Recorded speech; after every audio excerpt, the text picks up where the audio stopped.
Imagine a world where virtual gaming elements have merged with reality. New professions have sprung up everywhere, and people can switch their jobs to gain more powerful abilities. There are countless ruins, dungeons, and mysterious realms to explore. But here's the kicker. The world is overrun with dangerous monsters that can kill you before you even think about escaping. But don't fret. By hunting these monsters, people can gain experience points, collect materials, and even snag some epic equipment to strengthen themselves. As fearsome as these monsters are, they pale in comparison to the awe-inspiring dragons. Mysterious and rare, these dragons are as powerful as deities. Now let's zoom in on the third school of the Dragon Kingdom. The teacher is enthusiastically slapping the board, announcing that the junior year section 25 profession awakening orientation is happening. He tells the students that the upcoming profession awakening ceremony won't just affect their university entrance exams. It could shape their entire future success. Some students are goofing off, while others are hanging on every word. The teacher mentions that in theory, the result of the profession awakening is random, but he encourages everyone to have confidence. With strong determination, each of them could awaken a combative profession. Among the students sits a guy with long hair covering his eyes. He's looking down at a paper that says they're taking the profession awakening aptitude test. He smiles, knowing his day has finally come. Meet Lu Fan, a guy who transmigrated to this world from a place called Blue Planet 3 years ago. Over these 3 years, Lu Fan has gotten a pretty good grasp of how this world works. There are tons of professions, but they can be roughly split into 3 types. 1. Combative professionals, warriors, mages, archers, you name it. They have powerful abilities they use to explore unknown realms, grab epic loot, and earn generous rewards. No wonder they're the most coveted. 2. Reinforcing professionals, enchanters, alchemists, and so on. They can create special items with powerful effects. But here's the catch. Materials are pricey, so without a wealthy family backing them, nurturing their talent is tough. 3. Subsistence professions, chefs, herbalists, miners, etc. These are the everyday heroes, the backbone of society. Lu Fan's aunt, Han Ku, is one such hero. She's a chef who works tirelessly every day at her small steam bun shop to support Lu Fan's education. Even though she's only 8 years older than him, she selflessly takes care of him. Determined to survive in this world and give his aunt a better life, Lu Fan is set on awakening as a combative professional. Suddenly, the teacher's phone rings. He hurriedly tells the class that the awakening platform is ready. The ceremony is about to begin. The class erupts in cheers. Everyone rushes towards the awakening platform, but Lu Fan stays seated in the corner. The teacher approaches, concerned. He thinks Lu Fan, being the top student, has nothing to worry about. But Lu Fan has a different reason for his hesitation. Out of nowhere, he suddenly awakens a system. The Super Treasure Map system. He's a bit confused, but before he can figure it out, the teacher snaps him back to reality by slamming the desk. Seeing the teacher's worried face, Lu Fan assures him everything's fine and dashes off towards the awakening platform. As he runs, he thinks about how typical it is for a transmigrator to get a system. He decides to figure it out later. Right now, the awakening ceremony is more important. When the students reach the awakening platform, they're awestruck by the massive crystal in the center used for the ceremony. Nervous energy fills the air. The teacher tells everyone to keep calm. As Lu Fan mingles with the crowd, he overhears someone dreaming about awakening a hidden combative profession and becoming admired by millions. His friend quickly brings him back to Earth, reminding him how rare that is. Most are just hoping not to end up with a subsistence profession. The Grandmaster steps onto the podium, announcing the start of the ceremony. He signals to a priest who's hosting this year's awakening. The students are blown away by the priest's domineering aura, wishing they could reach that power level someday. Lu Fan is equally impressed. Suddenly, his system pops up again, and he discovers he's acquired a new skill, the Eye of Appraisal. Curious, he uses it on the priest and learns he's a level 29 professional with the skill of Professional Awakening and a net worth of 5 million dragon coins. Lu Fan is absolutely floored. Just as the excitement was reaching its peak, the headmaster suddenly shouted for everyone to be quiet. The awakening ceremony was starting. He told the students to come up to the stage as soon as their names were called. Meanwhile, Lu Fan was lost in thought. He realized that even if his aunt sold buns for their entire lives, she'd never earn as much as that wealthy priest they saw earlier. The headmaster began calling out names one by one. First up was Zhang Tao, the top student in their section. Lu Fan wondered if Zhang Tao would awaken as a combative professional. The students were buzzing, saying that with his insanely high attributes, he was definitely going to awaken something powerful. Even though awakenings are supposed to be random, everyone knew that higher attributes usually gave you better chances. All the girls were swooning over Zhang Tao, telling him they loved him and all that jazz. As Zhang Tao stepped onto the stage, the priest started chanting spells. The awakening crystal began to glow, and suddenly, a fireball emerged from it. Zhang Tao had awakened as a pyromancer.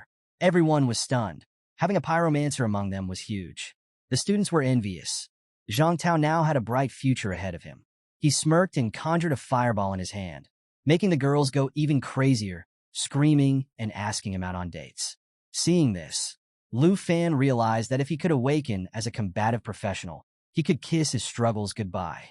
The headmaster, annoyed by all the chatter, yelled at everyone to be quiet and called the next student to the stage. As the ceremony continued, most students ended up with professions like herbalist, tailor, miner, you name it.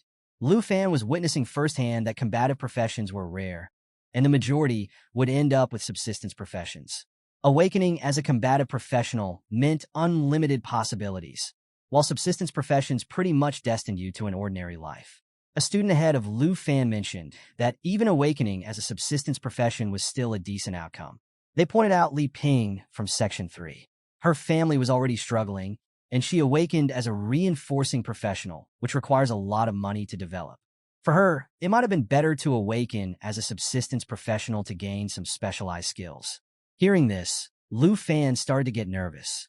His family wasn't well off either, and if he ended up with a reinforcing profession, he'd be in a tough spot. Just then, the headmaster called his name, urging him to get up on the platform. As Lu Fan walked towards the pedestal, all the girls started noticing how handsome he was. They wondered what profession he'd awaken. He reached the crystal and thought, no point in being nervous now. He placed his hands on the crystal, and the priest began chanting again. Suddenly, Lu Fan had a vision of a red dragon glaring at him with burning yellow eyes. Meanwhile, the ground started shaking. Everyone was freaking out, not knowing what was happening. Golden light beamed from the awakening crystal, surrounding Lu Fan completely. Then, a dragon materialized out of the light. Students and teachers alike were shocked. This kind of phenomenon only happened when someone awakened a hidden profession. A female teacher congratulated Teacher Li, saying his section had produced the first hidden professional in the school. Teacher Li was thrilled.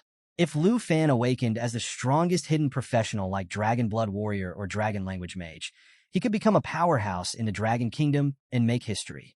They hadn't seen someone awaken as a Dragon Blood Warrior in 10 years. The dragon looked at Lu Fan and let out a mighty roar. The impact was so intense that students covered their ears to protect themselves. As the dragon flew away and disappeared, the headmaster rushed over to Lu Fan. He excitedly asked if Lu Fan had awakened as a Dragon Blood Warrior or Dragon Language Mage. But to everyone's surprise, Lu Fan sighed and told the headmaster that he had become a Dragon Tamer. The entire place went silent. Everyone was in shock. The headmaster couldn't believe it. He screamed at Lu Fan, along with some of the students, saying that Dragon Tamer was the most worthless profession ever in history. After the awakening ceremony wrapped up, we find Lu Fan strolling through the old town of Jianghai City. His system interface is popping up on the side. He's now a level 10 Dragon Tamer with a skill that allows him to tame dragons and dragon-like creatures. He checks his net worth, which is just 239 dragon coins. Not exactly rolling in dough. Flashbacks from the ceremony keep hitting him. The students and teachers couldn't believe he awakened as a Dragon Tamer. They all thought he was destined to be mediocre because, let's face it, who can actually tame dragons? These creatures are insanely powerful and dangerous. Even though Lu Fan awakened a hidden profession, it was considered the weakest in terms of practical use. Some students were clueless and asked why the Dragon Tamer was seen as the weakest, especially when it's one of the 3 major hidden professions alongside Dragon Blood Warrior and Dragon Language Mage. Another student explained that most people never even see a dragon, let alone tame one. And if they did find one, there's no way they could tame it due to their ferocious nature. The headmaster was disappointed but tried to comfort Lu Fan. He patted him on the shoulder, saying that even if it's the weakest, a dragon tamer is still a hidden profession with boundless potential. He hoped that maybe Lu Fan could tame some sub-dragon species and become stronger. But Lu Fan knew better. Without a real dragon, a dragon tamer can't reach that potential. Sub-dragon species are just ferocious beasts, not even close to the real deal. We learned that in the 800-year history of the Dragon Kingdom, dragons have appeared, but a dragon tamer who has actually tamed one? Never happened. No matter how powerful humans are, they're like ants compared to a dragon's might. Lu Fan realized that wanting to tame a giant dragon was just an unrealistic dream. He glanced at his system window. His skills were all locked because he hadn't tamed a dragon yet. Feeling down, he thought about his aunt, who's been working so hard to support his education. He couldn't even provide her with a better life now. Lost in thought, Lu Fan suddenly found himself in front of his house without even realizing he'd walked there. He shook off his gloomy mood, plastered on a fake smile, and opened the door, announcing his return. Now let me tell you, his Aunt Han Ku is something else. The moment she saw him, she immediately leaped onto him, hugging him tightly. She was so happy to see him back. She asked how his day went, knowing it was supposed to be a fantastic day for him. She wanted to know what profession he awakened. Lu Fan felt a pang of disappointment in himself. But before he could say anything, his aunt quickly reassured him. She said it was okay if he didn't awaken a combat profession. She'd actually be worried if he was out there fighting dangerous battles every day. But Lu Fan interrupted her, saying loudly that he did awaken a combat profession. He became a dragon tamer. But the problem was, he couldn't do anything without taming a dragon. Hearing this, his aunt was overjoyed. She told him it didn't matter if he was a dragon tamer without a dragon. It still showed that he was really strong. She stood up and hugged him again, saying that if he gets into college in the future, she'll continue to support him. She even gave him the option that if he didn't want to go to college, he could join her in running the steam bun shop instead. Touched by her words, Lu Fan felt tears welling up. His aunt noticed and told him not to worry too much. The dinner was getting cold. He finally looked at the feast she'd prepared, realizing he couldn't finish it all by himself. After dinner, Lu Fan collapsed onto his bed. He thought about how, even though his aunt was only 26 years old, she'd been working in a labor-intensive job for years. He remembered her hands full of cuts and bruises, regretting that he couldn't change her ordinary life. He wanted to give her a better life, but how could he do that if he didn't do something as a dragon tamer? Frustrated, he punched his bed multiple times. If only I had a dragon, he thought. With a dragon, being a dragon tamer would really mean something, but he had no idea where to even find one. So, just when things were looking bleak, Lu Fan gets a notification from his system, congratulating him on receiving his first day's treasure map. He checks it out, and guess what? It's a divine-level treasure map on his very first day. Talk about luck. He suddenly remembers that his system is called the Super Treasure Map System. Back at the awakening ceremony, he only tried the appraisal function and hadn't even explored the treasure map feature. Curious, he taps on the treasure map icon. The system explains that treasure maps are classified into 4 categories: beginner, intermediate, advanced, and divine level. Oh, and get this. The system can combine 3 identical low-level treasure maps into one higher-level map. Another notification pops up, telling Lu Fan that every day he'll receive a randomly graded and randomly located treasure map. Plus, as long as he reaches the location, he can find treasures related to his corresponding profession. Wait a minute. Treasures related to his profession? That means Lu Fan might actually find a dragon and truly become a dragon tamer. He realizes that if he makes good use of his system, he could bridge the gap between being the weakest and the strongest. This divine-level treasure map might just be his last hope to turn things around. Determined, Lu Fan clicks on the divine treasure map. A big regional map pops up, showing that the treasure is located at Manhua Basin. He knows it's not too far from Jianghai City, and if he catches the last suburban bus tonight, he'll arrive there early in the morning. Fast forward to the next morning. Lu Fan's aunt wakes up, yawning in her nightdress. She turns on the light and notices a note on the dining table. She looks into Lu Fan's room, but he's not there. Meanwhile, we see a bus winding through the mountains. His aunt reads the letter, which says he's gone to Manhua Basin to do something that might be his only chance to change his fate as a dragon tamer.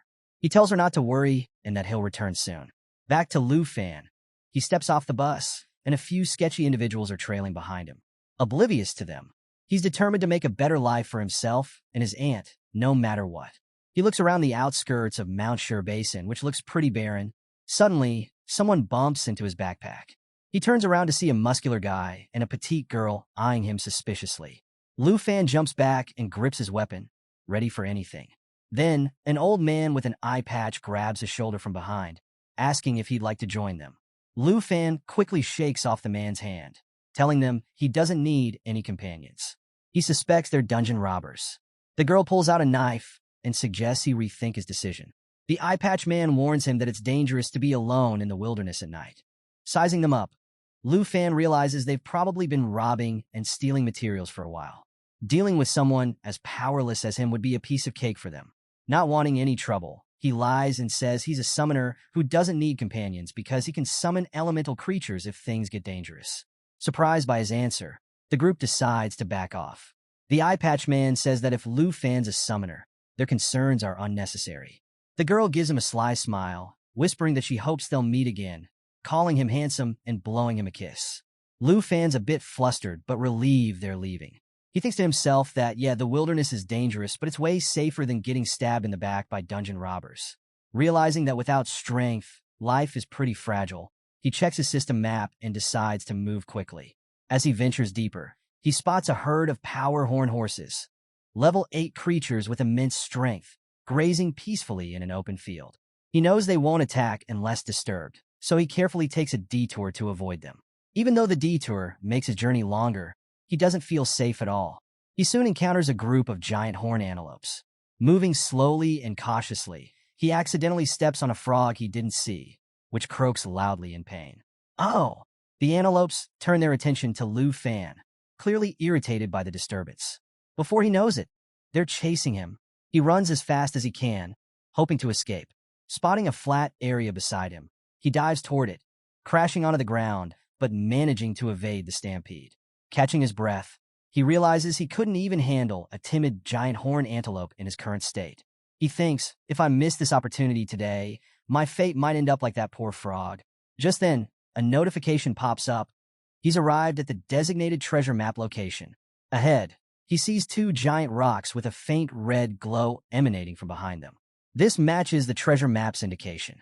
He walks into the cave formed by the rocks and spots a huge pitch-black egg that's starting to crack. Could it be? Yes, it's a dragon egg. This could be the game changer he needs. His system pops up, confirming it's a black dragon egg of an unidentified level. Hearing the cracking sounds, he knows the dragon is about to hatch. But suddenly, he hears rustling from the tall grass behind him. On high alert, Lu Fan grips his cleaver. He realizes that while things had gone smoothly so far, he couldn't escape the notice of a wild beast.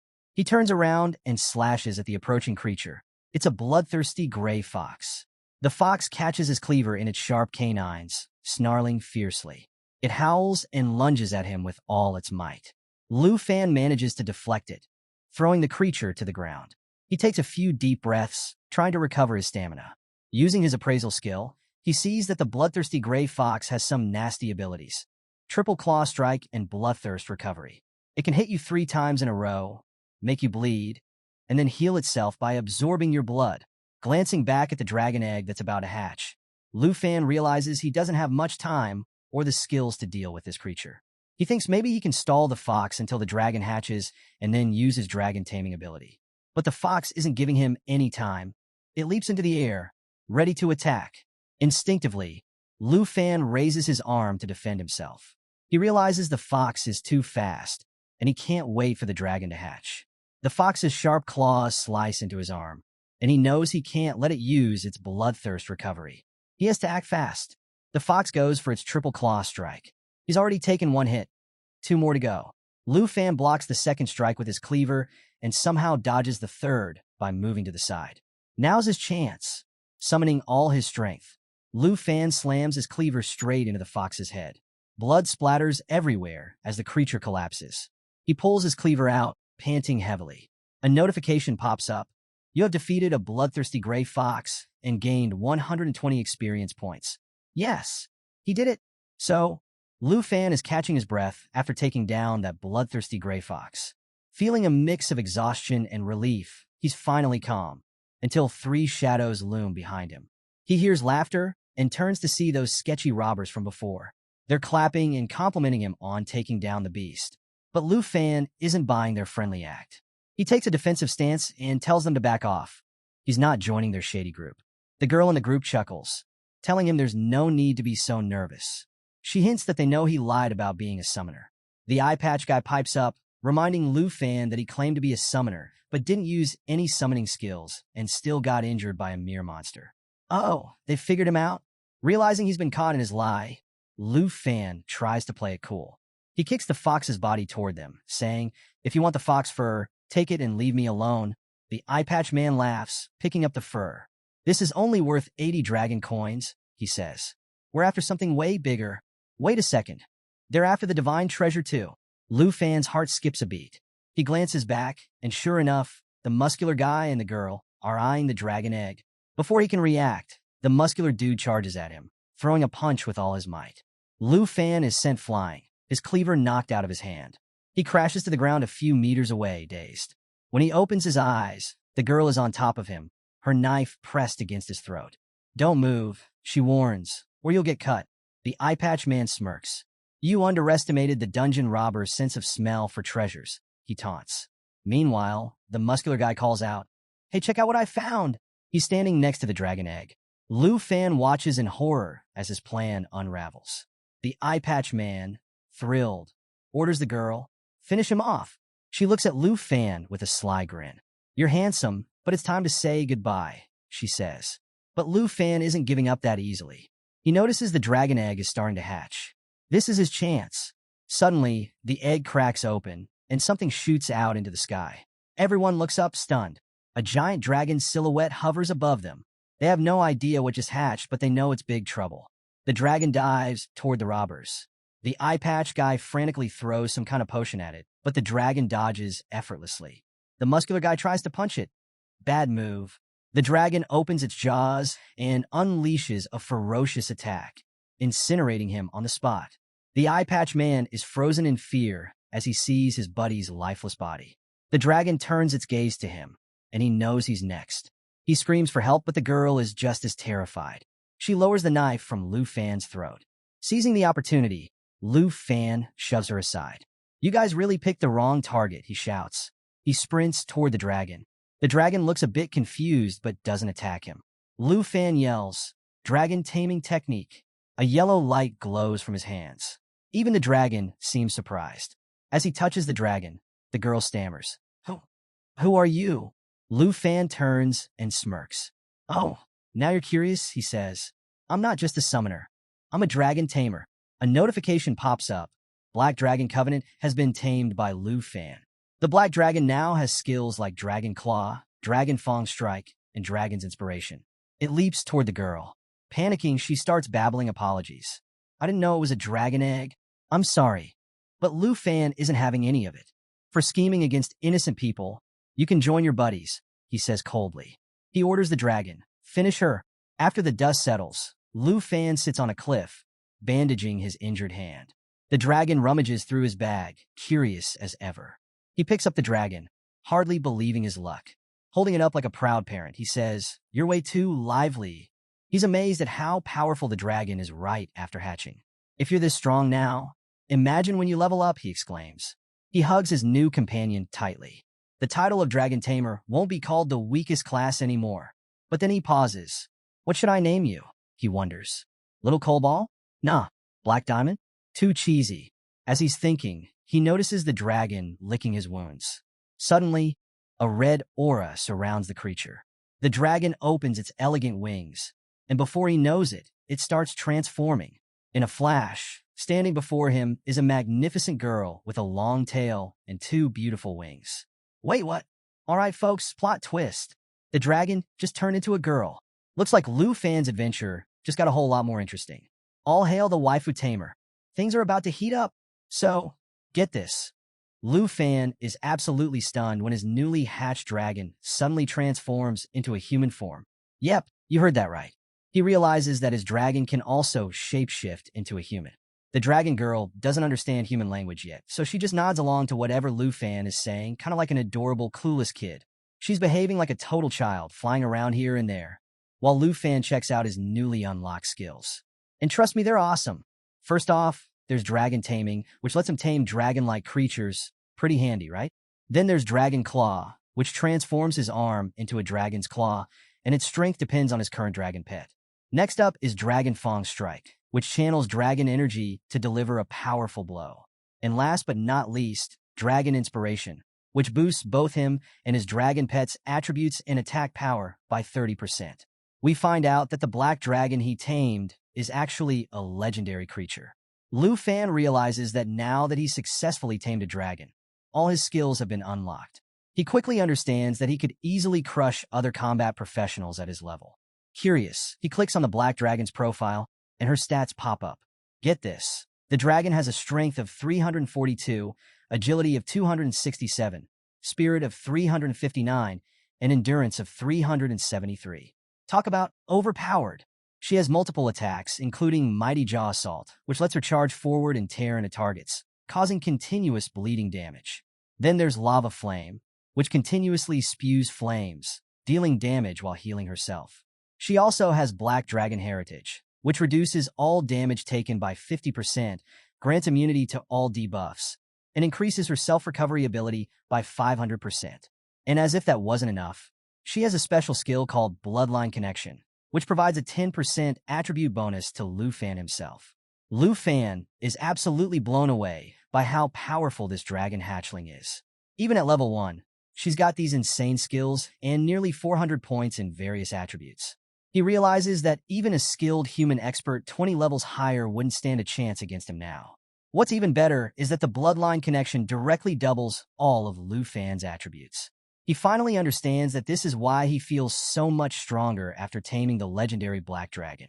Overjoyed, Lu Fan thinks to himself, "This is exactly what I'd expect from one of the 3 strongest hidden professions." He realizes that no matter how strong other hidden professions are, they don't stand a chance against the dragon race. Without a doubt, the Dragon Tamer is indeed the strongest hidden profession, not the weakest like everyone thought. Just then, he notices the dragon girl munching on the eggshell she hatched from. He figures that even though she can transform into a human, she still behaves like a newborn dragon. But there's still one important question. What should he name her? Suddenly, inspiration strikes. Since she's a little black dragon born just before dawn, he decides to name her Xiaoyi. When he tells her, she beams with delight and gives him the cutest smile. Lu Fan is thrilled that she likes her new name. Feeling happy that all the danger was worth it, he pats her head and asks if she's hungry. Xiaoyi looks up at him and nods with that same adorable smile, finishing off the remaining eggshells. Lu Fan tells her it's time to go hunt some monsters to fill her belly. They can't go back home on empty stomachs, right? He stands up, smiling, thinking about the upcoming trial that determines whether he can enter the university. Many students are out there honing their skills, seeking opportunities. The prestigious Southern Province's Top Scholar Award and a spot in the highest educational institution in the Dragon Kingdom are now within his reach. But he knows he can't take the entrance lightly. Leveling up and mastering skills should be his top priority for both him and Xiaoyi.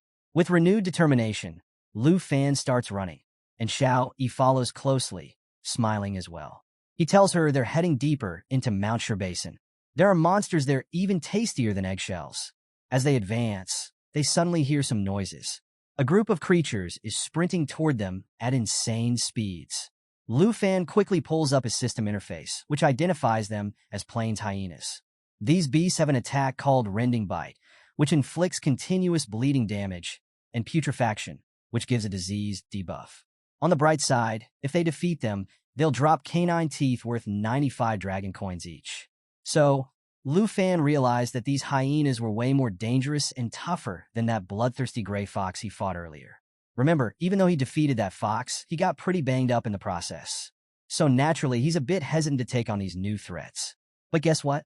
Xiaoyi, our awesome dragon girl, isn't one to back down. She's already airborne with a devilish grin, clearly excited about getting some new snacks. Lu Fan understands that she wants to take the lead this time. His eyes light up with confidence as he thinks. Mount Shur Basin holds no danger for the strongest dragon tamer and his dragon. Both Lu Fan and Xiaoyi are grinning as they advance toward the plains hyenas, ready to send them straight into Xiaoyi's stomach for lunch. The dragon soars high, and as the hyenas roar, she takes a deep breath. Her stomach starts glowing with a fiery aura. Then, bam, she unleashes her lava flame attack, and the hyenas are engulfed in flames. As the creatures burn, Lu Fan and Xiaoyi rack up experience points. With each lava flame she hurls, Lu Fan keeps an eye on the system, watching their levels soar. Lu Fan hits level 11, and Xiao Yi reaches level 3. Smiling, he tells Xiao Yi not to waste any more time on these small fries. They turn their attention to a den inside the mountain. Lu Fan tells Xiao Yi that a big guy has been waiting for them. Suddenly, 3 sets of eyes glare at them from the darkness. The creature steps out. It's got 3 heads, each oozing with killing intent. It's none other than the 3-headed blood lion, a level 25 beast.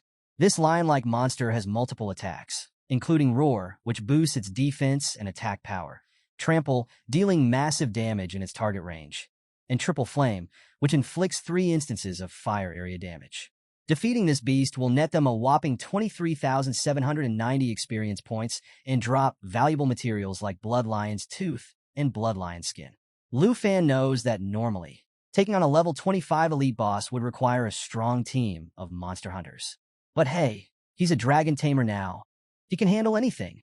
He orders Xiao Yi to engage the 3-headed lion in battle. As they advance, the lion uses Roar, boosting its stats, and starts charging up its heavy attack, Triple Flame. Lu Fan realizes this attack takes some time to charge. He tells Xiao Yi to coordinate with him to interrupt the lion's skill. Xiao Yi's body becomes engulfed in flames, and Lu Fan grips his cleaver tightly. They both leap toward the lion.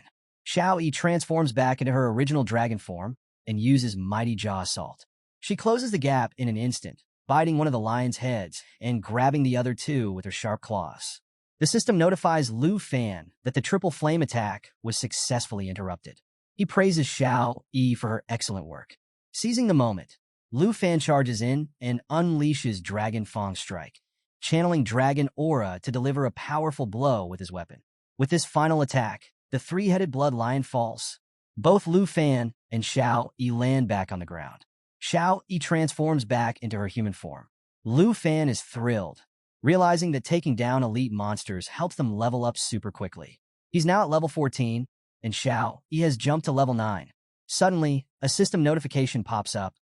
The treasure map system has been triggered, and a new treasure map for the day has been sent to him. A sly smile spreads across Lu Fan's face as he wonders what exclusive item for dragon tamers this new treasure will lead them to. He turns to Xiao Yi and says, "Ready for some treasure hunting?" She immediately nods with a big smile. Now, shifting scenes deep within Mount Shur Basin, we meet a group of 3 people. A blue-haired girl asks her uncle if they should really let such a rare opportunity slip away. Her uncle, Sun Gu, replies that they don't have a choice. Sun Gu is a warrior, and he explains that the fortuitous realm requires at least 5 people to activate, and they simply don't have enough. He suggests sending Miss Kai back to Jianghai City to bring more people. But Miss Kai, who is a rogue, interrupts him. She points out that even with her agility, a round trip would take a full day. We learn that the blue-haired girl is Qin Xiu, though her profession remains a mystery for now. She tells the group that fortuitous realms appear randomly and offer rewards greater than regular dungeons. However, they only exist for 24 hours, so Sun Ji's plan wouldn't work in time before the realm disappears. Sun Gu tries to cheer her up, saying that if she gets into one of the top 10 universities, she'll have plenty of opportunities to explore secret realms. But Qin Xiu isn't having it. She's so close to this amazing opportunity. Suddenly, Sun Gu and Miss Kai hear a noise. They spin around, ready to fight, but it's just our guy Lu Fan, casually passing by. Sun Gu is shocked to see such a young dude this deep in the mountains. He warns Lu Fan that this isn't a place for leisurely exploring and suggests he head back. But before he can finish, Qin Xiu steps in. She introduces herself and tells Lu Fan that they're from the Qin family in Jianghai City. She knows it's a bit sudden, but she asks if he'd be willing to team up with them temporarily. And get this, she offers him 100,000 dragon coins just to join them in the secret realm of chance. All he has to do is enter with them. He doesn't even have to lift a finger. Hearing that hefty reward, Lu Fan stops in his tracks. He's thinking, if the Qin family, the richest family in Jianghai City, is after this secret realm, then the final reward must be something really special. Qin Xiu continues, explaining that they just need him to meet the required number of people. He won't have to do anything else, and will still get paid. The scene shifts a bit, and we see that the group had already found a paladin to join them, but they were still one person short. Sun Gu starts heading toward a huge, purplish portal that leads to the secret realm. He tells Lu Fan to hurry up if he wants the reward, mentioning that opportunities like this don't come around every day. Lu Fan smiles and tells them that he's not really interested in money. Instead, he's willing to help if they can agree to cooperate and follow the rules of distribution. Basically, he wants to share the rewards based on everyone's contributions. Sun Ge and the two ladies are taken aback. Miss Kai quickly realizes that Lu Fan is proposing they split the rewards according to their strength.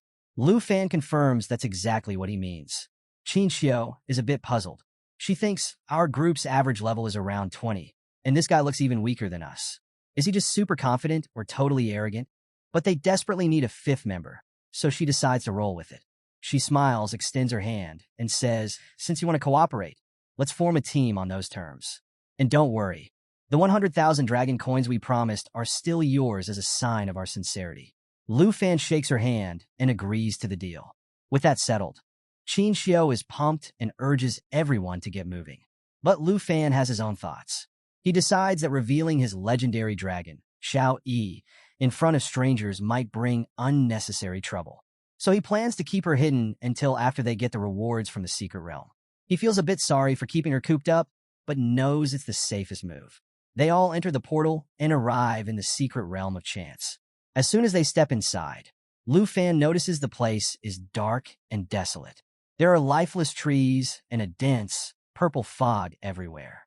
A system notification pops up for Lu Fan, indicating they're in the Morning Village, a level 20 realm with solid difficulty. It also notes that only groups of at least 5 can enter. Looking around at the eerie atmosphere, Qin Xiao comments that the village is so quiet they can only hear their own voices. Miss Kai analyzes the environment and mentions that the air feels heavy, and there's no sign of life in the fog surrounding them. Meanwhile, Sun Ge is a bit worried about Lu Fan. He notices that Lu Fan is empty-handed and doesn't have any equipment. He advises him to be cautious. But Lu Fan has a surprise up his sleeve. He smiles and raises his hand. Suddenly, a flaming aura surrounds him. A massive black machete with dragon scales materializes in his hand. A system notification informs us that this is an epic quality weapon with no level requirement. It can only be used by dragon tamers and dragon blood warriors. It even has a skill called Dragon Blood Armor, which partially transforms the user into a dragon, boosting the power of dragon transformations. Plus, it increases strength by 65 and stamina by 30. Lu Fan silently thanks the advanced treasure map that was triggered after defeating the three-headed blood lion. It allowed him to upgrade his novice machete to this legendary weapon. So, after showing off his extraordinary weapon, Lu Fan left everyone in awe. Sun Ge couldn't help but ask if Lu Fan was a newly transferred student rather than just a material hunter.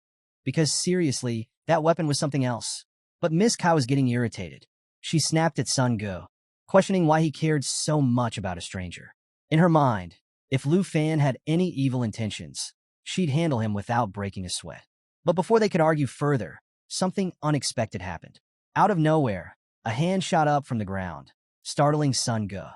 They were suddenly faced with corrupt zombies, level 15 monsters that, upon defeat, give 620 experience points, a corruption poison sac, and 256 dragon coins. Not too shabby, right? But don't let the loot fool you. These guys are dangerous. These zombies have some nasty attacks. Hug and bite. They entangle and scratch the target, continuing to bite relentlessly. Corpse poison. Every attack poisons the target, causing continuous life point loss. And get this. Anyone who dies from the corpse poison turns into a corrupt zombie themselves. Qin Xiao quickly warns Sun Ge to be careful as a horde of these zombies emerged from beneath them, ready to attack and infect the group. But our paladin, Jia Ge, wasn't about to let that happen. He stepped up, shield raised, blocking the incoming attacks like a pro. A quick status check reveals that Jia Ge is a level 20 knight with a fighting profession. Sun Ge and Miss Kai fell back, with Sun Ge praising Jia Ge for his swift action. Sun Ge himself is a level 28 warrior, and he started hacking and slashing through the zombies alongside Miss Kai, who's a level 23 rogue. Meanwhile, Lu Fan was observing the battle, his system interface displaying all their stats and moves. He thought to himself that having a warrior, rogue, and knight guarding the portal was a solid strategy, especially since Sun Ge was nearing his second profession change. Suddenly, Qin Xiao raised her staff into the air. A yellow aura enveloped her, lifting her slightly off the ground as she chanted. She was charging up a big move. Then, She unleashed holy light star rain. Energy gathered and rained down like starlight on the enemies, causing holy damage within the area and healing her allies by the same amount. Everyone watched in awe as meteor-like lights obliterated the zombies. Sun Gu and Miss Kai had to dodge to avoid getting caught in the crossfire. The zombies didn't stand a chance. They were decimated, leaving no trace behind. Qin Xiu turned to Lu Fan with a smile. "That's my profession," she said proudly. Turns out, Qin Xiu has a hidden profession, Holy Light Mage. It's a unique class that combines both attack and healing. While her attack damage isn't as high as a pure mage, and her healing isn't as potent as a priest, she can do both simultaneously, which is super helpful for the team. Lu Fan was impressed. A notification popped up confirming that Qin Xiu is indeed a hidden professional. He thought, wow, another hidden professional? That's rare. He complimented her, noting how effective her holy damage was against the undead. But their victory was short-lived. Suddenly, the ground beneath them shook violently. Lu Fan realized that all the noise had attracted some elite monsters. From the heavy footsteps, he knew they were in for a tough fight. Out of nowhere, a blood-red hand emerged from the ground. The system alerted Lu Fan, blood zombies, level 20 monsters that offer 8,140 experience points, a blood corpse poison sac, and 90 dragon coins upon defeat. These zombies are even more dangerous. Their attacks include blood-sucking bite, damages the target and heals themselves simultaneously. Corpse poison, just like before, every attack poisons the target. Blood fury, allows them to enter a violent state, increasing their strength and agility by 40%. As these grotesque creatures emerged, their intent was clear. They wanted to eliminate the entire group. Sun Gu sprang into action. Miss Kai, protect Qin Xiu and Lu Fan. Jia go with me. We can't let these rotten pieces of meat break through our front line. Jia Ge didn't hesitate. Both readied their heavy attacks. Sun Gu used his full moon slash, slicing off a zombie's hand. Jia Ge thrust his sword into where the zombie's heart should be, thinking they'd dealt significant damage. But here's the twist. The zombies just grinned wickedly, showing no signs of pain. Jia Ge tried to pull his sword back, but the zombie started absorbing it. Both Sun Gu and Jia Ge were shocked. The zombies began to laugh maniacally, growing larger as they activated corpse poison. The poison started infecting the group, draining their life while healing the zombies. Jia Ge was in disbelief.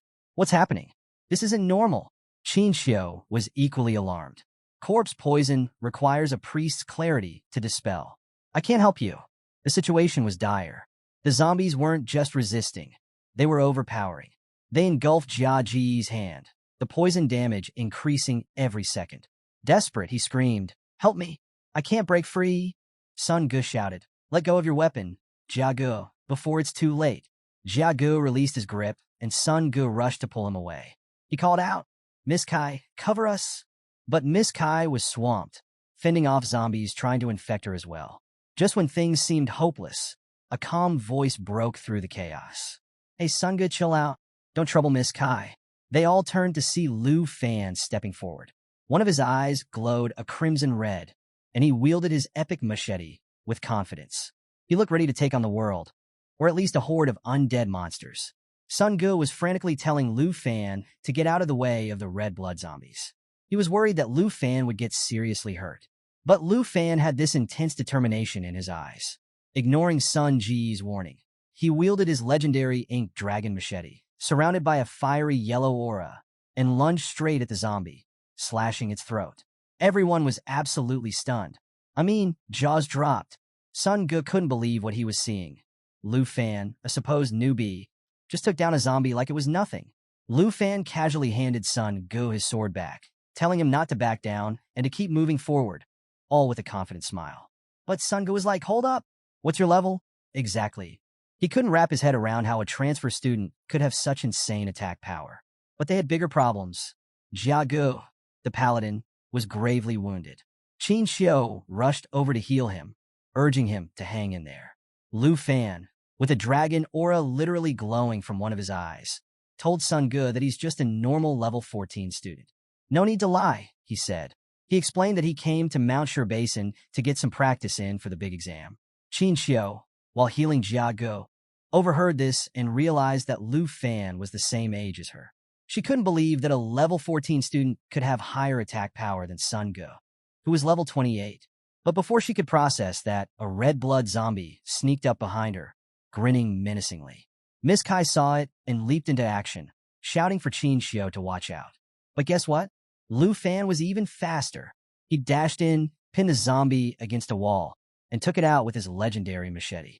As he pulled his weapon from the fallen zombie, Lu Fan warned everyone that the zombies were only going to get stronger. He offered to take the front line, asking if everyone was okay with that. Sun Ge was hesitant, but Qin Xiao remembered hearing rumors about a mysterious figure in Jianghai City, a hidden class dragon tamer. Could it be Lu Fan? She smiled and told him they'd count on him from now on. With Lu Fan and Sun Ge leading, she could focus on healing Jia Ge, and Miss Kai would cover the rear. Lu Fan introduced himself, and as soon as they heard his name, the group's suspicions were confirmed.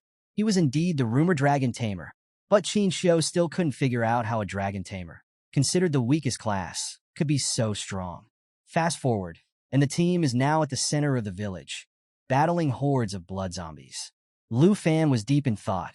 He realized that Qin Xiao's profession couldn't remove the deadly corpse poison, and the teleportation gate would only appear after they defeated the secret realm guardian.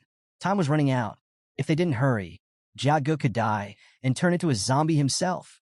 Miss Kai wondered why they hadn't encountered the secret realm guardian yet. Just then, Jia Ge, mustering all his remaining strength, noticed zombies sneaking up behind Sun Ge. He shouted a warning before collapsing. Qin Xiao rushed to his side, pleading with him to stay awake. Suddenly, a red beam of light shone from the debris. They all turned to see a massive iron-skinned zombie emerging, with multiple heads and a single glowing red eye. It was charging at them at insane speeds. This iron-skinned zombie was no joke. A level 20 monster that awarded 13,720 experience points and 40 dragon coins upon defeat. It had some nasty abilities. Corpse poison, assimilation absorption, which lets it absorb poison targets to increase its own HP, and steel skin, boosting its defense and endurance by 40%. Miss Kai gasped. They were facing the secret realm guardian. Lu Fan quickly pieced it together. Jia Ji's worsening corpse poison had attracted the iron-skinned zombie. He shouted to the group, "We have to defeat it before it absorbs Jia Ge." Sun Ge didn't hesitate. He charged in with his moonlight slash, but it didn't even scratch the monster. Lu Fan joined the fray, activating his dragon aura. He knew there was no time to waste. He plunged his black machete into the zombie's glowing eye, but still, nothing. The steel skin ability was making it almost invincible. Thinking fast, Lu Fan realized he needed more power. And quickly, he glanced at his status window and saw the dragon blood armor skill, which would partially transform him into a dragon.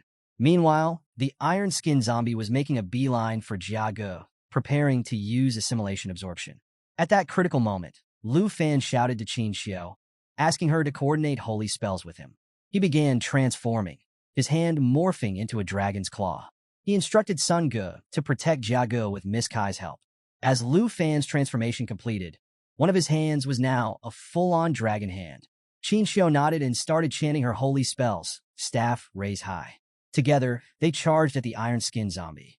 Lu Fan leaped at the creature with everything he had, while Qin Xiao unleashed her holy starlight rain, hoping to deal massive damage and finally take down the undead monster once and for all.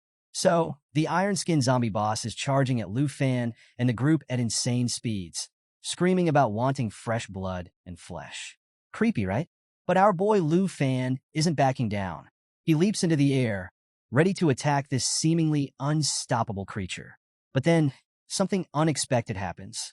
The monstrous iron-skinned zombie starts disintegrating, its skin falling off bit by bit. Everyone's like, "What's going on?" Miss Kai realizes that the zombie is shedding its skin to increase its speed. Hearing this, Sun Ge figures out that the iron-skinned zombie relies on constant fusion and absorption to grow huge and maintain its body. Lu Fan quickly pieces it together. If the iron exterior isn't the original iron-skinned zombie, then the real body must be hidden inside all that iron. Sun Ge is super impressed with Lu Fan's quick thinking and instant action. In all his years serving the Qin family, he's never seen someone quite like Lu Fan. This guy is definitely rocking a hidden profession. Suddenly, with the iron skin disintegrating more and more, the original head of the zombie is revealed. Noticing this, Qin Xiao shouts to Lu Fan, He sprints toward the real body at lightning speed, transforming his hand into a dragon claw like before. Our boy jumps with all his might and punches the crimson red eye of the iron-skinned zombie with his dragon hand, crushing it with fiery power. The zombie starts screaming in pain and agony as flames consume its original body, burning it down to ashes. Finally, the zombie is completely destroyed. Lu Fan lands gracefully, undoing his hand transformation and retrieving his legendary black machete. Everyone is absolutely stunned. They can't believe that a freshman just defeated the guardian of the secret realm of chance. Even Qin Xiao is a bit shaken. She's never seen such a powerful skill that can make a level 20 boss drop dead so easily. She's wondering, who exactly is Lu Fan? As the smoke clears, they notice a silver chest, the iron-skinned zombie's treasure box. Seeing it, Qin Xiao sighs and tells Lu Fan that their group will honor their agreement and distribute the rewards according to the rules. She even apologizes to Lu Fan for underestimating him earlier. They didn't realize his true power and were a bit rude, even though he wasn't. Sun Ge chimes in, complimenting Lu Fan and saying he's definitely capable of passing through the secret realm all by himself. It seems like the rest of them were just there to make up the numbers. Lu Fan smiles and thanks Sun Ge, then tells Qin Xiao that she should be the one to distribute the rewards to the group. Hearing that, Qin Xiao opens the chest, but everyone's in for a surprise. As the chest opens, it reveals multiple bottles of strength potions, normal quality consumables that increase strength by 2 points when consumed. There are also several antidote potions of rare quality, which eliminate corpse poison when used. But Miss Kai is skeptical. She thinks the rewards from the secret realm of chance are too underwhelming.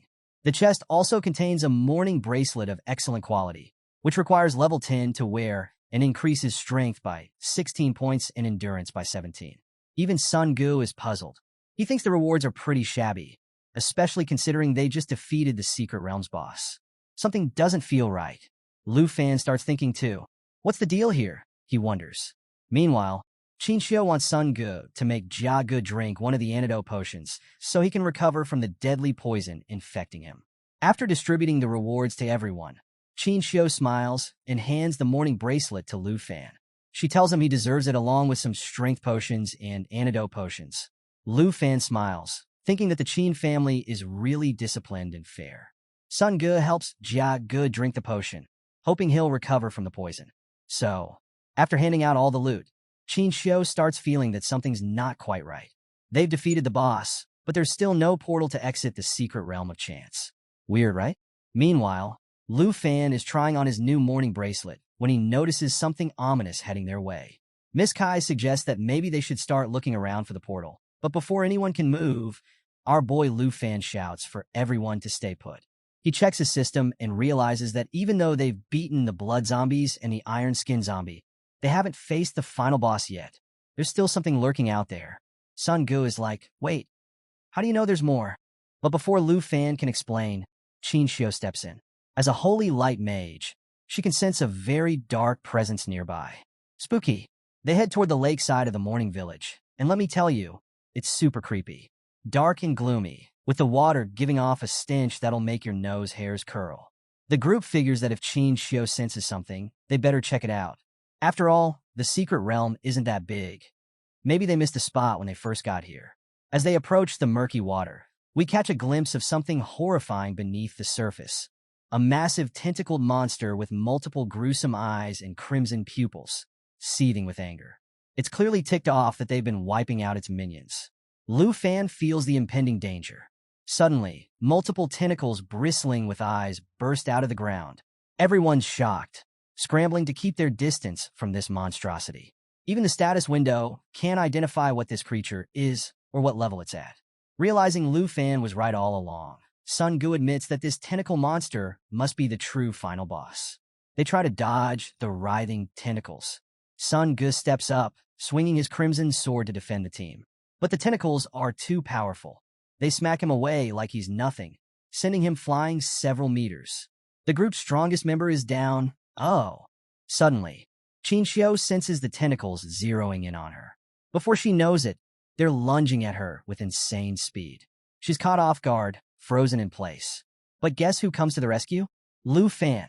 Like a lightning bolt, he swoops in and grabs Qin Xiao just before the tentacles can snatch her. She's blushing from his heroic act, but there's no time to celebrate. The tentacles strike again, tossing both of them to the ground. The rest of the team rushes over. Miss Kai asks Qin Xiao if she's okay. Meanwhile, Lu Fan's over here being the real MVP. But hey, no worries.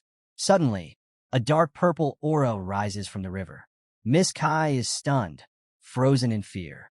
They all turn to see the full monster emerging from the pond. It's a terrifying sight. A massive tentacled body, and at its center, a woman with long hair and chained hands, glaring at them with anger and disgust. Meet the Grieving Spectre, a level 25 boss and the true master of the secret realm. Her stats are off the charts. Strength of 27, agility of 183, spirit of 50, and stamina of 266. Yikes!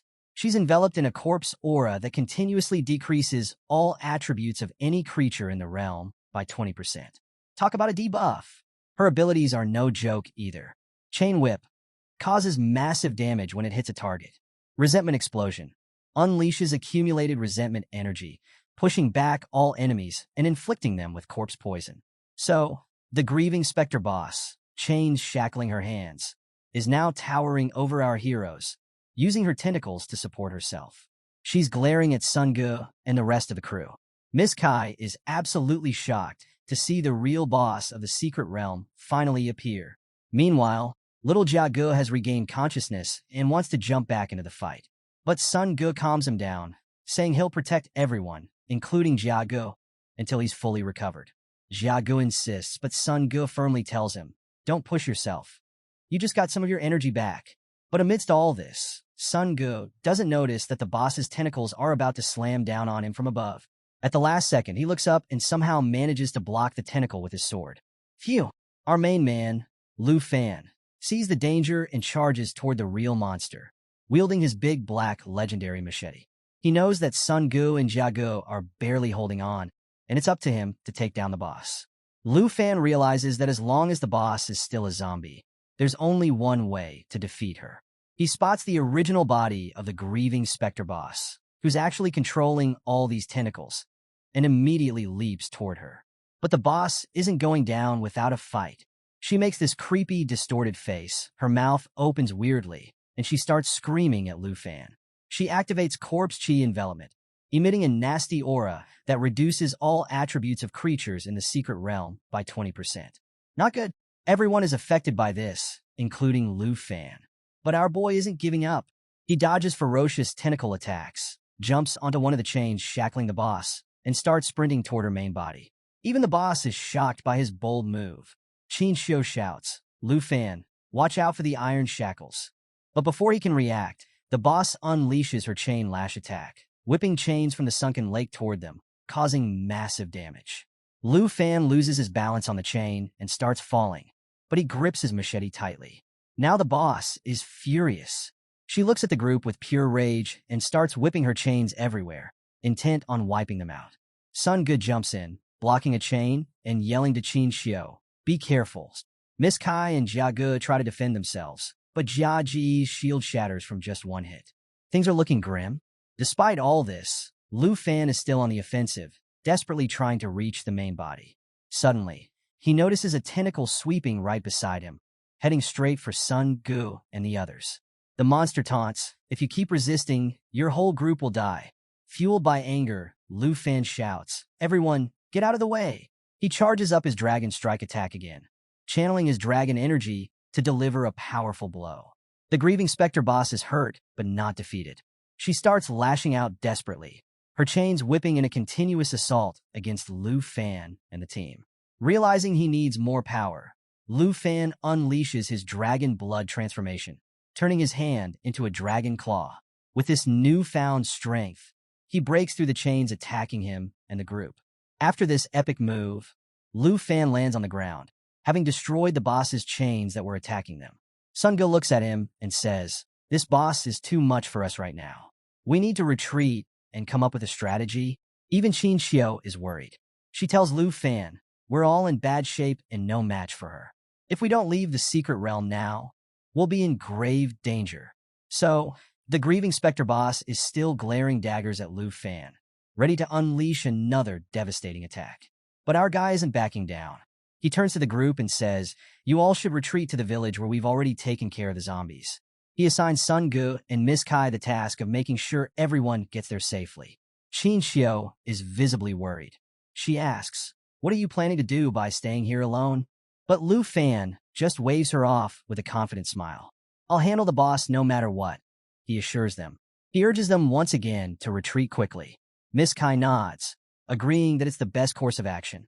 She encourages Qin Xiu to come with them. Qin Xiu hesitates, clearly torn about leaving Lu Fan to face the boss alone. But she knows they can't change his mind. Now here's where things get really interesting. Lu Fan raises his hand into the air, and suddenly, a flaming aura engulfs the battlefield. He's opening a portal. He figures that even without the boss's 20% attribute debuff, the team wouldn't be much help against her. Instead of risking their safety, he decides to bring in someone who can really turn the tide. The grieving Spectre boss is seething, her eyes filled with killing intent. But even she doesn't see what's coming next. Lu Fan calls out, "Xiao Yi, come join me for some fun." And bam! Out of the portal emerges his legendary black dragon, Xiao Yi. She doesn't waste a second, immediately grabbing the boss's tentacles with her powerful jaws. The group's jaws drop. They're absolutely floored. Lu Fan just summoned a mighty dragon right before their eyes. And get this, the dragon is even bigger than when we first saw her. She uses her sharp claws and massive wings to fend off every tentacle the boss throws at her. Even though Lu Fan hadn't planned on revealing Xiao Yi to the group, he had no choice if he wanted to defeat the boss. Xiao Yi, ever the loyal companion, follows his commands without hesitation. She unleashes her giant assault attack, rushing at high speed and biting the boss, causing continuous bleeding damage. Tentacles snap and crumble under her might. The grieving Spectre boss screams in agony, her attacks becoming more frantic but less effective. But Xiao Yi isn't done yet.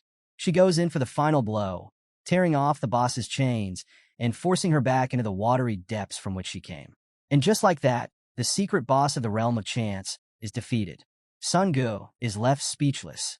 How did Lu Fan dismantle that enormous boss in just 2 blows, he thinks. It's both terrifying and awe-inspiring. Jiaga can't believe his eyes either. Witnessing the sheer power of a dragon is something he never imagined he'd experience. The whole group is a mix of shocked, terrified, and, let's be honest, a little impressed. They always believed that seeing a dragon meant certain doom, but here they are alive and well. Qin Xiu finally pieces it together.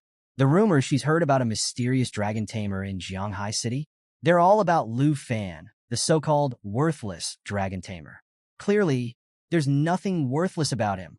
We see Lu Fan patting Xiao Yi affectionately. "Great job," he tells her with a smile. So, we get transported back 3 centuries ago into the tragic past of the grieving Spectre boss. She was born and raised in a peaceful city, protected by the church and far from any external threats. Life was pretty blissful for her, until a devastating plague hit and turned everything upside down. Her grandfather fell ill, and soon, lifeless bodies started piling up by the lake faster than they could be buried. Desperate to save her community, she turned to the dark arts, hoping to find a cure. But instead of becoming the savior she wanted to be, she was labeled a dark witch. Her newfound powers allowed the living to say their final goodbyes to their loved ones by summoning spirits. But she couldn't cure the dying. One day, the church father showed up with 2 knights carrying chains. They ordered her capture, blaming her for the disaster. Confused and hurt, she wondered why they were treating her this way. All she did was help people find closure. Her hands were bound with iron chains, and the knights dragged her away under the church's orders. They threw her into the lake, and the weight of the chains pulled her deeper and deeper. As she sank toward the lake bed, her breath fading, she questioned why the church was punishing her when she'd done nothing wrong. Fast forward to the present. Lu Fan approaches Xiao Yi, his gaze meeting hers as he gently touches her. Sun Gu and the others are left speechless, wondering how someone like Lu Fan could summon such a formidable dragon. Seeing the black dragon Xiao Yi, Sun Gu announces that they can finally leave the hidden realm. But Lu Fan isn't so sure. Gazing out over the lake as bubbles start surfacing without the portal appearing, he tells the group that the boss isn't defeated yet. It's too soon to leave. More bubbles rise from the lake bed, and eventually, the boss's silhouette emerges. Suddenly, she bursts from the water and shoots into the sky. Moments later, Lu Fan and Xiao Yi crane their necks, bewildered by this sudden eruption. The boss now stands surrounded by swirling water, extending her hands outward. Sun Gu reacts instantly, unsheathing his sword, and everyone else gets into defensive stances, ready for battle. Meanwhile, Xiao Yi gazes upward, using one of her wings to shield everyone from potential attacks. And then, a colossal woman made entirely of water emerges. She fixes a murderous glare upon Lu Fan and the others. A status window pops up, revealing the boss's identity. It's the grieving specter boss, now in her second stage. She's still at level 25, but her difficulty has escalated from challenging to hard nightmarish. Her attributes have skyrocketed. Strength, from 271 to 286. Agility, from 183 to 249. Spirit, from 150 to 435. Endurance, from 266 to 399. Yikes! The boss has some terrifying new abilities. 1. Lamentation Impact. Releases a curse of resentment that has a chance to instantly kill its target. If instant death doesn't occur, it inflicts significant damage and can add nasty effects like bodily poison, bleeding, and stun. 2. Deep Aquatic Pressure. Allows her to manipulate water from the lake to create prisons for trapping targets. 3. Body of Resentments. She gains the ability to nullify all physical damage. 4. Will of Resentment. Triggers an explosion of resentment that awakens all the corpses within the secret realm. Sun Gu reads these stats and draws his sword, taking an offensive stance. Jia Ge and Qin Xiu look visibly frightened. Miss Kai pulls out her dagger, trembling as she announces that the boss is entering her next phase. The boss raises her hands to the sky, exploding in rage. With a swift maneuver, she unleashes deep aquatic pressure, causing a colossal water woman to hurl immense water orbs toward them. Just as the orbs are about to hit, Xiao Yi swiftly employs an immunity skill called Restriction, using one of her wings to intercept the attack. Lu Fan watches in astonishment as a system window appears, notifying him that the Black Dragon lineage skill has been activated. This ability reduces all incoming damage by 50%, grants immunity to all harmful effects, and increases self-healing capability by 500%. Talk about overpowered. One of the boss's water orbs lands near Miss Kai. She reacts quickly, leaping away from the impact zone, but the water surges toward her, swiftly encasing her in a watery prison. Qin Xiu watches this with growing concern. Miss Kai tries attacking the water with her dagger, but no matter how hard she and Sun Gu try, they can't inflict any damage. Turns out, the boss has activated Body of Resentments, making her immune to all physical attacks. Minutes pass with their futile attempts to break free, and Miss Kai finally gives up. She closes her eyes in resignation, apologizing to Qin Xiu, fearing her imminent demise. Hearing this, Qin Xiu approaches her, locking eyes. She says that if anyone should be apologizing, it's her. She collapses to the ground, clutching her magic staff, and admits that it's all her fault. She insisted on entering this hidden realm, and now everyone is trapped with no way out. Lu Fan turns away, placing a hand on his hip. "Are you really going to give up after coming this far?" he asks. Just then, another sphere of water descends near Sun Gu, quickly enveloping him in a watery prison too. Qin Xiu meets Lu Fan's gaze and confesses, "I'm the only magic user in our group. My spells aren't strong enough to defeat the boss." So, Sun Gu is gripping his sword tightly, turning to the group and saying, "Guys, the boss is immune to physical attacks. We're kind of sitting ducks here." He looks over at Lu Fan and asks, "Can you use magic to attack the boss?" Just then, the boss unleashes her Lamentation Impact skill. The colossal water woman extends her arm toward Lu Fan. Xiao Yi, ever vigilant, swiftly shields him with one of her wings, giving him a look that screams, "Watch out." Lu Fan turns to Sun Gu and says, "Sorry, I can't use magic against her." As the attack is about to hit, Xiao Yi exhales forcefully, diverting it away. A system window pops up, notifying Lu Fan that the Black Dragon's immunity has nullified instant death, corpse poison, bleeding, and stun effects. Pretty handy, right?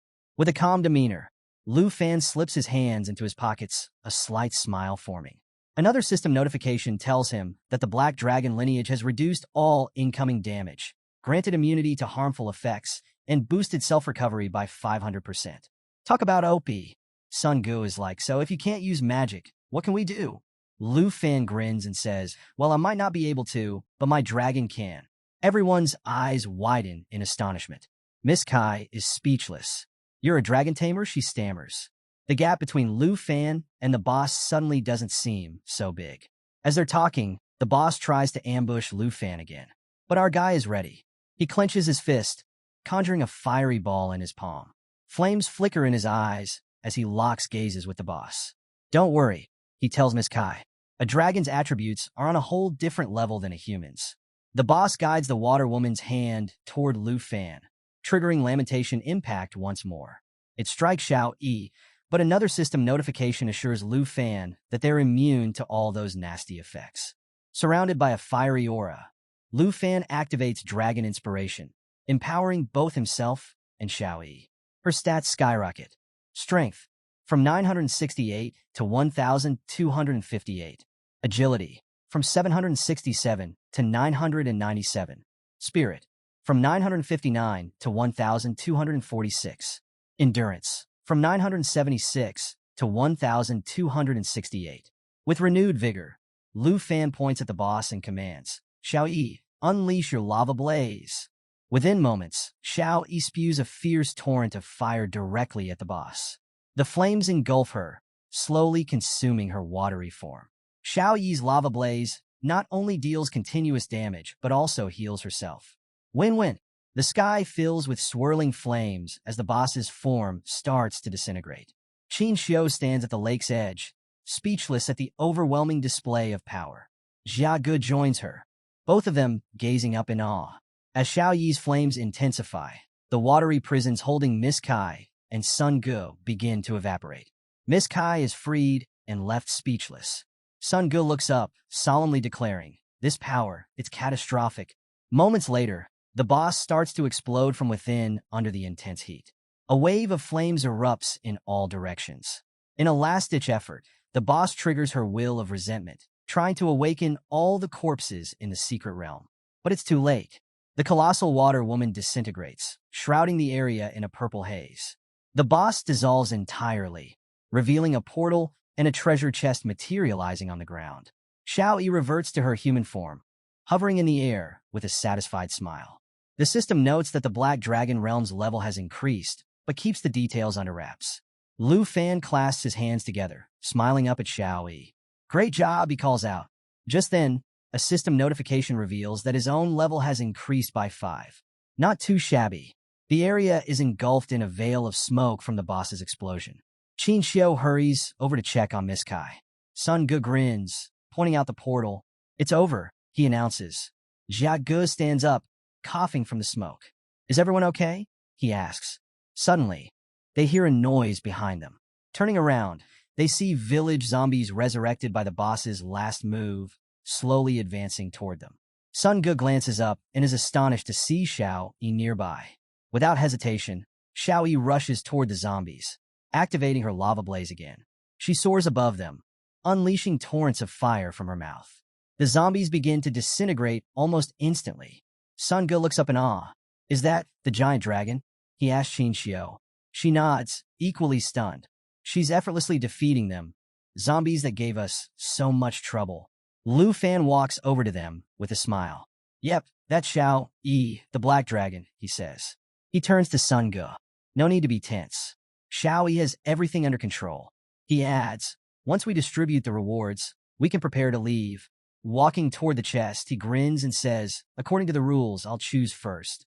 He looks back at the group. Anyone got a problem with that? Qin Xiu shakes her head. No objections here, she replies, smiling. So, Lu Fan steps up to the treasure chest and opens it. As it begins to glow, a big smile spreads across his face.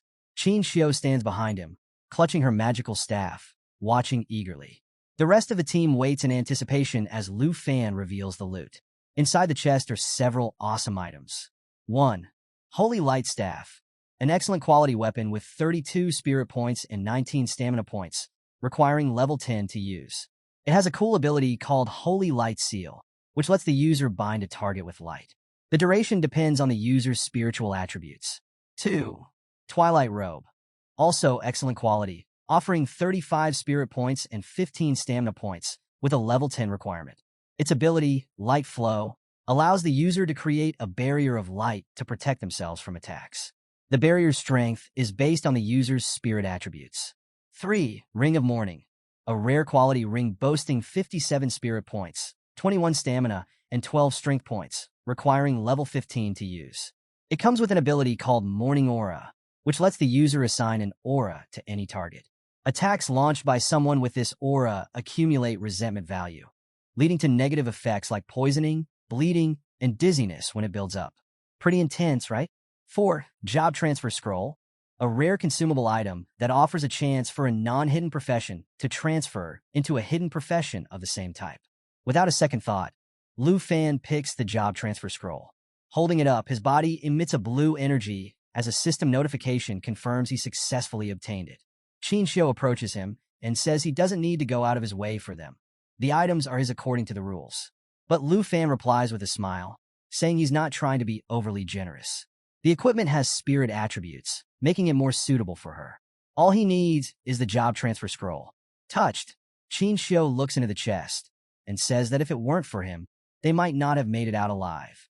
Lu Fan watches her quietly, curious about what she's planning.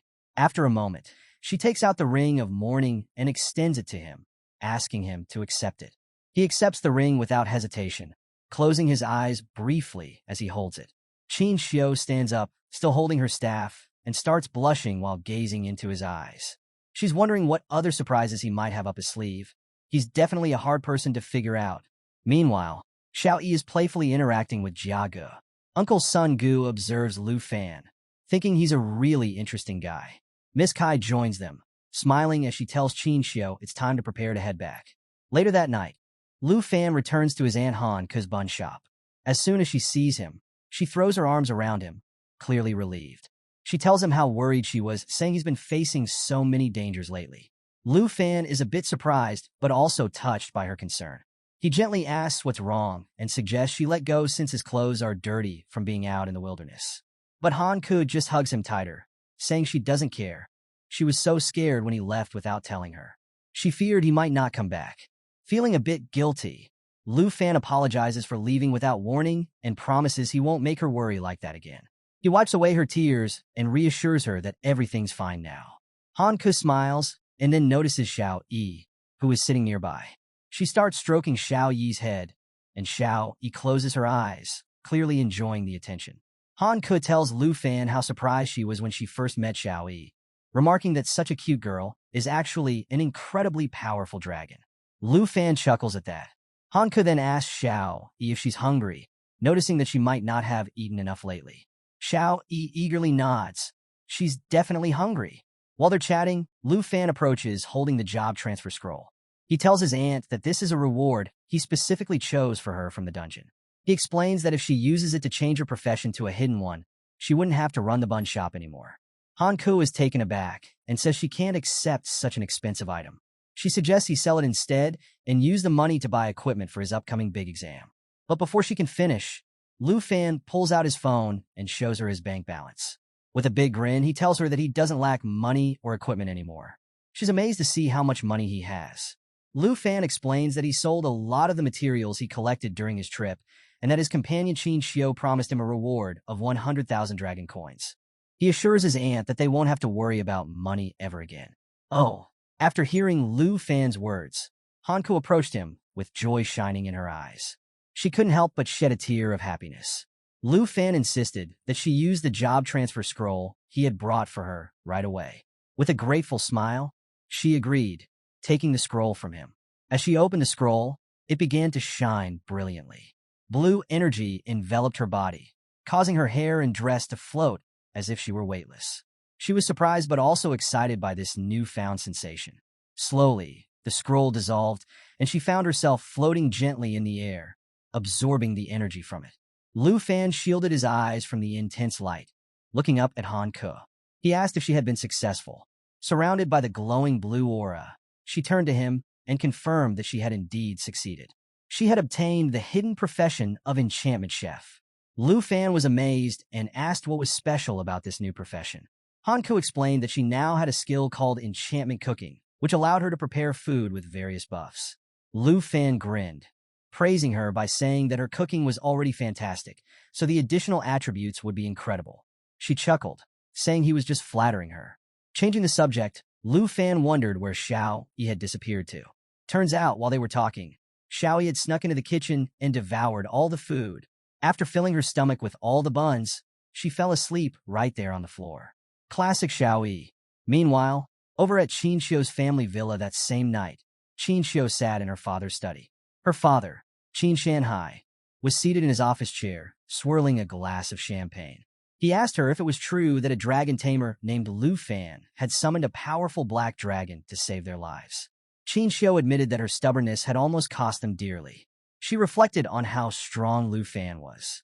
Despite both of them having hidden professions, the gap between them was like that between a firefly and the moon. Her father gazed out the window, contemplating. He asked if she had told anyone else about the dragon. She assured him that she hadn't, as she had promised Lu Fan that the Qin family wouldn't reveal anything about the dragon. Qin Shanhai turned back to her, praising her for her discretion. He pointed out how many people covet the power of dragons and how chaotic things could become if that information leaked. Feeling anxious, Qin Xiu pleaded with her father not to disclose anything, reminding him that Lu Fan had saved their lives. She asked if he had any issues with Lu Fan's dragon. Her father laughed heartily, assuring her that he wasn't that kind of person. He then asked how she planned to repay Lu Fan for his help. Relieved, Qin Xiu explained that she had promised Lu Fan a reward of 100,000 yuan when she invited him to join their team. Qin Shanhai sighed and suggested she take a purple tongue card and personally visit Lu Fan the next day to thank him properly. She nodded, but then asked why he wouldn't come along if he was so curious about Lu Fan. With a wink, Qin Shanhai said he would love to meet the Dragon Master, but had important matters to attend to. Typical dad move. Early the next morning, a new character enters the scene, the princess of Tai Zi Kingdom. She's a short girl wielding a magic staff, accompanied by her assistant, a tall man with black hair, dressed in black armor, and carrying a suitcase. They've come to Zhanghai City, supposedly to study, but we all know there's more to it. They arrive at Han Ku's bakery while she's busy preparing pastries. Noticing customers, Han Ku asks them to wait a moment. She opens the door slightly and, with a warm smile, tells them there are no steamed buns available today. The princess, Jinju, isn't impressed. She asks her assistant if this is really the place they're looking for, questioning whether he's brought her to a garbage dump. Ouch! The assistant, Cui Hong Tai, nervously assures her that according to their investigation, this is indeed the correct location. Han Ku, a bit puzzled, asks who they are. Suddenly, Cui Hong Tai forcefully pushes the door open, accidentally hitting Han Ku on the arm. She cries out in pain. Both the princess and her assistant stride into the shop. The princess informs Han Ku that they're here to find someone, specifically a dragon tamer named Lu Fan. Hearing the commotion, Lu Fan comes downstairs. He sees his aunt holding her arm in pain and immediately rushes to her side, asking if she's okay. Meanwhile, the princess wrinkles her nose, complaining to her assistant about the unpleasant smell of the place. Talk about rude. Lu Fan is understandably upset. He asks Han Ku what's going on. She tries to assure him she's fine. The princess catches his attention and asks if he is Lu Fan, mentioning that she, the princess, has made a special trip just to see him. Confused, Lu Fan asks who she is and why she's looking for him. The assistant steps forward, introducing her as Princess Jinju from the Tai Zi Kingdom, and himself as Cui Hong Tai, her assistant. With a confident smile, the princess says she's come to offer him a breakthrough opportunity. Lu Fan raises an eyebrow, clearly puzzled. She continues, noting that being a dragon tamer must be tough. She then signals to her assistant. Cui Hong Tai opens the suitcase, revealing a dragon egg inside. Lu Fan is shocked, starting to sweat. The princess tells him that as long as he accepts her request, the dragon egg will be his. She points at him and lays out the conditions. She wants him to be her servant and obey her every command without question. Seriously? This spoiled princess thinks she can just buy him off. So, Cui Hong Tai is holding a dragon egg with both hands, proudly showing it off to Lu Fan. Meanwhile, the bratty princess, Jinju, starts boasting that the egg is a reward she obtained from the armored dragon lair. She's totally convinced it's the only dragon egg in the world. Han Ku, Lu Fan's aunt, is completely baffled and pretty upset about the idea of her precious nephew being turned into a slave. She's questioning the harsh terms of this so-called contract. Curious, Lu Fan opens his status window to check out the egg's details. Turns out it's an egg of an armored dragon, which has a naturally tough shell that reduces incoming damage by 30%. But get this, the only attack it has is swinging its giant tail in a fan-shaped area. This land dragon is actually weaker than a wyvern. While Lu Fan is reviewing these stats, Princess Jinju mistakes his silence for fear or awe. She even calls the mediocre egg a powerful dragon. Lu Fan cuts her off, pointing out that while the attributes are okay, the only thing this armored dragon has going for it is endurance. He jokes, questioning if this can even be called a dragon. The princess is shocked by his remark. She questions whether Lu Fan really knows what he's talking about, and if he understands what a dragon egg means to a dragon tamer. As she's lost in her own thoughts, Hanko wonders how a child could be so audacious as to demand someone become her slave.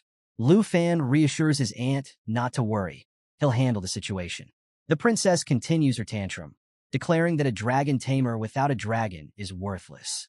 She insists that if Lu Fan becomes her servant, he could become the strongest person in history. She asks if he's not excited about the prospect of fame and power. Trying to stay polite, Lu Fan calmly says he refuses.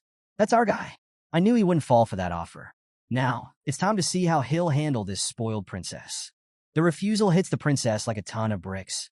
She asks him to rethink his decision, incredulous that he's turning down the chance to make history as a dragon tamer. At this point, Lu Fan is getting annoyed.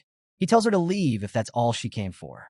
He's not interested in the dragon egg and asks her to drop the whole servant idea. Hearing this, Cui Hong Tai steps in to defend the princess. He says she's personally giving Lu Fan a chance to rise to prominence and calls him an ignorant fool for speaking disrespectfully.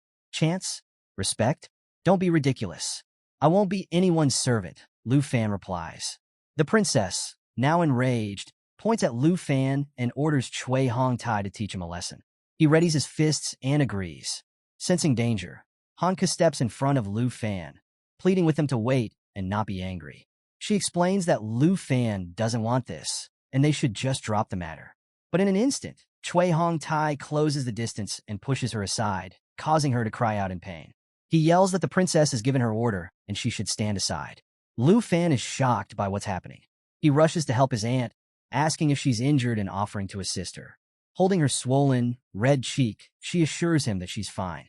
Cui Hong Tai prepares for his next attack, sneering that even commoners dare to defy the noble princess of Taizi. He intends to teach them a hard lesson. Seeing this, Hanka calls out Lu Fan's name in alarm. In a split second, Lu Fan reacts and launches an attack toward Cui Hong Tai. He points his big black machete at him, warning that since he's hurt his family, he won't hold back. Cui Hong Tai is stunned by the sudden attack. His cheek is bleeding. He jumps back as Han Ku tries to hold Lu Fan back, urging him not to be impulsive. The bratty princess, clueless about what just happened, demands to know what's going on with Cui Hong Tai. She still wants to teach Lu Fan a lesson. After experiencing Lu Fan's unexpected counterattack, Cui Hong Tai realizes there's more to Lu Fan than he initially thought. So Lu Fan, not one to tolerate disrespect, stepped up to the bratty princess and delivered a swift backhand slap right across her cheek. He didn't care which country she was from. He told her to shut her noisy mouth, take her trash, and leave his home. Watching the princess get slapped, Cui Hong Tai was furious. He attacked Lu Fan, yelling about how he could dare lay a hand on the princess. But Lu Fan easily deflected his attack with his big black machete, knocking Cui Hong Tai's spear wand out of his hand. Cui Hong Tai then turned his attention back to the princess, who was sitting on the ground holding Tamer. She wanted Lu Fan dead. He replied with a resolute yes. Meanwhile, back at Lu Fan's bedroom, his phone was ringing non-stop, much to the annoyance of our favorite dragon waifu, Xiao Yi. The caller was Qin Xiao, who found it strange that Lu Fan wasn't answering. She was certain she had the right number he gave her when they returned to the city. Wandering the streets, she tried to recall where his house was. Suddenly, an explosion rocked a nearby wall, startling her. It was Cui Hong Tai, who had been knocked through the wall by Lu Fan. He looked pretty beaten up. People on the street started noticing the commotion, shouting that a foreigner was causing trouble. The bratty princess yelled at the onlookers to go away and stop staring. Lu Fan emerged, walking slowly like a champ, his big black machete in his left hand. Cui Hong Tai kneeled, admitting he couldn't defeat Lu Fan, noting that his attributes were too high. The princess sneered, offering to help him out. She began chanting a spell, and dark, ominous energy started swirling around her. Lu Fan noticed that her spell was the exact opposite of Qin Xiu's holy spells. Realizing the princess was also of a hidden class, he braced himself. Just then, Qin Xiu rushed toward him, surprising Lu Fan. He wondered why she was there. As the princess finished her chanting, all the ominous dark energy poured into Cui Hong Tai. He screamed from the surge of power, and both Lu Fan and Qin Xiu had to shield their eyes from the intense flash of energy emanating from him. A status window revealed that Cui Hong Tai's class was a combat class guardian knight, while the bratty princess, Jinju, was a combat class advanced spiritual witch. Cui Hong Tai had transformed into a monster. I am here to help you, Qin Xiu declared, taking a defensive stance in front of Lu Fan. Cui Hong Tai leaped into the air to attack them. Lu Fan quickly pushed Qin Xiu aside, telling her she needed to take care of his Aunt Han Ku, who was inside the shop. Cui Hong Tai landed a heavy attack, but Lu Fan managed to dodge just in time. The spot where he had been standing moments before was completely destroyed by the impact. Sliding back, Lu Fan realized that Cui Hong Tai's attack power had skyrocketed and that he had truly become a monster. He thought to himself that he'd have to use Dragon Inspiration and Dragon Claw together to stand a chance. Princess Jinju stood beside Cui Hong Tai, yelling for him to kill Lu Fan to relieve her anger.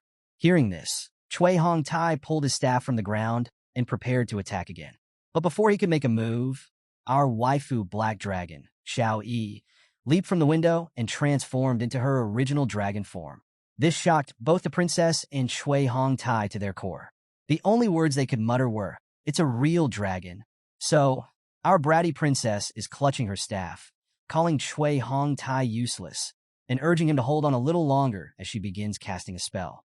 But before she can finish, Xiao Yi, our amazing dragon waifu, lets out a roar so powerful that it blows the princess away, canceling her spell entirely.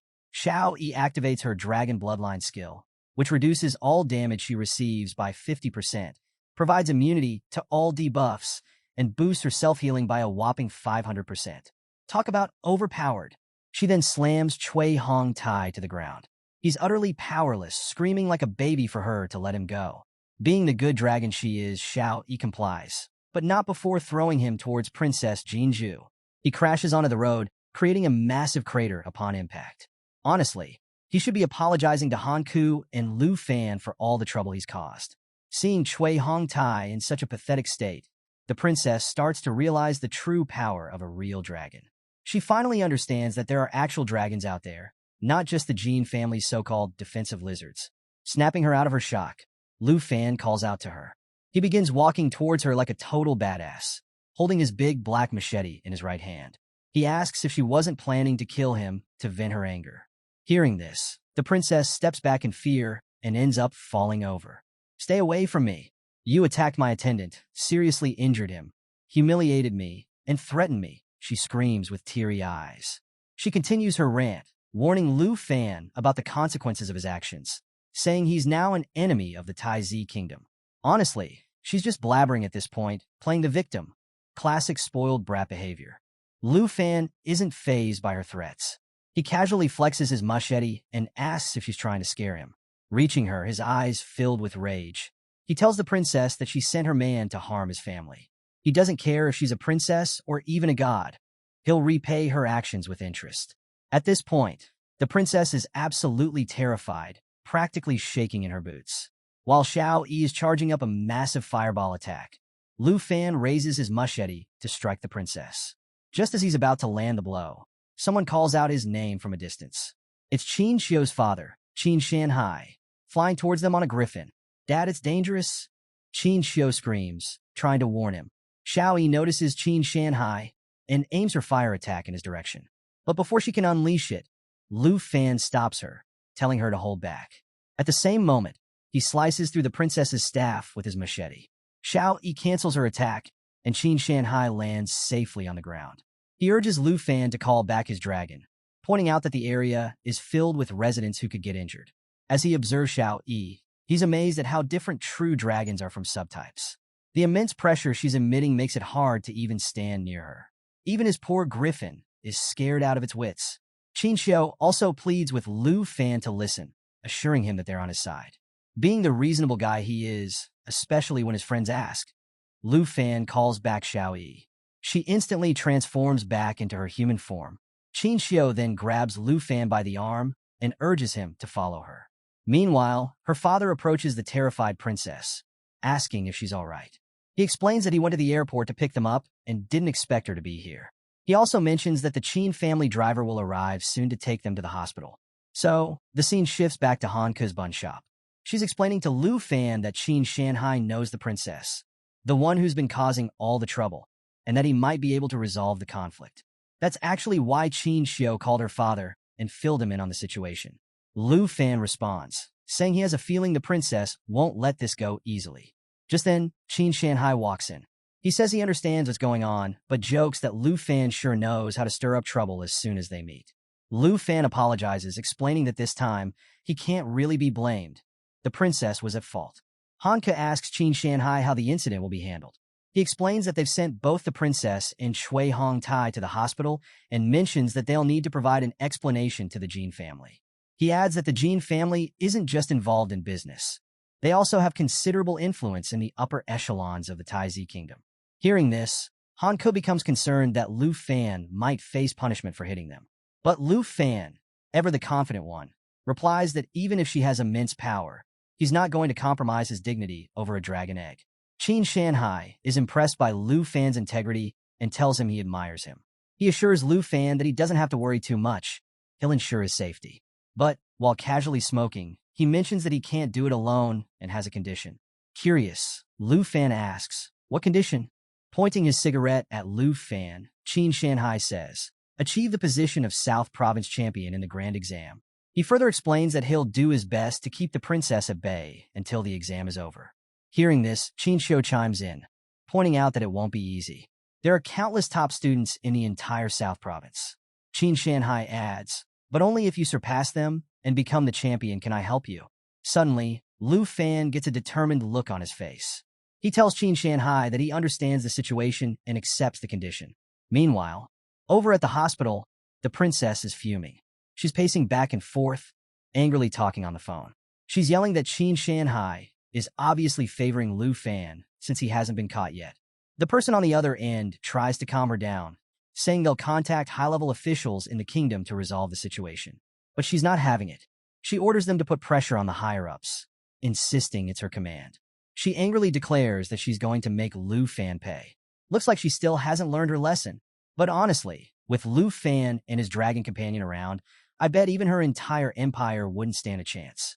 The scene shifts to the next day at the 3rd middle school, just before the grand exam. All the students are gathered, and the playground is buzzing with excitement. Everyone's checking out each other's levels and trying to form groups. Suddenly, the crowd notices Lu Fan walking back into school. Whispers ripple through the students. Some think he must have returned home to sell steamed buns. Others remark that even though Lu Fan was once a brilliant student, he's now considered a nobody, and no school wanted him. Yet here he is still participating in the exam. But little do they know, Lu Fan is not the same as before. Even though he feels a bit nostalgic hearing their gossip, he's too laid back to let it bother him. Suddenly, the headmaster's voice booms over the chatter, urging all the students to calm down. He announces that the South Province Grand Exam is about to begin. Lu Fan is standing amidst a sea of students, deep in thought. After leveling up to 15, he's realized that the treasure maps he's been receiving daily haven't been used yet. They're all intermediate level, and he's considering combining 3 of them into a high-level treasure map to help him prepare for the big exam. Lost in his musings, he suddenly snapped back to reality when someone calls his name. Turning around, he sees teacher Li approaching him. The teacher asks if Lu Fan is participating in the big exam. Lu Fan replies that he is and mentions he's been working hard to increase his strength. Impressed, Teacher Li hands him a teleportation stone, praising his dedication.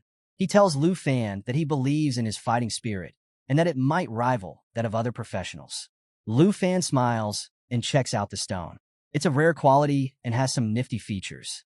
When used in the Trial's secret realm, it teleports the user to the 1st floor of the Heavenly Tower. When used in the Heavenly Tower, it takes the user back to the Trial's secret realm platform. After examining the stone, the teacher gives him a friendly warning. He reminds Lu Fan that professions are crucial in this world. Even though it's just an exam, a single mistake could lead to injury or worse. He advises Lu Fan to find a teammate for the trial and suggests using the teleportation stone to exit if things get too dicey. Lu Fan nods and assures him he'll be careful. As Teacher Lee walks away, some students start whispering about Lu Fan. They're doubting him, questioning his abilities. But Lu Fan isn't bothered. He's got bigger things on his mind.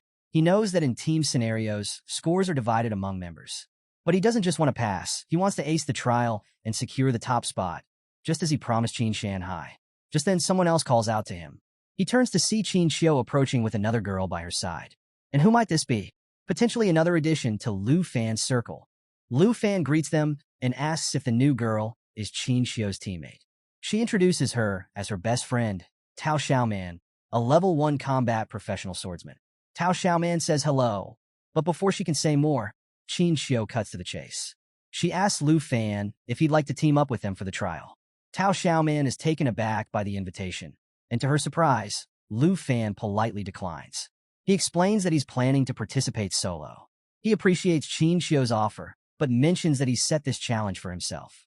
Waving goodbye, he tells them he's heading to the exam site. Qin Xiu looks a bit disappointed, missing out on the chance to team up with a guy she's clearly interested in. She wishes him luck, thinking that with his level of strength, anyone teaming up with him might actually hold him back. After Lu Fan leaves, Tao Xiaoman turns to Qin Xiu, puzzled. She asks why Qin Xiu would invite someone from the weakest profession to join them. Qin Xiu smiles and tells her that Lu Fan is stronger than he appears. In fact, she believes he'll be the top scorer in the southern province. Tao Xiaoman is shocked by this bold claim. She teases Qin Xiu, asking if she's falling in love with the dragon tamer himself. Blushing, Qin Xiu denies it, but her reddening cheeks give her away. Tao Xiaoman can't help but laugh, pointing out that her face tells a different story. Scene shift to the grand exam trial secret realm. Lu Fan walks through the portal like a total boss, thinking this is where it all begins. Up on a big screen, Principal Bai Hongtu addresses the gathered students. He explains that the portals in the sky are divided into 4 levels: normal, hard, fear, and nightmare. When the portals open, selected candidates can enter the heavenly tower using the teleportation stone their teachers provided. Here's the breakdown. Normal level. Everything is a projection, so no fatal injuries. The score multiplier here is 0.9x. Hard level. From this level onward, the monsters are real. If students use the teleportation stone to exit safely, their scores will be saved. The score multiplier is 1.0x. Most students choose this level. Fear level. Monsters here are more ferocious. This realm isn't recommended for solo challengers. Principal Bai advises not to worry about sharing scores in a team. Safety first. The score multiplier is 3.0x. As he's explaining, someone bursts out laughing. Principal Bai, watch me. I'm going to set the highest score in the exam. The confident student is Hong Wu, a level 14 Qigong master with a hidden profession. Tao Xiaoman is watching Hong Wu with awe. She mentions that he's the #1 expert at #1 middle school and ranks in the top 5 in the entire province. Qin Xiu chimes in, explaining that being a Qigong master makes him incredibly versatile, great at both attacking and defending. She notes that he's planning to challenge the hard realm solo. Hearing Hong Wu's bold declaration, other students start to feel a bit doomed. They think they can only aim for lower rankings now. Some even regret not choosing an easier difficulty level, realizing they're no match for Hong Wu. The scene shifts to Principal Bai Hongtu's office, where multiple screens display all the students' progress. The principal of #1 middle school, sitting beside Bai Hongtu, starts laughing. He's boasting that Hong Wu is the most formidable student at their school and that it's a sure win for him to become the top scorer. He even mentions that Qin Xiu is pretty impressive and should be among the top 3 rankers. Principal Bai Hongtu, however, feels a bit wistful. He thinks that if Lu Fan had awakened to another hidden profession, he might have taken first place. Lost in his thoughts, he's interrupted by Qin Shanhai, who mentions he has a promising candidate in mind for the top spot and is quite optimistic about him. Curious, the principal of #1 high school asks who he's referring to. Qin Shanhai reveals it's Lu Fan, the dragon tamer from #3 school. This revelation leaves Principal Bai Hongtu stunned. The principal of #1 school points out that all the students have already entered the tower, but Lu Fan hasn't gone into the heavenly tower yet. He laughs, questioning if Lu Fan is giving up on the exam. He dismisses Qin Shanhai's suggestion, asking what could be expected from a dragon tamer. Pointing to the scoreboard, he notes that Hongwoo is already on the 4th floor and ranked first. Suddenly, Principal Bai Hongtun notices something. With a shocked expression, he realizes that Lu Fan isn't giving up. He's waiting for the last difficulty level portal to appear. He's choosing the Nightmare Trial. The Nightmare Trial is a one-way trip, and the principal of number 1 school shouts that this student is way too overconfident. The Nightmare Trial portal appears in the sky, and the score multiplier is a whopping 9.9x. Lu Fan prepares to enter the trial realm, while the principal of number 1 school is freaking out, urging Principal Bai Hongtu to stop him, claiming he'll die in there. But Lu Fan enters the trial with a confident smile. Principal Bai Hongtu is concerned, mentioning that no one who's challenged the Nightmare Trial has come back intact. The last person who attempted it was 8 years ago, and he was eaten by a ferocious beast, a miserable death. The principal of number 1 school questions whether Lu Fan was properly educated about the exam rules. He declares that this dragon tamer is doomed for sure, and even suggests that Qin Shanhai's judgment might need improvement, stating that Lu Fan can't be compared to Hongwu at all. Qin Shanhai just winks and suggests they focus on the performance of their talented Qigong master. He adds that it's still too early to draw conclusions and that they should observe a little longer without making snap judgments. Principal Bai Hongtu asks Qin Shanhai why he trusts Lu Fan so much. Meanwhile, as they're discussing, Lu Fan enters the 1st floor of the Nightmare Trial. Almost immediately, a massive paw steps toward him out of the dense fog. Red eyes glare at him from all directions. He's surrounded by monsters in an instant. Lu Fan quickly pulls out his big black machete and takes a defensive stance. He thinks to himself that, based on his knowledge, there should be at least 10 monsters around. From the fog, a pack of black wolves emerges. They're level 10, and their bite attack causes continuous bleeding damage. They also have a skill called Night Howl, which increases all attributes of their allies and resets all skill cooldowns. The wolves roar at Lu Fan and leap toward him. But maintaining his cool demeanor, Lu Fan responds with Dragon Fang Strike. In just one attack, he slices all the wolves to a crisp. A notification announces that the Nightmare Trial Sky Tower's 1st floor is completed, and he instantly gains 990 points. Back in the control room, the principal of 1st Middle School is shocked. One-hit kill? What's the deal with this Lu Fan? He's ridiculously strong, he exclaims. He adds that Lu Fan's attributes are clearly above the level of his peers. Principal Bai Hongtu is equally stunned, wondering if Lu Fan has found the legendary dragon. With 990 points, Lu Fan instantly jumps to the 2nd position on the scoreboard. So, in the surveillance room, the director of number 1 middle school and others are intently watching Lu Fan. They're all stunned that he defeated the Black Wolves with just one blow. Suddenly, someone walks into the room, a mysterious figure in a detective suit, one hand in their pocket and a briefcase in the other. They're wearing a cap and glasses, making it hard to see their face. This newcomer catches everyone's attention. Qin Shanhai turns his head and becomes instantly alert upon seeing him. The man introduces himself as Qian Xiong, a special representative from Long Du. He's there to investigate someone and take them back to Long Du, taking off his cap. He looks directly at Qin Shanhai and asks where the Dragon Master, Lu Fan, is. A stats window pops up, revealing that Qian Xiong is level 57 and specializes in combat. Meanwhile, back in the Nightmare Trial, Lu Fan is making his way through the 1st floor. He's using his big black machete to cut through vines, and he's got the system map open in his other hand. Feeling pretty good, he realizes he's found what he's been looking for. A system window informs him that he's reached the right spot on the treasure map. Another window tells him that a high-level treasure map has been created. Lu Fan can't help but feel excited. The high-level treasure map he made before entering the trial realm is on the 1st floor of the Heaven Tower. As he cuts through the thorny plants blocking his way, he comes across a book. Reaching out, he takes it. An alert window shows up on his screen, telling him he successfully acquired a skill book named Accelerated Growth. This book shines brilliantly, adorned with several gems on the cover. The stats window reveals that Accelerated Growth is an excellent skill book. It teaches a passive skill that speeds up growth. Once used, this skill allows pets to gain 100% more experience.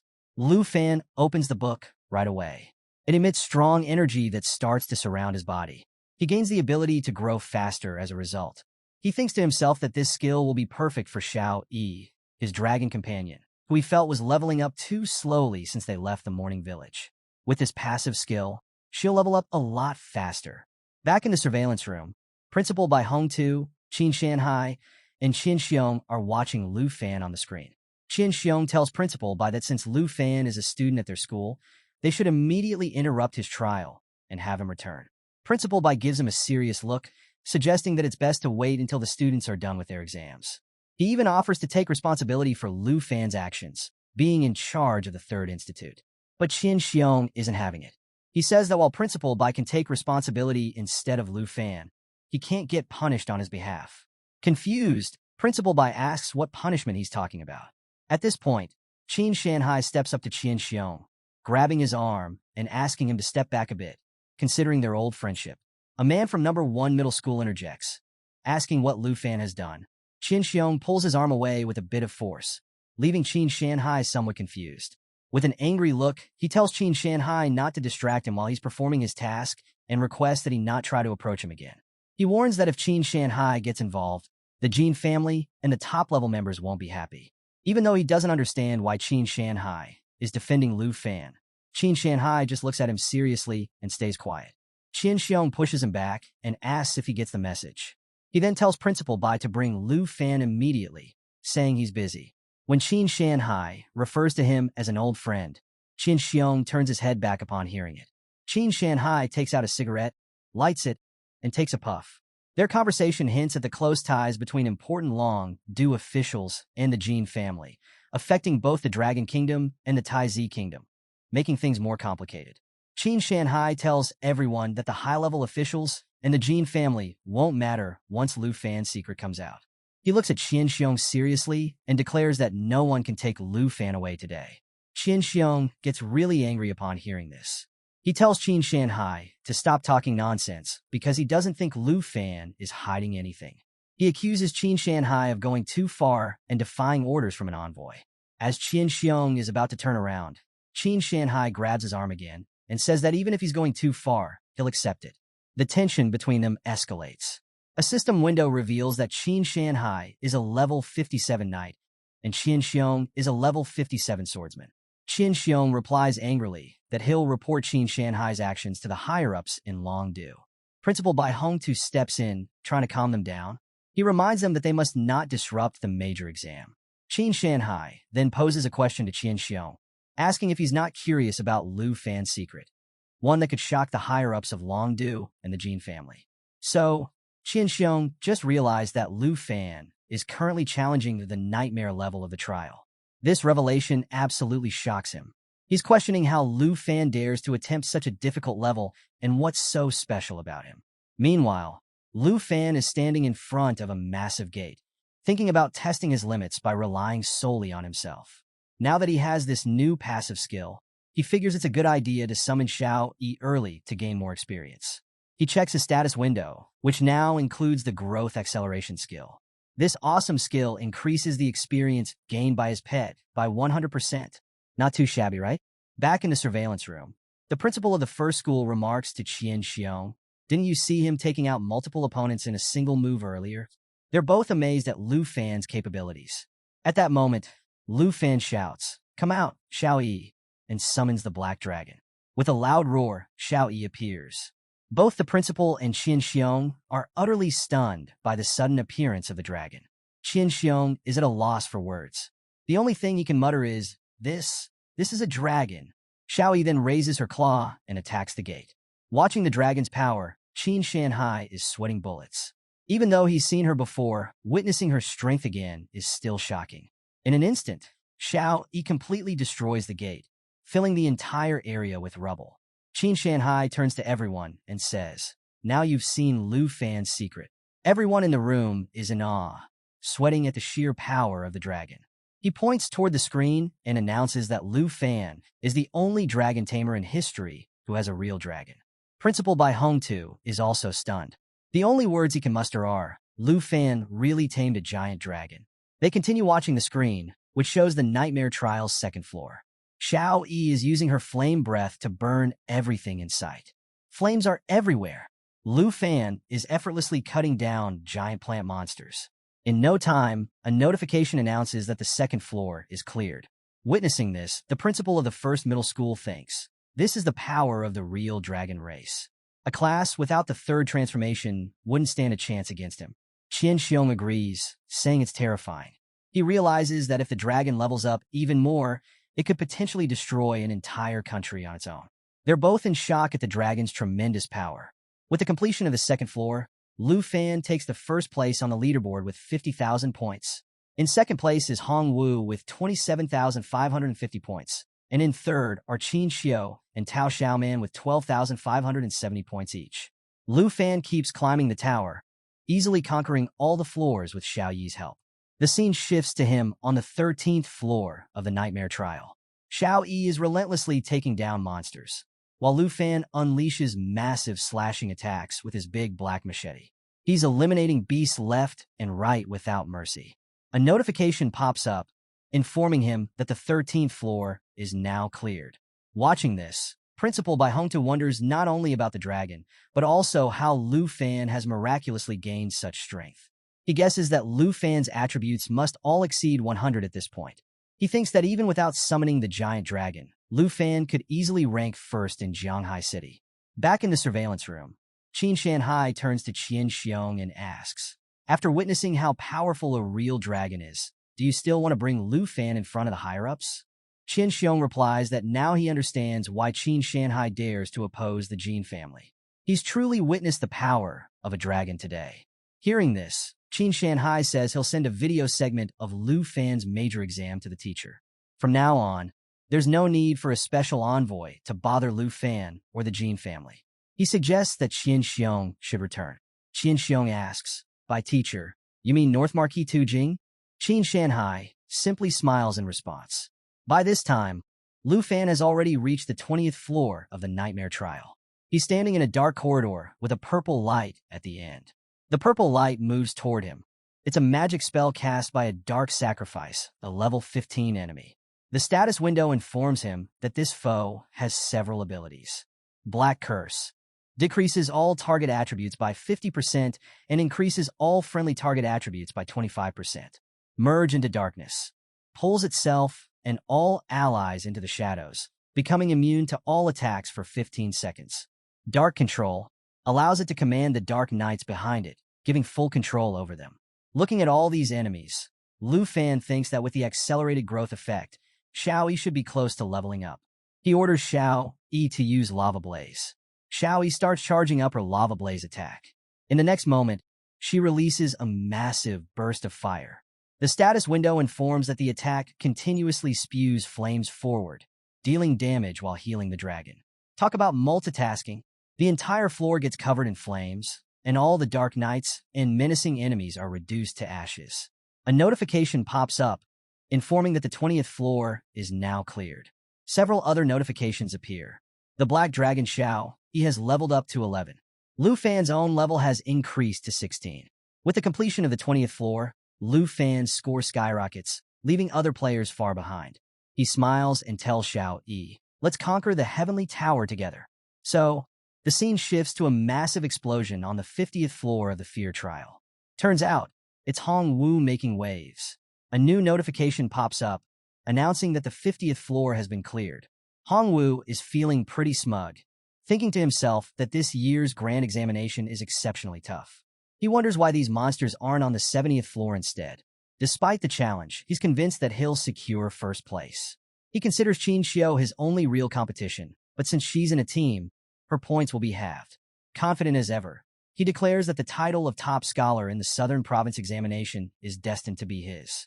He even laughs and tells Principal Bai Hongtu to keep watching his performance, suggesting the principal should start contacting the heads of the top universities to prepare for his admission. Talk about delusional and self-centered, right? Little does he know, the principals in the office aren't even paying attention to him. They're all glued to Lu Fan's progress instead. Principal Bai Hongtu mentions that the 50th floor of the Heaven Tower is a significant hurdle. In the past, professionals from the Southern Province have always stumbled at this point. The principal of First Middle School adds that this level is a watershed moment. Even if Lu Fan passes this level, he expects Lu Fan's pace to slow down in the higher floors as the difficulty ramps up. Now, let's switch over to our main man, Lu Fan, who's standing on the 50th level of the Nightmare Trial. The area is covered in heavy snow, creating a tense atmosphere. Lu Fan is checking Xiao Yi's status window, And guess what? She's learned a new skill called shape transformation. This new ability allows her to change into 4 different forms. 1. Young dragon form. Increases all attributes and reduces consumption by 50%. 2. Dragon maiden form. This form is a result of the blood pact with Lu Fan. Honestly, I love this form. She should always stay in this one. It's definitely her main waifu form. 3. Destruction dragon open form. Decreases strength by 50%, but increases spirit by 100%. In this form, she gains new skills like daylight incineration and lava eruption. 4. World-ending form. Reduces spirit by 50%, but increases strength by 100%. Skills acquired in this form include Earth Bend and Fearful Roar. While Lu Fan is busy checking out these awesome new abilities, the stones around him start to move. They form into massive creatures with glaring red eyes fixed on him. There are 3 monsters in total. The status window informs him that these entities are amethyst mountain giants, level 20. They have several skills. Mountain Arm deals massive frontal damage by swinging their rock arms. Landslide, probably not something you want to get caught in. Amethyst Rock reduces magic damage received by 50% and makes them immune to armor-piercing effects. Back in the surveillance room, Principal Bai Hong Tu is concerned. He wonders how Lu Fan is going to fight 3 nightmare-level bosses at the same time. The principal of First Middle School chimes in, saying he expected the 50th floor to slow down Lu Fan's rapid climb. He thinks Lu Fan's score is already high enough to place him first in Jianghai City. In his opinion, it's very likely that Lu Fan will become the top scholar of the Southern Province. He even laments, saying, "Why isn't such a promising student from our first middle school?" Gotta love that friendly rivalry.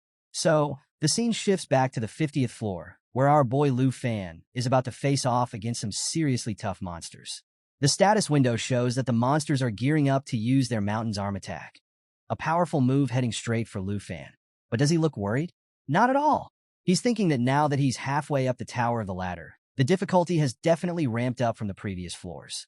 Since the challenges are getting tougher, he figures it's time to up his own game as well. Just as the massive attack is about to reach him, Xiaoyi steps in, blocking the incoming blow with her left hand. Lu Fan stands there in the midst of the chaos, not even breaking a sweat. He decides it's time to pull out all the stops and orders Xiaoyi to try out her World Ender form.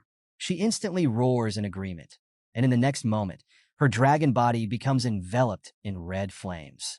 Watching this epic transformation, Principal Bai Hongta comments that Lu Fan is definitely up to something. As the dragon begins to emerge in her new form, everyone is in awe. And let me tell you, Xiaoyi's new form is seriously cool. Her entire body turns pitch black, and her eyes glow menacingly red. The system informs them about the successful transformation. Xiaoyi's strength skyrockets from 456 to 2,912, while her spirit decreases from 1,424 to 712. She also gains 2 new skills, Earth Shatterer and World Ending. Everyone in the monitoring room is amazed by the dragon's transformation. Principal Bai Hong Tu is stunned, questioning how this dragon can even switch combat forms. Qin Shanhai is equally surprised, admitting that such a transformation sends shivers down his spine. Back on the battlefield, Lu Fan is facing off against the monsters. One tries to attack him from behind, but he instantly senses it and effortlessly dodges by leaping into the air. He activates his Dragon Inspiration skill, which boosts all his and Xiaoyi's attributes in attack power by 10%. He then orders Xiaoyi to launch a mighty jaw assault on one of the monsters. In a flash, the dragon shatters the monster's head. Watching this, the principal of First Middle School is utterly shocked, exclaiming that a level 20 boss was just shattered like it was nothing. Principal Bai Hong Tu analyzes the situation, thinking that to break through the defense of an amethyst mountain giant, the dragon's attack power must have exceeded 2,000 points. As the first monster crumbles, the second one tries to grab Lu Fan, but he easily dodges again, maneuvering his body to avoid the monster's grasp. He then uses Dragon Claw to launch an attack, resulting in a massive explosion. Meanwhile, Qin Shanhai turns to Qian Xiong and points out that, given Lu Fan's strength, he must feel fortunate for not taking Lu Fan away earlier. Qian Xiong is speechless, completely focused on the ongoing battle. Lu Fan continues to effortlessly dodge all the monster's attacks. Then, Xiaoyi unleashes World-Ending Roar, which adds a vulnerability effect to the monster. Lu Fan prepares to deliver the final blow, But to his surprise, Xiaoyi has already launched Earth Shatterer. This causes massive damage to the entire area, opening up a large black pit into which the monster falls. The system announces that the Black Dragon has leveled up to level 12, and Lu Fan himself has leveled up to level 16. He's absolutely thrilled with this outcome, thinking that choosing the Nightmare level was definitely the right choice. He realizes that as long as the difficulty continues to rise with each level, he'll keep getting stronger after clearing each one. A notification pops up, announcing that the 50th floor has been successfully conquered. Lu Fan starts walking toward the portal to head to the next floor, with Xiao Yi following right behind him. Back in the monitoring room, Qin Shanhai remarks that the so-called 50th floor watershed poses no difficulty for Lu Fan. The principal of First Middle School adds that the dragon's strength far exceeds his understanding. Principal Bai Hongtu then turns to Special Envoy Qian Xiong, asking him, given his extensive experience in Dragon City, if he can gauge the terrifying numerical value of the dragon's strength attribute after changing form. Qian Xiong replies that he's seen many big shots in Dragon City in action, and if he compares the dragon's power to theirs, the strength attribute of this dragon after transforming must be at least 2,500 points. Hearing this, the principal of First Middle School is astonished. 2,500 points? Our levels and attributes aren't even worth mentioning, he exclaims. Principal Bai Hongtu nods, thinking that, as he previously anticipated, the dragon's attributes are only going to get higher. The principal of First Middle School then mentions that since they've passed the 50th floor, the X+1 mode will gradually come into play. Qin Shanhai asks what he means by X+1. Principal Bai Hongtu explains, yes, the X+1 mode was established by the scholar who first designed the trial. After the examinees pass the 50th floor, every floor filled with ordinary monsters is followed by a boss floor. This setup makes the trial more like a real secret realm, constantly putting the examinees in mortal danger. He continues, however, in the Nightmare level tower of the ladder, whether it's an X floor or a 1 floor, all have been replaced with Nightmare level bosses. Bai Hongtu gave us some juicy details about Nightmare mode X+1. Get this.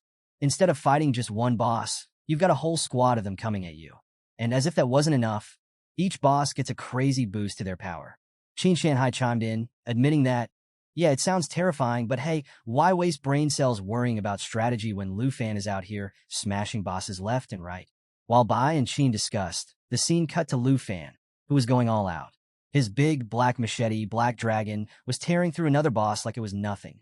Oh, and let's not forget Xiaoyi, the world-ending dragon, casually munching on the head of a defeated boss. The notification flashed, announcing Lu Fan and Xiaoyi had just cleared level 70, with Xiaoyi leveling up to 13 and Lu Fan hitting level 18. Qin Shanhai couldn't help but point out that from the 50th floor onward, the Tower of Heaven was designed to be a nightmare, pun intended, with scaling difficulty. Yet, with Xiaoyi by his side, Lu Fan didn't even need fancy strategies. As Lu Fan wiped the blood from his mouth, he ordered Xiaoyi to follow, and she eagerly obeyed, casually splitting a monster's head in half. Principal Bai Hongtu was watching all this unfold and marveled at Lu Fan's pace. 78 floors in minutes. The principal from First Middle School agreed, saying this year's Heaven Tower was the toughest ever designed. He had serious doubts anyone could make it to the 80s, but now it looked like Lu Fan was making him eat those words. Then, chaos erupted as Xiaoyi went full rampage mode, spitting fire everywhere, and monster bosses were straight up fleeing for their lives. The system announced that the 76th floor was cleared, and Lu Fan faced off against a giant worm-like boss, who didn't even get a chance to strike. One hit with Lu Fan's dragon blood armor transformation, and it was game over. Xiaoyi nonchalantly held the boss's head, leveling up to 14, while Lu Fan powered up to level 19. Back in the principal's office, Bai Hongtu mused about how many geniuses in the past had exhausted themselves trying to clear the tower, only to perish in the end. Qin Shanhai added that when candidates reached the 70s and 80s, they were too close to victory to back out. But Bai Hongtu had no doubt Lu Fan was built different. He might be the first in a decade to conquer all 100 floors. Then, the tension ramped up. The system showed Lu Fan stepping onto the 99th floor, a shattered building littered with broken staircases leading up to a shadowy throne surrounded by headless knights. These knights were world enders, and they looked mean. 4 of them, headless and armed to the teeth, blue flames sparking in place of their heads. Each knight had a horrifying skill set, penetration attacks with crazy damage multipliers, counterattacks triggered automatically, lightning speed strikes, and, the worst of all, a beheading move that instantly killed anyone under 57% health. Oh, and did I mention they shared boosted health and defense? Yeah, good luck with that. Lu Fan wasn't fazed. He recognized the secret room as being inspired by the tragic history of the Shattered Kingdom, where an undead legion had brought ruin centuries ago. But there was no time for history lessons. The axe-wielding knight charged, ready to unleash its beheading skill. Without control skills, Lu Fan had only one plan: hit them all hard and fast. He leaped into the air, deflecting their counterattacks with his machete. His first slash barely scratched one knight, which healed instantly. Worse, the attack triggered a devastating counter, but Lu Fan blocked it just in time. Seeing an opening, he yelled for Xiao Yi to launch a massive fire strike. The dragon didn't disappoint, setting the entire castle ablaze. The floor crumbled, and Lu Fan praised Xiao Yi's destruction. But the dual sword knight, screaming "For my king," lunged at Lu Fan with a lightning-charged attack. Sparks flew as Lu Fan parried, holding his ground. As the other knights closed in, Lu Fan knew they couldn't stall any longer. They needed to move on to the 100th floor. He commanded Xiao Yi to prepare for a massive strike, and the dragon began charging energy, ready for the next round of chaos. So, here we are on the 99th floor. Black Dragon Xiao Yi isn't holding back and launches a massive lava blaze toward all the knights. Flames scorch everything, and Xiao Yi keeps up the fiery assault, dishing out serious damage while healing herself in the process. In no time, every last demon soldier is reduced to ashes, and BM. The system announces that level 99 has been cleared. Xiao Yi levels up to 15, and surprise, she unlocks a brand new skill. Lu Fan checks the system and is blown away. Black Dragon Xiao Yi is getting more OP by the second, while he himself hits level 20. With excitement bubbling, Lu Fan knows there's only one thing left: the final level trial. Back in the surveillance room, jaws are dropping. The first middle school principal can't believe his eyes as the door to the 100th level of the nightmare trial swings open. Even Mr. Qin Shanhai admits they're witnessing history being made. Principal Bai Hong Tu, usually cool and composed, is visibly shaken. He's like, "Hold up, this was never supposed to be possible." Meanwhile, Lu Fan reaches the 100th floor. He yanks out a sword embedded in the throne, and a powerful aura surges around him, with Xiao Yi at his side. The scene in front of them? Absolutely horrifying. A crumbled kingdom, skeletal remains scattered everywhere, and on the throne sits the World Annihilation Emperor, a terrifying level 60 boss surrounded by an army of 500 demon soldiers. Lu Fan's not fazed, though. He checks out Xiao Yi's new skill, Cataclysm.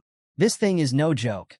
A 3-stage attack that rains destruction, burns enemies, and detonates the area. Lu Fan's thrilled. It's time to see some real chaos. He gives Xiao Yi the nod, and she transforms into her destruction dragon form. Flames swirl around her, and the system displays her boosted stats and new skills. All things incinerate and lava burst. Even the principals in the surveillance room are awestruck. Bai Hong Tu wonders if Xiao Yi's transformation is a whole new level of terrifying. Qin Shanhai is stunned, realizing that Lu Fan has been holding back this kind of firepower. As the demon commander orders the undead army to defend the emperor, Lu Fan doesn't waste a second. He shouts for Xiao Yi to get ready. Charging forward, he grabs a skeleton soldier and shouts for Xiao Yi to unleash Cataclysm. The destruction dragon lets out a deafening roar, takes flight, and rains down hellfire. The system's casualty count skyrockets, with soldiers incinerated left and right.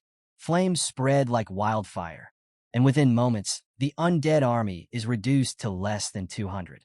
The destruction dragon's relentless assault leaves only a handful of soldiers standing. Xiao Yi detonates the burning area one last time, and the remaining enemies are swallowed by flames.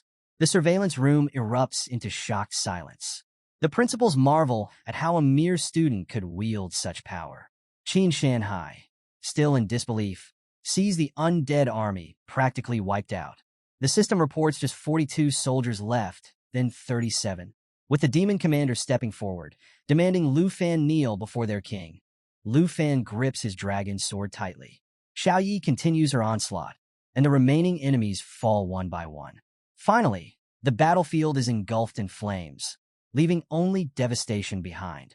Bai Hong Tu watches, deep in thought, realizing even the four horsemen couldn't hold a candle to Lu Fan's power. The first high school principal's eyes widen in disbelief as he notes that Lu Fan has racked up an unbelievable score of 989,500, a record untouched for 30 years. Bai Hongtu can't help but wonder if Lu Fan will actually claim the exam award. Staring at the screen, he mutters that this year's test is the hardest yet, and the reward should match at least 3 rare pieces of gear. Back in the tower, Lu Fan surveys the destruction, sword in hand. He declares that all the trash has been cleared and challenges the final boss, the Annihilation Emperor, to make his grand appearance. So, as the smoke finally clears, out comes the last boss, radiating this suffocating, sinister energy.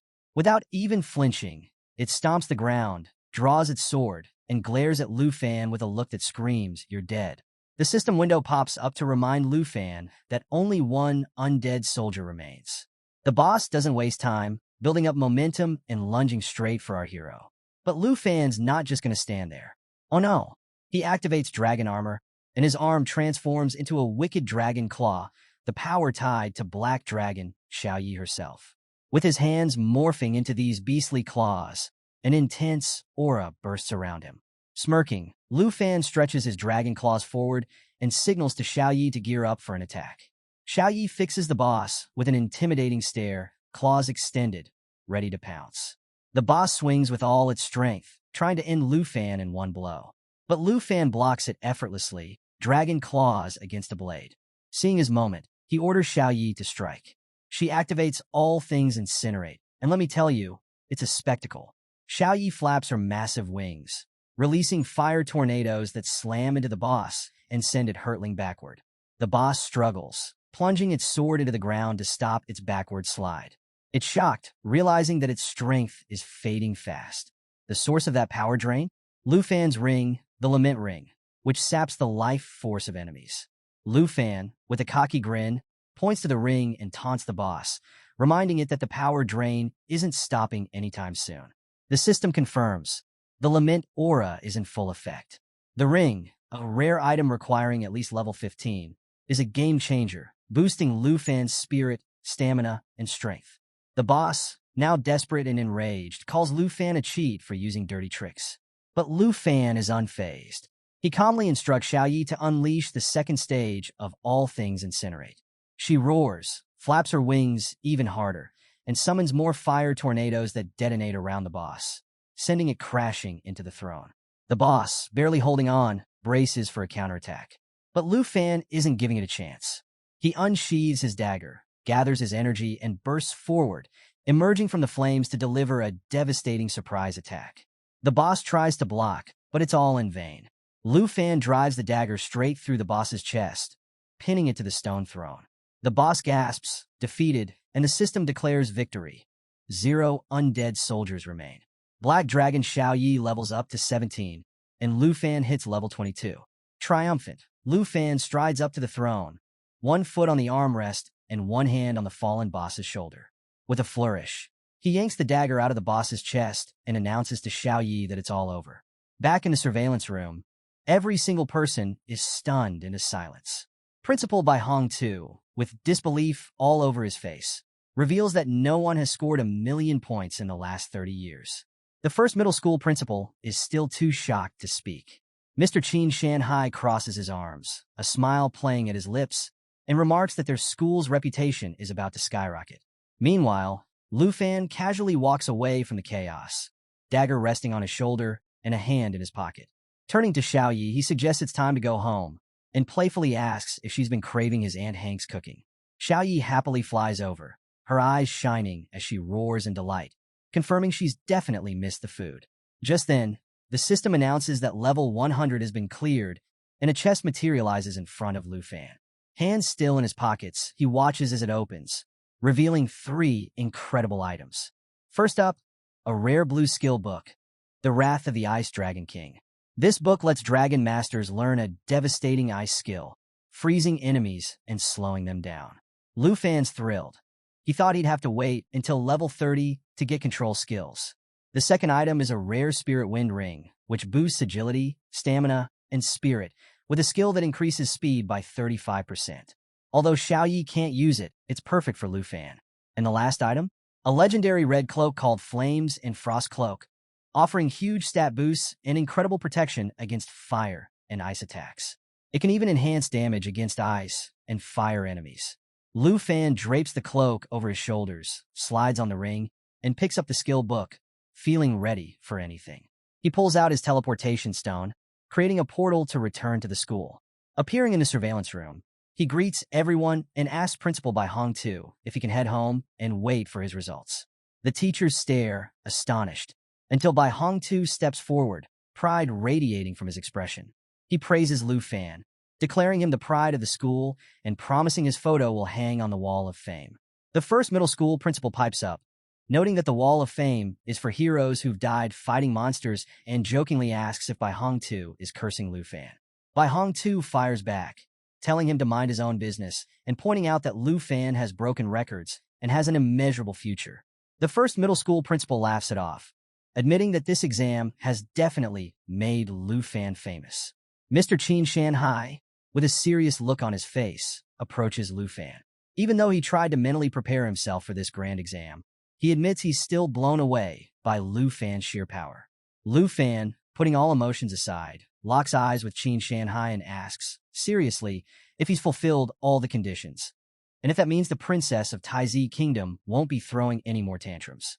Qin Shanhai closes his eyes and smiles, assuring Lu Fan that he'll hold up his end of the deal. He mentions that the teacher should have already received it. Lu Fan's a bit confused, raising an eyebrow and asking what teacher he's talking about. Qin Shanhai just places a hand on his shoulder, telling him not to worry and to focus on which academic institution he'll choose next. Meanwhile, in the shadows, the special envoy from Longdu, Qian Xiong, quietly adjusts his cap and walks away. The principals gather around Lu Fan, hyped up and eager to talk. They explain that the top 10 academic institutions are going to be fighting tooth and nail to recruit him.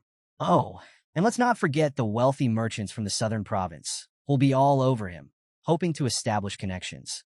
The principals warn Lu Fan to be careful of their motives.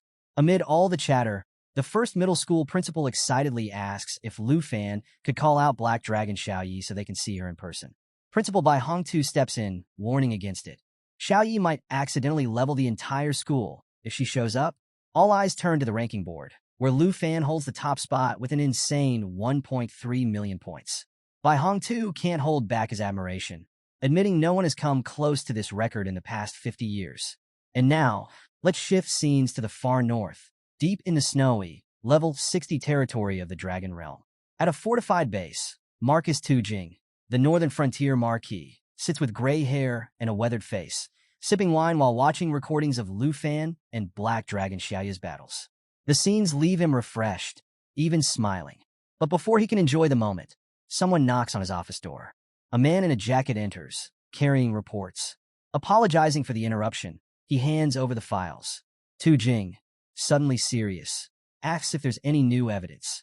The man lays the files on the table, confirming that everything Qin Shanhai deduced was spot on. As Tu Jing reads, his expression darkens. The reports detail a conspiracy involving Princess Taizi Jinju and her inner circle. Even more shocking, Lord Ruan Chongfeng, a high-ranking official in Dragon City, is deeply entangled in this plot, secretly supporting the Jin family. Learning this, Tu Jing's grip tightens around his wine bottle until it cracks. His jaw clenches as he calls Ruan a scheming traitor.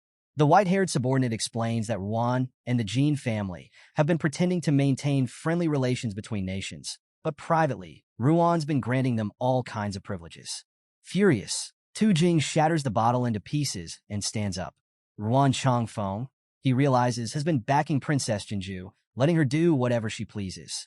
With rage burning in his eyes, Tu Jing orders his subordinate to strip Ruan Chongfeng of all titles and power, declaring that Dragon City has no place for someone like him. If Ruan has any complaints, Tu Jing dares him to face him personally. And if the Jin family tries to meddle again, he'll send the Griffin squad to greet them. The subordinate, wide-eyed but understanding, nods and steps back. But Tu Jing isn't done. Pointing at the door, he instructs the man to monitor which school Lu Fan picks and to make sure the institution provides ample resources. Watching the red moon hang over the snowy landscape, Tu Jing reflects on how the young dragon tamer, Lu Fan, has brought a glimmer of hope. He's eager to meet this legend, but with so much to handle in the Northern Realm, who knows when that will be. At the same time, in a luxurious hotel room in the city, Princess Jinju sits on her bed. Her phone rings, and the news hits her like a ton of bricks. Ruan Chongfeng has been dismissed by none other than Marquis Tujing. Panic flashes across her face, but the caller quickly tries to calm her down, saying there's some good news. Curious but frustrated, she demands to know what it is, worried about losing their chance to capture the Dragon Tamer. The caller explains that with the big exam results about to be published, they've discovered another Dragon Tamer besides Lu Fan in Qingzhou City. Princess Jinju's rage turns to intrigue, a wicked smile spreading across her face. She thinks this could be a game changer and hopes the new Dragon Tamer will be easier to manipulate. At the trial site of 3rd Middle School, Lu Fan bids everyone goodbye and takes his leave. Just as he vanishes, a portal opens, and out steps Hongwu. The system booms that Hongwu has passed the South Province exam, clocking in at 89,500 points and reaching the 72nd floor of the horror level. Bursting with joy, Hongwu is already daydreaming about his future. Top universities fighting to accept him, flashy awards, and maybe even a shot at the stars. In his mind, Hongwu pictures a scene where the first middle school principal heaps praise on him, declaring him the undisputed champion. He's ready for his moment of glory and is convinced all the commotion around him must be because of his incredible score. But reality hits differently. As he approaches the principal and eagerly greets him, the principal gives him a concerned look and asks if Hongwu's training is over. Hongwu proudly announces his score, but when he waits for the expected praise, the principal just places a hand on his shoulder and reassures him that he did exceptionally well and will easily get into a top university. Hongwu is surprised. Where's the fanfare? Why isn't the principal more impressed? The principal explains that while Hongwu's grades are important, he needs to know his limits and take care of his injuries. Hongwu is stunned, trying to make sense of this unexpected reaction. But with a bit of thought, he realizes the principal's message: stay humble. With newfound appreciation, Hongwu thanks the principal, understanding that a little humility goes a long way. Fast forward to 7 days later, on the highly anticipated announcement day of the nightmare exam results. As soon as Lu Fan and his Aunt Hank open the door, they're met with a mob of reporters and excited fans. Hank's face twists into alarm as she's swarmed by journalists. Fans clamor to offer Lu Fan gifts, with one even holding out a fancy box and inviting him to visit his estate. The chaos is real as reporters bombard Lu Fan with questions about his university plans, while more fans try to hand him presents. Just then, Mr. Qin Shanhai shows up, adding to the excitement. He announces that the university entrance exam results are about to be released, officially calling Lu Fan the top student in the South Province. He suggests they continue their conversation indoors, and Hank, relieved, leads the way. Inside, Mr. Qin Shanhai presents 6 prize boxes, each containing a whopping 50 million yuan, honoring Lu Fan as the best student in the province. He urges Lu Fan to accept the gift, emphasizing the incredible achievement it represents. Lu Fan checks his phone and receives a notification. He's secured first place, though his total score remains classified. Chun Tianzi, a formidable rival, is right behind him in second place with 215,628 points. Mr. Qin Shanhai reveals that on top of the prize money, Principal by Hong Tu has sent even more rewards. Lu Fan's eyes light up with curiosity as the first gift is unveiled: a skill book titled Roar of the Blue Dragon King. This spell unleashes a powerful lightning attack, paralyzing enemies and stacking power for a massive impact. Lu Fan can already picture how this skill will mesh with Xiaoya's magic, transitioning from ice to thunder for an even more devastating effect. Next, Mr. Qin Shanhai presents a legendary thunder potion, which boosts lightning power and permanently increases Lu Fan's power attribute by 20. Lu Fan knows this will make his thunder magic even more formidable. The third gift is Green Wind Armor, a rare piece with impressive stamina and strength attributes, capable of deflecting impact damage. Mr. Qin Shanhai explains how each item was carefully chosen by Principal by Hong Tu. But wait, there's more! The final piece is revealed: Flash Wing Boots, which grant lightning speed movement with a 30-second recharge. These boots come with Flash Wing Leap, allowing the wearer to dash across a 50-meter radius at breakneck speed, also with a 30-second cooldown. Lu Fan holds the briefcase containing these epic rewards, marveling at how such valuable skills are usually reserved for high-ranking magicians. Determined not to waste the opportunity, he resolves to master these gifts, knowing they'll be game changers for him and Xiao Yi. Just then, the system confirms that Lu Fan has acquired some incredible rewards. The Dragon King's War Skill, Lightning Flash Wing Boots, Green Wind Armor, and a Legendary Thunder Potion. As he's trying to wrap his head around all these game-changing items, Qinxiu arrives, brimming with excitement at the sight of Lu Fan. She brings some wild news. The presidents of 10 major universities have arrived in Shanghai City and are gathered at her house, ready for a personal interview. Hank, Lu Fan's aunt, looks on in disbelief, wondering why Qinxiu is even here. Lu Fan, also caught off guard, questions why there's such a rush, considering the exam results were just announced. Mr. Qin Shanhai steps in, explaining that the university presidents saw footage of Lu Fan's jaw-dropping performance and dropped everything to be here. He leans in and adds a little mystery, hinting that it's best to keep the video, only seen by senior officials and the Dragon Capital, under wraps. Mr. Qin Shanhai then whispers that the situation with Princess Jinju has been handled, and a certain teacher is eager to meet Lu Fan. Placing a reassuring hand on Lu Fan's shoulder, Mr. Qin Shanhai promises there's no need to rush. They'll handle everything soon enough. Just then, Qinxiu shyly approaches Lu Fan, holding out a purple card. She explains that she wanted to thank him the last time they met, but was interrupted by Jinju. Lu Fan's eyes widen at the card's value. Their deal was for 100,000 dragon coins, but the card is worth a staggering 10 million.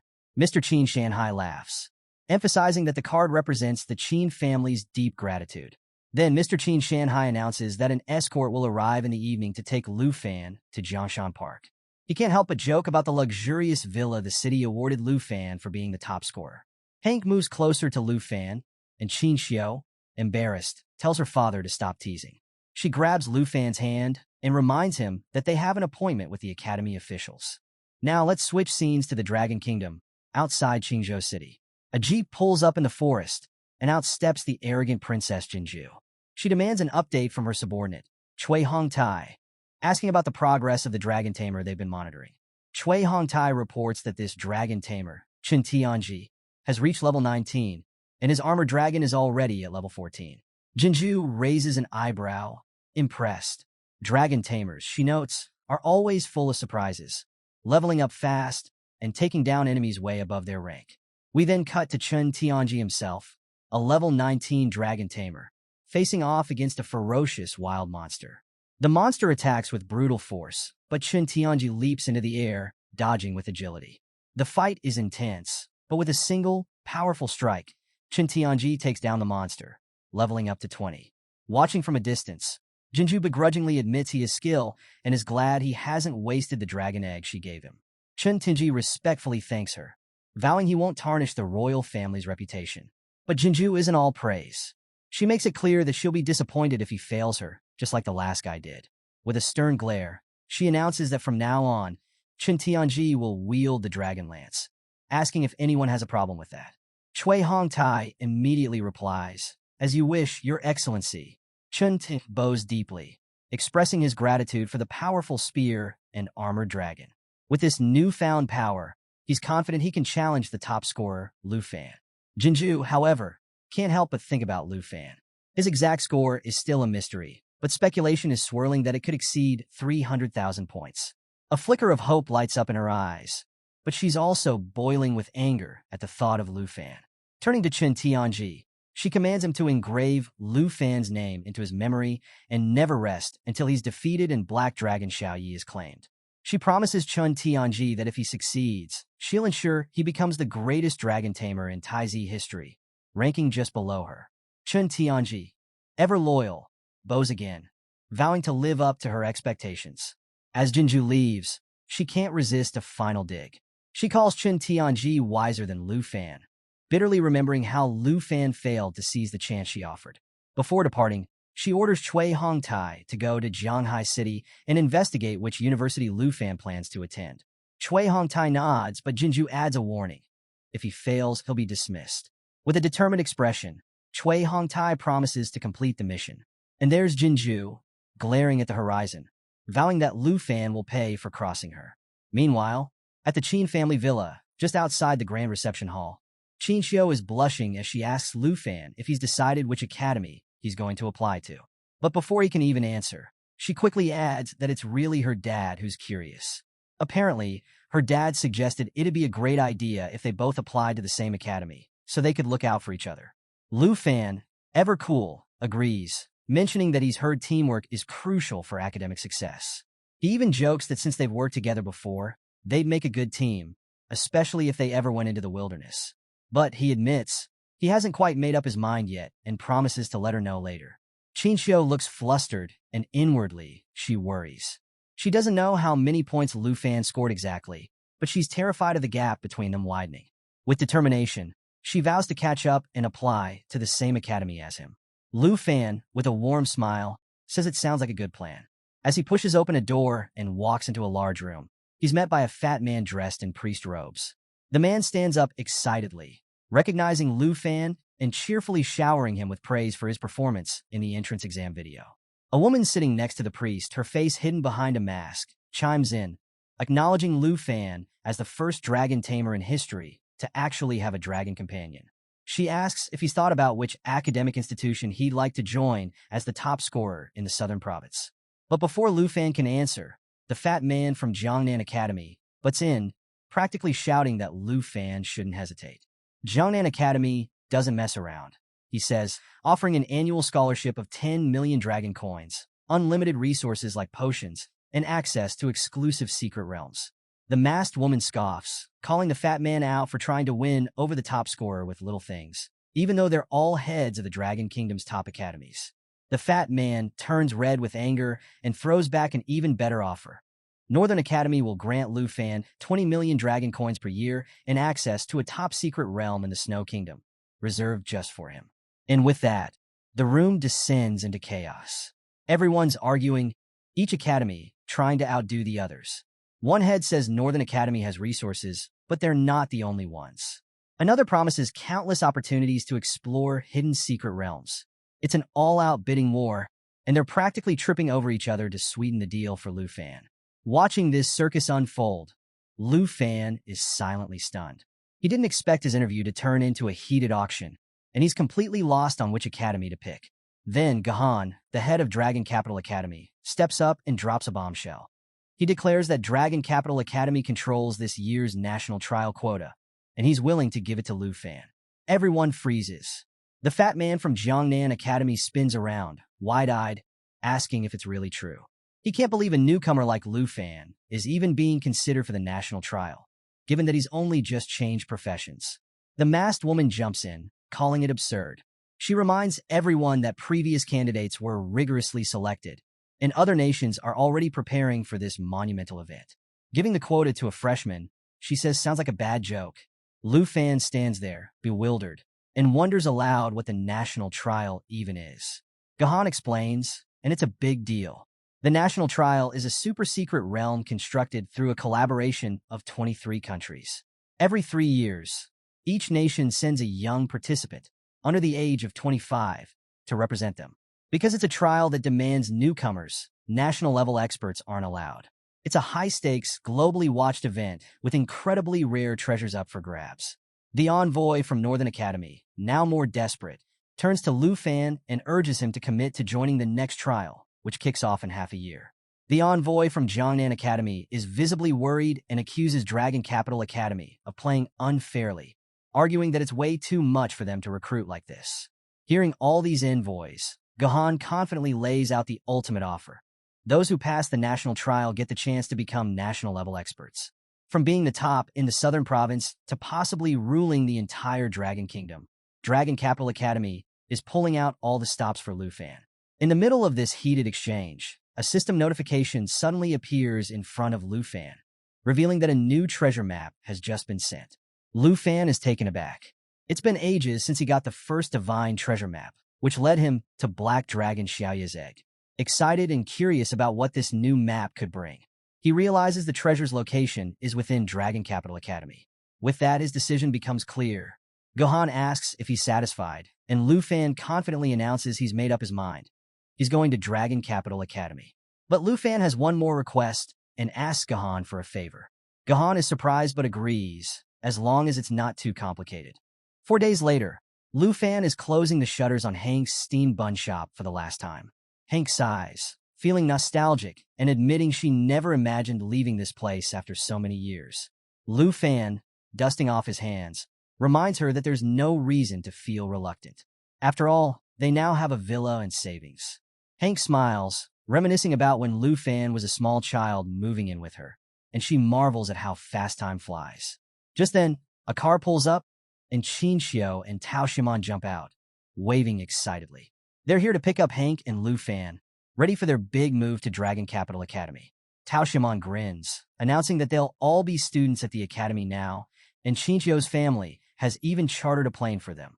Hank waves back happily, while Lu Fan is surprised to see that Tao Shimon has also applied to Dragon Capital Academy. She explains, a bit smugly, that she got the same score as Qin Xiu and decided to follow her there, all because of Lu Fan. Qin Xiu blushes furiously, trying to cut her off. Hank, feeling emotional, apologizes for the trouble, but admits she never expected Lu Fan to go out of his way for her. She recalls how he asked Gahan for help getting her a spot at Dragon Capital Academy, given her rare hidden profession as an enchantment chef. Gahan agreed to help, but warned that it would ultimately depend on the Academy's decision once they arrived. Tears well up in Hank's eyes as she hugs Lu Fan, explaining how she once dreamed of attending a prestigious academy, but never thought it could actually happen.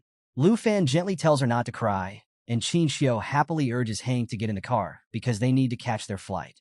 As they head off, Lu Fan reflects on how hard Hank has worked for him and promises himself that he'll make her proud. This is just the beginning of a better life for both of them. Soon, they arrive in the lively dragon capital. Hank is awestruck, marveling at the bustling city and how different it feels from their old neighborhood. Qin Xiu points out the rare recipes being sold in the marketplace, and Lu Fan spots the massive Dragon Capital Academy in the distance. But the reunion is interrupted when a luxury car rolls up, and out steps the bratty Princess Jinju, with Cui Hongtai opening the door for her and Chen Tenji standing at attention. Jinju locks eyes with Lu Fan, clearly annoyed. Lu Fan, equally irritated, wonders why she keeps popping up and why she can't just leave him alone. As Cui Hongtai recognizes Lu Fan, Chen Tianji steps forward. He's ready to confront Lu Fan, but Jinju stops him. She reminds Chun that, without Ruan Changfeng's support, they can't afford to stir up trouble and risk getting sent back home.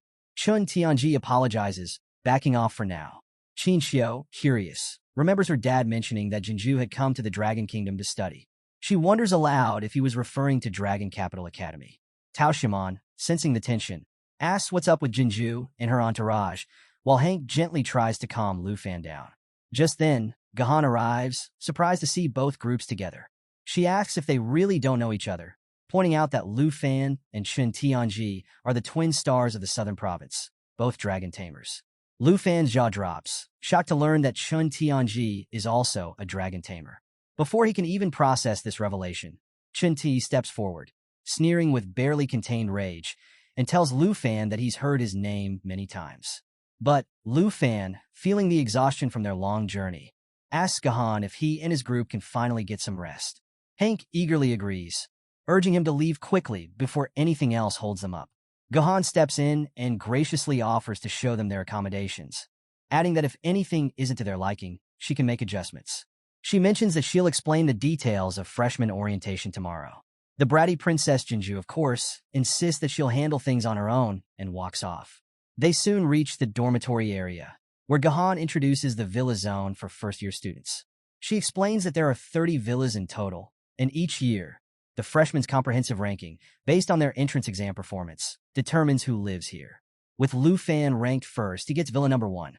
Chen Tianji, despite being ranked second in the southern province, sits at 18th overall and will be staying in villa number 18. As Gahan explains this, Lu Fan can't help but think it's ridiculous that he and Chen Tianji are being called the twin stars of the southern province. To him, it's clear that Chen accepted Jinju's terms and sacrificed his dignity. Qin Xiu looks a bit disappointed, nervously admitting that she and Tao Shimon didn't make it into the top 30 and should probably check in at the student dorms instead. Gahan confirms that she'll take them there later, although the villa area's conditions are way better. Then, Hank, ever the playful one, clings to Lu Fan's arm and sweetly asks Gahan if they can all live with him. Qin Xiu and Tao Shimon immediately blush, surprised by the suggestion. Gahan considers it, saying there's no rule against it and that it shouldn't be an issue if the villa's resident has no objections. Hank turns to Lu Fan, pouting and reminding him of her special cookies, asking if he really wants to give that up. Lu Fan quickly says he doesn't mind at all. Hank beams with joy, grabbing Qinxiu and Tao Xiaoman and declaring that it'll be great for them all to live together. She's already imagining how it'll strengthen their teamwork and make future expeditions into secret realms more efficient. And there it is, folks, the moment you've been waiting for. The harem is officially moving in together. Our Giga Chad Lu Fan is making the right moves, setting the stage for who knows what kind of shenanigans. Lu Fan, with a small smile, tells Qinxiu and Tao Xiaoman that living together will be more convenient since the dorms are quite far. If they stayed there, he'd have to trek across half the campus just to see them. Qinxiu blushes and agrees, while Tao Xiaoman nervously says she'll go along with whatever Qinxiu decides. She has to admit, the villas are way nicer than the dorms. Hank, meanwhile, swings Qinxiu around, happily saying she can't wait to share her cooking with everyone. Tao Xiaoman, embarrassed but trying to maintain some authority, points at Lu Fan and sternly warns him. Living together is fine, but he better not get any funny ideas about Qinxiu. She'll be watching him closely. Just then, a screen appears in front of Lu Fan, revealing that the treasure map's location is nearby. Realizing it's right next door in Villa Number 2, he asks Gahan who lives there. Gahan explains she only manages the Southern Province students and isn't familiar with the freshmen from other regions, but she thinks there's just one girl living there. Lu Fan tells the girls to head to Villa Number 1 while he goes to check out their neighbor. Hank cheerfully agrees, teasing him to bring back a gift. The girls, though, are quiet. Lu Fan quickly assures them he's only curious about who the second-ranked person is and that they shouldn't overthink it. As he walks off, Hank giggles, thinking that just the mention of a girl was enough to get him moving. She playfully wonders if he's finally growing up. Tao Xiaoman, however, feels a bit annoyed, thinking she underestimated Lu Fan. Even with 3 girls already living with him, he's still curious about the neighbor. As he heads off, Lu Fan can't help but feel embarrassed, wondering why it suddenly feels like everyone is misunderstanding his intentions. So, Lu Fan stands at the door of his mysterious new neighbor, cake in hand, and nervously hopes she likes sweets. He's even hoping to get invited inside, since he needs to grab the treasure before she finds out. As the door opens, he puts on his best smile and introduces himself as Lu Fan from Jianghai City in the Southern Province. The girl in front of him is dressed head to toe in black and doesn't say a word, just staring at him with a blank expression. Trying to break the awkward silence, Lu Fan offers her the cake, cheerfully explaining that it's a gift to celebrate being neighbors. He adds that they should become friends and get to know each other better. A system notification suddenly pops up, revealing that the cake can permanently increase agility by 3 points on its first use. Despite his friendly attempt, the girl still stays silent, just staring at him. Finally, she takes the cake, turns around, and introduces herself in a quiet voice as Jian Yang from Yunbei Province. Well, what do we have here? A new addition to Lu Fan's growing circle of potential admirers, maybe? Lu Fan is surprised by how cute her voice is, but he's sweating bullets trying to make conversation. He awkwardly asks if he can come in and sit for a bit, claiming he's thirsty and could use a glass of water. Internally, he panics, realizing it's a terrible excuse that makes his real intentions obvious. To his surprise, Jian Yang steps aside to let him in. Grateful, Lu Fan thanks her and slips inside, but as soon as she turns around to close the door, he vanishes. Lu Fan rushes through her house with the treasure map open, determined to find the treasure quickly. He peeks into her bedroom, where he only sees clothes scattered across her bed. Nothing useful there. Then he checks the bathroom, but still no luck. Finally, he opens another door and finds what he's been searching for. A beautiful jade dragon egg lying in an empty room that Jian Yang apparently hasn't used yet. A system notification confirms he's arrived at the treasure map location. Lu Fan is thrilled and quickly grabs the egg. Just as Jian Yang returns with a glass of water, Lu Fan speeds back to the entrance. He nervously says he suddenly doesn't feel thirsty anymore and needs to leave. Thanking her, he wishes her a good night and mentions that he hopes to see her at the freshman ceremony tomorrow before dashing out. After he leaves, Jian Yang walks around her house and notices her bedroom door open, with her clothes still a mess on the bed. She's confused and wonders if Lu Fan is actually a pervert. Later that night in Villa Number 1, Lu Fan examines the jade dragon egg with Xiaoyi. He reminisces about when he found Xiaoyi's egg and uses his dragon taming skills. The egg starts cracking, and soon, a tiny dragon hatches from it. A system window lists its skills: Life Spring, which continuously restores the life of all friendly targets. Jade Light, which removes debuffs and boosts all attributes by 30% with 3 layers of blessing that block damage. Natural Assimilation, which allows the dragon to absorb equipment traits. Jade Dragon Bloodline, which doubles the effects of dragon skills and boosts self-healing abilities by 500%. And Blood Contract, which provides a 10% attribute bonus to Lu Fan. Lu Fan realizes that the Jade Dragon isn't a combat type. It's clearly a support dragon. With over 600 spirit points and all effects doubled for him and Xiaoyi due to their shared bloodline, Lu Fan is blown away. He calculates that with the Jade Dragon's buffs, Xiaoyi's spirit attribute could reach nearly 12,000 during battle. Xiaoyi, meanwhile, is cheerfully playing with the little Jade Dragon. Lu Fan marvels at how powerful the Jade Dragon could become if it assimilates enough equipment. But he has one important thing left to do. Name it. Just as he's thinking, the little dragon chomps down on Xiaoyi's thigh. Panicked, Lu Fan tells them to stop fighting and decides to name the new dragon Xiaofei, declaring it will be Xiaoyi's little sister from now on. Xiaoyi, not too pleased, tries to intimidate Xiaofei. Lu Fan has to step in, telling both dragons to cut it out before they wake up everyone in the house. The next day, Lu Fan, Qin Xiao, and Tao Xiaomon stroll through the bustling campus of Dragon Capital Academy, heading to the freshman enrollment ceremony. Lu Fan notes that life professions and combat professions have to attend separate ceremonies. Qin Xiao confirms this, adding that their dear sister Hank has to be somewhere else for her life profession ceremony. Tao Xiaomon turns to Lu Fan and teases him, asking what all the noise coming from his room last night was about. Lu Fan begins to explain, but gets interrupted when 2 boys suddenly recognize Tao Xiaomon and Qin Xiao. The boys are stunned, calling the 2 girls campus belle level and marveling at how gorgeous they are. One of them daydreams about having one of them as his girlfriend, even saying he'd risk his life in a secret realm for them. But his friend quickly points out that both girls can't be his girlfriends, especially since there's a guy walking next to them. Inside the auditorium, Qin Xiao tells Tao Xiaomon that teacher Gahan mentioned hidden professions have to sit up front, so Tao Xiaomon decides to sit in the back since she can't be with Qin Xiao. Meanwhile, Lu Fan scans the room and spots someone familiar. Hongwu, the loud martial artist from the entrance exam in Jianghai City. Lu Fan gives him a calm smile, which only fuels Hongwu's anger. Hongwu remembers how his principal mocked him, telling him to check the rankings and see the huge gap between his score and Lu Fan's. Ever since then, Hongwu has been burning with rage and is now face-to-face with his rival. Tao Xiaomon, sitting alone, nervously wonders why all the hidden professions are grouped together and worries about whether Lu Fan will end up spending every day with Qin Xiao. Just then, Lu Fan notices Jian Ying quietly sitting in front of him. He awkwardly greets her, and Qin Xiao, surprised, asks if he knows her. Lu Fan explains that Jian Ying is their neighbor from Villa Number 2, which catches Qin Xiao off guard. She admits that Jian Ying is both beautiful and strong, considering she's ranked 2nd overall. Meanwhile, some students in the back are watching Lu Fan jealously. They complain that coming to Dragon Capital Academy has its perks, like being surrounded by all these stunning girls. One guy jokes that even if there are beauties everywhere, it has nothing to do with them. Another gets bold and thinks about asking for their contact info, but the mood shifts when a tall, well-dressed man steps onto the stage. The man introduces himself as Zhao Shenming, a level 78 Thunder Mage and the vice principal of Dragon Capital Academy, as well as a professor in the Combat Academy's magic department.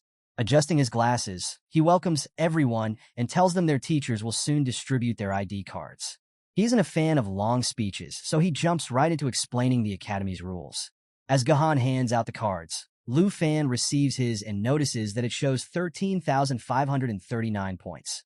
Zhao Shenming explains that these ID cards are not just identification, but also store personal points, the Academy's universal currency. Points are needed to buy weapons, potions, access secret realms, and more. The initial points come from their entrance exam scores. But then, a student stands up and complains about the entrance exam's varying difficulty across provinces, arguing that it's unfair for some to have an easier time scoring high. Zhao Shenming addresses this, explaining that the Academy uses a difficulty coefficient to level the playing field. Since the Southern Province had the hardest trial this year, scores from that province are divided by the smallest coefficient, which is 96. Lu Fan thinks about his points and wonders if that's all he has to work with. Zhao Shenming continues, adding that these points are temporary. In 1 month, the freshman assessment will re-evaluate everyone, and the top 30 scorers will earn a spot in the prestigious Blue class. Blue class students get access to incredible benefits like special secret realms, exclusive skills, and yes, the right to live in the coveted villa area. The students around Lu Fan buzz with excitement. Some hadn't heard about the Blue class before enrolling, but now they're hyped, realizing they still have a shot at moving into the villa area. Lu Fan, thinking things through, realizes that as the current first-place holder, he qualifies for the Blue class. But if he loses that status in the future, he'll have to move out of Villa number 1. The pressure is real, and it only gets more intense when Zhao Xinming chuckles and explains how Blue class works. He knows all the students are dying to join, but he has to warn them. Being in Blue class doesn't mean they can slack off. Any student can challenge a Blue class member, and if the Blue member loses, they're kicked out and must give up their spot. Oh, and there's no refusing challenges either. Zhao Xinming pulls up a big screen, highlighting the current 30 members of Blue class. Right at the top is the first-place scorer from the Southern Province, Dragon Tamer Lu Fan. Lu Fan stands up, showing himself to the crowd, and the room immediately starts buzzing with whispers. Students mutter to each other, doubting Lu Fan's strength. Some wonder if a simp could really be the top scorer, but they hush up quickly just in case he really does have a dragon. One student mentions that even an Earth Dragon is super powerful, which might explain Lu Fan's top score. Another tries to look him up on the official forum, but comes up empty. With no videos or scores available, some students speculate that Lu Fan must be some unqualified, privileged guy with family connections. In the audience, Chun Tianji turns to Jinju, asking when she wants him to deal with Lu Fan. Jinju, always cautious, says they shouldn't rush it. Lu Fan's strength is still a mystery, and they need to probe him first. Meanwhile, Qinxiu leans over to Lu Fan and asks if the vice principal is basically setting him up to be challenged. Lu Fan drops back into his seat, sighing and admitting he didn't expect things to turn out like this. Jin Ying, on the other hand, remains silent. After the ceremony wraps up, Lu Fan decides it's time to focus on upgrading Xiao Yi and unlocking her new form. With one hand in his pocket, he suggests to Qin Xiu and Tao Xiaomon that they check out the secret realm hall to see what the academy offers. But before they can leave, a voice calls out to Lu Fan, and someone angrily points at him. It's Hongwu, the martial artist from Jianghai City. Hongwu demands a fight, reminding Lu Fan that Blue class members can't refuse challenges. Lu Fan, a bit confused, confirms the challenge. Hongwu, fuming with resentment, inwardly thinks that with no exam scores or videos available for Lu Fan, he must have relied on summoning multiple subdragon species to pass. Targeting Lu Fan directly should guarantee his win. Lu Fan calmly tells Qin Xiu to step back and accepts the challenge. Hongwu, surprised but impressed, remarks that Lu Fan has guts and wagers 200 dragon coins. Lu Fan raises an eyebrow, amused at how small the bet is, but figures 200 points must be a big deal for Hongwu. He agrees to the bet. The surrounding students get excited, whispering about how Lu Fan is supposedly a summoning mage. All eyes are on him now, eager to see the top scorer in action. Watching from a distance, Jinju smirks and tells Chun Tianji that this is the perfect chance to assess Lu Fan's abilities. She orders him to pay close attention to every move Lu Fan makes. Hongwu clenches his fists, golden energy crackling around them as he prepares to fight. He counts to 3, ready to launch his attack. Tao Xiaomon, standing nearby, nervously asks Qin Xiu about Lu Fan's chances. Qin Xiu, leaning on her magical staff, gives a confident smile and teases that if Tao Xiaomon hasn't seen Lu Fan's combat skills, she's in for a show. The vice principal Zhao Xinming and Professor Gahan watch silently from the sidelines. Hongwu shouts 3 and surges forward, his fist glowing with energy as he charges. Lu Fan remains calm, observing Hongwu's slow and clumsy approach, silently waiting for the right moment. Hongwu's fists glow brightly as he gathers momentum, charging straight at Lu Fan. His teeth are clenched in determination, and he unleashes the Qi strike technique, channeling all his Qi energy into his fist. This move is designed to double the damage to weak points, and his Qi level gets a serious boost when he connects with his target. But Lu Fan? Cool as a cucumber. Hands still casually in his pockets, he watches Hongwu approach with a grave expression. Just as Hongwu unleashes his full power, ready to crush Lu Fan, something shocking happens. Lu Fan vanishes. Hongwu skids to a stop, bewildered. He's wide-eyed and baffled, wondering how Lu Fan could have disappeared so suddenly. Is this the blink technique used by second-tier mages? How in the world is Lu Fan doing this? Before Hongwu can make sense of it, Lu Fan materializes behind him. Calmly, Lu Fan explains that he's heard Qigong masters are good at both close combat and ranged defense. Hongwu spins around, confused and on edge, only to find Lu Fan surrounded by a pulsing, potent blue aura. With a confident grin and a mocking wave of his hand, Lu Fan taunts him, asking if this is really all he's got. The crowd of students watching the duel is stunned, jaws dropping in awe at Lu Fan's strength. Hongwu, burning with rage, roars and launches a rapid barrage of punches using his Qi Rising Wave ability. Each strike sends out waves of force, and the damage increases with every punch. But Lu Fan moves like lightning, dodging every hit effortlessly, closing the distance between them. Hongwu grows desperate, thinking that if he can stop Lu Fan from summoning his dragon, he'll have a shot at victory. But Lu Fan doesn't need a dragon to handle this. He plants himself in front of Hongwu, fists clenched, a determined look on his face, and gears up for a powerful kick. Hongwu braces himself, spreading his arms wide to block, and defiantly declares that he's as unyielding as a rock. A brilliant golden aura envelopes his body, and he activates solid as a rock, his ultimate defensive technique. Every point of Qi he spends increases his defense, making him feel invincible. But here's the thing. Hongwu has no clue how powerful Lu Fan really is. With a burst of momentum, Lu Fan delivers a devastating kick to Hongwu's chest, shattering his supposedly unbreakable defense into pieces. The impact sends Hongwu flying backward, crashing to the ground, blood trickling from his mouth. Stunned, he struggles to process what just happened. Did he already lose? The crowd is dead silent, completely floored by what they've witnessed. Lu Fan had taken down one of the Academy's strongest martial artists with a single strike, without summoning his dragon or using any flashy skills. A student with brown hair wipes the sweat off his forehead, asking his blue-haired friend if the duel is really over. They had all expected to see a dragon, not a one-kick knockout. Another student, pale with fear, looks at Hongwu's bleeding form, wondering if he's seriously hurt. Hongwu lies on the ground, eyes shut, body trembling. Lu Fan walks over to him, reaches into his pocket, and pulls out his ID card. He places it on top of Hongwu's, reminding him with a smile that a bet is a bet, and the loser has to accept defeat. Since Hongwu was the one who challenged him, Lu Fan decides to collect the 200 dragon coins. A system window pops up, showing that Lu Fan's total points have increased to 13,739.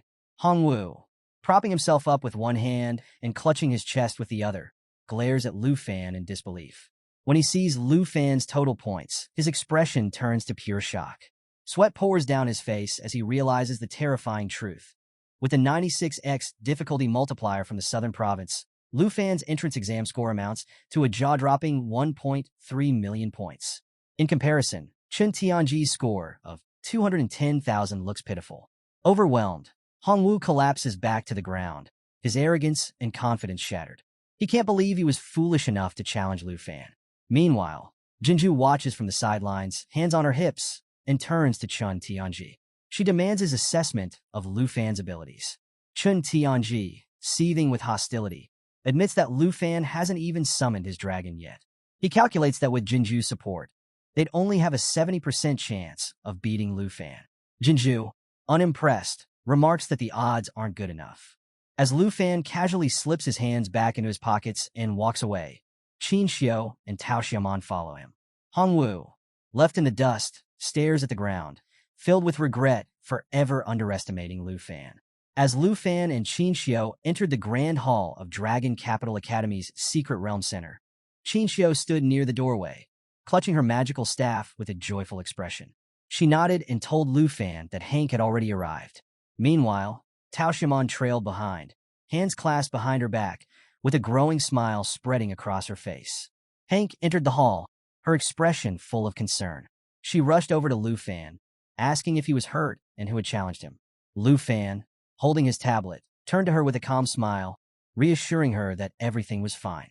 Tao Xiaomon joined them, fists clenched and cheeks slightly pink, excitedly recounting how Lu Fan had effortlessly sent Hongwu flying. Qin Xiu teased Tao Xiaomon, reminding her of when she had talked about how strong Lu Fan was. She even playfully compared him to Uncle Sun Ge, whom she had once thought unbeatable. Hearing this, Tao Xiaomon's curiosity grew, and she wondered just how powerful Lu Fan's dragon pet really was. Qin Xiu, with a knowing smile, assured her that Xiao Yi was even more formidable than they could imagine. As they chatted, Lu Fan approached, holding up his tablet to capture their attention. The group turned to look at him as he explained that he had accessed the Academy's secret realms and found one perfect for leveling up. The screen displayed the details. Lu Fan had 13,739 points, and the Academy had a total of 49 secret realms. The one he had selected was Poisonous Spiderwood Forest, a level 45 realm known for its terrifying difficulty. The minimum entry requirement was a group of 5, and opening the portal would cost 45 points. Closing his eyes for a moment, Lu Fan thought about how he could have already been leveling up Black Dragon Xiao Yi if it weren't for Hongwu's challenge. Hank stepped forward, her face full of worry. She reminded Lu Fan that while she was excited to join them, this realm wasn't child's play, it was potentially deadly. Lu Fan met her gaze with a confident smile and promised to keep everyone safe. Tao Xiaoman, still confused, pointed out that they only had 4 people and needed at least one more to form a full team. Lu Fan turned to Qin Xiu, his expression serious, and asked if she had any ideas. Qin Xiu looked around, scanning the area, and spotted Jianying sitting nearby, engrossed in her tablet. The two of them decided to approach her, hoping she'd join their team. When they reached Jianying, Lu Fan greeted her with a bright smile, but she met his gaze with a cold, disdainful look. Clearly, she hadn't forgotten their awkward first meeting during his dragon egg search. With a nervous drop of sweat on his brow, Lu Fan approached, feeling the tension in the air. Jianying glared at him, calling him a pervert, and the mood grew even more awkward. Hank, completely taken aback, tried to make sense of the situation, while Qin Xiu stepped back, confusion written all over her face. Tao Xiaoman, hands on her hips, demanded to know what Lu Fan had done to deserve such a harsh accusation. Sensing he was in hot water, Lu Fan waved his tablet desperately, trying to explain the misunderstanding. He forced a smile, swearing he wasn't a bad guy and that their initial meeting had just been really awkward. He reminded Jianying that she was looking for a team and didn't have anyone to explore the secret realm with. With a pleading tone, he suggested that they team up to tackle Poisonous Spiderwood Forest. Jianying's eyes narrowed as she thought about it. When she finally agreed, Lu Fan let out a sigh of relief. Hank, watching from behind, clasped her hands together and smiled, glad things were working out. Lu Fan placed a hand on his hip and flashed a triumphant grin, asking the group if this counted as successful team building. Qin Xiu, amused, turned to Tao Xiaoman, admitting that, despite any doubts, Lu Fan had pulled off a miracle by convincing the most talented student from Yunbei province to join them. Tao Xiaoman, impressed, nodded and pointed out how smooth Lu Fan was with his words. Jianying stood up, walked over to the portal activation area, and pulled out her Academy ID card. As she activated the portal, the device glowed, and the entryway to the secret realm flickered to life. Lu Fan offered to handle it for her, but Jianying cut him off, showing she could manage just fine. Her ID card displayed her name and remaining points, 8,744. Lu Fan noticed that her main exam score had surpassed 800,000, even under the toughest difficulty coefficient. Clearly, she was a force to be reckoned with. Moments later, the group stepped through the portal. Hank covered her mouth, remarking that the air felt strangely sharp. Qin Xiu gripped her magical staff, peering into the dense darkness and mist surrounding them. Lu Fan, taking in the ominous atmosphere, gestured ahead and announced that they had officially arrived at their destination, Poisonous Spiderwood Forest. So, our crew is making their way through the fog-filled forest, and let me tell you, the place is seriously eerie. Strange creatures lurk everywhere, and the tension is thick in the air. Leading the way is the ever-composed Jianying, with Lu Fan following closely behind, hands casually tucked into his pockets. Tao Xiaoman, walking beside them, throws a curious glance at Lu Fan and calmly asks why he picked this specific secret realm. After all, it's rated level 45 on the fear difficulty scale, which is no joke. Qin Xiu, holding her magic staff tightly with both hands, stays quiet, taking in the ominous surroundings. Meanwhile, Hank is visibly on edge, clinging to her belongings with nervous energy. Lu Fan turns to Tao Xiaoman, flashing a cheerful smile. He explains that he searched the secret realm hall for ages and found nothing better for leveling up. Tao Xiaoman looks a bit confused and quickly explains that she didn't mean to criticize him. Hank, trying to lighten the mood, pulls out a bag and grins, She asks everyone to wait a moment, wanting to share some high-quality travel biscuits she made. These aren't ordinary biscuits, folks. They boost experience gains by 20% for the next 3 hours. Lu Fan's eyes light up, realizing how helpful they'll be for leveling up. He Qin Xiao and Tao Xiaomon each grab a biscuit and take a bite, immediately savoring the delicious flavor. Hank explains with a proud smile that the recipe came from her life professor, and she was lucky to have a high success rate as an enchantment chef. Her classmates didn't have as much luck, but her biscuits turned out perfectly. As they're eating, Hank catches Jianying's attention and walks over to offer her a biscuit. Jianying looks surprised, wondering why Hank is being so nice. She turns to the biscuits and asks if the cake Lu Fan gave her before was also Hank's creation. Hank beams, confirming that it was and promising to make more if she liked it. Qin Xiao and Tao Xiaomon join in, telling Jianying that Hank's cooking is amazing. They invite her to stop by their place anytime, emphasizing that she's welcome whenever she feels like it. Jianying, who usually keeps a cold and indifferent expression, can't help but smile slightly at the kindness. But just as things start feeling warm and friendly, Lu Fan's head snaps to the side. He notices something rustling in the bushes and warns the group to be cautious. Everyone immediately goes on high alert, and out slithers a monstrous black-scaled python with eerie green eyes. This thing is no joke, a level 40 beast with deadly abilities and a massive 91,200 experience points to its name. Tao Xiaomon's instincts kick in. She charges forward, sword in hand, ready to attack. Hank, still holding her bag of biscuits, quickly stows them away, realizing things are about to get dangerous. Qinxiu calls out, trying to stop Tao Xiaomon and reminding everyone that these monsters are all level 40 or higher, meaning they won't be easy to defeat. Hank's face pales, and she admits that she could prepare food to boost their resistances, but she'd need to gather ingredients first. Lu Fan shakes his head with a calm smile and tells them it's not necessary. He extends his hand, and a magical energy ball forms, radiating power. His teammates stare at him, curious and a little confused about what he's planning. Jianying watches intently, realizing Lu Fan is about to summon his dragon. Moments later, a small but majestic dragon appears. Tao Xiaomon blinks in surprise, asking if this tiny creature is really a dragon.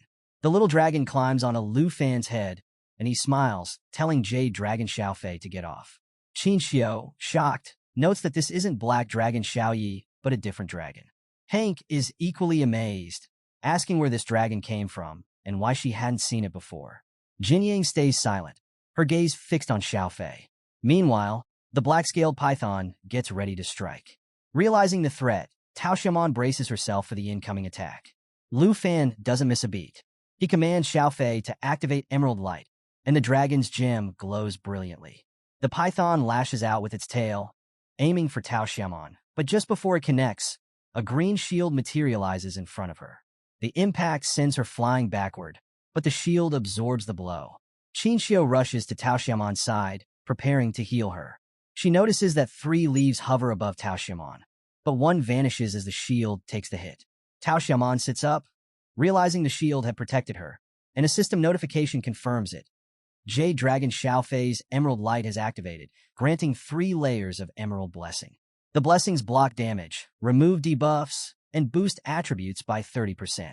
Lu Fan reassures Tao Xiaomon with a confident smile, explaining that as long as Xiaofei is around, they don't need to worry about debuffs or injuries. Qin Xiao, healing Tao Xiaomon, marvels at Xiaofei's abilities. It's not just a support dragon, it's a game changer, even stronger than a second-level priest. As Tao Xiaomon sat in front of Qin Xiao, she couldn't help but marvel at how powerful dragons really were. Even a small dragon like Xiaofei could shield against damage and enhance her attributes. But their moment of awe didn't last long. Danger was slithering their way. The black-scaled python crept closer, jaws wide and ready to strike. Hank gasped, her voice filled with panic as she warned everyone of the approaching threat. Lu Fan quickly drew his dagger, his eyes locking onto the serpent with fierce determination. Just as he prepared to charge forward, something unexpected happened. A brilliant red beam of light cut through the fog, heading straight for the snake. Lu Fan paused, astonished, as the energy arrow pierced the snake's open mouth, taking it down instantly. It was Jianying, and she'd just saved the day with a perfectly timed shot. The group stood there, stunned, as they watched the snake crumple to the ground. Jianying, ever the composed warrior, revealed her combat class, Swordmaster. She held her weapon, Bloodbreaker, an epic-quality sword exclusive to Swordmasters, boasting incredible stats, 39 strength and 126 agility. Its abilities? Armor Breaker, which ignored 30% of the target's defense, and Agility Boost, which increased her speed by 40%. Lu Fan was thoroughly impressed, but he didn't have time to dwell on it. Jin Yang spun around, her sword ready for another strike. Lu Fan called out to Hank, urging her to duck. Hank turned, confused, but realized what was happening too late. A massive spider, with a gleam of malice in its eyes, was about to strike her with one of its razor-sharp legs. Jin Yang's sword intercepted the blow just in time, diverting the spider's deadly attack. Without thinking, Lu Fan lunged at Hank, pulling her to the ground. They rolled out of harm's way, narrowly avoiding the spider's leg. The creature pulled back, revealing its gleaming, silver-armored exoskeleton. This wasn't just any spider. It was the silver-armored spider, a level 40 beast with 15,750 experience points and the ability to drop a rare material called Silver Armor Shell. It had some nasty abilities, too. Poisonous fangs, mandible piercing, and a defensive skill called Silver Armor that made it immune to armor-breaking effects. Lu Fan helped Hank back to her feet, both of them catching their breath. Jin Yang, meanwhile, wasn't one to hesitate. She advanced on the spider, her eyes fierce with determination. The spider lashed out with its mandible-piercing attack, but Jin Yang dodged effortlessly. It tried again, but she was too quick, slipping out of its range and leaving it momentarily vulnerable. Lu Fan, dagger in hand, moved in to help. He caught Jin Yang's eye and urged her to stay cautious. Jin Yang glanced back, her mind racing as she tried to assess the situation. With a swift, precise strike, Lu Fan jabbed his dagger under the spider's jaw, and within seconds, the creature collapsed, defeated. Jin Yang didn't stop moving. She soared through the air, twisting mid-flight, and warned Lu Fan to stay alert. It wasn't over yet. Hidden in the shadows, more silver-armored spiders emerged from the bushes. Jin Yang landed gracefully, her eyes narrowing. She conjured 2 additional swords, Breaking Army Greatsword, a level 21 epic-quality weapon with a powerful Mountain Shaker ability that dealt 210% damage and spread damage to nearby enemies, and Water Cold Sword, a level 14 weapon that inflicted ice damage and slowed the target's movement. She turned to Lu Fan and the group, her expression serious. Beyond the lesser spiders loomed a massive, shadowy spiderweb, and there, waiting in the darkness, was the ultimate threat, the Black Web Hunter. This monster was level 46, a towering beast with 39,110 experience points and terrifying abilities. It could use Poison Fang to inject venom, chipping away at health, and web bind to trap victims in sticky webs, leaving them helpless. As the silver-armored spider lunged forward, Lu Fan and Jin Yang refused to just stand there and take it. With Jin Yang's 3 swords hovering around her and Lu Fan carrying the little jade dragon, Xiaofei, on his back, they both charged into the fray. Lu Fan took a moment to glance at Jin Yang's specialized weapons, realizing that her gear was far from ordinary. Before he could ask her about it, the spider struck with a sharp, armored leg, forcing them both to dodge effortlessly.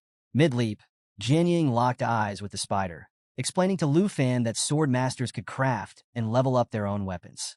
She mentioned how she started with a basic level 1 sword and worked her way up. With that said, she spun through the air, summoning a blade of icy water that morphed into a frozen arrow. She fired it at the spiders, the frost rapidly spreading and freezing their bodies.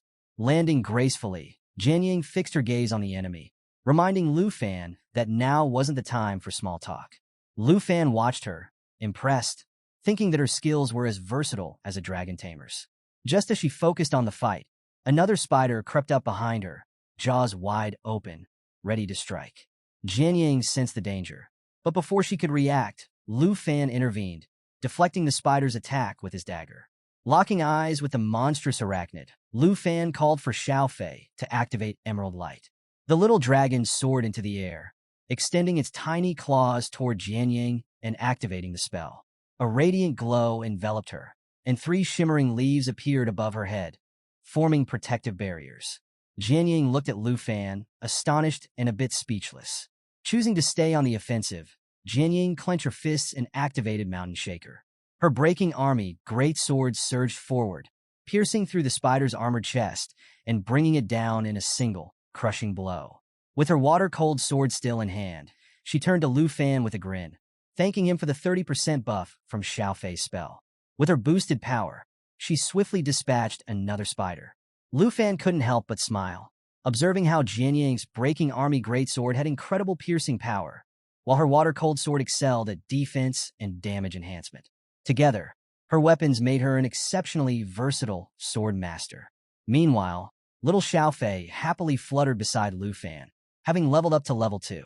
But just as they started to catch their breath, a scream for help pierced the air. Lu Fan and Jian Ying whipped around to see a group of spiders surrounding Hank, Qin Xiu, and Tao Xiaomon. Hank had fallen to the ground, paralyzed with fear, but thankfully, Qin Xiu and Tao Xiaomon rushed to her aid. Qin Xiu grabbed her magic staff, instructing Tao Xiaomon to defend Hank. Tao Xiaomon immediately positioned herself in front of Hank, sword at the ready, bracing for the spider attacks. Lu Fan's heart raced with anxiety, and he dashed forward, little Xiao Fei following close behind. He told Jian Ying to find the black web hunter, the monstrous spider they knew was lurking nearby. Jian Ying, clutching her chest and catching her breath, couldn't help but smile as she prepared for the battle ahead. The spiders poised to strike, and Tao Xiaomon stood her ground, protecting Hank. Qin Xiu, her staff glowing with magic, summoned her powers, ready to provide support. Just then, Xiao Fei appeared above Hank, extending its little claws and casting emerald light to conjure protective leaves over her. Meanwhile, Lu Fan didn't waste any time. He cut through the spiders with swift dagger strikes, warning Jian Ying to steer clear of the sticky webs. He explained that getting ensnared meant almost certain death. Jian Ying, surprised by his concern, barely had time to process his words before multiple webs shot toward her. Reacting just in time, she deflected 4 webs with her swords, but the last one grazed her arm, leaving a painful cut. Gritting her teeth against the pain, Jian Ying knew she had to retreat. Holding her wounded arm, she sprinted toward the forest, her expression a mix of determination and fear. Lu Fan called out to her, worried, and asked Xiao Fei to heal her injury. But Qin Xiu caught Lu Fan's attention, battling the spiders and urging him to help Jian Ying. Tao Xiaomon, deflecting spider strikes with her sword, shouted to Lu Fan that they could manage with Xiao Fei's protection. Hearing this, Lu Fan made a split-second decision. He took off in pursuit of Jian Ying, determination blazing in his eyes, while Xiao Fei flew alongside him. Leaving Hank in the capable hands of Qin Xiu and Tao Xiaomon, Lu Fan ran through the dark forest, ready to help Jian Ying face whatever dangers lay ahead. Venturing deeper into the forest, Lu Fan found himself standing before a tangled mess of spider webs. His eyes widened in disbelief as he took in the sight, a massive web belonging to the black web hunter. The scene was chaotic. Jian Ying stood on the ground, one of her swords hopelessly snared in the web, while she gripped another weapon tightly in her hand. Her body was covered in small, bloody cuts, yet her eyes burned with determination. Spotting Jian Ying's state, Lu Fan rushed forward, his heart pounding. He gestured to Jade Dragon Xiao Fei to activate Emerald Light. The little dragon immediately conjured 3 shimmering leaves above Jian Ying's head, enveloping her in a protective glow. Jian Ying glanced back at Lu Fan, her face lined with frustration. Even though she was grateful, she insisted she could handle the spider herself. But in that very moment, the black web hunter launched its web-bind attack, shooting sticky, ensnaring silk toward Jian Ying. Panic flickered in her eyes, and Lu Fan knew he couldn't let this happen. He appeared at her side in a flash, urging her to stay focused. Taking the lead, he stepped forward and transformed his arm, using his Dragon Claw ability. His hand morphed into a powerful, draconic weapon, and Jian Ying's eyes widened in awe. Lu Fan raised his transformed arm, shielding his face with his other hand. With a burst of energy, he swung his Dragon Claw downward, severing several of the spider's legs and freeing Jian Ying's trapped sword. Jian Ying stared in disbelief at the damage he had done. Was this really the same guy she had thought was a simple dragon tamer? Lu Fan's power mirrored her Mountain Shaker ability, and she was stunned. With her sword now free, Jian Ying extended her hand, a faint glow surrounding her weapon as she activated Mountain Shaker once more. Lu Fan knew this was their moment. Drawing his dagger, he locked eyes with Jian Ying and signaled that it was time to attack together. He activated Whisper of Wind, boosting his agility by 15%, and rushed at the spider. Jian Ying followed, unleashing her full power. Lu Fan's Dragon Fang strike channeled dragon breath through his weapon, landing a devastating blow. At the same time, Jin Yang's Mountain Shaker inflicted physical damage, dispersing it among nearby enemies. The combination of their attacks was unstoppable, and they cleaved the Black Web Hunter in half. Jin Yang's Blood Breaker sword pulsed with newfound energy, boosting her strength and agility. Jin Yang's cheeks flushed as she glanced at Lu Fan, feeling unexpectedly at ease despite the chaos. A system notification popped up, announcing that Jade Dragon Xiaofei had leveled up to 3. The tiny dragon, full of energy, tugged at Lu Fan's arm, and he couldn't help but smile, thinking how well things were going.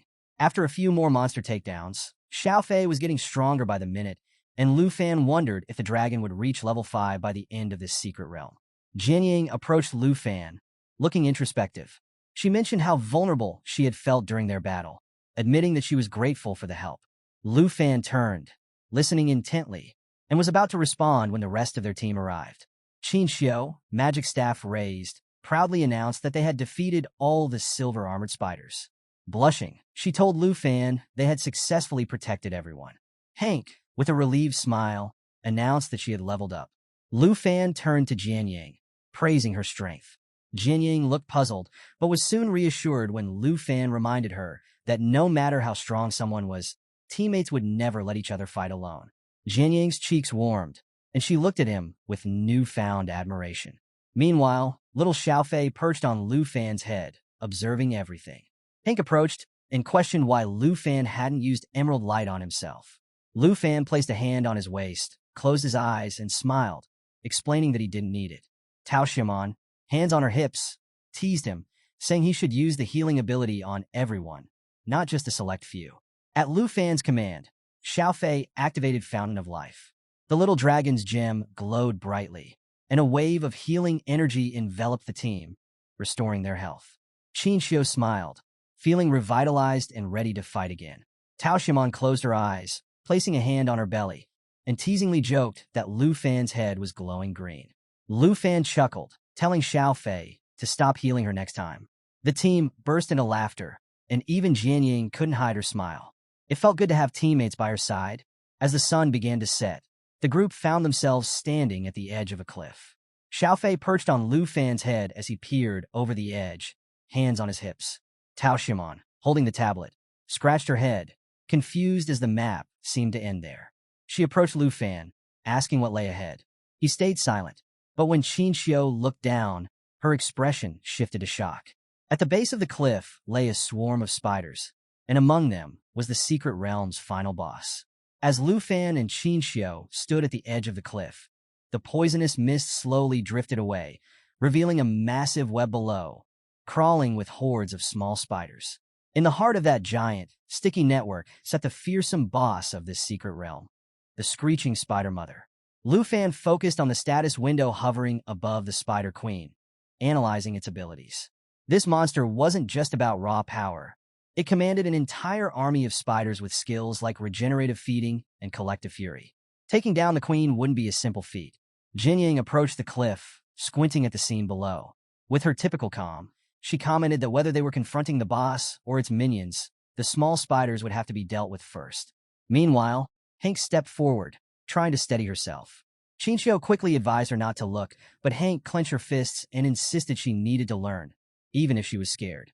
Tao Xiaomon watched Hank's determination with a puzzled expression, admitting that the sight was enough to make even the bravest combat professionals feel queasy. Despite the warnings, Hank took a peek over the cliff's edge, her stomach churning at the grotesque sight of the spiders. Unable to handle it, she leaned against a nearby tree and wretched. Qin Xiu comforted her, rubbing her back gently, while Lu Fan closed his eyes and forced a smile, knowing his aunt was giving it her best effort. Jin Yang observed Hank's struggle and agreed that they needed to tackle the small spiders first. Tao Xiaomon powered up her tablet, and her eyes widened as she read the strategies shared by other teams. According to the comments, clearing this realm would typically take 4 days, and long-range specialists should draw out the enemies to make progress. Hearing this, Hank paled even more, clutching her tree for support. She asked in disbelief if they really had to stay here that long, pointing out that her provisions would barely last a day. She joked nervously about the idea of roasting spiders, which made Qin Xiu tear up in horror at the thought. At that moment, Lu Fan raised his hand toward the sky, a confident smile spreading across his face. It was clear he wasn't planning to follow the usual strategies. Jian Yang, puzzled, asked if he had another plan. Tao Shiman, tablet still in hand, raised her eyebrows and questioned what he was thinking. Qin Xiu looked at him directly, wondering if he intended to summon Black Dragon Xiaoyi. Lu Fan didn't keep them waiting. Extending his hands skyward, he called upon Black Dragon Xiaoyi. Flames erupted around them, and with a powerful roar, Xiaoyi materialized in her destruction dragon form. Her enormous, fiery wings and menacing horns loomed over the group, exuding a fearsome aura that made even Tao Xiaoman gasp in awe. The colossal dragon's arrival was nothing short of breathtaking. The screeching spider mother reacted instantly, letting out a screech of its own. It commanded the smaller spiders to attack. The army's eyes glowed ominously, and a rain of sticky webs shot toward Xiaoyi. But with a confident smile, Lu Fan instructed his dragon to handle the smaller spiders. Xiaoyi descended, her wings beating with fierce energy, incinerating webs and setting the forest alight. Her wings expanded as she soared over the web, leaving a path of destruction in her wake. The ground beneath her sizzled and burned. Hank gripped Lu Fan's arm tightly, unable to believe the sheer power of Xiaoyi's transformation. Tao Xiaoman stood beside her, staring in awe and murmuring how Xiaoyi was more like a legendary dragon than anything she'd ever seen. Jian Yang, too, couldn't hide her astonishment. Lu Fan turned to Jade Dragon Xiaofei. With a grin, he knew it was time to power up Xiaoyi even further. He called for Xiaofei to activate Emerald Dragon Heritage, a skill that doubled all effects for dragons and those with dragon ancestry. Xiaofei soared upward, its gem glowing brightly, and activated Emerald Light. Lu Fan then infused Xiaoyi with Dragon's Inspiration, boosting all her attributes and attack power by 30%. As soon as Black Dragon Xiaoyi received those epic buffs from Little Jade Dragon Xiaofei, she let out a roar that echoed through the entire forest. Her wings expanded, flames erupted around her, and in an instant, the nearby spiders were reduced to ashes. Xiaoyi, now at level 17, was supercharged. Her stats skyrocketed. 2,937 points in strength, 4,117 in agility, a whopping 9,902 in spirit, and an unbreakable 5,728 in endurance. She was ready to bring the heat, but the boss spider, the screeching spider mother, wasn't going to just sit there and watch. Its eyes lit up with a fierce glow, and it roared, summoning its army of small spiders to swarm up the cliffside. Lu Fan placed a reassuring hand on his Aunt Hank's shoulder, turning to Qin Xiu. He asked if she could keep Hank safe, and Qin Xiu, gripping her staff tightly, met his gaze with determination. "We've got this," she promised. With that settled, Lu Fan drew his dagger and shot a confident smile at Jian Yang, signaling that it was time to move. Jian Yang stretched her arms out, summoning 3 swords that shimmered with power. As the small spiders scuttled up the cliff, Lu Fan and Jian Yang leapt down, ready to clear a path to the Spider Queen. Lu Fan's dagger flashed as he dispatched spiders left and right, and Jian Yang's swords danced through the horde. They landed at the base of the cliff, surrounded by falling spider carcasses. But more spiders kept coming, closing in from every side. Lu Fan's expression hardened, and he called out to Black Dragon Xiaoyi. She descended from above, her wings beating furiously, and activated the second phase of her Great Cataclysm skill. When she roared, a massive explosion of fire obliterated countless spiders in an instant. The chaos was intense, but they kept pushing forward, with Little Jade Dragon Xiaofei hovering close behind. Suddenly, 2 system notifications popped up. Jade Dragon Xiaofei had reached level 4, and Black Dragon Xiaoyi was ready to unleash the third and final phase of Great Cataclysm. Flames engulfed the area, and Jian Yang was left marveling at the sheer destruction. The heat from Xiaoyi's fire was intense, and even from a distance, it was clear that Xiaoyi was a force to be reckoned with. Meanwhile, up on the cliff, Tao Xiaoman was swinging her sword, fending off the climbing spiders, while Qin Xiu's staff glowed as she cast defensive spells. Qin Xiu called down to Lu Fan, assuring him they could handle things. Taking her word for it, Lu Fan pressed on, urging Jian Yang to join him in taking down the Spider Queen once and for all. The Spider Queen was done watching. It lunged forward, unleashing a venomous attack that splattered poison everywhere. Lu Fan and Jian Yang evaded just in time, but it was a close call. Realizing how dangerous things were getting, Lu Fan extended his hand to Jianying, commanding Jade Dragon Xiaofei to activate Emerald Light. 3 shimmering green leaves appeared above Jianying, and she stared at Lu Fan, astonished by his care for her well-being. But there was no time to linger on that thought. The Spider Queen seized the moment, launching a web attack that shot straight toward Lu Fan. He turned, slicing through the web with his dagger, but not before it grazed his cheek, drawing blood. He cursed under his breath, feeling the sting, and fixed his gaze on the Spider Queen, his resolve hardening. "Xiaoyi, it's time," he commanded. Black Dragon Xiaoyi roared and activated her burning of all things skill. She unleashed 4 fiery tornadoes that tore through the enemy ranks, leaving nothing but charred remains. Jianying watched in awe, realizing just how destructive Xiaoya's abilities were. This was power beyond imagination, capable of leveling cities or worse. With the smaller spiders mostly taken care of, Black Dragon Xiaoyi continued her aerial assault, incinerating everything in her path. Jianying was struck by how easily Xiaoyi was handling the entire swarm. Then, another series of system notifications popped up. Jade Dragon Xiaofei had reached level 5 and gained a new ability called Emerald Blessing. This new skill allowed Xiaofei to amplify the damage of the next 3 strikes for anyone she blessed. Lu Fan's attention snapped to Jade Dragon Xiaofei, his confusion mounting as the little dragon's gem began to glow brightly. Was something happening to Xiaofei? The gem's light intensified, and suddenly, Xiaofei began to levitate. Her body transformed before their eyes. Wings sprouted, her tail elongated, and her entire form shifted into that of a green-haired girl. Lu Fan shielded his eyes, wondering if this was a metamorphosis like the one Black Dragon Xiaoyi had gone through. When he cautiously lowered his hand, he couldn't believe what he was seeing. Jade Dragon Xiaofei had evolved, gaining a new form and even stronger abilities. Looks like our GigaChad Lu Fan just leveled up his team in the best way possible, with not 1, but 2 dragon waifus. As our heroes ventured deeper into the battle, things were looking seriously dicey. Jade Dragon Xiaofei was up in the air, clasping her hands together, her palms glowing with an intense green energy. Lu Fan watched her, his face a mixture of confusion and curiosity, while Jianying was equally baffled. Suddenly, the ground started trembling, and a sharp claw shot out of nowhere, racing toward Jianying. Thankfully, our heroes had some quick reflexes. With just a hair's breadth between them and the attack, they leaped out of danger, dodging at the last second. Jianying landed, 3 glowing emeralds swirling above her head, and stared at them in total confusion. What were these glowing gems? Well, let me explain. This was Jade Dragon Xiaofei's new skill, Jade Blessing. It applied 3 layers of Jade Dragon aura to the target, boosting the damage of their next 3 attacks. Jianying, never one to waste an opportunity, activated the buff and went straight on the offensive. With a fierce look, she extended her hand, sending her 3 swords flying toward the massive boss spider. The impact was insane. The Bloodbreaker sword, which hadn't even scratched the spider's silver armor before, now sliced through like it was butter. Lu Fan, watching Xiaofei in action, couldn't help but feel a proud smile spreading across his face. Xiaofei had not only leveled up to 5, but had also gained this awesome new form and some seriously game-changing abilities. He gently patted her head, and Xiaofei closed her eyes, enjoying the moment.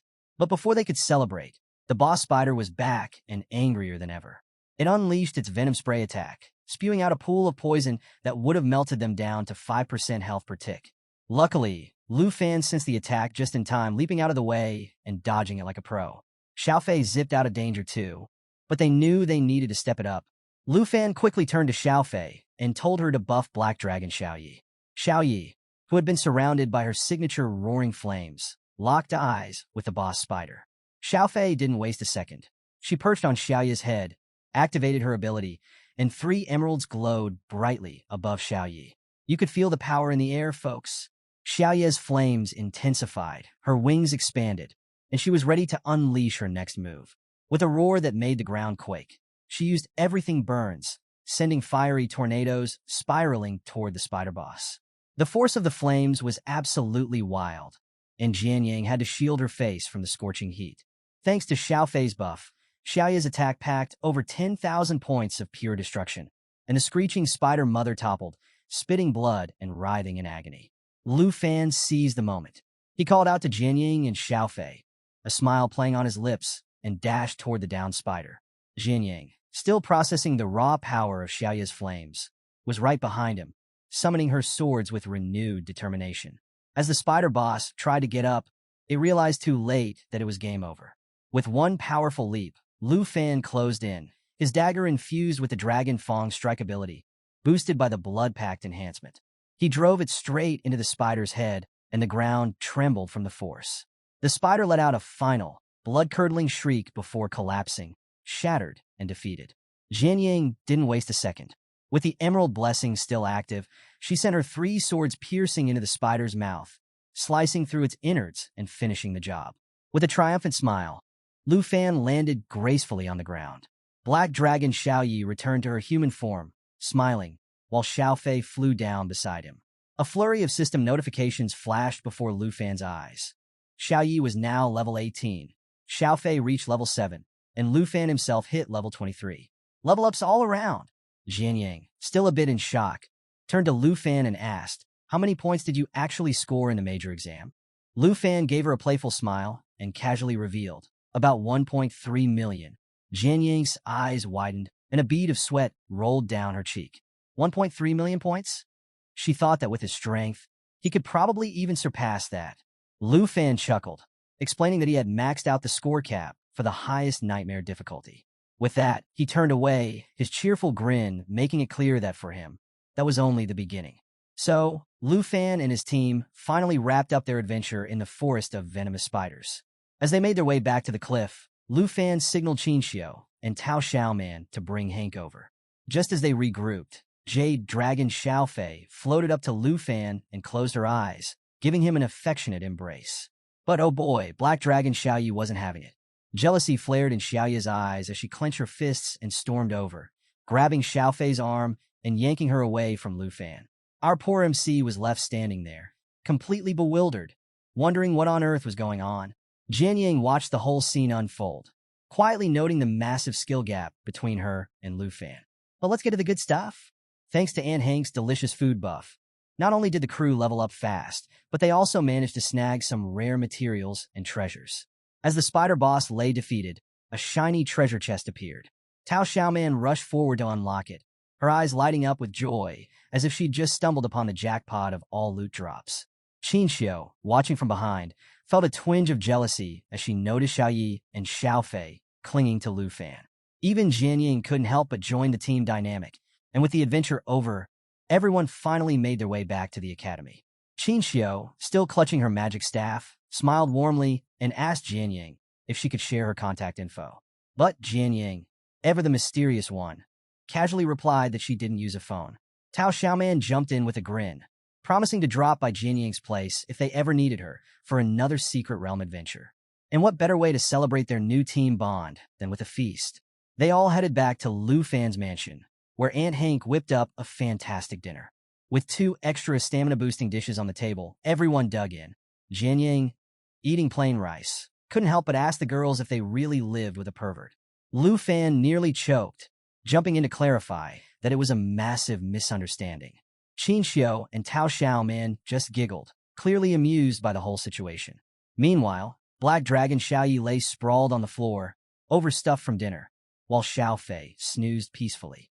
Tonight, Aunt Hank had truly outdone herself. Over the following days, Lu Fan quickly got used to life at Dragon Academy. He often ventured back into the poisonous spider forest to grind for experience. By then, Jade Dragon Xiaofei had reached level 13, and Lu Fan himself had leveled up to 24. His crew spent their days studying combat theory and training for what was coming next. Flash forward to 2 weeks later, just a couple of days before the big freshman assessment. The team found themselves back in the secret realm, ready for another showdown. Lu Fan and Black Dragon Xiaoyi unleashed a synchronized attack on the spider boss, creating a massive explosion that shattered it into pieces. With Xiaofei hovering above him, Lu Fan called out, signaling Tao Xiaoman to open the treasure chest. The system notifications rolled in. Xiaofei was now level 14, Xiaoyi level 19, and Lu Fan hit level 25. Talk about progress. Hank, feeling a bit woozy, leaned on Qinxiu for support. Tao Xiaoman couldn't hide her excitement as she dashed over to unlock the chest. Not only had the dragons and Lu Fan leveled up, but Tao Xiaoman had reached level 22, and even Qin Xiu hit 22, with Hank now at level 18. Lu Fan turned, pondering his next goal of pushing Xiao Yi to level 20 and Xiao Fei to 15 before the assessment. Tao Xiaoman opened the chest and gasped at the sight. A complete set of venomous spider armor. She eagerly put on the rare armor set she'd been collecting for a month. The set had an awesome effect, a chance to immobilize enemies in a web and poison them, draining health over time. Qin Xiu smiled, knowing this armor would be a game-changer for Tao Xiaoman in the upcoming assessment. Hank, ever the loving aunt, announced it was time to head home, ready to whip up another amazing meal. Lu Fan, hands casually tucked in his pockets, cheerfully reminded everyone that the freshman assessment was happening the next day. It was time to rest up and get ready. Tao Xiaoman pumped her fist in agreement, full of energy and excitement. Just as they returned to the academy, Professor Gahan appeared, a curious smile on her face. She waved Lu Fan over, telling him that Deputy Director Zhao had some urgent news. Lu Fan, a bit confused but intrigued, couldn't help but wonder, what could be so important? As Lu Fan made his way towards Professor Gahan, his expression remained calm, but his mind was racing. What could Vice Principal Zhao Xinming possibly want to discuss right before the new student evaluation? Gahan, one hand resting on her hip, smiled a bit mysteriously as she led him along. When he asked what the urgent matter was, she just turned and chuckled, telling him he'd find out soon enough. As they walked through the academy halls, they overheard two students gossiping. One mentioned that an expert from the Azure class had posted a new evaluation today. The other nodded excitedly, adding that it was all about number 73, Hongwu. Hearing this, Gahan looked over her shoulder and asked Lu Fan if the chatter bothered him. With a forced smile, Lu Fan admitted he was feeling a bit out of the loop since he hadn't spent much time in the classroom. Gahan climbed the stairs and explained that the betting craze among new students was all his doing. After his challenge with Hongwu, students realized they could earn points by wagering on fights. It had become the academy's hottest trend. Lu Fan was stunned. He hadn't expected this at all. When he asked for more details about Hongwu's situation, Gahan laughed and pointed ahead. And there, mopping the floor with tears streaming down his face, was Hongwu. The once proud fighter had lost so many points that he now had to clean the academy just to avoid starving. Gahan smirked and explained to Lu Fan that his strength was now compared to 100 hongs, while poor Hongwu was stuck at just 1 hong. Lu Fan looked on in bewilderment, genuinely wondering how Hongwu had managed to lose everything.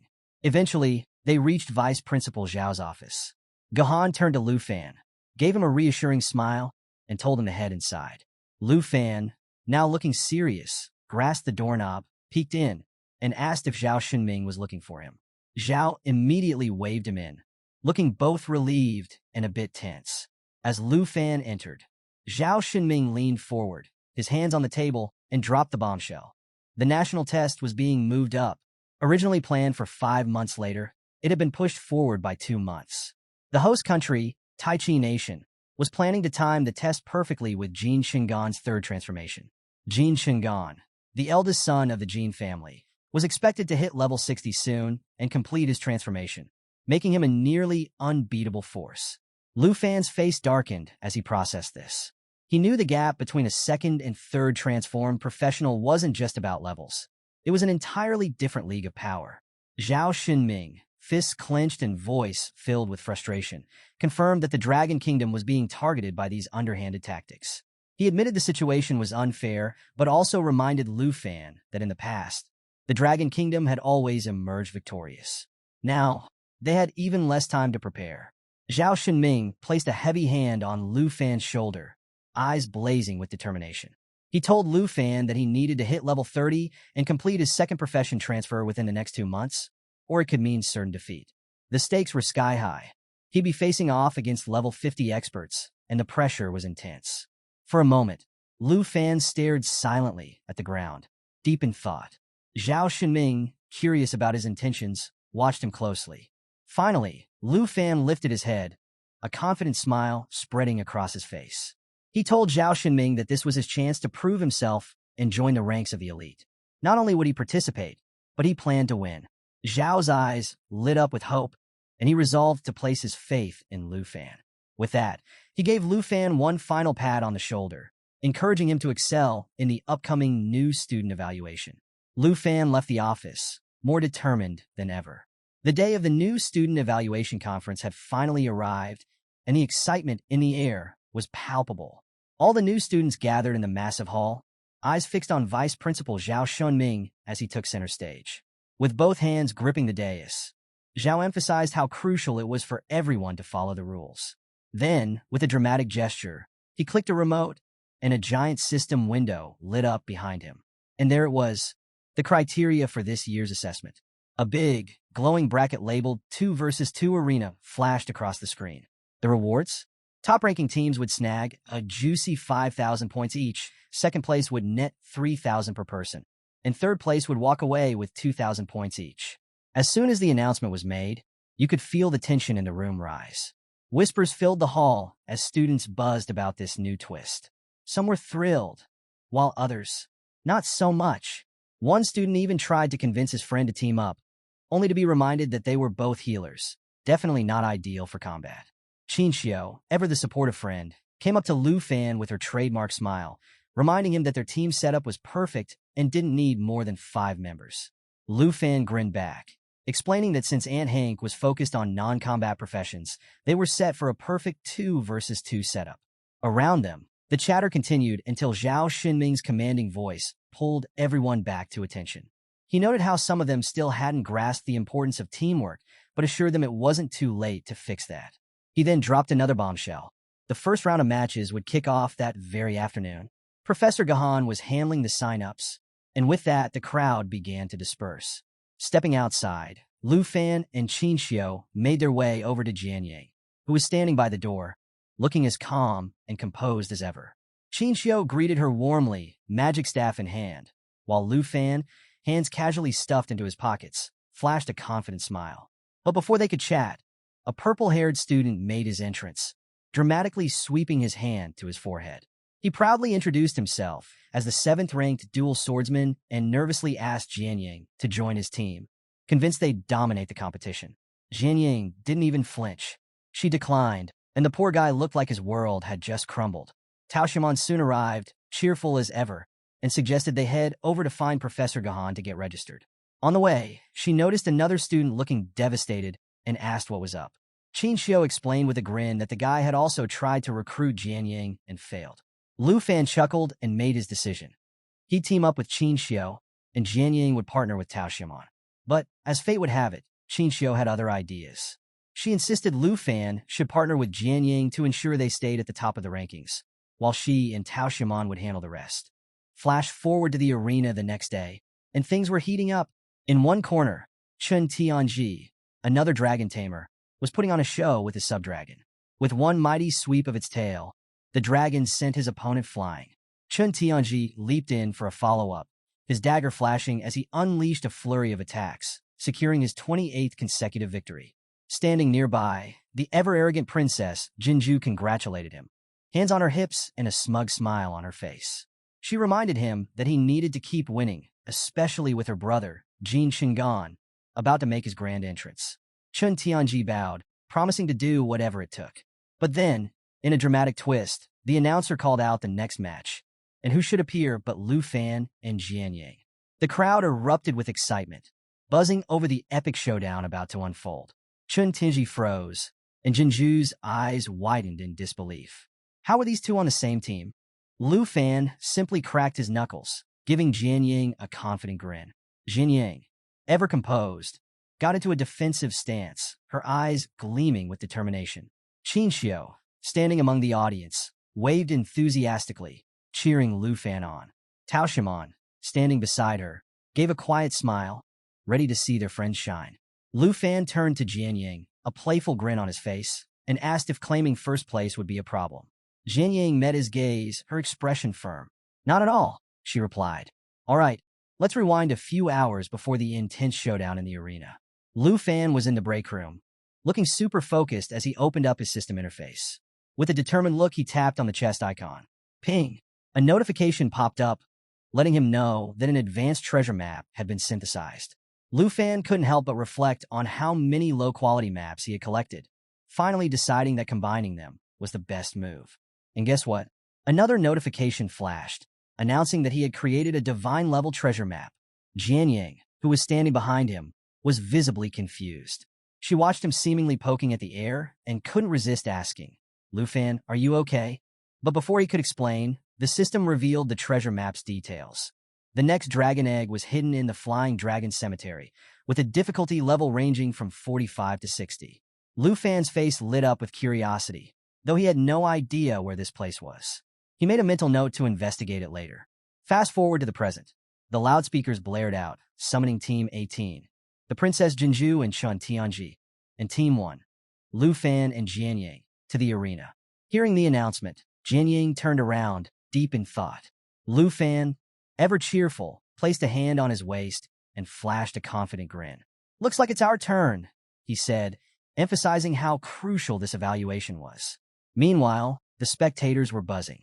Seeing Lu Fan, the top-ranked student, and the renowned beauty Jianying on the same team was shocking.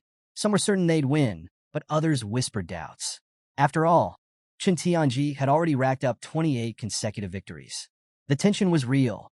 Jianying shifted her gaze to Chun Tianji and brought up the obvious question. "Are you sure we can win, Lu Fan?" He casually rested a hand on his waist and, with a mischievous grin, offered a playful bet. "How about it?" he teased. "If I win, you have to spill all the secrets of the Swordmaster class." Jianying raised an eyebrow, still not fully understanding why Lu Fan was so confident, especially since he claimed he didn't even need to summon his dragon. The arena buzzed as the referee signaled the start of the battle. Chun-Li gripped his spear, eyes burning with determination, and charged forward with his dragon in tow. The Princess Jinju, staff in hand, stood back, observing with a calculated gaze. Chun-Li couldn't hide his seething rage as he confronted Lu Fan. "Don't think you can overshadow me again," he roared. "There can only be one dragon tamer." He lunged at Lu Fan, thrusting his spear furiously. But Lu Fan moved with such incredible speed that it was like he disappeared into thin air. Chun Tianji's eyes widened in disbelief, sweat dripping as he realized his opponent had vanished. Before he could figure out what happened, Lu Fan reappeared right beside him, a confident smile on his face. Jianying watched from the sidelines, arms folded, observing with curiosity. Then, in an epic move, Chun Tianji's subdragon launched itself at Lu Fan. But our boy Lu Fan? He didn't even flinch. He smiled at Jianying and reminded her about their bet. "It's too late to back out now," he teased. With his hand glowing with energy, he activated armor enhancement, transforming his arm into a draconic claw. In one swift motion, he leaped into the air and delivered a devastating blow to the dragon's jaw. The impact was brutal, shattering its tough scales and sending the dragon crashing to the ground with a thunderous roar of pain. Jianying was shocked at Lu Fan's raw power. Chun Tianji's face twisted in disbelief, especially since Jianying had yet to make a move. "Why isn't she helping?" he thought, completely thrown off. Meanwhile, Lu Fan landed gracefully, his draconic claw still pulsing with energy.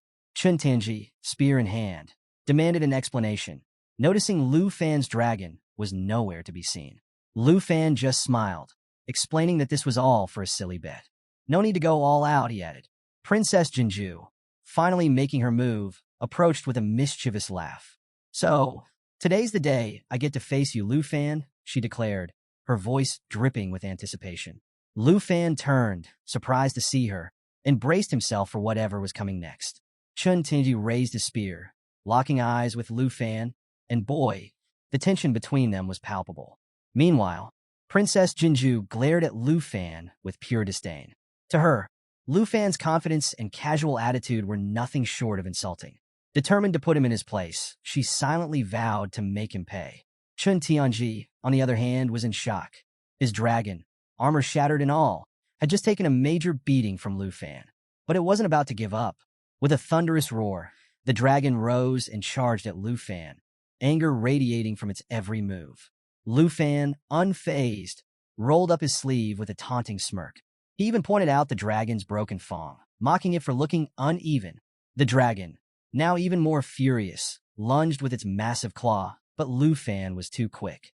With a graceful leap, he evaded the attack and then, mid-air, decided to help the dragon correct its stance. Oh, the audacity! With a gleam of amusement in his eyes, Lu Fan executed his dragon fang strike, channeling the power of dragons into his dagger. The impact was immense, sending Chun Tianji's dragon crashing to the ground. armor fragments flying everywhere. The arena fell silent, the spectators stunned. People could hardly believe what they were seeing. I mean, Lu Fan had just defeated a dragon, single-handedly. Even though Chun Tianji's dragon was a sub-dragon, it was still a dragon, and everyone knew the gap between humans and dragons was massive. Lu Fan had just flipped the script on that assumption. Princess Jinju, watching her team's dragon go down, was fuming. She turned to Chun Tianji, practically commanding him to get his act together and defeat Lu Fan. Chun Tiji, feeling the pressure and the princess's piercing gaze, tightened his grip on his spear. He knew he had to make a move. At her command, the earth dragon stirred, readying itself for a counterattack. Chun Tianji planned a synchronized assault, hoping to catch Lu Fan off guard. The earth dragon unleashed a massive sweeping tail attack, and Chun Tianji charged forward, spear glowing with fierce blue energy. He activated his Dragon Lancer skill, launching a powerful, dragon-fueled strike. The ground shattered under the force of their combined assault, and a thick cloud of smoke enveloped Lu Fan. Chun Tianji landed, thinking he'd won. But as the dust began to clear, a voice cut through the silence. "Did you really think that would work?" Lu Fan emerged from the smoke, perched casually atop the earth dragon's severed tail, dagger in hand. A smug grin plastered across his face. Chun Ti started to sweat, realizing just how badly things were going. Meanwhile, Jianying watched the whole thing unfold, her eyes wide with awe. She couldn't believe Lu Fan's skill. The earth dragon was leagues above a typical beast, yet Lu Fan was handling it and Chun Tianji like it was child's play. Then things got even more intense. The princess herself stepped forward, visibly frustrated. She sneered at Chun Tianji, calling him worthless and ordering him to retreat. Jinju's aura darkened, her anger palpable. She couldn't believe Chun Tianji had failed so spectacularly, especially in front of a crowd. Gripping her magic staff, she declared she had to take matters into her own hands. Raising her staff, she infused the earth dragon with a malevolent, dark energy. The once battered dragon began to change, growing larger, its armor toughening, and a menacing darkness enveloping its form. Its eyes blazed with a dangerous red glow, and it let out a terrifying, soul-shaking roar. Lu Fan, remembering what happened the last time Jinju used this power, knew things were about to get crazy. The arena was buzzing with nervous energy as the earth dragon, now a monstrous demon-like beast, roared ferociously. Spectators were on the edge of their seats, whispering about how Princess Jinju's bizarre and frightening power had boosted Chun Tianji's dragon to a terrifying level. Everyone was secretly hoping to witness a showdown between Lu Fan's black dragon and the newly empowered earth dragon. Jianying, sensing the danger, summoned her heaven-crushing sword and blood-breaker sword, both orbiting around her like protective sentinels. But before she could join the battle, Lu Fan intervened, assuring her with a confident grin that he had this covered, reminding her of their little bet. Jianying hesitated, clenching her fists, clearly concerned but ultimately trusting him. Meanwhile, the earth dragon let out a ground-shaking roar, its body warping and twisting as dark energy enveloped it.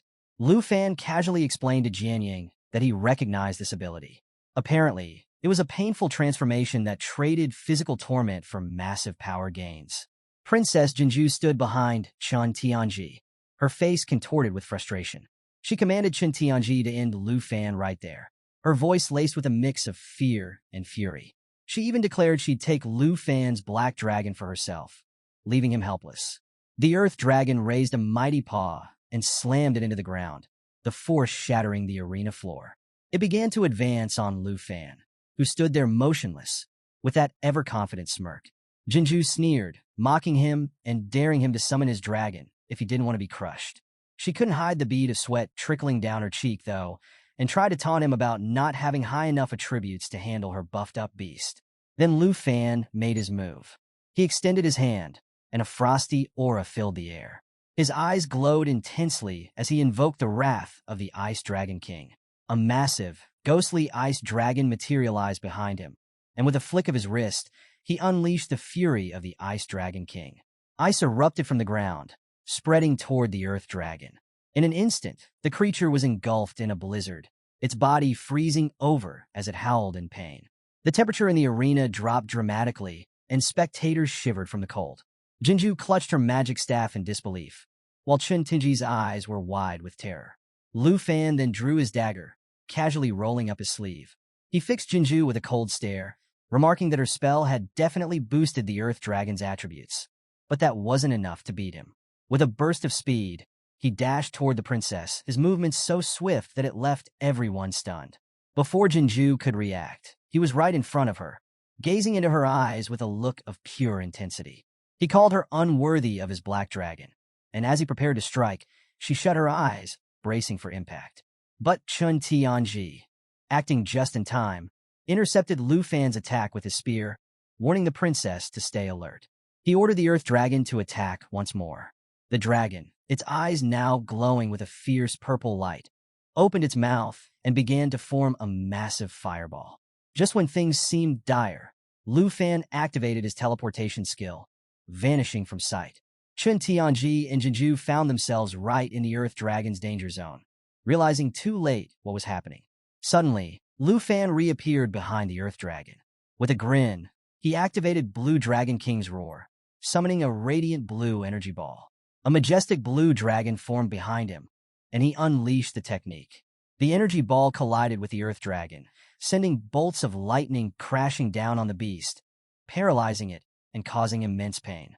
The Earth Dragon let out a series of agonized screams, its once mighty form now on the verge of collapse. The crowd was awestruck. They could tell that Chun Tianji's winning streak was about to end. The Earth Dragon crumbled, crashing to the ground as a thick cloud of smoke rose into the air. Chun Ti gripped his spear, his hands trembling as he stared in disbelief at his fallen partner. The smoke grew thicker, shrouding the area and leaving everyone in suspense over what would happen next. As the battle in the arena raged on, Chun Ti stood there, drenched in sweat, his mind spinning. Despite both being dragon tamers, the difference between him and Lu Fan was like night and day. Meanwhile, Lu Fan landed gracefully, his eyes fixed on his opponent, and he couldn't help but pose a burning question. Why had Chun Ti only used the Dragon Lance strike so far?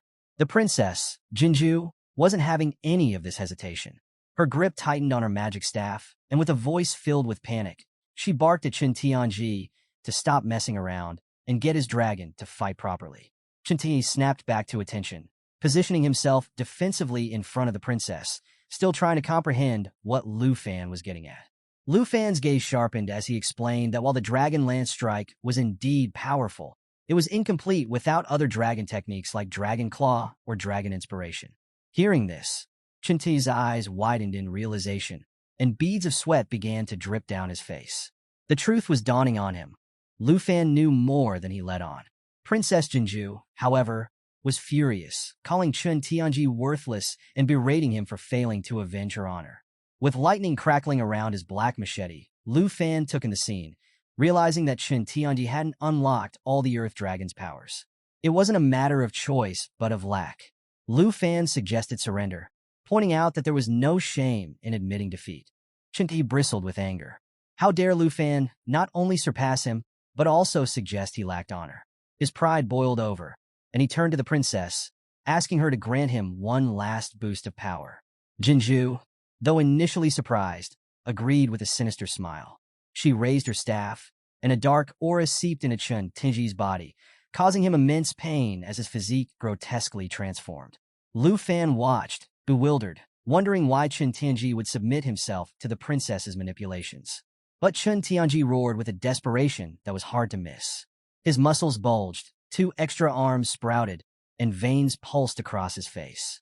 Clutching his spear with unnatural strength, he bellowed about his need to become the best, to be worthy in the eyes of the princess.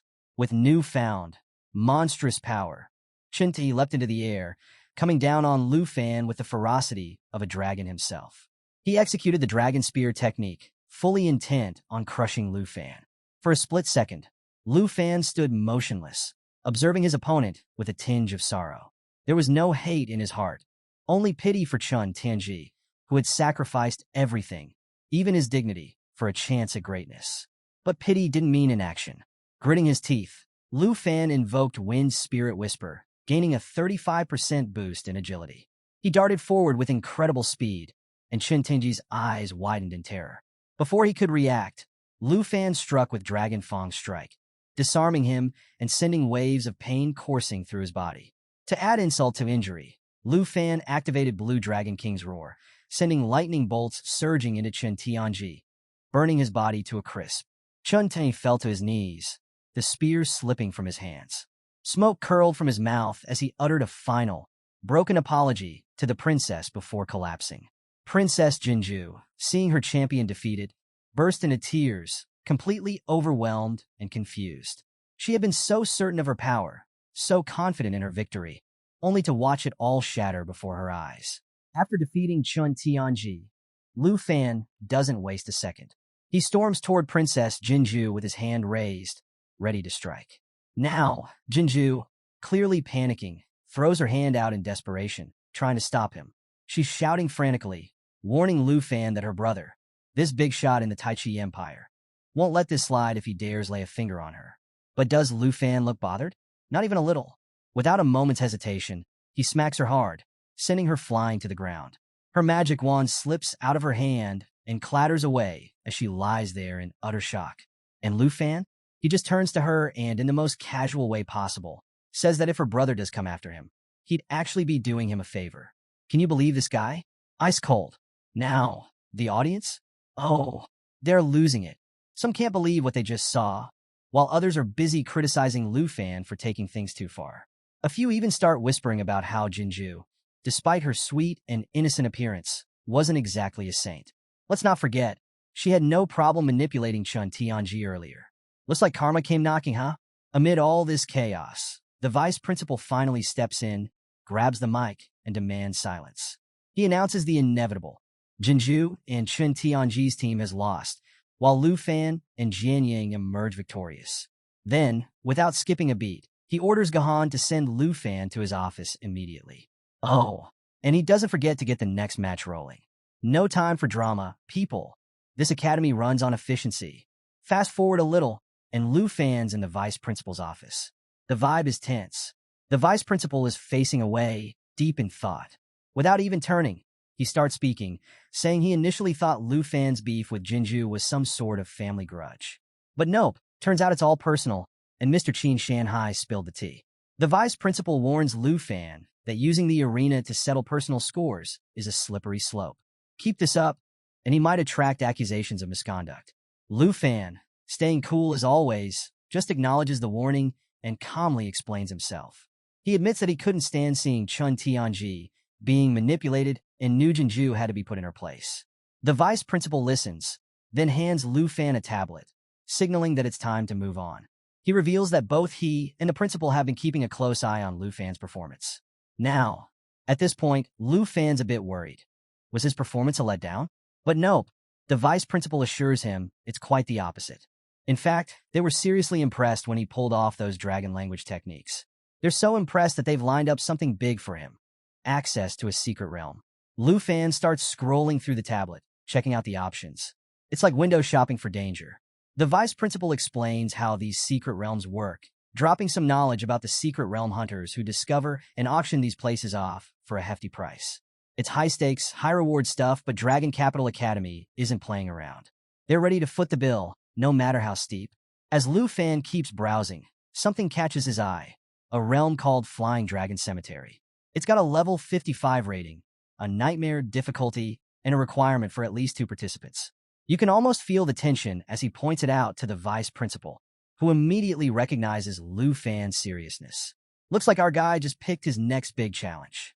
The next day rolls around, and the arena is buzzing with excitement for the freshman assessment rematch. Gahan announces the first semi-final match, Lu Fan and Jianying versus Jiang Fengyun and Su Jing. But just when things are about to kick off, the vice principal steps in and drops a bombshell. Lu Fan has withdrawn from the competition. The crowd? Completely stunned. Whispers spread like wildfire. Some are disappointed. They came to see Lu Fan in action, after all. Others start speculating, with theories ranging from disciplinary action to him being pulled for some secret mission. Nobody knows the truth, and that just fuels the rumors even more. Meanwhile, Tao Xiaoman brushes it all off, calling the whole thing nonsense. Qin Xiao, ever the voice of reason, advises her to ignore it and points out the obvious. Lu Fan and Jianying are probably already off exploring the secret realm. And sure enough, they are. Lu Fan and Jianying find themselves in the eerie, ancient landscape of the Flying Dragon Cemetery, deep in the giant tree forest. The air is heavy with mystery, and the place practically screams danger. As they make their way through the dense woods, Lu Fan turns to Jianying and apologizes for dragging her away from the competition. But Jianying, always practical, brushes it off. The school let them keep their Azure class spots and gave them 10,000 points each. Sounds like a pretty sweet deal to her. She even thanks him for the chance to explore such a rare and exciting secret realm. And get this, she tells him he can have all the rewards they find. For her, the experience alone is worth it. Lu Fan, clearly impressed by her selflessness, jokes that she's not one to leave a favor unpaid. So, Lu Fan and Jianying are making their way through this eerie forest, right? Everything's quiet, almost too quiet, until out of nowhere, a red-headed guy perched on a tree branch spots them. He's got this curious look on his face and decides to break the silence by calling out to them. Yep, no sneaking around for this guy. Lu Fan freezes for a moment, trying to process who this stranger is. But before he can figure it out, the guy leaps down from the branch like he's in some action movie. He lands smoothly, flashes a big grin, and throws them a thumbs up. He introduces himself as Black Rat, a member of the Secret Hunter Guild. Yep, you heard that right. Black Rat. Pretty flashy name for a guy who just dropped out of a tree, huh? Anyway, Lu Fan, still a little wary, introduces himself and Jianying, mentioning they're students from Dragon Capital Academy.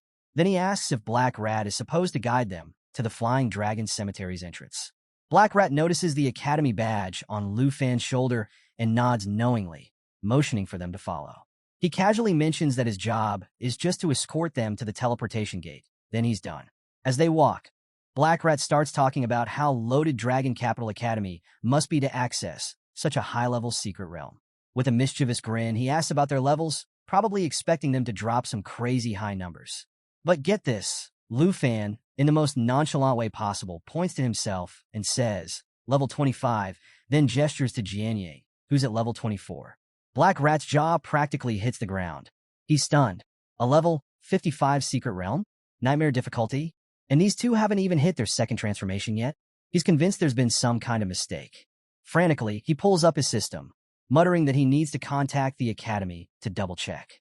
I mean, from his perspective, these two are walking straight into their doom. But Lu Fan, ever the cool-headed one, stops him mid-panic, telling him not to waste any more time. And it's a good thing, too, because bam, a massive tree nearby starts to topple. The sound of snapping branches fills the air, and birds scatter in every direction. Lu Fan and Jianying immediately realize they're in danger. They lock eyes in panic for a split second before bolting. Lu Fan grabs Jianying's hand, dragging her along as they sprint for safety. Just when they think they've escaped, a terrifying whoosh cuts through the air above them. They look up and oh boy, it's a colossal dragon eagle, swooping down with its talons outstretched, locked onto them like they're today's lunch special. This is where Lu Fan flips the switch. His eyes narrow, his aura flares up, and you just know he's about to throw down. Energy crackles around him as his hands glow with a fiery intensity. He channels that power into a fierce attack and hurls it straight at the dragon eagle. The creature screeches in surprise, flapping its massive wings as it tries to dodge. But Lu Fan's not done showing off. With a dramatic motion, he calls on the power of the blue dragon roar. A bolt of lightning tears through the air, crackling with raw energy. It slams into the dragon eagle, paralyzing it mid-flight. The poor thing is wobbling all over the place. And to make things worse for it, Lu Fan's attack leaves a lingering effect. Any follow-up is going to hit extra hard. Talk about overkill. Meanwhile, Black Rat is standing there like a deer in headlights. He's absolutely floored by what he's witnessing. How is a level 25 guy pulling off something this insane? It just doesn't compute. The dragon eagle, once a fearsome predator, crashes to the ground with a heavy thud. It lets out one final, silent gasp before going completely still. Black Rat stares at the scene, mumbling in disbelief. That thing was level 50. It shouldn't have gone down so easily. Yet, here's Lu Fan, standing tall, still radiating that intense aura. He turns to Black Rat, calm as ever, and tells him not to stress about their levels. And, with a hint of humor, he casually suggests they keep moving. After all, the real challenge is still ahead. So, after witnessing Lu Fan obliterate a level 50 dragon eagle like it was a warm-up, Black Rat is straight up stunned. He's standing there, running mental calculations, trying to make sense of what just happened, but nothing's adding up. After a moment of internal screaming, he snaps out of it and nervously agrees to show them the way. The trio trudges through the forest for a bit before arriving at this gigantic tree that looks like it's trying to poke a hole in the sky. Black Rat pushes aside some dense bushes, revealing a massive trunk, and with a bit of theatrical flair, gestures to it. He explains that this towering wonder is the entrance to the Flying Dragon Cemetery. The air around it feels almost magical, with soft light filtering down and a shimmering portal floating in front of the ancient tree. It's the kind of scene that makes you think, yep, this is where things are about to go sideways. Black Rat points at the portal embedded in the tree, confirming it as their entry point. With his mission complete, he starts backing away, muttering a quick goodbye. But before he can bolt, Lu Fan reaches out with a friendly smile and suggests that maybe they should stay in touch. Since Black Rat seems like the kind of guy who knows his way around these places. Lu Fan even hints that he might need some geographical intel in the future, making it clear this could be a win-win situation. Black Rat hesitates, caught off guard by the idea of being friends with someone who just annihilated a dragon eagle like it was a housefly. Seeing the hesitation, Lu Fan adds a little sweetener to the deal, casually mentioning he's willing to pay for the information. And just like that, Black Rat perks up. Payment? Now that's something he can get behind. But still a little unsure, he blurts out if Lu Fan's really planning to buy simple location details. Not secret realm stuff, just basic info. Lu Fan reassures him, explaining that as long as they stick to general locations, it doesn't break any secret realm Hunter Guild rules. He keeps things light, even tossing in a grin, making it hard for Black Rat to resist. After thinking it over, Black Rat names his price, 100,000 dragon coins per location. Oh, and he makes sure to mention this is his special friends and family rate. If Lu Fan isn't interested, he's more than ready to leave. But Lu Fan, completely unfazed by the hefty price tag, shakes on it with that signature grin of his. Black Rat, meanwhile, is kicking himself for not asking for more. He can't help but wonder if all Dragon Capital Academy students are loaded or if Lu Fan's just an outlier. Before they can chat any longer, Jianying steps forward, already halfway into the portal. She throws a glance back at Lu Fan, her expression a mix of impatience and exasperation. She tells him he talks too much and they're wasting time. Classic Jianying, always focused on the mission. The second they step into the realm, the system chimes in with a cold, mechanical welcome. Rotten Corpse Dragon Graveyard, level 55. Nightmare difficulty, 2 participants maximum. Lu Fan quickly pieces things together. This is the Flying Dragon Sacred Tree, and somewhere at the top lies the Divine Treasure Platform. The thought of reaching it gets his adrenaline pumping, but before he can think too much, Jianying suddenly freezes. She looks uneasy and mentions that it feels like the ground is moving. Lu Fan concentrates, trying to sense what she's picking up on, and then bam, he spots it. A herd of dragons on the other side, charging straight at them. His eyes widen in shock, and he quickly alerts Jianying, pointing at the advancing horde. The system chimes in again, almost like it's mocking them, providing details about these new enemies. Rotten Corpse Dragons. Each one is level 50 and comes with some nasty abilities. The Pack Bite can summon nearby dragons to join in the attack, and their corrupting breath can blanket the area, slashing attack power by 50%. Yeah, these dragons mean business. One of the dragons roars and lunges straight at Jianying, jaws wide open and ready to snap. But Lu Fan doesn't even flinch. He steps in with lightning-fast reflexes, blocking the attack like a boss. With his usual calm command, he orders Jianying to get ready. Jianying doesn't need to be told twice. She tightens her grip on her sword, her eyes blazing with determination. In one powerful motion, she unleashes her Mountain Shaker technique, a devastating attack that slices clean through one of the dragons. The beast splits in two, its massive halves crashing to the ground in a gruesome heap. Just as Jianying takes out one of those rotten corpse dragons, another one charges straight at Lu Fan. This beast isn't messing around, but neither is Lu Fan. With a confident smirk, he calls out for his dragon companion, Black Dragon Xiaoyi. And just like that, she materializes on his shoulder, radiating heat like a living flame. Flames start swirling around Xiaoyi, forming a protective ring of fire around Lu Fan.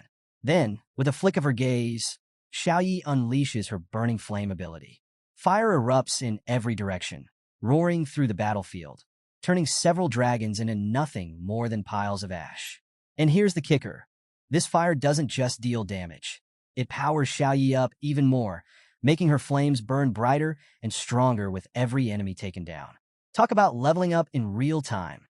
Meanwhile, Jian Ying is in full-on beast mode, slicing through the remaining dragons with her insane agility. She activates her armor break technique, cutting right through 32% of the dragon's defenses. Each strike is precise and devastating, leaving her enemies with no chance. But as she leaps into the air for another attack, she realizes something crucial. Her trusty broadsword is nowhere to be found. Panic starts creeping in as she frantically scans the battlefield, trying to locate her weapon. Before she can think of a plan, a dragon barrels toward her from below, its jaws wide open, ready to make her its next snack. Jian Ying's heart races. She's out of time, out of options, and still midair. But just as things seem dire, Lu Fan steps in like the MVP he is. Charging forward with his dragon sword in hand, he activates Dragon Fang Strike, a technique powered by his blood pact. This move channels pure dragon energy into a devastating slash. His sword cuts clean through the charging dragon, splitting it in half in one smooth, powerful motion. The beast collapses with a sickening thud, its green blood staining the ground. But the drama isn't over yet. Jian Ying, now falling from her aerial position, is seconds away from a painful landing.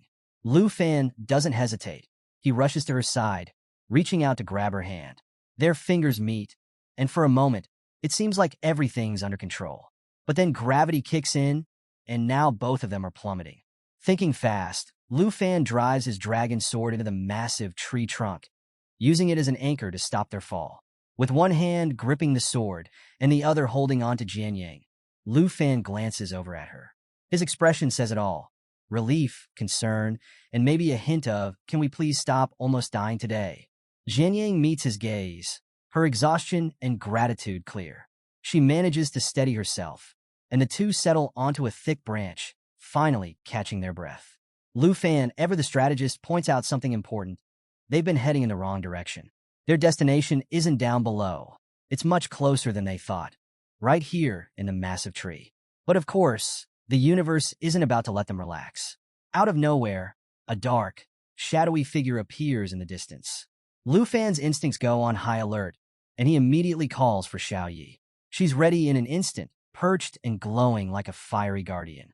The figure steps closer, revealing itself piece by horrifying piece. First, its skeletal hands become visible, each finger ending in sharp, bone-white claws. Then comes its head, a dragon's skull, all hollow eyes and a gaping, bone-filled maw. The creature's skeletal body radiates an eerie, otherworldly menace, as if someone decided, hey, let's resurrect a dragon, but make it extra creepy. The skeletal dragon locks eyes with Xiao Yi, letting out a deafening roar that shakes the entire tree. Black Dragon Xiao Yi, normally calm and collected, is visibly shaken by the sheer intensity radiating from the bone dragon. This thing isn't just a skeleton with wings. It's radiating a nightmare-level aura that screams final boss energy. Its hollow eyes glow with a menacing light as it lifts its head high, preparing to strike. Lu Fan, always quick on his feet, scoops up Jian Ying and leaps to the ground below. The landing is rough. Jian Ying winces from a sharp jolt of pain, but nothing serious. Still, it's a painful reminder that they're way out of their comfort zone. Standing before them, the bone dragon doesn't just exude power, it thrives on their unease. The system chimes in like an uninvited guest at a horror movie marathon, breaking down the nightmare they're facing. Wild Berserk Bone Dragon, level 55, nightmare difficulty. This bad boy has bone armor for ridiculous defense, bone knife to rain blood-infused destruction, and bone storm, a move that gets deadlier the weaker it gets. Yep, this thing is the ultimate bad news. Lu Fan, unfazed by the ominous intro, turns to Jian Ying with a look of quiet determination. He promises her it'll all be fine soon, because he's planning to take this thing down. Jian Ying, clearly alarmed, tries to stop him, shouting warnings about how insanely dangerous this dragon is. But let's be real, folks. When has Lu Fan ever backed down? He dashes straight toward the bone dragon, leaving Jian Ying scrambling after him, her voice full of worry. As if on cue, Lu Fan commands Black Dragon Xiao Yi to activate her destroyer form, and boy, does she deliver. Xiao Yi begins to glow, her body expanding as her flames grow hotter and fiercer. When the transformation is complete, she looks like the dragon equivalent of a one-woman wrecking crew. Meanwhile, Jade Dragon Xiaofei joins the fight, adding even more firepower to Lu Fan's arsenal. The bone dragon, not about to be upstaged, charges up an attack of its own. Flames flicker in its skeletal maw, promising absolute devastation. But before it can unleash hell, Xiaoyi steps up, roaring so fiercely that the air itself seems to quake. Flames explode around her, forming a blazing inferno that engulfs the bone dragon. The heat is so intense that its skeletal arms begin to crack and crumble. Jianying, watching all this unfold, is stunned. She had no idea Xiaoyi could transform into something this powerful. Suddenly, it all makes sense. This is why Lu Fan's confidence never wavers. He's got a literal fire-breathing powerhouse at his side. With the bone dragon weakened, Lu Fan and Xiaoyi move in with military precision. Lu Fan calls for Xiaofei to activate Jade Blessing, which surrounds him in an empowering aura, amplifying his next attack. His dragon sword begins to hum with energy, glowing with anticipation. Together, Lu Fan and Xiaoyi close in on the bone dragon, coordinating their strikes for maximum impact. Xiaoyi roars once more, unleashing a shockwave so powerful it shakes the earth. The bone dragon's frame cracks under the pressure, and with one final, thunderous blow, its skull separates from its body and crashes to the ground. But Lu Fan isn't about to leave anything to chance. As the bone dragon collapses, he channels all his power into Dragon Fang's strike. The glowing dragon sword cleaves through the creature's spine with a sickening crunch before plunging deep into its chest. For a brief moment, it seems like the fight is over. But just as relief starts to settle in, the bone dragon's eyes flicker back to life, glowing a deep, ominous purple. A matching aura begins to spread across its body, and suddenly, bones scattered across the battlefield start to levitate. The system chimes in again, reminding Lu Fan and all of us that this is the dreaded bone storm ability. The swirling bones grow larger and more chaotic, feeding off the dragon's own decayed energy. Before the storm can fully unleash, a sudden force shatters the flying bones, scattering them across the battlefield. Lu Fan spins around in shock to see Jianying stepping forward, her expression calm and resolute. She reminds him of the promise he made after defeating Chen Tianji, to see the specialty of a sword master. Now, it's her turn to show him what that means. As the bone dragon begins to reassemble, more menacing than ever, Jianying reveals her trump card. She explains that sword masters unlock a new weapon every 5 levels. With a fiery aura swirling around her, she summons the Scythe of Calamity, a level 20 epic quality weapon that radiates power. Its abilities? Pure nightmare fuel. It can switch between fire and dark attack modes, and with every life it takes, its attack power increases permanently by 9%. Talk about a weapon with a grudge. Jianying doesn't waste any time. She charges straight at the bone dragon, wielding the scythe with deadly precision.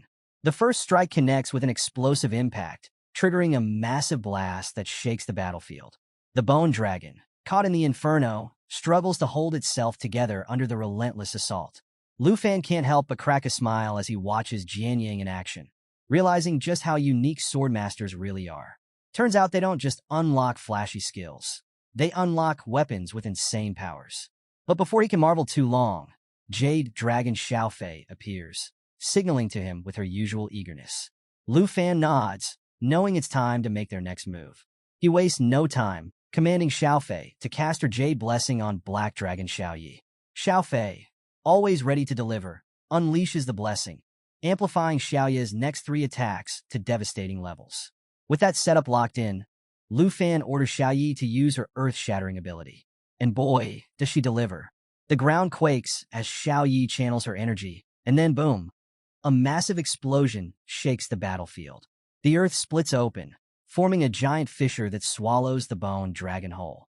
Its skeletal frame crumbles into the abyss, ending the nightmare once and for all. As the dust settles, the system chimes in with a little celebratory news. Jade Dragon Xiaofei has leveled up to 15 and unlocked a shiny new skill, Transformation. Lu Fan takes it all in, pleased with how much they've grown from this battle. His own level bumps up to 26, but he's more focused on their collective progress. Meanwhile, Jianying is having a moment. She's relieved the fight is over, but there's a flicker of doubt in her mind. Sure, her Scythe of Calamity was impressive, but it was Black Dragon Xiaoyi's earth-shattering that sealed the deal. For a second, she wonders if her efforts really made a difference. And then, Just to make things more awkward, Xiaofei happily clings to Lu Fan, clearly enjoying the victory celebration. Jinying catches this, and oh boy, jealousy hits her like a ton of bricks. She quickly brushes it off, though, composing herself like the pro she is. Turning to Lu Fan, she admits that with his team of powerhouse dragons, she didn't really need to step in. She even apologizes, feeling like she didn't pull her weight in the battle. Lu Fan, ever the supportive leader, reassures her with a warm smile. He thanks her for saving him during the bone storm earlier, reminding her that every contribution matters. Plus, he points out, they've all gained a lot today. Jianying got to show off her swordmaster skills, and Xiaofei reached a whole new level. Wins all around, right? Curious about Xiaofei's level up, Jianying asks if there's more to her transformation. As if on cue, the system steps in with the deets. At level 15, Xiaofei has gained major stat boosts, strength, spirit, stamina, you name it, and unlocked 2 epic transformations. She can now become the Eternal Guardian of the Tree of Life, gaining the skills Life Pulse and Eternal Guardian, or ditch her physical form entirely to transform into Soul Light, unlocking Soul Refuge and Soul Influence. Talk about a glow up! Lu Fan, clearly impressed, explains how Xiaofei's new abilities make her as versatile as Xiaoyi. Jianying chuckles, noting that while Xiaoyi's growth has been steady, Xiaofei's sudden leap into 4 transformation options is a bit of a surprise. Either way, it's clear both dragons are becoming serious powerhouses. Feeling proud, Lu Fan reaches out to pat Xiaofei's head, which immediately earns him a glare from Xiaoyi. The jealousy is real, and Xiaoyi's mix of annoyance and playful anger is impossible to miss.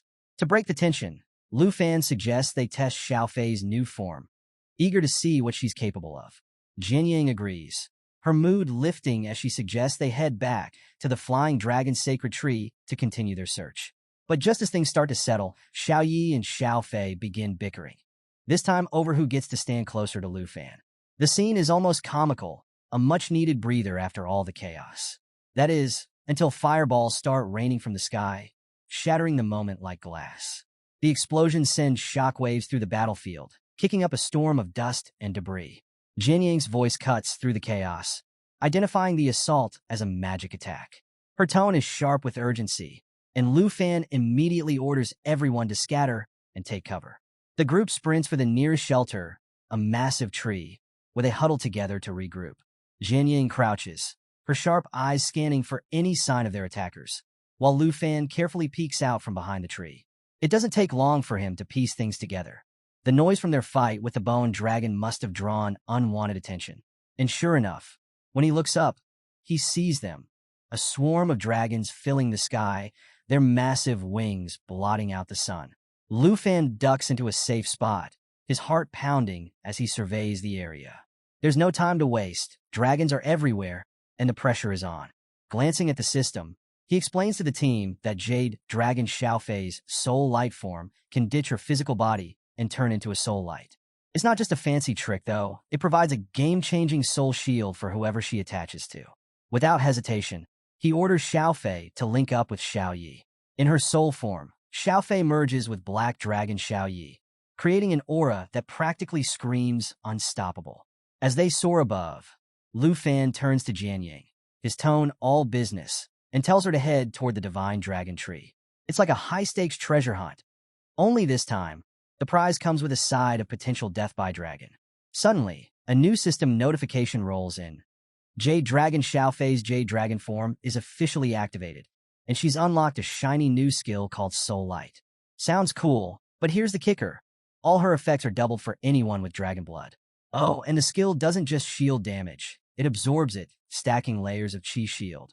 Once 10 layers are built, Chi Shock activates, unleashing all that absorbed damage right back at the enemy with interest. Lu Fan's grin grows as Xiaofei transforms into a majestic green dragon, her aura blazing with power. Xiaofei's energy immediately boosts Black Dragon Xiaoyi, whose stats skyrocket like crazy.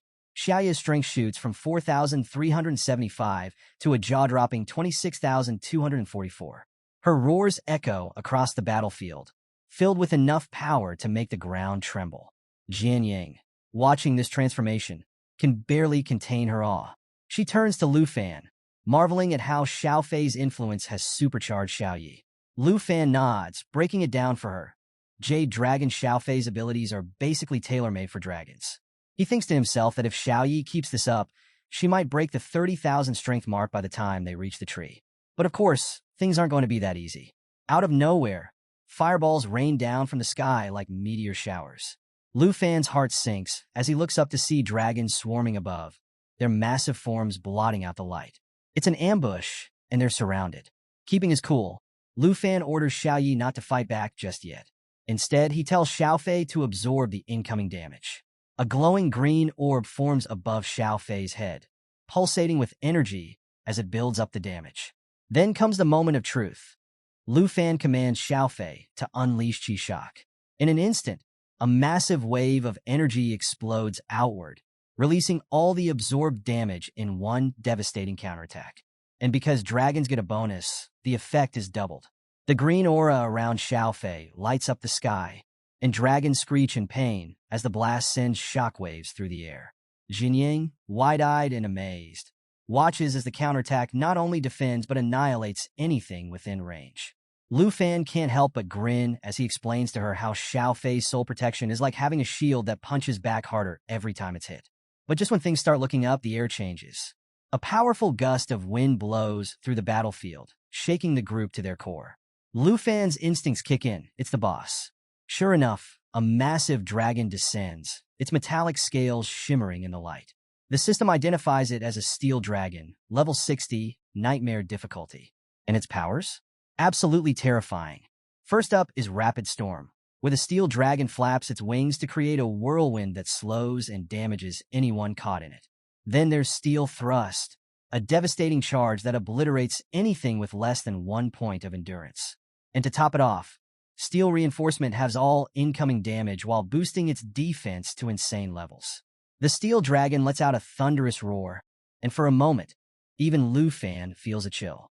It takes to the air, aiming straight for Xiaoyi with steel thrust locked and loaded. Jianying's face pales as she realizes just how dangerous this thing is. But Lu Fan, always calm under pressure, reassures her. He orders Xiaofei to get ready, her soul impact power already building. As Xiaofei charges up, the atmosphere shifts. A surge of energy fills the air, doubling the effects of every dragon-related skill.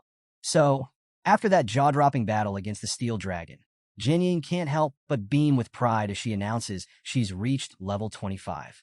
She's practically glowing, but of course, Lu Fan's already thinking ahead. Curious as ever, he asks if the steel dragon's defeat came with any cool new rewards. Jinying doesn't disappoint. She raises her hand, revealing a sword that shines so brightly it might as well be screaming, "I'm legendary." She explains it's called Myriad Blossoms, a weapon with massive potential, but still stuck at level 1. The system chimes in to break it down. This sword has the thousands of sword feathers ability, which lets it split into smaller weapons. Each fragment deals 10% of the original attack power, then comes back together for a devastating area strike. Lu Fan grins, clearly impressed, and remarks that once it levels up to 25 stars, it'll be a total game changer. Meanwhile, in the background, Black Dragon Xiaoyi and Jade Dragon Xiaofei are having the time of their lives, playfully messing around like overpowered siblings. But Jianying? Not so much. A wave of doubt sneaks in as she watches them. Even with her Myriad Blossom sword, she can't help but wonder if her power will ever measure up to Xiaoya's strikes or Lu Fan's insane abilities. Just then, she notices a shadow flicker nearby, and her unease grows. Whispering to herself, she tries to believe in her own strength, but it's clear she's wrestling with some serious self-doubt. Lu Fan, always quick to read the room, walks over and reassures her with his usual calm confidence. He reminds her that as her sword levels up, she'll have plenty of strong opponents at Dragon Academy to push her limits. His words are like a warm breeze, and Jianying feels her spirits lift. She nods and agrees they need to keep moving, especially since Xiaoyi and Xiaofei have already wandered way ahead. As they catch up, Lu Fan spots something eerie, a man lying lifeless on the ground. The group gathers around, and Lu Fan kneels beside the body, noticing that it's been there a while. He reflects on the man's hard life, guessing he was likely a warrior who faced countless challenges. But before they can dwell on it, Lu Fan's instincts flare. His sharp eyes catch a glimpse of a dragon claw and a glowing eye in the distance. Danger is close, too close. Without missing a beat, He draws his dragon sword and warns Jianying that they've wandered into monster territory. Her heart races as she realizes they're likely walking into a trap. And sure enough, a dragon bursts out of the bushes, its bronze scales gleaming menacingly.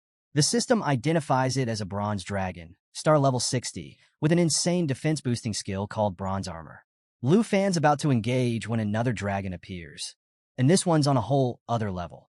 It's a three-headed elemental dragon, level 65, with a boss difficulty rating of Nightmare.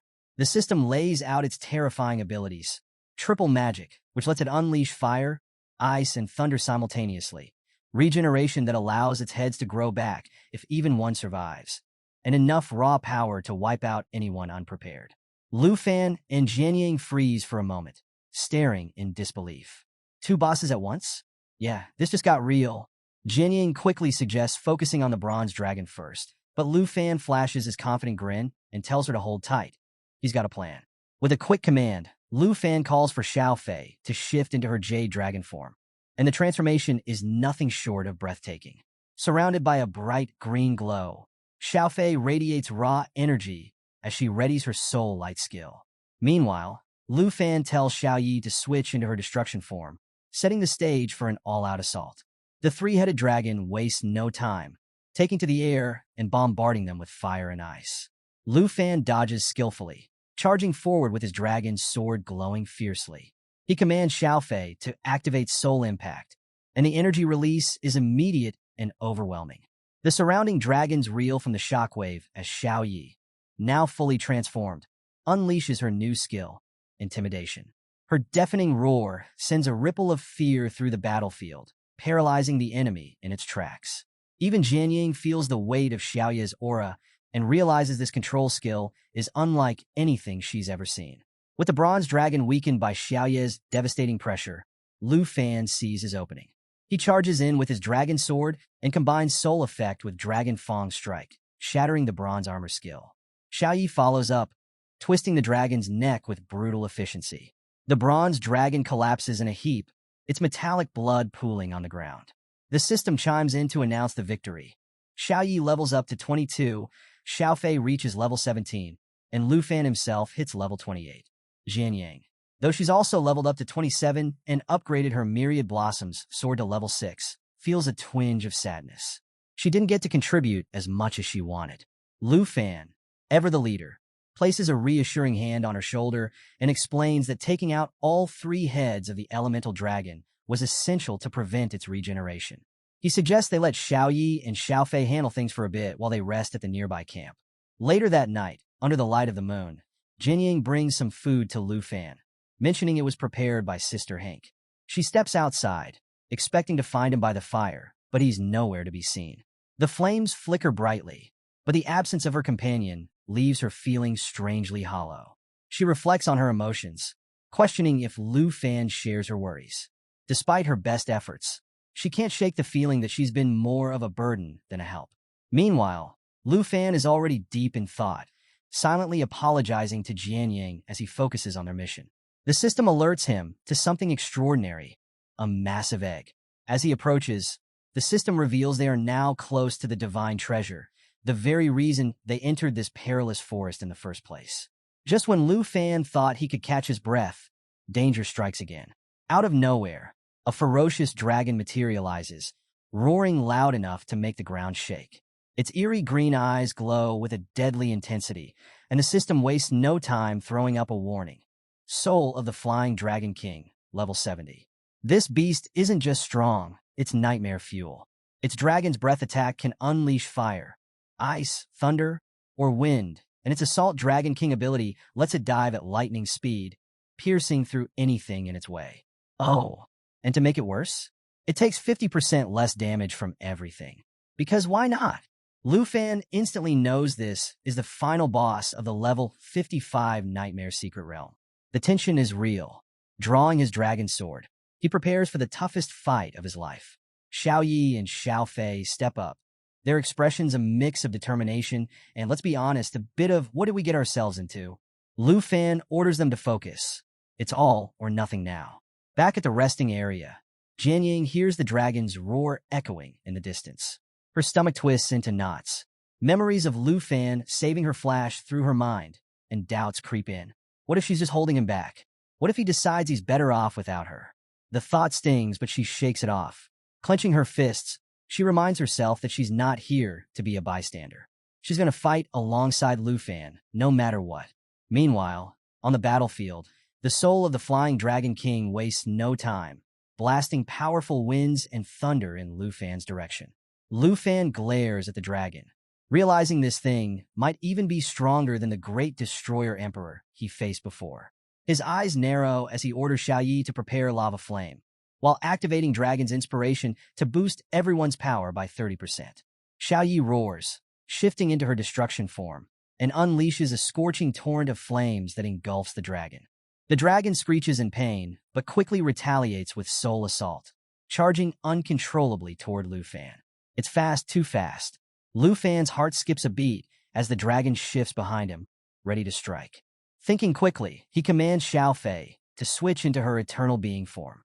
The transformation happens in an instant, and her aura radiates a calming but powerful energy. Just then, Jianying arrives on the scene, her voice ringing with determination as she calls out to Lu Fan. She raises her hand, summoning power of 1,000 swords and falling feathers, and reassures him that she'll handle her own defense. Her confidence lights a spark in Lu Fan. He nods, silently thanking her for having his back. The system chimes in with a game-changer. Jade Dragon Xiaofei has unlocked new skills, Life Pulse and Eternal Guardian. Xiaofei glows brightly as she activates Life Pulse, a restorative skill that radiates waves of energy, boosting everyone's stamina and power. At the same time, Xiaoyi doubles down on her lava flame attack, pushing the flames higher and hotter. Lu Fan orders Xiaoyi to finish it, and with a thunderous roar, she charges at the dragon. But the soul of the Flying Dragon King isn't going down without a fight. It takes to the sky, using dragon language magic to counter Xiaoyi's attacks. Lu Fan realizes the stakes have just been raised and orders Xiaofei to shield everyone. High above, the dragon prepares its ultimate move, Apocalypse Fall. This devastating ability sacrifices its own life to release a blast with 2,000% of its power. As the dragon plummets toward the ground, the tension is unbearable. The resulting explosion is massive, shaking the entire realm and sending shockwaves for miles. For a moment, everything is chaos. Dust and debris fill the air, making it impossible to see. But then, a green energy glows faintly through the haze. It's Xiaofei's protective barrier, shielding everyone from the catastrophic blast. They're safe, barely.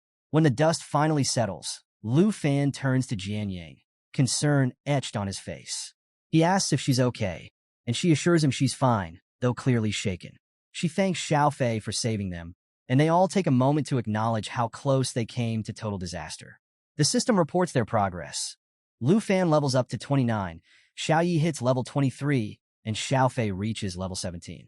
Lu Fan places a proud hand on Xiaofei's head, praising her for her incredible skills. But of course, Xiaoyi isn't having it. Her jealous pout is almost comical as she glares at Xiaofei.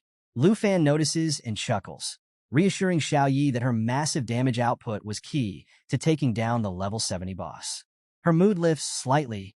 Meanwhile, Jianying reflects on the battle, realizing that this was their first time facing a boss of this caliber together. She admits she always thought players at their level wouldn't have to deal with such intense fights. Lu Fan agrees, marveling at how they survived something so far above their pay grade. Later, Lu Fan and Jianying share a quiet moment. He places a hand on his head, almost embarrassed, and admits he didn't mean to scare her earlier. He only left to explore, not expecting to run into such a powerful enemy. Jianying interrupts, her voice firm but kind, and reassures him that she never doubted he'd have their backs. She recalls his earlier words and smiles, telling him that no matter how strong they become, they'll never let a teammate fight alone. Her determination is clear, and Lu Fan feels a swell of pride in their growing bond. After his victory against the Blade King Dragon, he's standing there, soaking in the glory, when bam, a treasure chest just pops open right in front of him, like it's saying, "Congrats, you earned this." Meanwhile, Jianying, she's completely oblivious, staring off in the opposite direction without a clue about the loot. Lu Fan steps forward, curious about what kind of legendary goodies he scored. The first item practically glows as it emerges, the sole wing of the Flying Dragon King. This bad boy comes loaded with 60 agility, 356 strength, and 291 spirit. Oh, and did I mention? It gives you the ability to fly. Not glide, not hover. Full-on flying. Plus, if you've got dragon language magic, you can cast and receive spells mid-flight. The catch: you need to be level 60 to use it. Lufan sighs, thinking how it'll be a while before he's soaring through the skies. Next up, a level 30 artifact designed for dragon riders. This one lets you combine your pet's abilities with your own, boosting dragon energy and unleashing devastating long-range attacks. Lufan's grin stretches ear to ear as he pictures himself riding Xiaoyi into battle. He mentally files that one away for when Xiaoyi hits level 30. And then there's the third item, the late Dragonbone Flute. This magical flute can summon the twin Flying Dragon Kings, matching the user's level. The downside? It's limited to 7 uses. Lufan admires it but can't help wishing it didn't come with restrictions. As he's marveling at his newfound loot, something strange happens.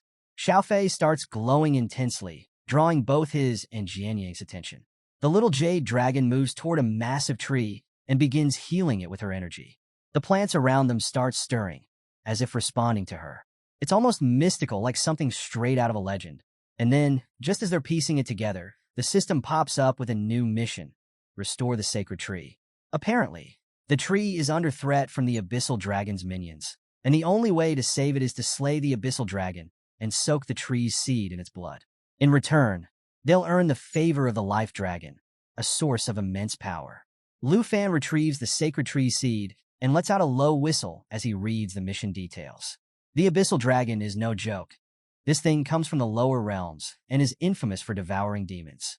Its rank is so high, it makes the word nightmare look like child's play. Xiaofei gently nudges Lufan's hand, and he smiles down at her, thanking her for unlocking this secret mission.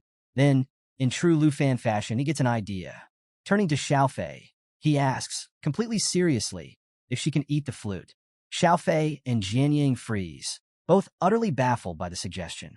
But Lufan just raises his hands in mock surrender, grinning as he encourages Xiaofei to try it.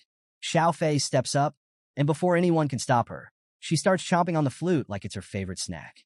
Lufan can't help but ask if it tastes good, while Jianyang stares in disbelief, muttering about how Xiaofei's chewing it like a piece of fruit. Moments later, the system chimes in with an update. Xiaofei has gained the flute's powers and can now summon the twin Flying Dragon Kings without any usage limits. To prove it, Xiaofei immediately summons the Dragon Kings. They emerge with a deafening roar, their power matching Xiaofei's level of 18. Jianyang is stunned, struggling to process how a boss-level dragon just became Xiaofei's summon. Lufan casually points out that the Dragon Kings are smaller now, joking that they're basically Xiaofei's pets. Jianyang mutters something about dragon pets having their own dragon pets, shaking her head at the absurdity of it all. With the Sacred Tree mission now in their hands, Jianyang suggests heading back, pointing out that Sister Hank will be worried if they don't return soon. Lufan waves her off, telling her to go ahead. He'll catch up. Pulling up his map, he reflects on an important task he still needs to complete. Later, back at the villa in Dragon Capital Academy, Lufan calls a meeting with Xiaoyi and Xiaofei. The cozy atmosphere doesn't hide the fact that something serious is about to go down. Sitting in front of them is a new dragon egg, one Lufan recently retrieved. He takes a deep breath and, with mock frustration, tells Xiaoyi that her habit of bullying Xiaofei has to stop. Xiaoyi pouts, but her attention quickly shifts to the egg, which seems to fascinate both dragons. Lufan tries to regain their focus, explaining that this egg represents their soon-to-arrive family member. He even makes a game out of it, asking if they think it'll be a brother or sister. But the system cuts his fun short, bluntly informing him that at his current level, he can only tame 2 dragons. If he wants to add another, he'll need to hit level 30. Letting out a sigh, Lufan tells the dragon sisters that they'll need to level up in the poison spider forest. The next morning, as he's barely awake, there's a knock at his door. 2 ladies, Qin Xiao and another student, stand there looking flustered. Lufan rubs his eyes, confused about the commotion. Qin Xiao thrusts a post into his hand, explaining that it's gone viral on the school forum. Apparently, the buzz is about Lufan's withdrawal from the freshman exam. The post claims Fengyan Pavilion has reached the finals, and no one is left to challenge them. Qinxiu explains that Fengyun Pavilion has grown into a powerhouse with nearly 30 members, led by Jiang Fengyun and Su Jing. They've declared themselves unstoppable, and even announced plans to clear out Lu Fan's villa after the final. Lu Fan listens, half amused. Hearing that Jiang Fengyun has declared himself the new number one makes him chuckle. Cute, he thinks. Qinxiu points out that the finals grant access to the national trials, which is why Jiang Fengyun is so desperate to claim victory. But Lu Fan knows the truth. He's already secured his spot. The prizes Jiang Fengyun is chasing, they're already his. With a playful glint in his eye, Lu Fan waves off their concerns and tells them not to worry. He's more than happy to accept Fengyun Pavilion's challenge. Let's have some fun, he says with a smirk, asking to borrow the post. It's time for Lu Fan to fire back. Inside the VIP room at Dragon Academy Arena, Su Jing, a calm and collected forbidden sorcerer, is scrolling through his tablet like he's catching up on the latest gossip. Meanwhile, Jiang Fengyun, the shadow warrior with a flair for theatrics, is blindfolded and sparring with multiple opponents. Mid-spar, Su Jing casually mentions that Lu Fan has responded to their forum post. Jiang Fengyun freezes. His sparring partners don't even have time to breathe before he activates his projection skill, summoning clones of himself that quickly overpower everyone in the room. Removing his blindfold like it's a dramatic reveal, Jiang Fengyun casually orders someone to heal his downed partners. Then, with a devilish grin, he asks Su Jing what Lu Fan posted. Su Jing, still scrolling with a smirk, tells him it's classic Lu Fan, a bold challenge to the entire Fengyun Pavilion. Jiang Fengyun rolls his eyes at what he calls Lu Fan's bravado, but his grin widens. He orders Su Jing to respond, inviting Lu Fan to face them at the arena after the finals tomorrow. Su Jing, half doubtful Jiang Fengyun is serious. Can't help but laugh, but he goes along with the plan. Then Jiang Fengyun's tone shifts. Turning serious, he commands Su Jing to gather everyone from Fengyun Pavilion. It's time, he declares, to show Lu Fan that the title of number one isn't handed out. It's earned in combat. Meanwhile, over in Lu Fan's corner of the world, things are far less intense.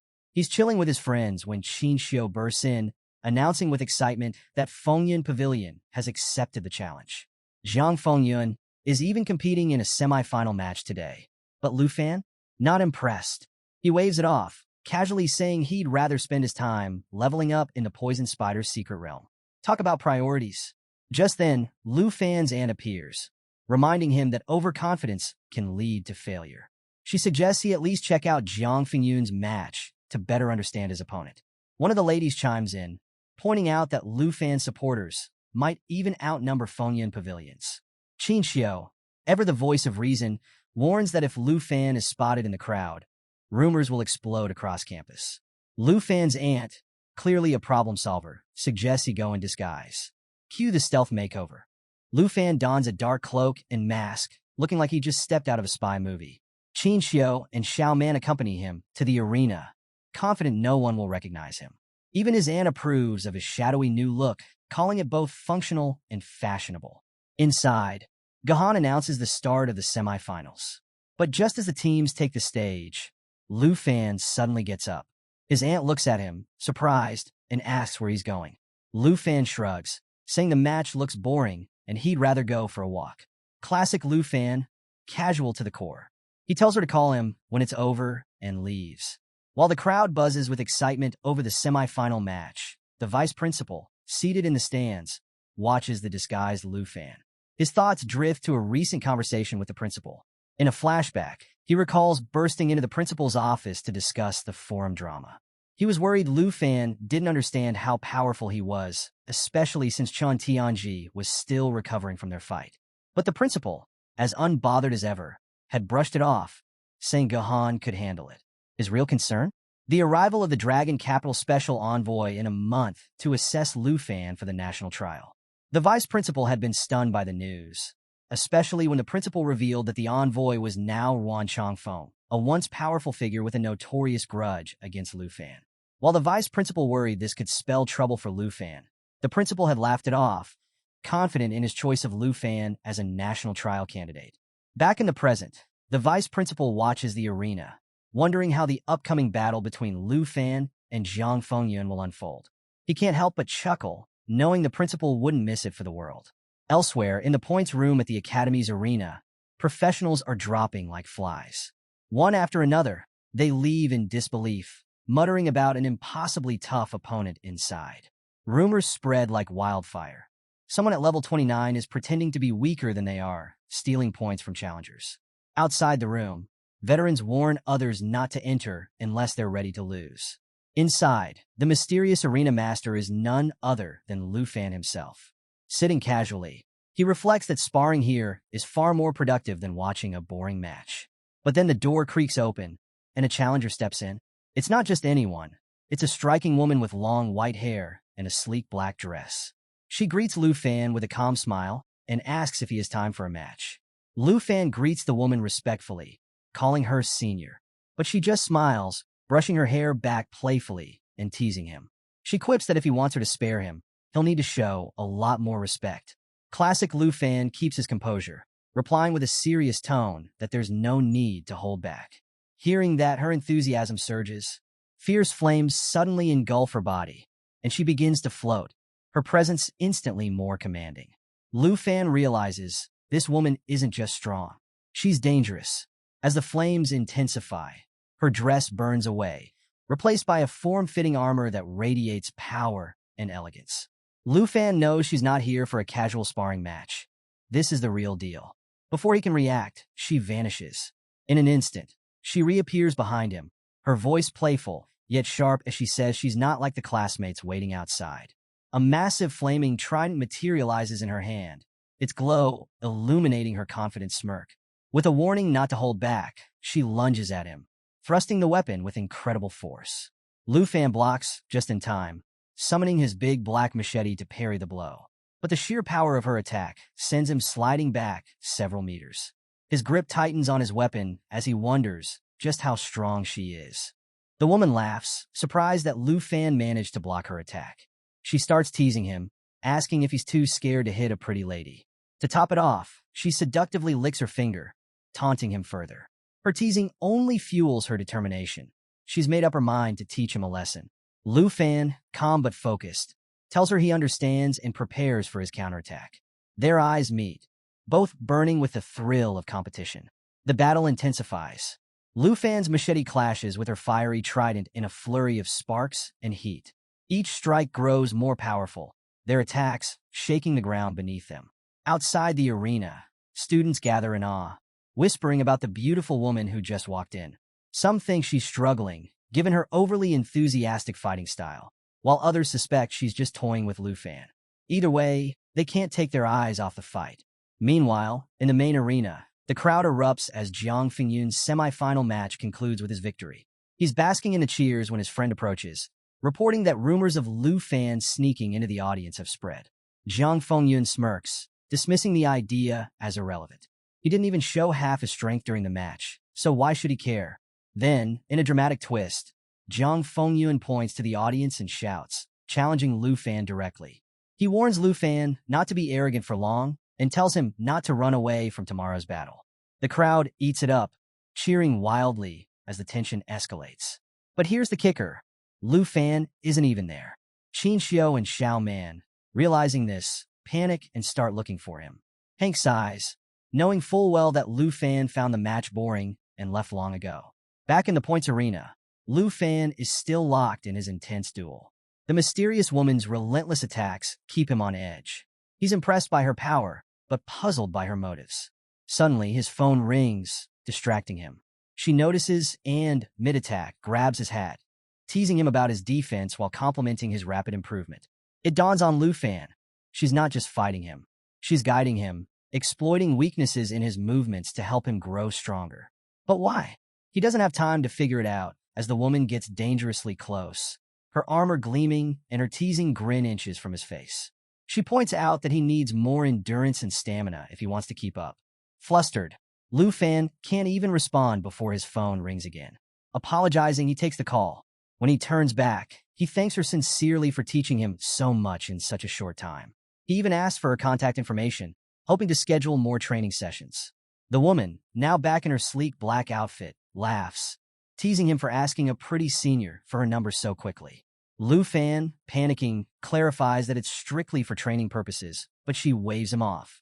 With a playful tone, she tells him to open a points room in the arena whenever he wants to fight her again. No promises, though. As she walks away, Lu Fan can't shake the feeling that she's more than just a strong senior. Her power, her demeanor, everything about her felt like she was on a completely different level. Could she be a teacher? Or perhaps something else entirely? The mystery gnaws at him. Just as Lu Fan is deep in thought, a notification pops up: 100 points awarded by your opponent. Confused, he wonders why she gave him points when she clearly could have knocked him out. Determined to uncover the truth, he bolts out of the arena, searching for her. But no matter where he looks, she's nowhere to be found. As he runs through the dorm, students yell at him to calm down, but he's too lost in thought to care. Who is she? Why did she fight him like that? And why did she vanish so suddenly? It almost feels like she wasn't real, like some kind of spirit haunting the academy. Moments later, Qin Xiao, Xiao Man, and Hank find Lu Fan, shouting for him to join them. Qin Xiao teases him about meeting yet another mysterious girl, while Xiao Man jumps in, making jokes about him hooking up in the arena. But Lu Fan, too consumed by the day's events, brushes them off and quietly follows them back. The next day, the freshman assessment finals kick off, and the arena is packed to the brim. Students chatter excitedly, wondering if Lu Fan will actually show up to face Jiang Fengyun. Some say he's brave for challenging the entire Fengyun pavilion, while others think he's just ridiculously arrogant. Either way, everyone agrees this is the match of the year. Inside the arena, Jiang Fengyun grows impatient, frustrated that Lu Fan hasn't arrived yet. He threatens to march over to Villa Number 1 himself if Lu Fan doesn't show. Su Jing, ever calm, advises him to wait. Just then, someone spots a figure racing toward the arena from the restroom area. It's Lu Fan, running at insane speeds, his cloak billowing behind him. Jiang Fengyun smirks, signaling his team to prepare. As Lu Fan approaches, he waves casually to the crowd, apologizing for being late. Then, with his signature grin, he announces, "Let's get this over with, I've got more important things to do." Standing in the middle of the arena, Lu Fan wears his signature confident grin as he addresses the Fengyun Pavilion. With an air of calm, he admits he doesn't even know how many members they have. But, he adds with a smirk, one thing is clear: whatever comes together goes together. To drive the point home, he makes a cutthroat gesture, which immediately sets off one of the pavilion's giants. Furious, the man hurls insults, demanding to know how Lu Fan dares to speak to Jiang Fengyun like that. "You're asking for death," he bellows. But before the giant can step forward, Jiang Fengyun raises a hand to stop him. He brushes off the insults, declaring that there's no need for idle chatter if Lu Fan refuses to take them seriously. With that, Jiang Fengyun makes his move.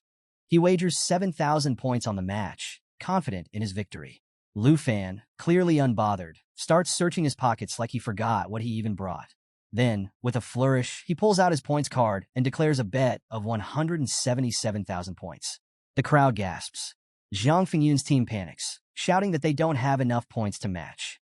But Jiang Fengyun, hungry for revenge, silences them. Driven by greed and pride, he rallies the pavilion to pool their points. They manage to scrape together the full amount, though some grumble, warning that if they don't get a cut of Lu Fan's points after the match, they're done with the pavilion. With the bets placed, the tension in the air is electric. Lu Fan, cool as ever, starts warming up, clearly excited. Meanwhile, Jiang Fengyun, suspicious of Lu Fan's confidence, assumes he'll summon his dragon pet and orders Su Jing to cast a binding spell. Su Jing agrees, shouting for everyone to prepare for battle. The fight kicks off with Su Jing casting Confinement Lock, a spell that sends crimson-red chains flying toward Lu Fan. The chains wrap around him, completely immobilizing him and preventing any skill usage for 5 seconds. Thinking they've got Lu Fan right where they want him, Jiang Fengyun and his comrades charge in, aiming to deliver a decisive blow. But in the blink of an eye, Lu Fan breaks free. The chains shatter like cheap decorations, and he blocks Jiang Fengyun's attack with his big black machete. The crowd erupts in disbelief. Jiang Fengyun freezes, unable to process how Lu Fan broke the spell so effortlessly.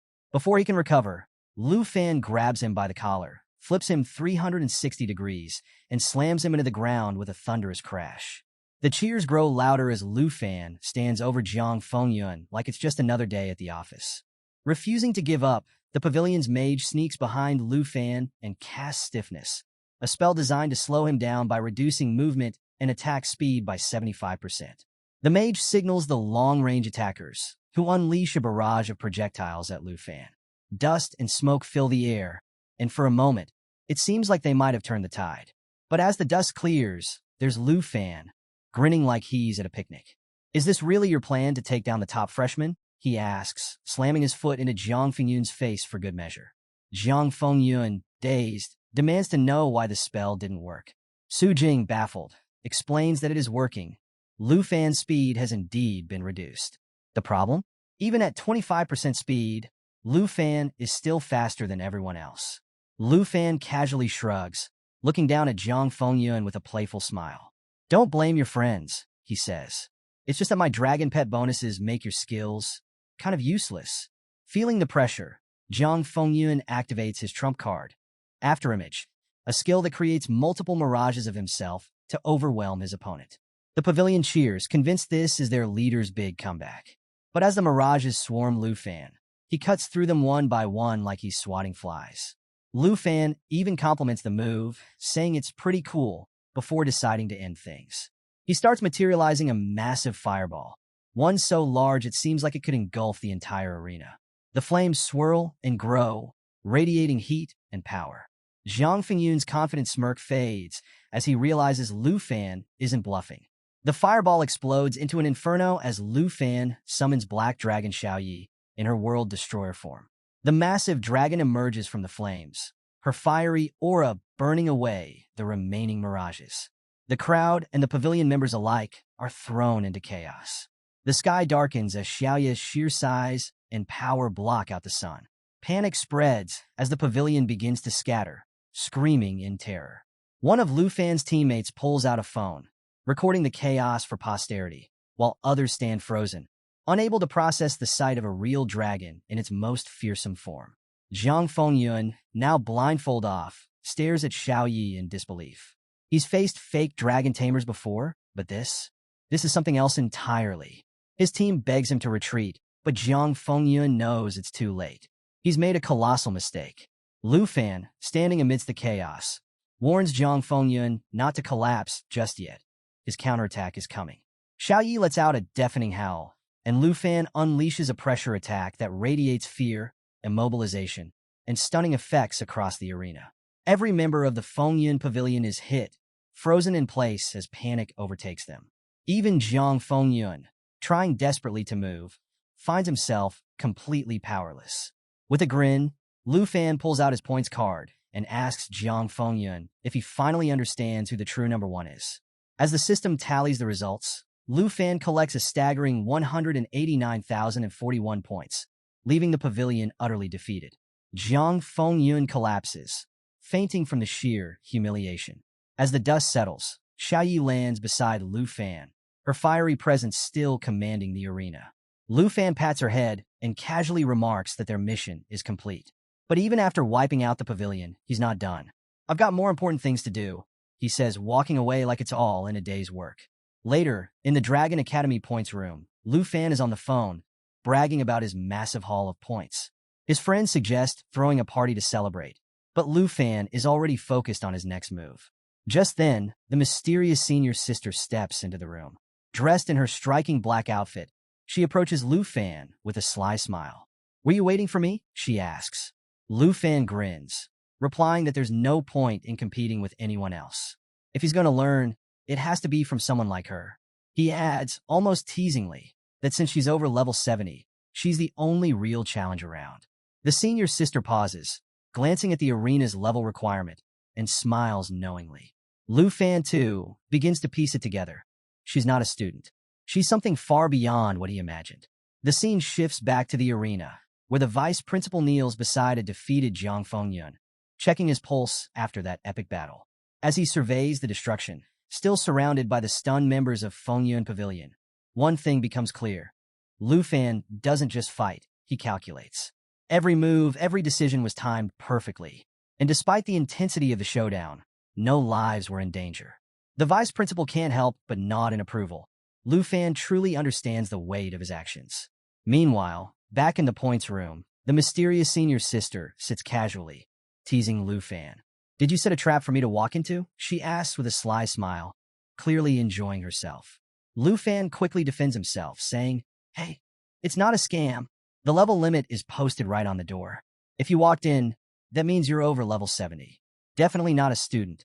The lady raises an eyebrow, slightly annoyed. So you think I'm not a senior? Then who do you think I am? Lu Fan, a little flustered, starts analyzing. She looks young enough to be a senior, but her strength is way beyond that of any student.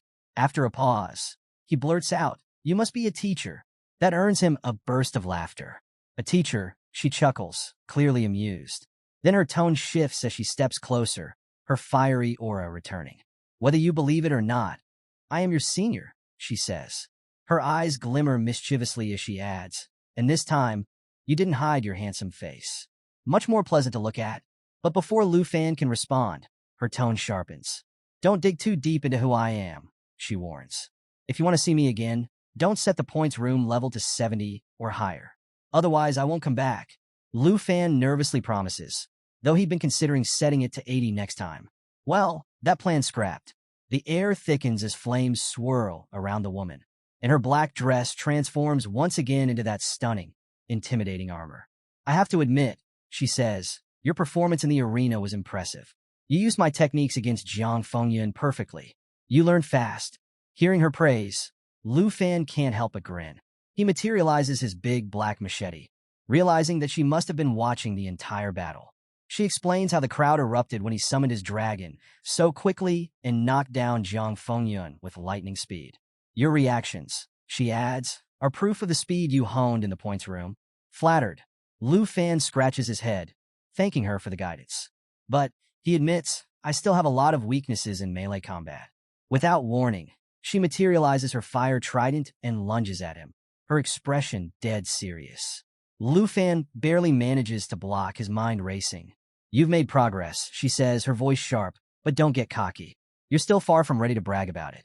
Realizing she's not joking, Lu Fan quickly apologizes. "I wasn't trying to brag," he insists. "I really want to keep learning." Then, switching gears, he starts buttering her up, praising her skills and kindness.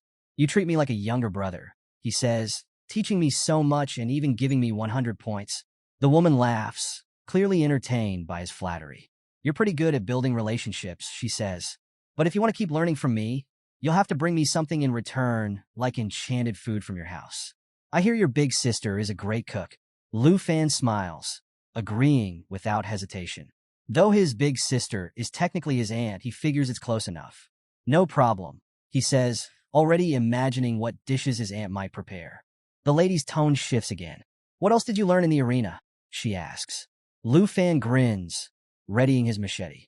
But before he can answer, she launches another attack. Their weapons clash in a blur of sparks and flames, the fight growing more intense. "You're getting faster," she says, impressed. Then, with a devilish smile, she adds, "If you can land even one hit on me, I'll reward you with a new weapon." Lu Fan, confused, barely has time to process her words before she leaps into the air and lands a playful but powerful hit, using her thighs to smack his face. It's almost like she's belly dancing mid-battle, and Lu Fan is too stunned to react. She teases him about his outdated weapons, joking about switching to a longer fire trident. But then she grows serious again. "What do you really want?" she asks. Lu Fan, trying to keep his cool, blurts out, "The enchantment scroll." The moment the words leave his mouth, the lady freezes. Her expression shifts from playful to furious. "Do you even realize how rare and expensive that is?" she snaps, lunging at him. "You want that? Go to hell." Lu Fan, unprepared for her sudden anger, tries to explain, but she's too furious to listen. Her fiery attacks rain down on him, leaving him speechless. Later that evening, back at the villa, Lu Fan is nursing his sore muscles and complaining to his aunt.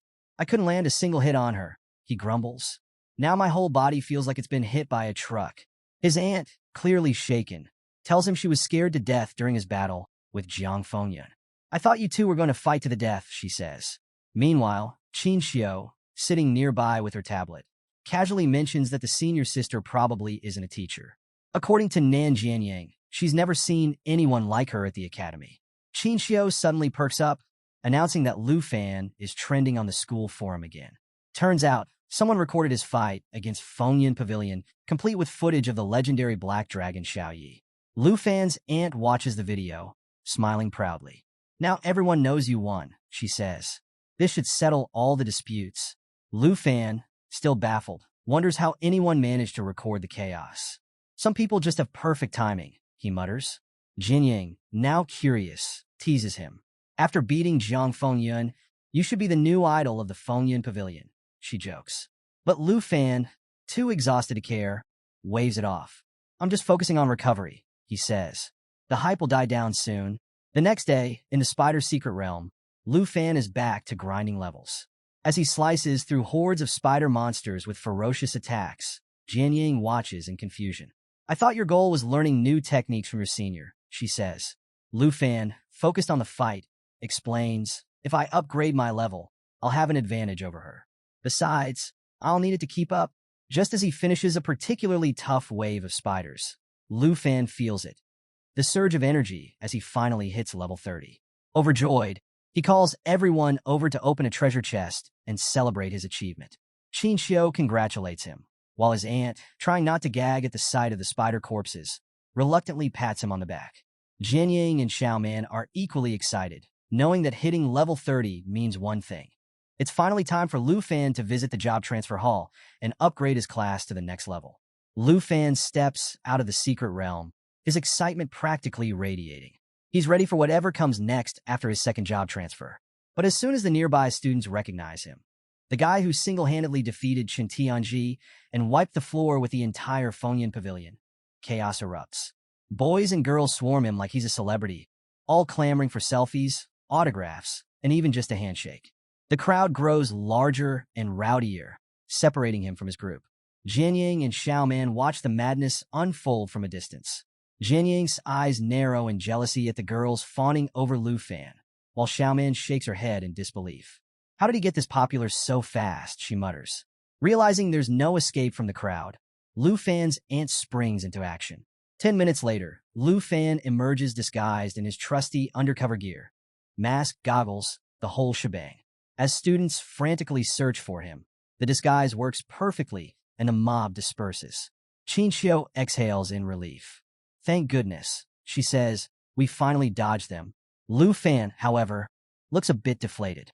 Do I really have to go out like this every time now? He laments. Xiaoman, envious of the attention, jokes, I wish I had a bunch of handsome guys chasing after me. Jianying, still sour, quickly changes the subject. There's no historical record of a second job transfer for a dragon tamer, she points out. No guides, no references. Lu Fan's flying blind here. Qin Xiu, ever the cheerleader, pats Lu Fan on the back. You're about to make history, she says with a grin. Even Lu Fan feels a spark of pride. This is uncharted territory, and he's ready to face it head-on. Finally, they reach the job transfer hall, and the group exchanges encouraging smiles. The ceremony is solo, Jianying reminds him. You've got this. Lu Fan reassures them, saying, don't worry. I'll figure it out somehow. With a confident tap of his student card, he enters the chamber.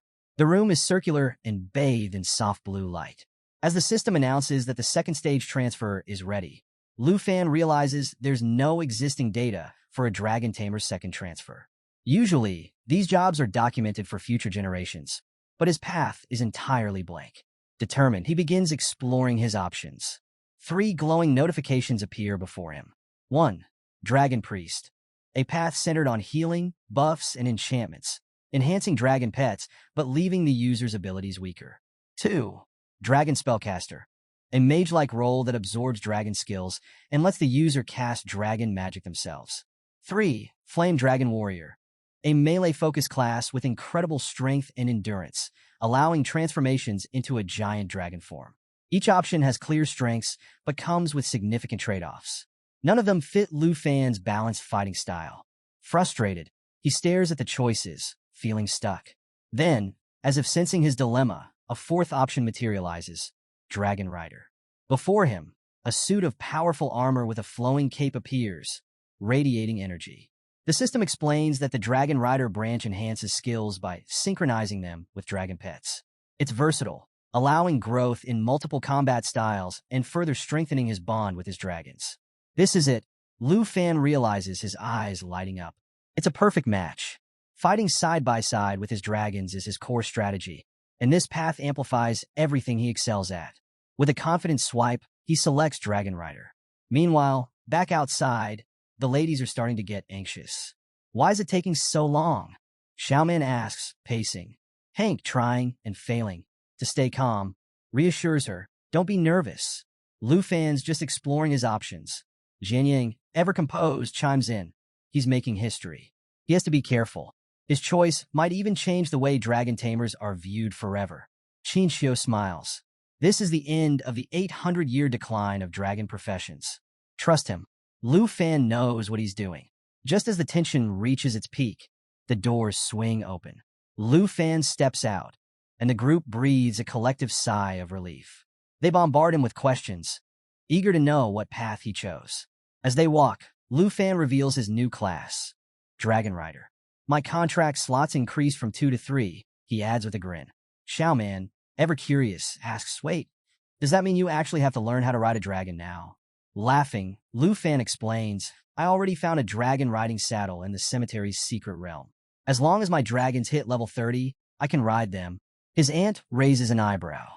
The thought of you riding 2 dragons feels weird, she teases. Lu Fan smirks. Don't imagine anything strange. I'm only riding them in full dragon form, not human form. As they approach the villa, Lu Fan spots someone familiar, the mysterious senior sister. She strides over, her presence as captivating as ever. You've wasted enough time, she says playfully. I should have just given you my contact info earlier. The group stares, especially Xiaoman, who immediately realizes this is the senior who trained Lu Fan into exhaustion. She can't help but admire her beauty. The senior sister smiles knowingly. I assume Lu Fan's told you all about me, she says, then turns to his aunt. Are you the famous enchanted cook? His aunt chuckles, confirming it. The senior sister then casually announces that she needs to borrow Lu Fan for a bit. The group freezes in surprise. The senior sister clarifies, we're running errands in Dragon City. Don't get any strange ideas. His aunt waves her off. After all the guidance you've given Lu Fan, there's no need to ask. Just bring him back in one piece. And join us for dinner when you're done. Before Lu Fan can protest, the senior sister grabs his hand. As she pulls him away, her chest brushes against him, leaving him flustered. He glances back at his friends, clearly annoyed that no one bothered to ask his opinion. Later, Lu Fan sits silently in the passenger seat of the senior sister's sleek, speeding car. The engine roars, and they're definitely breaking every speed limit. His phone buzzes with a warning, be cautious around her. She's not even a teacher. His unease grows. The senior sister notices his silence. What's wrong? She asks with a sly smile. Hesitating, Lu Fan finally asks, where are we going? Her smile widens. To get the rare consumable you requested. You'll love it. Realizing what she means, Lu Fan's excitement replaces his worry. This ride just got a whole lot more interesting. After what felt like hours of speeding, Lu Fan and the senior sister arrive at the Dragon Auction House just as the event is kicking off. As they step inside the grand hall, Lu Fan quickly pieces together why they're here. The enchantment scroll he'd been dreaming of is up for grabs. But knowing how rare it is, he's already feeling uneasy about the cost.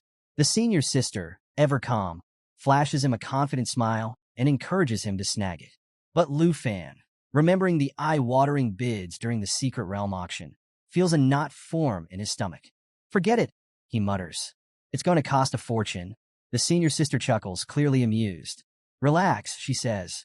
I'm richer than you can imagine. Her casual tone doesn't ease Lu Fan's worries, though. He doesn't like the idea of owing her, especially since her identity is still shrouded in mystery. Determined to find a way to manage on his own, Lu Fan starts brainstorming alternatives. But before he can dwell on it further, the auction begins. The first item on the docket is none other than the rare enchantment scroll, capable of removing level restrictions on equipment. A system announcement booms through the hall, and the starting price is jaw-dropping, 95 million dragon coins. Lu Fan's hope wavers as bids shoot up like fireworks, soaring past 200 million in seconds. Before Lu Fan can blink, the senior sister casually raises her paddle and bids 230 million dragon coins. She leans over to Lu Fan, whispering with a grin, pay attention. You might learn something about bidding. Just as Lu Fan is processing her bold move, a voice from the back cuts through the room, announcing a new bid, 3 billion dragon coins. Lu Fan turns to see the smug face of the bratty princess of the Tai Chi Kingdom.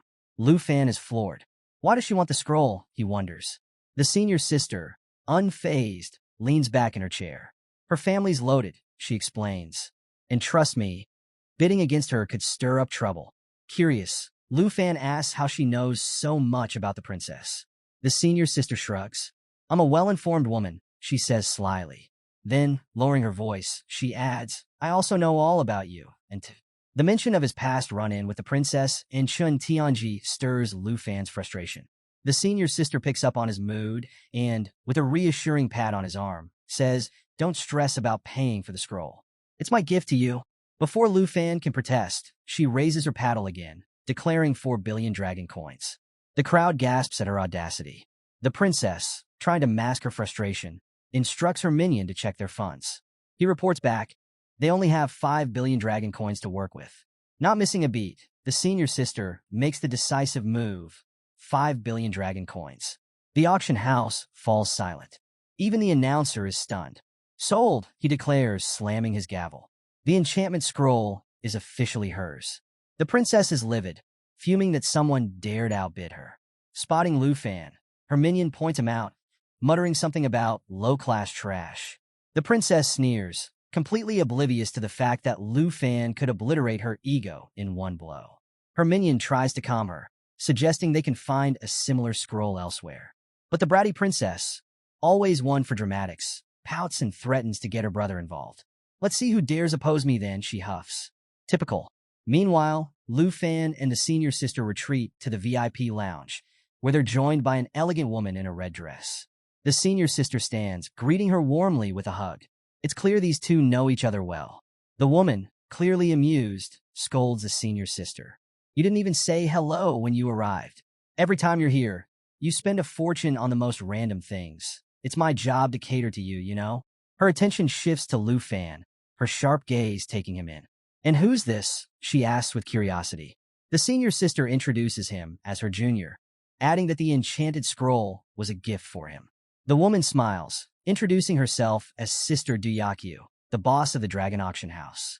She warmly invites Lu Fan to return anytime he wants something unique. Still reeling from the introductions, Lu Fan struggles to process the connection. Then, Duyakyu drops the bombshell. She's the senior sister's sister-in-law. Lu Fan's jaw practically hits the floor. Suddenly, the senior sister's endless wealth makes perfect sense. Lu Fan insists on repaying the 5 billion dragon coins someday. The senior sister waves him off, teasing, oh, don't worry. Just think about how you're going to pay me back. It'll be fun. She gestures toward the scroll, inviting Lu Fan to take a look. Grinning like a kid on Christmas morning, he's already thinking about how he'll use it. The scroll's ability to eliminate the level 60 restriction means he can finally equip the soul wing of the Flying Dragon King. Flight? Yes, please. While Lu Fan marvels at his new treasure, Duyakyu and the senior sister chat about rare item donations and an illustrated treasure book collection. The senior sister jokingly reminds Lu Fan, you're 5 billion in debt now. Better start brainstorming how to repay me. Curious, Lu Fan asks about the treasure book. The senior sister hands him a tablet, explaining that the auction house pays for unique items entered into the book. The payout is 3% of the item's estimated value. It's a win-win. Collectors earn money without selling, and the auction house builds its collection. Intrigued, Lu Fan pulls out the soul wing of the Flying Dragon King and asks Duyakyu to appraise it. She's instantly impressed. A legendary level 60 flying wing? She exclaims. This is worth at least 2 billion dragon coins. Without hesitation, Lu Fan submits it to the treasure book, earning a hefty 60 million dragon coins from the 3% cut. Easy money, he thinks, though he knows it's just a dent in his debt. But Lu Fan isn't done yet. I have something even rarer, he says, pulling out the blue dragon egg. The room falls silent. Duyakyu and the senior sister stare in disbelief as the legendary star dragon egg glows in his hands. Duyakyu, putting the pieces together, finally realizes who Lu Fan really is. You're the dragon tamer from the southern province, she whispers, awestruck. The senior sister just smiles, clearly proud of her junior. After dropping the senior sister near her house, Lu Fan politely offers to walk her to the door, but she waves him off with her usual confident smile. I've got it, she says.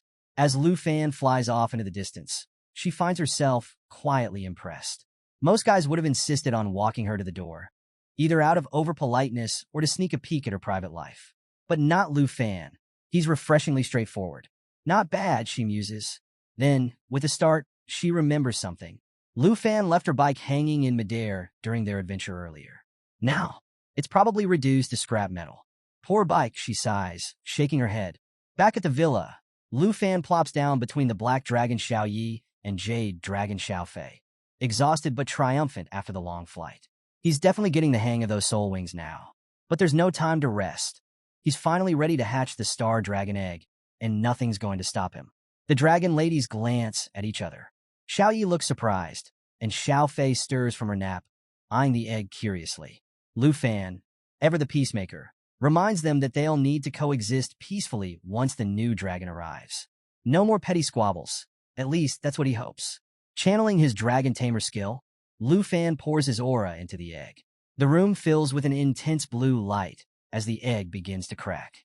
Xiao Fei, being the little mischief maker she is, starts munching on the broken shell pieces, much to Lu Fan's amusement. Suddenly, the light intensifies, and stars seem to burst into the room. When the light fades, there it is, a baby star dragon with sleek black scales, shimmering blue wings, and a starry aura that makes it look like it fell straight out of the cosmos. The Star Dragon stats are already insane for a level 1 hatchling. 795 strength, 276 agility, and 109 spirit. Its skill set, even crazier. Broken Star.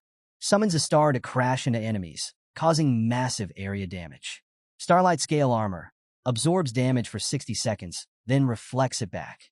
Star Surge. Increases endurance the longer the battle goes on. Star Dragon Bloodline. Reduces all attribute damage by 50% and boosts self-recovery by a whopping 500%. Lu Fan lifts the tiny dragon, marveling at its potential. It's already stronger than Xiao Yi was at level 1, and Lu Fan knows that once it reaches level 20, it'll be an absolute powerhouse. Meanwhile, the Star Dragon notices Xiao Fei still snacking on its eggshells and rushes over, giving her a swift smack. Xiao Fei pouts, but Lu Fan can't stop chuckling. He's still thinking about how devastating the Broken Star skill will be in a dungeon. As the Star Dragon starts nibbling on its own eggshells, because, why not? Lu Fan realizes it's a girl. Following tradition, he decides it's time to name her. After a lot of brainstorming, he lands on Xingqian, a name that symbolizes the stars. But the dragon ladies aren't impressed. Xiao Fei even starts crying, dramatically lamenting the lack of creativity. It's just a name. Lu Fan defends. But before another argument can break out, Extinction curls up and falls asleep. At least she's low maintenance, Lu Fan mutters. With Xiao Yi and Xiao Fei constantly bickering, having a dragon who loves to nap is a welcome change. Meanwhile, in the Wanli Sand area of the Taichi Kingdom, a level 60 to 70 zone notorious for its dangers, a chilling scene is unfolding. Skeletons hang from crosses, and a campfire flickers ominously. Near the site stands a man in a long cape, his expression cold as he stares at his phone. Meet Jin Xinghan, a top-ranked professional, and more importantly, the bratty princess Jinju's older brother. A voice breaks the silence, asking him what's wrong. Without looking up, Jin Xinghan explains that his spoiled little sister has been pestering him about a trashy boy who had the audacity to hit her. Not once, but twice. She's always been like this, Jin Xinghan says, clearly unimpressed. Nearby, a massive centipede-like monster emerges from the lake. But Xinghan doesn't even flinch. With a flick of his hand, a burst of red energy slices the creature clean in half. I'm a loving brother, he declares, a dangerous smile playing on his lips. And I'll make sure to rid my sister of all her troubles, personally. Back at the villa, a week has passed since Lu Fan hatched the Star Dragon. Life has settled into a new rhythm. Lu Fan regularly trains with the senior sister, who's always teasing him. She loves to remind him that if he ever manages to land a single hit on her, she'll take him to the dragon auction house again. Spoiler alert, he hasn't succeeded yet. During the weekdays, Lu Fan and his team grind hard in the poison spider forest, and their progress is impressive. Jade Dragon Xiao Fei is now level 22. Star Dragon Extinction has hit level 11. Black Dragon Xiao Yi is at level 29. As for the humans, Lu Fan is at level 32. Jianying has reached level 31. Xiaoman is also at level 32. Qin Xiao, the quiet powerhouse, is at level 30. With everyone ready for their second-class transfers, the team is more excited than ever. Xiaoman, in particular, can't stop talking about the advanced dungeons they'll tackle next. Watching it all unfold, Lu Fan can't help but smile. His team is growing stronger by the day, and their synergy is unmatched. So, our crew is standing around, all pumped up about their new powers. Jian Yang, always the first to show off, steps forward and proudly declares she picked the sword dancer class. Why? Because it comes with the sword master skill. And let's be honest, who wouldn't want to twirl swords in style? She turns to Qin Xiao and teases, "Hey, wasn't expecting you to go damage dealer." Qin Xiao just laughs it off and explains, "I thought about being a support, but since Xiao Fei's got healing covered, I went all out with the hidden combat class. Holy Light Judge. Now her light attribute magic is so powerful, it's practically blinding." Lu Fan chimes in with his usual leaderly grin, pointing out how well-rounded their team is now. Physical power, magic, and support. It's like a buffet of awesome abilities, something for everyone. Just as he's about to finish his pep talk, Xiaoman literally bursts onto the scene, glowing with excitement. Seriously, she's bouncing with so much energy that you can feel it. Everyone's curious, and Qin Xiao is the first to ask what's got her so hyped. Xiaoman, grinning like she just won the lottery, tells them to guess. Jian Yang, the know-it-all, gasps and blurts out, "Wait, is it that hidden class from the second level change?" Xiaoman nods, so hard it's a miracle her head doesn't pop off. "Yep, I'm officially a water ripple swordsman. I can control water magic now." Lu Fan raises an eyebrow, intrigued. "Wait, hidden classes of the second level change? Isn't that like finding a needle in a haystack?" Jin Yang, ever the encyclopedia, confirms, "Yeah, the odds are insane, lower than getting a hidden class at the first level change." Xiaoman gets a little emotional here, admitting she's always felt like the weakest link, but being with the team has helped her find balance. Sweet moment, right? Not for long. Lu Fan can't resist and throws in a jab, teasing that it's hilarious how Xiaoman, once the slacker of the team, is now the proud owner of a rare hidden class. Oh boy, that did it. Xiaoman's face goes bright red, and she looks ready to clobber him on the spot. Fists clenched, eyes blazing. If looks could kill, Lu Fan would be respawning already.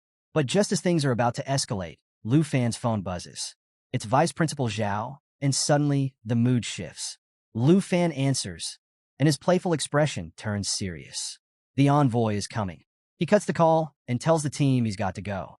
Xiaoman, still mid-rant, is left standing there, her fury interrupted by the universe itself.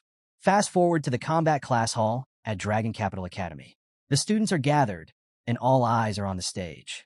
Teacher Gahan leans over to Lu Fan and casually drops some info. The envoy. His name's Ruan Changfeng, and he's no joke. A level 76 Holy Shield Knight, 3rd-tier powerhouse.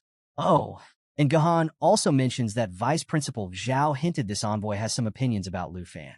Translation, it's going to be awkward. Lu Fan remembers his sister's warning that this envoy might single him out. As if it's not enough to worry about, Lu Fan's attention is suddenly grabbed by someone on stage. Among the three figures standing there, one is wearing a white robe and holding something incredible. The Brahma staff. Yeah, the one that was once ranked #1 in the treasure book. And this mysterious person is just casually holding it like it's no big deal. Curious, Lu Fan whispers to Teacher Gu, asking who this robed figure is. With a knowing smile, Gahan reveals that it's the principal of Dragon Capital Academy. And, get this, the principal is a total enigma. No one knows their gender, their voice is altered, and they never show up to events. Basically, the ultimate mystery boss. Lu Fan quickly pieces it together. If the elusive principal is here, then this envoy must be a seriously big deal. And right on cue, the room erupts as Ruan Changfeng arrives. This guy walks in like he owns the place, radiating authority that makes everyone instinctively straighten up. It's the kind of presence that says, "Better check your shoelaces before I call you out." Without wasting a second, Ruan Changfeng cuts through the tension. No pleasantries, no small talk. Vice Principal Zhao steps forward to greet him, but the envoy waves him off like he's brushing away an annoying fly. He's not here for introductions. He's here for results. He makes it clear that the only person who matters is the principal. Everyone else? Just background noise. Then comes the big moment. Ruan asks if all the candidates for the national trials are present. The cloaked principal gives a nod, and Vice Principal Zhao, doing his best to stay cool, informs him that the academy is recommending only one candidate, Lu Fan. Oh boy, the envoy does not look happy. Teacher Gu leans in and explains to Lu Fan why things are so tense. Apparently, the envoy wanted to choose the candidates himself, but the academy pulled a power move by only putting forward Lu Fan. It's a bold strategy, and the tension is thick enough to cut with a sword. Ruan Changfeng stares down Lu Fan, unimpressed. He bluntly says that it looks like the decision's already been made. But Vice Principal Zhao doesn't back down. He confidently states that the Academy has full faith in Lu Fan, and even drops that the principal personally believes Lu Fan will blow the envoy away. Basically, it's a polite way of saying, you'll be eating those words soon enough. So, Ruan Changfeng, our oh-so-charming envoy, is still visibly annoyed. He reluctantly schemes through Lu Fan's file, and let me tell you, this file is stacked. Turns out, Lu Fan's no small fry. He's a level 32 Dragon Tamer, the reigning champion of the Southern Province, and ranks #1 among new students. Oh, and if that's not enough, he's got tales of heroism that traveled all the way from Jianghai City to Dragon Capital, even catching the attention of the Qin family and the Northern Duke. I mean, this guy's basically a walking legend. But does that impress the old man? No, not even a little. In Ruan Changfeng's eyes, Lu Fan's had it too easy because of his hidden profession. He doubts Lu Fan's ever faced the kind of struggles other candidates have endured. With a smirk that practically screams condescension, he wonders aloud if Lu Fan can hold his own against third-tier experts from other nations, most of whom are sitting comfortably at levels 50 or 60. Yeah, talk about setting the bar. Lu Fan can feel the tension immediately. The vibe coming off this guy is bad, like really bad. He can tell that Ruan Changfeng has already made up his mind, and it's not exactly in Lu Fan's favor. The sneer on the old man's face makes it all too clear. And then boom, out of nowhere, the envoy draws his sword and lunges straight at Lu Fan. That's right, folks. No warning, no hey. Let's have a friendly spar. Just a full-on attack. The man's idea of an assessment is trying to take Lu Fan's head off. But Lu Fan's no slouch. His reflexes kick in, and he blocks the strike with his trusty big black machete. Crisis averted, for now. The crowd? Absolutely losing it. They're shouting, protesting, and calling out the sheer unfairness of the situation. I mean, a level 76 Holy Shield Knight going after a level 32 student? That's like sending a pro wrestler into a middle school dodgeball game. Completely overkill. But Ruan Changfeng? He just shrugs and says if Lu Fan doesn't want to fight, he can withdraw from the national trials. Simple as that. According to him, levels don't matter. Yeah, okay, sure, buddy. Now Lu Fan's stuck. The old man's grinning like he's already won, taunting him to show his full strength. It's a lose-lose situation. Close combat is a death sentence against someone like this, and the cramped auditorium means he can't summon his dragons without risking collateral damage.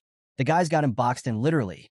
Sensing Lu Fan's hesitation, Ruan Changfeng pushes even harder. His tone is mocking, and you can tell he's itching to prove that Lu Fan's all hype. Then, just as things couldn't get worse, the envoy lands a crushing blow. Lu Fan's machete goes flying, and for a moment, it looks like it's all over. The next strike is coming fast, too fast for Lu Fan to dodge. But hold on! Just before the attack lands, the principal steps in, wielding the Brahma staff like a total boss. With their voice magically altered, the principal calmly suggests that maybe this assessment should be taken somewhere else because, destroying the school auditorium isn't a great look. And just like that, a massive crimson-red magic circle appears under their feet. In the blink of an eye, Lu Fan, Ruan Changfeng, the principal, and Vice Principal Zhao are teleported to a wide-open outdoor arena. The rest of the students? Left behind, jaws on the floor. 1 second they're watching a fight, and the next, poof, everyone's gone. It's like a magician's act, but with way more drama. The scene shifts to the new battlefield, a space big enough for Lu Fan to go all out. The envoy, unfazed by the sudden relocation, shrugs it off. For him, it doesn't matter where they are. He just wants to see what Lu Fan's really made of. But here's the kicker. Lu Fan finally realizes why this whole thing has felled off from the start. This isn't just any envoy. Nope, this is the same guy who let Princess Jinju, the spoiled brat of the kingdom, run wild. Suddenly, everything clicks. The envoy's bias, the hostility, it all makes sense now. With the open space, Lu Fan decides it's time to stop holding back. He activates Flash Leap, teleporting to the head of his legendary black dragon, Xiaoyi, who's already transformed into her world destroyer form. The crowd? Absolutely stunned. Even Ruan Changfeng pauses. He recognizes this dragon, the same one that caused an uproar in that infamous video a while back. Oh, he knows what's coming. But Ruan Changfeng's not about to back down. He summons his golden shield, confident that Lu Fan and his dragon are no match for a level 76 Holy Shield Knight. In his mind, this fight's already over. He's bringing a tank to what he thinks is a water gun fight. Big mistake. Lu Fan, however, is done playing games. He makes it clear that this so-called test is about to blow up in the envoy's face. Xiao Yi lets out a roar so powerful, it shakes the entire battlefield. The sheer force of her presence freezes everyone in place. It's not just a roar, it's a declaration. You mess with the wrong dragon. Even Ruan Changfeng can't hide his reaction. His body trembles under the overwhelming pressure. His smirk wavers, his confidence cracking as he realizes he might have bitten off more than he can chew. Still, he forces a smug expression, brushing off Xiaoya's display as a scare tactic. But everyone watching knows the truth. He's barely holding it together. From the sidelines, Vice Principal Zhao and the robed principal watch in silence. Zhao can't help but recall the last time he saw Xiaoya's power, when she obliterated the Fengyun Pavilion. Meanwhile, the principal gives a subtle shake of their head, as if to say, the real show hasn't even started yet. Ruan Changfeng, still dripping with arrogance, stares down Xiao Yi, completely convinced that the dragon's epic display is just a flashy intimidation move. To him, it's all show, like a kid pulling out sparklers at a fireworks show. But oh boy, is this guy in for a rude awakening, because if there's one thing worse than facing a dragon, it's underestimating one. Before the envoy can process what's happening, a sudden, unexpected attack hurtles toward him. Instinctively, he raises his shield, the emblem glowing as he braces for impact. But as he blocks the strike, something happens that he didn't see coming. Fear. Real, bone-deep fear washes over him. For a guy who's made a career out of being unshakable, this feeling? Totally foreign. He trembles, surrounded by strange, pulsing symbols of fear. And the next thing he knows, he's on his knees, rattled by waves of energy crashing over him. And there's Lu Fan, standing tall next to Xiao Yi, with that trademark calm, mocking smile on his face. It's the kind of smile that says, "Didn't see that coming, did you?" But Ruan Changfeng isn't one to go down without a fight. Forcing himself to breathe through the panic, he activates his special stance, nullifying the fear that's been gripping him. His aura flares with defiance as he grips his weapon tightly and charges forward, sword raised, determined to overpower this so-called rookie. Meanwhile, Lu Fan doesn't even flinch. The battlefield itself seems to bend to his will, energy swirling around him as though the elements have picked a side. And spoiler alert, it's not Team Envoy. Over by the sidelines, Vice Principal Zhao is watching with his jaw practically on the floor. He can't believe what he's seeing. Lu Fan isn't just fighting. He's controlling the chaos like a maestro. And then, two portals open. Ruan Changfeng freezes mid-charge, his sweat-drenched face a mix of horror and disbelief. What's Lu Fan summoning now? Another dragon? Something worse? The answer? 2 more dragons. Yep, you heard me. Lu Fan calls out 2 additional dragons from the portals, and they step into the battlefield like they own the place. Ruan Changfeng is left staring, mouth agape, trying to process the impossible. 3 dragons? 3. It's like his brain just short-circuited. Vice Principal Zhao isn't faring much better. He's standing there, stunned, struggling to believe what he's seeing. It's like watching someone casually pull an entire royal flush out of their sleeve during a card game. Completely absurd. And Lu Fan? He's just casually commanding his dragons like it's another Tuesday. But wait, there's more. With a single command, Lu Fan orders his jade dragon, Xiao Fei, to summon her own 2 dragon pets. Now we're up to 5 dragons. 5. It's an absolute dragon army. The vice principal is speechless, the rogue principal is visibly rattled, and everyone else is just trying to figure out if this is even legal. Lu Fan stands tall in the center of this dragon squad, exuding total confidence. The envoy? Yeah, he's looking a lot less smug now. Fear is creeping into his expression as he stares at the sheer power arrayed against him. Meanwhile, the Flying Dragon Kings, now at level 22, are glowing with elemental energy, fire, ice, thunder, and wind swirling around them like an unstoppable force of nature. You can almost see the envoy mentally replaying every bad decision he's ever made that led to this exact moment. On the sidelines, Vice Principal Zhao glances at the robed principal and whispers, "Did you know he could do this?" The principal, just as stunned, silently shakes their head, their composure visibly cracking for the first time. They, like everyone else, are watching in utter disbelief as Lu Fan commands 5 massive dragons as if it's the most natural thing in the world.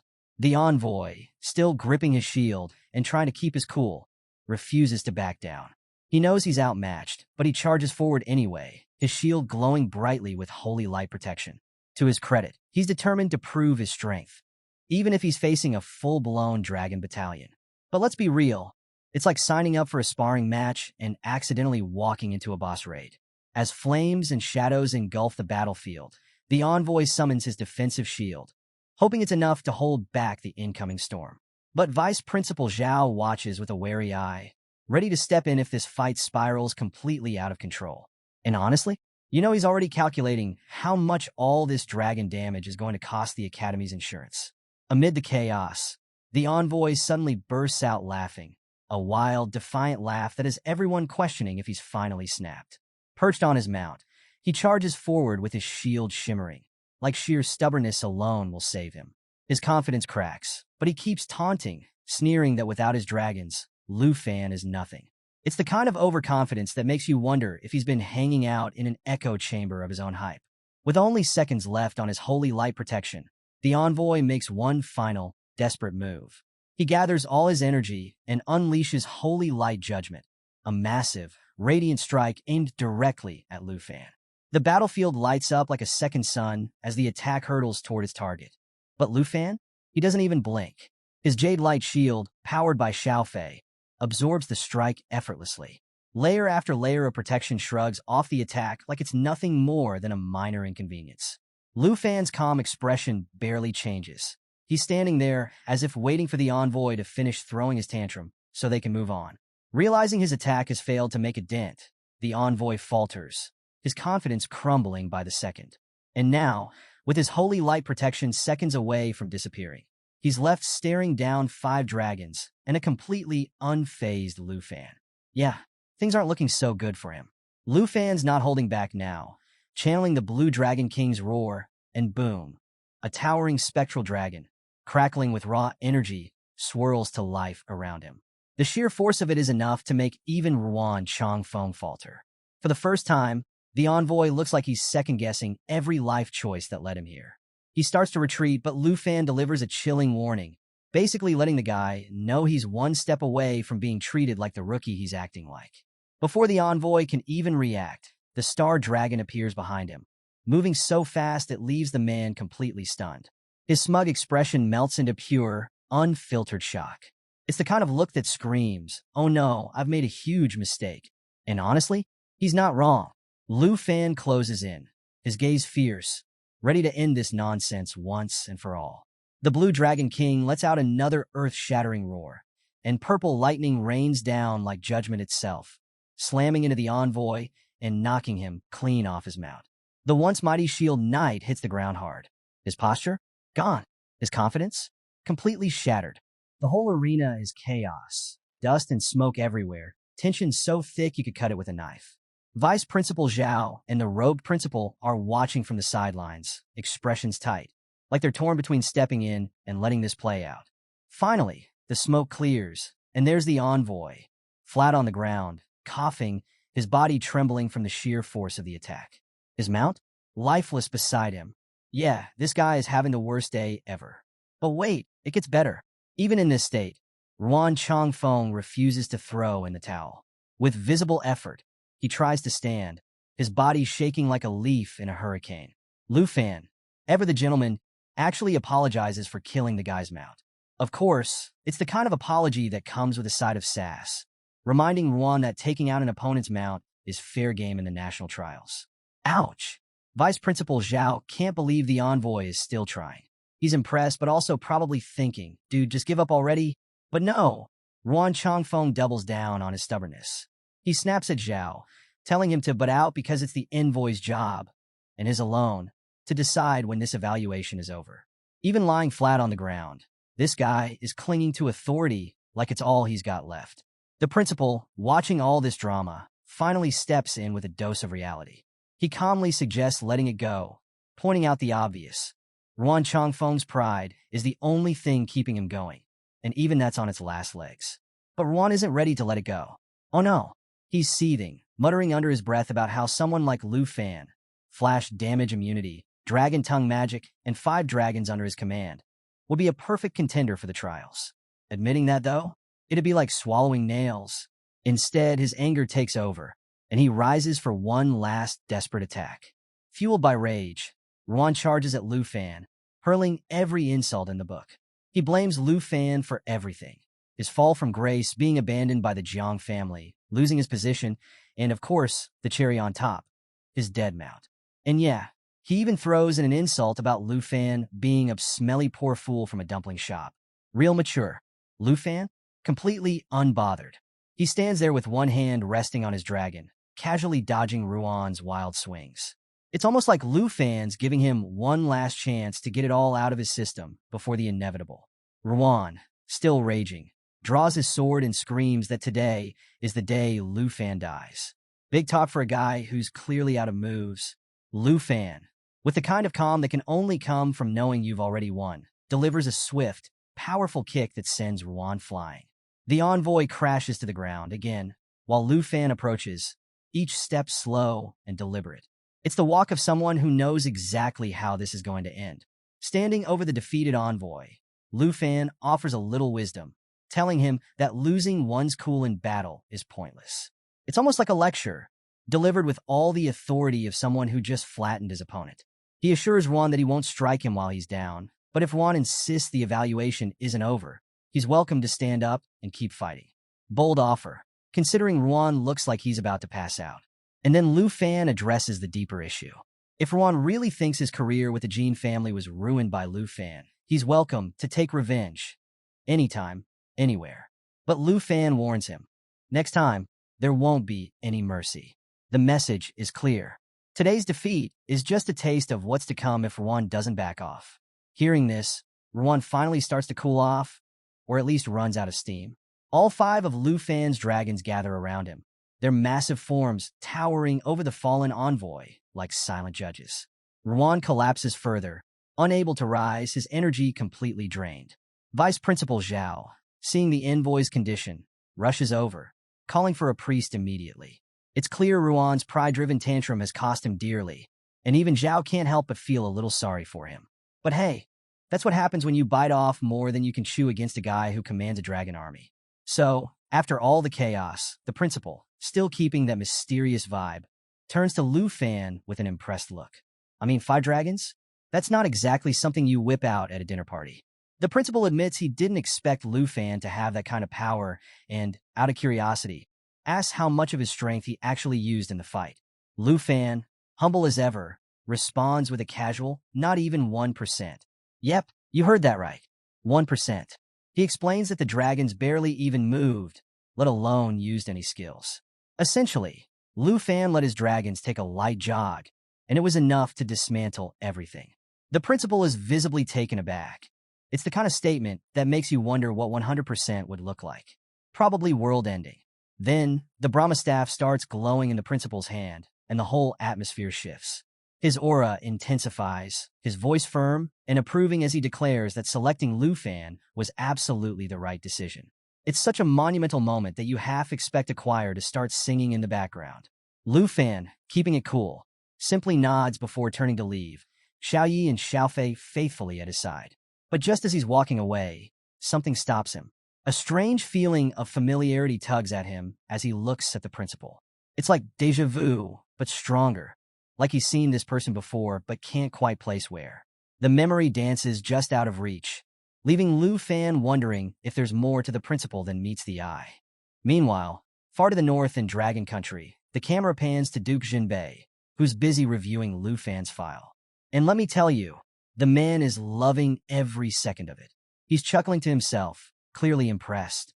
The fact that Lu Fan is now officially representing Dragon Country, that's the cherry on top. Jinbei even jokes to himself that Ruan Changfeng probably signed the paperwork through gritted teeth, tears streaming down his face. You can practically see it, Ruan glaring at the document like it personally insulted him. As Jinbei basks in his amusement, someone knocks at the door. A soldier steps in, all business, asking what orders are needed. Jinbei, ever the smooth operator, tosses his coat over his shoulder like he's about to drop the next big mixtape, and tells the man to prepare the griffin. Because why ride a regular horse when you can flex on everyone with a mythical creature? The soldier, looking a little nervous, asks if Junbei is really planning to leave the northern border camp. After all, recent attacks have been causing trouble, and his absence might make things worse. It's a valid concern, but Junbei brushes it off like it's no big deal. He assures the soldier he'll only be gone for 2 days and orders the routes to stay active as usual. His priority? Heading to Dragon Academy to meet Lu Fan. Because apparently, meeting the guy everyone's talking about is more important than border security. The soldier nods quickly. When Junbei gives instructions, you don't ask twice.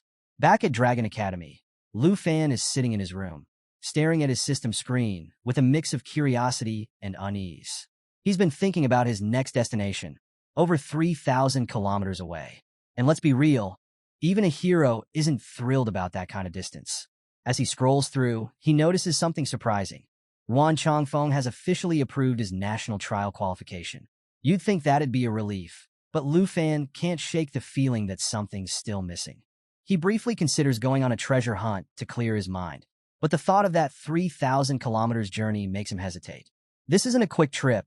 It's the kind of adventure where you pack extra snacks and a backup plan. Just then, his phone rings, snapping him out of his thoughts. After a short conversation, he declines help from a wizard offering teleportation services. It's just too expensive. Because, of course, even in fantasy worlds, fast travel comes with surge pricing. As Lu Fan is about to hang up, his system pings with a surprise notification. A divine-level treasure map has just been sent to him. His face lights up like it's Christmas morning. Finally, after waiting so long, this treasure map lands right in his lap. But before he can get too excited, his call partner asks if he's still there. Lu Fan snaps back, quickly replying, but now his mind is racing with questions about the map. Then, boom, out of nowhere, a giant fireball hurtles toward his villa. Yep, you heard that right. While Lu Fan is geeking out over his treasure map, disaster is literally incoming. The fireball slams into Villa Number 1, causing a massive explosion that shakes the entire academy. Talk about a rude interruption. Hovering in the sky above is a cloaked figure, watching the chaos unfold with smug satisfaction.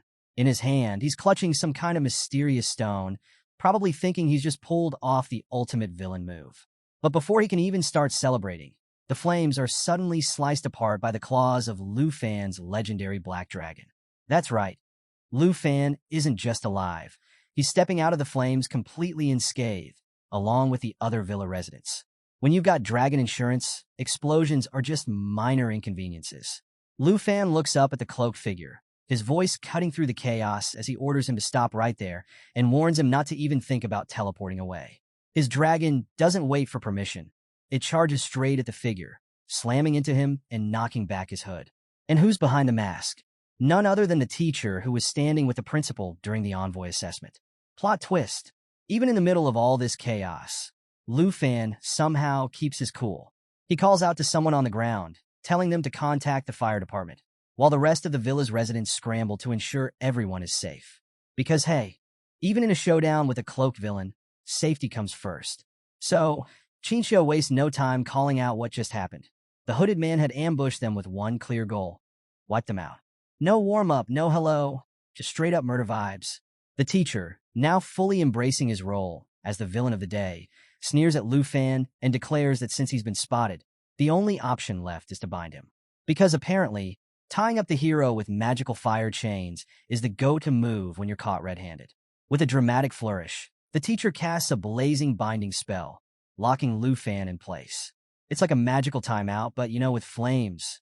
And here's the kicker. If Lu Fan manages to break free, his speed and casting abilities will be slashed by a whopping 90% for 4 seconds. Talk about a buzzkill. Meanwhile, the teacher's body starts bulking up like he's prepping for the villain version of an action movie poster. He's activating Ultimate Blaze, a last-ditch skill that's basically a walking self-destruct button. The move burns his own life force to charge a flame core capable of dealing 1,250% of his mental attributes as fire damage. Yeah, this guy's going all in, planning to take everyone down with him. Even Lu Fan, cool as ever, realizes this is no joke. Ultimate Blaze is one of the most dangerous tricks a fire mage can pull. The guy's not trying to win anymore. He's ready to blow the whole place sky high, himself included.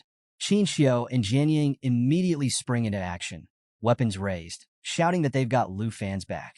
But then the system chimes in with the worst kind of notification. The flame core is charging, and it's already at 59%.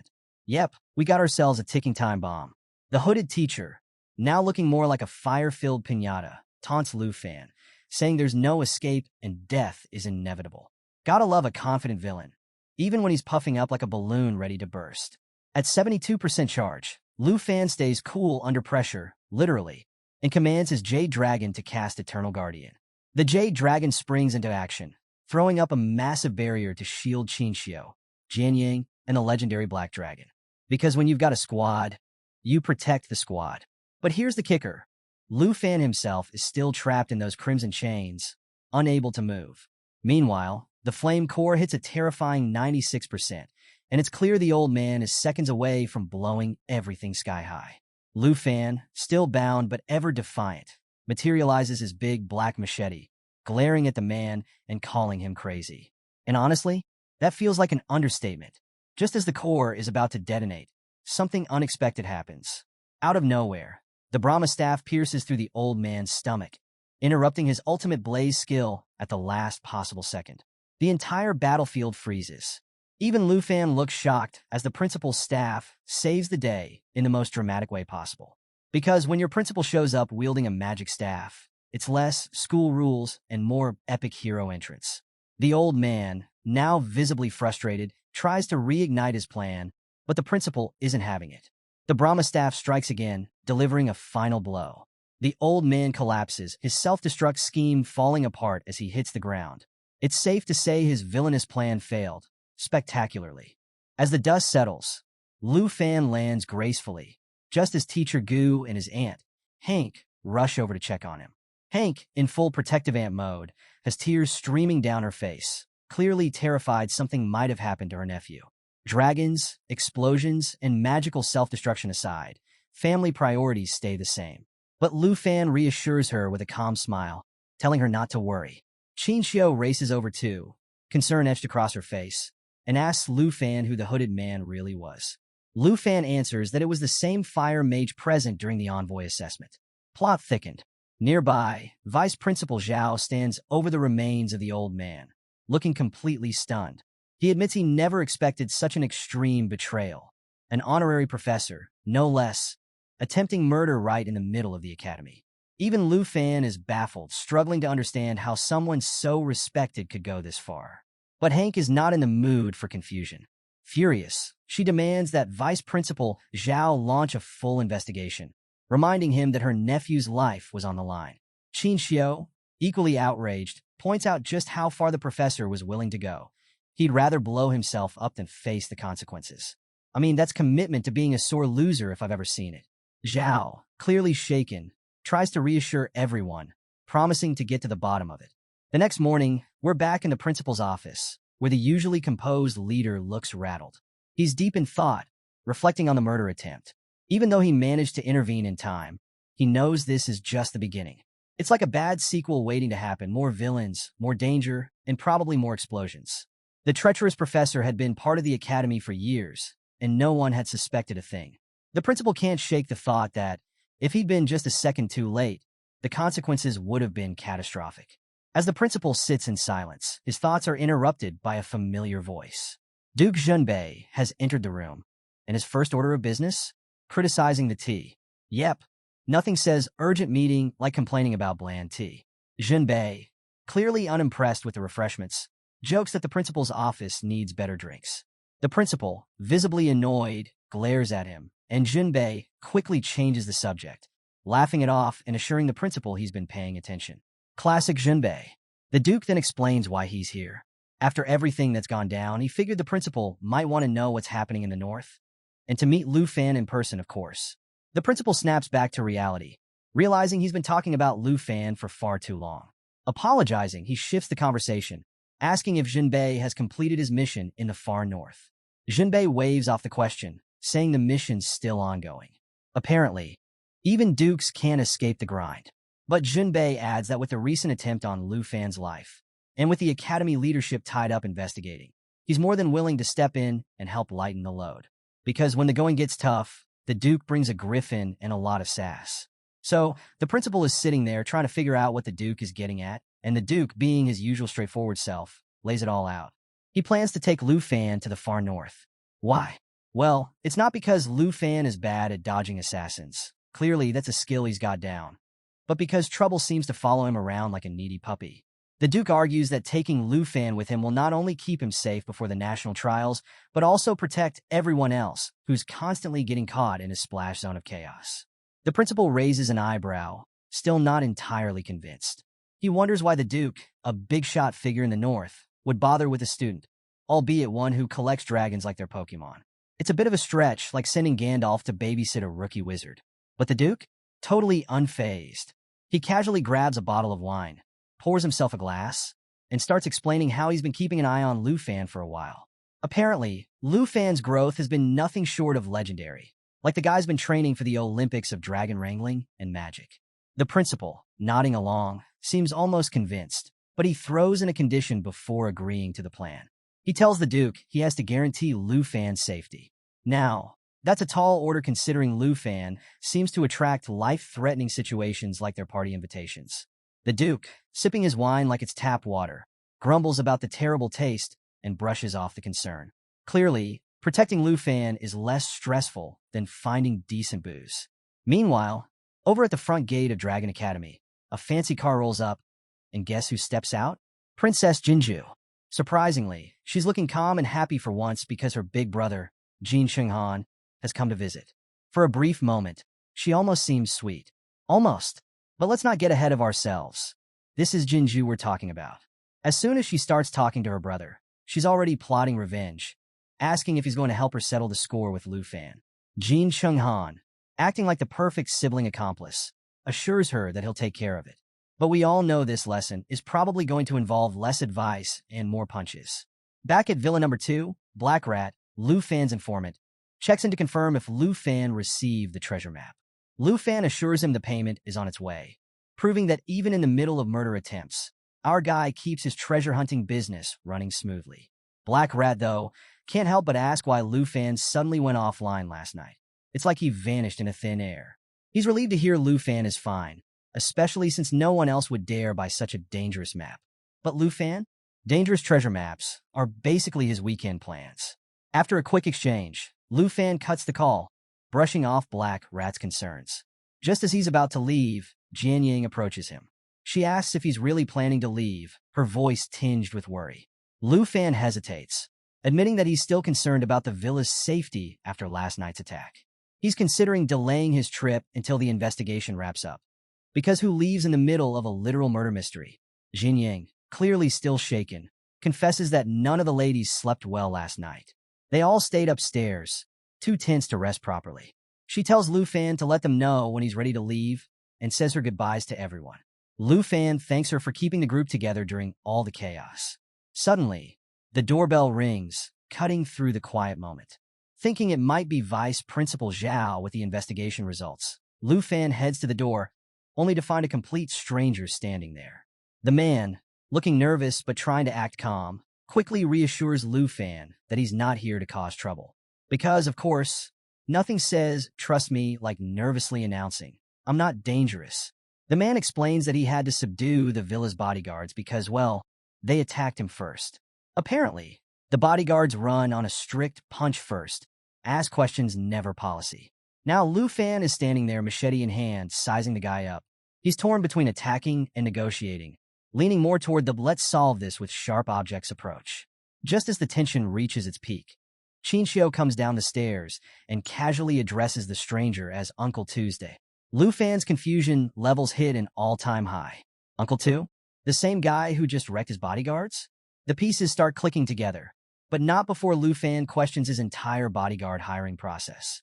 Qinxiu quickly explains that she's called the Duke Uncle Tu since she was little, which does not make the situation less awkward. Meanwhile, the Duke, now seated on the sofa like he owns the place, breathes a sigh of relief. If Qinxiu hadn't shown up, things might have gone sideways fast. Lu Fan finally putting the machete away, thanks the Duke for stepping in with the whole bratty princess situation. The Duke waves it off, saying it was nothing. Though he does mention that even after Ruan's dismissal, The old man had been plotting revenge against Lu Fan. But hey, their last battle settled that, mostly with dragons and punches as usual. Just as things start to calm down, Qin Xiu, always quick with a joke, teases the Duke, saying she never expected the great hero, who once rode a griffin to fight off the beast tide, to be so unrecognizable that even Dragon Academy's bodyguards couldn't ID him. Because apparently, saving the world doesn't automatically come with a VIP badge. So, when Lu Fan hears that the guy standing before him is none other than the legendary hero who led the charge against the beast tide, he practically jumps out of his chair. I mean, wouldn't you? This is like finding out your history book hero just casually showed up in your living room. Lu Fan recalls how, back in school, the walls were plastered with stories of warriors who fought and fell battling ferocious beasts. And here's the kicker. The Duke was the one who led them to victory despite countless sacrifices. The Duke, staying humble, downplays the praise with a modest smile, saying every era has its outstanding figures. And, according to him, Lu Fan is one of them. Because, let's face it, wrangling dragons and dodging assassins definitely earns you a spot in the outstanding category. But the Duke didn't just swing by for a chat. He reveals that he's here to take Lu Fan to the extreme north for some hardcore training. Because when your life is already packed with chaos, why not add a dangerous training montage to the mix? The Duke explains that he's already squared things with the principal and that this trip is exactly what Lu Fan needs to prepare for the national trials and dodge any future assassination attempts. You know, just your average 2-for-1 deal. Now, when the ladies hear this, they're understandably shocked. Qin Xiu points out that the extreme north is no joke. It's uncharted territory filled with danger. Not exactly the kind of place you'd pick for a weekend getaway. Jian Ying chimes in, reminding everyone that Lu Fan is representing the Dragon Kingdom, and they really can't afford to have him accidentally frozen, eaten, or worse before the trials. No pressure, Lu Fan. The Duke, however, reassures them that the harsh conditions are precisely what Lu Fan needs to grow stronger. Plus, taking Lu Fan away from the academy means fewer people around him getting caught in the crossfire of whatever chaos comes his way. It's like a tactical vacation, minus the pina coladas. Now, Lu Fan's stuck in a classic dilemma. On one hand, the treasure he's been eyeing is in the extreme north, so it's a win-win. On the other hand, he's got a house full of powerful, beautiful women, and he's worried about their safety while he's gone. Because apparently, leaving your dragon-proof villa unattended isn't as easy as it sounds. Before he can overthink it, Jian Ying steps in, telling him he absolutely needs to go. She assures him that all the ladies in the house have advanced to the second level and can handle themselves just fine. Qin Xiu backs her up, promising to personally protect his aunt. That's all Lu Fan needs to hear. With a smile, he realizes he can trust them to hold the fort. Guess no fan service for a while, he jokes to himself, finally committing to the trip. The Duke, clearly pleased, grins and suggests celebrating with some wine and a big meal. But Qin Xiu quickly bursts his bubble, reminding him that strong liquor is banned inside the academy. Because apparently, even legendary heroes have to follow the rules. As if that wasn't enough, Jian Ying, who spends most of her time at Villa Number 1, admits her place is completely out of food. So, no wine and no snacks? Dinner plans are falling apart fast. Lu Fan, ever the problem solver, decides to head out and buy groceries. Because, you know, why not add grocery shopping to the to-do list between assassination attempts and hero training? He also plans to swing by the academy to say goodbye to his senior. But there's still the issue of the bodyguards lying on the floor, courtesy of the Duke. When the Duke wonders if Qin Xiu can heal them, Lu Fan offers a better solution, leaving his Jade Dragon behind to handle the healing. Because why call for a medic when you've got a dragon? Later, Lu Fan's at the academy's training hall, still processing the fact that he just met the hero of the Beast Tide. It's surreal, like meeting your favorite celebrity and realizing they're even cooler in person. Suddenly, his senior lady shows up, waving and asking why he's hanging around so late. She mentions she's been swamped lately, but offers to squeeze in some close combat practice. Before she can finish, Lu Fan interrupts, saying he's here to say goodbye. The senior lady pretends she doesn't know about his trip to the extreme north, but Lu Fan spills the beans, explaining that he'll be gone for a whole month. She teases him, grabbing his cheeks and joking that battling dragons in icy wilderness will give him way more experience than sparring with someone as pretty as her. Lu Fan blushes, so hard you'd think someone cast a fire spell on his face. But beneath the teasing, there's genuine concern. She warns him about the dangers of the extreme north and urges him to be careful. Lu Fan thanks her, his cheeks still glowing, and gets ready to leave. But just as he turns, she suddenly grabs him from behind, making him flustered all over again. He looks like he's about to combust when she pulls out a protective band, placing it in his hand, with a playful grin. She tells him to use it for his safety and then adds, "Bring back some unmelting ice as a souvenir." Before he can even respond, she vanishes into thin air. Classic senior lady, parting with mystery, magic, and a hint of flirtation. On his way back to the villa with groceries in hand, Lu Fan notices something's off. Someone's following him. Without missing a beat, he calls out, telling the stalker to show themselves. And who steps out? None other than Jin Chunghan, the bratty princess's older brother. The guy looks absolutely shocked that Lu Fan spotted him, proving that stealth clearly isn't the Jin family's strong suit. Not knowing who he's dealing with yet, Lu Fan straight up asks for his name. So, the stranger at Lu Fan's door starts dramatically adjusting his cape like he's about to announce himself as the final boss. He smirks and tells Lu Fan that while Lu Fan might not know him, he knows Lu Fan very well. Turns out it's none other than Jin Chunghan, the bratty princess Jinju's older brother. And he's here to deliver a thank you for all the care his little sister has received. Yeah, judging by his tone, this thank you sounds more like a veiled threat. Lu Fan immediately narrows his eyes, sizing him up. He fires off a quick question, asking if this arrogant newcomer is the top recruit from the Tai Chi Kingdom. But Lu Fan knows this guy isn't here for tea and small talk. He's here to cause trouble. Without hesitation, Lu Fan summons his big black machete, because why not bring out the heavy artillery when someone shows up uninvited? He demands that Jinju stop hiding and show herself, knowing full well she's lurking nearby. And wouldn't you know it? Right on cue, Jinju steps forward with her signature smugness, practically glowing with anticipation. She announces that she's ready to watch her big brother teach the dragon Tamer a lesson, like she's front row at her own personal revenge theater. Jin Chunghan, matching her arrogance, says the whole situation can be resolved peacefully if Lu Fan lets the princess slap him a few times. You know, classic conflict resolution. Totally reasonable. But Lu Fan doesn't hold back. He mockingly asks if memory loss runs in their family, reminding the princess of the last time she tried this nonsense. Spoiler alert, it ended with her getting slapped right back, and she definitely doesn't want to relive that. The mention of her previous humiliation hits hard. Jinju flinches, her confidence wobbling for a second before she snaps back into spoiled brat mode. She hisses at her brother, telling him that negotiating with Lu Fan is pointless and urging him to attack. Obeying his sister's demand, Jin Chunghan steps forward, full of bravado. He warns Lu Fan that if he doesn't show respect to the Jin family, then it's time to teach him a lesson. And no, this isn't the kind of lesson with chalkboards and books. It's fists, magic, and some really bad decisions. Raising his hands, Jin Chunghan begins chanting, and Lu Fan instantly recognizes the sinister summoning spell. Purple poison gas swirls ominously from Jin's hands, filling the air with a heavy, toxic stench. Jin grins wickedly, announcing that this will be Lu Fan's end. From the gas emerges a grotesque, gooey creature, spewing toxic sludge everywhere. Lu Fan leaps out of the way, his groceries flying. R.I.P. to the snacks, dinner's officially postponed.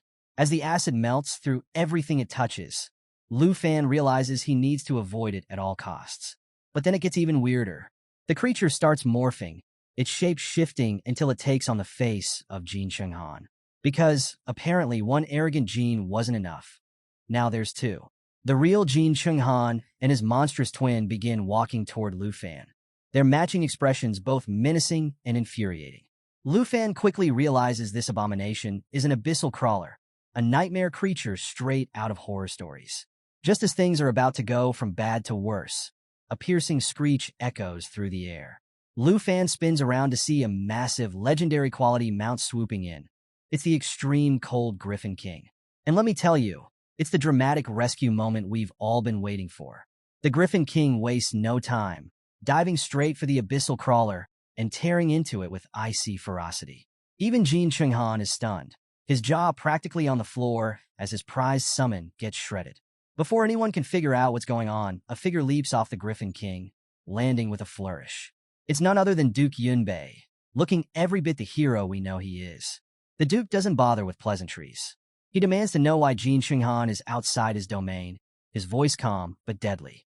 Jin Chunghan instantly recognizes him, and the fear in his eyes is palpable. This isn't someone you argue with. This is someone you run from. But there's no time for that now.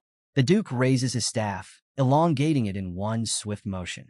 Jin Shenghan, knowing what's coming, frantically shouts at Jinju to get out of the way. For once, even the princess realizes her whining won't save her, and she freezes in terror. But it's too late. The Duke's staff strikes, impaling Jin Shenghan square in the chest with brutal precision. Black blood pours from Jin's mouth, and even with magic censorship softening the visuals, it's clear. This guy is done for. The Duke, still calm as ever, pulls back his staff, his expression cold. He informs Jin Shenghan that not even his abyssal crawler can escape the grip of the Griffin King. Because when you have a legendary, ice-breathing mount at your command, negotiations are definitely off the table. Meanwhile, Jinju collapses into a corner, bawling her eyes out. It's her signature move when things go south. Tears and tantrums, no surprise there. But wait, it's not over. Just as everyone's processing what just happened, Jin Shenghan's body begins to melt away. The Duke reveals the twist. Jin wasn't in his real body. Turns out, Jin Shenghan is an abyssal summoner, and thanks to his third-tier skill, Abyssal Symbiosis, he can respawn as long as his abyssal beast is alive. It's basically a creepy, goo-covered get-out-of-death-free card. The Duke doesn't flinch. He warns Jin Shenghan that if he doesn't show himself, the abyssal crawler will be destroyed, and this time, there'll be no coming back. And when the Duke Yunbei makes a threat, you know he means business. Realizing his plan is unraveling faster than wet paper, the abyssal crawler starts morphing, and boom, Jin Shenghan reappears, though he's looking a bit worse for wear. It's not every day you come back to life after a failed attack, only to realize you're still losing. His sister, the bratty Jinju, watches in horror as her brother's resurrection screams, Plan B is already failing. Desperate, Jin Shenghan changes tactics. Brute force clearly isn't working, so he whips out the political victim card. He tells Duke Yunbei that as a representative of the Tai Chi Kingdom, any attack on him before the national trials would provoke retaliation from the 23 nations. Yep, when the goo monsters and arrogance fail, it's time to try diplomacy with a side of threats. But the Duke? Completely unfazed. His expression stays colder than the extreme north. Lu Fan, meanwhile, is floored, watching someone resurrect like it's a normal Tuesday. The Duke, calm as ever, informs Jin Shenghan that when a national trial representative is attacked, retaliation in their defense is entirely justified. Translation? Lu Fan's self-defense is covered by an international loophole, and Jin's victim card is officially void. This hits Jin Shenghan like a ton of bricks. The realization dawns on him. Lu Fan is the Dragon Kingdom's national trial representative. It's a bad moment for Jin Shenghan. A mix of bitter regret and blaming his sister for her earlier failures to stop Lu Fan. The Duke, clearly done with this nonsense, clarifies that he doesn't go around skewering people for fun. But with the Tai Chi Kingdom hosting the trials this year, it's probably best if everyone stops causing trouble. Subtle, but not really. Cornered and out of moves, Jin Shenghan reluctantly agrees to back off. But the Duke isn't letting him leave without a final warning. He makes it abundantly clear that he's never liked the Jin family, a fact that surprises absolutely no one. Then, with one swift motion, the Duke sends a final blow toward the abyssal crawler, making it crystal clear that Jin Shenghan and his sister should stay as far away from him, and Lu Fan, as possible. When the Duke gives a warning, it's not a suggestion, it's a promise. Defeated, Jin Shenghan grabs his sobbing sister and makes a dramatic exit. But even in retreat, his arrogance shines through. He shouts back at Lu Fan, boldly claiming that he's only safe until the national trial. It's a level of delusion that even Lu Fan finds laughable. I mean, who brags after literally dying and getting a second chance? The Duke, however, cuts through the humor, reminding Lu Fan that they should head back to Villa Number 2 because the ladies inside are probably pacing the floors, imagining the worst. Just as things seem to settle, the Duke casually asks Lu Fan where the groceries are. That's when it hits him. The food and drinks, especially the booze, have all been melted into oblivion thanks to the abyssal crawler's toxic goo. The realization visibly devastates the Duke. Apparently, losing dinner supplies hurts more than battling goo monsters and arrogant royals. Later that night, the long-awaited meal finally takes place, though it's more about letting go of tension than gourmet food. Jian Ying quietly sips her drink while the Duke and Xiaoman are lively, enjoying the rare moment of peace. Lu Fan's aunt can't hold back her tears, repeatedly reminding him to take care of himself. It's classic aunt energy. heartfelt, emotional, and protective. Chinchio, however, sits quietly, tears streaming as she struggles to say goodbye. Her silence speaks volumes. She's just as worried as everyone else. Lu Fan, always the optimist, reassures them with a smile. He promises to return in a month and insists that leaving is the best way to keep them safe. It's a bittersweet moment, the kind where the hero knows protecting his loved ones means walking away, even if it hurts. The next day, Lu Fan is soaring through the skies on the extreme cold Griffin King, sitting beside the Duke. For a guy who's dealt with nonstop chaos, flying on a legendary mount feels like a well-earned break. As he takes in the breathtaking view of unexplored territories below, he's filled with a mix of awe and determination. The extreme north, with its level 60 challenges and divine treasures, feels like stepping into an entirely new world. But just as he's soaking in the scenery, his attention is drawn to something strange, a blood-red moon hanging ominously in the sky. It's eerie, like a bad omen you can't ignore. Lu Fan, naturally curious, asks the Duke about it, but the old man just smiles cryptically. Classic Duke Yunbei. He hints that the blood moon is part of the reason they're heading north, leaving Lu Fan even more intrigued. When they arrive at the extreme north military camp, it's clear this isn't just some casual expedition. The camp is bustling with activity, and the elite Griffin squad is on full display. These soldiers aren't your average warriors. They're trained for aerial combat, which is basically the fantasy equivalent of fighter pilots. The Duke explains that the camp has been mapping the area for some time, with 114 exploration routes already charted. But their main target, the Blood Moon, remains elusive. No matter what they've tried, they haven't been able to reach it. It's like the ultimate uncooperative boss fight, and the frustration is palpable. With Lu Fan on board, though, the Duke is optimistic. Adding a dragon tamer to the mix is like upgrading the squad with cheat codes. Lu Fan sees the alignment of their goals, training in a high-level environment while tracking down the divine treasure. As he studies the map, two routes catch his eye, Route 77 and Route 78, both leading closest to the treasure's rumored location. Without hesitation, he points them out to the Duke and asks to join the exploration team immediately. The Duke, usually the calm and collected type, suddenly gets serious. You can almost hear him thinking, "Great, another bold choice from this kid." He turns to Lu Fan and lays it out. Route 78 isn't a walk in the park. It's crawling with beasts so ferocious that even the bravest soldiers think twice about going there. Basically, it's the kind of place where you don't go unless you've got a solid game plan, and maybe you will. The Duke adds that if anything happens to Lu Fan, the school principal would absolutely end him without hesitation. Because nothing ruins a Duke's reputation like losing the Academy's golden boy to a giant monster. But Lu Fan, in true Lu Fan fashion, counters with his usual confidence. He didn't travel all the way to the extreme north just to take the scenic route. He's here to train, grow stronger, and face danger head-on. After all, safe routes are for tourists, not dragon tamers on a mission. The Duke sighs, probably flashing back to his own reckless youth.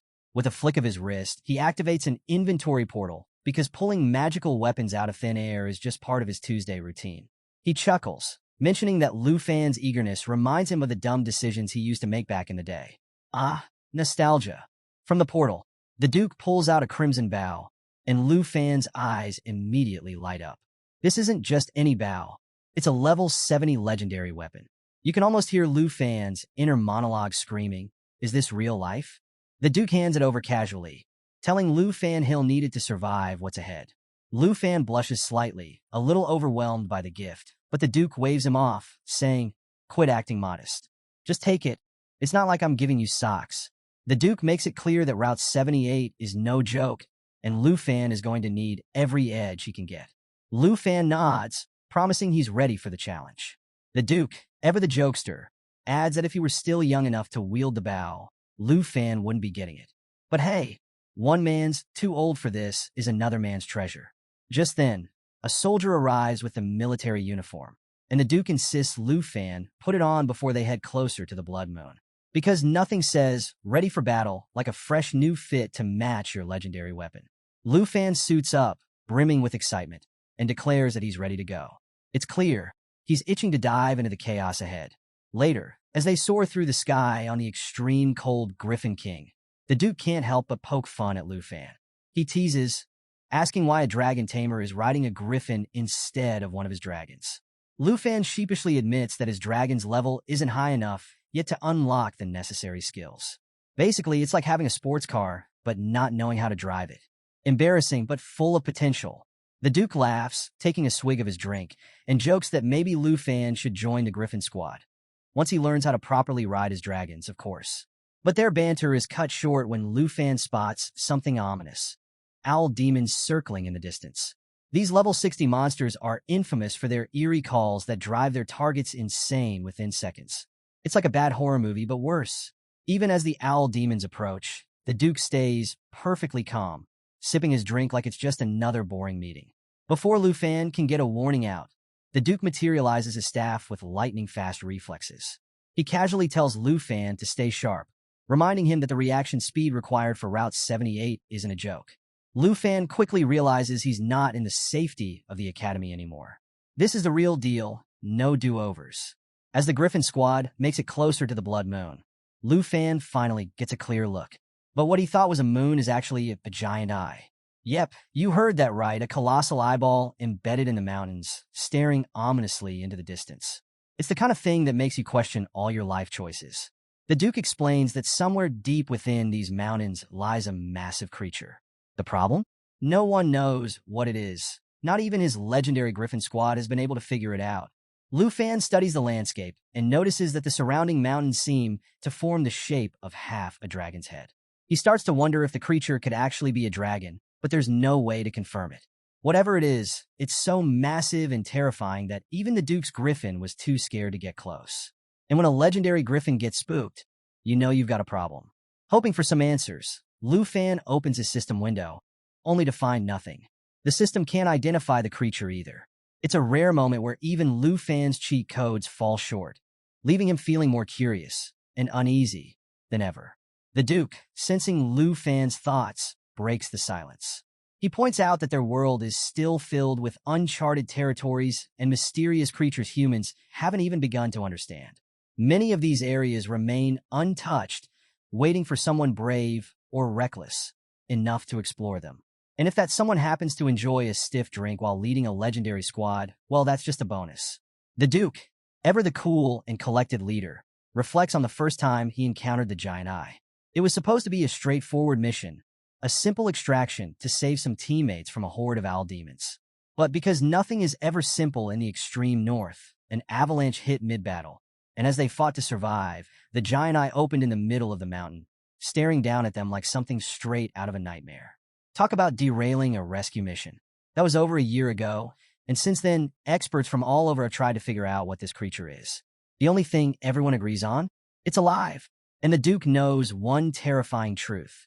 If this thing ever wakes up fully, humanity might be toast. Because let's face it, a giant eyeball monster in the mountains isn't exactly something you just ignore. Just as the Duke is lost in his thoughts, Lu Fan spots something in the sky and calls out. At first glance, they look like Griffin squad members soaring through the air, but the Duke's expression immediately hardens. He grips his staff and explains that these aren't living squad members. They're fallen corpses, former warriors twisted into level 65 undead horrors. Even in death, they've been cursed to keep fighting, their once proud existence reduced to mindless battle machines. Because in the extreme north, not even dying gets you off the battlefield. Lu Fan finds himself clashing with one of the fallen creatures, its twisted form still bearing traces of its former self. He can't help but wonder if this poor soul had once been a member of the Griffin squad, fighting valiantly near the Blood Moon. When he turns to the Duke for answers, though, the old man stays silent. Gone is his usual humor. This is clearly a part of the Duke's past he doesn't want to talk about. Instead, he turns his Griffin around and casts an icy net, freezing the fallen corpses mid-flight. Because when you've got a legendary ice-breathing mount, you make the most of it. The freezing damage stops the undead in their tracks. But as they hit the ground with a thunderous crash, Lu Fan notices something familiar. The Griffin squad capes still draped over their skeletal forms. It's a grim reminder that these creatures were once proud warriors who fought under the Duke's command. Now, they're just shadows of their former selves, trapped in an endless cycle of death and battle. The next morning, Lu Fan is sitting across from the Duke in his office, confidently declaring that nothing. Fallen corpses, giant eyes, or whatever else the extreme north throws at him, will stop him from heading to the front lines. Because let's be real, backing down now would ruin the whole dragon taming, treasure hunting hero vibe. The Duke, clearly impressed, summons the 78th Griffin Squad for introductions. First to arrive is Lu Fei, a level 60 Divine Punishment Knight, and the captain of the first squad. And get this, he looks so much like the Duke, you'd think someone accidentally hit the duplicate button. The guy's aura screams, "I've seen it all, and I'm not here for small talk." Next up is Lu Changkong, a blonde-haired level 60 Holy Shield Knight, who steps forward and asks what today's mission is. He's probably hoping it's something less insane than giant eyeballs and undead warriors, but we all know better. Following him is Shinkai, a sharp-eyed level 60 soaring eagle knight who rocks glasses like they're part of her superhero aesthetic. The Duke, ever the proud leader, introduces Lu Fan as the newest member of the squad. And who better to join than the #1 student from Dragon Capital Academy? Hearing the name of the academy, Lu Changkong lights up. It turns out he's an alumnus from the prestigious Qingyun class. It's like finding out the new recruit went to the same school as you, except instead of cafeteria gossip, it's all about battling mythical beasts. Lu Fan, a little starstruck, shakes hands with his senior, humbly asking him to look out for him. Lu Changkong grins, reassuring him that he'll take care of him. It's the kind of big brother energy that screams, "Don't worry, I've got your back," and maybe some snacks. But just as the mood starts to lighten, Captain Lu Fei walks up to the Duke, not looking quite as impressed.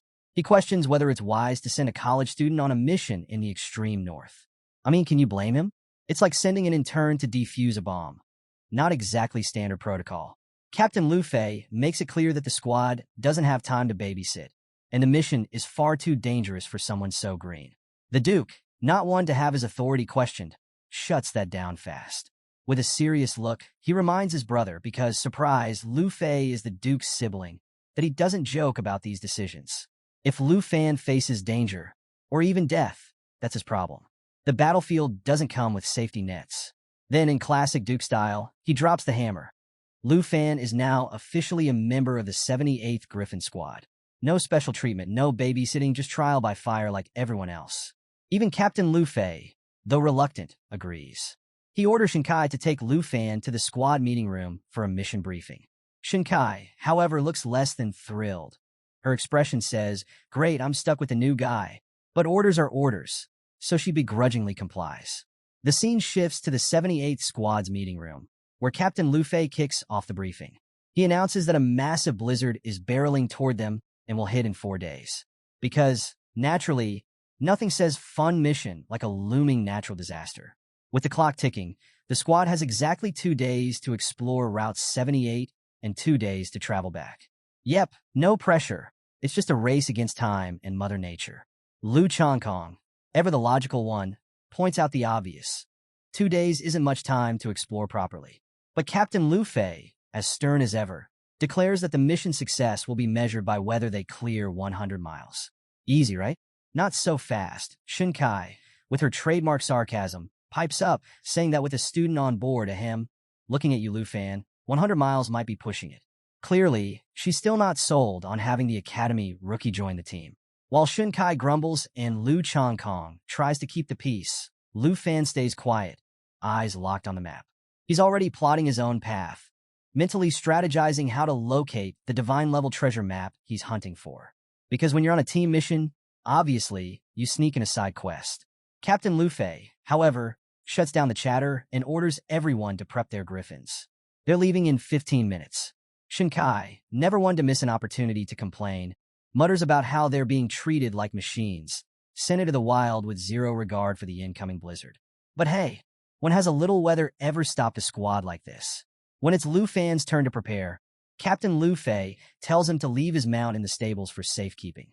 But Lu Fan admits that his dragon isn't leveled up enough to serve as a proper ride yet. This revelation stuns both Lu Changkong and Shinkai, because, let's face it, showing up without a ride is like arriving at a car race on a bicycle. Shinkai immediately declares that she's not about to carry him around. She's a soaring eagle knight, not a rideshare service. But Lu Fan just smiles, a confident, almost smug grin that says, "Wait until you see what I've got." He reassures them they don't need to worry about him hitching a ride. Moments later, as the squad takes off, jaws drop when they see Lu Fan soaring through the air with his flying wings. Yep, no mount required, just raw style. Shunkai, trying to play it cool, but clearly impressed, asks if Lufan's family is part of the Dragon Capital elite, since his gear is so rare. Because when someone shows up with custom wings, it's hard not to assume they've got connections. Before Lufan can respond, though, he notices something odd. He asks Shunkai why her giant eagle mount has a group of baby eagles flying alongside it. Shunkai, not in the mood for small talk, brushes him off and warns that they're about to enter the cloud cluster, where things get serious. As the squad enters the dense thunderclouds, the atmosphere shifts. Visibility plummets and bolts of lightning flash in every direction, dangerously close to the griffins. Captain Luffy shouts for everyone to stay sharp, warning them that the storm will make it nearly impossible to see. Lu Changkong, ever the big brother type, tells Lufan to stick close and not get separated. Of course, in classic adventure fashion, the moment someone says, "Don't get lost," Lufan immediately gets lost. Surrounded by swirling mist, Lufan realizes he's completely cut off from the squad. Before he can regroup, two crimson-red eyes pierce through the fog, glaring at him with unsettling intensity. Turning around, Lufan comes face-to-face with a sky predator lion, a corrupted level 75 beast with glowing eyes and a wicked grin. It's the kind of grin that screams, "You're on the menu." The lion lunges, and Lufan tries to attack, but his strikes barely make a dent. It's like trying to take down a tank with a toothpick. Realizing he's outmatched, Lufan quickly pieces together that the corruption near the Blood Moon isn't just affecting humans. It's warping every creature it touches. And this lion? It's the ultimate example of that corruption. The Sky Predator Lion unleashes its Phantom Strike, a deadly ability that not only delivers a brutal hit, but also creates a phantom clone of itself for 10 seconds. Because, one deadly lion isn't enough. Why not add a ghostly twin to the mix? Just as Lufan is cornered, a voice shouts out, telling him to move. It's Lu Changkong, arriving just in time to save his junior. Before Lufan can react, Shunkai's escort hawk swoops in, launching its twin eagle fist attack to draw the lion's attention. It's like watching a bird challenge a lion to a fistfight, a dangerous game of tag. You're it. Shunkai maneuvers behind the beast, yelling at Lufan not to let it create any more phantoms. Apparently, one ghost lion is already one too many. She adds that she's already lost one of her escort eagles to this monster and isn't about to lose another. Meanwhile, Lu Changkong orders Lufan to stay close, warning him that the storm clouds are crawling with elite monsters. He promises to protect him, calling it just another Tuesday for the 78th squad. But Lufan, ever determined, insists that he can't just stand back while everyone else fights. Because if there's one thing Lufan doesn't do, it's sit on the sidelines during a life-or-death battle. As the Sky Predator Lion pulls a sneaky move with its cloud mist mirage, blending into the mist like a pro assassin, Shunkai doesn't hold back. She warns Lufan, newbies have no business playing hero in a battle like this.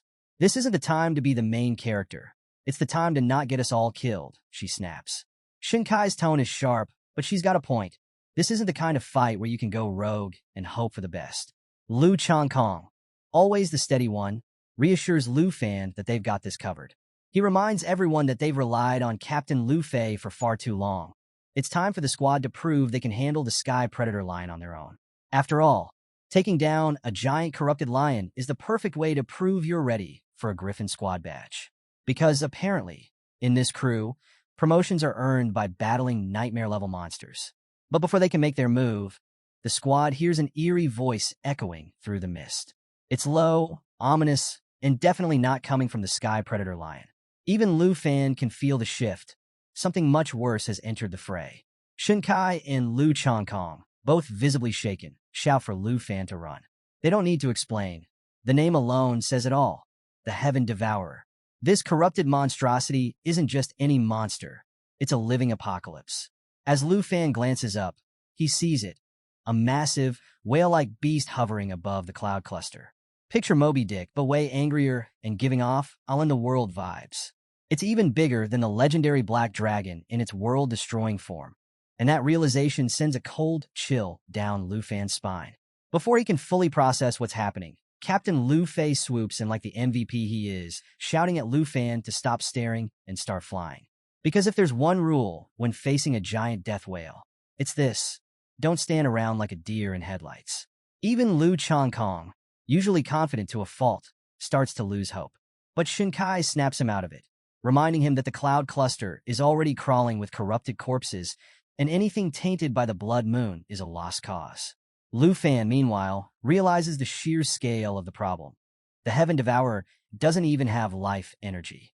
Its presence alone warps reality, turning the battlefield into a living nightmare. Things go from bad to worse when the Heaven Devourer opens its massive mouth. Lu Fan's heart sinks as his health bar takes a nosedive. Just being in the creature's range is draining his health at a terrifying 1.77% per second. It's a race against time, and Lu Fan knows there's no outrunning this thing. Desperate, he considers summoning his dragon, even though he's not sure if it would survive the Blood Moon's corruption. But before he can act, Captain Lu Fei shuts him down. This isn't the time for heroics. Stick with the team, he barks. Even Shinkai, who hasn't exactly been Lu Fan's biggest fan, urges him to stay calm. They're almost out of the cloud cluster. If they can keep it together, they might just survive this.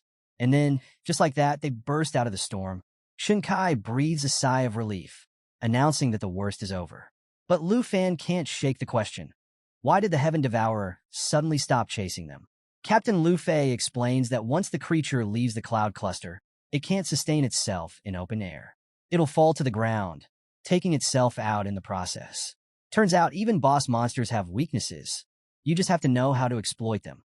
As predicted, the Heaven Devourer begins to plummet, performing what Captain Lu Fei casually calls its ultimate move, whale fall. Because why just fall when you can make an event? The squad watches as the massive beast crashes to the ground, leaving behind a giant skeletal structure. Even in death, it manages to be extra, creating a landmark that screams, "Future adventurers beware." As the squad lands to regroup, Lu Changkong turns to Lu Fan with a teasing smirk. He points out that Captain Lu Fei was so focused on the mission that he dragged a newcomer into a literal cloud of death. Lu Fan, feeling a bit guilty, starts to apologize, admitting that his inexperience might have caused delays. But Lu Changkong waves him off, assuring him that everyone goes through this trial by fire when they first join the Griffin Squad. It's basically a rite of passage. Survive the Blood Moon, fight some corrupted monsters, and hope you don't lose your mind along the way. As the team sets up camp, Captain Lu Fei silently prepares their gear while Shinkai feeds the Griffins, grumbling the whole time. She's clearly had enough of the tight deadlines, the dangerous missions, and, well, life in general. At this rate, we won't even finish the mission on time, she mutters, shooting a glare at Captain Lu Fei. But the captain, ever calm, brushes off her complaints. He admits they've slowed down a bit because of Lu Fan, but assures her they'll adjust and push forward. Shinkai, however, is not having it. She storms over to Lu Fan, practically fuming. "I don't know what strings you pulled to get here," she snaps, her frustration boiling over. To her, it seems like Lu Fan must have fast-tracked his way into the extreme north, skipping the years of training everyone else endured. She doesn't mince words, making it clear that this isn't a place for amateurs. She delivers the ultimate warning. If the thing sleeping beneath the ground awakens, it won't just be the Dragon Kingdom at risk. It'll be the entire world. Her message is blunt. This isn't a game, and there's no room for dead weight. If Lu Fan wants to survive, he'd better think twice about what he's getting into. As Shinkai lets her frustration fly, Lu Fan, calm as ever, holds his ground. It's that unshakable calm that says, "I've faced tougher critics in school presentations. This is nothing." He politely assures her that he's been paying attention, learning from the captain and the team, and has a decent grasp of what's going on in the extreme north. It's his way of saying, "Relax, I've got this." Shinkai, however, doesn't seem convinced, her skepticism practically radiating from her glare. Before things can spiral into a full-blown argument, Lu Changkong swoops in like the team peacemaker. He steps between them, defusing the tension just as Captain Lu Fei takes charge with his no-nonsense tone. The captain reminds everyone that the Duke himself placed Lu Fan on this squad, so there's got to be a reason. Translation: when the Duke says jump, you don't ask why, you just make sure you stick the landing. With the squabble resolved, the captain orders everyone to rest up for the next leg of their mission. Shinkai reluctantly backs off, but not before giving Lu Fan one last side-eye that screams, "Don't make me regret this." Meanwhile, the captain quietly tells her to focus on the mission and make sure Lu Fan doesn't accidentally turn their dangerous journey into a disaster movie. No pressure, right? The team barely gets a moment to breathe before the Griffins start squawking like an alarm system on steroids. Shinkai, caught off guard, wonders aloud what's happening. But before she can finish her thought, massive ice blocks come hurtling toward them at breakneck speed. The captain barks out orders for everyone to scatter, because nothing screams rest break like dodging giant chunks of frozen death. Lu Changkong, ever the reliable senior, throws up a holy shield to protect the group. But in an unfortunate twist, he missteps, injures himself, and ends up separated from Lu Fan. Meanwhile, Lu Fan is in full survival mode, darting between falling ice blocks and trying to figure out who, or what, is behind this ambush. His first guess? Probably another corrupted corpse, because when in doubt, blame the undead. As the chaos unfolds, Captain Lu Fei keeps calling out for Lu Fan to check in, but there's no response. It's not that Lu Fan's ignoring him. Our boys just realized he's in way deeper trouble than anyone expected. Surrounding him are elite level 80 Icefield Yetis, towering monsters that look like they've been pulled straight out of someone's worst nightmare. These beasts are massive, relentless, and very clearly out for blood. The captain, still trying to keep his team together, orders Lu Fan to respond if he's still breathing. But Shunkai, ever the realist, quickly cuts him off, warning that yelling will only draw more Yetis their way. She mutters under her breath, assuming Lu Fan is already done for, because let's face it, the odds aren't looking great for him. Even the captain realizes they're not in a position to fight all these monsters at once. Their priority is survival, not heroics. Shunkai, trying to think on her feet, suggests using her falcon to launch a fire attack. But before they can put any plans into action, the Yetis close in. One hulking beast looms over the captain, its massive shadow casting an ominous chill. Sensing the danger, Captain Lu Fei orders Shunkai to find Lu Changkong while he holds off the creature. Shunkai hesitates, but quickly realizes there's no time to argue. She dashes off, navigating the icy battlefield with the grace of someone who knows every second counts. As Shunkai moves through the icy terrain, she spots Captain Lu Fei in the distance, struggling to fend off the relentless blows of the Yeti. Its strength is monstrous, and the captain's legs are buckling under the pressure. Shunkai knows she needs to act fast, but also realizes that exposing herself too much could spell disaster. She produces a low-pitched whistle, signaling to her griffin, hoping the sound is subtle enough to avoid drawing the Yeti's attention. Unfortunately, the Yetis aren't just strong. They've got super hearing, and now they're on her trail. With no other options, Shunkai draws her twin swords, preparing to defend herself if the Yetis find her before her teammates do. It's a risky move, but she's banking on Lu Changkong spotting her signal before it's too late. Meanwhile, the scene cuts to Lu Fan, who has finally found Lu Changkong. Seeing his senior injured, Lu Fan tells him to save his energy and rest up while he handles the 3 Yetis barreling toward them. Because obviously, when you're the rookie, taking on 3 elite-level monsters solo is just part of the job.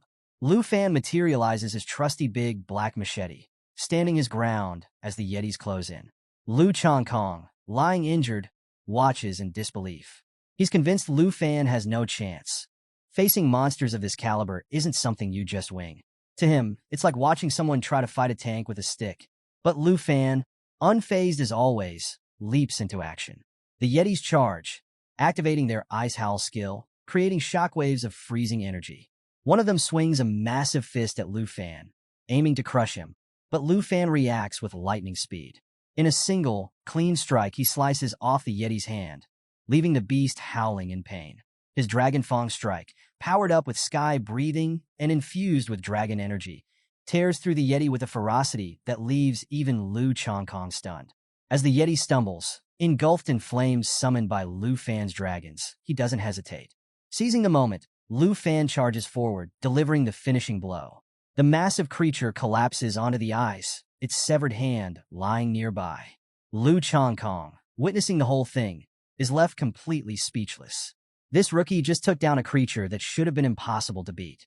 So, after casually dropping the bomb that he's the dragon tamer of the southern province, Lu Fan doesn't even give Lu Changkong a chance to process it before the next wave of chaos hits. One of the remaining Yetis smashes through giant ice blocks and hurls them straight at Lu Fan like it's trying out for an ice-themed dodgeball league. But Lu Fan? Totally unfazed. He's already activating his Stormy Sky skill, enveloping his big black machete in a swirling blue aura. This time, his Dragon Fang strike isn't channeling his legendary black dragon. It's infused with the power of the Star Dragon, Because why settle for one overpowered dragon when you've got options? Lu Changkong, still nursing his injuries, watches in sheer disbelief as Lu Fan, a level 32 dragon master, mind you, takes down elite level 80 yetis like it's a warm-up. At this point, Changkong is probably wondering if Lu Fan's been secretly training with cheat codes on. Meanwhile, both Shinkai and Captain Lu Fei finally defeat the yeti they were battling and rush to Lu Changkong's side. Shinkai is stunned by the extent of his injuries, but Captain Lu Fei looks even more shocked to see Lu Fan not only alive but still in fighting form. Because, let's be real, rookies surviving this kind of monster brawl isn't exactly the norm. As they try to make sense of what's happening, Lu Changkong fills them in. He explains that Lu Fan saved his life, and he's grateful the teams finally reunited. But before anyone can start celebrating, another enraged Ice Yeti charges at Lu Fan like it's got a personal vendetta. Captain Lu Fei shouts for Lu Fan to dodge, but it's clear there's no time. In a split-second decision, the captain hurls his sword, a weapon so legendary it might as well come with its own theme music. This isn't just any sword. It's Victory, a blade that automatically tracks its target and deals devastating damage. We're talking 100% physical damage and a bonus 76% holy damage per second. The Yeti doesn't stand a chance, and Captain Lu Fei's precision sends it crashing to the ground. Crisis averted for now. As the dust settles, Captain Lu Fei sternly warns Lu Fan to stop acting recklessly. He reminds him that they need to stick to the plan, because this isn't a solo mission, and Yetis aren't exactly forgiving sparring partners. Meanwhile, Shinkai informs the group that they need to retreat immediately. Their griffins aren't responding, and while her eagle could carry 2 people, it's clear they're heavily outnumbered. But Lu Fan, with his trademark confidence, casually suggests the most Lu Fan-esque plan ever. Just defeat all the snow monsters. Simple, right? Shinkai isn't having it. She snaps at him, telling him to stop spouting nonsense and get to the nearest outpost. After all, who looks at a Yeti army and thinks, yeah, I can handle that? But Lu Fan, ever serious, insists he's not joking. He even offers to heal everyone if they weren't surrounded by so many monsters. His confidence is almost contagious, but Shinkai is still skeptical.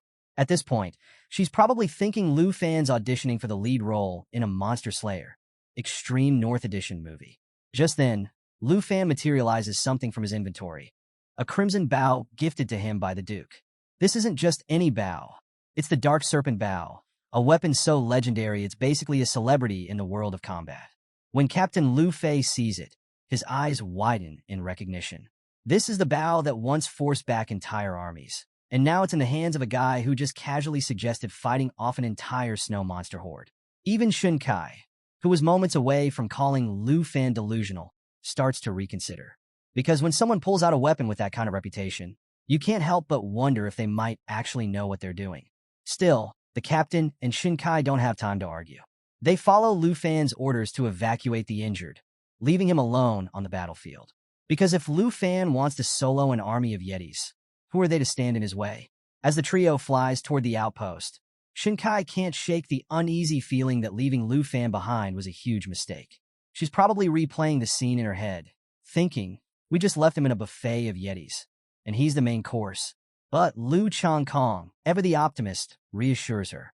He tells her that he's seen how Lu Fan fights, and there's no way the rookie is going down. At this point, Changkong might be Lu Fan's biggest fan. Back on the battlefield, Lu Fan is in his element. He charges up the Dark Serpent bow, a fiery red aura swirling around it. It's one of those moments where you know something epic is about to go down.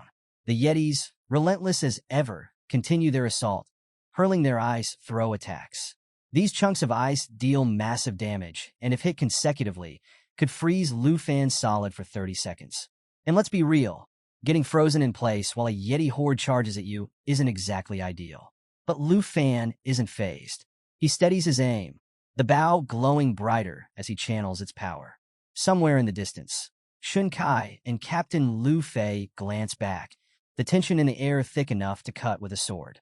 Changkong smirks, confident that Lu Fan is about to pull off something legendary. And honestly, he might just be right. As Lu Fan draws the bowstring, he knows one thing for sure. When you've got a legendary weapon in your hands and an army of Yetis bearing down on you, there's only one thing to do. Let it rain fire. And with that, he releases the shot, the arrows streaking through the icy battlefield like a blazing comet. As the Yetis ramp up their relentless assault, Lu Fan wastes no time. He whips out his big black bow like he's starring in a fantasy version of an action blockbuster. With pinpoint accuracy, he fires off a volley of glowing red arrows, each one smashing through the incoming ice blocks. The result? A dazzling display of shattering ice, leaving the Yetis looking more annoyed than injured. It's like they're saying, "Oh, you think you're done? Cute."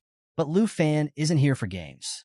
Realizing these frosty brutes need to learn who's boss, he raises his bow high and activates a new move, the Shadow Serpent Arrow. 12 sleek, magical arrows spiral through the air, each dealing damage with precision. It's basically a masterclass in multitasking destruction. Yet, even after this impressive assault, the Yetis activate their berserk state, cranking their attack power by a ridiculous 350%. Oh, and for fun, they boost their movement and casting speed by 100% too. Because, apparently, Yetis don't know when to quit. As if that weren't bad enough, the monsters throw in Fallen Corpse Tide, boosting their defense by 25%. It's like someone handed them a cheat sheet on how to be the most annoying enemies ever. Lu Fan, visibly unimpressed, calls out to his star dragon Xingqian, commanding it to unleash its Shattered Star attack.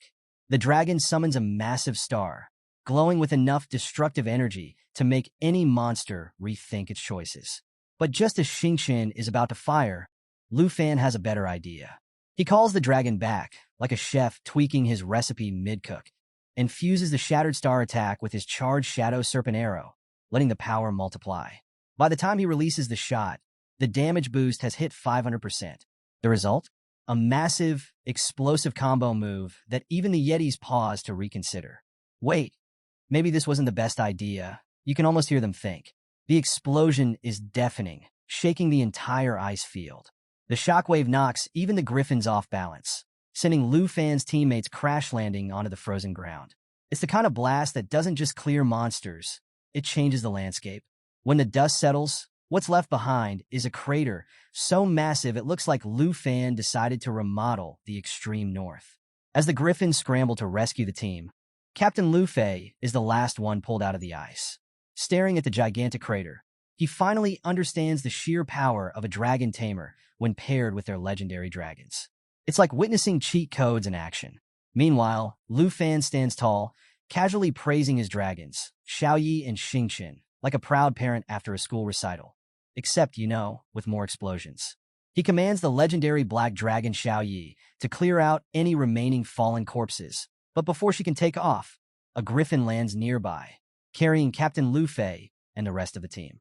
They all look at Lu Fan like they've just stumbled across the hero of their wildest legends. Captain Lu Fei, still processing what he just witnessed, can barely ask if that massive explosion was really caused by Lu Fan's attack. But before the captain can finish his thought, someone catches his eye. Behind Lu Fan stands a stunning woman, silent but exuding power. Confused, the captain asks who she is. Lu Fan turns with a knowing smile and tells her to reveal her true form. The woman obeys, transforming into her legendary black dragon form. It's the kind of dramatic reveal that makes you want to cue epic background music. As Shaya, the black dragon, takes to the sky, her overwhelming presence silences the squad. Lu Fan commands her to use Cataclysm to obliterate the remaining fallen corpses. With one move, she clears the area in a fiery, devastating blaze. The griffins screech wildly at the sight, while the team can only stare in awe. Even Xun Kai, who had been the queen of skepticism earlier, is now eating her words. Turns out Lu Fan isn't just another rookie. He's the dragon tamer of the southern province, a living legend in the making. When Lu Fan notices how familiar everyone seems with his name, he finally asks what's going on. Captain Lu Fei, shaking off his awe, explains that Lu Fan isn't just some guy. They've all heard about him through the Duke's endless praise. The Duke has been hyping him up as the top candidate for the national trials, and now they see why. It's like finding out your teammate is secretly the star athlete everyone's been talking about. Even Xun Kai, who couldn't have cared less about him earlier, realizes the Duke doesn't just send anyone to the 78 squad. She finally understands that Lu Fan is a big deal, and probably feels a little silly for doubting him. Meanwhile, Lu Chongkong, ever the Joker, teases Lu Fan, congratulating him for hiding his skills so well. But Lu Fan, still humble, admits he feels like he's been holding the team back since he's unfamiliar with the extreme north. The captain, stepping forward, assures Lu Fan that's far from the truth. He's trained plenty of hot-headed rookies in his time, but none have shown the same level of calm and responsibility as Lu Fan. It's basically the nicest way of saying, "You're the best rookie we've ever had." Even Shin Kai, though reluctant, agrees that she underestimated him. In her mind, she's probably kicking herself for doubting someone recommended by the Duke himself. So, it's now crystal clear to everyone. Lu Fan isn't just a recruit, he's the guy. Lu Chongkong, grinning like he's won the lottery, tells Lu Fan it must have been fate when they first crossed paths.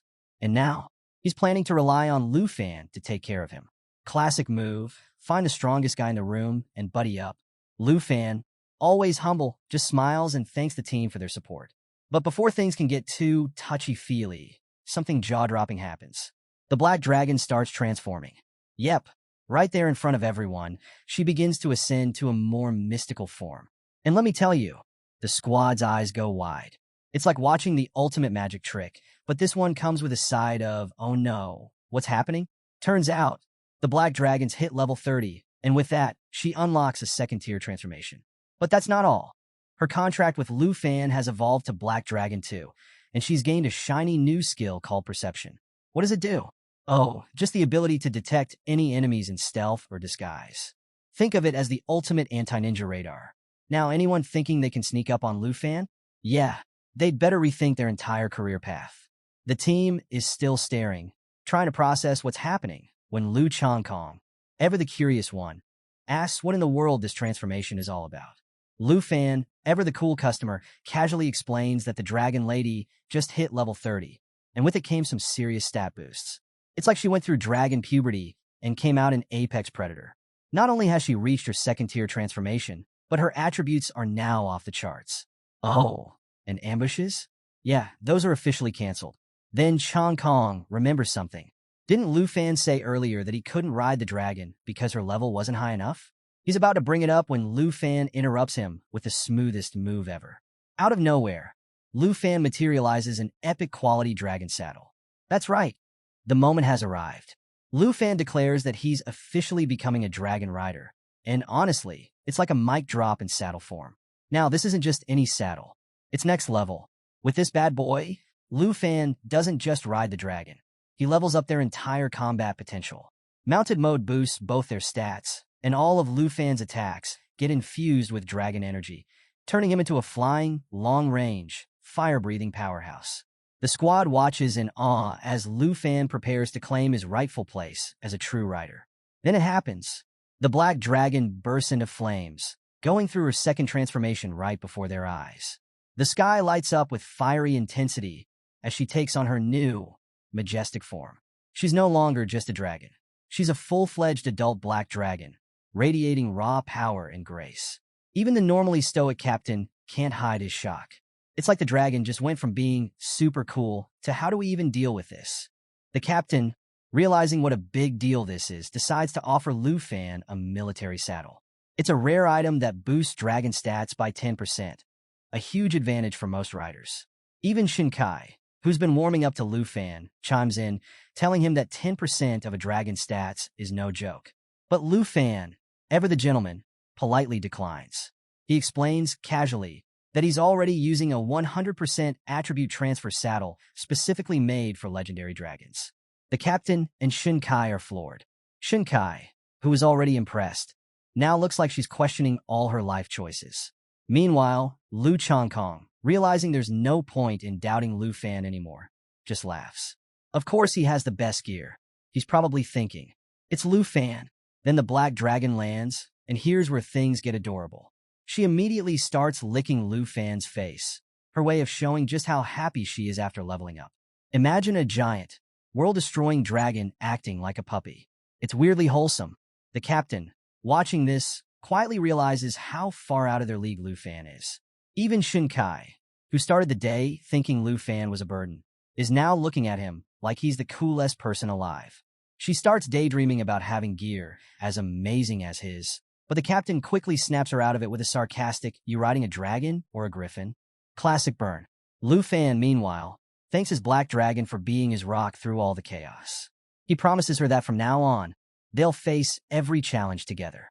It's a sweet moment that's immediately interrupted by Lu Changkong, who tells everyone to stop arguing and appreciate what they're witnessing. The birth of the world's first true dragon rider. With the saddle in place, Lu Fan leaps onto his dragon's back, and the power surge is instantaneous. He feels like he could destroy the world with a flick of his wrist. The saddle doesn't just make riding easier. It creates a direct link between Lu Fan and the Dragon Clan, boosting all his stats to insane levels. His normal attacks now carry dragon energy, making them long-range, high-damage nightmares for any enemy. The captain, standing below, looks on in awe.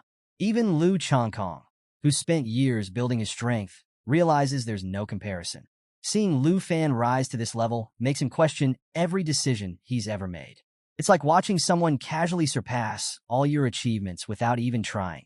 But instead of being bitter, he's inspired, knowing he's witnessing history in the making. So, there's Lu Fan, perched confidently on his legendary black dragon, soaring through the air like he owns the sky. But here's the thing, this isn't just a joyride. The dragon senses something's up, and when a dragon feels danger, you listen.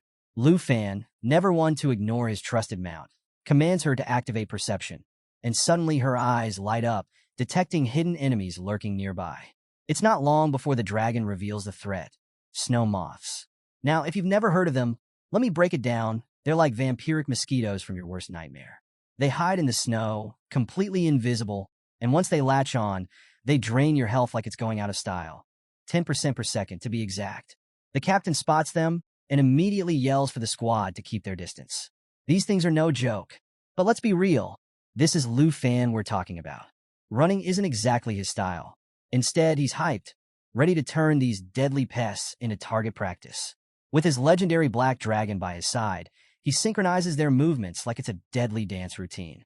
Together, they unleash pure destruction, wiping out the moths like they're nothing more than pesky flies. Lu Changkong, watching all this, looks like he's about to pass out.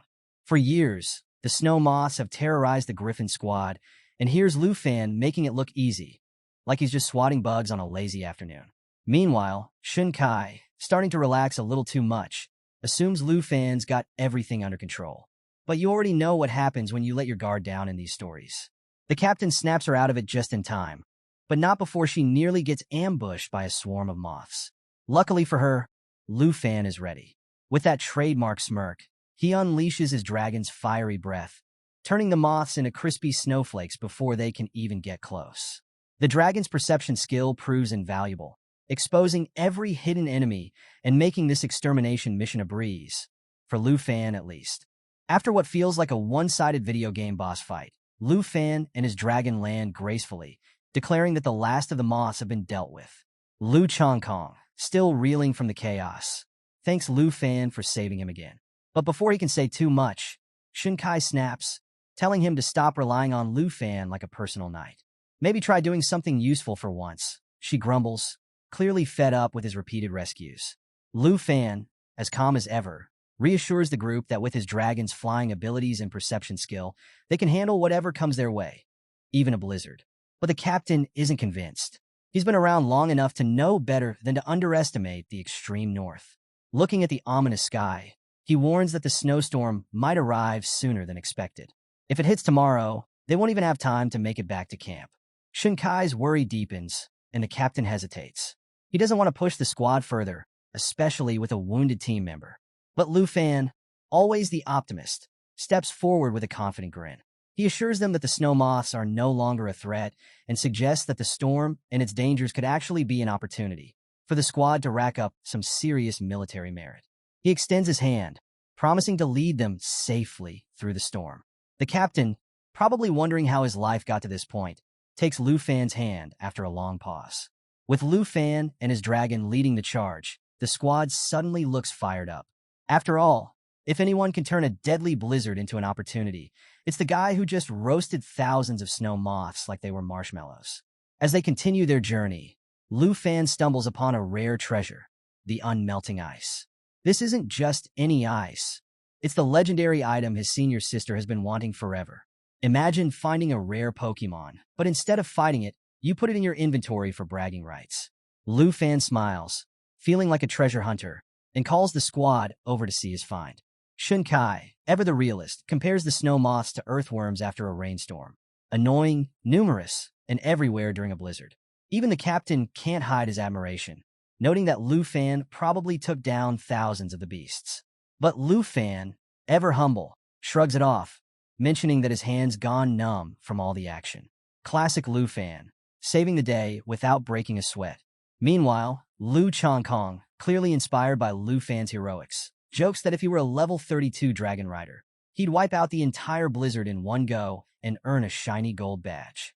But before he can finish his sentence, Shinkai whacks him on the head, reminding him that he's not Lu Fan and that he spends more time whining than fighting. The squad bursts into laughter, though you can tell Lu Chongkong is secretly plotting his next chance to shine, or at least avoid another head smack. With the mission complete, and the squad having advanced 100 miles into the unexplored region, the captain decides it's time to head back. Supplies are running low, and the team looks ready to collapse after battling ferocious snow moths. Even Shinkai and Lu Chongkong, who usually try to act tough, look like they could use a week-long nap. The moment someone mentions rest, Lu Fan's legendary black dragon doesn't waste a second. She shifts back into her stunning human form and lets out the cutest cry, a universal dragon code for "Feed me, human." And Lu Fan?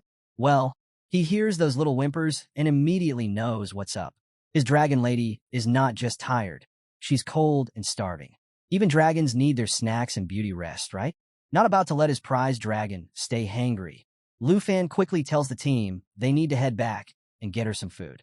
Because, let's be honest, a hungry dragon is everyone's problem. The captain, always the practical one, nods and orders Shinkai to set the landmark signal for their return journey. Meanwhile, Lu Chongkong can't help but notice just how pampered Lu Fan's dragon is. It's like watching someone spoil their pet, while Shinkai's poor giant eagle looks like it hasn't seen a decent meal in weeks. The bird's even slumping like it's questioning all of its life choices. But Shinkai, true to form, just brushes it off, telling Chongkong to mind his own business. Clearly, eagle care isn't high on her to-do list. Shinkai pulls a giant red rod from her inventory, because apparently she travels with the magical equivalent of a glowing flare gun. She slams it into the ground, and the marker starts glowing with ominous red light. Two beams of energy swirl out from the rod, giving off some serious "don't mess with this" vibes. She explains it's the landmark signal, basically their hardcore version of a GPS. It transmits their exact location back to the barracks, so when the weather clears, a construction team can come in and set up a temporary outpost. Think of it like laying down a campsite, but with monsters lurking everywhere and no marshmallows in sight. Just as the signal activates, all the griffins, and even Lu Fan's dragon lady, take off toward the barracks on autopilot. It's like someone flipped a switch, and suddenly, the mounts are all. Later, humans, from a distance, though, a hooded figure with glowing red eyes watches them leave.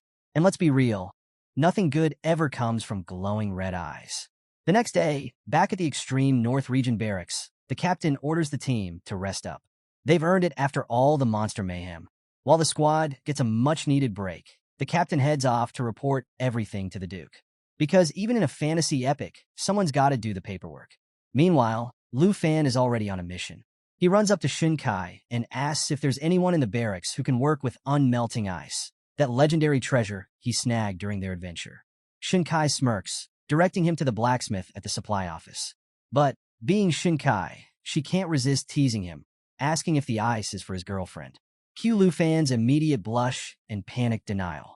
He stammers that it's for his senior sister, who's just a friend. Thank you very much. Shinkai, clearly enjoying his discomfort, smirks and waves him off, but Lu Fan's already sprinting away with his dragon lady in tow. He shouts something about finding the blacksmith and promising his dragon a feast for all her hard work. You can almost hear Shinkai laughing as he disappears. But then, Shinkai's playful demeanor shifts. She reaches into her chest pocket, pulling out a pendant made of unmelting ice. Her expression softens as she kisses it gently. It's a rare moment of vulnerability from Shinkai, hinting at a deeper story behind that pendant. Even warriors of the extreme north have their soft sides. Over at the blacksmith shop, a giant of a man with arms like tree trunks greets Lu Fan. The blacksmith promises that in 2 days, he'll have a gift so perfect it could make any girl swoon. Lu Fan, grateful, thanks him, but just as he's leaving, someone taps him on the shoulder. He turns around and, surprise, it's the Duke, looking a little frazzled, like he just ran a marathon trying to find him. The Duke, still catching his breath, tells Lu Fan he's heard everything from the captain. How Lu Fan not only survived the mission, but absolutely crushed it. The Duke admits he didn't expect much, figuring Lu Fan might end up as a popsicle in the snowstorm. But instead, Lu Fan saved the team, led the charge, and basically turned the entire mission into his personal highlight reel. The captain was so impressed he awarded Lu Fan a bronze badge, the same one Captain Lu Fei wears. Let's take a moment here, folks. Lu Fan just got promoted to captain. That's right. Our boy is officially climbing the ranks like it's a speed run. Yesterday, he was slashing snow moths. Today, he's wearing a badge that says, "I'm the boss now." But the Duke isn't done. He reveals that the Griffin Squad's mounts were found by other teams, but there's bad news. They'd been turned into zombies. Yeah, that's right, zombie griffins. And unfortunately, the teams had no choice but to take them out. It's a harsh reminder that the Blood Moon's corruption is no joke. Fortunately, Lu Fan's legendary black dragon Xiao Yi was completely immune to the Blood Moon's mind control. Even the Duke admits he's impressed, joking that Xiao Yi's appetite alone should have been a clue that she's built different. Apparently, while other mounts were losing their minds, Xiao Yi was busy feasting like a queen, devouring food like it was an Olympic event.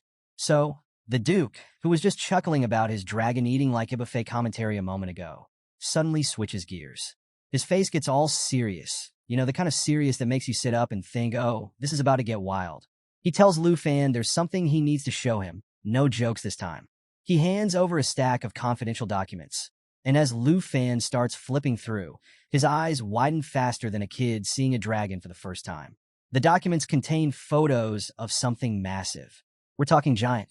There's this enormous skeleton with what might be wings or hands. Honestly, it's hard to tell. But one thing's for sure. Whatever it is, it's huge. The Duke explains that the skeleton was found near the border of the Star-Spangled Nation in some ancient mountain ruins. The national trial representative from their side, a guy named Charles Morgan, had been sent to explore it. And thanks to some friendly chats, spy work, with the Morgan family, they managed to snag these photos. Lu Fan stares at the pictures, realizing this skeletal giant looks an awful lot like the creature connected to the Blood Moon. Deja vu hits him like a truck, except with extra terror. The Duke confirms that the skeleton was so enormous, it made the workers excavating the site look like ants. And if that wasn't creepy enough, there's a video. Yep, a video. The Duke's intelligence team somehow infiltrated the Morgan family's operation and managed to film inside the sacred mountain ruins. The Duke says this with a straight face, like casually dropping, "Oh, by the way, here's some classified footage of a nightmare." The video starts with two figures, a butler-looking old man and a woman, standing in front of a massive humanoid skeleton. The camera pans to a large temple in the distance. Both of them look absolutely stunned, probably wondering what they just signed up for. Turns out, the entire expedition team that went to investigate the temple has disappeared. And, surprise, surprise, the temple is giving off this eerie golden glow that's turning all the nearby creatures into mutant beasts. It's like nature got an upgrade, and not in a good way. Suddenly, the butler hears footsteps. They freeze. A man appears. It's one of the missing expedition members.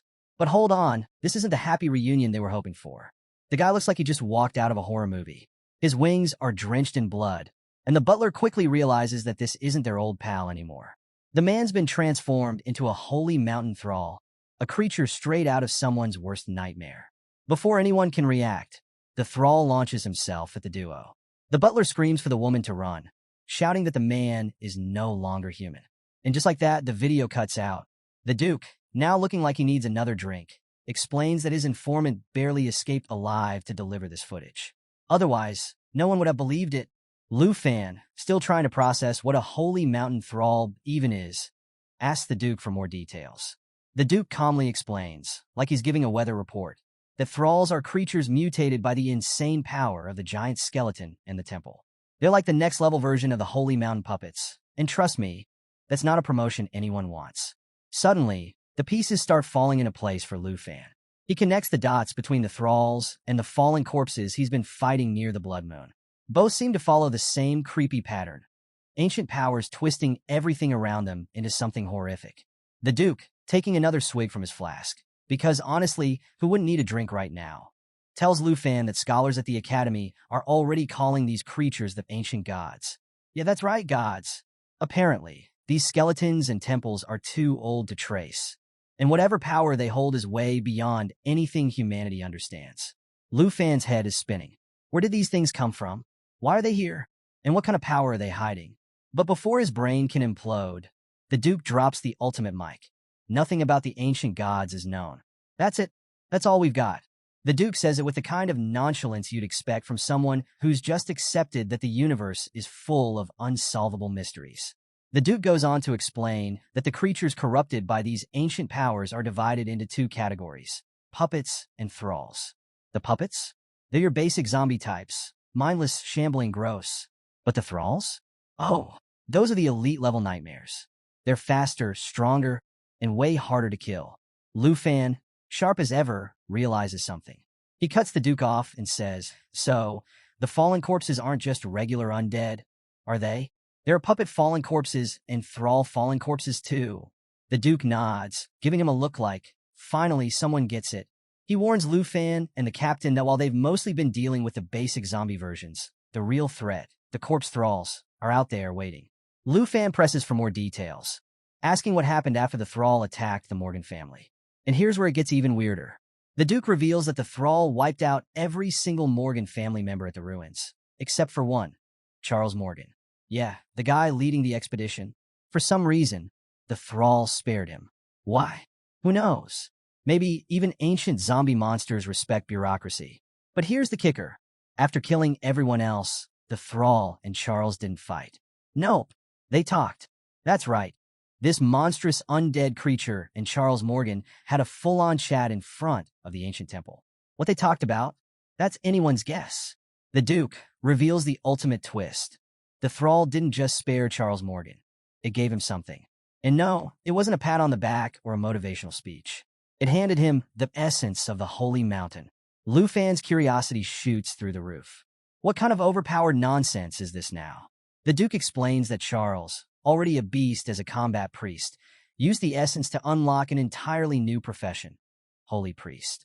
And get this, it's a profession that doesn't even exist in the known records. Yeah, Charles basically unlocked the hidden boss level of career upgrades. The Duke's spies tried to dig up more dirt, but the Morgan family had doubled down on security, turning their estate into an impenetrable fortress. Frustrated, the Duke warns Lu Fan to keep an eye on Charles during the trials of nations. With the backing of the ancient gods, Charles is shaping up to be a walking cheat code. But Lu Fan? Oh, our boy doesn't even flinch. He waves it off like the whole thing is a minor inconvenience.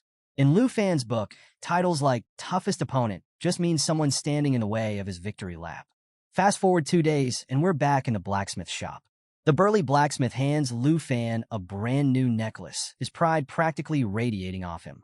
Lu Fan grins like a kid unwrapping a new toy. He's thrilled with the craftsmanship, calling it top tier, a real masterpiece. But Lu Fan doesn't just take the necklace and walk out. Oh no, he pulls out the Duke's favorite strong drink and gifts it to the blacksmith as a thank you. The guy's eyes light up like he's just been handed a winning lottery ticket, clearly thrilled by Lu Fan's appreciation and his excellent taste in booze. Before the blacksmith can bask in the glory of his creation for too long, Lu Chongkong and Shin Kai show up, interrupting the moment like a couple of chaotic siblings. They casually mention that there's a new exploration mission, and it's time to gear up. Lu Fan bids farewell to the blacksmith, who tells him to drop by any time. You can practically hear the guy mentally adding Lu Fan to his VIP customer list. As Lu Fan steps out, Lu Chongkong's jaw drops when he spots the bronze badge pinned to Lu Fan's uniform. This guy's been grinding for an entire year to level up, and here's Lu Fan, breezing through ranks like it's a video game speedrun. Even Shun Kai, usually cool and collected, can't wrap her head around it. She's low-key wondering if Lu Fan has some divine sponsorship deal they don't know about. The next morning, Captain Lu Fei gathers the squad near the outpost, announcing they've packed enough supplies for 15 days. Everything seems to be going smoothly, until Lu Fan, casually flying overhead with his dragon, notices something strange. The landmark signal rod they placed last time? Yeah, it's gone. Shin Kai spots it a few blocks away, but something's off. The rod is damaged, completely wrecked, and there's no way a simple snowstorm did this. Lu Fan's gut tells him something's wrong. It's too quiet. The kind of quiet where you just know something's about to go horribly wrong. Sure enough, as Lu Changkong confidently strides forward, Lu Fan's instincts kick in. He yells for the squad to fall back, his voice cutting through the icy air. But it's too late. Lu Changkong is already within range of a trap. The snow crunches underfoot, the air feels heavier, and then bam, out of nowhere, a swarm of monsters emerges. It's like someone RSVP'd an army of creatures to crash the mission. Lu Changkong freezes, realizing they're completely surrounded. The sheer number of monsters is insane. What are they even doing here? Lu Fan had cleared the area last time, yet now it's crawling with puppets. But none of them attack. They just watch. It's unnerving, to say the least. Lu Fan's sharp mind kicks into high gear. He quickly tells the captain that these monsters aren't acting on their own. They're puppets, controlled by a higher-level thrall lurking nearby. The captain's expression darkens as he recalls the Duke's warning about thralls. Then a low, gravelly voice cuts through the icy wind. It's dark, almost mocking, as it says, "Being a thrall is no shame, for the fallen thralls are the glorious thralls of God." The group whirls around to see a pale, humanoid figure emerging from the shadows, dressed in the same uniform as their squad. Lu Changkong, ever the loudmouth, demands to know who this guy is. But before the figure can answer, Captain Lu Fei and Shin Kai recognize him instantly. Their shock is palpable. This isn't just some random stranger. It's Li Luo, a former member of their team and a hidden-class spear knight. The squad stands frozen, disbelief etched across their faces. For Shin Kai, the shock cuts even deeper. Tears well up in her eyes as she realizes she's standing face-to-face with someone she thought she'd lost forever. Why? Because Li Luo wasn't just a teammate. He was Shin Kai's fiancé. So here's the deal. Shin Kai's first days in the regiment, all thanks to Li Luo. He brought her in, trained her, and eventually they got engaged. But then, plot twist, Li Luo vanished during a mission tied to the Blood Moon. Now here he is back again, except, he's a fallen corpse man. Not exactly the heartfelt reunion Shin Kai was hoping for. Lu Changkong, ever the pragmatist, snaps. This isn't the time for a therapy session, he barks, clearly done with all the drama. Meanwhile, Shin Kai's composure crumbles. She drops to the ground, tears streaming down her face, as she sees the man she thought was gone forever now, undead. And Lu Fan? He's off to the side, awkwardly watching this emotional meltdown, thinking, this just got super uncomfortable. Shin Kai sobs, calling out Li Luo's name, begging him to explain why he never came back. Her desperation fills the air, and suddenly, she feels a presence. When she looks up, her breath catches. There he is, Li Luo, standing before her, looking normal, like the old Li Luo she knew. It's a scene straight out of a romance drama, complete with Shin Kai flinging herself into his arms, bawling like her life depends on it. Lu Fan watches, unsure whether to clap or cringe. Do we just let this play out, he wonders. Meanwhile, Shin Kai hugs Li Luo tightly, babbling about how no one will believe he's back and how everyone will be overjoyed to see him alive. And just when it feels like things couldn't get more emotional, the air crackles with a surge of demonic energy. Li Luo's voice grows cold. He declares, with all the subtlety of a bad supervillain, that he's not going back. Turning to Shin Kai, he drops an unexpected bombshell, asking if she'll stay with him. She stares, confused and speechless, as Li Luo pulls her closer, launching into his "join me or else" pitch. He's rambling about serving some mysterious god that's about to wake up. Romantic, right? Nothing says happy reunion like trying to recruit your fiancé into a creepy ancient deity revival plan. Shin Kai's brain short-circuits from the sheer absurdity of it all, and before anyone can react, she faints. Lu Fan catches her mid-fall, panicked, shouting her name and trying to wake her up. He's patting her back, yelling like a concerned parent, while Li Luo just stands there, casually offering Shin Kai unimaginable power and the chance to serve a god. Because that's totally what she wanted for her wedding vows. Lu Fan isn't having it. He shouts louder, urging Shin Kai to wake up, telling her not to fall for Li Luo's twisted words. It's a classic snap-out-of-it moment, but with way more undead vibes. Shin Kai, still dazed, mumbles weakly, begging Li Luo not to do this. But Li Luo doubles down, warning her that if she refuses, she'll end up as one of the fallen corpses herself. Real motivational, dude. With tension at its peak, Lu Fan's voice finally breaks through Shin Kai's confusion. She blinks, slowly coming back to reality, only to find herself in the middle of absolute chaos. Panic sets in, but Lu Fan quickly explains what's happening, trying to ground her. "You've been tricked," he tells her. "Don't let his lies get to you." Meanwhile, Liluo climbs onto his horse like he's about to ride off into a gothic sunset. With a cold gaze, he demands an answer from Shinkai. Will she stay with him and serve the god, or not? It's like the world's worst marriage proposal, with added undead consequences. Captain Lu Fei, finally at the end of his patience, snaps. He's not about to let Liluo kidnap Shinkai for some dark cult. Turning to Lu Fan, he asks urgently, "Can you save her?" It's the kind of trust that says, "You're our only hope, buddy." Lu Fan doesn't answer immediately. Instead, he stands there, deep in thought, weighing his options. Lu Changkong, ever the realist, points out the obvious. They're surrounded by hundreds of monsters, and chasing after Liluo would only get them lost. Oh, and without repairing the signal rod? Good luck finding their way back. Captain Lu Fei waves off the logistics. "Forget the post," he says. "Survival first." It's clear he's ready to bolt. But before he can rally the troops, Lu Fan's face breaks into a calm, confident smile. And you know what that means? When Lu Fan smiles in the middle of chaos, things are about to go down. With an air of quiet authority, he announces, "I don't think running is the best idea." The squad turns to him, hope flickering in their eyes. Without skipping a beat, Lu Fan raises his hand, and boom, intense energy starts swirling from his palm. You know it's about to get serious when the glowing hand effects kick in. Lu Changkong, who's clearly seen enough of Lu Fan's creative solutions, shouts in panic, asking if he's about to pull off another massacre. And Lu Fan, ever the king of confident chaos, grins and basically says, "Yep, watch this." Lu Fan pulls out his divine bow, the thing practically radiating power like it's auditioning for the lead role in an action movie. He declares with zero hesitation that if they've got military capabilities, it's time to use them, because holding back isn't in his vocabulary. Meanwhile, Liluo, looking every bit like the bad guy who's about to overstep, narrows his eyes and makes his move. He declares that rejecting God comes with one consequence: death.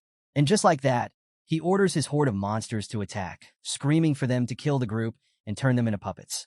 The monsters rush forward, eyes glowing with malice, their chilling screams filling the air. But Lu Fan? Oh, he's cool as a cucumber. He quickly fires up his Shadow Serpent arrow and shouts for Lu Changkong to activate the Sanctuary Shield. Lu Changkong doesn't miss a beat, throwing up the protective barrier just in time. The shield glows brilliantly, absorbing damage equal to 200% of Lu Changkong's max HP. But the kicker? It only lasts for 10 seconds. No pressure, right? As the Sanctuary Shield hums with energy, Lu Fan turns to Lu Changkong with that trademark confidence and says, "You don't need to do anything else." Lu Changkong, understandably panicked, reminds him, this shield only lasts 10 seconds. But Lu Fan just smiles, telling him, "Relax. 10 seconds is all I need," because of course it is. The countdown starts, and the tension is so thick you could cut it with a sword. As the monsters swarm closer, Lu Fan takes aim with his Shadow Serpent arrow. The air practically buzzes as the energy builds, the black serpent coiling in midair, growing stronger by the second. At the same time, he summons Xiaya, his legendary black dragon, instructing her to unleash her dragon of destruction form. Flames ripple around her as she transforms, her roar shaking the battlefield. With 6 seconds left on the shield, Xiaya lets out a terrifying roar that makes even the monsters hesitate. Lu Fan doesn't waste a moment. He releases the arrow, and the black serpent hurtles through the air, locking onto Liluo with deadly precision. As the seconds tick down, Xiaya and Lu Fan work in perfect sync. She detonates the ground beneath her with cataclysm, fiery explosions ripping through the battlefield. Lu Fan follows up with Cut the Sky, delivering 2 dragon-infused strikes that slice through the chaos like a hot knife through butter. The combo is devastating. Flames erupt, monsters are obliterated, and the battlefield is reduced to a smoking ruin. It's the kind of destruction that makes you wonder if Mother Nature is going to file a complaint. Amid the chaos, Liluo's condition visibly worsens. His once imposing form collapses as his horse, overwhelmed by the battle's toll, falls beneath him. Liluo hits the ground hard, and Lu Fan, recognizing the conflict within him, moves quickly to catch him. Shinkai rushes forward, cradling Liluo in her arms as tears stream down her face. It's Heartbreak City, folks, population, Shinkai. As she holds him, she whispers through her sobs, asking if it's really him. Her words are filled with love, grief, and desperation. She recounts how kind he used to be, how everything changed because of the curse. It's a tearjerker moment, no doubt. But before anyone can catch their breath, a strange purple aura begins to seep from Liluo's body, growing stronger by the second. Lu Fan's instincts scream danger. This isn't over. The energy, dark and ominous, spreads like a warning sign for anyone still holding out hope. As the group watches in stunned silence, Liluo momentarily regains consciousness. His voice is weak but urgent. He begs them to leave, warning of even greater dangers ahead. Shunkai, clinging to him, pleads with him to hold on, tears streaming as she promises that he'll be fine. But it's too late. His strength fades, and his hand, once clutching Shinkai tightly, slips from her grasp. Liluo's body goes still. The moment is gut-wrenching. Shinkai screams, her heartbreak palpable as she sobs uncontrollably, holding his lifeless body. The grief is raw, the kind that rips through the strongest warriors and leaves them shattered. Through her tears, Shinkai whispers that even if it was brief, for those fleeting seconds, she had her Liluo back. It's a bittersweet goodbye, the kind of heartbreak that lingers long after the battle is over. Shinkai was a sobbing mess, absolutely shattered over her fiancé, Liluo. Lu Fan, ever the dependable one, was doing his best to calm her down. But Captain Lu Fei wasn't having it.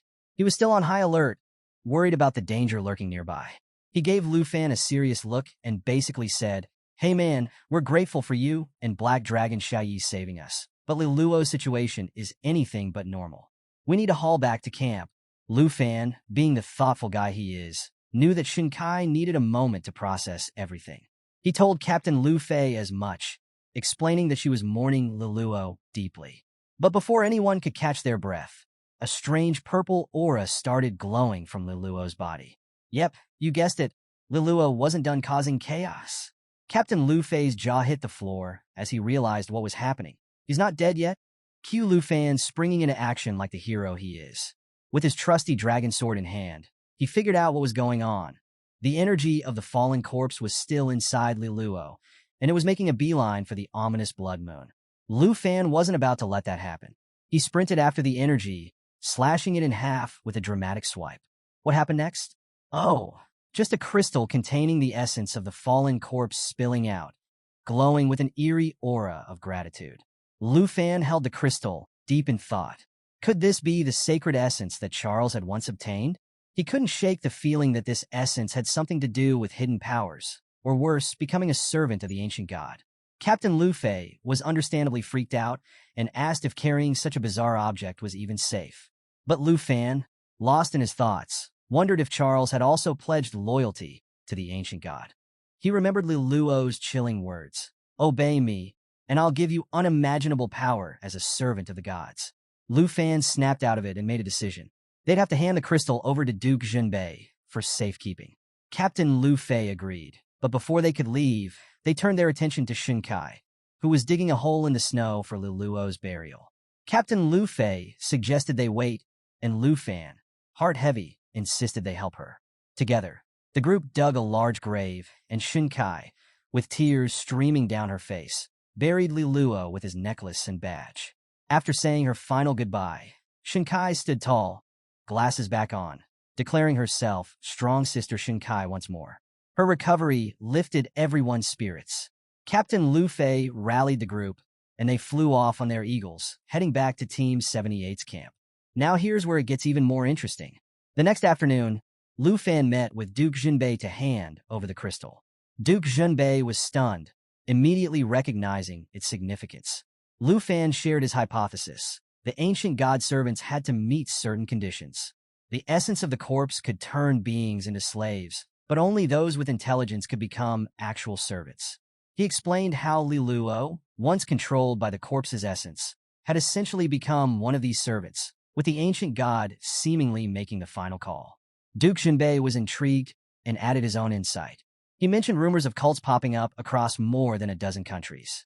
These fanatics claimed to have the blessings of the gods, spreading their influence and preparing for the gods' awakening. This revelation hit Lu Fan like a ton of bricks. If the rumors were true, could it mean that over a dozen ancient gods were awakening? Yikes.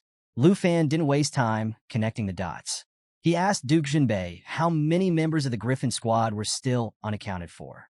When Duke Jinbei confirmed there were several missing, Lu Fan theorized that they might have become corpse slaves. To keep everyone safe, he suggested announcing a reward to find them and mitigate the risk. The weight of this realization hit Duke Jinbei hard. These were his brothers in arms, men who had once served their country but were now potential threats. Lu Fan reassured him, placing a hand on his shoulder. There was no easy solution, but sacrifices had to be made for the greater good. Then came the million-dollar question: what to do with the crystal? Lu Fan had an idea. He proposed using it to test his hypothesis. But don't worry, folks, he wasn't about to experiment on people. He planned to use it on his dragon pets instead. Duke Jinbei wasn't exactly thrilled with the plan, but trusted Lu Fan to handle it. Duke Jinbei, ever the cautious one, asked Lu Fan, "Who will you test this crystal on? We can't risk using it on humans."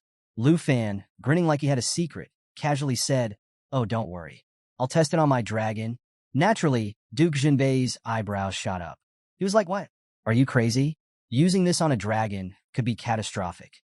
What if it goes wrong? Who's going to handle that mess?" Lu Fan quickly waved him off, all confident, and clarified, "Chill, senior. You misunderstood me. The dragon I'm talking about isn't exactly one of my main 5 dragons." This, of course, got Duke Jinbei even more curious. "Wait, hold up. You have more dragons?" Cut to an open space where Lu Fan and Duke Jinbei decided to test things out. Duke Jinbei couldn't resist grilling him, asking about his other dragons. Lu Fan explained, "2 of the 5 dragons aren't exactly my direct pets. They're summons that appear when I call on my dragons." And yeah, Duke Jinbei was floored by this idea. Summoning a pet's pet? Mind-blowing. Anyway, Lu Fan called out to Jade Dragon Xiaofei and asked her to summon the twin flying dragon kings. Moments later, the twin flying dragons appeared with a roar, their presence absolutely majestic. These dragons had a unique feature. They could summon identical twins, mirroring the summoner's level. Duke Jinbei was blown away, thinking how cool it was that Jade Dragon Xiaofei could summon them herself, and they were completely loyal to her. But Duke Jinbei wasn't done worrying. He asked Lu Fan if they couldn't test this on something simpler. Lu Fan chuckled and reassured him. "These flying dragon kings are the weakest of the 5 dragons. If anything goes wrong, we can take them down easily and bring them back later." Now Lu Fan held the crystal, deep in thought. His plan? Have the flying dragon swallow it. He threw the crystal toward the dragon, and sure enough, it gulped it down. Immediately, the dragon started changing. Its color darkened, and a sinister purple aura surrounded it. It roared, shaking the ground, and even Jade Dragon Xiaofei looked shocked. Duke Jinbei wasn't about to stand by and watch things spiral. He leapt into action, raising his weapon and warning Lu Fan, "We need to act now, before it's too late." But Lu Fan held him back, insisting they wait and observe. One of the twin dragons roared loudly, while the other was enveloped in the purple aura. Lu Fan realized the dragons weren't fully turning into fallen corpses yet, so killing them now wouldn't accomplish anything. Things got even more intense when Duke Jinbei noticed the transformation accelerating. He urged Lu Fan to act, but instead, Lu Fan told Jade Dragon Xiaofei to step in and try to regain control. Xiaofei activated Emerald Light, a blessing that cleared debuffs and boosted ally damage. It was a gamble, but Xiaofei's divine light surrounded the dragons, pushing back against the ancient god's control. For a moment, everyone held their breath. The purple aura didn't disappear, but Xiaofei's constant stream of radiant light started having an effect. Duke Jinbei, still skeptical, asked if this method could really work. Then, suddenly, the dragons roared once more, but this time, they bowed to Jade Dragon Xiaofei, fully acknowledging her as their master. They weren't slaves to the fallen corpse. They had absorbed the ancient god's power without losing themselves. The system updated, revealing that the fallen corpse demon dragon had reached level 22 and gained some insane abilities. Elemental Dragon Breath Demon. Magical breath that could resurrect its targets as demon dragon puppets. Soul Charge Demon Dragon. Aura armor that reduced 99% of incoming damage and reflected skills. Dragon Tongue Magic. A destructive spell replacing the dragon's breath attack. Duke Jinbei was shocked but relieved. He admitted that Lu Fan's theory about the ancient god's essence was spot on. The experiment worked. Jade Dragon Xiaofei had reclaimed the twin dragons, and the ancient god's influence was gone. Lu Fan, always ready for the next challenge, couldn't wait to try out the dragon's new skills. But before he could dive into another test, he asked Duke Jinbei about their mission. Was it still ongoing? Duke Jinbei confirmed that the squad's work wasn't done yet. They still had to investigate the ruins connected to the ancient god's awakening. The next morning, the group set off for the ruins. As they trudged through the snowy terrain, Shinkai, ever curious, noticed they were leaving the blizzard area. She pointed out a radiant light ahead, and everyone was stunned by the beauty of the scene. A massive lake stretched before them, with clear skies that felt almost otherworldly. As they landed, Captain Lu Fei spotted a huge chain buried in the snow. He wondered aloud what it could be connected to, and Lu Changkong suggested following it might lead them to the ruins Liu Luo had mentioned. Meanwhile, Lu Fan felt something strange. His system was indicating they had arrived at a treasure map location. Digging into the snow, Lu Fan uncovered a blue dragon egg. His excitement was palpable. The fourth dragon egg was still intact, and it was safe. Just then Lu Fan's sharp eyes catch something else buried nearby. It's a box. Naturally, curiosity gets the better of him. He digs it up, dusts it off, and cracks it open. Inside, he finds an epic-level skill book called Dragon Language Resonance Magic. Epic level, people. This isn't your run-of-the-mill loot, it's the real deal. The skill requires level 35, but Lu Fan's already dreaming big. He's thinking about how this skill will supercharge his magic and boost the power of his future blue dragon. Oh, and he's planning to hit up Sister Duyakyu from the Tianhua auction house to snag a pet slot expansion scroll. Always thinking ahead, this guy. A bit later, while everyone's trekking forward, Lu Fan lags behind to admire the egg and maybe daydream a little about his future dragon arsenal. Shinkai and Lu Changkong notice him hanging back and head over. Shinkai teases him, asking what he's up to, while Lu Changkong jokes about him enjoying the view solo. Lu Fan, caught off guard, quickly hides the egg and skill book. With a sheepish grin, he says, "Oh, nothing, just taking in the scenery." But Lu Fan being Lu Fan, he shifts the conversation to something more intriguing. He points out how vast the glacial lake is and wonders if there's a whole new region beyond it. Captain Lu Fei chimes in, reminding everyone just how massive the far north is, stretching inland with the Blood Moon mountain range going on for over 1,000 miles. Lu Fan takes a mental note of this, piecing together theories about the ancient gods. Could the Blood Moon itself be controlled by these mysterious deities? Or is it their tool? Shinkai, trying to wrap her head around it, imagines the ancient god as a massive mountain chained to the moon. But before things get too heavy, Lu Changkong lightens the mood, patting Lu Fan on the shoulder and suggesting they follow the chain to see what's on the other side of the lake. Of course, Captain Lu Fei isn't about to let them wander blindly into danger. He warns them about the risks and reminds Lu Changkong about the last time he got injured. Lu Fan steps up, volunteering to scout ahead. Captain Lu Fei, reluctantly trusting him, agrees, but not without some caution. And this is where things heat up.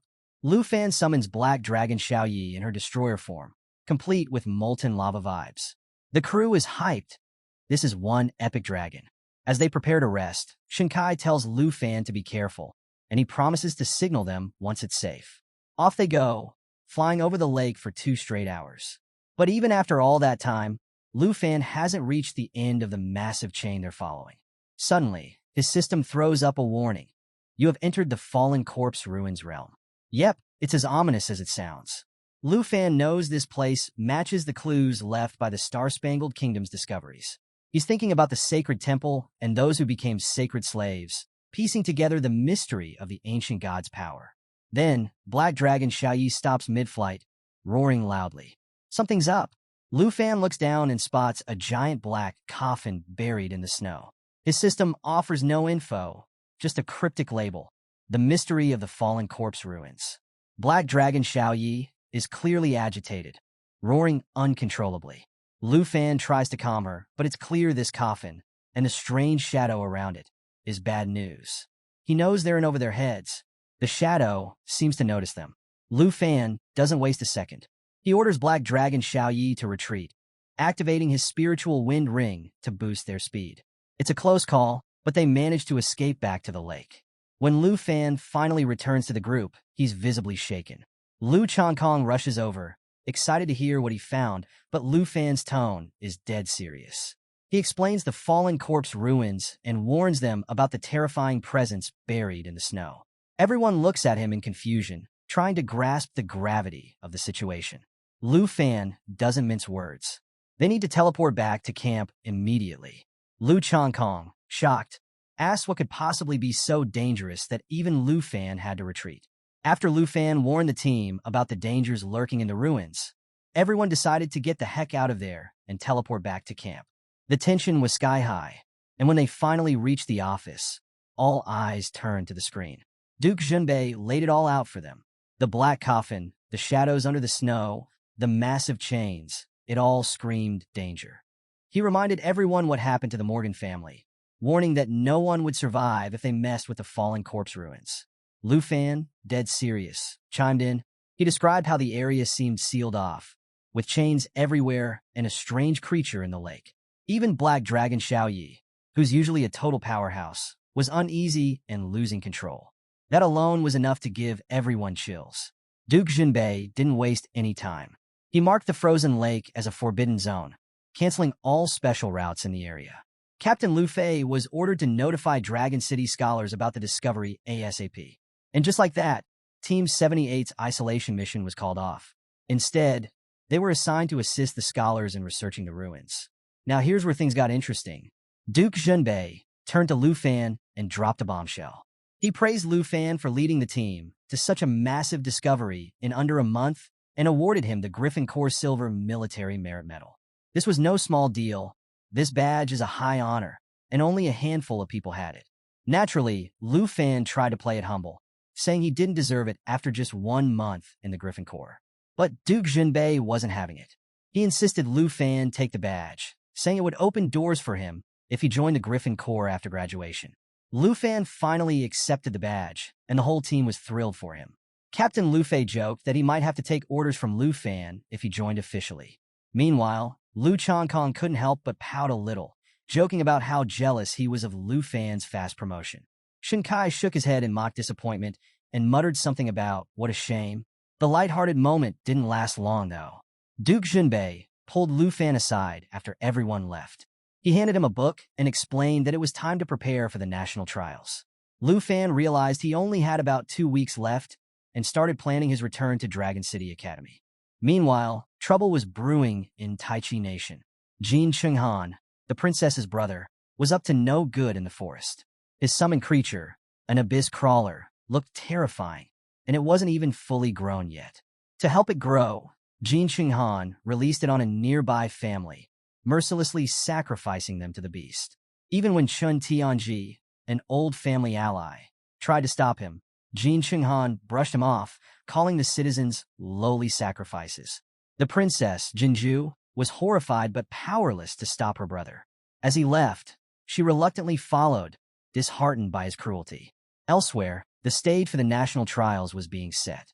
Leaders from different nations gathered to discuss their strategies. Kiran from the Hung Nation, Wei Ji from the Han Nation, and Yasen Lai from the South Nation all shared one goal: winning the trials. With their four-nation alliance, they were confident about taking the top spot this year. Meanwhile, Andre, the Snow Nation representative, was training near a volcano. Fresh from slaying a demon, he received news that it was time to prepare for the trials. Andre smirked, ready to prove his strength. And over in the Star Stripes Nation, Charles Morgan stood atop the ruins of the sacred mountain temple, declaring that he would be invincible in the trials. Back at camp, 2 days had passed, and Lu Fan was busy studying the documents Duke Junbei had given him. The team gathered to send him off. Lu Changkong teased him, asking if he was aiming for first place in the trials, while Shinkai cheered him on, promising to support him from afar. Captain Lu Fei reminded him that it was time to leave the team. Duke Junbei gave Lu Fan one last piece of advice, urging him to make the most of his skills, especially with the mountain summoning skill and the fallen corpse dragon in his arsenal. Lu Fan thanked him and assured everyone he was ready. The next morning, Lu Fan arrives at the academy and heads straight for the vice principal's office. He's all formal, knocking on the door and asking to come in. Inside, Vice Principal Zhao greets him warmly, shaking his hand like they're old pals. Zhao's excited. He's temporarily in charge of the national trials since the principal's away. And standing beside him, two intimidating shadow guards, Yu and Jun, sent by higher-ups to protect the delegates heading to the Tea Empire. These guys are next level, way beyond the Griffin Regiment. Zhao can't help but mention how much attention the higher-ups are giving this year's trials. Lu Fan, ever the opportunist, casually asks if Zhao can join him on a trip to the Tai Chi Nation. Zhao agrees, but mentions the principal won't return for another 10 days. He's already arranged a private plane, so they'll leave the next afternoon. Over a cup of tea, Zhao drops an interesting offer. Lu Fan can ask for anything he wants, and the Academy will provide it. So, of course, Lu Fan asks for a pet slot expansion scroll. Zhao, caught off guard, spills his tea everywhere, admitting the school doesn't have one in stock. But he assures Lu Fan that he's free to handle his time as he likes, and the shadow guards won't interfere. Later, Lu Fan stops by to meet his close friends, and well, let's just say emotions are running high. Sister Hank practically tackles him with a hug, crying, saying how much she missed him. Qinxiu chimes in, telling him they've been waiting since the night before. Lu Fan, looking a bit sheepish, admits that Vice Principal Zhao tipped him off about his return, but jokes about not bringing gifts. They wave it off, dragging him to the dining table, where a feast is waiting. Sister Hank proudly announces she cooked everything just for him, knowing how bad the food was in the far north. Lu Fan doesn't deny it. He missed Annie's cooking the most. As they dig in, Qinxiu peppers him with questions about his adventures and whether he's grown stronger. For hours, Lu Fan shares his far north experiences, from battling demons to discovering forbidden ruins. At some point, he shows them a bracelet he's crafted, intending it as a gift for his senior sister. Xiaoman notices the bracelet immediately and teases him about it, wondering who the lucky person is. Flustered, Lu Fan hides it and stammers something incoherent. Kim rolls her eyes and jokes, saying it's obviously for his senior sister. The teasing continues until Aunt Hank changes the subject, reminding Lu Fan to return early tomorrow night because they're all going out. Later that evening, Lu Fan visits the spot where his elder sister had trained him. Sitting alone, he reminisces about her introducing him to Sister Duyakyu and the Tianhua auction house. Missing her presence, he calls Duyakyu, asking for news about his senior sister. Duyakyu teases him, suggesting he must be blushing. She finally admits his senior sister had to leave for personal reasons, but left something for him at the auction house. That night, Lu Fan heads to Tianhua auction house. Sister Duyakyu greets him with her usual charm, teasing him about traveling with shadow guards now. He brushes it off, saying they're professionals who don't interfere. She leads him to a private room, unveiling a flowing meteorite sword. This isn't just any weapon. It's a level 30 beast with insane stats. 256 strength, 204 agility, and a primary ability called Flame Enhancement that boosts fire skills by 50% and stores damage for an extra attack. Lu Fan's jaw drops. He holds the sword, immediately feeling its power, and realizes it's been custom-made for him by his senior sister. Duyakyu smiles, pointing out how much thought went into the gift. But she's not done yet. She hands him another surprise, a Magma Burst skill book. This rare skill turns targets into magma, dealing massive damage. A perfect addition to Lu Fan's arsenal for the national trials. Finally, there's a letter. Duyakyu, ever the tease, jokes about it being a love letter. Lu Fan reads it and can't help but smile. His senior sister writes that she had to leave unexpectedly, but left these gifts as encouragement for the trials. She reminds him of his promise to give her something that won't melt the ice. Lu Fan, touched by the thoughtful gifts, thanks Sister Duyakyu. As he's leaving, he casually asks if the auction house has a pet slot expansion scroll. Unfortunately, no luck. Duyakyu explains that these scrolls are super niche, mostly used by hunters, so they're rarely kept in stock. Lu Fan, ever the optimist, takes it in stride, thinking to himself, well, no scrolls for now. Guess I'll focus on leveling up Xingxin and wait to hatch the blue dragon egg later. Duyakyu reassures him, saying she'll keep an eye out for any scrolls or dragon spellbooks that come in and notify him right away. With that, Lu Fan bids her farewell and heads back home, his trusty shadow guards trailing behind. As he walks, his mind races with plans. He realizes he'll need to level up during the early stages of the national trials to give Xingxin the proper training she needs. The far north might have sharpened my military skills, but I need some real leveling to stay ahead, he thinks. Just as Lu Fan nears home, he spots Jianying waiting for him along the path. She calls out, teasing him about how relaxed he looks despite the looming competition. Lu Fan, grinning, asks what she's doing there alone. Jianying gets straight to the point. She wants a practice match before he heads abroad for the trials. Lu Fan, always up for a challenge, agrees. Perfect timing, he thinks, eager to test out his new flowing meteorite sword.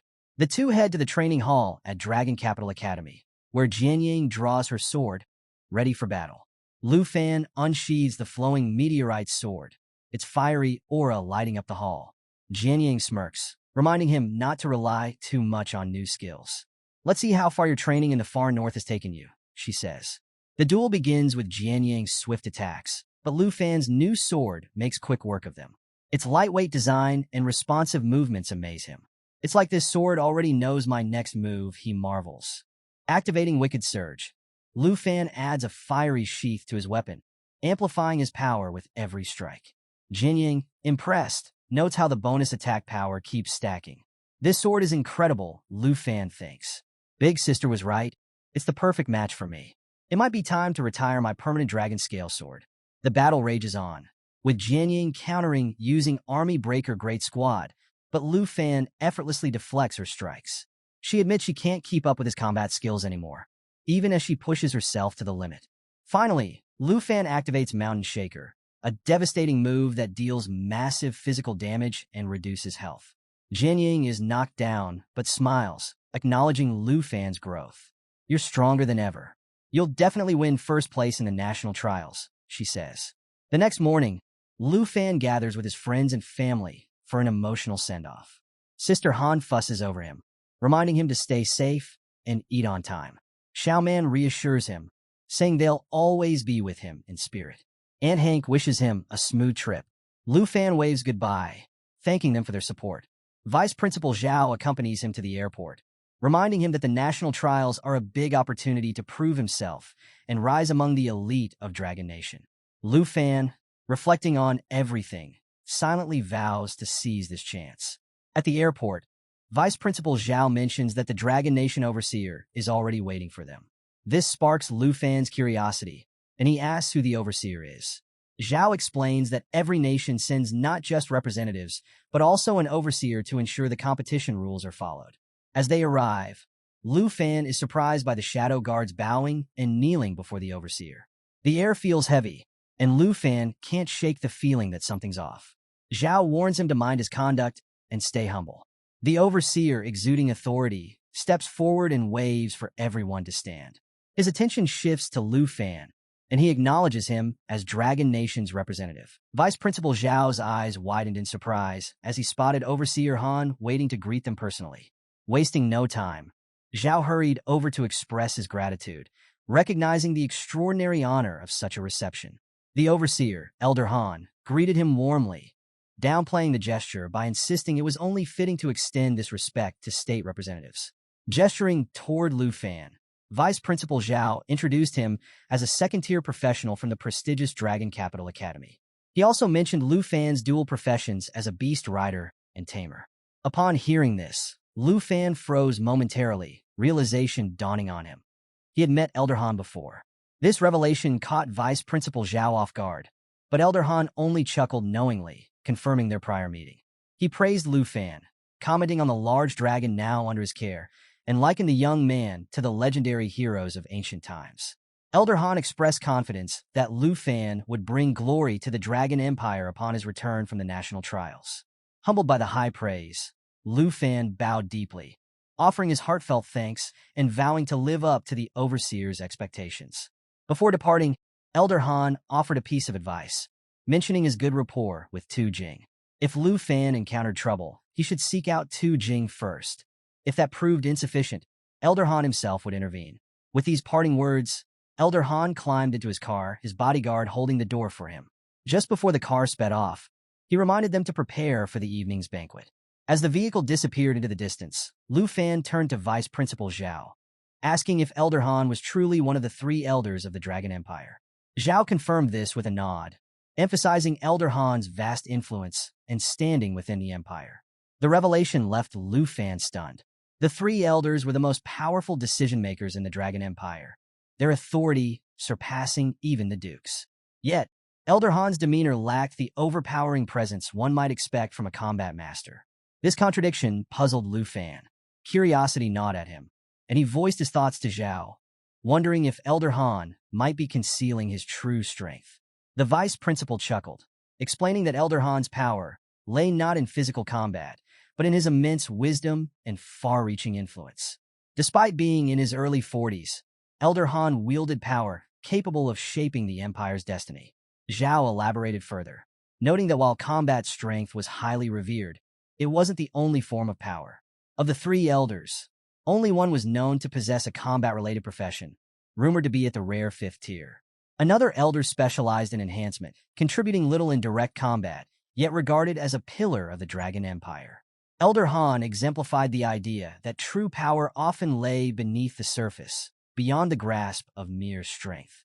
Adding to Elder Han's mystique, Zhao mentioned his elite bodyguards, the four legendary swords. These exceptional swordsmen, said to have been won over by Elder Han himself, accompanied him everywhere, a testament to his unrivaled influence and respect. Reflecting on these revelations, Lu Fan couldn't shake a sense of awe. The rumors surrounding the three elders were as enigmatic as the individuals themselves. Their true strength and capabilities remained shrouded in secrecy, fueling endless speculation. Yet one thing was certain: their power wasn't confined to battlefields. It extended to wealth, wisdom, and their ability to steer the Empire's future. Lu Fan couldn't help but smile to himself, intrigued by Elder Han's secretive nature and the layers of mystery surrounding him. One thing was clear: there was far more to learn from people like him than what met the eye. Just as this thought crossed his mind, the car rolled to a stop, pulling Lu Fan's attention to the lively scene outside. What greeted him was no simple arrival. It was a spectacle. A sea of reporters and onlookers had gathered, their excitement palpable. Cameras flashed incessantly, and the crowd buzzed with chatter, eager to catch a glimpse of the Dragon Nation's representative. Feeling the weight of all the attention, Lu Fan stepped out of the car, escorted by Vice Principal Zhao, who stayed close to shield him from the swarm of journalists. The reporters wasted no time, their questions flying in rapid succession. Microphones were thrust toward Lu Fan as voices clamored over one another, asking about his unprecedented ability to control a dragon. The chaos only grew as more questions poured in. One reporter inquired about his supposed feud with the Jin family, while another pressed him about his plans for the championship and whether the Dragon Nation was ready to defend its title this year. Overwhelmed by the barrage of questions, Lu Fan found his mind drifting back to thoughts of Elder Han and his enigmatic strength. The reporter's enthusiasm reminded Lu Fan of the growing importance of his own role. He glanced around, taking in the bustling scene, and couldn't help but marvel at how quickly life had changed since his days in Jin City. The lively spectacle felt almost surreal, like a circus that had descended upon the hotel. Vice Principal Zhao, ever composed, raised his voice above the noise, firmly announcing that it wasn't the time for interviews. His commanding tone managed to restore a semblance of order as the bodyguards cleared a path. Before long, Lu Fan was ushered into the hotel and up to his room, finally getting a moment of peace. That evening, the dinner hall was alive with chatter as more representatives arrived. As the conversation swirled around him, Lu Fan casually remarked on the crowd of reporters outside, noting how their presence made even a simple stroll seem impossible. Vice Principal Zhao, ever the strategist, suggested that staying inside where it was calm would be the wiser choice. After all, stepping into the chaos wouldn't achieve much. Scanning the room, Lu Fan's attention shifted to a new thought. He asked Vice Principal Zhao about Charles, the representative of the Star-Spangled Empire, curious as to why he hadn't arrived yet. The vice principal, unfazed, explained with a knowing smirk that representatives from the Star-Spangled Nation had a habit of showing up just before the competition began. Nothing unusual there. Before Lu Fan could dwell on it, his eyes caught sight of Jin Qinghan seated near the front, observing quietly. Just then, the overseer from the Taichi Nation, Jin Zion, stood and began making his way over. Seeing him approach, Lu Fan's mind raced. Was this man going to greet Elder Han? Sure enough, Jin Zion introduced himself to Elder Han, offering a respectful handshake as he addressed him as the overseer of this year's national trials. Elder Han responded with a firm handshake and a genuine smile, his calm demeanor radiating authority. Around the room, whispers erupted like wildfire. The crowd was abuzz with speculation about Elder Han's identity. Some wondered aloud if he was truly one of the legendary three elders of the Dragon Empire, while others pointed out the figure standing near him speculating that it must be one of the four great swords. As murmurs of awe and curiosity filled the air, one individual excitedly recalled seeing Elder Han at an international conference in Roman country. The sentiment was clear. The Dragon Nation had brought its full might to the trials this year, leaving everyone with a sense of anticipation for what was to come. Elder Han approached his seat with the composed demeanor he was known for, and Lu Fan, noticing him, gestured invitingly for him to sit. The subtle interaction wasn't lost on the guests, who exchanged curious glances. Whispers floated across the room as they speculated about Lu Fan's possible connections to influential figures within the Dragon Empire. The moment passed quickly, however, as the banquet, the grand highlight of the national trials, drew everyone's attention. This event wasn't just a meal. It was a celebration of prestige and unity, meant to showcase the host nation's hospitality. Guests chatted excitedly about the quality of the food and the grandeur of the occasion, confident it would live up to the reputation of a state banquet. Yet, as Vice Principal Zhao leaned toward Lu Fan, his voice low and cautious, he offered a word of advice. He suggested that Lu Fan be mindful of his reactions to the meal, hinting that the Tai Chi Nation's cuisine might not meet the high culinary standards of the Dragon Nation. Lu Fan nodded politely, though the warning left him both surprised and curious. When the first dishes were unveiled, Lu Fan's initial reaction was hard to mask. The food was simple, modest, nowhere near the lavish spreads he had expected. Disappointment flickered across his face as he quietly wondered what kind of state banquet this could possibly be. His thoughts, though unspoken, were overheard by Elder Han, who offered an explanation in his usual calm tone. The Tai Chi Nation, he explained, lacked the abundance of resources enjoyed by others, relying primarily on its mineral wealth. Though the explanation was logical, Lu Fan couldn't help but think back to his aunt's cooking, simple but bursting with flavor, unlike the uninspired dishes before him. Just as Lu Fan was resolving to put his disappointment aside, a sudden bang shattered the relative calm. Andre, a fellow participant from Snow Nation seated nearby, slammed his fist onto the table, visibly upset. His frustration boiled over as he complained about the meager portions and lackluster quality of the meal. The loud outburst immediately drew the attention of everyone in the room. A bald man standing behind Andre tried to calm him, urging him to control himself. But Andre, an elite fighter from the hidden fighter profession and a level 60, wasn't in the mood to listen. The tension escalated further when Jin Xinghan, seated nearby, shook his head and offered a sarcastic remark. He mocked Andre, suggesting that perhaps barbarians didn't know how to appreciate good food. Andre's temper flared at the jab, and in an instant, he was on his feet, marching toward Jin Xinghan, demanding he repeat what he had just said. The room fell silent, the air thick with anticipation. Both men adopted aggressive stances, their auras shifting dramatically. A purple glow began to radiate from Jin Xinghan, a clear sign of his rising power and readiness to fight. Sensing the situation spiraling out of control, Jin Zion, the overseer of the Tai Chi Nation, acted swiftly. He stepped in between the two, urging Jin Xinghan to back down and reminding him that the national trials had yet to begin. This was no time for petty conflicts. Meanwhile, the bald man intervened once again, his voice firm as he commanded Andre to calm himself. Despite the efforts to defuse the situation, Andre refused to back down. He pointed an accusatory finger at Jin Xinghan, warning him to tread carefully, and all but promised that their paths would cross again in the trials. Jin Xinghan, however, remained composed, meeting Andre's anger with icy calm. He returned the warning, stating that if their paths did cross, he would be ready. The tension lingered thick in the air, but Andre finally stormed off, his frustration with both the food and the altercation bubbling over. Declaring that he had no intention of eating the meal, he invited anyone to take his portion or discard it, then turned to leave. As Andre stalked off, his nostrils flared and his steps slowed. A tantalizing aroma wafted through the room, sharp and irresistible. Confused, he stopped in his tracks, his head turning as he searched for the source of the heavenly scent. The unexpected fragrance captivated not only him, but also the others nearby, breaking the tension and leaving everyone intrigued by the sudden change in the atmosphere. The irresistible aroma drew Andre straight to Lu Fan's table. Unable to resist his curiosity, Andre approached, his eyes narrowing in disbelief as he zeroed in on the source of the heavenly smell. At the table, Elder Han commented on the delightful fragrance, noting that it was a far cry from the bland dishes served by the Tai Chi Nation. Vice Principal Zhao, equally intrigued, turned to Lu Fan and asked, in a surprised tone, how he had managed to get such appetizing food. Lu Fan, wearing a casual smile, explained that his aunt had packed the meal for him. Knowing that he might have trouble adjusting to Tai Chi Nation's cuisine, she had made sure to send something special to keep him well fed. Andre, now standing right beside Lu Fan, inhaled deeply, the enticing scent clouding his frustration. He opened his mouth to speak, but found himself momentarily speechless. With an amused chuckle, Lu Fan gestured to the food and teased Andre, suggesting he join in and taste something far better than the so-called royal banquet offerings.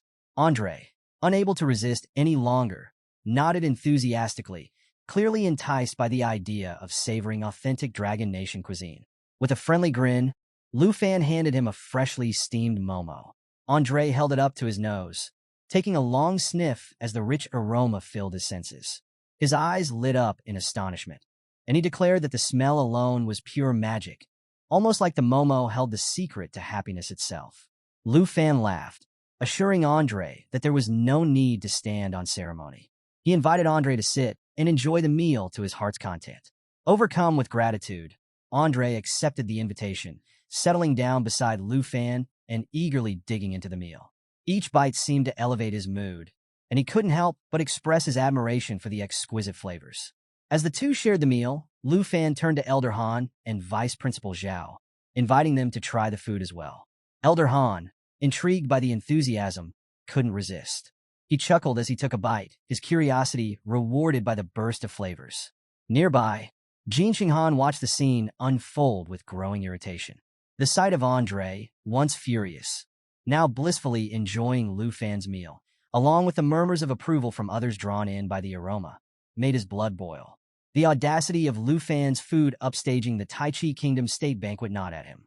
His displeasure was impossible to miss, his fists clenched tightly as frustration bubbled under the surface. Vice Principal Zhao, savoring each bite, praised Lu Fan's aunt, declaring her a masterful chef. He added that she deserved nothing short of the highest praise for her remarkable cooking skills. The compliment only deepened Jin Qinghan's simmering anger, as a scowling expression made clear. Jin Zion, noticing Jin Qinghan's escalating frustration, acted swiftly. He leaned in close, placing a firm yet gentle hand on Qinghan's shoulder, urging him to remain calm. Jin Zion understood that the situation could spiral into unnecessary chaos if left unchecked.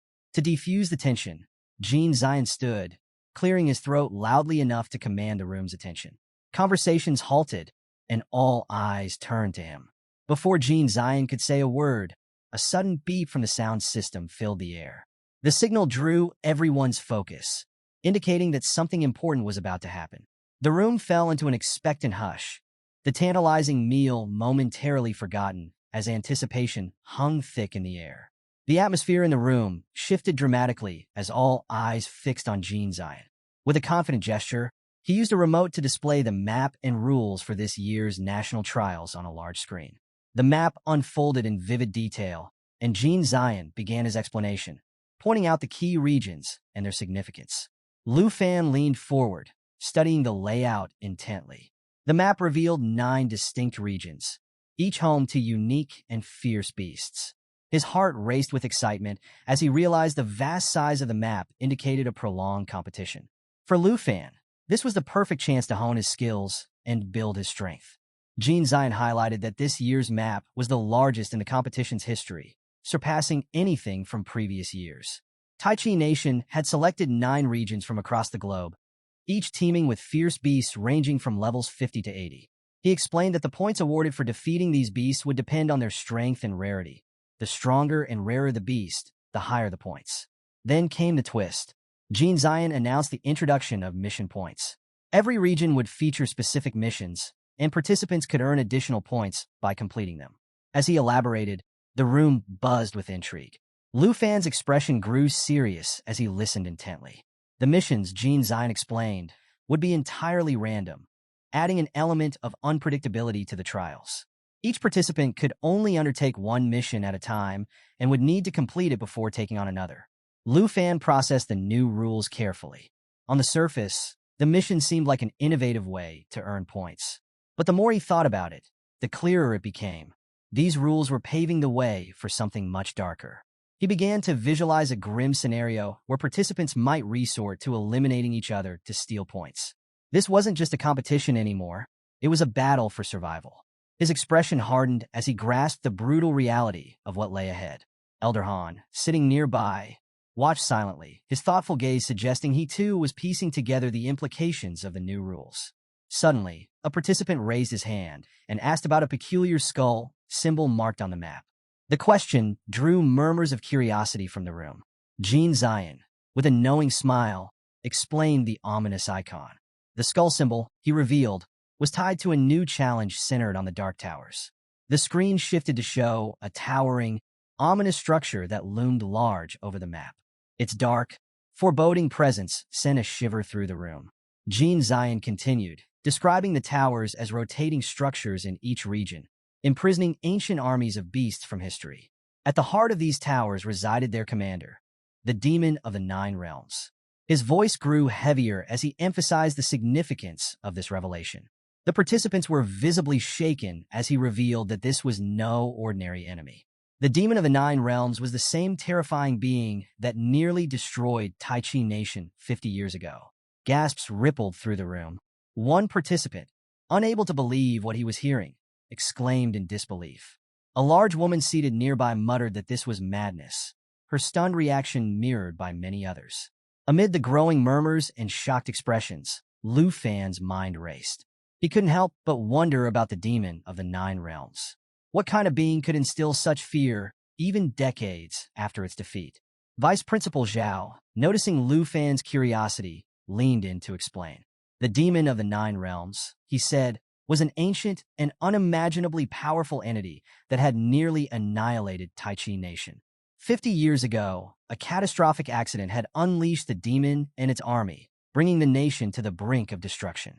The horror of that time remained etched in the memories of those who had lived through it. Elder Han, who had been silently observing until now, decided to share more about the Demon of the Nine Realms. He explained that the demon was ultimately sealed away by 5 fourth-stage experts, heroes now revered as supreme national icons of Taichi Nation. The room listened intently, the weight of Elder Han's words hanging heavy in the air. Lu Fan, absorbing the gravity of what he'd just heard, couldn't hide his awe. If it had taken 5 fourth-stage experts to seal the demon, the creature's power was far beyond anything he had ever imagined.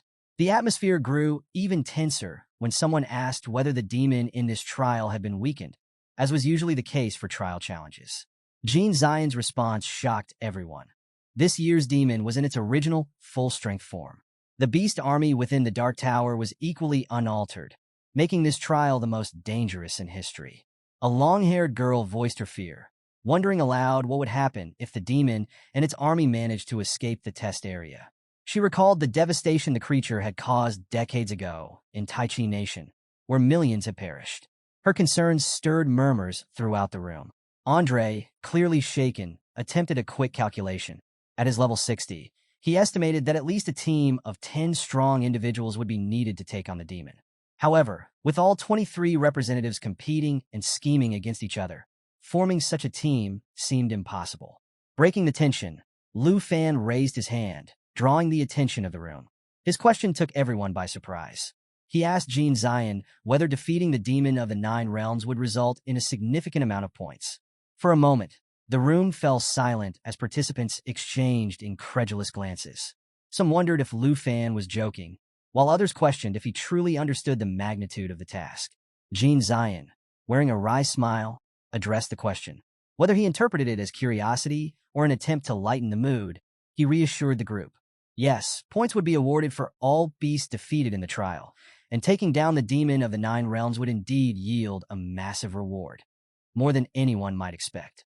With a sweeping gesture, Jean Zion concluded the session. He signaled that if there were no further questions, the meeting would be adjourned.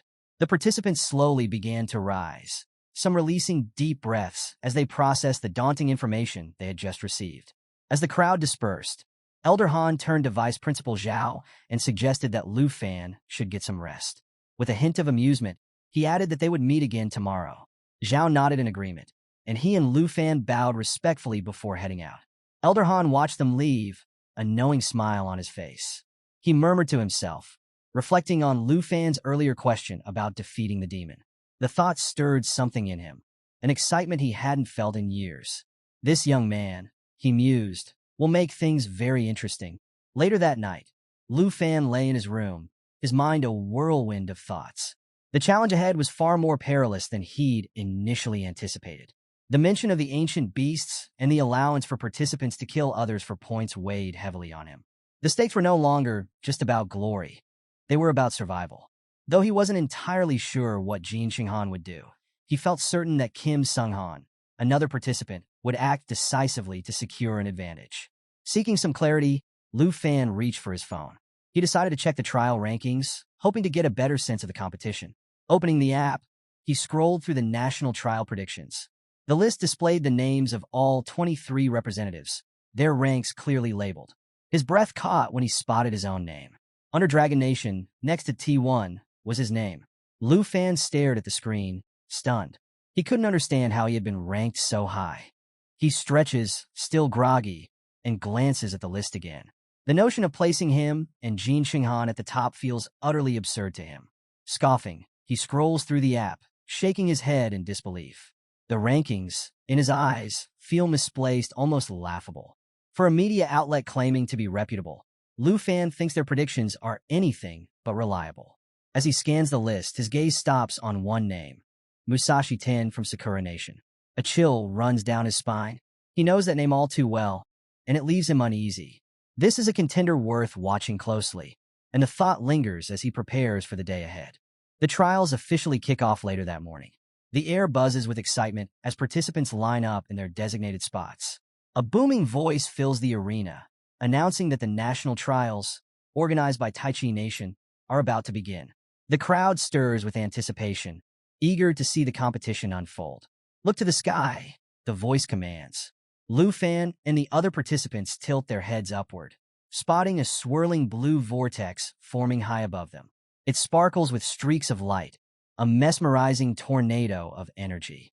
The portal to the secret area is ready, and the participants prepare to step forward. Suddenly, the voice booms again with a bizarre command. The trials will not commence until everyone has liked this video. A moment of stunned silence follows. Then, as if choreographed, everyone collectively mimics the action, whether out of compliance or amusement. The voice returns. Now that you've all liked it, the portal to the secret area has officially opened. Without further delay, the participants move toward the portal as one. Lu Fan stands firm, calm yet focused, his mind already mapping out strategies. He knows the portal is his ticket to the trials, and with full confidence, he steps into the shimmering vortex. Elsewhere, the event has captivated spectators. In a villa, Lu Fan's teammates Jianying, Qinxiu, Xiaoman, and Hank sat together, glued to the screen. They try to mask their unease, but the weight of the trials looms heavily over them. They trust Lu Fan's abilities, but even the strongest contenders feel the pressure in moments like these. Meanwhile, Captain Lu Fei, Lu Changkong, and Shin Kai watch with excitement, their confidence in Lu Fan unwavering. They eagerly anticipate the moment he takes center stage, certain he will rise to the challenge. Even the Duke Tu Jing, seated comfortably with a bottle of wine in hand, watches the spectacle with a relaxed air, enjoying the high-stakes drama as it unfolds. Vice Principal Zhao and Elder Han, seated side by side, are equally invested. Their eyes remain fixed on the screens, silently analyzing the unfolding events. They know the stakes are immense, and that the rankings will begin to shift the moment all participants enter the secret area. As Lu Fan steps into the secret realm, he feels the icy wind bite against his skin. The vast, frozen expanse before him is instantly recognizable. He's been here before. The far north national testing secret area, he mutters to himself. The ice field stretches endlessly, a landscape as unforgiving as it is familiar. With a smirk, Lu Fan glances at his watch. The map confirms his suspicions. He's right in the heart of the ice field. Perfect, he thinks. Not a bad place to start. Despite the bone-chilling cold, he appreciates having a solid grasp of the terrain. If only he'd brought a thicker jacket. Scanning his surroundings, Lu Fan notices something that makes him smile. The rankings haven't updated yet. Nobody has scored any points. It's a blank slate, a fresh start. For Lu Fan, it's like being handed a brand new test sheet with the chance to set the curve himself. With that thought in mind, he takes his first step, determination etched on his face. The competition is about to heat up, and Lu Fan is ready to bring the fire to the ice. Lu Fan's gaze shifts to the map displayed on his watch, his sharp eyes catching sight of a task point located in the bottom corner of the ice field area. With his first target locked in, his mind races, already formulating a strategy. Checking the live rankings and survivor count on his watch, he's reminded that the game is now in full swing. Anyone with a high score will quickly become a target, but Lu Fan feels no concern. If others want to come after him, they'd better be ready for the fight he's prepared to give. With a flick of his wrist, Lu Fan springs into action, his aura flaring with power as energy swirls around him. He calls out to his two dragons, Xingqian and Xiaoye. They respond instantly, their enthusiasm unmistakable. Xingqian makes a dramatic entrance, appearing in a flash, while Xiaoye roars so mightily that the ground trembles beneath its massive frame. Lu Fan's eyes light up with confidence. This is exactly the team-up he's been waiting for. He approaches his dragons, formulating a solid plan. Turning to Xingqian, he asks if it's ready to team up and evolve alongside Xiaoye. But Xingqian, as spirited as ever, leaps onto Lu Fan's shoulder before he can even finish his sentence. It settles there comfortably, its shimmering scales catching the light. Lu Fan laughs, shaking his head. "Will you ever listen to me?" he muses, but there's no time to dwell on it. With practiced ease, Lu Fan climbs onto Xiaoye's back, the dragon bracing itself beneath him with its powerful form. Just as they prepare to take off, a voice booms across the sky. "Before you soar, don't forget to subscribe. This adventure is just beginning, and you won't want to miss what's next." Lu Fan smirks at the odd interjection, but feels the rush of adrenaline building within him. Xiaoye lets out a thunderous roar, spreading its mighty wings wide. With a gust of wind and the powerful beat of those wings, they launch into the sky. Gripping the reins tightly, Lu Fan feels the thrill of the adventure ahead spark through his chest. The dark peak awaits, and he's more than ready for whatever challenges it holds. Meanwhile, across the expanse of the National Testing Secret Area, Jin Xinghan trudges through the heat of a sprawling desert. The familiar terrain stirs memories as he smirks to himself. "Back here again," he mutters, already adjusting to the oppressive heat and barren emptiness surrounding him. Raising a hand, Jin Xinghan summons his beasts. These are no ordinary creatures. They resemble him in fragmented, eerie ways, their distorted forms pieced together like living puzzles. His skill, Fragmented Ambush, is equal parts brilliant and unnerving. Pieces of the abyss split off and hide in strategic locations, creating a chaotic network of traps and surprises. It's a unique advantage that sends chills through anyone who encounters it. As the beasts take shape, their tiny legs skittering across the desert sand, Jin Xinghan watches with satisfaction. The system interface appears before him, displaying the details of his ability.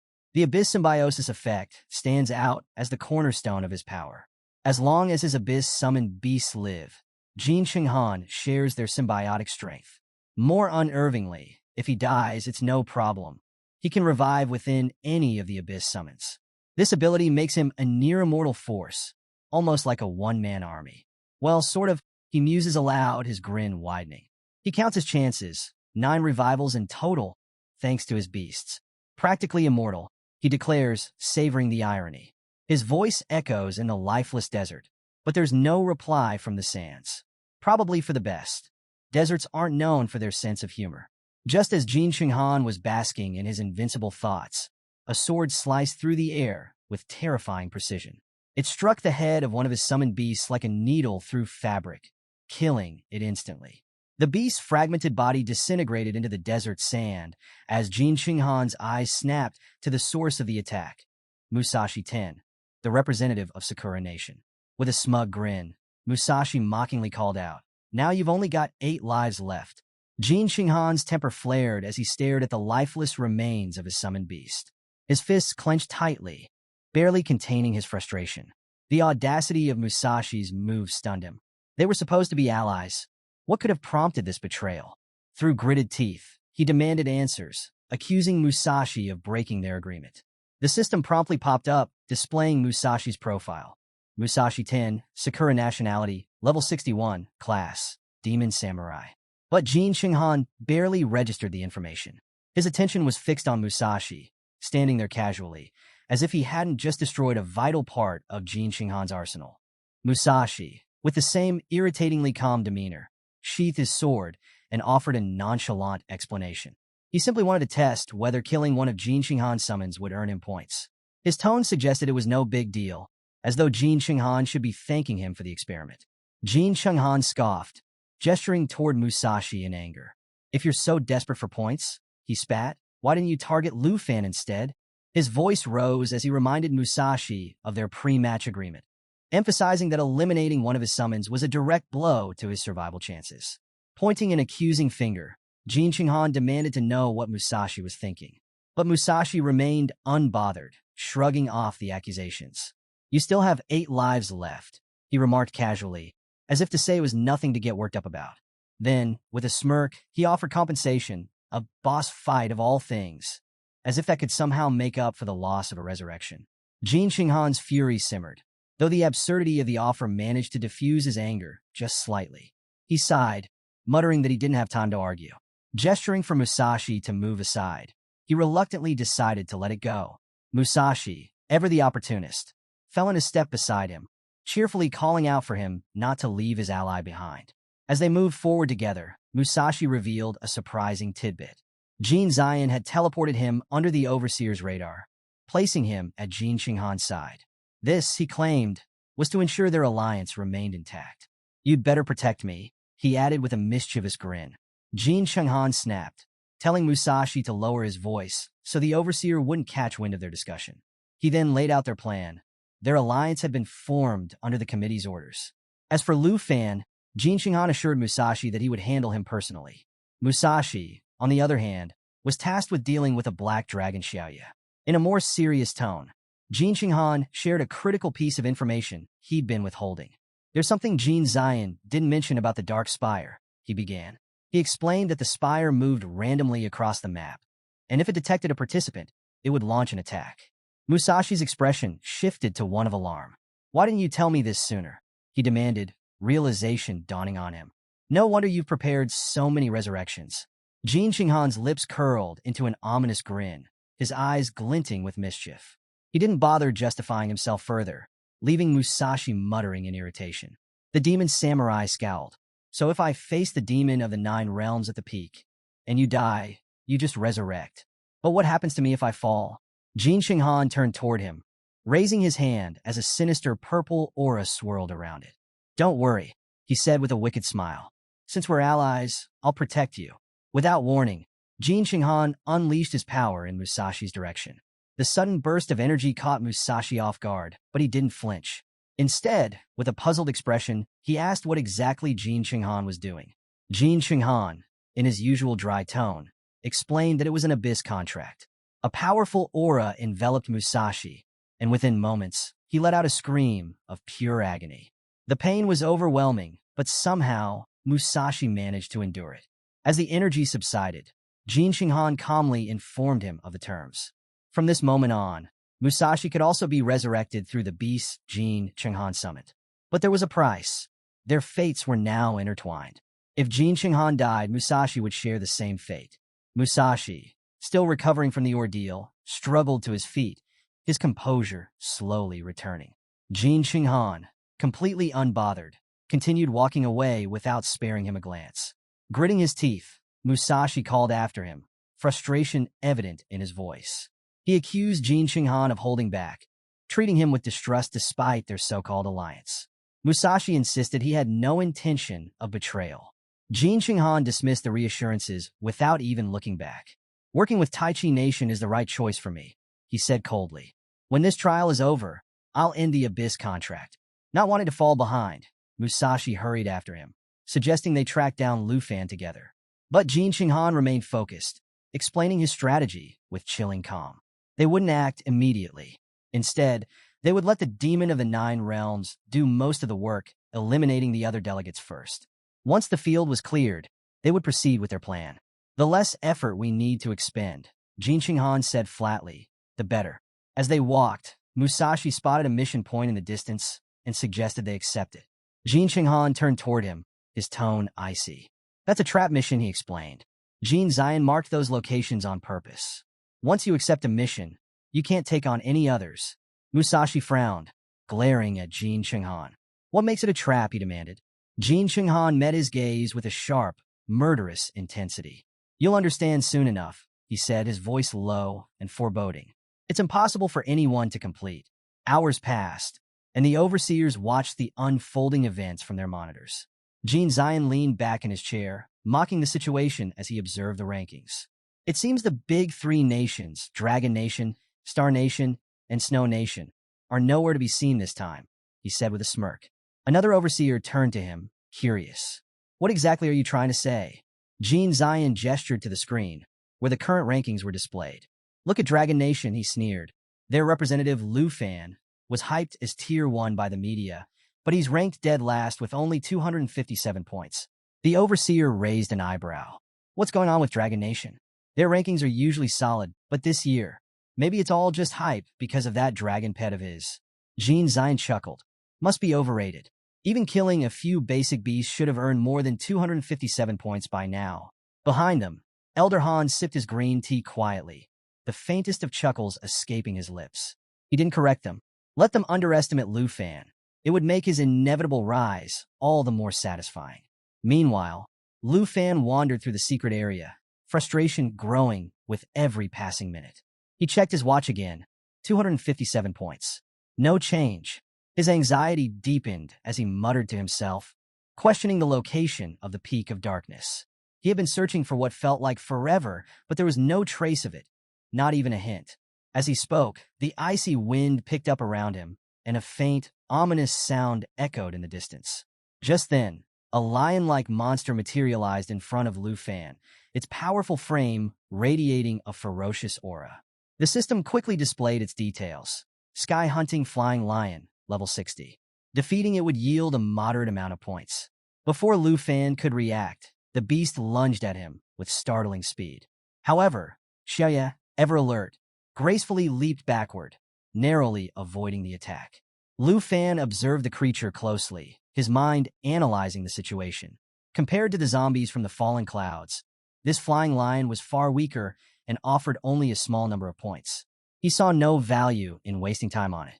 The real key to climbing the rankings, he realized, was accepting missions and defeating bosses. Grabbing Xiaoya's reins, he gave a clear command for her to follow him. Before long, Lu Fan noticed a mission point marked on his map, situated inside a nearby cave. Gesturing toward the entrance, he directed Xiaoya to move downward. As they approached, he spotted another participant engaged in a fierce battle with a massive snow bear just outside the cave. With a single, powerful blow, the participant felled the beast, finishing it off with impressive efficiency. He then turned toward the cave, commenting to himself about the challenges of being a second-tier professional, though relieved to have secured the mission point. The participant was about to enter the cave when the sound of footsteps caught his attention.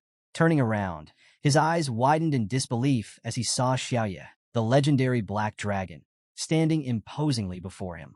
Without hesitation, he readied himself for a confrontation, his nerves on edge. Lu Fan dismounted swiftly, his movements deliberate and calm.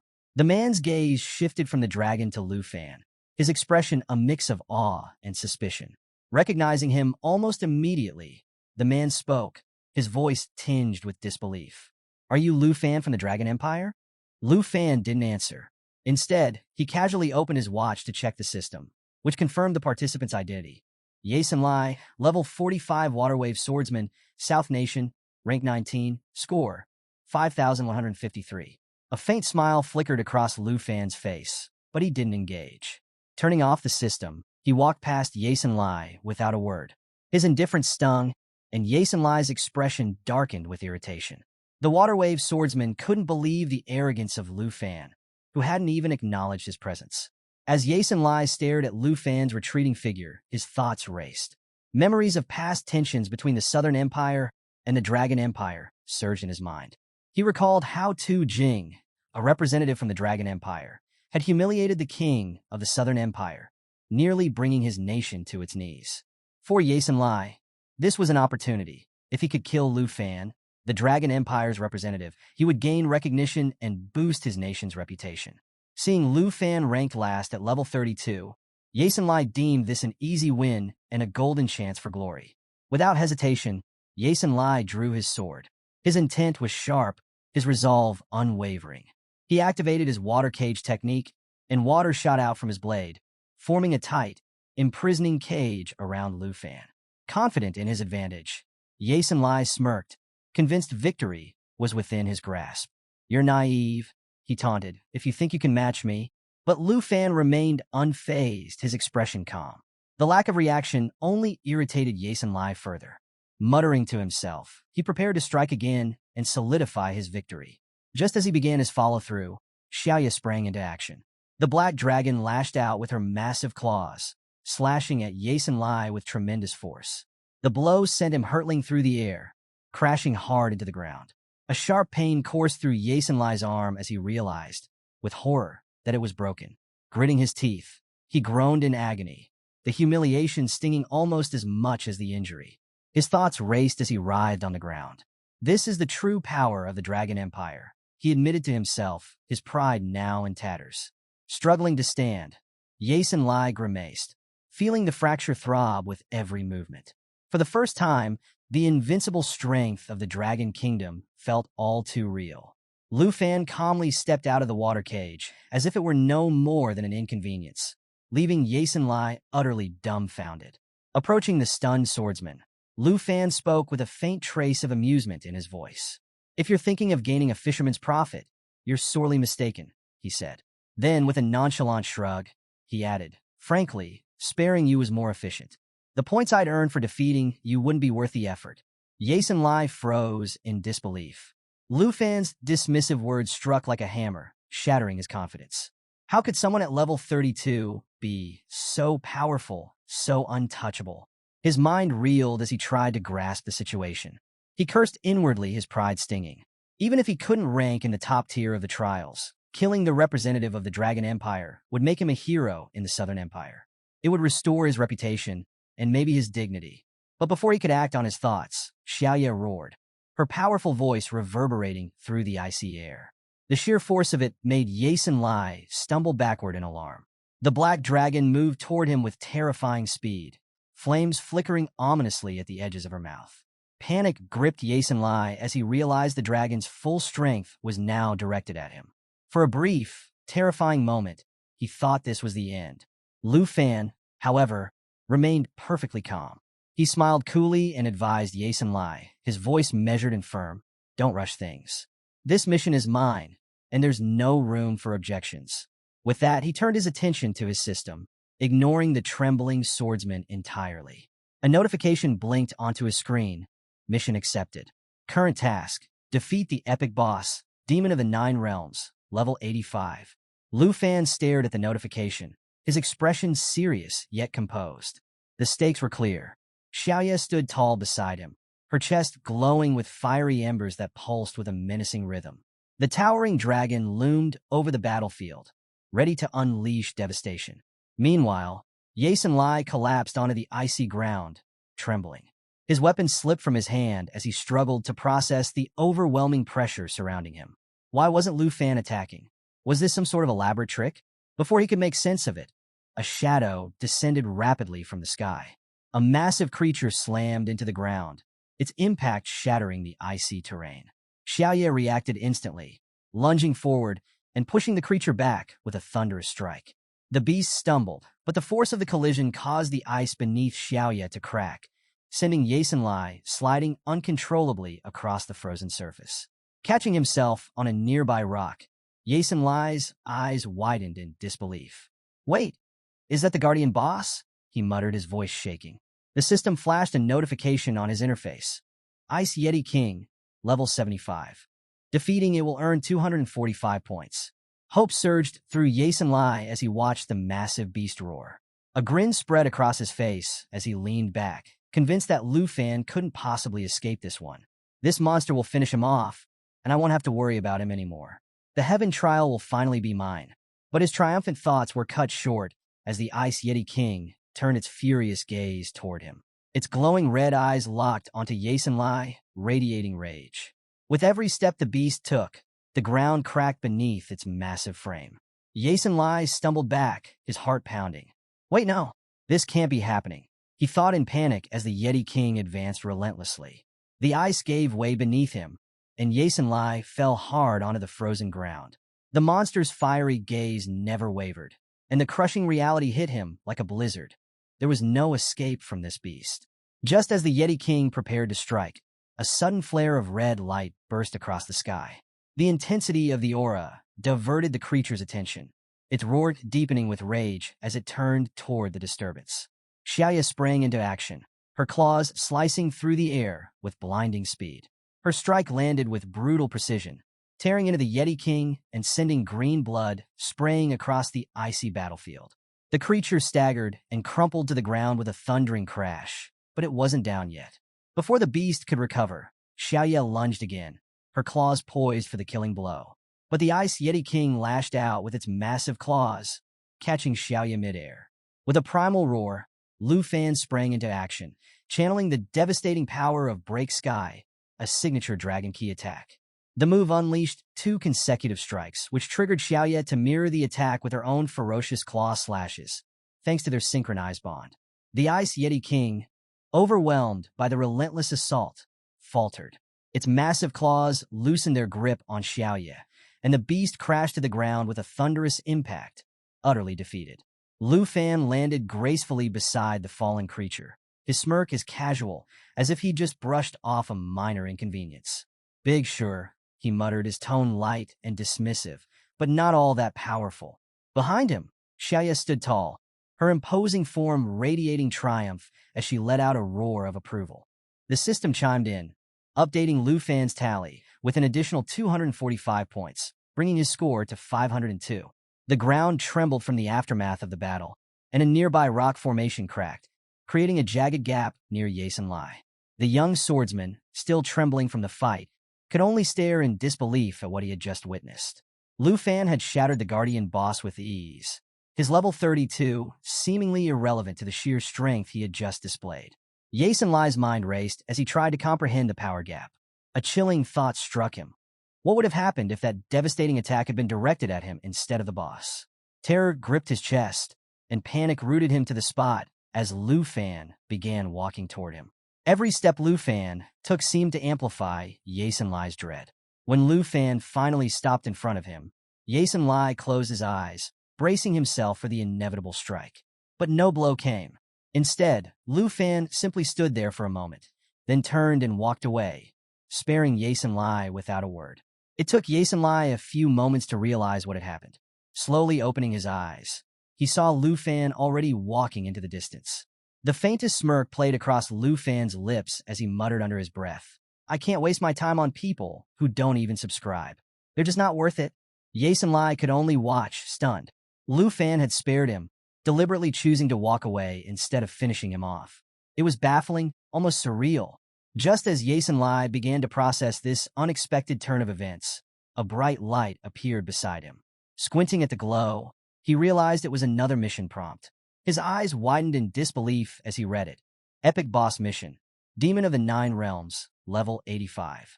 The absurdity of such a mission shook him. How can such a thing even exist? He muttered, recalling Lu Fan's calm demeanor. It dawned on him why Lu Fan hadn't killed him. It simply wasn't worth the points. But now, the thought of Lu Fan actually taking on the Demon of the 9 Realms filled Yasen Lai with terror. Was he truly planning to face such an impossible challenge? Far away, in the observer's room, the scene was being broadcast on a massive screen. Vice Principal Zhao, watching intently, looked visibly distraught. He muttered in disbelief, "How can a mission like this exist in the secret area?" His frustration mounted as he saw Lu Fan accept the mission, the tension in his voice betraying his worry. Turning sharply to Jean Zion, Zhao's anger boiled over. "This mission is impossible," he snapped. "The risks are too great. What happens if the mission card gets stuck?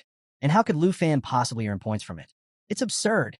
His voice carried the weight of both fear and fury. Jean Zion, however, remained completely unfazed.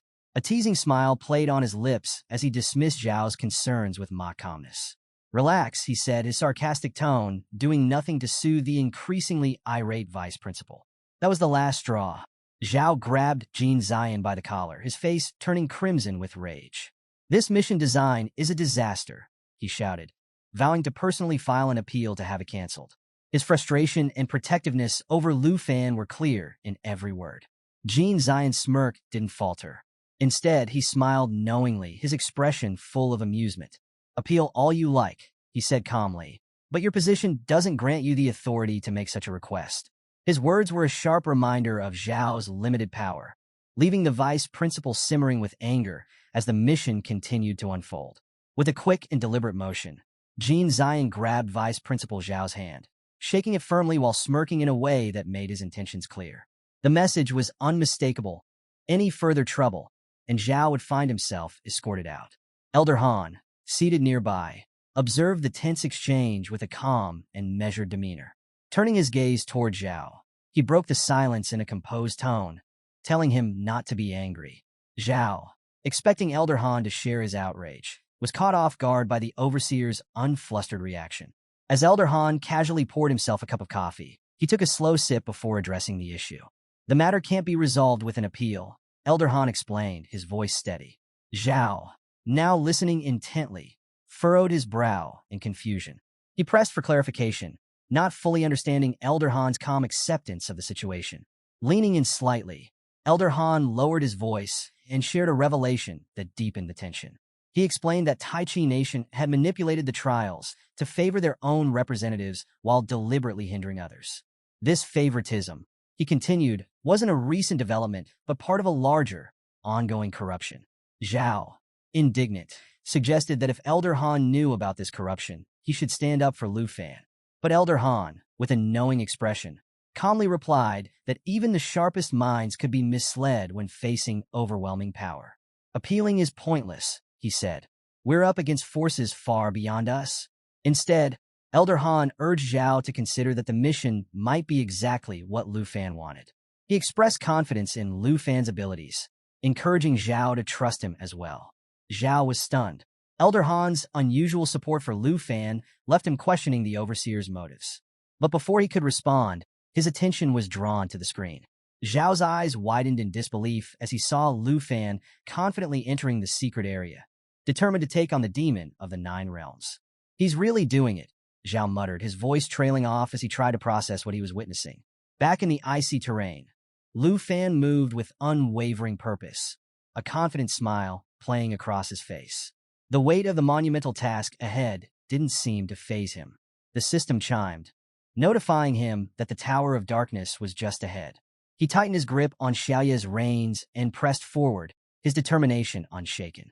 With each step, the stakes rose, and so did Lu Fan's resolve. Along the way, countless demonic beasts appeared, their menacing forms barely slowing him down.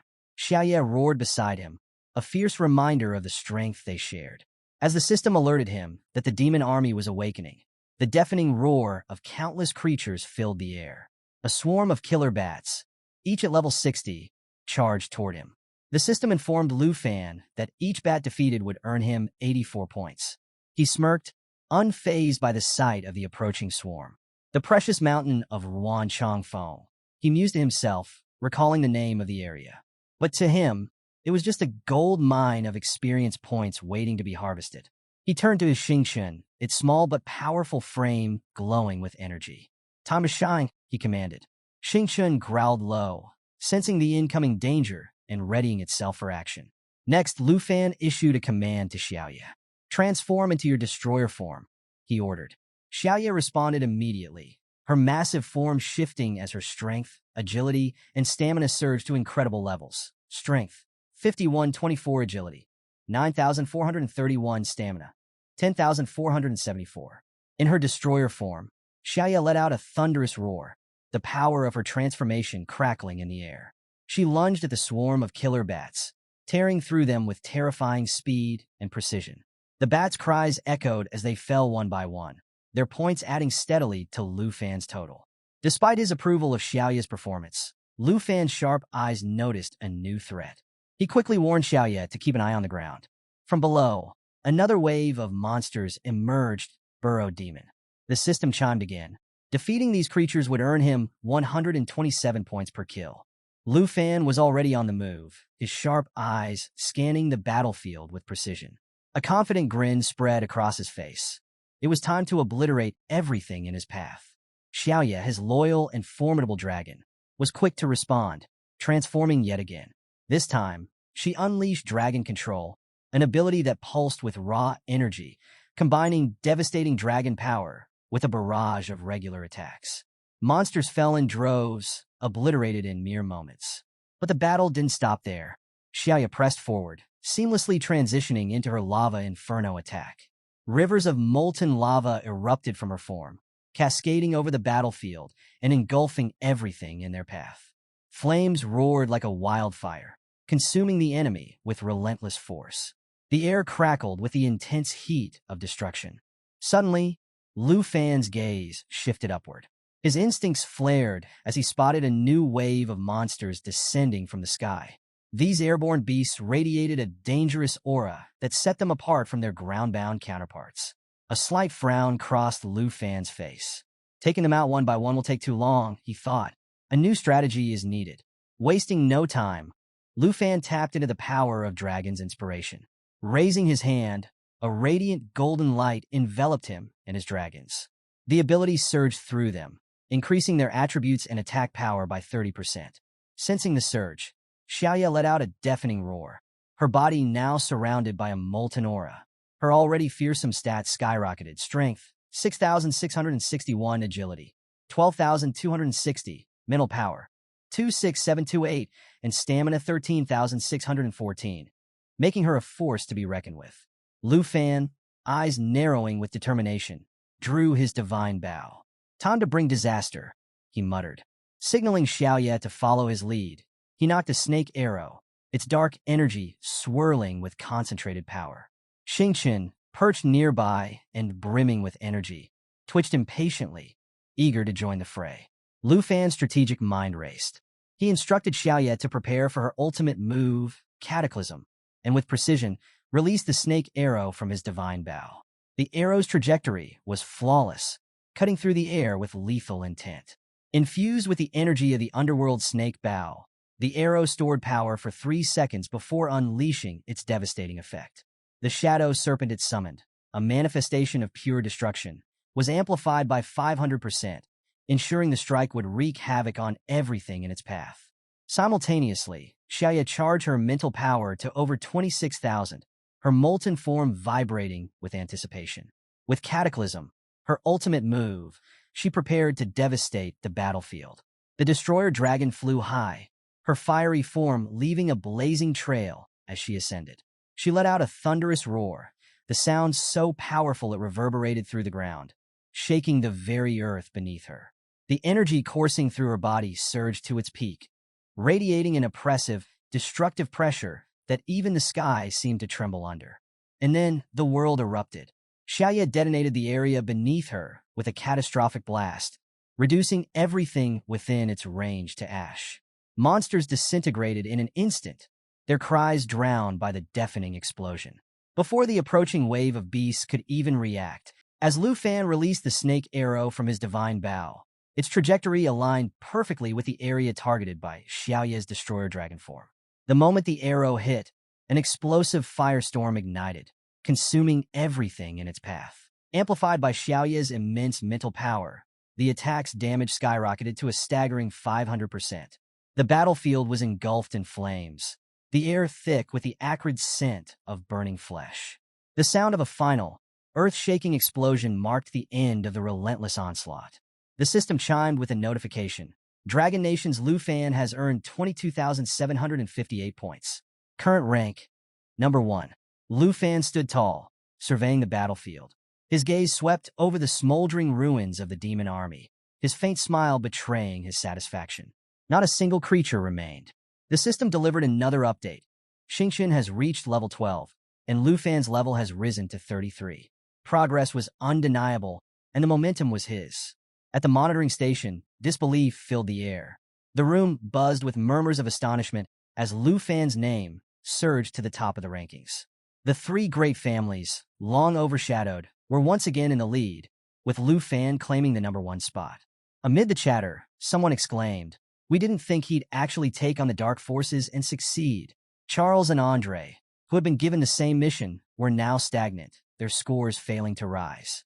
Vice Principal Zhao watched with a mix of awe and pride, a sense of satisfaction creeping in. Maybe Elder Han was right, he thought. Perhaps I should have trusted Lu Fan. What Zhao had once considered a trap now seemed like nothing more than a warm-up for someone like Lu Fan. Elder Han, ever composed, observed the scene with quiet amusement. Turning to Vice Principal Zhao, he chuckled lightly. "Look at that battered black dragon of his," he remarked. "And yet, Lu Fan hasn't even summoned all of his dragons." Zhao, taken aback by the comment, hesitated before offering to bring Elder Han some tea.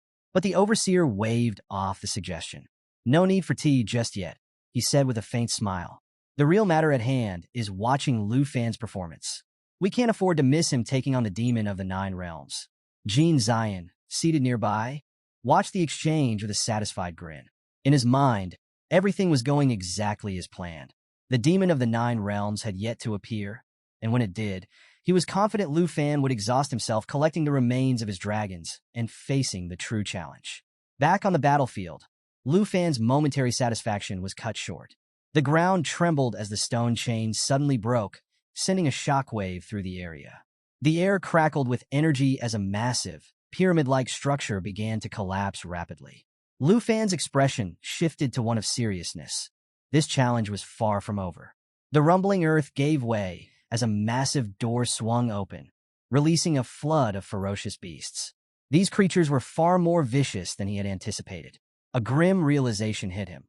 He should have waited for all the enemies to appear at once, eliminating them in a single, decisive attack. Cursing under his breath, Lu Fan quickly adjusted his focus. Drawing his sword, he prepared to face the incoming horde. The system updated rapidly, identifying the new threats. Wandering pavilion beasts, level 75, 135 points each. Two-headed ogres, level 80, 297 points each. Demon scouts, level 60, 50 points each. Lu Fan's mind calculated the opportunity before him. A grin began to form. This isn't a setback, he thought. It's a jackpot.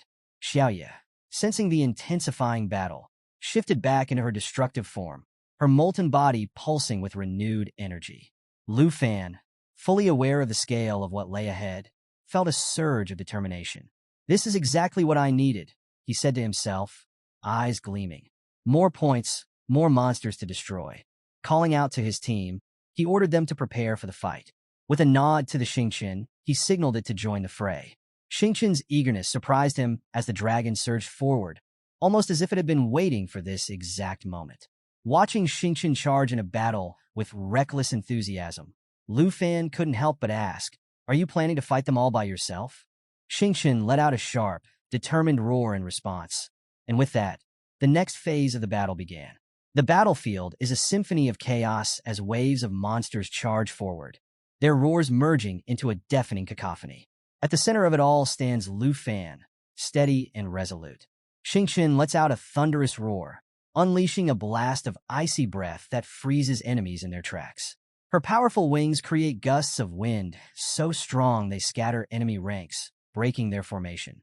Meanwhile, Xiaoye, the legendary black dragon cloaked in flames, stands fiercely beside Lu Fan. With firm authority, Lu Fan commands, "Protect Xingqian."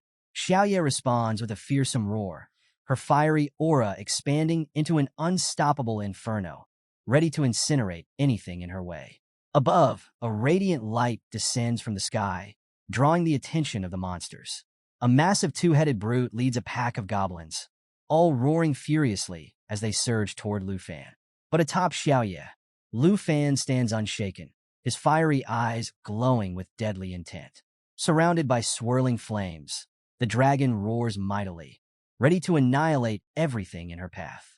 Lu Fan's focus shifts to Xingqian. He notices her moving with a fierce independence, her latent power beginning to emerge. A brilliant blue energy pulses from Xingqian's core, revealing a combat potential that is yet to be fully unleashed. Now's the time, Lu Fan thinks, his anticipation rising. Xingqian surges forward, her body radiating an intense blue aura. As her combat energy peaks, the air freezes around her, signaling the activation of her star armor, an ability that absorbs all incoming damage for 60 seconds and redirects it back to enemies.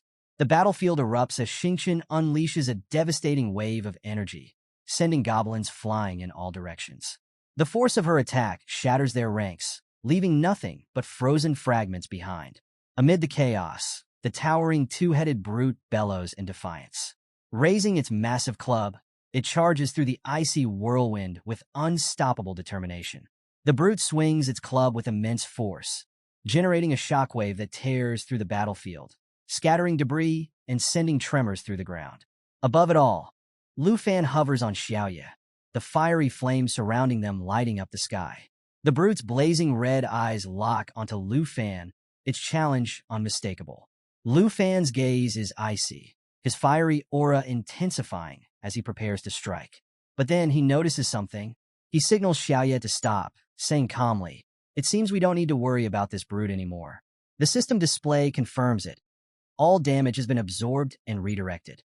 A confident smirk spreads across Lu Fan's face as he watches Xingqian dominate the battlefield with overwhelming power. The brute roars and raises its weapon again, determined to crush everything in its path. But Xingqian doesn't wait for a command. Reacting instinctively, she unleashes a flurry of icy blades, freezing the ground and slicing through the air with deadly precision. Her radiant wings glow brighter than ever as she soars through the battlefield, her Xingqian armor absorbing all damage and reflecting it back in a catastrophic shockwave. The force of her attack flings enemies into the air like ragdolls, shattering their formations and leaving destruction in her wake. A chilling blue aura spreads across the battlefield as Xingqian's power reaches its peak. The two-headed brute roars furiously, its red eyes blazing with anger. It prepares to retaliate, but Xingqian is already one step ahead. From her core, she summons her ultimate power. A radiant crystal forms, glowing with an intensity that illuminates the entire battlefield. Witnessing Xingqian unleash her full potential, Lu Fan feels a surge of pride. "She's going all out," he mutters, not wanting to hold her back. He commands Xiaoya to fly farther away, giving Xingqian the space she needs to unleash the full extent of her power. Xiaoya, surrounded by a roaring inferno, let out a deafening roar. Her crimson eyes burned with unrelenting intensity as she soared higher, gaining distance from the chaos below. Meanwhile, Xingqian unleashed her frost-laden fury. Her icy aura formed a glowing sphere of destruction, freezing enemies midair before shattering them into icy shards with explosive force. A massive tidal wave of freezing energy swept across the battlefield as Xingqian fully released her power, her mastery evident in every calculated move. The two-headed brute bellowed in defiance, but Xingqian's freezing surge overwhelmed it, encasing the beast in a relentless cage of frost. Above the frozen chaos, Lu Fan and Xiaoya cut through the battlefield. Xiaoya's blazing flames a sharp contrast to the icy wasteland below. The battlefield trembled as Xingqian's power intensified, forming a swirling vortex of frost that captured enemy forces mid-flight. Winged creatures screeched helplessly as the freezing winds disrupted their flight and reduced them to shattered remnants. At the heart of the storm, Xingqian descended like a living blizzard, her radiant wings slicing through the frozen air. Waves of energy radiated from her, freezing everything in her path. Her overwhelming strength dominated the battlefield, leaving the enemy with no chance of recovery. Lu Fan watched her with a mix of pride and admiration. Reflecting on her devastating performance, he thought, with the Serpent Shadow arrow amplifying damage by 500%, this Shattered Star attack is comparable to Xiaoya's Great Disaster. He called out, "Well done, Xingqian." A notification confirmed his level up to 34, highlighting the massive damage Xingqian had absorbed and unleashed, further cementing her status as a destructive powerhouse. Lu Fan smiled knowingly. Xingqian's current power was impressive, but he knew that as her level rose, she would become truly unstoppable. Xingqian, surrounded by glowing blue flames, made an arrogant face, preening at the compliment. Lu Fan chuckled. "This little one is so full of herself," he thought amused. Xiaoya, sensing the praise directed at Xingqian, roared fiercely, her fiery aura intensifying with jealousy. Realizing this, Lu Fan reassured Xiaoya with a smile. "You're strong too. Your moment is coming against the next boss." Xiaoya seemed mollified, her flames calming slightly as she prepared for what lay ahead. Just then, a blinding explosion of violet energy erupted across the battlefield, shaking the ground and scattering debris in every direction. As the dust settled, Xingqian and Xiaoya turned their eyes toward the origin of the eruption. Flames and frost swirled together in a stark contrast as the duo focused on the emerging threat. A massive, frog-like beast loomed over the battlefield, Its green-scaled body radiated an ominous aura, and its glowing horn pulsed with raw energy. The system identified the creature as a black mountain horn beast, level 80, worth 429 points. The beast's piercing red eyes scanned the battlefield, exuding dominance with its sheer size and intimidating presence. Lu Fan smirked confidently, flames flickering around him. This is it, the moment we've been waiting for. His fiery gaze locked onto the colossal beast as he prepared to face the challenge head-on. Xiaoya Xingqian, get ready, he commanded. His tone was calm, but carried the weight of absolute authority. We take it down in one wave. The duo roared in unison, their combined auras igniting the battlefield with power. The black mountain horn beast's glowing red eyes flickered ominously as its focus shifted to the incoming assault. Its horn pulsed dangerously, signaling a potential counterattack. But Lu Fan was already in motion, commanding with precision. Xiaoya, prepare for a lava explosion. Xingqian, use Star Surge. Flames and frost swirled together as the two dragons powered up their ultimate strike. Lu Fan didn't hold back either. Drawing on the dragon chi, he unleashed a relentless assault. His fiery claws slashed at the colossal beast, each attack synchronized with his dragon strikes. Xiaoya and Xingqian executed 2 claw strikes each, their combined efforts creating a devastating rhythm of destruction. The attacks landed with pinpoint accuracy, each slash leaving trails of glowing green energy across the beast's scaled hide. The battlefield seemed to hold its breath as Xiaoya's molten explosion collided with Xingqian's frost surge. The synchronized attack created a catastrophic blast of elemental power, engulfing the black mountain horn beast in a vortex of flames and frost. The massive creature bellowed in agony as it struggled against the relentless force of their combined might. The beast's glowing horn pulsed brighter, spiraling with ominous green energy that crackled like a coiled serpent ready to strike. The battlefield trembled as the pulsating power reached its peak. With a sudden burst, the horn unleashed a concentrated blast of green energy that tore through the air at devastating speed. The force of the attack split the ground, carving a path of destruction that sent shockwaves rippling across the field. Lu Fan, undeterred, leapt into the air, his sword gleaming with raw power. Show this beast your true strength, he urged Xingqian. Below, the Xingqian responded with a thunderous roar, her body glowing with an intense blue energy. In an instant, she unleashed her ultimate attack, a radiant torrent of energy that blasted through the battlefield with unrelenting force. The brilliance of the attack overwhelmed everything in its path, surging toward its target like an unstoppable tide. Xiaoya, strike now! Lu Fan commanded, and the black dragon responded instantly, igniting into a blazing inferno. Flames erupted from her chest as she towered over the battlefield, radiating unmatched power. Her devastating attack, Lava Burst, tore through the air in a fiery surge, engulfing the battlefield in a tidal wave of destruction. The molten flames created a searing pool of lava, trapping enemies and inflicting continuous damage. The colossal beast roared in agony as the combined attack struck its massive frame. Unable to withstand the overwhelming power, it collapsed to the ground, its body writhing in pain as the flames engulfed it entirely. Desperation filled its glowing red eyes as it struggled to escape the molten chaos. In a final, panicked move, the beast coiled itself into a defensive ball and launched upward, attempting to flee the relentless inferno. The sky burned with fiery streaks as it ascended, its desperate flight marking the battlefield below in smoldering destruction. But Lu Fan was already moving. Soaring through the chaos, he struck with pinpoint accuracy. The ground erupted as his attack landed, sending shockwaves rippling outward. The beast let out an agonized roar, signaling a critical blow. Above, Xingqian spread her wings majestically, her energy surging as she created a shimmering field of light. The battlefield seemed to hold its breath, awaiting the next move.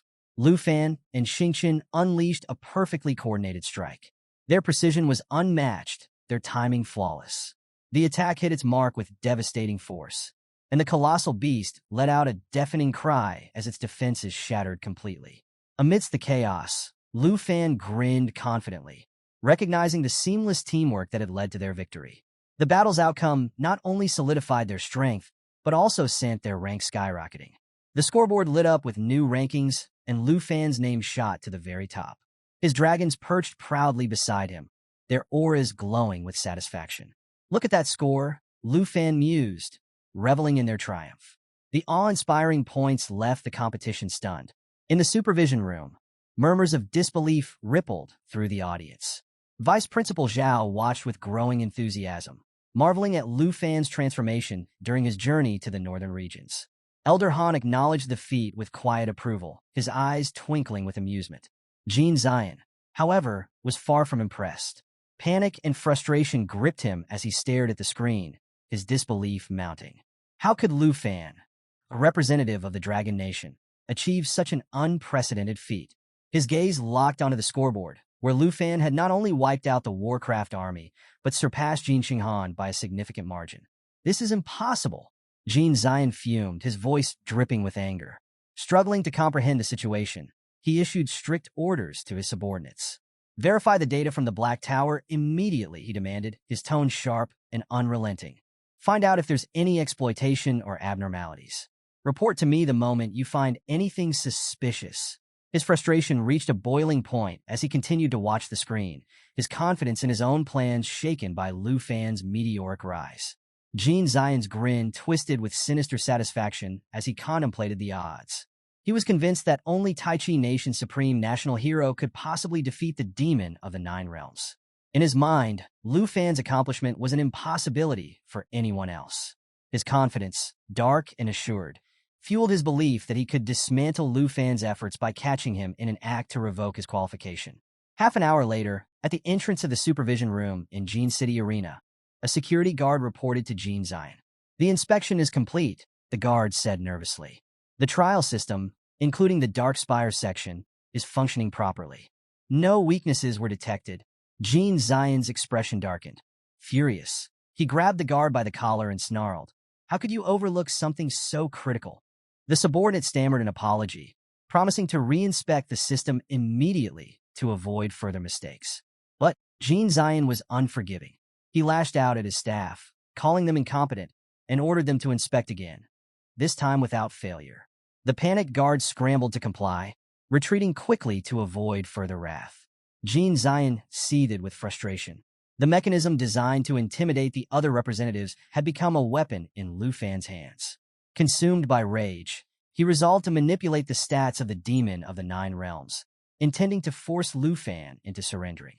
His focus shifted to the rankings, placing his hopes on Jin Xinghan and Musashi Tan. Confident in their second-stage classes and levels above 30, he believed they were capable of turning the tide. With a stern expression, Jean Zion stormed into the supervision room. Elder Han, seated calmly in a corner with a teacup, glanced at him but said nothing. Jean Zion's anger faltered for a moment as his eyes darted to the big screen. He froze, his confidence crumbling. "Impossible!" Jean Zion shouted in panic. On the screen, Lu Fan had nearly conquered the entire field. In the arena, flames engulfed the battlefield, casting shadows through the chaotic inferno. Soldiers struggled to navigate the blazing terrain, their efforts dwarfed by the relentless power radiating from Lu Fan. Standing at the center of it all, he was bathed in a radiant blue aura.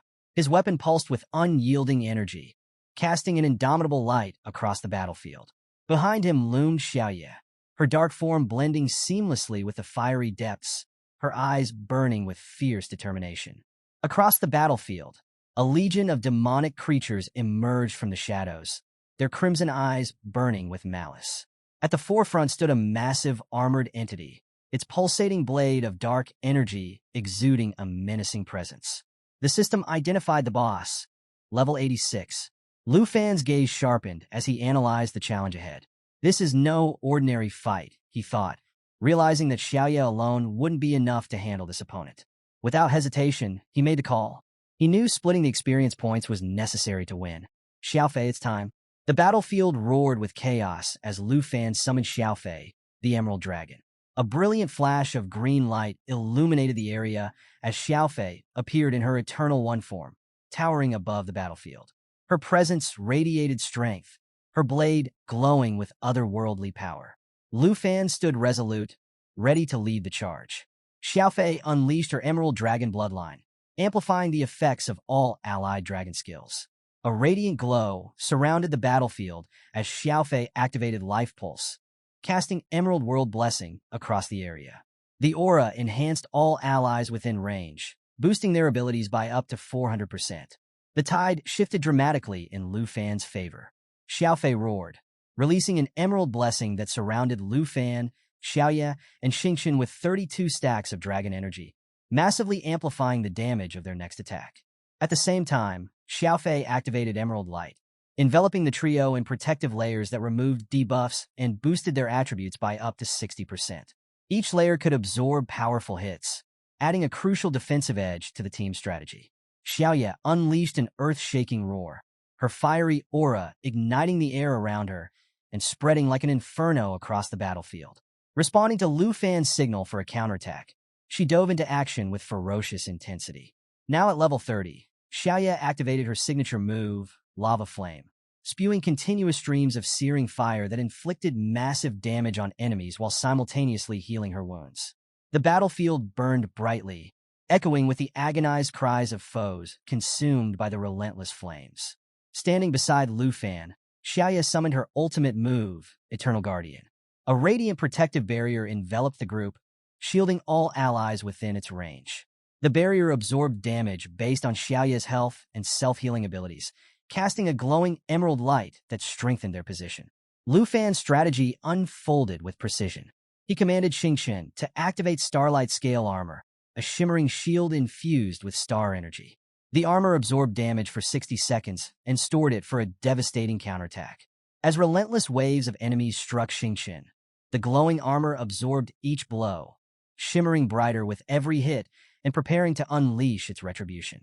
Reaching level 35, Lu Fan recalled an important advantage, the Dragon Language Magic Book. He summoned the glowing artifact, feeling its immense energy swirl around him. The book granted the Dragon Resonance passive skill, designed to amplify the synergy between dragon riders and their dragons when casting the same magic. Excitement coursed through him as the book disintegrated, transferring its power into him in a radiant surge of light. Flames danced around Lu Fan as he synchronized with Xiaoye, their combined potential resonating deeply. With Dragon Resonance amplifying their abilities, the battlefield trembled as a blinding red beam pierced through the air. The devastating impact sent shockwaves across the battlefield, leaving enemies staggered in terror. The sheer force obliterated everything in its path. Xiaoye roared ferociously, her sinister red eyes glowing through the inferno. Flames coiled around her as she prepared her ultimate move, Lava Explosion. Responding to Lu Fan's command, Xiaoye joined in, and together they unleashed synchronized lava explosions that engulfed the enemy forces in a catastrophic wave of fire. The molten lava created searing pools that trapped enemies, inflicting continuous, massive damage. The synergy between Lu Fan and Xiaoye activated Dragon Resonance, amplifying their combined power by an additional 10%. The fusion of their attacks doubled their strength, turning the lava explosion into an assault 4 times more powerful than if used individually. The battlefield shook under the sheer might of their attack. Lu Fan marveled at the connection he shared with Xiaoye. Their pulses synchronized perfectly, and the power coursing through him was unlike anything he had ever felt. This is just the beginning, he thought as the molten chaos consumed the enemy forces. The colossal beast staggered, its molten form barely holding together as it struggled to escape the searing lava. Recognizing the decisive moment, Lu Fan commanded Xiaoye to activate her World Destroyer form. Flames engulfed her body as her stats surged to extraordinary heights, reaching the peak of her strength, agility, and spirit. With a burst of speed, Xiaoye launched herself toward the beast, sinking her fangs into its molten form and inflicting continuous bleeding damage. The beast let out a desperate roar, refusing to fall despite the relentless assault. Sensing its final moments, Lu Fan stepped forward, his blade crackling with energy, ready to deliver the finishing blow. His determination was unwavering as he prepared to end the enemy's struggle once and for all. But before Lu Fan could strike, Xingqian darted forward with a high-speed assault, her movements precise and devastating. She struck the beast with immense force, catching it completely off guard. The impact sent shockwaves rippling across the battlefield. Xingqian, glancing at the wounded enemy, smirked and taunted, "Die already." With a final burst of power, Xingqian unleashed the full might of her Starlight Scale Armor.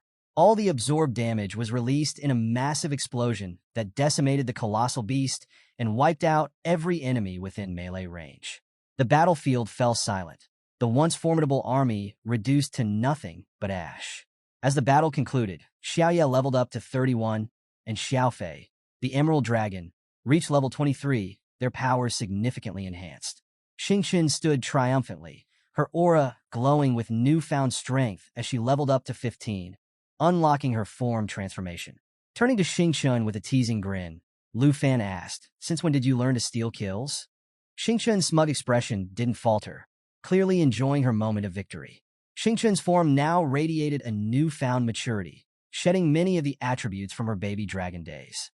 While the visible changes were striking, Lu Fan knew the real evolution lay in her stats and abilities, which had undergone a significant transformation as she entered her growth period. He opened the system to examine Xingqian's updated attribute panel. Level 15. Strength 4,656. Agility 1,031. Mind 5,418. Endurance 1,543. Forms. Baby form. Energy consumption reduced as the body shrinks. Battle form. Standard form for combat. Starlight form. Temporarily increases physical strength by 5x for 60 seconds. This is Xingqian's ultimate battle form, allowing devastating short-term power boosts. Skills. Starlight Annihilation. Active skill. LV1 converts all stored starlight power into a laser beam, causing astronomical damage. This skill ignores all defenses and cannot be blocked. Lu Fan's eyes lit up as he reviewed the details. Xingqian has entered her evolution period. Her attribute growth far exceeded his expectations. At level 15, her power attributes already dwarf Xiaoye's at the same stage, solidifying her as a combat specialist dragon. Her new forms, Starlight form and Galaxy Overlord form, excited Lu Fan the most. He mulled over Starlight form, a high-stakes, high-reward transformation that increased strength by 5 times but lasted only a minute. The form, combined with Starlight Annihilation, made Xingqian an unstoppable force capable of ignoring even the most formidable defenses. Lu Fan grinned, imagining her annihilating powerful opponents with a single, unblockable strike. The second form, Galaxy Overlord form, offered its own surprises. With 3 new skills, it promised an even greater range of destructive potential. Starfall, passive, automatically attacks enemies within a radius, similar to other Dragon's Chi abilities. Nebula Star, a crowd control skill for immobilizing enemies. Neutron Nebula Annihilation, a devastating attack that could potentially outclass even Shatterstar. Lu Fan's excitement grew as he imagined the synergy between Xingqian's forms. "We'll need to find monsters to test this power properly," he thought. Determined to test the theory later, he shifted focus back to the battlefield and the looming hell Demon Peak. The Dark Castle Gate lay fully open, but no additional demons had emerged since the death of the Demon General. This silence made Lu Fan suspect something. The Hell Demon must still be inside the castle, he thought, refusing to show itself. "Are you really so reluctant to come out and face me directly? Fine. If you won't come to me, I'll come to you." To prepare, Lu Fan ordered Xiaoye to use the Qi perception skill. A radiant light beamed from Xiaoye's eyes, scanning the area. The Qi skill could reveal hidden or stealthy enemies, and activating it removed all stealth from nearby targets. Meanwhile, Xiaoye also activated her version of the skill, illuminating the battlefield with divine light. Lu Fan paused, strategizing. The Hell Demon is likely hiding inside the Dark Castle, waiting for the perfect moment. If it won't come out willingly, I'll flush it out myself. As Lu Fan rode Xiaoye into the foreboding Dark Castle, the atmosphere grew thick with tension. His dragons followed closely, their powerful forms cutting through the dark air as they entered through the massive gate. Upon entering, Lu Fan dismounted and stepped forward cautiously. Darkness enveloped the space, reducing visibility to nearly nothing. But with his perception skill, Lu Fan could sense any demonic presence lurking nearby. After walking a short distance, a sudden flicker of fire caught Lu Fan's attention. He paused, examining it carefully. The surrounding scene shifted dramatically, and he realized he had entered yet another secret area. The barren interior was as desolate as the castle's exterior, with vast, empty space stretching out before him. Floating torches illuminated the cavernous chamber, revealing just how vast it was. large enough to hold the army of over 10,000 demons he had previously vanquished. Lu Fan proceeded slowly, the eerie silence amplifying his awareness of every step. At the far end of the castle, a massive throne came into view. Its immense size dwarfed him, radiating an ominous presence. His dragons growled uneasily, their instincts picking up on the danger. As Lu Fan stared at the throne, a strange figure materialized before him. The system identified the creature as the Earth Shadow Demon, a level 85 nightmare boss. Its stats were intimidating. Strength, 37,551. Agility, 39,034. Spirit, 30,582. Endurance, 40,658. Abilities, 1. Shadow Layers. Shadow-infused attacks that penetrate targets up to 5 layers, with each layer increasing damage by 4%. 2. Phantom Walk. Grants complete stealth, allowing movement undetected. The effect ends upon attacking or executing melee actions. 3. Bloodblade Claw. A blood-infused claw attack that causes massive damage and temporarily boosts strength by 200% for 2 seconds. The demon's voice boomed, full of arrogance and disdain. A human and a dragon, it sneered. I remember, long ago, humans killed me. I lost my body, and this is not even my palace. I've been sealed here. The eerie figure moved closer, chains visible on its bound hands, and an unsettling eye stared menacingly from its chest. Yet, foolish humans have protected my soul, it continued mockingly. I am one of the demons of the 9 realms. Even in death, you've turned me into a toy, imprisoning me here. How pitiful. Lu Fan watched cautiously, the demon's words dripping with malevolence. What do you hope to achieve? Have you and your little dragon come to seal me once again? The demon raised a chained hand, its tone mocking. Dreaming of becoming a hero, are you? The demon's hand shot forward, brimming with shadow energy. Now, get ready to die, worm. Say your last words. It roared, launching an attack at Lu Fan. The demon activated its shadow layer ability. Lu Fan reacted instantly. The protective shield from Xiaofei absorbed the incoming attack, layers stacking as they increased the defensive power. Each layer amplified his ability to counterstrike, and the demon's onslaught had no effect. Inside the glowing armor, Lu Fan smirked confidently. What did you say, Bug? He quipped. Save those last words for yourself. Lu Fan then commanded Xiaoye to activate Emerald Light. A radiant shield enveloped him, providing additional layers of defense that absorbed 2 hits each. The skill also removed all negative effects while boosting all attributes by 60%. The power of Emerald Light created an impenetrable defense, turning the demon's aggressive stance into a futile effort. Lu Fan stood firm as he unsheathed his sword, the blade radiating a fierce energy that seemed to fill the air. Without wasting a moment, he ordered Xiaofei summon the twin fallen core dragons, a skill he had obtained some time ago through the Dragonbone Flute. As he played the haunting tune, the system confirmed that the dragon's levels would match his own. Moments later, 2 massive dragons materialized, their roars echoing through the castle. The system displayed their attributes. Dragon's Breath inflicts magical damage. Targets killed by the breath are resurrected as undead minions to fight for the user. Dragon Charge. The dragon cloaks itself in undead energy, dissipating 99% of incoming damage while reflecting skill effects. Forbidden Dragon Magic unlocks advanced magic, including Dragon Curse and Dragon Charge enhancements. The dragon's bloodline reduces all received damage by 5%. The Earth Shadow Demon stiffened, its tone shifting to one of wary surprise. What terrifying creatures are these?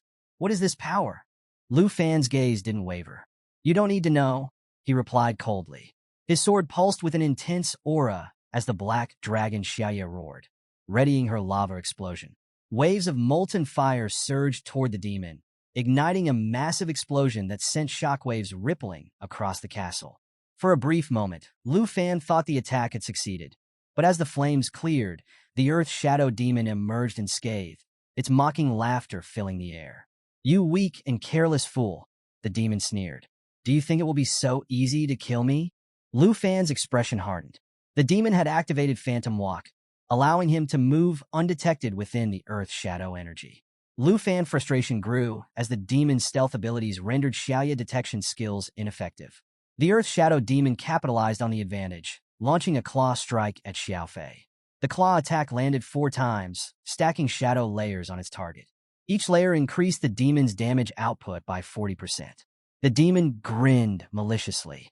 "Let's see how long you can last in this game, human," it taunted. Sweat dripped from Xiaofei's brow, but Lu Fan remained focused. He activated Emerald Light, renewing the protective shield and clearing the shadow effects. "Passive strategies won't work anymore," Lu Fan muttered, gripping his sword tightly. The Earth Shadow Demon roared. "Your turn, human." It enlarged its claws, blocking Lu Fan's blade with ease. The demon retaliated with shadow layers, a claw strike filled with Earth Shadow energy. Each successful strike stacked additional damage on the demon, amplifying its vulnerability. Just when the demon thought it had gotten an upper hand. "Now you can't hide," Lu Fan said, a confident smile spreading across his face. As bright light began to rain down around them, the demon recoiled in shock. "What is this?" it shouted. The radiance shattered its stealth, exposing its full form. Lu Fan turned, signaling Xingqian, who emerged with a fierce roar. "Your turn, Xingqian. Show me your skills," Lu Fan commanded. Xingqian transformed, taking on his Star Sky Dragon form, also known as the Milky Way form. The Earth Shadow Demon's rage boiled over. "Who is this? Was he with you all along?" it bellowed. Lu Fan wasted no time.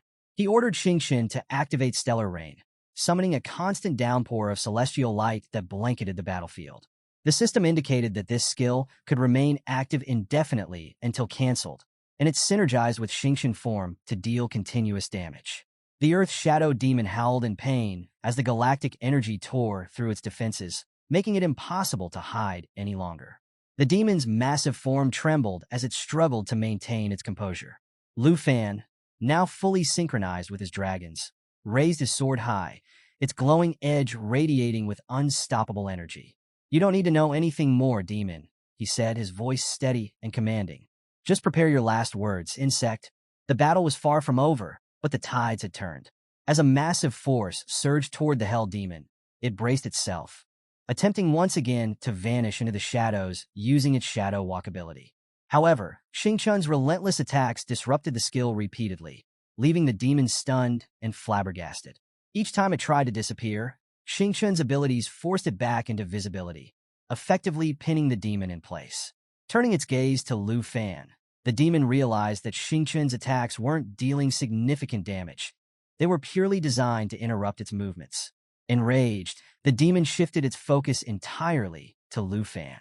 Raising its massive claws, it activated Shadow Strike, attempting a devastating dual claw attack. Lu Fan, ever alert, dodged the attack with precision and immediately issued a command to Xiaofei. "Activate your soul light form," he shouted. Without hesitation, Xiaofei complied. Her physical form shimmered, becoming ethereal as she entered her invulnerable soul light state. The Hell Demon's claws slashed through her harmlessly, its attack failing to land. Lu Fan wasted no time, leaping onto Xiaoye and activating his Dragon Rider ability. The connection between Rider and Dragon caused their stats to merge, resulting in a massive boost to their strength, agility, and stamina. The Hell Demon's near miss only fueled Lu Fan's anger. His thoughts burned with resolve. "No one harms my companions. Anyone who dares will face a miserable end." Building on their momentum, Lu Fan activated Dragon Inspiration, further increasing his and Xiaoye's attributes by 30%. He ordered Xiaofei to cooperate, and she responded by activating her Emerald Dragon Bloodline ability. The skill enhanced the attributes of everyone connected to dragons or bearing dragon blood, amplifying their combat capabilities across the board.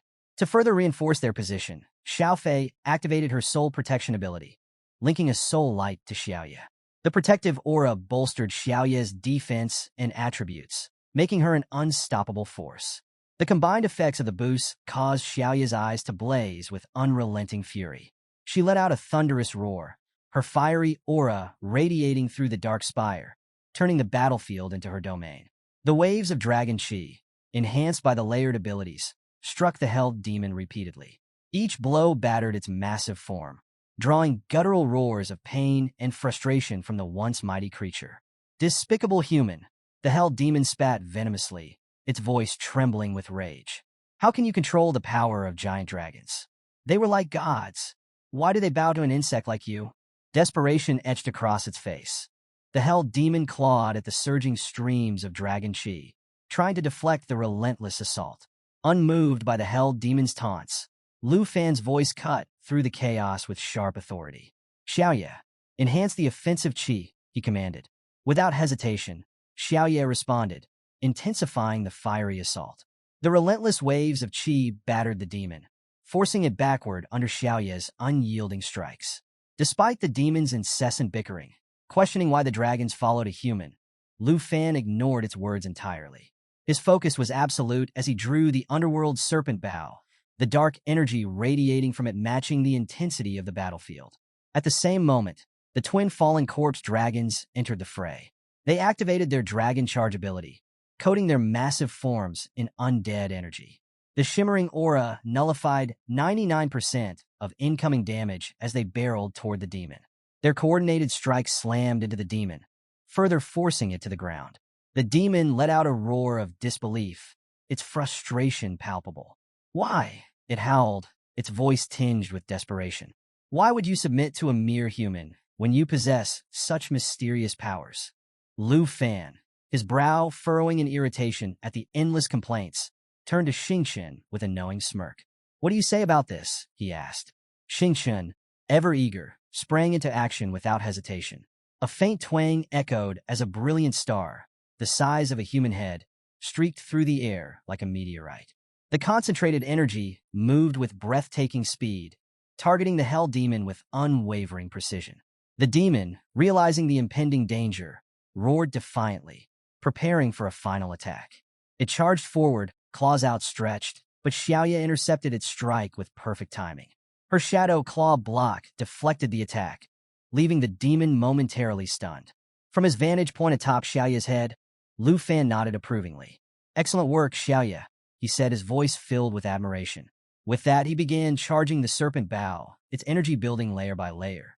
Hold it off until the attack is ready, Lu Fan ordered. Both Xiaoye and Xiaofei complied, their focus unwavering.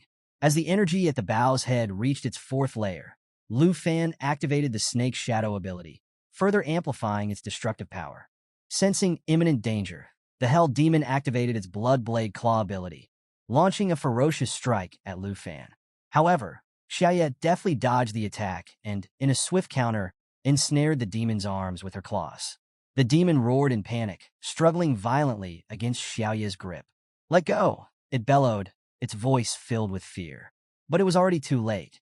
In one decisive motion, Lu Fan released the charged arrow, its energy cutting through the air like a blazing comet. Simultaneously, Xiaoye activated her lava flame ability, engulfing the demon in a torrent of molten fire. The hell demon howled in agony as the searing flames consumed its body, but the onslaught was far from over. Still in her galactic form, Xingchen activated her energy shockwave ability. The 10 layers of energy gathered around the nebulous star pulsed ominously, ready for release. Lu Fan's arrow struck the nebulous star mid-flight, perfectly timed to amplify its power. The demon, already engulfed in Xiaoye's inferno, froze in disbelief as it watched the immense energy converge on it. Before it could react, the nebulous star shattered in a cataclysmic explosion. The blast radiated outward, shaking the very foundations of the dark spire, its reverberations echoing across the battlefield. In the observation room, the tension was palpable as Deputy Chief Zhao and Elder Han watched the battle unfold on the massive display screens. Though they couldn't feel the crushing pressure of the battlefield themselves, the visuals conveyed enough to leave even the most seasoned observers in awe. Zhao muttered under his breath, did Lu Fan actually manage to kill the Earthshade demon? Even Jin Zion, typically composed, looked visibly shaken. The thought that a mere boy from Dragon Nation could stand toe-to-toe with a Nine Realms demon, a beast meant only for national-level heroes, was beyond his comprehension. Frustration mounting, he began plotting. If this continues, Jin Zion thought, I'll have to restore the Earthshade demon stats to their original values. But before he could act, the room buzzed with fresh reports.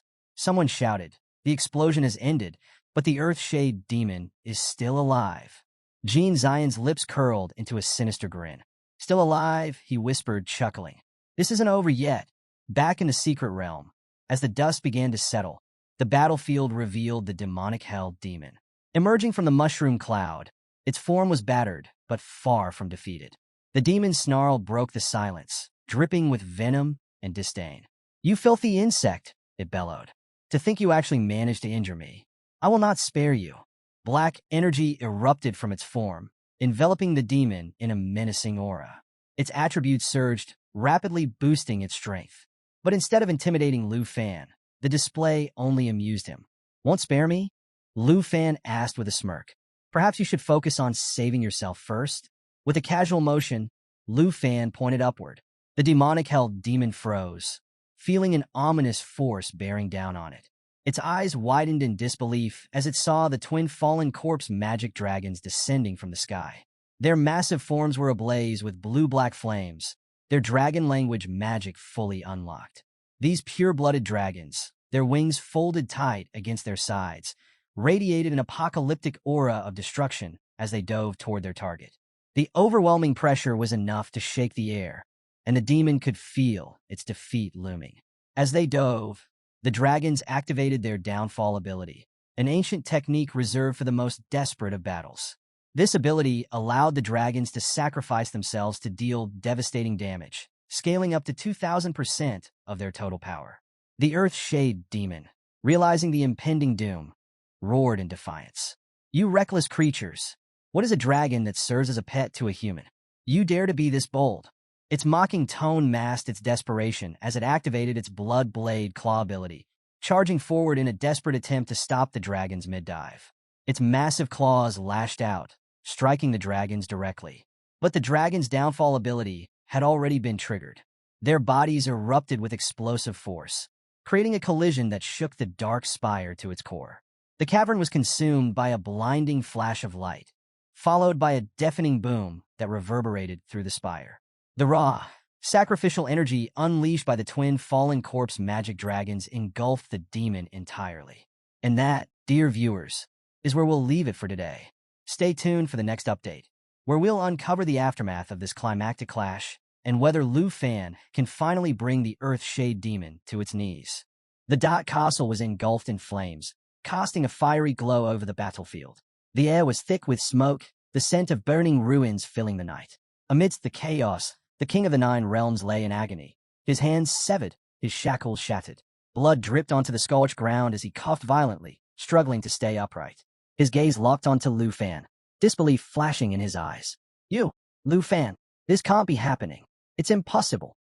His voice, raw with rage, tore through the burning air. He clenched his teeth, his mind a storm of frustration. How could I lose?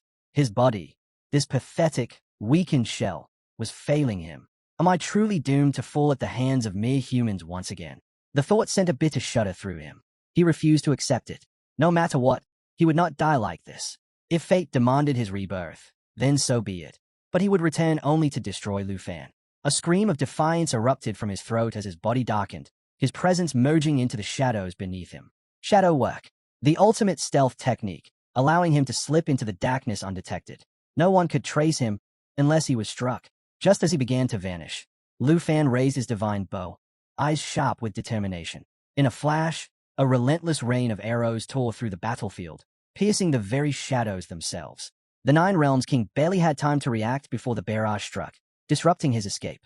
He faltered, his form flickering within the darkness. Lu Fan halted the attack and lowered his bow. "It's over," he declared, his voice unwavering. The dragons behind him remained still, their eyes fixed on the crumbling figure before them. But the battle wasn't finished yet. The Demon King let out a ragged breath, his mind racing. No, this isn't over. A surge of dark energy erupted from his core, flooding his veins with raw, untamed power. His body trembled as the transformation began, his color shifting to an unnatural shade of sky blue.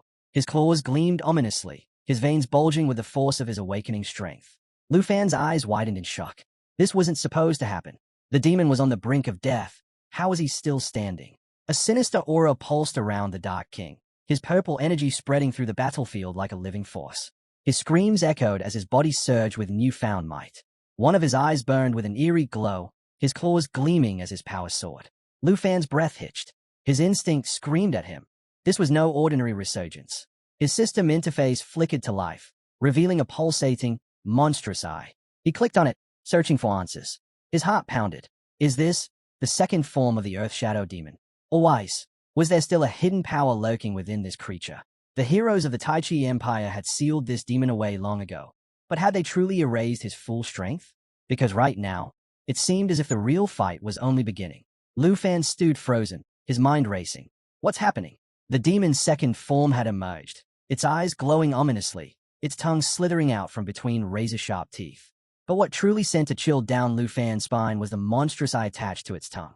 A low, menacing laugh echoed through the battlefield. The demon's gaze locked onto Lu Fan, arrogance dripping from its every word. You thought this was over? It sneered. You're nothing but an insect. You can't touch me. Lu Fan's instinct screamed at him to check the system. His eyes darted to the interface, Earth Shadow. The demon's level was still rising, 85, and climbing. Strength, agility, spirit, endurance. Everything was skyrocketing. This isn't possible. Lu Fan's pulse pounded in his ears. The numbers weren't stopping. The system couldn't even determine the demon's true level. Meanwhile, back at the academy, Vice Principal Zhao stared at the screen in disbelief. What the hell is going on? He muttered, his hands clenching. The Earth Shadow demon's power, it's still growing. The numbers kept climbing, an endless surge of raw energy. If this keeps up, it'll be impossible to stop. His breath hitched as he turned to the overseer. Old Han, look at this. Lu Fan's in danger. We have to act now. Should we pull him out before it's too late?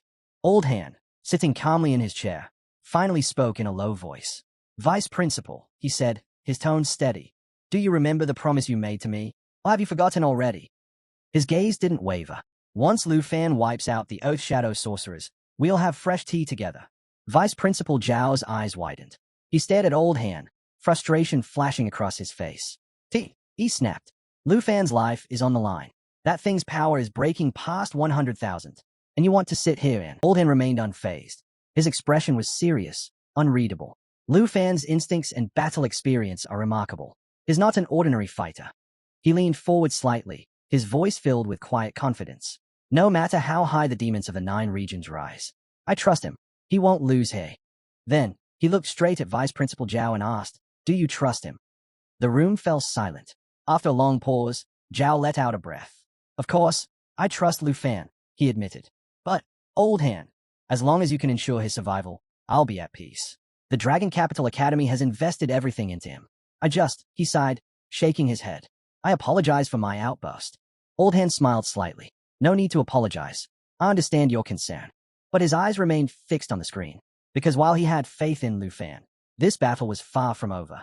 Meanwhile, President Jin stood silently in the same room, listening to their conversation. A smirk crept across his face as he let out a quiet chuckle. They have no idea. These two fools were completely unaware of the trap he had set. It was perfect. Just moments ago, he had sent an encrypted message to his officials, ordering them to enhance the powers of the 9 world wizards. He had also commanded them to push the monster's strength to its absolute limit. They think they are in control, but they don't even know what's coming. Even the mighty heroes of the Tai Chi Empire had failed against the 9 world wizards, so how could Fan possibly stand a chance? And now, these two were waiting for Lu Fan's death, completely oblivious to the storm about to be unleashed. Jin let out another amused laugh, his eyes gleaming with satisfaction. Meanwhile, on the battlefield, Lu Fan stood firm before the monstrous enemy, assessing the situation with sharp focus. He narrowed his eyes. Something was off. Why is your transformation so unnatural? He muttered. Your strength keeps increasing, but you're already acting like you've won. Don't celebrate too early. Without hesitation, Lu Fan gripped his divine bow. I can't let this thing keep growing stronger. If I don't stop its stat increase now, we're doomed. Realizing there was no time to waste, he activated his ultimate weapon. A pulse of energy surged through the air as he summoned the twin fallen dragons, 2 colossal beasts, perfectly synchronized with his own power through the technique of natural assimilation, known as the dragon's Ming flute. A deafening roar split the sky as the dragons circled above. The battlefield trembled under their presence. Without hesitation, he summoned the fallen dragon Drano. As the creature materialized, a brilliant light radiated from within. At the same time, the forces of the 9 worlds surged into action. Their power ignited, glowing nails, burning eyes, their strength reaching terrifying levels. The monster's gaze locked onto Lu Fan, and its voice rumbled with malice. Worm, you're already as good as dead. Then, with terrifying speed, the beast lunged toward Lu Fan, its roar shaking the entire battlefield. Without missing a beat, Lu Fan leaped onto his black dragon. Xiao Yi, activate World Destructive Roar. In an instant, a massive, earth-shaking roar erupted from the dragon's maw. rippling through the air like a force of nature. The sheer pressure of the attack sent shockwaves in all directions, inflicting devastating damage and weakening everything in its range. But the monster didn't flinch. It merely sneered. Pathetic. You and your dragons are nothing to me. You can't kill me. Lu Fan's eyes darkened. Then let's see if you can handle this. He activated Dragon Unleashed, a forbidden technique that unlocked the full potential of dragon language magic. In an instant, his demon dragon breath transformed into something far deadlier. His blade rose, power surging through it. A golden energy ring formed around his sword, while a deep purple aura ignited in front of the dragons. The battlefield stood on the brink of an all-out clash. The real battle was just beginning. Lu Fan roared, his voice cutting through the battlefield. The fallen dragon has unlocked dragon language magic. Without hesitation, he activated the forbidden husband dragon mantra, unleashing a massive wave of dark energy. The air filled with an eerie force, swirling with countless spectral figures, remnants of fallen warriors trapped within the cursed power. The energy crashed into the Nine Realms demon with a force so devastating that the very ground trembled. The demon let out a deafening scream, writhing in agony. His rage burned hotter than ever. Enough, he bellowed, his voice shaking the sky.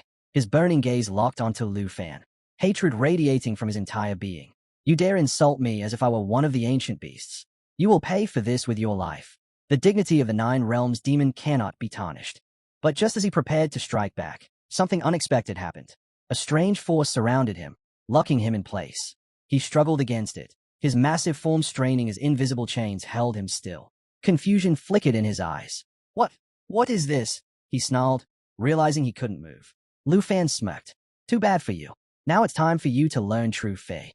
At that moment, the star dragon began to transform, shifting into its ultimate starlight form. A brilliant, celestial glow erupted from its body as it soared into the sky, illuminating the battlefield with a dazzling radiance.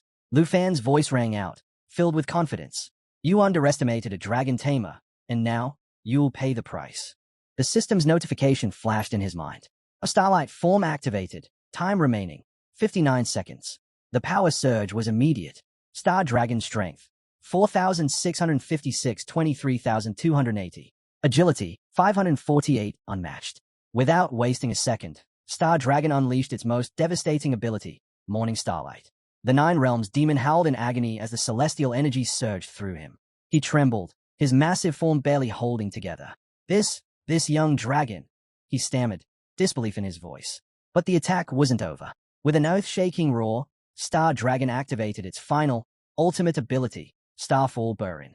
A colossal beam of condensed starlight erupted from its mouth, piercing straight through the demon's body. The attack ignored all defenses. It couldn't be dodged, blocked, or resisted. The sheer force of it warped the air, melting everything in its path. The Nine Realms demon convulsed as his limbs disintegrated into nothingness, his once mighty form dissolving into the wind. He let out one last, defeated cry. No, this cannot be. I had just regained my strength. How could I lose it all again? His voice faded as his body was reduced to ashes. The only thing left behind were his eyes, glowing remnants of his former self. But even they flickered and vanished into the air moments later. Silence fell over the dark castle. Lu Fan and the dragon stood motionless, the weight of the battle still lingering in the air. The victory was theirs, but something didn't feel right. Lu Fan glanced upward, his instinct warning him of something unseen. This isn't over. Then, a chilling realization hit him. The Earth Shadow Demon. He's trying to drag us down with him. The peak is collapsing. Without hesitation, he turned to Zhao. Get everyone out of here, now. Zhao wasted no time. With a powerful leap, he surged forward, leading the charge to escape before the battlefield crumbled beneath them. The final battle was over, but a new threat loomed just beyond the horizon. Cracks spread across the rocks, and within moments, they shattered completely, collapsing to the ground in a massive explosion. Sensing the danger, Lu Fan shot into the air, his dragon soaring alongside him. As he ascended, the system notification flashed before him. The Emerald Dragon had leveled up to 24. The Star Dragon reached level 16, and Lu Fan himself had climbed to level 36. His excitement grew even more as he noticed Xiaoyi, the Black Dragon, had reached level 32. Lu Fan smirked. Despite the sheer destruction from the explosion, the vast space inside the dark castle gave him enough room to evade any damage. Looking down at the battlefield, he thought, this fight went on longer than expected, but in the end, I won. Defeating the Earth Demon twice in a row. Totally worth it. Then, something caught his eye. His points. When he last checked, There were 459,792. But now, he could tell they had skyrocketed. The system confirmed it. He had officially reached rank 1. A grin spread across his face as he read the notification. Mission complete. The 9 regions clan's land demon has been eliminated. With over 500,000 points, Lu Fan let out a satisfied breath. I can finally sleep peacefully tonight. Meanwhile, back at the office, an air of disbelief swept through the spectators. Shocked expressions filled the room as they processed what had just happened. The 9-world demon is dead, someone muttered. Unbelievable. His level kept climbing. How is that even possible? The discussion erupted, voices overlapping with awe. He's a genius. A full 440,000 points ahead of rank 2. Did you see that final decisive laser strike? His coordination with his dragons was flawless. Vice Principal Zhao pointed a finger at Old Han, a knowing smile on his face. Well, Old Han, looks like Lu Fan proved you right. Combat instincts like his at such a young age. This is no ordinary feat. Old Han nodded, pride evident in his tone. The Dragon Captain Academy has invested a great deal in him, and has made sure that effort wasn't wasted. His ability to tame and command dragons is reaching its true potential. The overseer chuckled. Indeed, and during the national exam preparations, he trained relentlessly. His determination is on another level. Suddenly, smack, a loud slapping noise rang out, making them all turn in shock. They followed the sound to see President Jin, his face twisted in fury, his phone shattered at his feet. His hands were clenched into fists. His plans, every single one of them, had failed. A voice from behind him hesitantly spoke. Mr. Jin, are you all right? Jin stormed out, his voice dripping with frustration. It's nothing, just a slip of the hand. But as he walked away, his mind raced. Taichi Nation was now trailing behind Dragon Nation by 400,000 points. How the hell did this happen? Vice Principal Zhao furrowed his brows and turned to President Jin. Mr. Jin, what's wrong? Why do you look so upset? Before Jin could respond, the overseer let out a slow, knowing smile. Principal, don't worry about it. Let's go. We've got fresh tea waiting. Meanwhile, inside his office, President Jin clenched his fists in frustration. His anger boiled over as he threw a powerful punch against the wall. The Earth Demon, killed by Lu Fan? His mind raced. This is unforgivable. How could this be possible? His thoughts spiraled further. That brat from Dragon Nation actually defeated a beast that even Taichi Nation's greatest hero couldn't handle? He couldn't wrap his head around it. The mere idea was absurd. Just then, his officer rushed in. Mr. Jin, we've been looking everywhere for you. We couldn't reach you. Before the officer could finish, Jin grabbed him by the collar and snarled, Answer me. Did you really max out the Earth Demon stats or not? The officer stammered, sweat forming on his brow. Why yes, I did. I swear. Jin's grip tightened. Then explain this. How did that Dragon Nation brat still manage to kill it? The officer swallowed hard. Lu Fan is fast. Incredibly fast. His damage output is unreal. Even though we increased the Earth Demon stats to the absolute limit, it still wasn't enough. Jin released him and fell deep into thought. So, the settings were correct. The Earth Demon was at its peak, and yet Lu Fan still won. His expression darkened. Did he find a weakness? Realization hit him like a bolt of lightning. That's it. Lu Fan must have discovered a flaw in the Earth Demon's abilities and exploited it. His jaw clenched. That's the only way he could have won. Meanwhile, in another chamber, Vice Principal Zhao and the overseers sipped their tea, enjoying a rare moment of relaxation. When they spotted President Jin approaching, they exchanged glances. What's all the fuss about? Vice Principal Zhao asked, raising an eyebrow. Jin stood silent for a moment, his expression unreadable. The overseer, unfazed, chuckled. Everything is just fine. In fact, Lu Fan has made all our lives much easier. With that, he took another sip and turned to leave. Vice Principal Zhao smirked, lifting his teacup. Forget his battle skills. The real show was how he handled the Earth Demon. No one here can stand up to him now. The overseer let out a hearty laugh. That's true. I've been on duty all night, and my old bones are starting to feel it. Let's take a walk, clear our heads a bit. Jin and his officers watched as they casually strolled away, talking and laughing as if nothing had happened. Jin's eyes narrowed. Something isn't right. A conspiracy. That had to be it. He turned to his officers and jabbed a finger at them. Find out everything you can about the Dragon Nation representative. Their deputy supervisor must know something. Follow them. Watch them closely. If anyone approaches those two, report to me immediately. The officer straightened up and nodded. Understood. I'll handle it. As they left, Jin himself moved discreetly, hiding behind a nearby wall. He wasn't going to leave this to chance. There has to be something they are not telling us.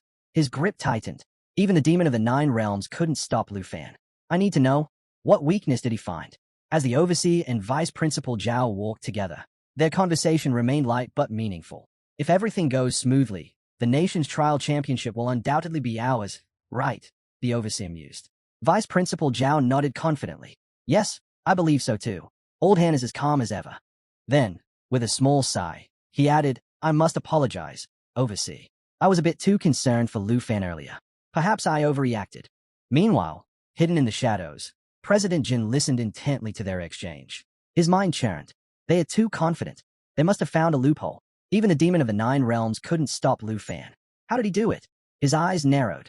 If I find even a shred of evidence against him, I'll ensure the other nations sign to have that brat. Lu Fan, expelled from the 23-nation alliance. The overseer chuckled, glancing at Zhao. I've grown quite used to that nervous look on your face. Zhao flushed slightly and shook his head. Good old Han, we're finally back. But at that very moment, a streak of light shot through the air. Something was coming. Fast. President Jin, oblivious, remained focused on eavesdropping, until an ominous hum filled the air behind him. His instinct screamed at him to move. He spun around just in time to see a glowing sword hurtling straight toward him. Eyes widening in shock, he barely managed to throw himself aside as the weapon plunged into the wall behind him, its energy crackling through the air. If he had reacted even a second later, he would have been dead. His heart pounded as he stared at the blade embedded deep in the wall. What the hell was that?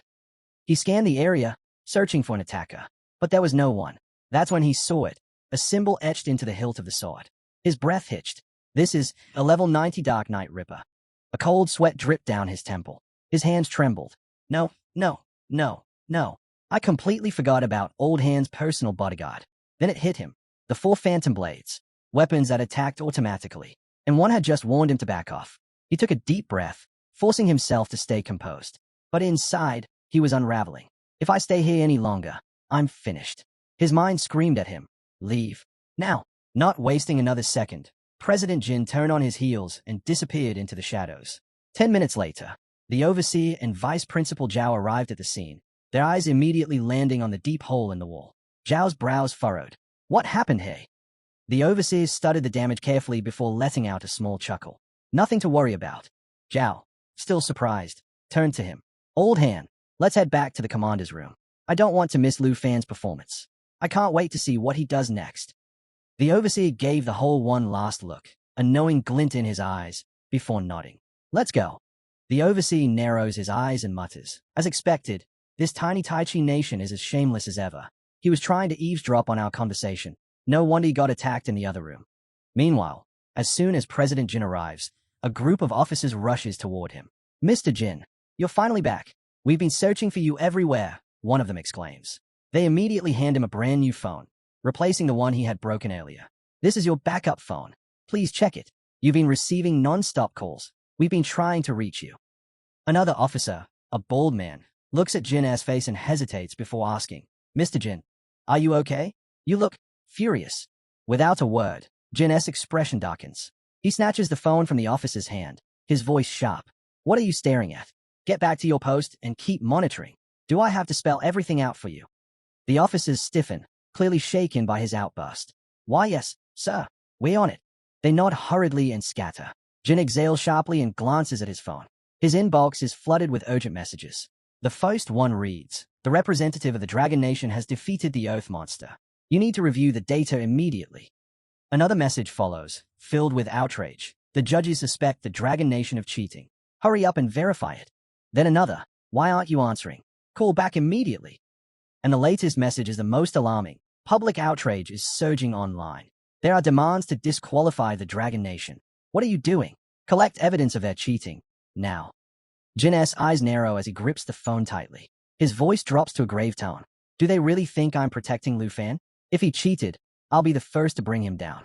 I just need proof. Meanwhile, murmurs ripple through the crowd as spectators watch Lu Fan's performance.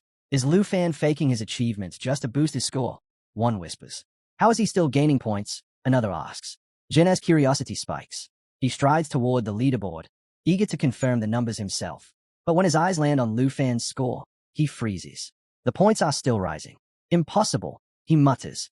His score is going up on its own. How is this happening? Jin's eyes lock onto the leaderboard. Lu Fan's points have skyrocketed to 529,035. His mind races. How is this even possible? Then suddenly, a realization strikes him. His lips curl into a triumphant smirk. Finally, I've caught Lu Fan cheating. Wasting no time, he yanks out his phone and dials. I've got him.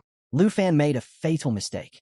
His excitement is palpable. If Lu Fan really exploited a loophole to rack up points, the Dragon Nation will be eliminated from the test. Just as he revels in his discovery, a sharp voice crackles through the phone. Hello? Hello? Finally, you called back. What are you doing? Public opinion is turning chaotic. We need concrete proof that the Dragon Nation representative is cheating. Now. Jin's excitement fades. Something isn't right. His gaze flickers to the screen, and what he sees stuns him to his core. His eyelids twitch. What is happening? The Earth Demon, the very monster that should be long dead, has come back to life. And worse, it's not just alive. It's helping Lu Fan. An entire army of demons now fights alongside Lu Fan, cutting down the others. With every fallen demon, Lu Fan's points surge even higher. Jin's heart drops. This can't be real. He whispers, his hands turning cold. Meanwhile, Lu Fan calmly takes a seat amidst the chaos. The battle rages around him, but he barely moves. Even the dragons, exhausted from the endless fight, can barely stand. Lu Fan exhales, stretching his arms. Finally, I can rest for a while. And just like that, the scoreboard updates again. Minute by minute, Lu Fan's points keep climbing. President Jin's breath catches in his throat. His hands tremble as he watches the screen. The Demon of Nine Worlds is helping Lu Fan earn points. His mind reels. This is impossible. But there's no mistake. The once-dead demon is now under Lu Fan's control, twisted into a fallen corpse, and it's fighting for him. Jin's shock deepens. How did Lu Fan do this? How could he manipulate such a terrifying creature?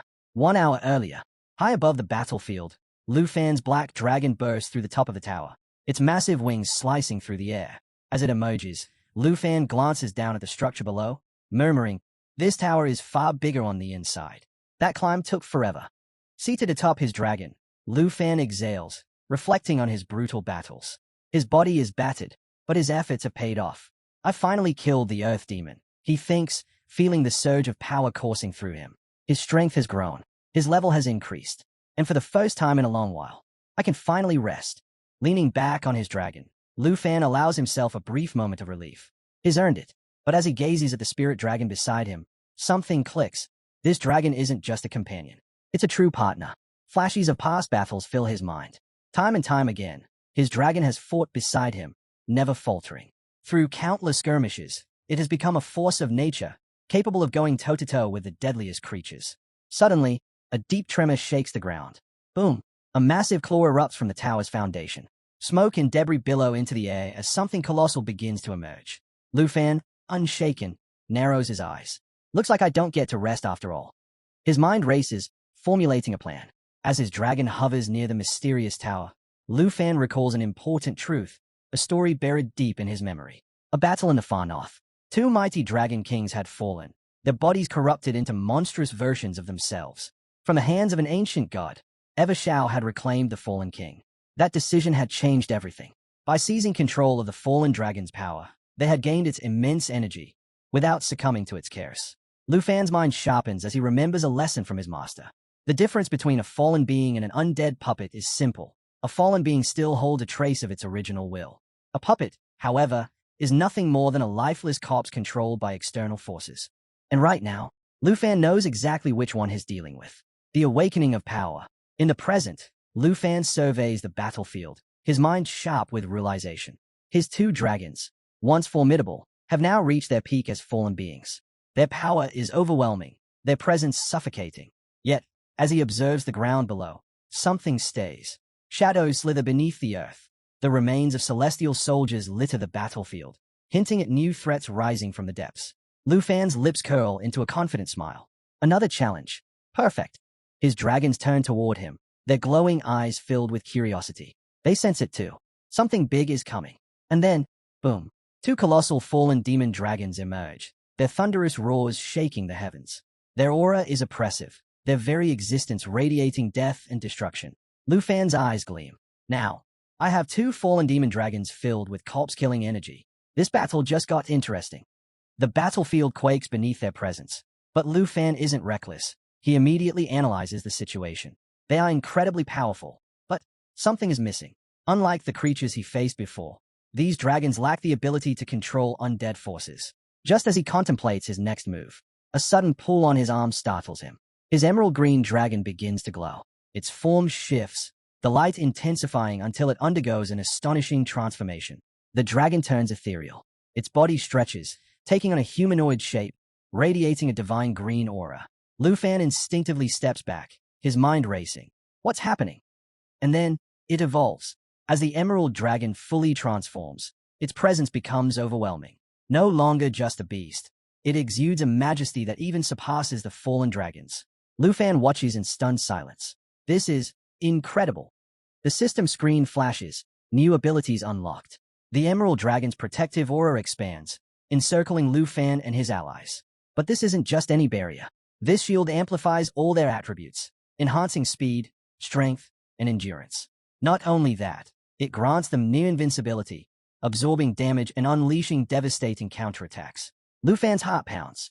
His dragon has unlocked a supreme bloodline ability, and the battlefield will never be the same.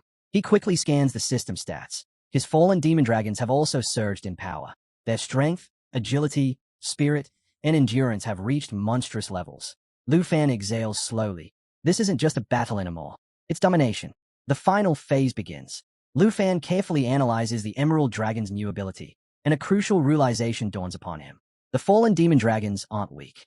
Their inability to control high-level creatures isn't due to a lack of power, but rather an inherent limitation. And that's something he can exploit. His mind sharpens. If I can bridge that gap, we can dominate this battlefield. Without hesitation, Lu Fan commands his emerald dragon to unleash emerald light. A blinding burst of radiant energy floods the battlefield. In an instant, all of Lu Fan's attributes increase by 30%. The fallen demon dragons continue to evolve, their stats surging higher, strength, agility, spirit, and endurance climbing to monstrous levels. But the emerald dragon counters with a brilliant strategy. Its emerald aura expands, forming a 12-layered shield that wraps around Lu Fan and his allies. This isn't just defense. It enhances every beneficial effect, doubles their resistance, and turns them into a fortress of unstoppable force. The system screen updates, revealing just how drastic the power shift has become. Lu Fan's focus sharpens. He shifts his attention to a massive demonic entity, the Earth Abyss Demon, level 85. Despite its level cap, its stats have been pushed to terrifying heights. Meanwhile, his fallen demon dragons, still at level 24, stand ready, their combat potential fully unlocked, boosted by the Emerald Dragon's insane buffs. Lu Fan doesn't hesitate. Emerald Dragon, transform into eternal form. The moment the words leave his lips, the Emerald Dragon erupts in blinding energy. Its body morphs into its eternal state, exuding power that seems almost divine. With its bloodline ability fully awakened, all of its dragon-related skills amplify exponentially. Then, Life Pulse Bond activates. A wave of golden-green energy explodes outward, reinforcing every layer of protection while multiplying his allies' stats by 4 times. The fallen demon dragons roar, their bodies armored in shimmering energy, their strength reaching unprecedented levels. Every movement radiates raw destruction. The battlefield trembles. Lu Fan's eyes flash with determination. Fallen demon dragons, unleash your full power. The beasts howl, their attacks now fueled by unimaginable force. But Lu Fan's goal isn't just to defeat the Earth Abyss Demon. He's going to make it his puppet. The final phase of the battle begins. As the battlefield erupts in chaos, the Earth Abyss Demon lets out a deafening roar. As Lu Fan's fallen demon dragons tear through enemy defenses, the battlefield quakes under the sheer force of their attacks. The air crackles with power, but in the shadows, an even greater threat emerges. A horde of dark knights strides forward, cloaked in eerie purple flames. Their twisted armor glows with dark energy, and their sinister laughter fills the air. With every step, their ranks swell, an unstoppable wave of corruption. These warriors aren't just any foes. They are reinforcements, summoned by the Earth Abyss Demon, ready to crush Lu Fan's team with ruthless precision. Unfazed, Lu Fan analyzes the statistics of his newly transformed undead army. The Divine Soldiers, now risen as formidable undead warriors, have reached level 75. With each fallen enemy they possess, their defenses grow stronger, and any fatal damage is instantly converted into a protective shield, making them nearly indestructible. A smirk plays on Lu Fan's lips. His once mortal army is now a force of relentless, undying warriors, completely under his control.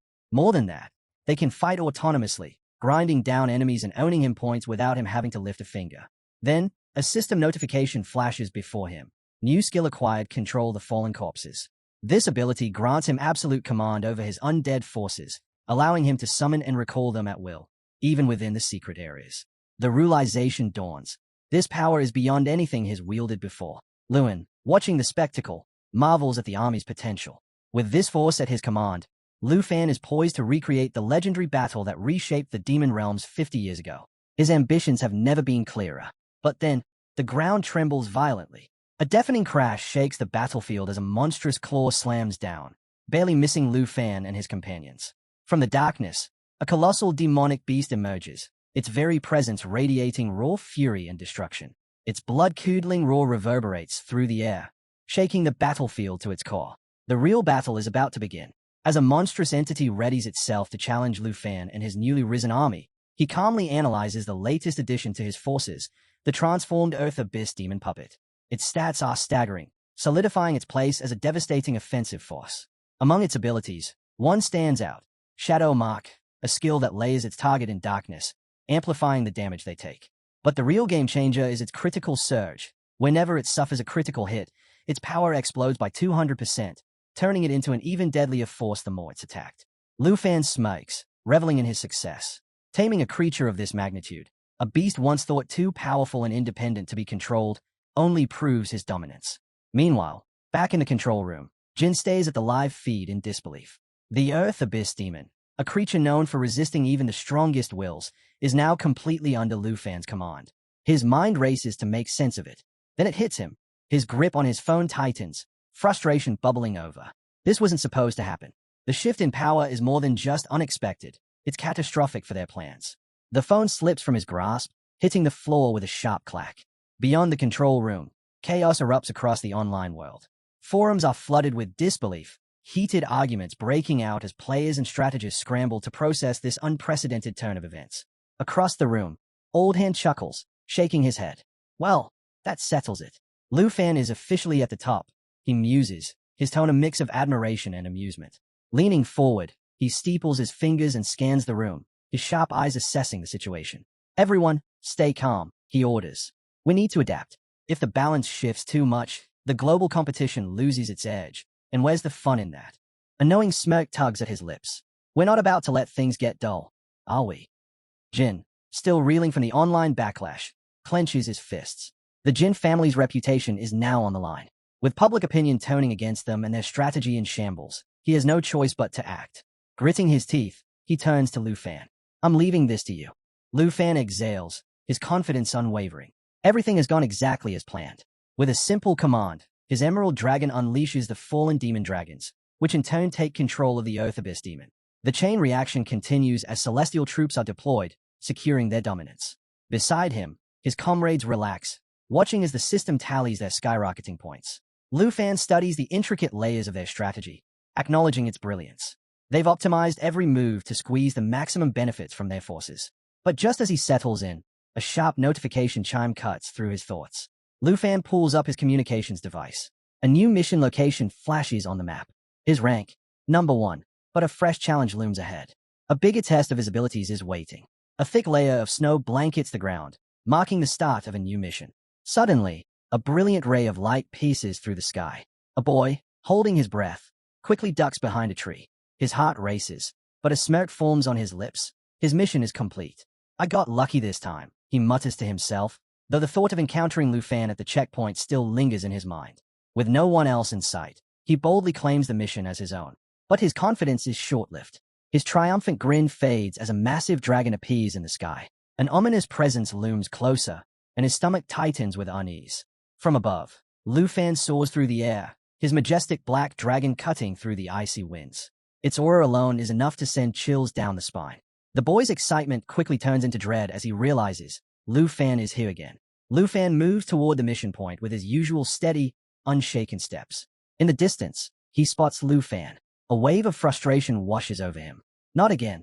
No matter how carefully he chooses his mission points, Lu Fan always manages to cross his path. His irritation grows. This was supposed to be an easy job, but now everything is spiraling out of control. And if Lu Fan is here, that means his last mission is already complete. Did he actually take down the Earth monster? The boy clenches his fists, his confidence wavering. Meanwhile, Lu Fan sharpens his senses. A faint mist swirls around the area. Something feels off. Someone is here. He stops, scanning his surroundings, then suddenly turns back. The boy freezes. A cold sweat runs down his back. He's been spotted. Scrambling to compose himself, he blurts out, I was just talking too loud. It was a mistake. Just pretend I'm not here, okay? His voice cracks as he pleads, desperate not to be noticed. Lu Fan, however, isn't interested in excuses. With a single command, his dragon surges forward. A blazing energy erupts around him, shaking the ground with sheer power. The boy stumbles back, panic setting in. W8. Lu Fan, you said you'd let me go last time. Why are you doing this? But his words are drowned out by the deafening roar of the black dragon. The attack comes swiftly, mercilessly, leaving him with no chance to resist. Cornered with nowhere to run, the man braces himself as waves of destructive power surge toward him. At the same moment, the status window flickers. 245 points have been added. Nearby, the boy hides behind a tree, barely breathing. Clenches his fists as he realizes the real danger isn't over yet. A ferocious beast is chasing him. His pulse pounds in his ears. But then, something clicks. Lu Fan's attacks weren't directed at him. He wasn't even on Lu Fan's radar. A wave of relief washes over him. He lets out a quiet, shaky laugh, celebrating his narrow escape. I'm safe, he mutters under his breath, his luck holding out once again.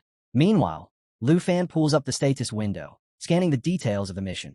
The boy hesitates, then cautiously steps forward. He scratches his head, forcing himself to speak. Thanks for, saving my life. His voice is unsteady, but the gratitude is genuine. He knows the rules. If Lu Fan had killed him, all his points would have transferred over. But Lu Fan didn't. That alone is worth thanking him for. Lu Fan, however, barely spares him a glance. It was just cooperation, he says flatly. Nothing more than temporary assistance. Without another word, he turns back to his own tasks, as if the boy isn't even there. The boy shifts uncomfortably. Even though Lu Fan brushes him off, he can't ignore the fact that he owes him. That feeling lingers. Lu Fan's gaze briefly flickers to the boy's status window. Manhwa Yasonglai. He raises an eyebrow. Rank 17. He scoffs. After an entire day. The boy laughs awkwardly, rubbing the back of his neck. Hey, I haven't even slept, okay? I've been fighting deadly beasts non-stop. I worked hard for these 23,705 points. Lu Fan studies him for a moment, then exhales. He could kill him right now and take those points. But the number is too low. It's not worth it yet. He learned from his last encounter. Better to wait. Let him earn more first. Smirking, Lu Fan places a firm hand on the boy's shoulder. Your progress is embarrassing. Only 17th place. You're letting the Southland down. The boy's grin fades instantly. His shoulders slump. Without waiting for a response, Lu Fan turns away, raising a hand in a casual wave. Work harder next time. Let's hope that when we meet again, your ranking is actually worth noticing. The boy watches him leave, stunned. Was that encouragement? His mind races. His entire life, he had been told that the Dragon Nation was arrogant, ruthless, and unreasonable. But Lu Fan wasn't anything like that. He wasn't cruel. He wasn't boastful. He had saved him, encouraged him. And yet, I wanted to kill him.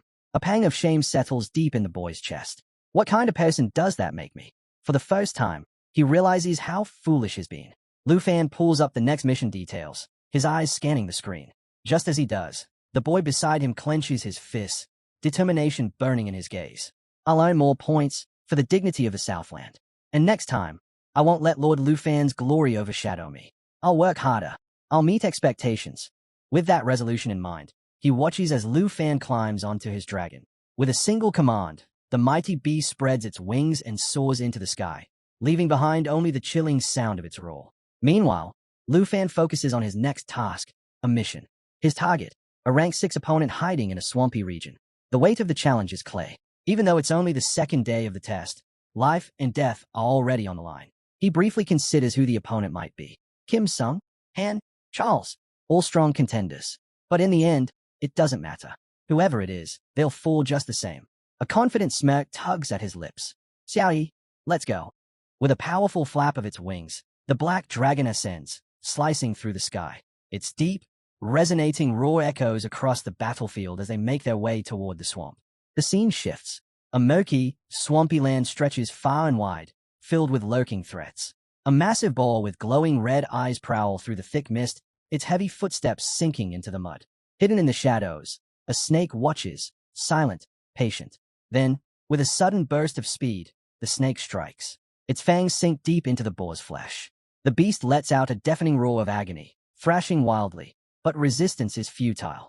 The snake's deadly grip tightens, its strength undeniable. From within the snake's coiled form, a figure watches, a shadowed presence, amusement flickering in his gaze. He mutters to himself, entertained by the spectacle before him. Suddenly, a system notification flashes in his vision. Someone has accepted a mission to hunt him down. Rank 6 opponent, Wei Ji from the Kingdom of Han, lets out a low chuckle. So, I'm the prey this time, he muses, entirely unshaken. A confident smirk plays at his lips as his status screen reveals an overwhelming 52,642 points. Before he can dwell on it further, the wounded boar, driven by rage, charges straight at him. But Wei Ji doesn't flinch. With a swift slash, he dodges effortlessly, his movements calm and precise. Then, a new presence steps forward. The sound of boots sinking into wet ground breaks the silence. A cold voice follows, sharp as a blade.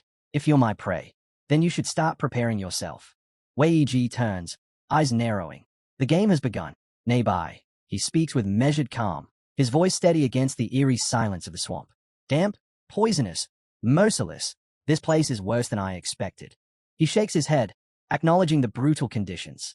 I didn't anticipate this, but we had a plan, didn't we?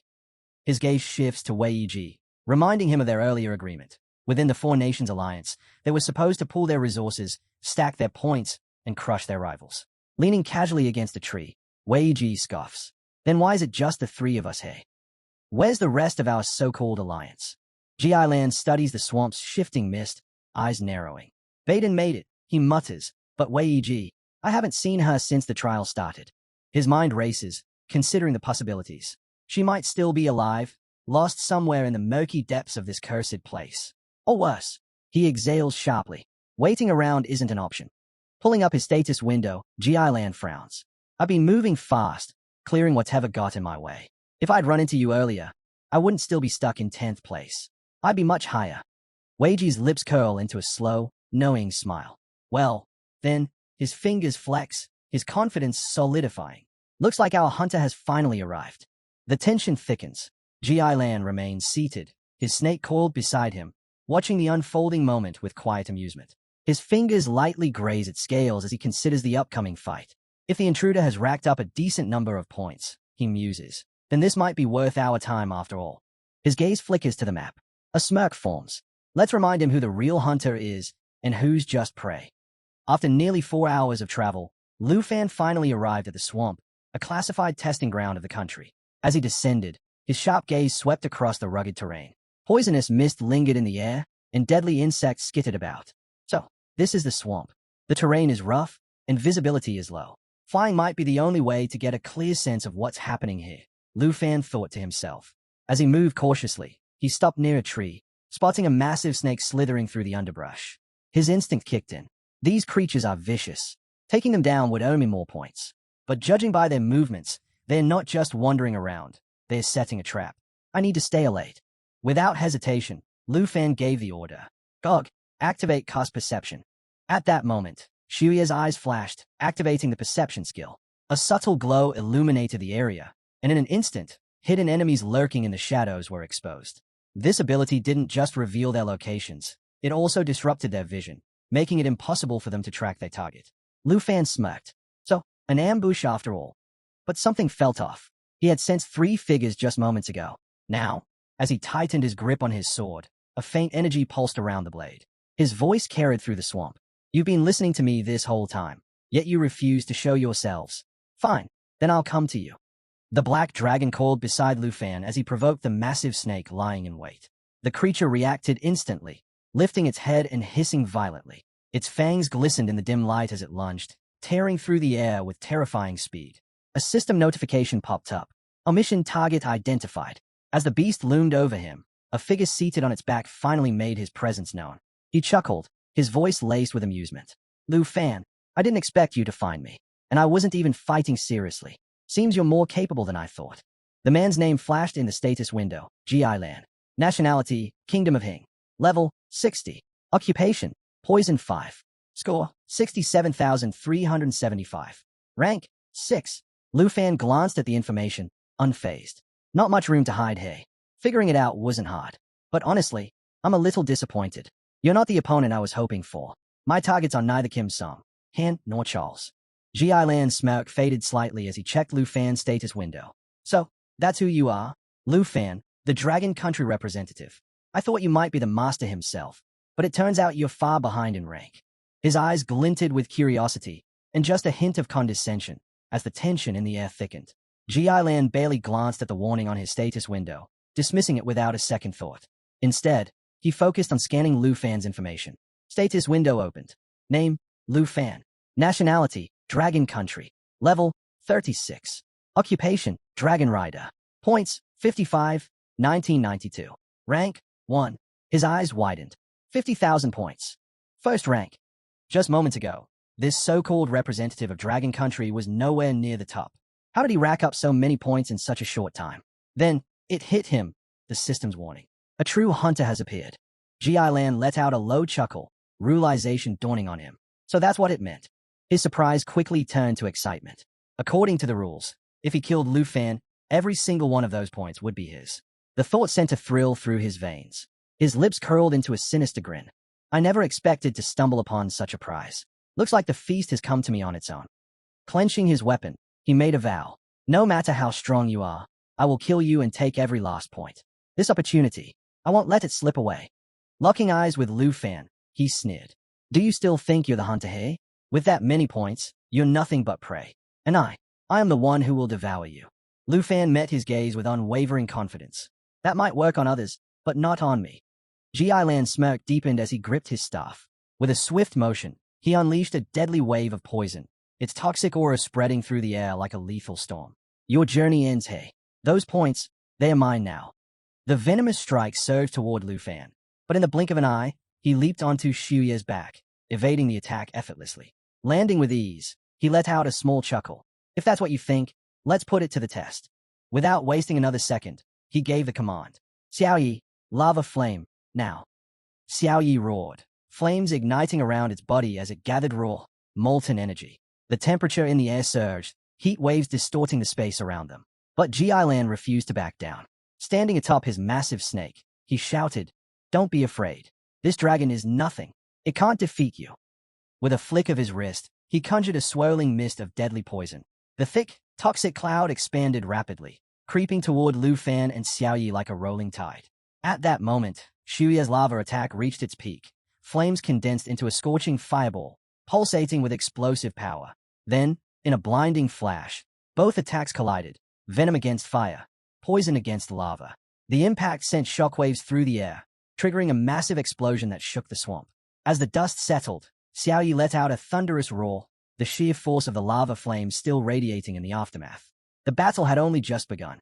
The flames surged forward, spreading rapidly and dealing continuous damage. Meanwhile, Ji Lan remained perched atop his massive snake, already preparing his next move. Lu Fan's eyes flickered with thought. Where did the others go? 2 enemies are still unaccounted for. They wouldn't have just run away.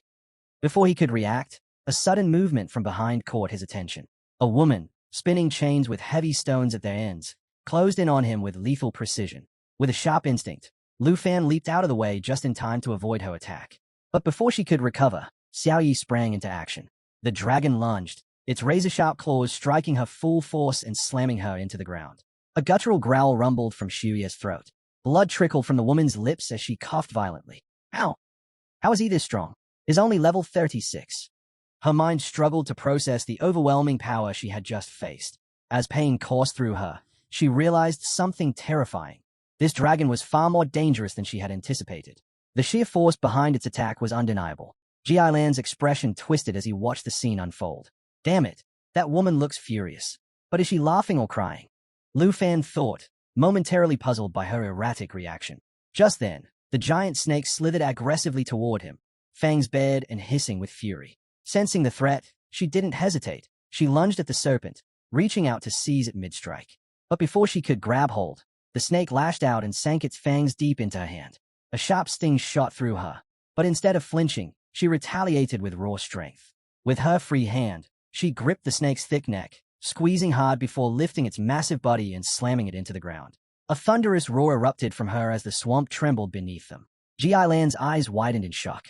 No, impossible. He let out a furious yell. Are you okay? At that moment, the third combatant finally stepped forward. He smiled, shaking his head. Missed my mark again. Lu Fan studied him through the system window. Status window opened. Name, Baden. Nationality, Jingu country. Level, 57. Occupation, Dark Father Hunter. Total score, 34,831. The woman, still catching her breath, wiped the blood from her mouth and forced herself upright. This isn't looking good, she admitted. If we keep this up, we might actually lose. Or worse, die. Ji Lan growled in frustration. This guy, he isn't normal. No way he's just a level 36 fighter. He exhaled sharply, then clenched his fists.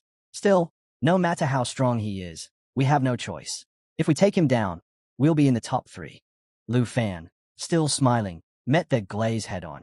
Your ambush was a joke. If you really think you can take my points, tell me, what chance do you have of actually winning? The woman's eyes flared with anger. Don't get ahead of yourself. She spat.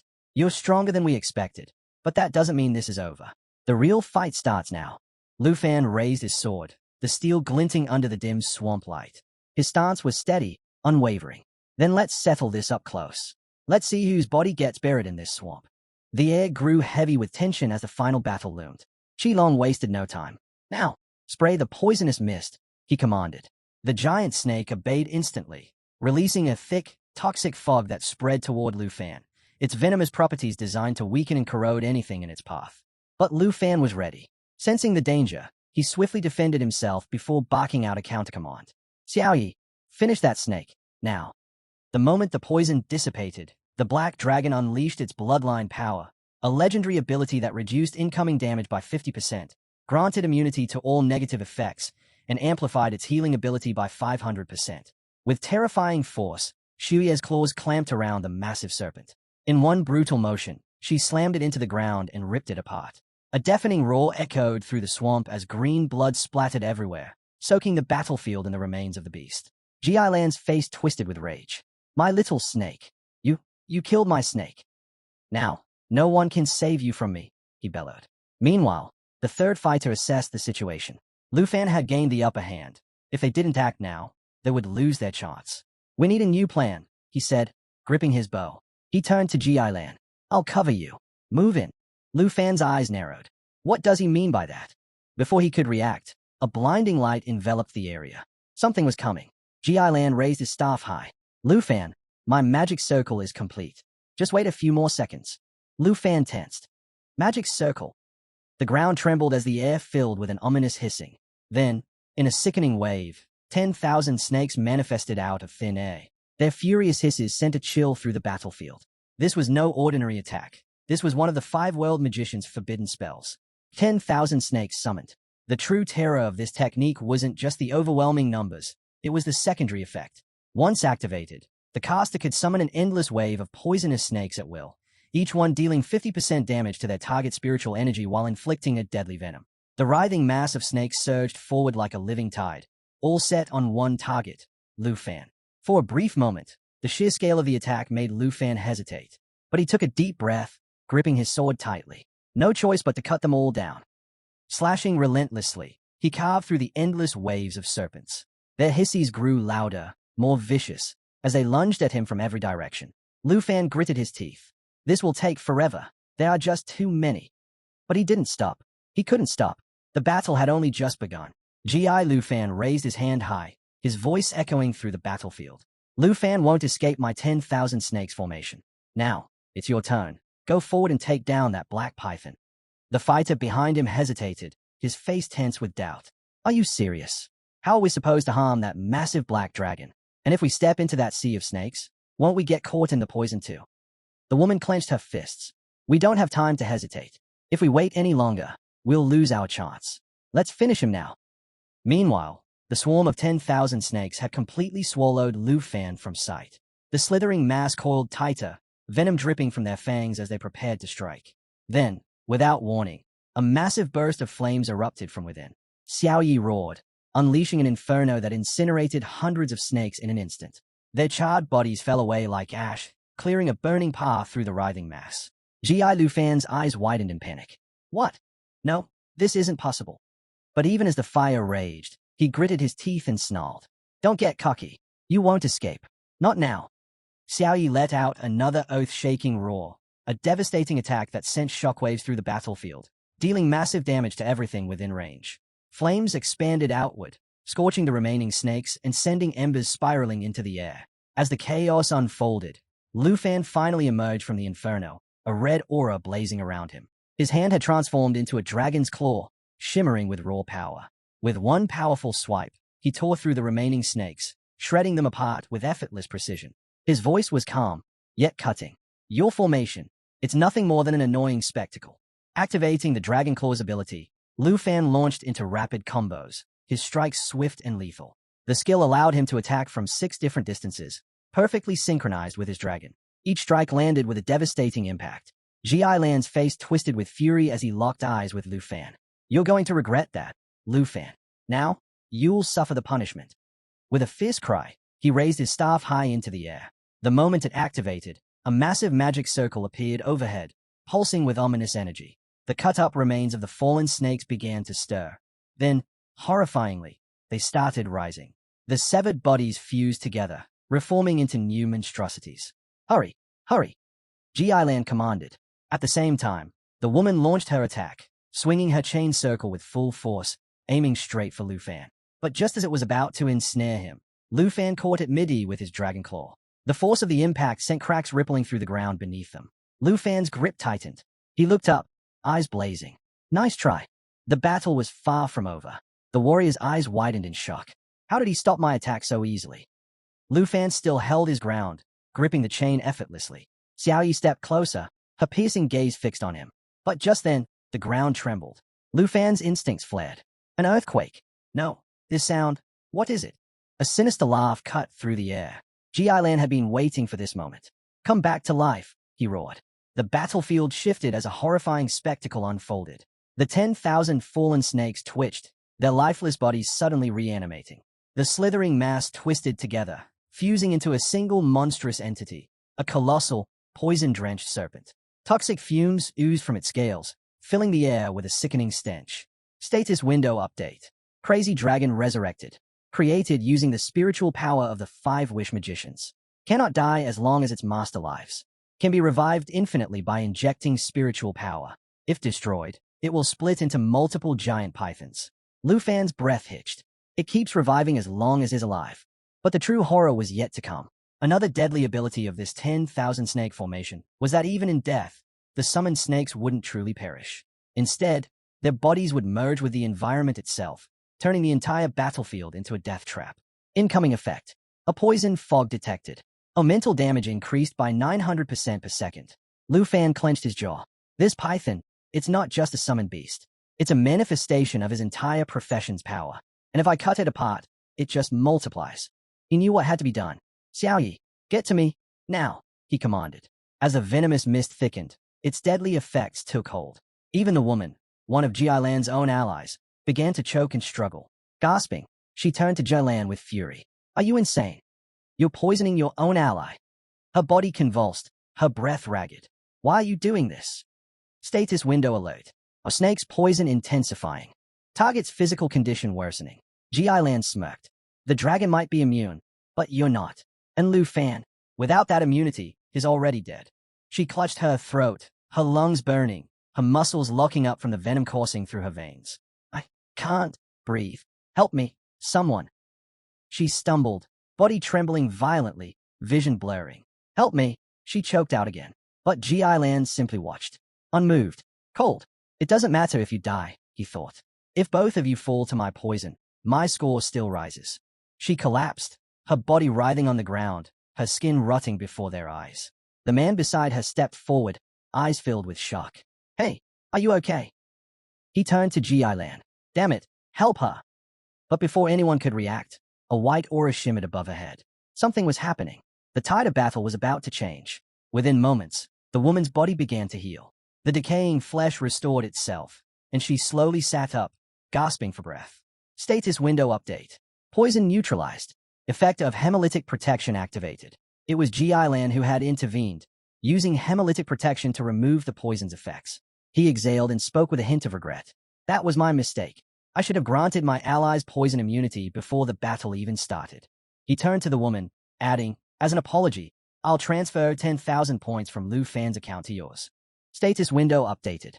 Hemolytic protection effect. Grants poison immunity for 6 minutes. If poisoned, all negative effects are removed immediately. Ji-Lan's mind raced. Andre, Charles, it's not time to abandon the Four-Nation Alliance just yet. He waved his hand dismissively. All right. You're fully protected now. Go check if Lu Fan is dead. The woman steadied herself, brushing off the remnants of her near-death experience. We'll deal with this later. First, I need to confirm if Lu Fan is actually dead. The other fighter nodded. I'll go too. But as they approached, a chilling sight met their eyes. Lu Fan was sitting atop Xiao Yi, smiling. A shiver ran through them. How is he alive? Lu Fan met their stunned expressions with a smirk. No need to check. Of course, I'm still alive. Disbelief spread through the group. They examined him carefully, scanning for injuries, but there were none. Then, a notification appeared. Status window update. Lu Fan's level, 3668. Lu Fan raised a hand, amusement glinting in his eyes. This is quite the show. Your so-called alliance is nothing but a joke. In that instant, Xiao Yi let out a thunderous roar, the force of it shaking the battlefield. A black dragon bloodline activated. All damage received reduced by 50%. Immune to all negative effects. Self-recovery increased by 500%. One of the fighters took an instinctive step back. Impossible. He's not dead, and now he's even stronger. Another's voice trembled. He can ride the dragon and be completely immune to everything. How is that even possible? Ji-Lan's face twisted in rage. His mind reeled. Both he and the dragon, immune to all curses, poisons, and effects. That means my strongest skill is useless against him. His breath came in short, angry bursts. Andre, Charles, is this Lu Fan the real threat? His fury reached its peak. He thrust his finger forward, eyes burning with rage. Kill him now. He turned to his remaining fighters. Take him down, and you'll each get 20,000 points. Surpass my score if you have to. I don't care. Just end him. The battlefield tensed. The hunt was on. At this point, the woman was convinced her colleagues were completely useless. All they did was yell and get themselves badly injured. Frustrated, she thought, looks like I'll have to handle this myself. Determined, she prepared for her next attack.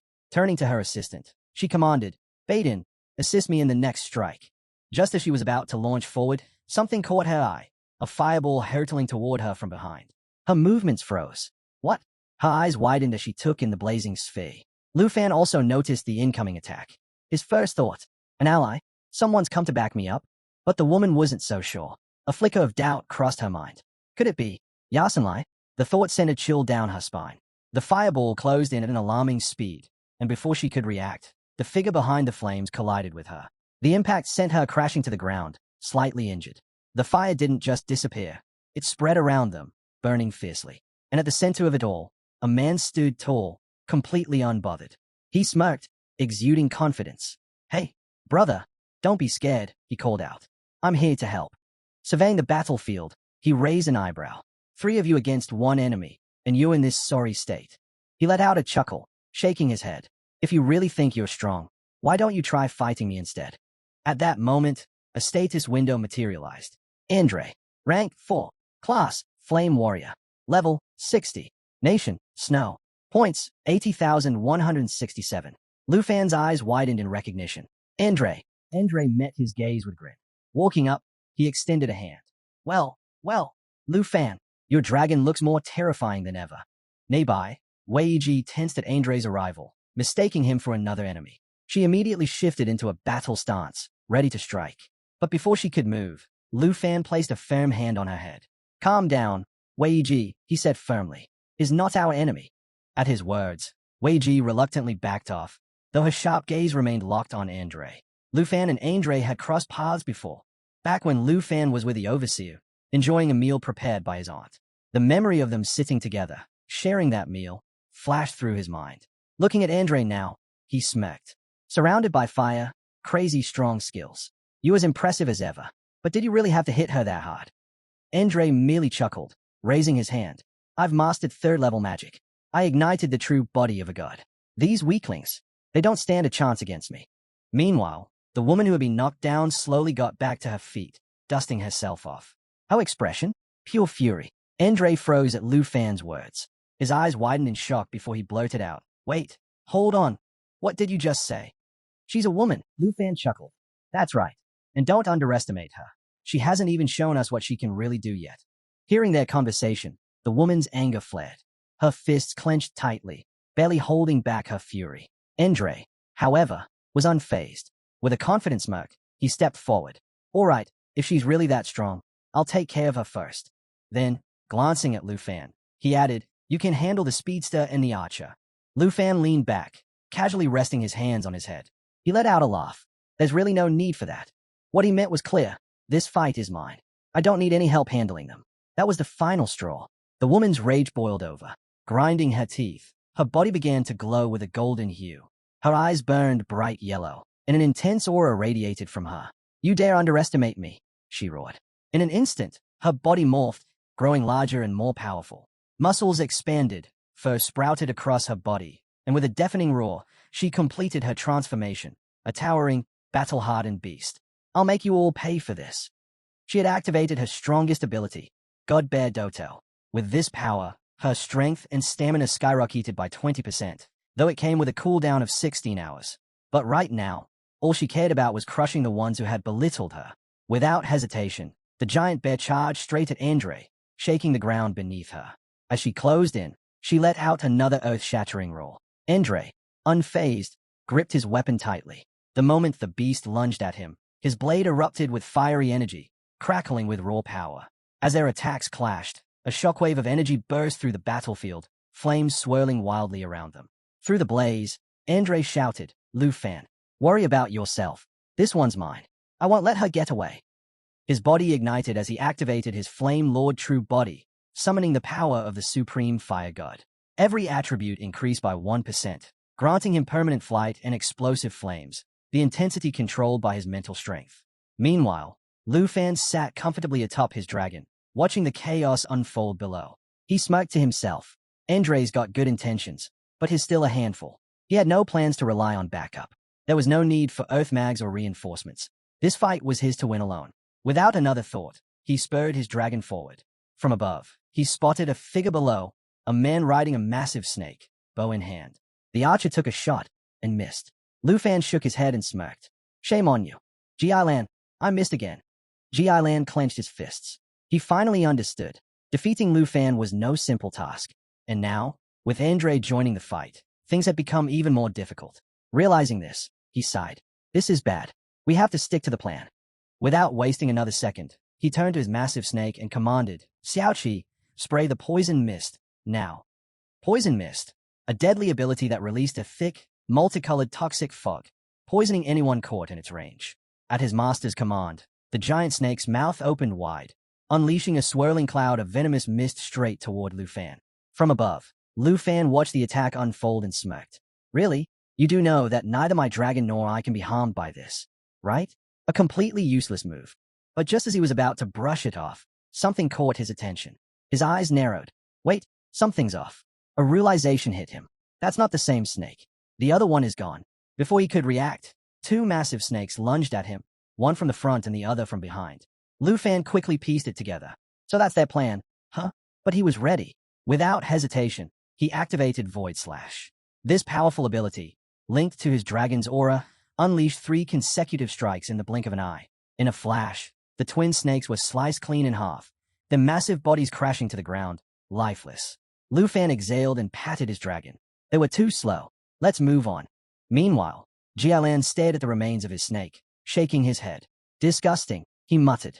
But then, a sly grin crept onto his face. Did you really think that was enough to stop Xiaoqi? Lu Fan frowned at his words. Ji-Lan continued, his voice filled with confidence. My Xiaoqi is immortal. He can't die. In fact, he has the power of regeneration. A dark energy pulsed around the severed bodies, and within moments, the snakes began moving again. Their bodies knit back together, reforming as if nothing had happened. Lu Fan's eyes widened in shock. I cut them clean in half, so how are they still alive? The realization hit him like a ton of bricks. No matter how much I cut them, they'll just keep coming back. Looking at the writhing beasts, he gritted his teeth. This thing isn't a snake, it's a damn tangled worm. For the first time in this fight, he hesitated. How the hell am I supposed to deal with this? Lu Fan quickly formulated a plan. Without hesitation, he drew his sword and commanded, Xiaoyi, transform into a destructive dragon. burned them all to ashes. In an instant, the black dragon underwent a terrifying transformation, its power surging to new heights. A status window appeared. Xiaoyi, Destructive Dragon. A level, 32. Strength, 33,828. Agility, 15,697. Spirit, 8,453 338 12. Stamina, 7,382. The moment Shuya's transformation was complete, she unleashed lava flame. Fire erupted around her, spreading forward in an unstoppable wave, both dealing massive damage and healing her in the process. The flames engulfed the battlefield, swallowing everything in its path. The giant snake shrieked in agony as the fire consumed it, its body writhing under the relentless heat. Meanwhile, the archer, watching the battlefield unfold, gripped his bow tightly. "Baden, are you ready for this?" he called out. A dark, ominous aura pulsed from his weapon as he pulled back the bowstring. Fixing his sights on Lu Fan, he smirked.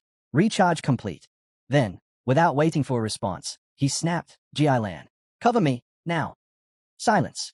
Irritated, he growled, "Damn it, fine, go to hell, both of you."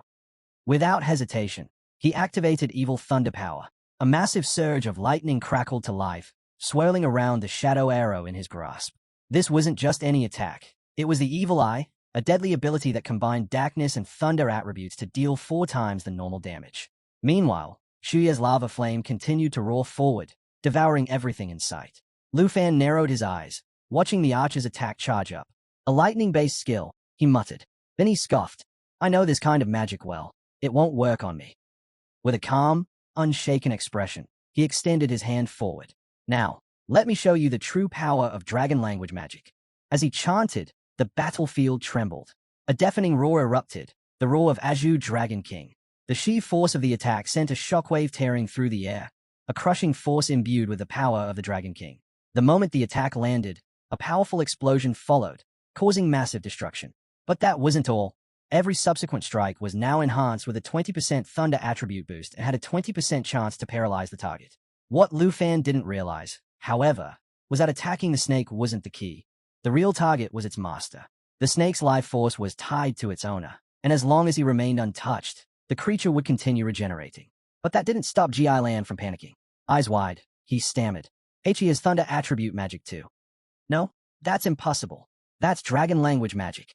As the spell activated, a terrifying purple aura surged outward, consuming the battlefield. The overwhelming energy disrupted Jiailan's skills, his confidence crumbling in an instant. His body trembled, his hands shook. Even his immortal snake began to falter, its movements becoming sluggish and uncontrolled. No way." Jiailan gasped. His voice broke into a frantic yell. "Xiaoqi!" Lu Fan didn't bother using Underworld Serpent Cry again. Instead, he unleashed the Blue Dragon King's roar without hesitation. Above his head, a massive phantom of the Blue Dragon King took form. Though just an illusion, its overwhelming presence was no different from a real dragon. The moment the evil lightning bolt descended, the Blue Dragon King opened its mouth and roared. In an instant, a surge of blue lightning erupted, clashing directly with the incoming attack. The result was clear. The evil lightning was obliterated on impact. What followed was a storm of lightning that engulfed Baden completely. Countless electric arcs rained down, striking him mercilessly. His figure disappeared into the blinding light, vanishing in mere seconds, reduced to nothing but ash. A wizard defeated by magic. How ironic. Lu Fan wasn't even taking this seriously. 2 of the 4 nations' alliance were wiped out like dry twigs snapping underfoot. Seeing this, Curran's confidence shattered. If he stayed, death was certain. Desperation took over. He ordered his 7-colored dragon to stop spewing poison and dive into the swampy pond below. If he couldn't win, he would escape. But Lu Fan just chuckled. "Do you really think hiding in the swamp will save you?" Under the keen perception of the black dragon, Curran had nowhere to run. Meanwhile, Shuya's dragon breath continued its relentless assault. Flames roared across the battlefield, setting the swamp ablaze. The water level dropped rapidly, boiling away under the intense heat until only thick, murky mud remained, useless as cover. Curran and his last 7-colored python had nowhere left to hide. Overwhelmed by fire, they were consumed by the flames, burned to cinders in an instant. Lu Fan's points shot up, 160,000 points gained in one move. "This hunting mission is really worth my time," he mused, satisfied. But just then, a voice called out from nearby. "Brother, there's still one more." Lu Fan turned around and saw that Andre's battle was nearly over. The female bear was completely overpowered. She didn't stand a chance. Andre's entire body burned with flames, and every swing of his warhammer packed devastating force. He had no choice but to retreat, coughing up blood with every step. Then, Andre stumped his foot, launched his warhammer upward, and sent the female bear flying. Her trajectory? Straight toward Lu Fan. Andre's strength was undeniable, but his technique wasn't as precise as Lu Fan's. The force behind his strike was carefully controlled, enough to knock the female bear unconscious but not kill her outright. Andre smirked. A rat who hides in the dark and schemes against others doesn't deserve mercy. Lu Fan immediately understood. Andre was offering him the kill. In the national test, points could only be earned by delivering the final blow to a representative. Since Andre was being this generous, Lu Fan saw no reason to decline. Without hesitation, he drew his bow, took aim, and fired. The arrow hit its mark instantly, and the female bear's body burst apart, transforming into pure energy. Another huge point boost. With that, Eternal Country's three-person team was completely wiped out. And this final kill, it pushed Lu Fan's total score past 800,000. He was now approaching 900,000 points, leagues ahead of the competition. Andre, now finished with the fight, had no intention of battling Lu Fan. The flames covering his body faded, leaving only his flame wings keeping him in the air. He looked at Lu Fan and said, "Hey, don't get me wrong. I only stepped in to help. When I saw 3 people attacking you, I couldn't just stand by." Lu Fan studied Andre carefully. There was no hostility in his tone. It seemed like he had genuinely just wanted to help. Seeing this, Lu Fan gave a slight nod and patted Xiaoyi, signaling her to ease up. She was still growling at Andre, not fully convinced. "Brother, you're impressively strong," Lu Fan said. Andre grinned, a bit embarrassed. "When I saw you ambush them earlier, I figured I'd step in. But turns out, you didn't need my help at all. With your strength, you could have handled them easily, even without me interfering. At least I made sure not to steal your points." Lu Fan chuckled. Andre was right. His decision to give up the points proved he had no intention of competing with him. "Regardless, I appreciate your help, brother." Lu Fan chuckled, watching Xiaoyi laugh at Andre. "Andre, of all people, I didn't expect to run into you here. What a coincidence." Andre scratched his head. "Yeah, I didn't expect to see representatives fighting each other either. But when I got here and saw it was you, well, if it had been anyone else, I would have taken them out and racked up some points." Lu Fan smirked. "If that's the case, why not try taking me down for some points?" Andre waved his hand dismissively. "Nah, that won't do. I owe you for all that delicious chicken you gave me. I can kill anyone else in this trial, but not you." He paused, then laughed boldly. "Besides, I actually like you more than that bastard from the extremist country. If I remember correctly, you've got a grudge against that Jin kid, right? My enemy's enemy is my friend. If you run into that guy, make sure to take him out." Lu Fan wasn't surprised. Feather Country's intelligence network was impressive. They clearly knew about his conflict with Jin Chanjian. He raised an eyebrow and joked, "Comparing me to him? That's an insult." Andre burst out laughing. All right, my bad. I apologize." He set his warhammer aside and stretched. "Anyway, no more chit-chat. I'm only in 4th place right now. Got to earn more points fast. If I don't make it into the top 3, I'll get an earful when I get home." Lu Fan nodded. "I should go too." Both of them were powerhouses in their own right, and neither had any real reason to form an alliance. There was no hostility between them, so parting ways made the most sense. If fate allowed, they could talk again after the national trials. But just as Lu Fan was about to leave, Andre suddenly called out, "Brother, wait a minute." Lu Fan turned back. "What is it?" Andre scratched his head, looking a little embarrassed. Do you have any more food from Dragon Country?" Lu Fan raised an eyebrow. Andre grinned sheepishly. "I brought a ton of supplies for the trial, but ever since I ate that roast chicken you gave me, nothing else tastes good. If possible, I'd like to trade some points for more. How about 5,000 points for one chicken?" 5,000 points for a beggar's chicken. That was the kind of score that would take a representative half a day to earn. Lu Fan thought for a moment and decided not to take advantage of the situation. He glanced at his inventory. He had both food and non-food supplies, and giving some to Andre wouldn't be a problem. "No need to exchange for points," Lu Fan said. "I've got a beggar's chicken and some roast beef. I'll give them to you for free." Andre's eyes widened. For free? That doesn't seem right. But the moment he heard beggar's chicken, his mouth started watering. Their eyes met, and without saying another word, they both understood each other's thoughts. "Let's not rush off just yet, brother. We still have more to talk about." Not every part of the swamp was covered in filthy ponds. Lu Fan and Andre found a relatively clean patch of grassland on the outskirts of the area and sat down. After some discussion, they reached an agreement. Lu Fan would give Andre 1 beggar's chicken and 2 pieces of roast meat, and in return, Andre would transfer 2,000 points as a gesture of goodwill. As they ate, Lu Fan watched Andre devour the roasted meat, clearly enjoying every bite. Shaking his head with a helpless smile, Lu Fan handed over the promised food, and Andre, true to his word, transferred the points. But as Andre checked the rankings, his eyes nearly popped out of his head. Wait, how do you have so many points? Lu Fan was sitting comfortably, still chewing on his own food. He glanced at Andre and casually replied, I have a hunting mission. I'm supposed to track down one of the 9 hell demons. Andre was already shocked, but what came next made his jaw drop. Lu Fan continued, and as for the points, I got most of them from clearing a dark castle. Andre froze. You cleared a dark castle. It took him a second to process the words. A dark castle, one of the most dangerous locations in the trial. And Lu Fan had cleared it? For a moment, he just stared at Lu Fan, as if looking at some kind of monster. Brother, you're insane. Andre had done his research before coming here. Through his intelligence network, he knew that Lu Fan was strong, far beyond what his level suggested. In his mind, he had already placed Lu Fan in the TZ level bracket, the same as himself and Charles. But now, he realized his assessment had been completely wrong. Even if he gathered 10 of his best men, none of them would have been able to conquer a dark castle. Yet Lu Fan had done it alone. Lu Fan simply smiled. I wouldn't call it courageous. To be honest, I had my eye on the dark castle from the start. Since demon points scale with their strength, isn't a dark castle the best place to rack up points? Andre shook his head and let out a bitter laugh. You make it sound so simple, and I can't even argue with you. He sighed.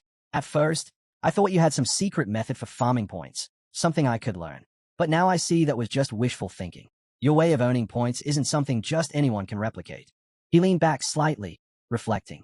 To be honest, I had the same idea as you. After getting my hunting mission, I tested myself against a dark castle, just to see if I could handle it. His expression darkened. I barely lasted until the 3rd wave before I was completely overwhelmed. If not for my profession's ability to unleash high burst damage and resist crowd control, I wouldn't have made it out alive. The moment I saw things going south, I ran. Otherwise, I'd have died right then and there. He clenched his fist slightly. From that moment on, I knew dark castles are death traps. Anyone who touches them is just digging their own grave. Andre exhaled, shaking his head in frustration. At least, that's what I thought, until I saw a freak like you clear one. He looked at Lu Fan with an incredulous expression. You completely changed my perspective. Dark castles aren't death traps, they're treasure troves of points. And judging by how easily you handled those other representatives, I'm guessing this pet dragon of yours isn't just for show. Lu Fan chuckled. The dark castles where the 9 hell demons reside are no joke. Clearing just one took a lot of effort. Andre laughed helplessly. Well, you're still far ahead of someone like me, who couldn't even last. He sighed again before giving Lu Fan a serious look. To be honest, my country has gathered plenty of intelligence on you. Even so, your strength still caught me off guard. Then, with a relieved chuckle, he added, I'm just glad I saw you as an ally from the beginning. If I'd come in thinking I could take everyone out, well, I'd probably be dead by now, wouldn't I? Lu Fan didn't reply, just smiled. Andre was right. The only reason Lu Fan hadn't killed him for points was because Andre never treated him like an enemy. From the start, he had called him brother. If Andre had shown any hostility, Lu Fan wouldn't have hesitated. Those extra tens of thousands of points would have been tempting. But in this case, having one more friend and one less enemy wasn't a bad deal. Besides, Lu Fan was very interested in Andre's mission. Thinking about this, Lu Fan asked, so you're saying you already tried to complete this mission and failed? Andre nodded without hesitation. Yeah, and I almost died doing it. He sighed. Now this mission is stuck on me, which means I can't take on any new ones to earn more points. Honestly, watching you rack up points so fast makes me jealous. I almost couldn't stop myself from swinging my hammer at you. Lu Fan raised a brow, reaching for his flaming meteor sword. Andre's expression changed instantly. He quickly raised both hands with an awkward smile. Don't worry, I can resist temptation. Then, suddenly, his eyes flickered with an idea. Actually, seeing that mission floating above your head just gave me a thought. Why don't we team up? Lu Fan glanced at him. You mean, you'll take me to the Dark Castle, and I'll kill the Hell Demon for you? Andre's face lit up. Exactly. Lu Fan nodded. Sounds fair.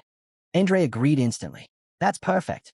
If you help me clear this mission, or even just make me fail it, I'll finally be able to take on new ones. My speed and owning points will skyrocket. He extended a hand. All right, let's form an alliance. I'll take you to the Dark Castle. Just like that, a temporary alliance was formed. According to Andre, the mission he received was for a dark castle hidden in the swampy region. If they both flew at full speed, they could reach it in 1 or 2 hours. Lu Fan originally intended to head straight there, But before they left, Andre awkwardly admitted that they needed to find some food first. In the national trial, points weren't just for ranking, they could also be transferred.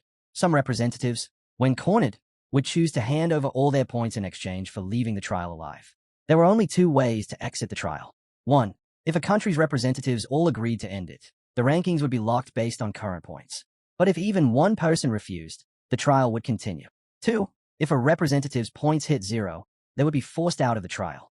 They would lose 20% of their country's resources, but at least they'd survive. Since point transfers were completely within the rules, using them to save a life or form alliances was a legitimate strategy. But Andre using points to trade for food, that was definitely a first. With that settled, Lu Fan rode on Xiaoyi, following Andre toward the Dark Castle. As they traveled, Andre suddenly felt a chilling gaze on him. He glanced to the side. Xiaoyi was staring at him like he had stolen food from her nest. Feeling uneasy, Andre asked, "Brother, why is your dragon looking at me like I just ate part of her tail?" Lu Fan coughed lightly. "Well, pet dragons are naturally ferocious and don't like strangers." Seeing Andre's discomfort, he smirked. "Don't worry.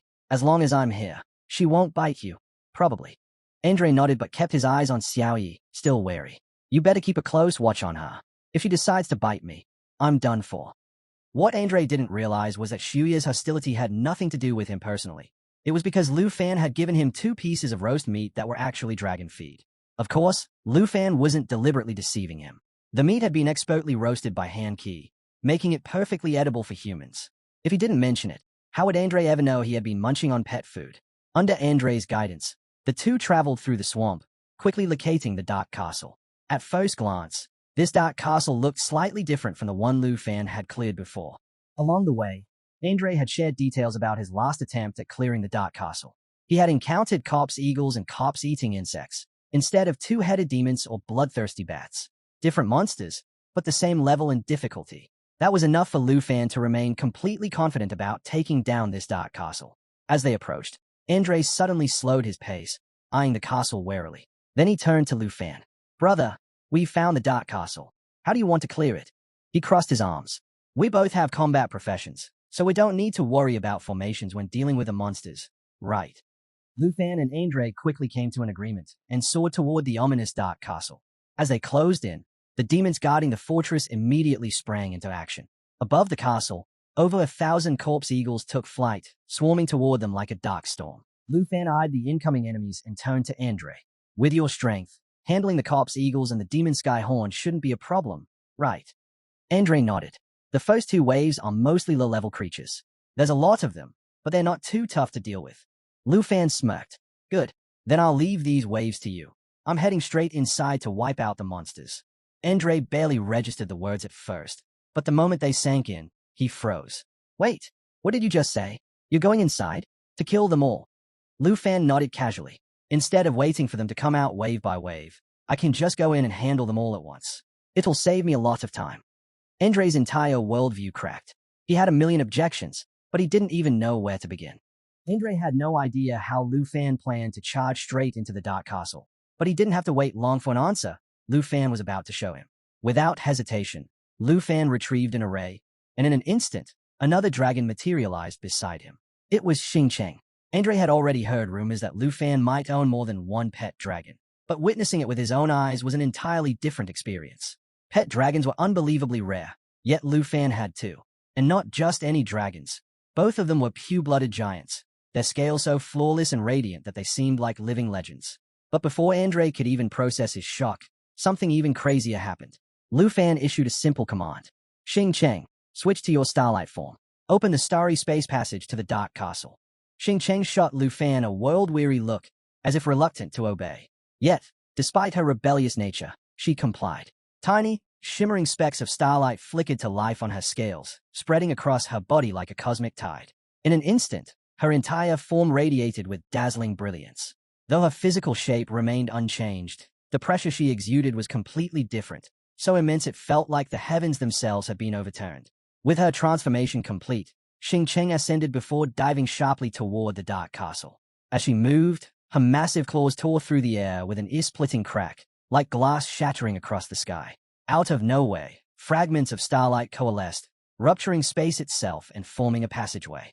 This wasn't an ordinary teleportation array. It wasn't chaotic or unstable. Instead, the portal shimmered with countless twinkling lights, resembling a celestial gateway straight out of legend. It was breathtaking. Lu Fan turned to Andre with a casual reminder. Hold things down out here. I'll clear the dark castle from the inside.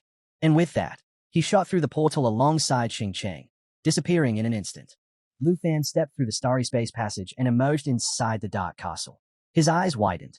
The place was eerily similar to the demonic hell dark castle, a vast, ominous space with a towering throne at its center. But unlike the previous castle, this one wasn't empty. It was crawling with monsters. They were everywhere.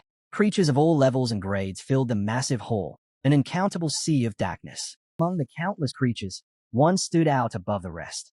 Coiled around the throne was a colossal centipede, dozens of meters long, its body as wide as a train. Jagged, glowing limbs lined its entire length, each one razor-sharp. It rested atop the throne like a serpent, its massive head raised high, and it was looking directly at Lu Fan, Xiao Yi, and Xing Cheng. Lu Fan's gaze locked onto the creature atop the throne, and his stomach churned in disgust. Its massive centipede-like body was disturbing enough, but its head, that was truly grotesque.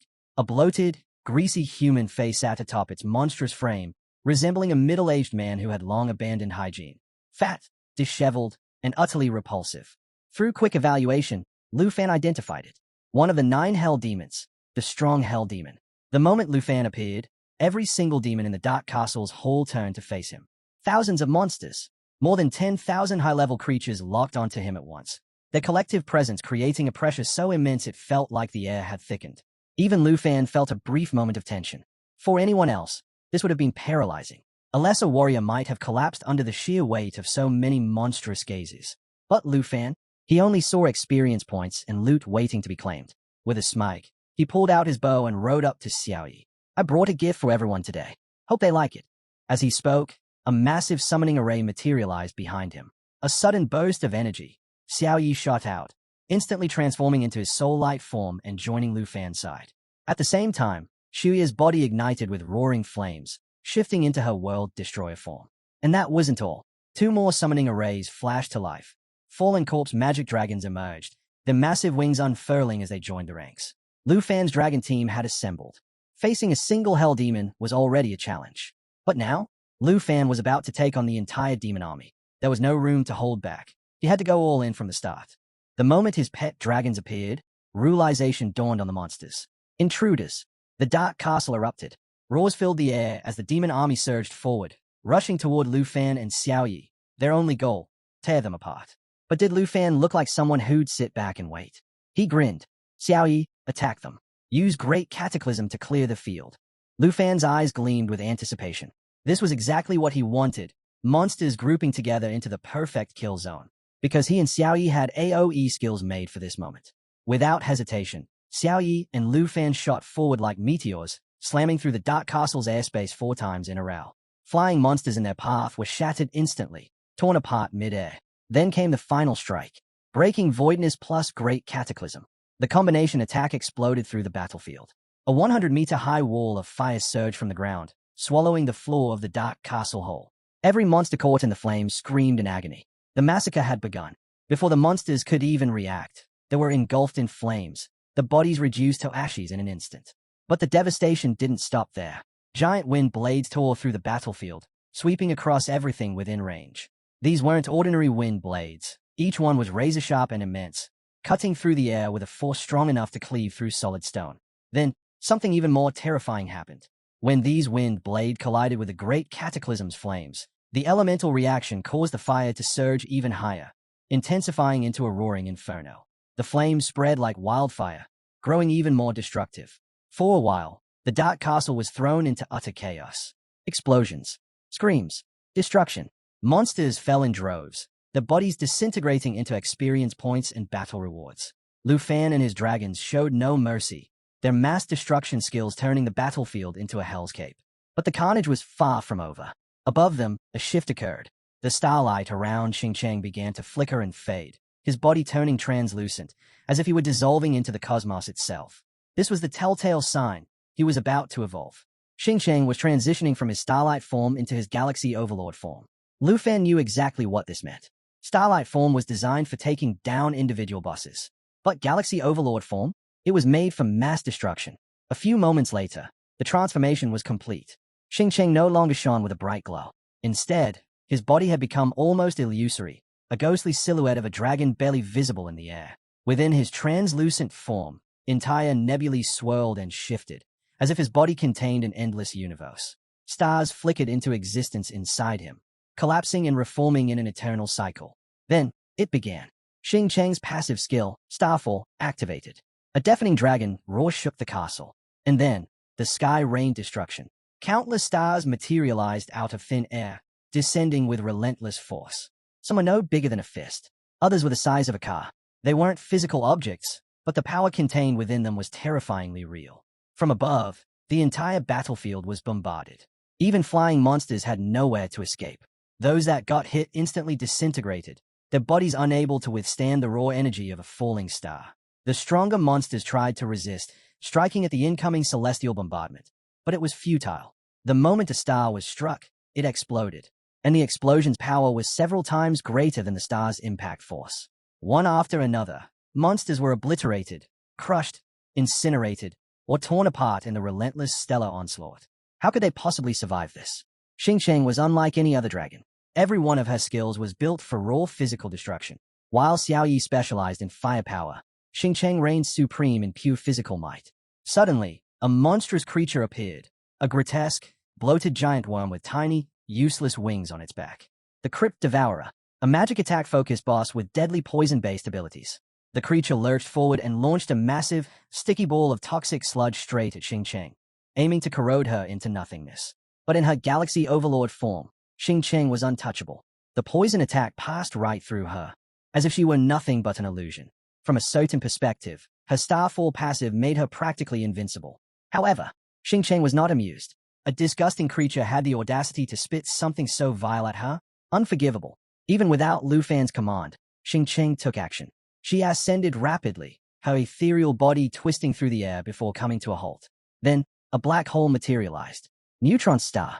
The moment it appeared, a terrifying gravitational force erupted from its core, dragging everything in its vicinity toward it. But Xingqiang wasn't done. Her body moved in a precise arc, forming not one, but 3 neutron stars strategically placed around the Crypt Devourer. The effect was instantaneous. The gravitational pull was irresistible. The surrounding monsters were trapped, immobilized, their bodies stretched and distorted as they were caught in the gravitational deadlock. And the Crypt Devourer? It was in the worst possible position.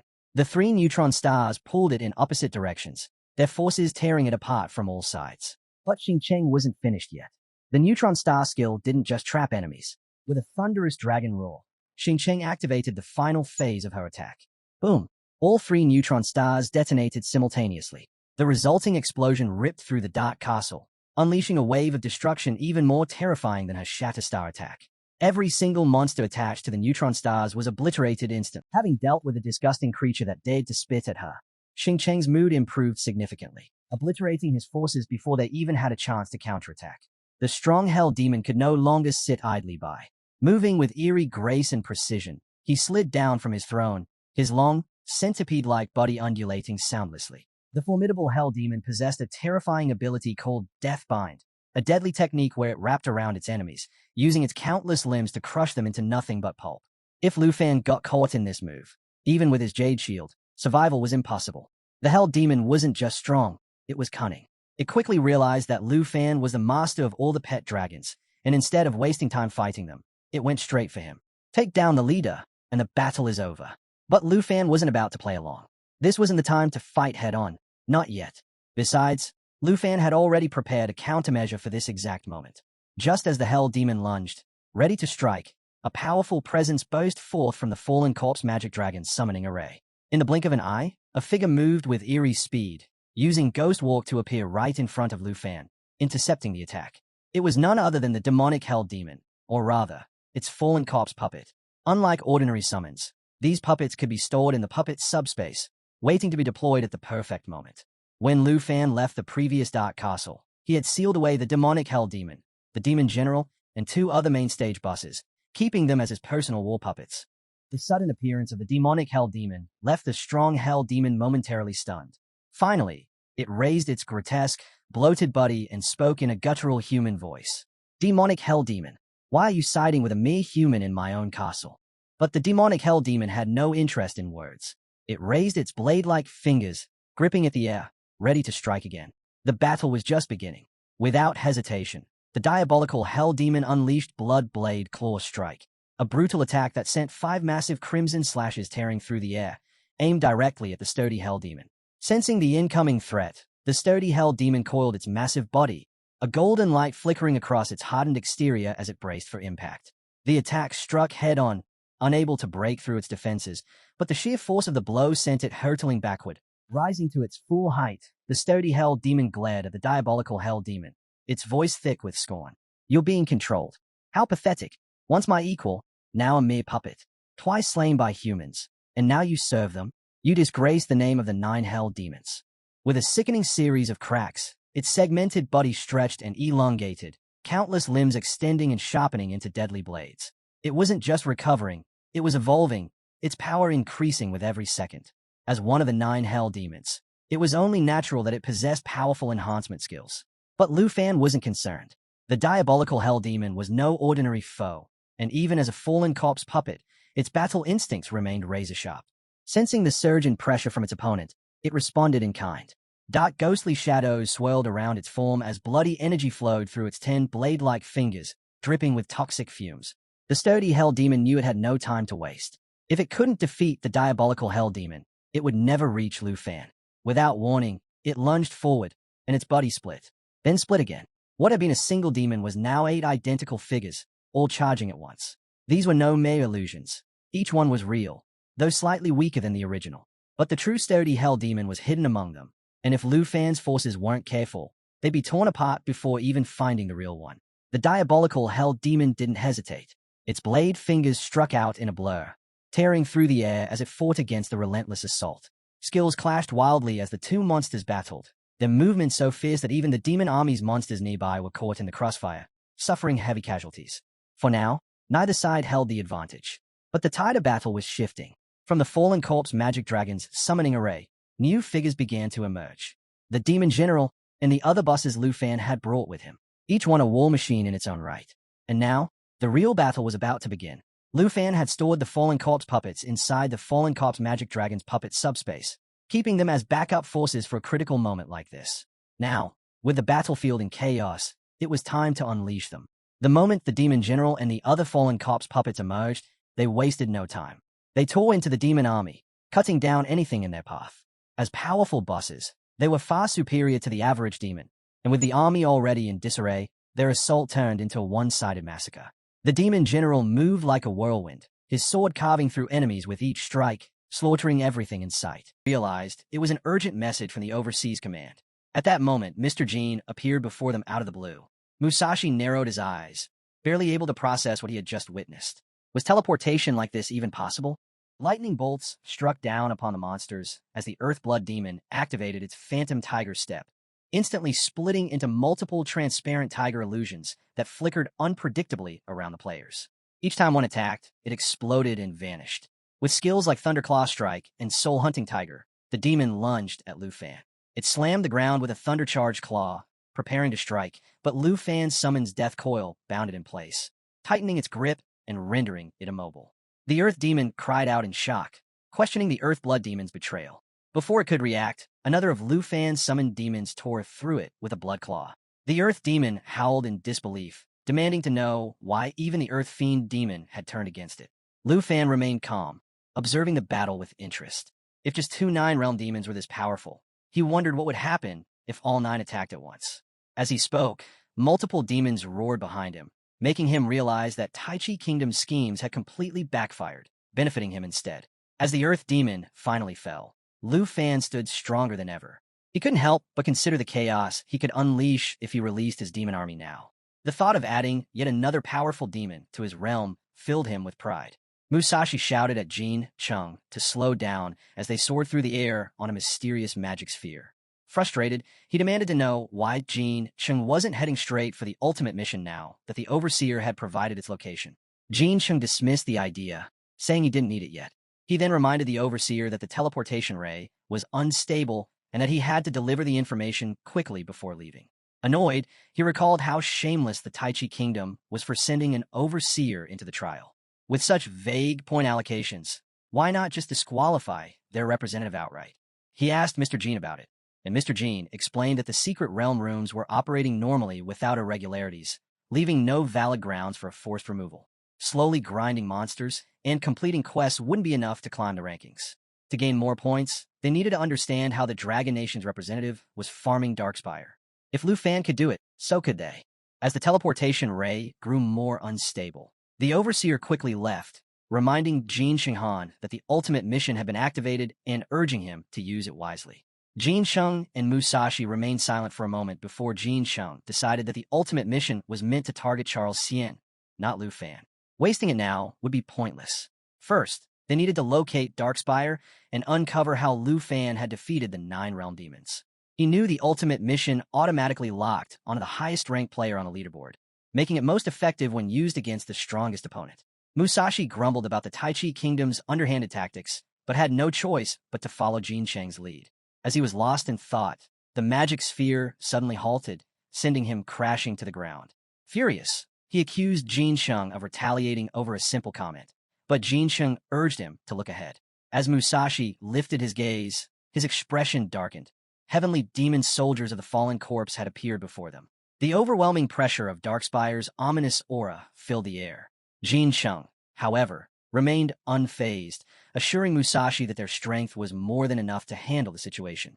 A dark purple aura swirled in Jin Sheng's hands as he questioned why the 9th Realm Demon Army seemed so small. Before he could act, Musashi unsheathed his sword, a sinister grin spreading across his face as he taunted Jin Sheng about the legendary ancient demon army that had once ravaged the Taichi Kingdom.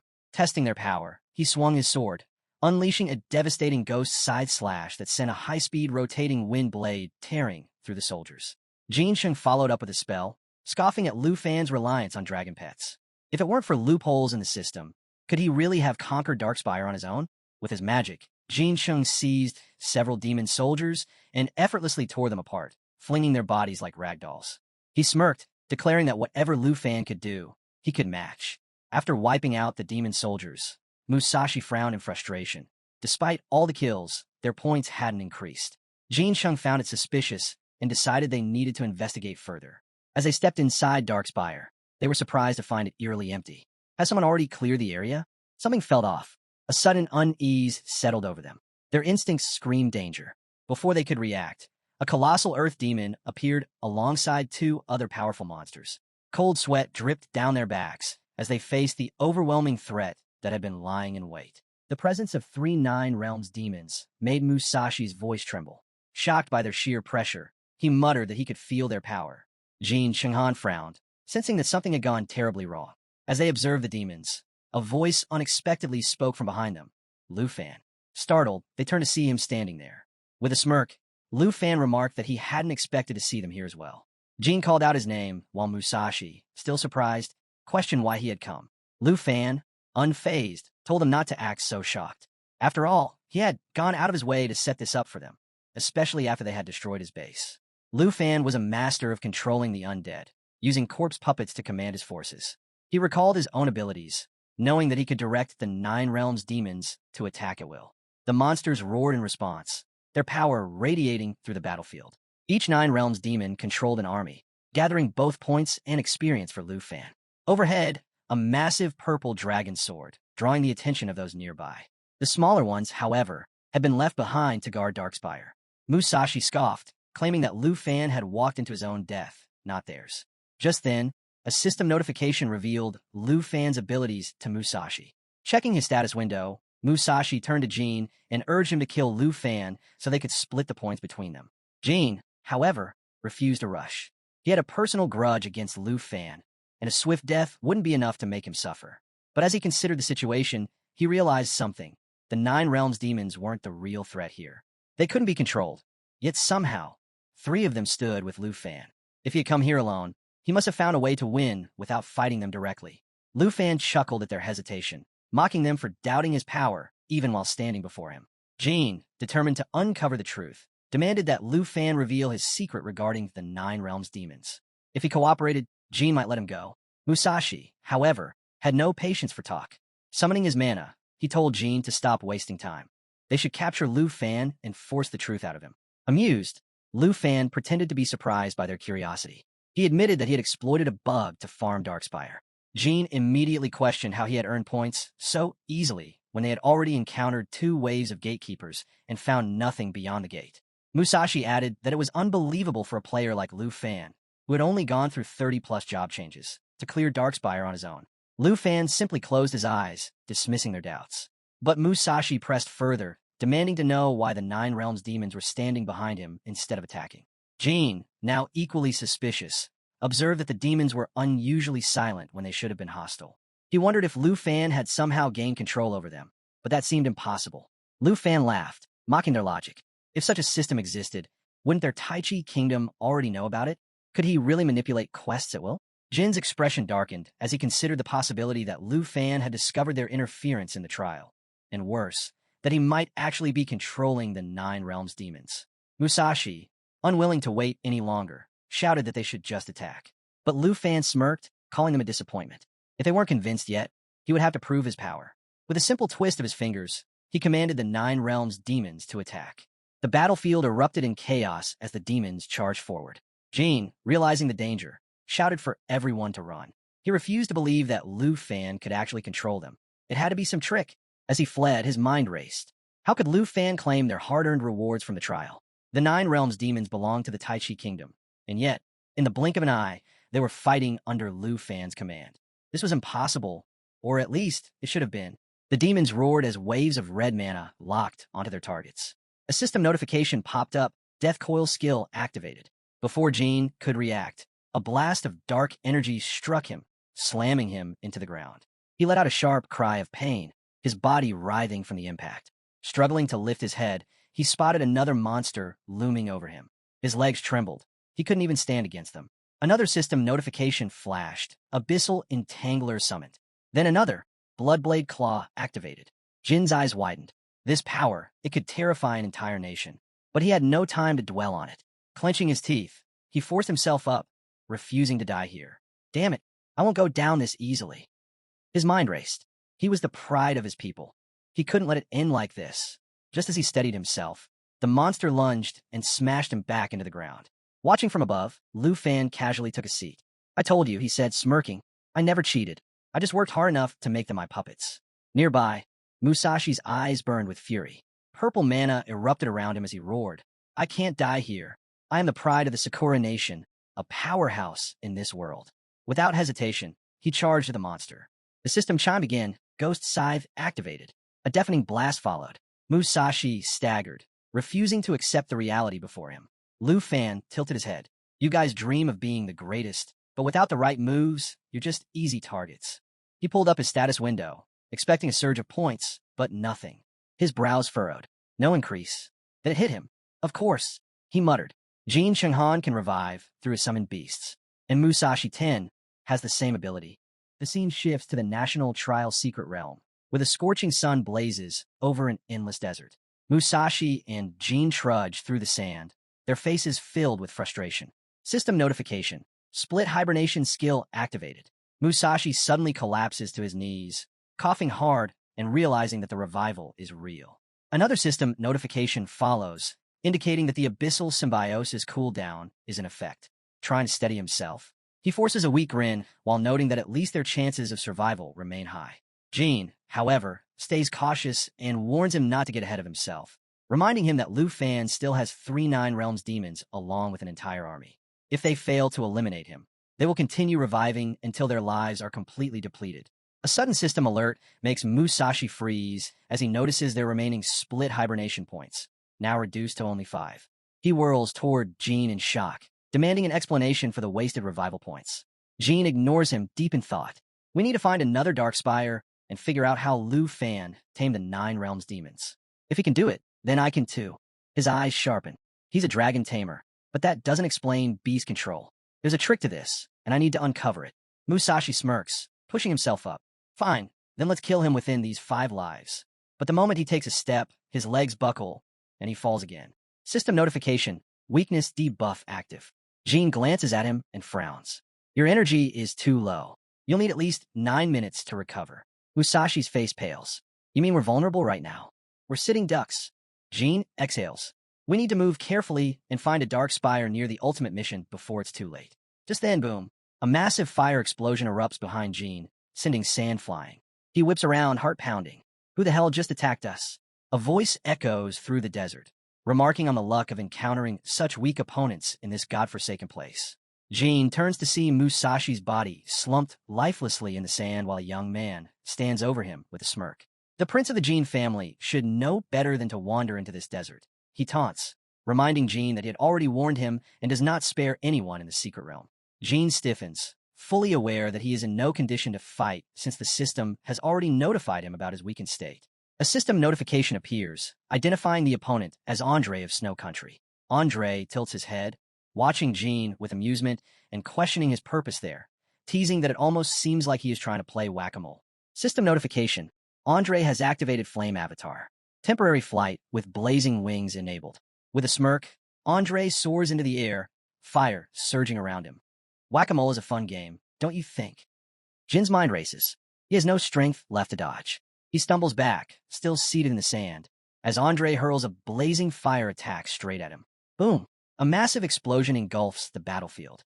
Andre lands and frowns at his status window, finding it strange that no points have been gained. His expression darkens as he realizes that despite taking down 2 opponents, something is off. 10 days later, on the 14th day of a national trial, commentators in Jade City's National Trial Arena analyze the ongoing event, which is being broadcasted by the Taichi Kingdom. At Dragon Capital Academy's Villa No. 2, a group of girls watches the live coverage on TV, murmuring about the high death rate and acknowledging the brutal reality of the trial. Meanwhile, in the combat class of Dragon Capital Academy, a blue-haired girl listens to the latest report detailing the current standings. Out of 23 participants, 11 have died, 10 remain on the battlefield, and 2 have surrendered, with the top 5 representatives securing their ranks. She leans forward, realizing that the trial is proving to be far more brutal than anyone had anticipated. At the northern border, inside Tu Jing's office, a man examines the computer and notices that while demon hunting and missions are not directly tied to ranking levels, hunting still plays a significant role. In the lava volcano of the National Trial Secret Realm, Musashi launches an attack against a monster, while Makashi from Sakura Country secures the 5th rank with 460,000 points. Prince Jean, however, holds the 4th rank with 510,000 points. Across the grasslands of the National Trial Secret Realm, Enrel from Snow Country, who currently holds the 3rd rank, rests on the ground and enjoys a brief moment of refreshment. However, he realizes that maintaining his position will only last for 4 more days. Within the lava volcano, Charles from Starstrip Country stands at the 2nd rank, having accumulated his points by eliminating 5 participants. Bowing before his master, he expresses his confidence in being close to his ultimate goal. At the very top, Lu Fan dominates the rankings with an overwhelming 7 million points. The lava volcano itself serves as the dark spire of the Earth Demon. The system issues a notification regarding the elimination of specific targets, signaling the defeat of the 9 realms monsters as the last one falls. With the taming of these creatures, Lu Fan whispers to himself that his army is nearly complete. The system updates him on his rank, and as all the monsters gather before him, they bow in submission. A notification follows, announcing that he has unlocked a new skill, bringing him a sense of satisfaction. Lu Fan extends his hand and glances at his watch as a system window appears, displaying information about the Dragon Realm. In this domain, dragons and related beings possess over 50 additional attributes, while others are completely restricted, unable to use summoning skills or any abilities. As he studies the status window, Lu Fan reflects on the power of the Dragon Clan's domain. A sense of satisfaction washes over him, knowing that Little Phi will gain the full advantage of these attributes. However, the reality of isolating non-dragons from this world lingers in his mind. If Kim Han were placed here, he would lose the ability to summon the Abyss Entangler and remain trapped in the Dragon Realm, making it effortless to end his existence. Turning to Phi, Lu Fan remarks on their newfound ability to control that troublesome brat. Before he can dwell on it further, a notification appears, indicating that someone has marked him as a hunting target. A smirk forms on his face as he considers the opportunity to gain even more points. Deep within the volcano of the National Trial Secret Realm, a man clutches a glowing blue globe while those around him question the existence of such a rare object. A notification confirms the acceptance of a new task. Charles studies the globe carefully, realizing that this was the very trick used to secure the top rank. The others turn to Charles, questioning whether he really intends to go through with the plan. In response, he reminds them of his strength, which convinces them to join him. Jin, watching from a distance, recalls how he and Musashi had to strike the lava giant 3 times before finally gaining the upper hand. Yet Charles had brought it down with a single attack. The thought of hunting Charles under the ultimate task seems almost reckless. Though Jin expresses his trust in Charles, he remains skeptical about their chances against Lu Fan. Musashi agrees, recalling their previous battle against Lu Fan's army and Nine Realms demons. They were completely outmatched. A smirk crosses Charles's face as he dismisses their concerns. He explains that the ability to control the Nine Realms demons doesn't actually belong to Lu Fan. Rather, Lu Fan has merely been manipulating someone else's power. Jin, stunned by this revelation, immediately asks for more details. Charles, aware of Jin's curiosity, reminds him of how eager he had always been to uncover the loophole Lu Fan exploited to control the demons. He promises to explain everything in just 3 minutes. Meanwhile, at the Arena Control Center, 2 men sit at their computers, monitoring the ongoing events. One of them expresses concern over Mr. Kim's absence since the teleportation sequence, wondering if it might cost them their jobs. The other speculates that Mr. Kim may have taken full control of the situation, eliminating the need for his presence. He recalls that their only task was to keep an eye on Lu Fan, ensuring they stayed out of unnecessary trouble. A woman suddenly storms into the room, her expression filled with aggression. She insists that she is not mistaken about something, while one of the men shouts to his colleague, urging him to listen. Without warning, she bites him from behind, sinking her teeth into his neck. A sharp cry of pain escapes him as he instinctively covers his mouth. The black-haired man, caught off guard, turns toward the scene with wide eyes. Before he can react, the woman grabs him from behind, pressing a knife against his throat. Her voice is calm but firm as she warns him to remain silent unless he wants his life to end. The man, panicked, pleads with her to stop. After a moment, she releases them both and strides toward the system. One of the men, still holding his phone, urgently calls out to Sizzle, asking how much longer it will take. The 3-minute deadline is nearly up. She reassures him with a calm voice, stating that the Morgan family has never failed. Meanwhile, an announcement about technical issues spreads, causing people to gossip about the sudden interruption. Questions arise about why the live stream was cut off, and many demand an explanation from the Starstripe country. In the midst of the confusion, a secretary quietly asks Old Han whether Tai Chi country is behind the disruption. Old Han simply replies that his country is not as simple as it seems. One of the officials turns to Mr. Kim, requesting a report on the issue since he is in charge. However, to their surprise, he is nowhere to be found. Another official notes that it appears someone just called him away. At the far end of the corridor, Mr. Kim confronts Morgan, asking what he wants to discuss. Morgan receives a message and casually states that he only needed 3 minutes, but now he has nothing more to say. Frustration flares in Mr. Kim's expression as he warns that he has no time for games. Morgan simply turns away with a smirk, saying that his time is up. Now, it's time for goodbye. Back in the volcano arena, Musashi questions whether Lu Fan's ability to control the Nine Realms demons comes from the power of an ancient god. Jin, skeptical, finds it hard to believe, dismissing it as nothing more than a fairy tale. Charles, however, understands their doubts. He acknowledges that such things are difficult to believe, but the power of the gods is real. A mere touch of it can grant unimaginable strength. To prove his point, he channels his mana, revealing a golden energy. He explains that this is holy mountain power, bestowed upon him by his master. Musashi immediately senses its overwhelming strength, while Jin, intrigued, asks whether this power comes from a special essence. He notes that holy mountain power seems even stronger than the Nine Realms demons. Charles nods and tells them that they, too, can obtain it. Jin questions whether this power has the ability to transform them, while Musashi remarks that something this powerful surely doesn't come for free. Charles clarifies that it's more of a deal. If they accept his master's power, the Morgan family will continue their search for the ancient gods in Tai Chi and Sakura countries. Jin contemplates the offer. As a prince, he knows they wouldn't dare deceive him. Besides, the gods' power combined with the essence could make them significantly stronger. Musashi, considering the possibilities, asks if they can formalize the deal. Jin, determined, agrees but insists that once Lu Fan is eliminated, the Morgan family must negotiate with the Kim family. Musashi is taken aback by Jin's aggressive tone, but Jin remains firm, refusing to let Lu Fan surpass him. He sees this as an opportunity to claim the power of the ancient gods for himself. Charles hands Musashi a portion of the essence, asking if he's ready to take the next step and witness the world beyond. Musashi accepts, and Charles advises him not to resist the transformation. The greater the changes in his personality, the stronger he will become. Finally, Charles looks at the last remaining portion of essence. He smirks and declares that this one is reserved for Lu Fan, to turn him into a holy mountain puppet.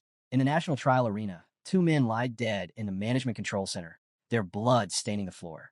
A staff member notes that the security cameras failed to capture the killer, as both the live broadcast footage and war room recordings have been erased. The secretary turns to Mr. Kim, asking if he intends to report the incident, but Mr. Kim firmly refuses. A cameraman discreetly records the scene. Mr. Kim explains that they cannot risk exposing the situation and will handle it internally. As he processes the event, his mind drifts to Morgan, and he quickly deduces that this must be his doing. The scene shifts to the National Trial Realms volcano, where Lu Fan soars above the molten landscape on his Shao Dragon. He had anticipated that, in the later stages of the competition, mutual hunting would become inevitable. However, he is also well aware that his own hunters are closing in. Opening his status window, Lu Fan is taken aback to see that the avatar displayed is Nango. With a few quick commands, he traces Nango's location. Turning to his dragon, Lu Fan instructs Shao to remain nearby so that he can meet an old friend. The dragon lets out a powerful roar in response before continuing to glide over the volcano. As Lu Fan lands at the designated coordinates, he surveys the surroundings, murmuring to himself that he sees no sign of Nango. Hidden behind a rock, Nango watches and suddenly calls out to him. Stepping forward, he admits he was terrified, but seeing Lu Fan again fills him with relief.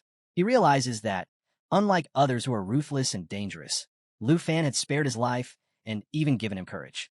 Lu Fan smirks, remarking that Nango has been lucky to survive this long. He reopens his status window and is surprised to find Nango still stuck at 150,000 points. Nango, avoiding any explanation, merely confesses that his biggest fear has been getting killed, but he is grateful to have encountered Lu Fan again. Lu Fan narrows his eyes, questioning how Nango can remain so calm this late in the competition. Closing his eyes for a moment, he warns Nango that at this stage, no one can be trusted as a friend. With that, he reveals his weapon.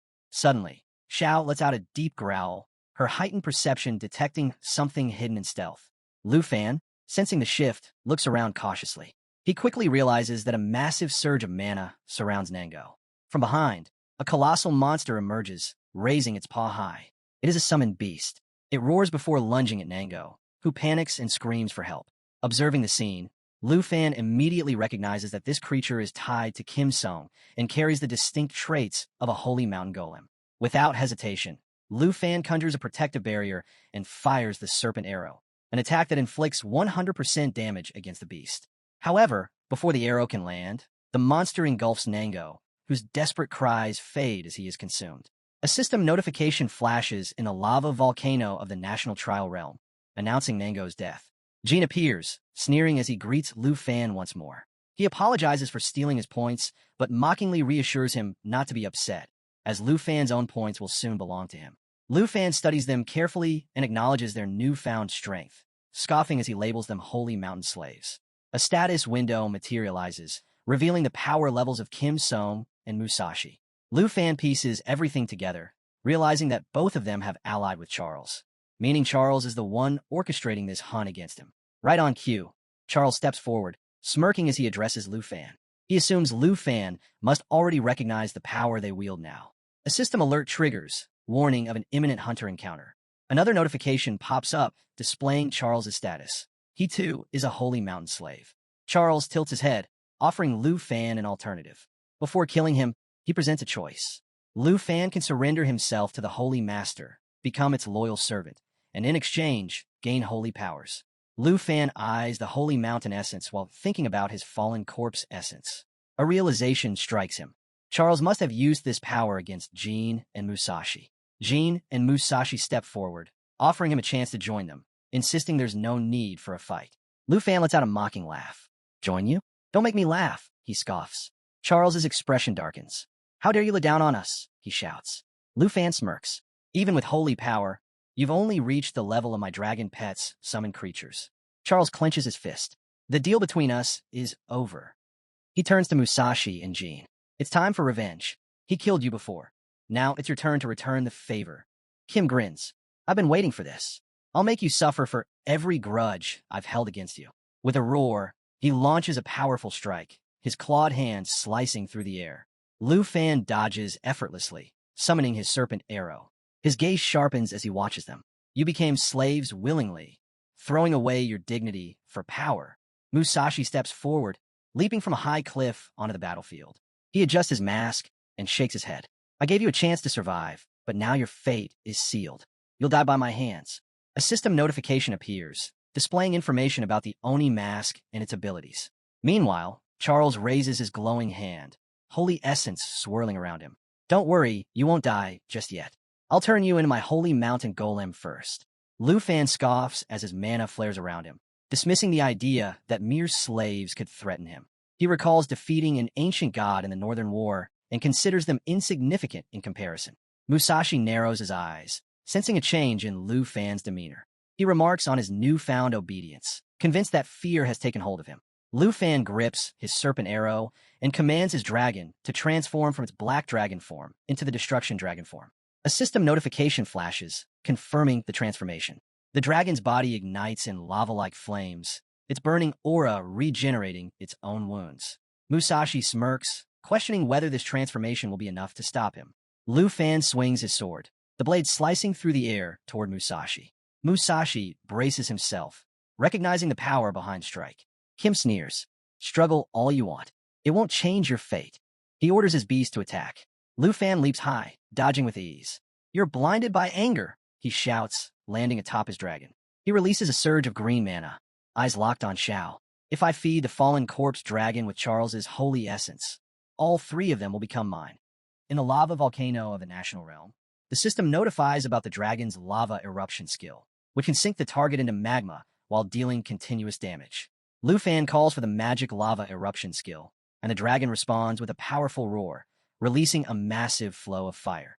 Another system notification appears, revealing the dragon language resonance ability, which increases both the Dragon Knight's and the dragon's pet power by 100%. Kim Suk watches in shock as the dragon's flames engulf the battlefield and instinctively tries to escape. Musashi struggles against the intense fire, crossing his swords in an attempt to endure the heat while crying out in pain. Lu Fan observes their desperation and remarks that they should summon stronger beasts instead of relying on weak underlings if they truly wish to challenge his dragon. Kim Suk hesitates, confused by the statement, as he has already called upon his strongest holy abyss excavator. Lu Fan mocks their exhaustion, noting that just a small attack has left them breathless. Musashi wonders how such a young dragon, not yet fully matured, could possess so much power. Lu Fan smirks, appreciating Charles for his generosity in sending them as easy prey, knowing that their deaths will only add to his points. Charles frowns, irritated by the remark, and draws his holy sword, declaring that Lu Fan will face his punishment. As he speaks the incantation for the flame of divine punishment, a rain of fire descends. The system notifies the activation of this ability, stating that it deals 500% damage and inflicts an additional 20% holy burn damage for 10 seconds. Lu Fan remains unimpressed, concluding that if this is the best Charles can offer, then his master must not be very powerful either. Lu Fan swiftly activates the Dragon Annihilation ability, launching a rapid 6-strike attack while simultaneously casting spell damage to evade the incoming flames. Charles, growing frustrated, calls him an idiot and shatters the holy essence in rage, creating a surge of yellow mana as a warning. He then declares that he will reveal the true power of the ancient gods. Channeling his mana, Charles summons his beast, prompting Lu Fan to wonder if he's been gathering energy for a greater attack. Without hesitation, Lu Fan unleashes his serpent arrow skill, aiming directly at Charles. The arrows hit their target, but Charles remains unaffected. Lu Fan quickly realizes that the power of the ancient god is shielding him and is even stronger than the Nine Realms demons. Without wasting time, he activates the Dragon Encouragement skill, boosting his attack power by 30%.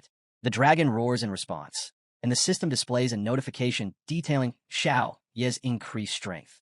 At the same time, Lu Fan activates the Shadow Serpent Arrow skill, which deals 500% damage, and the system provides an update on the dragon's current form and charge level. With precise coordination, Lu Fan commands the dragon to cast the Lava Eruption skill, and the system immediately registers the charge increase as both attacks lock onto their target. Charles braces himself, preparing for impact. As the dragon's Lava Eruption skill is unleashed, the system records an increase in charge count to 3. Lu Fan follows up with a series of serpent arrow attacks, instructing the dragon to use its abilities simultaneously. A system message confirms the skill activation, and a massive explosion engulfs the battlefield. Charles, unfazed, proclaims that his master's power surpasses all of this and calls forth his beast to engage in battle against the dragon. The black dragon, mid-battle, shifts into its world-ender form, and the system acknowledges the activation of this skill. Lu Fan, wasting no time, combines the serpent arrow attack with the ghost scythe demon, and a system notification displays their combined power. Musashi counters the dragon's attacks with unexpected strength, leaving Lu Fan momentarily surprised. He swiftly dodges each incoming strike, crossing his swords in defense. However, Charles seizes the opportunity, activating the flame of divine punishment from behind, triggering a massive explosion. Lu Fan notices the attack too late and attempts to counter it with a cross-slash of his sword, but his efforts fail. Kim Suk sneers, claiming that without his dragon, Lu Fan is powerless. Musashi affirms that their plan has succeeded. Charles, confident in their strategy, explains that by separating Lu Fan from his dragon, they have weakened him. Before they can celebrate their victory, Lu Fan suddenly appears, soaring through the air with his wings spread wide. He questions whether they truly believe they have trapped him. The unexpected sight leaves them all in shock. Charles demands to know what he means, while Kim Suk and Musashi insist that his arrogance will not lead him to victory. Lu Fan calmly steps forward, and at that moment, the Nine Realms demons materialize around him. The sudden appearance leaves everyone stunned. Musashi, overwhelmed, shouts in disbelief, demanding to know when Lu Fan summoned these demons. Lu Fan smirks and explains that he had been aware of their plan all along, but pretended otherwise to keep their attention focused elsewhere. By playing along, he had successfully distracted them while setting his own strategy in motion. Charles, gripping his holy sword, points it at Lu Fan, asserting that these fallen corpse puppets will not be enough to defeat them. Lu Fan twists his fingers with a smirk and casually agrees, admitting that they are indeed outnumbered.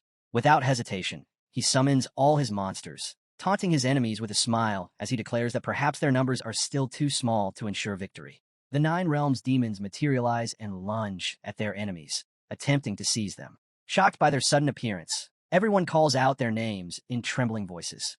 Charles furrows his brow, struggling to comprehend how Lu Fan managed to command the Nine Realms demons in such a short time. Lu Fan smirks, taunting them as he declares that the outcome of this battle is now clear. Charles raises his arms, his body enveloped in yellow mana, and channels his power into his sword, enlarging it with divine energy. Gritting his teeth, he glares at Lu Fan. It doesn't matter how many corpses you summon. You can't win against the chosen warriors of the holy mountain god. With a roar, he activates his divine sanctuary skill and charges forward, a radiant holy mark glowing above his head. The skill amplifies his divine powers, increasing all attributes by 100% for 60 seconds. Musashi and Kim let out triumphant shouts as divine energy surges through them. A system notification confirms the activation of Divine Sanctuary and details the Divine Flame of Retribution skill, which deals 500% damage and inflicts divine burn for the next 10 seconds. The battle between monstrous forces and divine warriors begins, with the system also notifying the activation of Phantom Reaper Slash, a technique that slices through enemies and inflicts severe physical damage. Charles smirks, confidence surging. You have no idea what you're up against. Those demons you control, they're nothing before true divine power. Kim scoffs, crossing his arms. You think this is the same fight as before? We've evolved. We've been reforged in holy fire.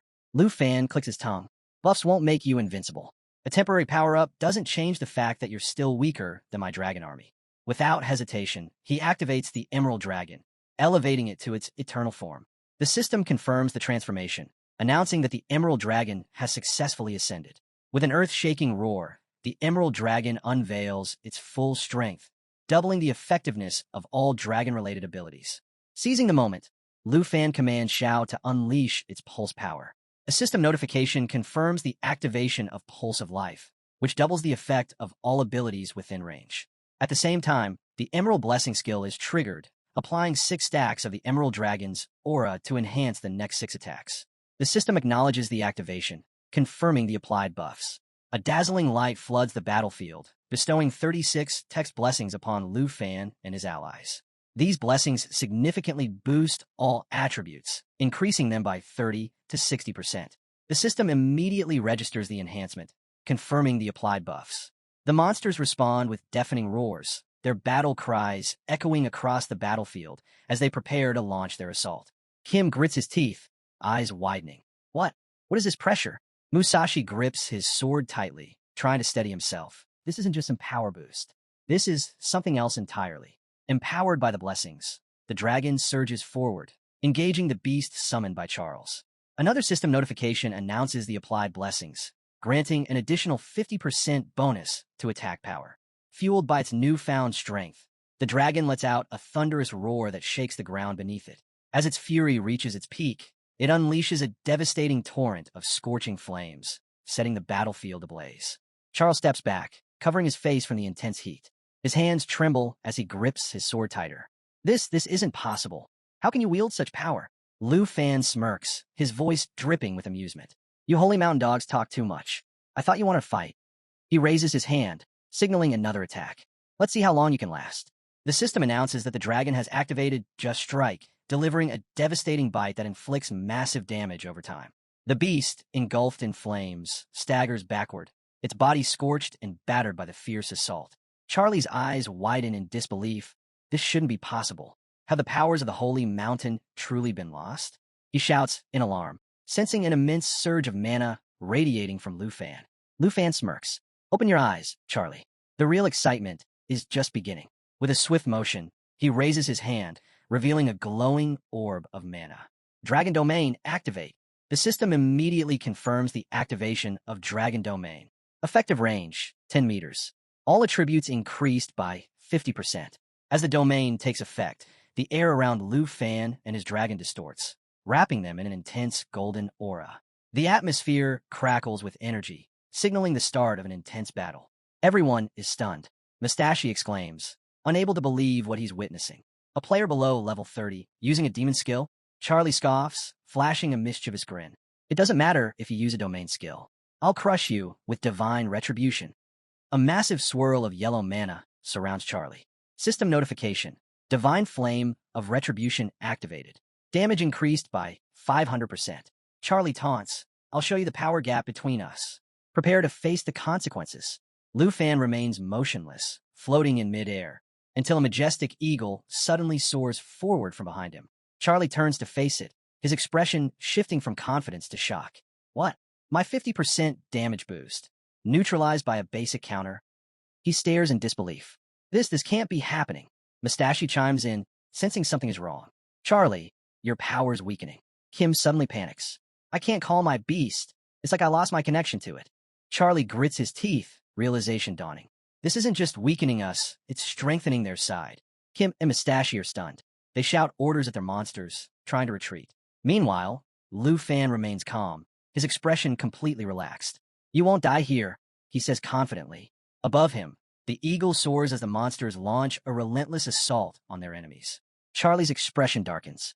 Drawing a symbol on his palm, he mutters, I plan to free you, to give you a chance to serve the ancient god of the Holy Mountain, just like me. His gaze hardens. But now I see, you're far too uncontrollable. His mana flares violently. Your death will serve my master. You'll become his puppet.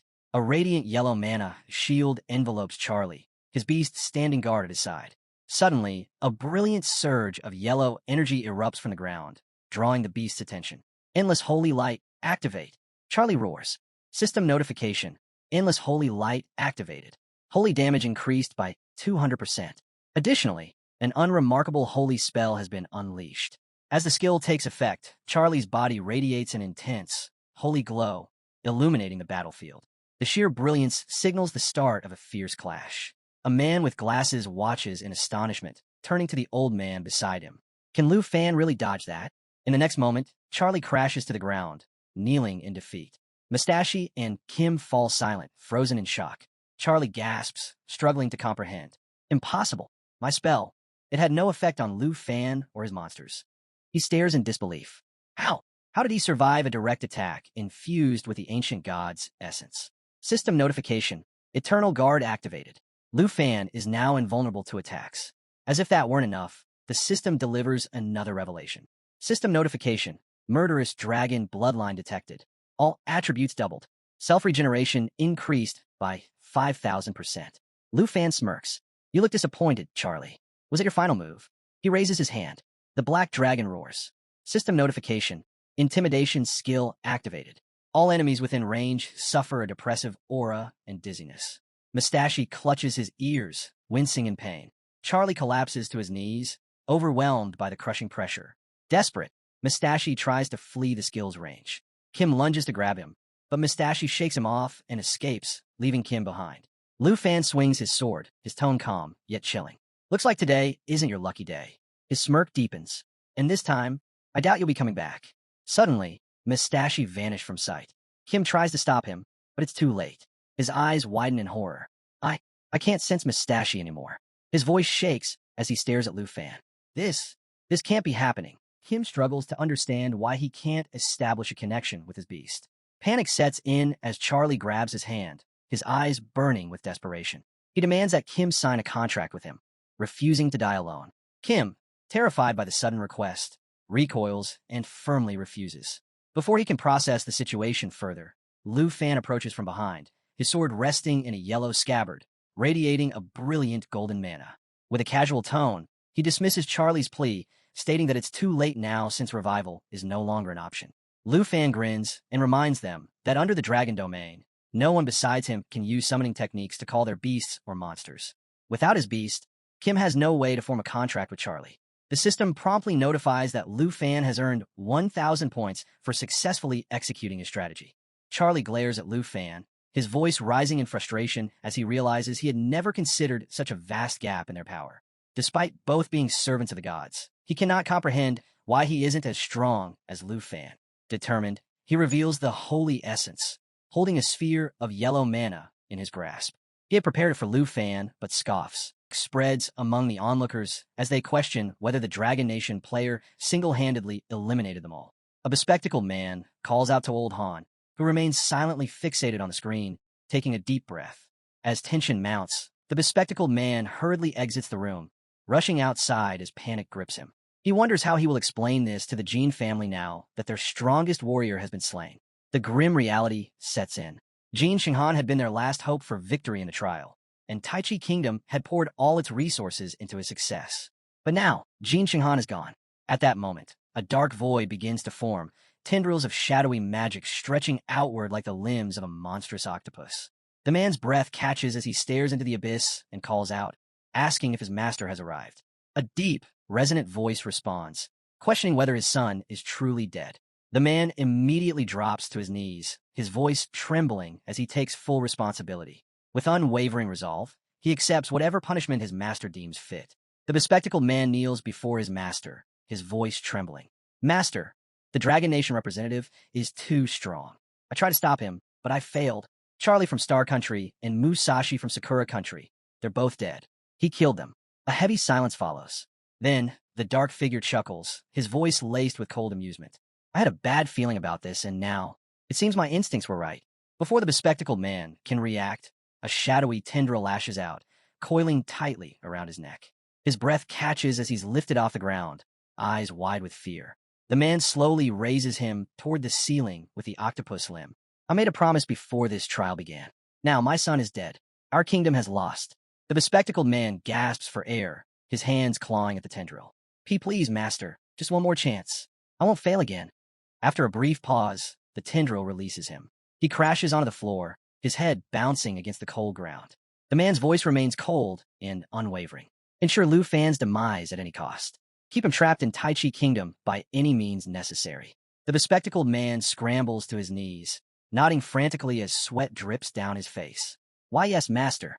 I'll gather my 4 men. We'll make him disappear, just like we did with the others. In the volcano arena of the national trial, Lu Fan holds the glowing holy essence in his palm. A smirk tugs at his lips. 3 men had to die for this stone. Let's see if it was worth it. A system notification pops up, detailing the holy essence's abilities. Lu Fan's gaze shifts to his black dragon. A thought crosses his mind. If the corpse demon's dragon devours this, what will it become? He steps closer to his dragon, raising the essence high. Let's put this thing to the test. With a flick of his wrist, he tosses it into the air. The black dragon locks its glowing eyes onto the essence, sensing its immense power. Lu Fan chuckles. Go ahead, show me the power of the holy mountain essence. The dragon snaps its jaws shut around the stone. In an instant, a brilliant yellow mana explodes from its body, radiating in all directions. A deep, earth-shaking roar echoes through the arena, initiating evolution activation. Lu Fan watches in stunned silence as his dragon rises into the sky, its body shifting, growing. The golden glow intensifies before fading, revealing something entirely new. The once black dragon now gleams with pure white skin, its presence more overwhelming than ever. In the Tribe of Nations' secret realm, now under Dragon Nation's control, two dragons soar through the sky, their bodies glowing with a golden mana aura. Loop and Little Fee watch in awe, realizing that the Corpse Demon's dragons have gained two new skills. A system notification appears, revealing the newly acquired abilities, Holy Light Gate and Holy Light Blessing. The system further provides details about the Corpse Holy Dragon, which has now reached level 35. At this level, the dragon can deal 99% damage to its enemies. However, with Holy Light Blessing, its damage output surges to 230%. Additionally, Holy Light Gate allows the dragon to release Holy Mountain Essence, reducing incoming damage by 75% and nullifying all negative effects. Lu Fan is astonished by the Corpse Demon's blessing and the continent's healing power.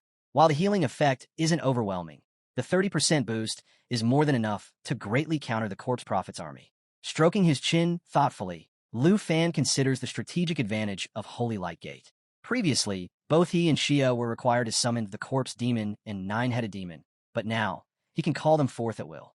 His gaze shifts to the Corpse Holy Dragon, realizing that with more ancient god essences, it could evolve even further. Looking at the twin demons, he murmurs with excitement, "I can't wait to see your final form." Just then, a notification flashes across his status window. Lu Fan's expression hardens as he whispers, "It's over." Little Fee stares at the status window, struggling to make sense of the text. Fi turns to him and asks, "What does it say?" Xiao glances over and responds, "It means we can go home now." However, Lu Fan understands the deeper meaning. Only 6 players remain alive, and Andre has voted in his favor. It's clear that none of them want to continue fighting. Deciding to end the match, Lu Fan clicks the agree button. Suddenly, a surge of blue mana fills the air as a notification appears, announcing that the trial has officially ended due to a majority vote. The message further states that all prizes have been distributed based on each player's score and reminds them to claim their rewards before leaving the secret realm. The room fills with excitement. Everyone cheers, and Little Fee is amazed. "We can really go home?" he exclaims in disbelief. Lu Fan smiles, feeling a sense of relief. "I've been waiting for this moment for so long." As the first place winner, he has drawn the attention of 23 countries. Now, it's time to see what he has won. Lu Fan eagerly opens the first prize box, wondering what treasure awaits him inside. His eyes widen as he pulls out a legendary quality belt, which requires level 90 to equip. But that's not all. There are 5 identical belts, each embedded with a special ability. His excitement only grows when he inspects the belt's skill, Golden Dragon King transformation. A grin spreads across his face. "If I were all 5 belts, will I be able to fight like a true dragon warrior?" The next reward is a level 30 skill book that allows him to copy dragon language magic. Lu Fan's eyes light up. "I can learn this right away." With this skill, he won't need to master different language spells manually. Instead, he can directly copy a dragon's special abilities and trigger dragon language magic with ease. Finally, he turns to his last reward, a random expansion pack. The system explains that the scroll expansion pack is a legendary quality consumable, granting him 3 scrolls of rare or higher quality. As he opens the scroll box, he ponders the Secretary Arm rewards and marvels at how well Tashi Kingdom is played. "I hope I get something good," he mutters, wishing himself good luck. As he opens the box, 3 mysterious items emerge, each enveloped in a glow of yellow mana. The first item holds a skill. The second is an enchantment that can upgrade an item's quality by 1 tier. The third is an enchantment level removal skill. Lu Fan is astonished by the rewards, realizing that such rare items are difficult to find, even at the auction house. The small slot expansion scroll arrives at the perfect moment, allowing him to hatch the blue dragon egg before it reaches its 3rd growth stage. Holding his new rewards, he quickly recognizes the true value of the level removal skill. With it, he can equip the legendary belt immediately rather than waiting until level 90. Examining the equipment, Lu Fan wonders how legendary quality gear compares to regular legendary items. Testing its potential, he throws his weapon forward, deciding to enhance it using the quality upgrade scroll. A system notification appears, confirming the successful upgrade of the Meteor Fire Sword from Legendary to Ultra Legendary. The sword's attributes and effects surge in power, unlocking 2 new abilities of Blazing Star and Blazing Dragon Warrior. Lu Fan mutters to himself, realizing that his 2 newly enhanced weapons have significantly boosted his strength. Gripping his equipment, he reflects on the immense potential of his newfound dragon-like spellcasting. Thanks to language replication and language resonance, He can now cast spells as naturally as a dragon. His gaze then shifts to the blue dragon egg, which now possesses a remote hatching slot, further amplifying its power. As he absorbs everything, his eyes flash with a dragon's image, and an overwhelming energy surges through him. The supreme belt resonates, awakening the Golden Dragon King's power within him. A system notification blinks. The Belt King effect has been activated. Lu Fan steps into the arena, where the crowd erupts in cheers. The big screen zooms in on his face as the speaker's voice booms across the stadium. The representative of Dragon Nation, Lu Fan, rank number 1, has returned to the arena. The public reaction is divided. Some cheer loudly, shouting that he secured first place by defeating 3 enemies alone. Others question him, demanding to know what he has to say to the Jean family. Meanwhile, a few excited fans call out, eagerly requesting his. The manager steps forward, asking the crowd to clear the way for the interviewers so that Mr. Han can pass through. Han cheers loudly, celebrating his star player and calling him a hero. Lu Fan greets Vice Principal Zaho and Old Han, announcing his return. Old Han clasps his hand, beaming with pride, and expresses how thrilled he is. He remarks that while they had previously reached the top 3, Lu Fan has now successfully secured first place, a remarkable achievement. The Vice-Chancellor takes the stage, praising Lu Fan for his relentless dedication over the past half-month. Not only did he maintain first place, but he did so with an overwhelming advantage. As recognition of his efforts, he awards Lu Fan the Griffin Corps' Gold Military Medal and announces his promotion to the Silver Badge. However, he quickly adds that, in his opinion, Lu Fan deserves to be in the Gold Badge instead. Lu Fan gazes at the Golden Badge, then asks if it's true that Griffin once told him there were only 8 holders of this prestigious badge. Old Han nods, confirming his suspicion. Lu Fan is now the 9th person to receive it, marking a significant milestone in the Dragon Kingdom. Old Han further explains that only 3 adults currently hold the Gold Badge, making Lu Fan one of the youngest recipients in history. Holding the badge, Lu Fan reflects on its significance. It symbolizes military status and the guardian hero of the nation. He feels deeply honored and excited about the path ahead. With a grateful smile, he thanks Old Han for his recognition. The speaker's voice booms, announcing the official conclusion of the trial. He congratulates all participants who survived and prepares to reveal the final results of the national trial where Lu Fan stood at rank 1. Old Han turns to Lu Fan, impressed, and remarks that not only did he secure first place, but he also achieved a remarkable score exceeding 90%. Lu Fan simply nods, stating that the result was within his expectations. With a tired sigh, Old Han admits that he's exhausted and needs to rest, advising everyone else to do the same. The Vice-Chancellor chuckles, telling Old Han to take care of himself. Before leaving, Old Han shares one final piece of news. They will return to Dragon Nation first thing tomorrow morning. The elders have prepared a national reward for Lu Fan in recognition of his achievement. Curious, Lu Fan asks about the reward. The Vice-Chancellor grins, replying with a knowing look, Lu Fan, you've hit the big time. In the VIP hotel room of Genuine City, Lu Fan holds the 9th gold badge in Syria and remarks that he is second only to Senior 2. Lying on the bed, he thinks to himself that he can finally make amends with those he has wronged. He then stands up, deciding to store the gold badge in Syria before moving on to the main event, something that leaves the dragon surprised. Lu Fan opens a scroll box containing items infused with yellow mana and says that he has waited a long time for this moment. He can finally unlock a slot to hatch the blue dragon. Staring at the blue dragon egg, he tells everyone to focus as the system displays its level through the status window. Everyone is eager to learn more about the egg and wonders if they are ready to welcome another member into their family. Using his yellow mana and dragon teaming technique, Lu Fan initiates the hatching process. The egg begins to crack, releasing a brilliant blue light. From within, a small dragon with striking blue eyes emerges. The system immediately updates them on the dragon's abilities and powers at level 1. Everyone watches in awe, and Lu Fan quickly realizes that the dragon is male. Excited, he exclaims that they now have a handsome little guy in their group. The other dragons look at the newborn affectionately, clearly pleased with the new addition. Lu Fan reaches out to touch the dragon, admiring its stunning appearance and imagining how formidable it will become in the future. He eagerly anticipates combining forces with the blue dragon and King's Door to deliver devastating attacks on his enemies. Suddenly, the blue dragon nuzzles Lu Fan's finger, catching him off guard. A sharp pain shoots through his hand, and he yelps. Little One looks on with concern, while Star giggles at the situation. Lu Fan tries to pull away, but the dragon's grip tightens. Checking the status window, he realizes this little creature is going to be a handful. He can only hope it won't be as rebellious as it seems. The system reveals that the blue dragon comes with two magical skills, Tightening and Roaring Thunder. While Roaring Thunder only has a single damage effect, it has an area of effect tag with a control element, making it a powerful skill worthy of the Blue Dragon King's lineage. Lu Fan also notes that Punishment is a simple lightning-based attack, but what truly stands out is Thunder, a skill that allows the Blue Dragon to cast spells instantly, without cooldowns or mana consumption.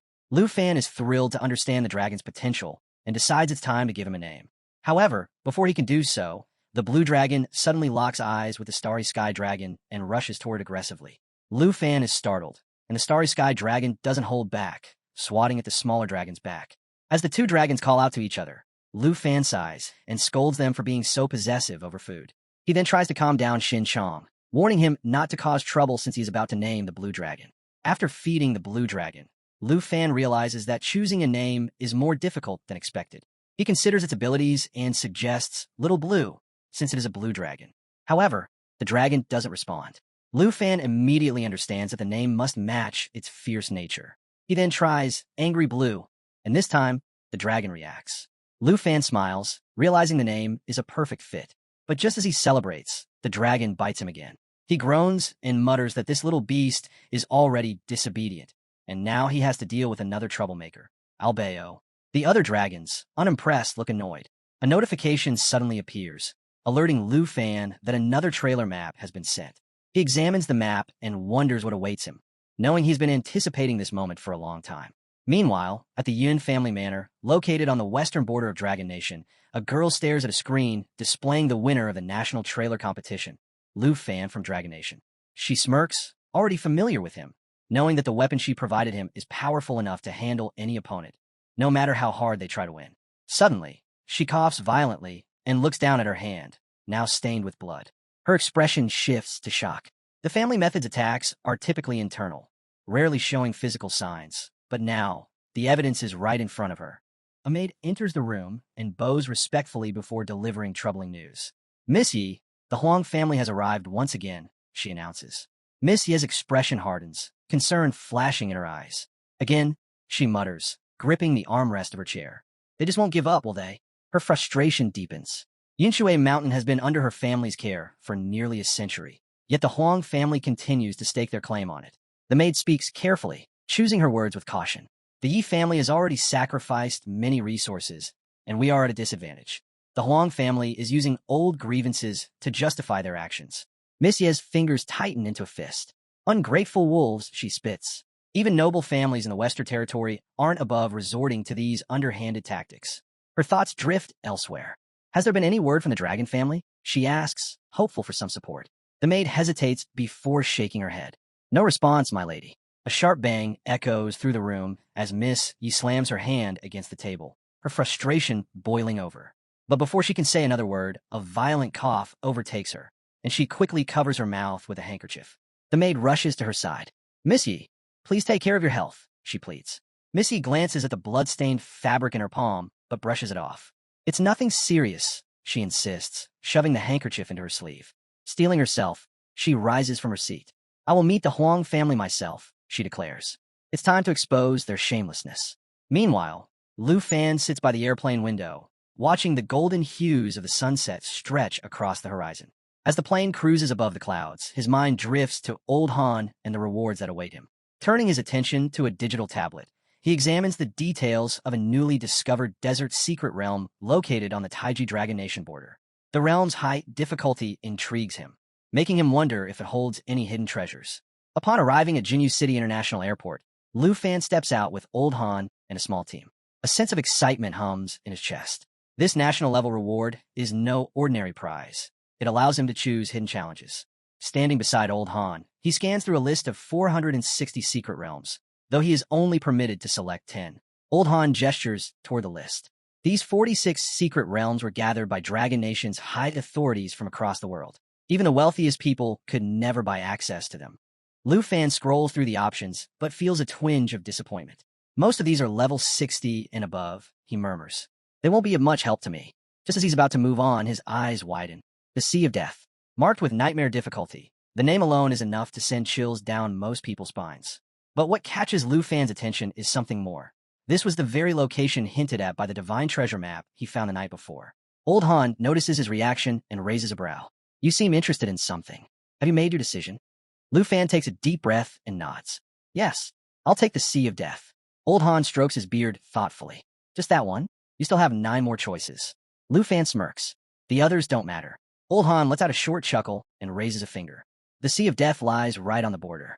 I'll have Vice Principal Zhao organize a scouting team and set up a teleportation point for your journey. At that moment, one of the men beside them chimes in. Old Han, thank you for everything. I'll be delaying my return to Dragon Nation. I have an appointment with Andre, and I can't refuse his hospitality. Old Han nods. Understood. I'll head back first and have Vice Principal Zhao select high-experience secret realms for the remaining 9 slots. Lu Fan sat quietly, and Principal Zhao gently patted his shoulder and asked him what he was thinking about. The principal then announced in a friendly tone that it was time to get off the plane. Lu Fan appeared and remarked in a lively manner. The aircraft landed at the airport, and as Lu Fan disembarked, his fans welcomed him as the representative of the Dragon Nation on a triumphant return and noted that he looked very cool. A reporter asked Mr. Lu Fan if he would accept an interview. Principal Zhao said he knew Lu Fan to feel uneasy about the attention. Lu Fan quickly answered Vice Principal Zhao, urging him not to tease him and to assist him immediately. After half an hour, Lu Fan and Principal Zhao arrived at the Dragon Capital Academy, ready to take on the next challenge. Principal Zhao tells Lu Fan that he should rest for now instead of standing around, and that once the teleportation gate to the Sea of the Depths is set up, he will come and get him. As Lu Fan hears someone calling his name, he turns to see his auntie waving near the house, while the girls hold a pamphlet welcoming him back as Rank 1. His auntie and the girls push him forward, making him cry out in protest, but his auntie tearfully confesses that she watched the live broadcast every day, worried for his safety, knowing many people wanted to harm him. Lu Fan reassures her that he returned safe and sound and feels at ease knowing she was watching over him, finally feeling at home. As they lead him inside, he waves to Principal Zhao, recalling the 4 tasks Vice Principal Zhao had assigned him.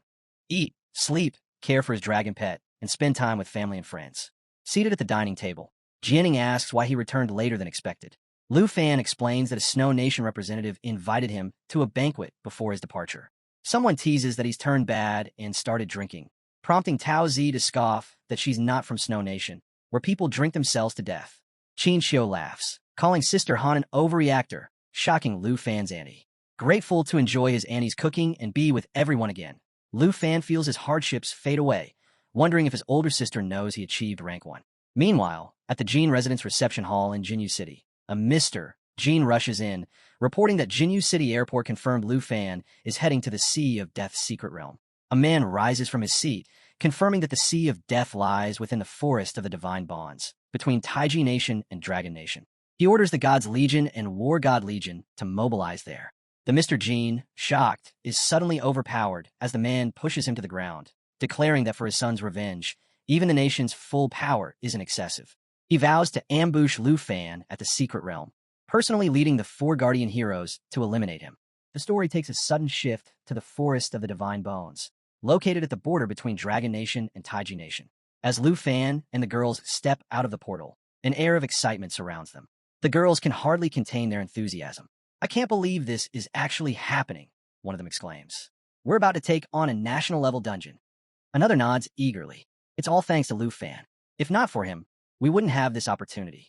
While the group buzzes with excitement, Lu Fan remains silent, his gaze fixed on the Sea of Death in the distance. This place holds his next challenge, the encounter with his 5th dragon. As his eyes drift toward the Taiji Nation's encampment, a question lingers in his mind. Why are there people stationed here? Before he can voice his thoughts, a calm voice speaks from behind. Ever since construction on the teleportation array began, personnel have been deployed to the border, a woman explains. Their numbers aren't too high, so there's no need to worry. The group turns to see the familiar figure of Teacher Gu standing behind them. Teacher Gu, what are you doing here? One of the girls asks in surprise. She offers a reassuring smile and pats Lu on the shoulder. No need to be nervous, she says. The academy was concerned something might go wrong, so they sent me to assist you. She said, if you ever run into any problems here, feel free to come to me anytime. The academy really plans ahead. Lu Fan couldn't help but admire their tactics. Meanwhile, the girls started complimenting Dad. Comparing people really makes you mad. Is this what being a student is like? One of them whispered for the other to keep his voice down, while another thanked him for taking such good care of Zhao Fan. Meanwhile, the teacher said, follow me. I'll take you to the dungeon entrance. As they arrived, she reminded them, Make sure to enjoy every moment of your rewards to the fullest. At the break of dawn in the Sea of Death, Lu stepped into the dungeon and spotted a decayed skeleton gripping a sword. He hadn't expected there to be a gatekeeper. However, Tao Zi reassured him. We can handle this one, so don't worry. Lu Fan relaxed a little. This elite monster, a minion of the tyrant, had some decent skills, but the girls weren't fazed. Lu wasn't the only one growing stronger. Everyone needed to improve. Tao Zi summoned a water split, slashed her sword, and unleashed 4 water chains that wrapped around the skeleton, freezing it with ice damage. Gue Gue followed up with starry inhalation, igniting the frozen skeleton in flames. Lu Fan couldn't help but admire their flawless teamwork. Over the past 2 months, they've been training hard to close the gap between them and Lu. Now, their coordination was seamless. They were determined to fight alongside him as equals, not burdens. Lu was impressed. They had just taken down a level 65 elite monster despite being barely past level 30. Even students from Dragon Capital Academy wouldn't make it this far. Suddenly, something struck him. Alarmed, he reacted instantly, drawing his bow and firing Serpent's Arrow, a dark serpent skill that unleashed 12 magic arrows. The arrows shot past Tao Zi, causing her to snap. Lu Fan, what are you doing? But before she could finish, the arrows struck multiple skeletons that had been silently creeping up behind them. The girls were stunned. Lu had instantly taken down 8 elite monsters that they hadn't even noticed. They felt like a joke for missing such an obvious threat. One of them spoke up. If we're your dragons, then bring us out so we can level up together. Lu hesitated before admitting, I actually got a new dragon recently, but his temper isn't the best. The girls were shocked. He had 6 dragons now, but instead of feeling intimidated, they got excited. Summon him already. We want to see what element he is. Lu finally gave in. Fine, but if he causes trouble, I'm sending him back. Suddenly, lightning tore through the clouds, startling the girls. Does he always make such a dramatic entrance? A small blue dragon surfaced, radiating overwhelming magical energy. The girls were left speechless. Lu smirked. Can't you keep a low profile for once?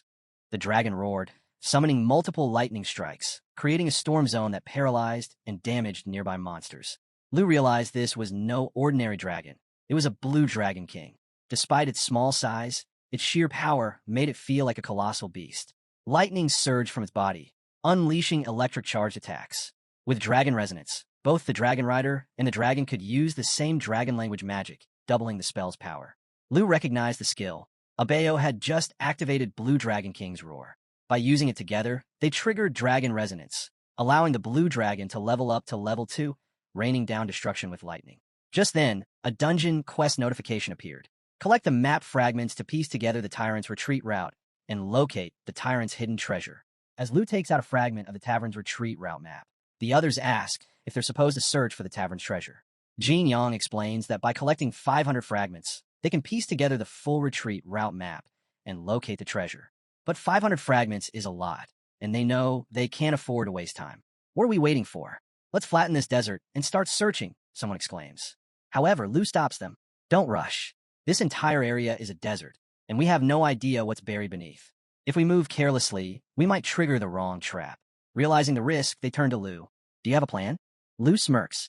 I do, and I have just the right scout for the job. With that, he summons his dragon, and alongside it, twin fallen corpse holy dragons emerge. Their presence alone radiates immense pressure. These dragons aren't just powerful, they come with unique abilities that could aid in the search. Next, Lu channels fallen corpse energy, summoning fallen deadly demon soldiers. The group is left in shock. How is this even possible?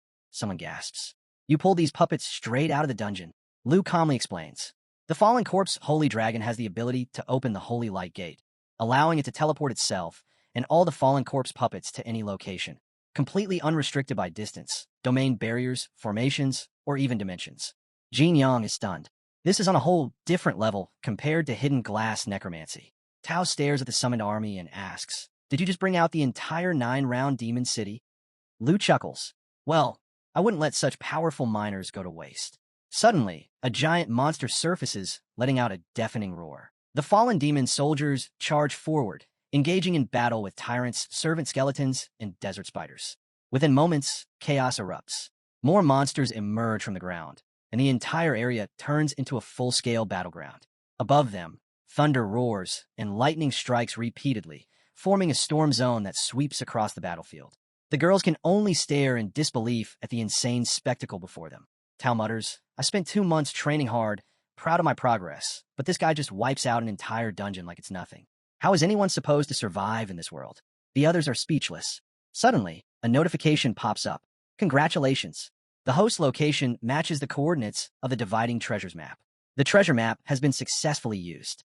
Lu quickly checks the treasure, expecting a dragon egg. Instead, he finds something even more valuable, the will of the blazing dragon warrior, a top-tier item. He doesn't need to level up his battle power anymore. This alone is a massive boost. Then, his eyes land on the Shadow Dragon King contract blueprint. It's literally a divine artifact. Without hesitation, he activates natural assimilation, consuming the contract. It fuses into him, becoming a permanent summon skill, just like his fallen corpse Holy Dragon. As the fragment collection reaches completion, another notification appears. Do you wish to assimilate the tavern's retreat route map? Lu clicks yes without hesitation. He hadn't expected to complete the mission so quickly. Suddenly, the scene shifts. The focus moves to a battalion of soldiers marching. A commander at the front suddenly raises a hand. Stop! The secret realm is currently in use. Before he can say anything more, a heavily armored soldier wielding a giant sword steps forward and cleaves the captain in half, cutting off his protest entirely. Another soldier, witnessing the scene in horror, quickly fires a light gun into the sky, sending out an emergency signal, an alert to all guards that an enemy attack is underway. Teacher Goose suddenly notices the chaos unfolding and wonders what's happening. As he looks deeper into the battlefield, he sees blood gushing in all directions, soldiers being cut down, and the onslaught continuing relentlessly. Confused, he shouts, "What's going on?" Before he can react, a soldier suddenly crashes into him, knocking him out of the way just in time to save him from an incoming strike. The enemies, they're from the Taiji Nation. We need to retreat, the soldier urgently tells him. We have to get word back to Dragon Nation. Gu understands the gravity of the situation and immediately heads toward the teleport gate. But his heart sinks. The path is completely blocked by an enemy guard. With no other options left, he reaches into his belongings and finds a single-use random teleportation scroll. This is his only way out. Just as he's about to activate it, a giant man wielding a massive axe suddenly appears behind him, ready to strike. Reacting quickly, Gu swings his weapon, striking the attacker directly on the head, momentarily stopping him. Seizing the chance, he activates the teleportation scroll, delivering a forceful push thrust at the commander before vanishing into thin air. The commander stands there, watching in disappointment as his prey escapes. At that moment, his identity is revealed. He is none other than Li Tai, the feared butcher god of the Taiji Nation. As Lu acquires the Emerald Mirror skill, he wonders if Xiao Fai has also gained a new ability. Emerald Mirror allows him to select a friendly unit and create 2 mirror projections of it. These clones inherit all abilities of the original, but with only 30% of its attributes. Realizing the potential, Lu is stunned. This skill can create clones. With the ability to summon multiple versions of himself, he thinks if someone were attacked by 15 dragons at once, even a god wouldn't be able to survive. Now that he has reached level 30+, mastered both the Dragon Domain and Emerald Mirror, and unlocked such a heaven-defying skill, he can't help but pet his dragon with admiration. This power drastically multiplies the team's combat strength, making Xiao Fai one of the most formidable dragon pets. Suddenly, a level 70 tyrant servant emerges. Not just one, but many. Jean, looking at the sudden wave of enemies, remarks, "This must have been triggered by synthesizing the route map." Lu, however, feels relieved. At least we don't have to go looking for the boss. As they prepare for battle, a towering figure looms behind the tyrant servants, the cursed tyrant. Jean turns to Lu. "How do you want to handle this?" Tao suggests, "Let the demonic army take the vanguard, then Lin's dragon can finish them off." But Lin waves off the suggestion, grinning. "No need for all that trouble. Earth Berserk will handle everything." Tao, skeptical, raises an eyebrow. "I know Earth Berserk is powerful, but this isn't just any level 80 nightmare boss. There are also countless level 70 elite commanders. Are you seriously planning to send Earth Berserk in alone?" Lu smirks. "Why not? Xiao Fai, it's time to show off your new skill, Emerald Mirror." As Emerald Mirror activates, the girls watch in shock. The clone technique actually works. 2 identical clones appear instantly. If they summon all 9 dragons, that would mean 27 clones in total. Suddenly, the battlefield shifts. 1 giant demon turns into 2, and the girls stare in awe. This skill is insane. The battle against the cursed tyrant. The cursed tyrant unleashes Desert Howl, summoning a swirling vortex of sandstorms over a targeted area. The raging storm traps enemies within its reach, making the ground completely unstable. As the whirlwinds rage, the group starts to panic. With nowhere to find footing, they struggle to stay upright. Tao loses balance and falls, unable to stand properly. What do? Someone shouts in distress. Lu remains calm. Don't panic. Just take a breather, he reassures them. Before anyone can respond, something slams into the cursed tyrant's face. Within moments, all the tyrant's servants are taken down one by one. Lu smirks. Watch Earth Berserk's spectacular performance. The Earth Berserkers, wielding massive metallic weapons, charge forward and mercilessly pummel the tyrant. Despite its furious roars, it's completely powerless. Then, a rain of metallic cubes descends from the sky. The cube storm crashes onto the battlefield, dealing 100% attack damage to the enemy. The cubes strike the cursed tyrant and its minions directly on their heads, burying them beneath the earth. To Lu, this battle looked way too easy. The girls, still processing what just happened, shake their heads. Just when we think we've seen it all, Lu surprises us again. Tao, stunned, mutters, "Is it already over? I didn't even get to see how they finished everything so fast." With that, the dungeon is cleared.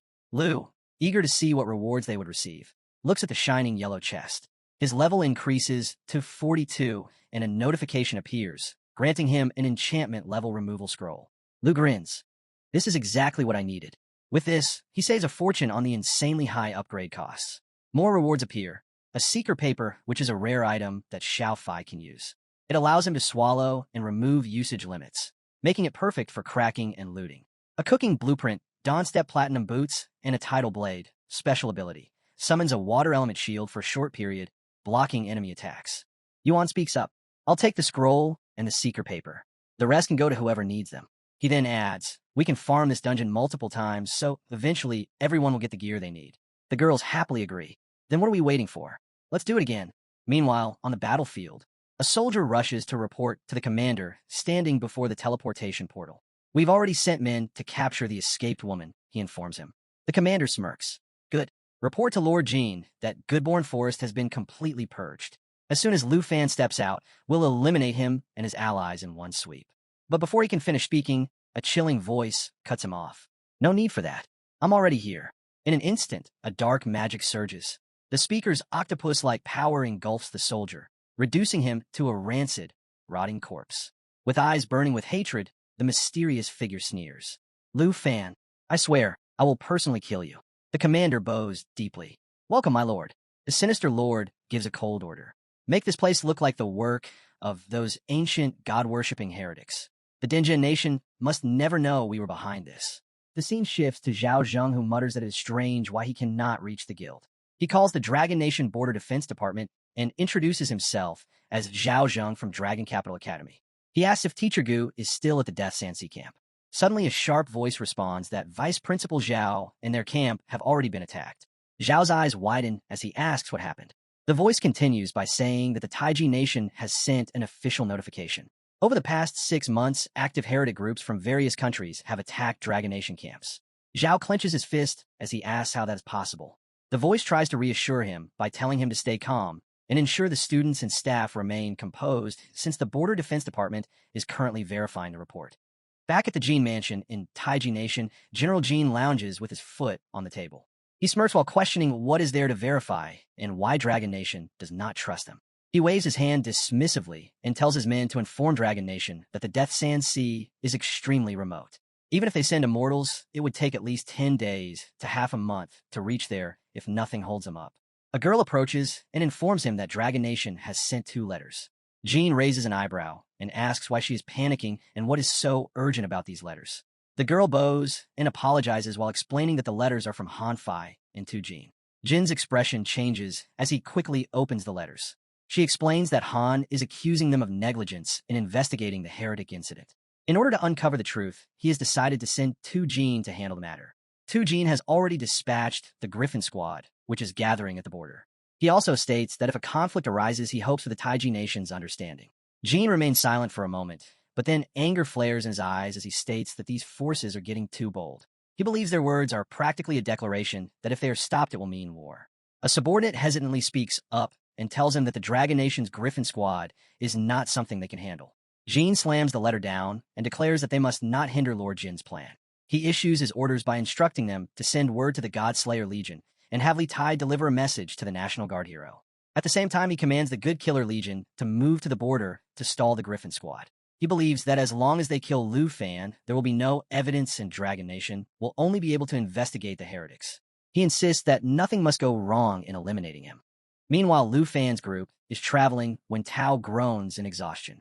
She complains about being hungry and worn out from the secret realm before suggesting they stop to eat something good and rest. Lu Fan smirks and teases her by saying that if she walked just a little more she might get tied up. Tao glares at him and corrects him by saying that the word is tired, not tied up. However, their laughter fades as they arrive at the battleground where heaps of bodies lie scattered across the area. Their expressions turn grim as they realize what has happened. Jean steps forward to examine the corpses and states that their condition is exactly the same as Charles, whom Lu defeated. Their life force has been drained. A chill runs down Tao's spine as she questions whether the heretics who worship the ancient gods could be responsible. Lu shakes his head and explains that he does not sense any ancient god's power, but he does feel an energy similar to Jin Songhan's. Jin Yang frowns and argues that this is impossible because Jin Xinghan is already. Before he can finish his sentence, a voice echoes through the battlefield stating that he is quite impressively sharp and clever. Their heads snap toward the source of the voice.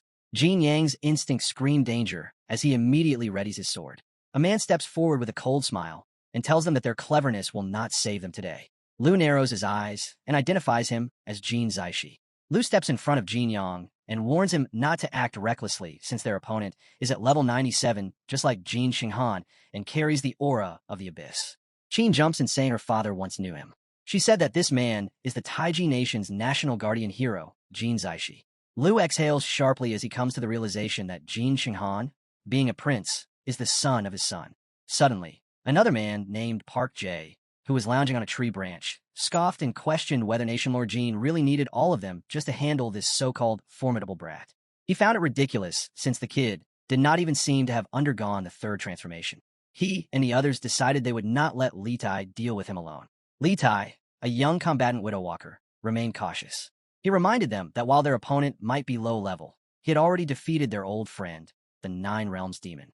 Before anyone could respond, the ground rumbled violently, putting all the girls on high alert. A towering figure emerged from the dust. It was a beast Choi-hun. He scoffed at the mention of the Nine Realms Demon and declared that if they had killed him once, they could do it again. His gaze shifted toward Lu Fan as he licked his lips in anticipation. They say this brat possesses a real dragon, he said with a grin. My battle axe is itching to be drenched in dragon blood.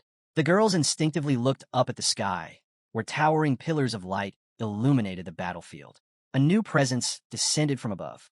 A thunder mage in a black robe landed silently, his aura radiating an ominous energy. He remained eerily quiet as he observed the scene. One of the men chuckled and remarked that the old black mage had not changed at all. He was still mute as ever and just as dull. Jin Yang turned to Lu Fan and noted that these four were likely on the same level as Jin Zaishi. Qin nodded in agreement, stating that there was no doubt. These were the 5 national guardian heroes of the Taiji Nation. Tension thickened in the air as all eyes turned to Lu Fan. Without hesitation, he stepped forward and declared that these so-called heroes were the ones responsible for slaughtering everyone in the camp. His gaze burned with fury as he promised that not a single one of them would escape. They would all pay in blood. A green aura surged around him as he prepared to summon his dragon. He raised his voice and issued a challenge. Come, National Guardian Heroes.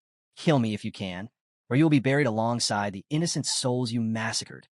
His aunt cried out in warning, reminding him that they were all above level 90. Lu Fan turned to his female companions and gave a firm order. Protect my aunt, he commanded. No matter what happens, I won't be stopping for anything.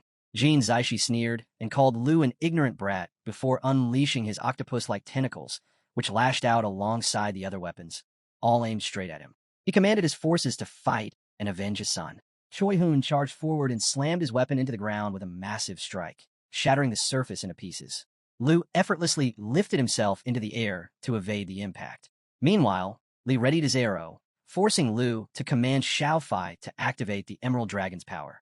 The dragon's bloodline formed a thick defensive barrier, immune to all debuffs, while its self-recovery ability increased by 5%, ensuring everyone's safety.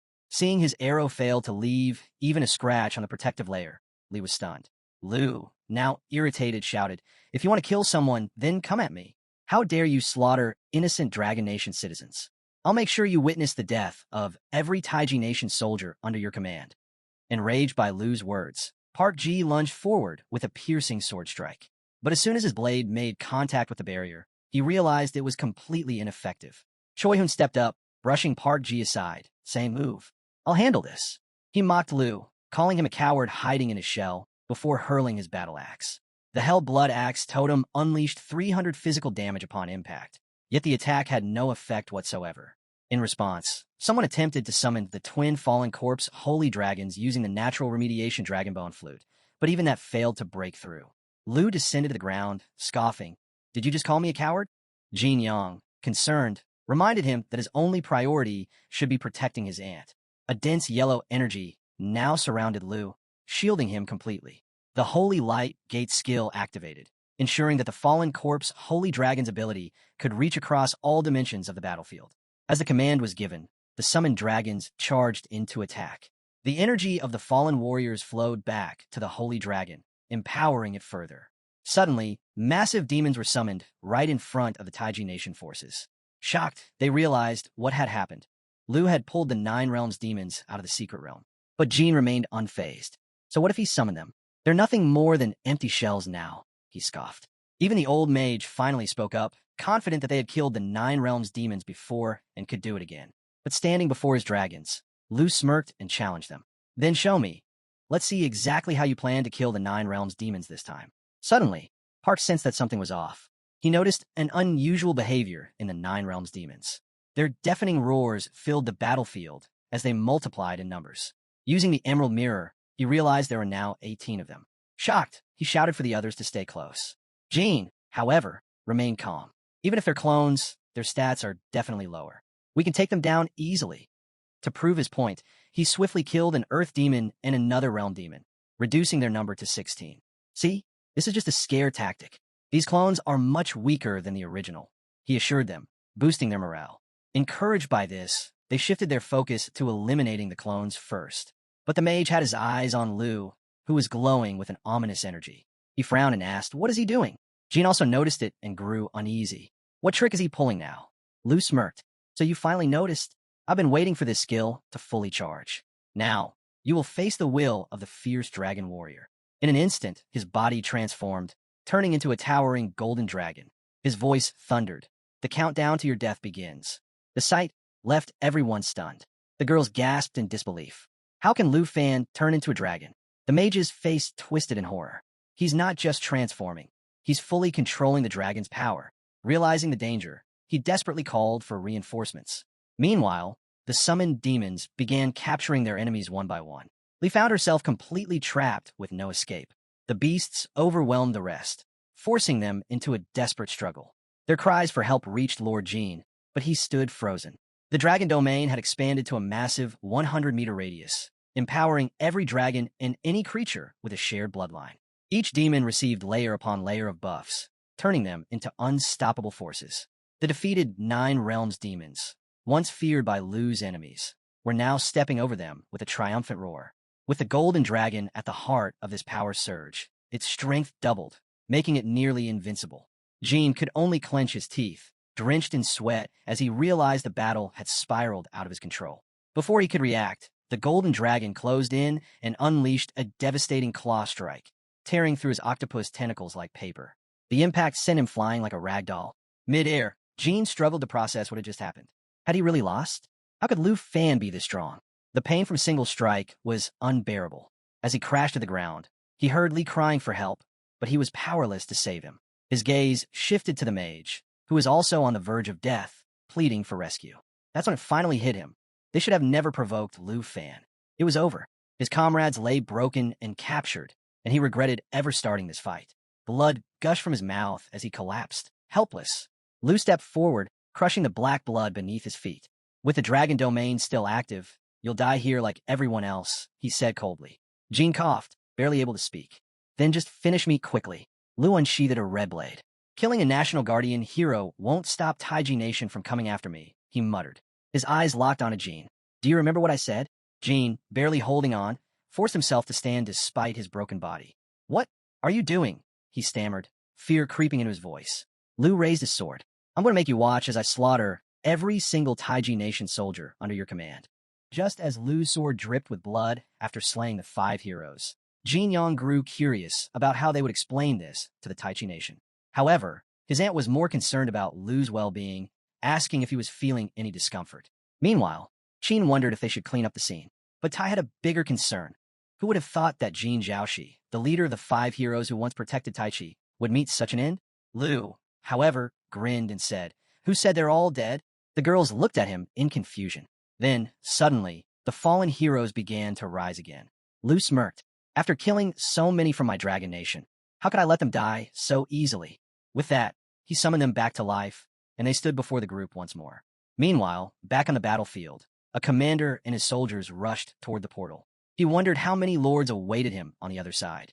Upon arriving, he immediately knelt and reported, "My lord, Jin Zion has informed us that the Dragon Nation is aware of the teleportation array's destruction.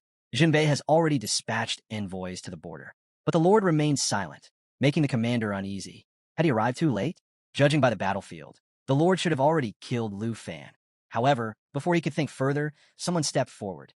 The commander instinctively reached for his sword, only to see Lu himself.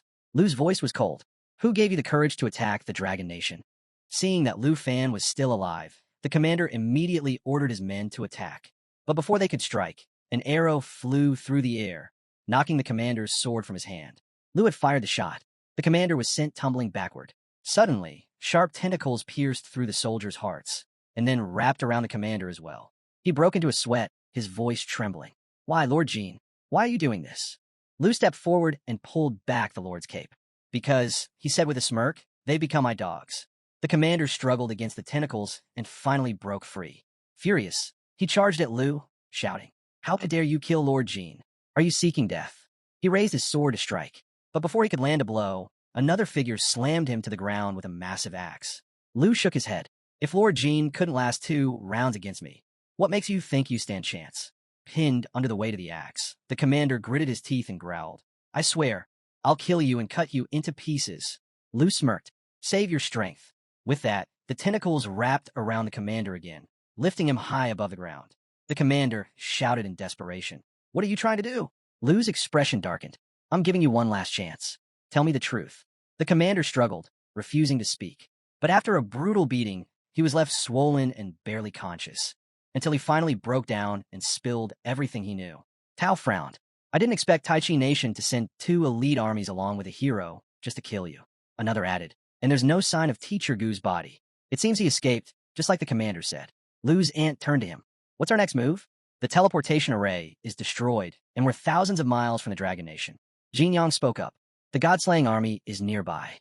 Should we head to the border first and meet up with Jinbei marquee men?" Kim knew that after using a random teleportation scroll, the travel distance couldn't exceed the current map's limits. Finding Teacher Gu before the God-slaying army was crucial. Meanwhile, the commander, having confessed everything, begged for his freedom. But a tentacle suddenly pierced through his chest. As he lay dying, he gasped, "You lied to me." Lu told him Thav did promised to let him go alive. Lu's eyes were cold. "How could I honor the fallen soldiers of the Dragon Nation if I let you live?" The scene shifted to the God-slaying army's barracks. In the command center, a high-ranking officer scoffed, "By the time Dragon Nation's reinforcements arrive, Lord Jin will have already killed that kid." A soldier beside him frowned. How is that possible? The 5 heroes who protected the nation fought together, and they still couldn't defeat a second-level job changer. Little did they know, Jin's body had already entered their room and was looming right behind them. One of the guards in the command center turned and stared at the massive tentacles of the octopus. For a second, he wondered if the aura felt like Lord Jin's. He tried to report it and was mid-conversation when one of the tentacles suddenly pierced through his chest. The others stood frozen in shock. Then, the tentacle thickened and exploded, shattering the guard's body completely. The rest just stood there in stunned silence. The guards couldn't believe it. Lord Jin had just killed their commander. "He's gone berserk," one of them yelled. "We need to get out of here now." As they rushed for the exit, Lord Jin slammed into the ground and sent the octopus-like arms flying, stabbing every one of them. One of the survivors, near the door, looked back and saw a few guards just standing there. "What the hell are you doing? Don't stand there, run," he screamed. Suddenly, his arm was severed. Blood sprayed across his face as he stumbled toward the exit, completely stunned. But just as he reached the entrance and looked outside, his eyes widened in terror. The entire area beyond the command center was crawling with demons from the demon realm. The massacre had already begun. The guards turned back, only to see Lord Jin tearing into their comrades like a savage beast. One by one, he slaughtered them. There was no escape. When he finally stepped out of the building, the other demons were already waiting for him. The scene shifts to the Taiji Nation, at Jin's residence, where a tall building towered above the rest. A man named Lord Jin Zion was frantically trying to reach someone. As the call finally connected, he snapped, "Why the hell haven't you been picking up?" The person on the other end replied calmly, "This is the Slaughter God Legion Command Center." Jin Zion quickly identified himself and demanded immediate action. "Send your men to the Death Seas instance right now. We need to meet up with Lee. Have him contact me at once." But before the conversation could go further, a panicked voice broke in from the other side.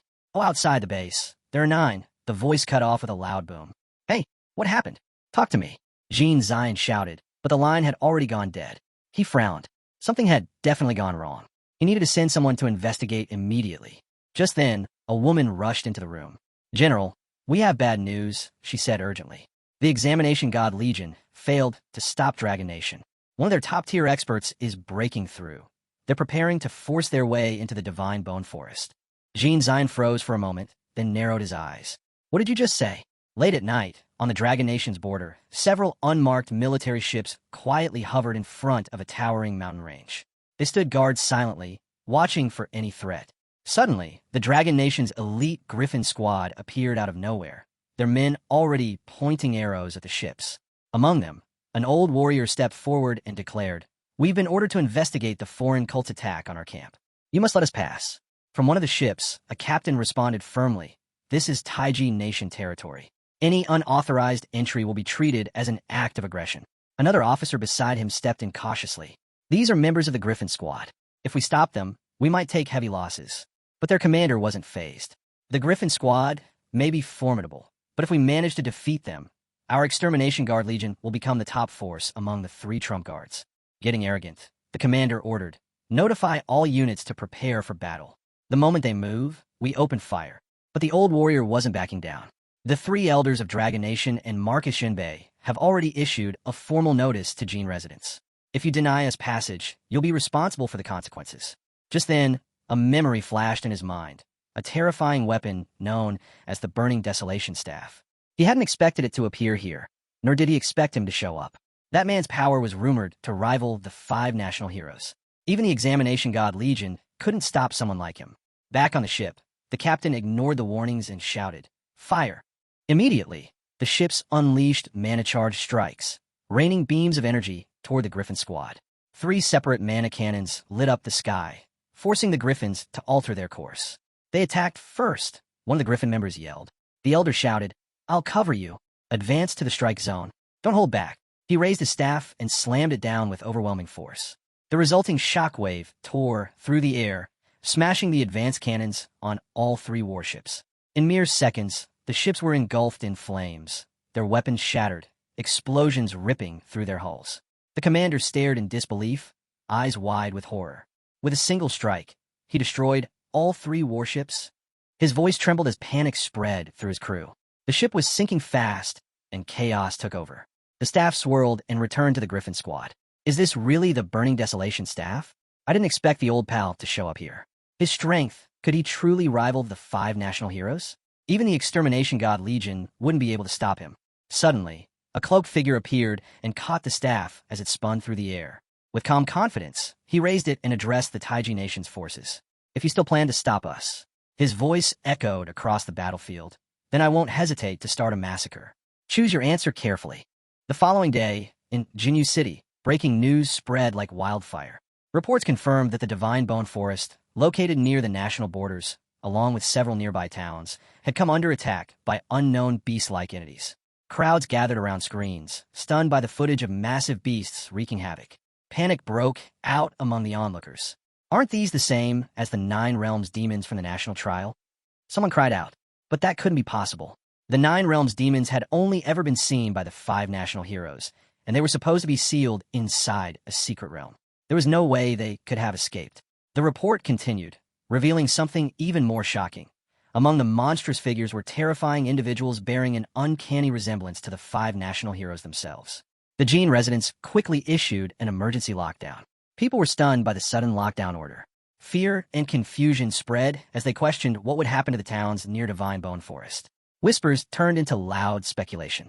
"Are the national heroes attacking their people?" Someone shouted. "They're being controlled. This isn't right. Names began to surface. Baiyu, Li Renying. Citizens couldn't believe it. It was clear now they were turning on their own. Meanwhile, in Tinsho City, the same chaos erupted. The same warnings were broadcast on every TV channel. The same fear swept through the people. But this time, the public's reaction was far more aggressive. People stormed out of their homes with banners, protesting in the streets. Outrage filled the air. The 5 national heroes have betrayed us. Lockdowns won't fix anything. Some even accused the government of staging the early sealing as a cover-up. The fury soon reached the gates of the Jin residence itself. An angry crowd gathered, demanding answers. We saw the footage. The 9 realm demons and Li were attacking the southwestern town. It's undeniable. Guards struggled to contain the surging crowd as voices rose from every direction, demanding answers. People shouted, questioning why the Jin family was still hiding and how the 9 realms demons had managed to escape the secret realm. One of the guards stepped forward, raising his voice above the chaos. He urged the crowd to remain calm and assured them that the Jin residents would provide a full explanation. According to him, the government had yet to confirm any betrayal by the 5 national heroes and warned against spreading unverified claims. But the crowd was beyond reason. Their fury only intensified as they called for the Jin family to step forward and take responsibility. In the ruins of the southwestern town, a cloaked figure walked through the rubble, his steps quiet amidst the chaos. From a nearby TV screen, he could hear the chants of protesters demanding the Jin residents take responsibility for the appearance of the 9 realms demons. The news anchor's voice echoed in the background. Current estimates suggest the death toll has now exceeded 10,000. All communication with the border garrisons has been lost. The 3 great legions are advancing in an effort to push past the beast tide. The broadcast continued, urging calm. Please follow the lockdown orders issued by the Jin residents. Evacuations around the Divine Bone Forest are proceeding in an orderly manner. Remain indoors and stay safe. The cloaked figure stood still, silently taking it all in. Just then, his expression shifted. He sensed something. Turning to his left, he watched as Earth Demon beasts emerged from the shadows, led by none other than Li. One of the beasts growled, its voice laced with menace. By my master's order, all of you must die. The cloaked figure narrowed his eyes. Lu Fan's pet still obeys orders, so he's safe after all. I worried for nothing. He slammed his staff into the ground, cracks splitting beneath him. It's not Lu Fan who's at risk, it's the Taijin nation. Launching into the sky, he hovered in silence. If Lu Fan catches the attention of the real powers behind the scenes, it'll be too late. Even with dragons at his side, he's not ready. And I still can't beat him. Back at the Jin residence, Lord Jin stood at the window, watching protesters shout for answers. Lord Jin's secretary stepped forward and reported that the backlash was growing worse. Even with the Slaughter God and Extermination God legions in position, the unrest showed no signs of settling. But Lord Jin remained silent, lost in thought. He hadn't anticipated that Lu Fan would go as far as unleashing the 9 realms demons, just for revenge. The 5 national heroes had once defeated those demons, but now, with Baiyu and Lu Fan's control, the truth was uncertain. Had the heroes actually lost back then? His fist clenched. If that were the case, then perhaps even the ruler of the Taiji nation would no longer be safe. Lord Jin turned to his secretary, voice sharp. Alert the guards. Enforce the lockdown. Shut down all protests immediately. She hesitated. Isn't that an abuse of power? He grabbed her chin, eyes cold. The Taiji ruler is missing. That makes me the highest authority. Got it. She gave a quiet nod of agreement before quickly turning to leave. As she left, he straightened his coat and smirked. This lockdown, it's the perfect chance. If I find a new 5 heroes to kill Lu Fan, I can erase the 9 realms demons and the old heroes. He chuckled darkly. I'll blame it all on Jin Zaishi and claim everything for myself. At the edge of the Divine Bone Forest, a surge of blue mana blasted into the sky, visible even from a distance. Lu Fan stood alongside his dragons and companions, shouting at Abeo, the mischievous little blue dragon, to stop causing trouble. But Abeo wasn't listening. It roared wildly, slamming the ground beneath them with reckless energy. Even Lu struggled to keep the beast in check. Without warning, Abeo's level surged to 10. Mana crackled around it as it accidentally shocked its dragon companions. Kim grew irritated and yelled at Abeo to come back, warning that if it kept this up, he would deal with it himself. Still, Abeo continued playing around, unleashing more mana with each roar. Kim called out again, but the dragon ignored him. Then, in a flash of lightning, Abeo fired a bolt directly at Tauzi. She barely dodged in time, narrowly escaping serious harm. Kim watched in disbelief as Abeo's form began to shift, its body expanding, transforming into a massive dragon. Amid the chaos, Kim's eyes narrowed in thought. Could this mean Abeo had awakened a complete dragon form at just level 10? Just like Xiaoi did back then? Abeo, the massive blue dragon, appears on the system screen with stats that are off the charts. Thunder Roar, Form Transformation, Jumping Thunder, Thunder Favor, and many other abilities that far surpass any other dragons. Qin admits that even though she's seen dragon transformation before, she still can't get used to the overwhelming pressure, and Tao feels the same. Meanwhile, Lu Fan starts wondering, if both Abeo and Xiaoya unlock form transformation at level 10, then why does Abeo only have one dragon form? Still, that single form boosts his speed by 5 times, grant him the dragon language forbidden spell, the 3.3 million Thunder Apocalypse skill, and a new chain area skill called Jumping Thunder. Grinning, he thinks just from the name alone, it might rival Xingqian Star Annihilation Light. Abeo is a perfect name for a blue dragon. The system reveals Thunder Fever, labeled as world-destroying.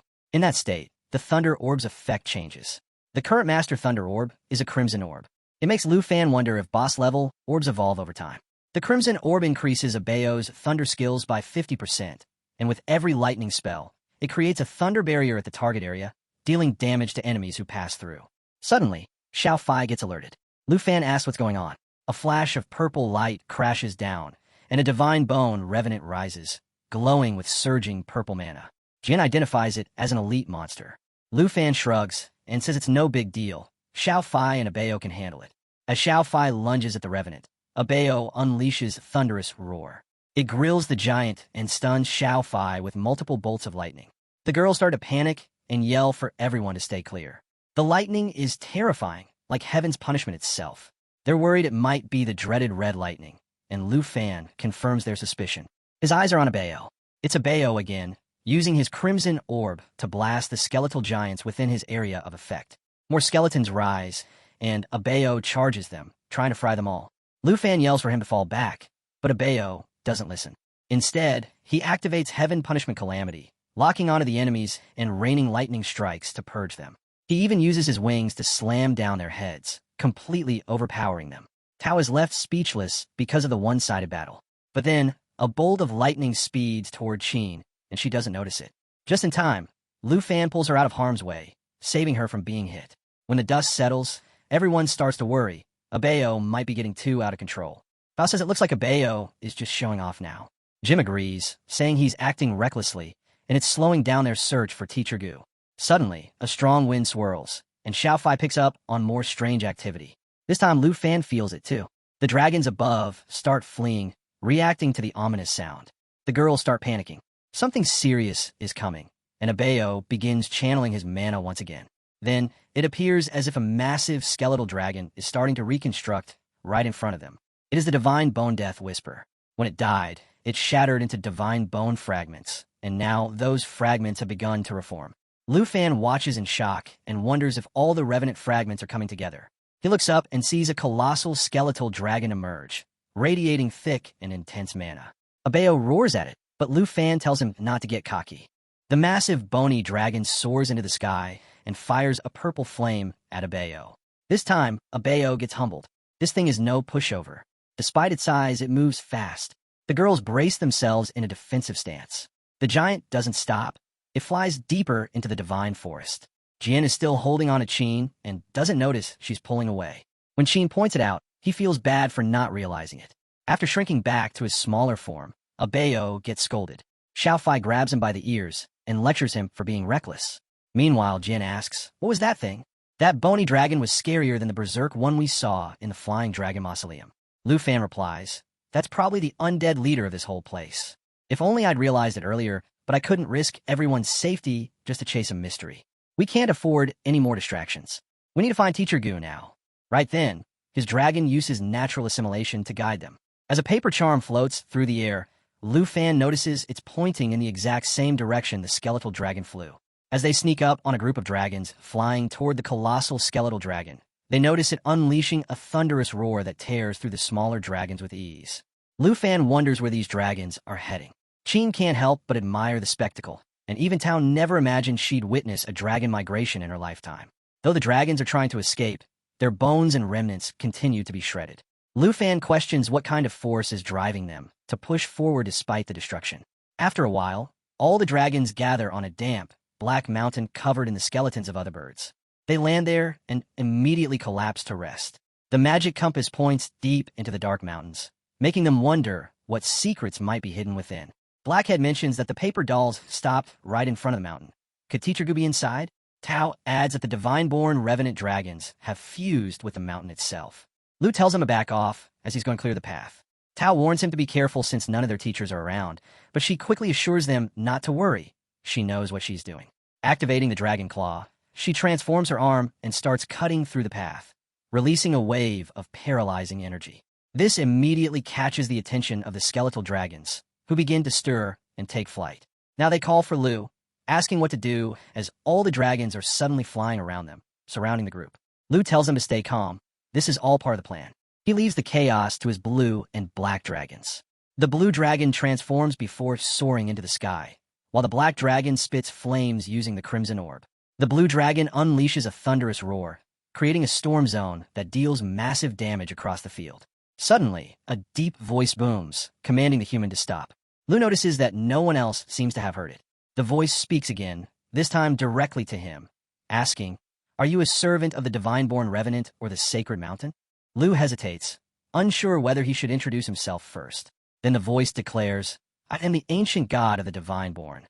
If you are connected to the revenant or the sacred mountain, leave immediately. I will spare you this time, but if you disturb my peace again, I will not forgive you." It repeats. Only Lu is worthy of hearing these words. Hearing the name through the system, Lu feels a strange familiarity. It reminds him of something powerful, perhaps a giant from the far northern lands. Could this voice truly belong to the ancient god? The voice speaks again, asking, "Are you the servant of the divine bone?" Then it warns him, the patience of the ancient gods is running thin. Zulu must decide quickly, but when he looks at the paper dolls, he realizes something. No wonder Teacher Zulu is still here. If he leaves now, she'll definitely die. If I'm really Zawi, he thinks, then I should activate the external guardian for everyone. But is it resonant? Lu keeps thinking, should he introduce himself first before giving an answer? Xiaoye transforms into an eternal dragon and generates a protective barrier over them. She activates the Jade Dragon bloodline, which boosts skill effects and self-recovery by 5,000%. Meanwhile, the blue-robed followers of the protective sect instruct everyone to stay inside the barrier no matter what. They ask Xiaoye what she plans to do. She replies casually, "A fortnight ago, it descended by about a decade. Then, when the portal opened, a star diver from a distant galaxy appeared and transformed." The ancient god speaks again, saying that Lu Fan has finally chosen his fate. Suddenly, the skeletal remnants, the star progressor, and a massive skeletal dragon begin to reassemble. The ground trembles violently, and the girls are struck with fear. The ancient god declares, "Since you insist on seeking death, you shall all become puppets of the divine bone." Now, the divine bone flow rises like a chain all around them. "Look closely," someone whispers. The divine bone flow belongs to a creature that can restore its entire body using the surrounding damaged bones, a clear advantage in battle. The gurus note that the divine-born creature is far larger than Xiaoye, but Lu simply sees it as a clone of the ancient god. The ancient god proclaims, "In this eternal corridor, all shall turn to dusk." Suddenly, a massive thunderstorm begins to swirl through the eternal corridor. The divine bone throne stretches forward, forming a tornado with a 30-meter diameter that drains all surrounding mana. The thunderstorm swells directly in front of the two dragons, pressing them back against the protective shield, which prevents them from moving freely. Then, a slash of the storm wounds Lu's hand. Blood splashes from both him and the star dragon. As the star dragon falls, it releases a burst of mana that scatters across the battlefield. Lu doesn't notice right away, but his hardware in Xingqian transforms into a stunning humanoid form, unlike anything he's ever seen before. Lu hadn't seen this form of Xingqian in a long time. It gave him a moment to witness her in her humanoid school form. But then, the ancient god interrupted, scoffing at the humans, calling them nothing more than ants about to meet their end. The remnant dragon closed in on Lu's dragon, ready to strike. Sensing the danger, impending danger, Abeo, Xingqian, and Lu's black dragon all activated their skills immediately. They roared in unison, thunder shaking the sky, launching lava blaze and thunderstorm strikes toward the ancient monster. At the same time, Xingqian unleashed a wild, unpredictable attack, infused with thunderbolts, fire, and blue soul mana. She combined Thunder Favor, Crimson Jewel, and Star Crush into one powerful technique, all of them shifting into full attack mode. The loose dragons didn't hesitate, either. Roaring thunder and lava blaze slammed into the ancient dragon skeleton, causing a massive burst of mana. But the ancient god laughed, unimpressed. Is this your power? How disappointing. Your struggle is meaningless, he said as his elite skeletal body started to gush with wild mana. Just then, Lu called out to Xiaoya to activate the Emerald Mirror effect, but to their shock, the skill failed. Lu couldn't understand why. The ancient god explained coldly, "You're ignorant. Before the eyes of the ancient gods, all illusions are doomed to be exposed." Yellow mana surged around Lu. He looked up and asked if the ancient god was really so sure. His voice had changed, calmer, deadlier. He spoke again. "You used bone reconstruction to become a dragon? So this is your so-called godhood." That was the moment Lu activated a hidden effect, one that negated the will of the fiery dragon warrior. A countdown began. He started transforming. "You probably don't even have a body left, just a lingering soul," Lu said, now fully transformed into the Golden Dragon King. All his stats spiked by 200.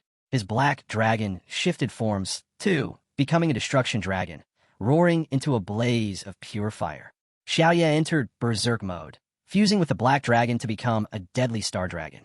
Lu stepped forward calm but firm. "You want the body of a dragon? Then I'll show you one." But the ancient god sneered. "Your arrogance will summon divine punishment," he declared. "I'll offer your ignorance as a blood sacrifice." With that, he opened his arms, creating massive eternal tornadoes. Its diameter was wide enough to engulf everything in sight, and it slammed into Lu's dragons, cutting down its health in an instant. Abayo gets furious and releases a burst of mana before launching the attack. The star dragon rises and strikes with Star Crush. The destruction dragon flaps its wings and sends out 4 fire tornadoes. Everything starts burning as divine punishment begins. Thunder strikes hit fast and non-stop, tearing through the dragons. But the fight dominance altogether changes as Lu chimes in, saying, "Unfortunately, even if you have the body of a dragon, you still don't have the power of a dragon." Saying so, he lunges and bites the elite skeletal dragon's neck, and it roars in pain. The engine guard gets furious. "How dare you harm the supreme god?" And suddenly fangs pop out of the dragon's body. The ancient god calls Lu foolish and deserves to fall into the endless abyss. This bone reconstruction skill not only buffs up the ancient skeletal dragon, but the sharp skeleton forces the golden dragon to retreat. Lu observed that this skeletal monster can actually repair itself using the surrounding bones as a source. If that is the case, he commands Xiaoya to activate the dragon domain. As a result, a massive eye appears, and near it, all the attributes of dragons increase to 50%, and it decreases for the known dragon entities. It also bounds them inside, so no one can now run or escape. The ancient god now looks unsettled, realizing that being cut off from the outside world might actually be a serious problem. Meanwhile, Jean and his black dragon are forming a massive fireball. Together, they condense a triple-layered fireball attack. Jean steps forward and says, "In my domain, your skills are worthless." With that, he speaks in the ancient dragon tongue, triggering a surge of lava that blasts straight into the ancient demon skeleton. But the ancient god only laughs. Burning his body means nothing. As long as bones exist in this world, he can rebuild himself.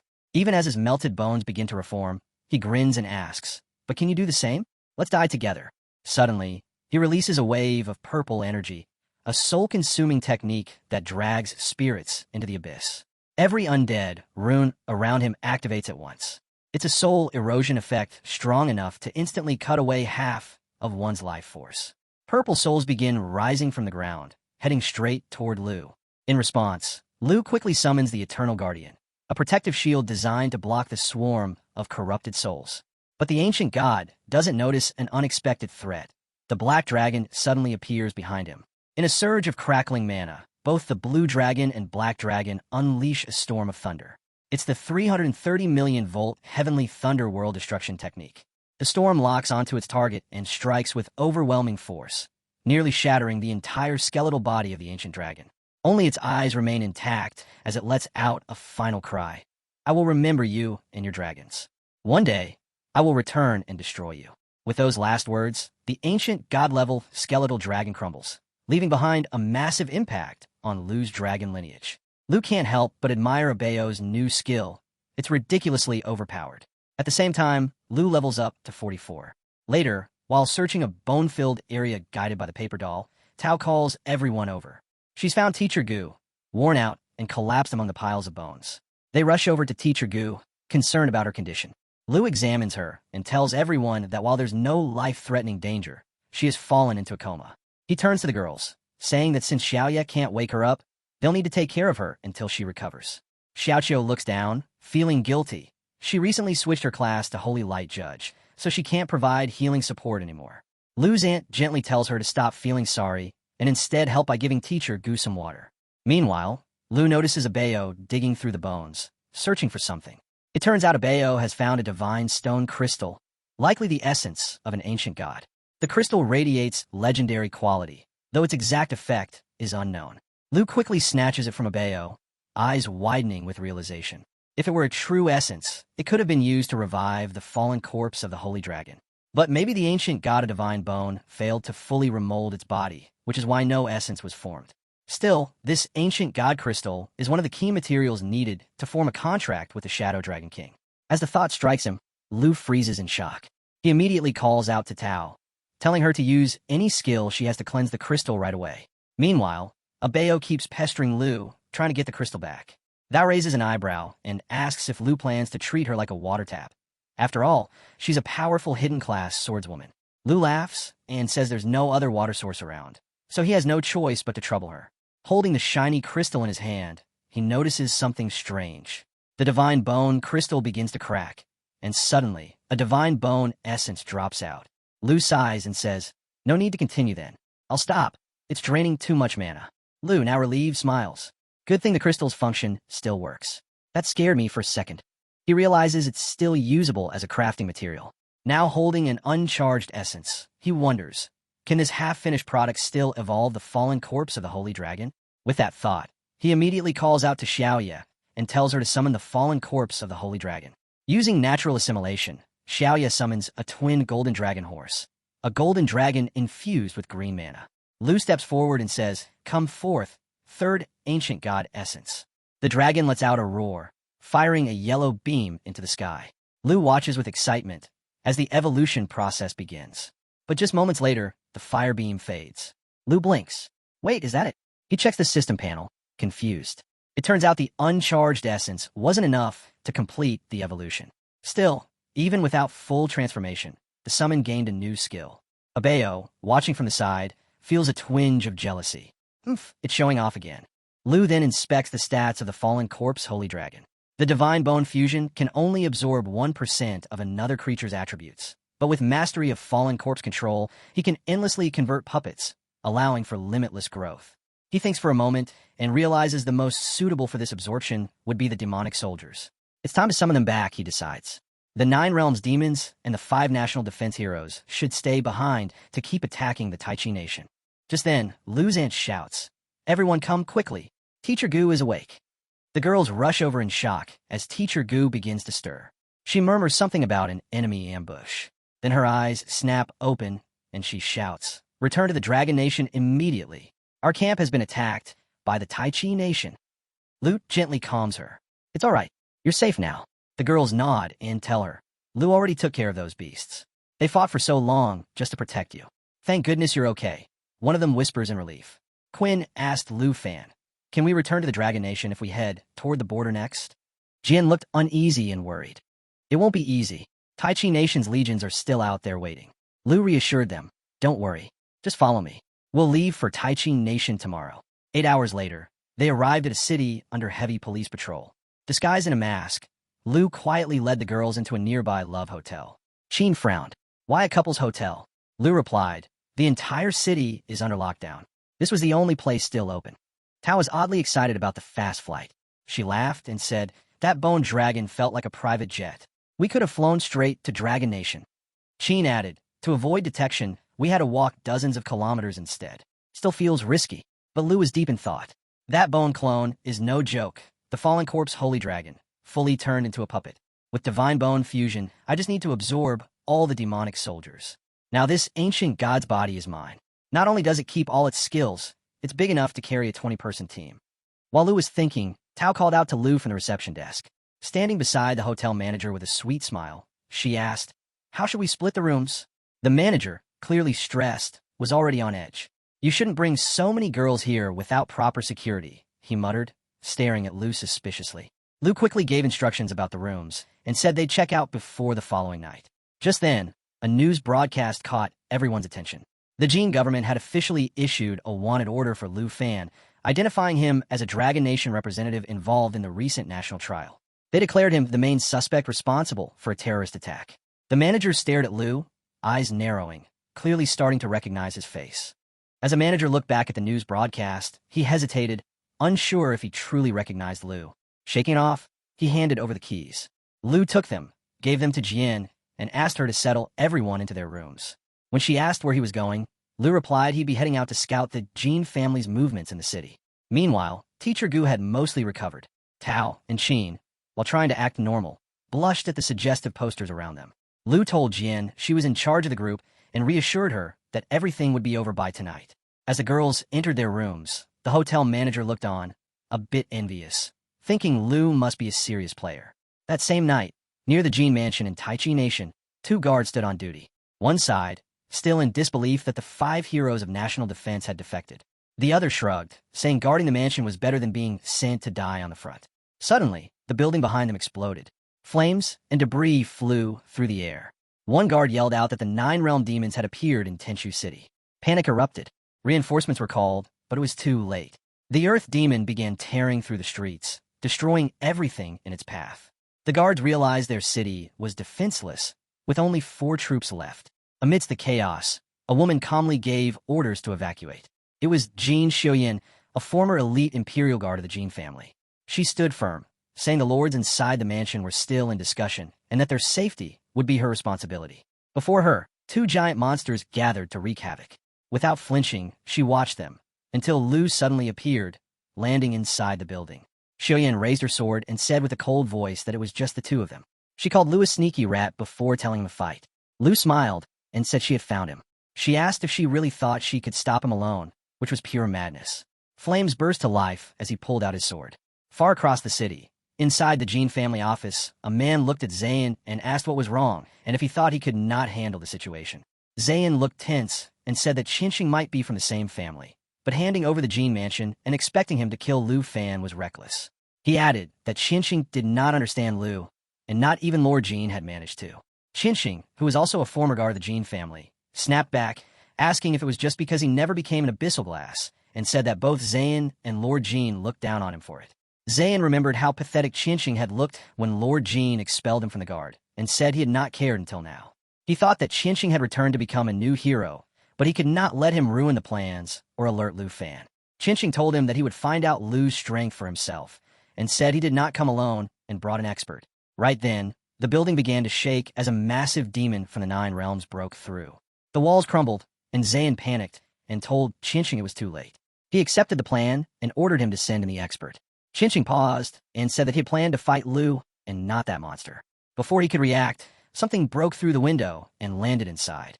It was the same expert he had brought, but she had already been defeated. Outside, Liu hovered above the city and said if they wanted to fight, then fine, and he would use only 1 move and 1 sword and ask how about that. Zayn was stunned and asked how Liu had appeared there and shouted at Qinqing, asking where his earlier confidence had gone. Qinqing could only say that even Xiuyan, the strongest guard, had fallen. Liu stretched out his hand, and red mana began to swirl around him. He said another piece of the Jin family was before him, and that he would now show them the ancient god's body. Suddenly, the ancient god he summoned let out a roar and crashed into the building. In a flash, the entire structure was turned into rubble. Zayn lay trapped under the debris, gasping for breath. Next to him, Qinqing was already dead, with a scroll still in his grip.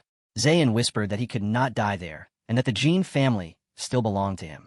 Just as he opened the scroll, a sword slashed through it and pierced into his chest. Kim stood over him and said that the sword had always been meant for him. As Liu Fan walks past Zayn's corpse, he tells his summoned Lord Jin that Jin Mansion is no more and asks if he saw it clearly. Jin, once a proud lord, quietly responds that he saw everything.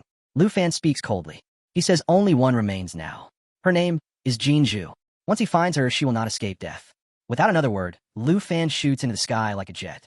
He orders Lord Jin to stay behind so the arriving citizens can witness their so-called hero, then commands Bone Clone to finish leveling the rest of the city. Suddenly, a bright red light explodes mid-air and a voice yells out of nowhere. Liu Fan, stop!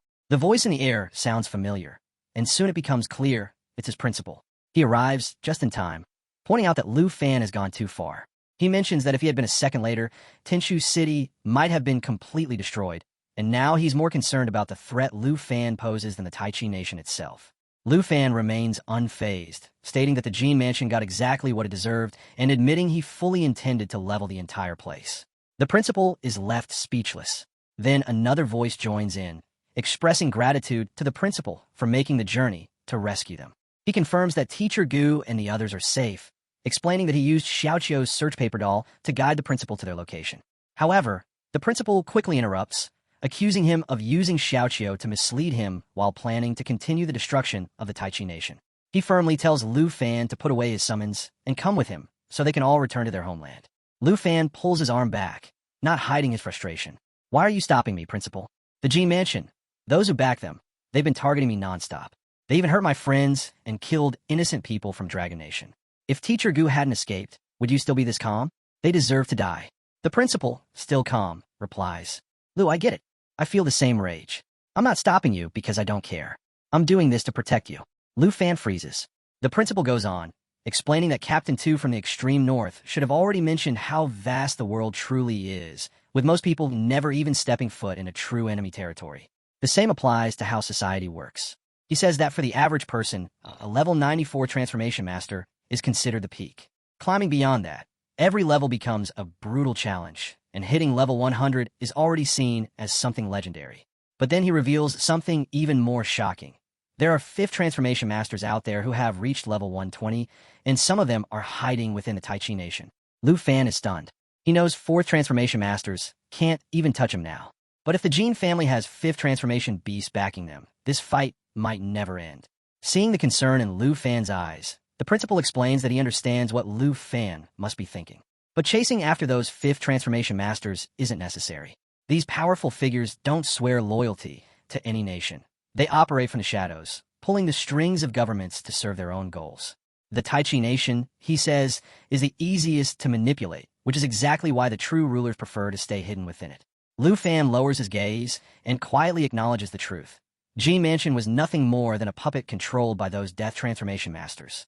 If he keeps destroying his enemies, he'll only end up provoking even more dangerous forces. The principal confirms his thoughts. He reminds Lu Fan that his goal was to end the entanglement with the Jin Mansion, and that goal has been accomplished. Pushing any further will only bring new trouble, the kind that only the Dragon Nation might be able to hold back. He also reminds Lu Fan that he's not someone who seeks trouble just for the sake of it. Lu Fan exhales, understanding now. A swirl of purple energy gathers in his palm as he activates his skill, calling all his summons back with a simple command. The falling corpse manipulation skill activates, pulling back every single puppet of the Holy Dragon, including the Earth Demon who is just about to flatten what remained of the city. Facing the principal, he says, Since Jin Mansion is done, and you said your piece, I'll let the Taichi Nation go. All his summons dissolve into a golden yellow light, condensing into his hand. The principal gives a nod, saying that once they move on to confront the next group of enemies, he'll bring out the Griffin Corpse. But Lu Fan halts him, saying there's something he wants to give first, the gift he had promised earlier. He lifts a necklace crafted from unmelting ice, an epic-grade accessory, and offers it with a grin. The principal raises an eyebrow, clearly curious about the gesture and its meaning. Lu Fan chuckles and tells him to drop the act and bring out his little sister already. He says he's known all along and that while she may have fooled him for a moment, it wasn't going to last. If she doesn't want the gift, he jokes he'll just give it to their aunt instead. At that, the cloaked figure suddenly lunges forward, snatching the necklace in a hurry, yelling that he's got some nerve trying to give her gift to someone else. She pulls her hood back. Yep, it's a fine wife who fooled me, and you, and even our hero for a while. If it weren't for some family business, I would have had this necklace ages ago. She admires it for a second, then asks, How did you know it was me? Lu Fan flashes a grin, and says it was her scent that gave her away. She narrows her eyes and tells him to cut it out, insisting there's no such thing and to stop talking nonsense. He steps in a little closer, still teasing, saying it was just a faint trace, nothing serious. Blushing, she swats at him and calls him a little punk for acting like a rogue, promising to deal with him properly once they're back home. He chuckles and points out that they might want to take a different route, since there's a couples in ahead. She freezes, face turning red, and hurriedly says that he's got it all wrong, that everyone is just resting there and nothing else.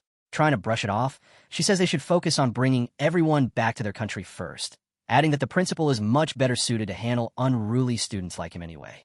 The scene shifts to western border of Dragon Nation, Long Family Estate.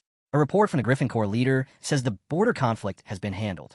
Even better news, The principal of Dragon City Academy personally went into Divine Valley Forest to rescue stranded teachers and students.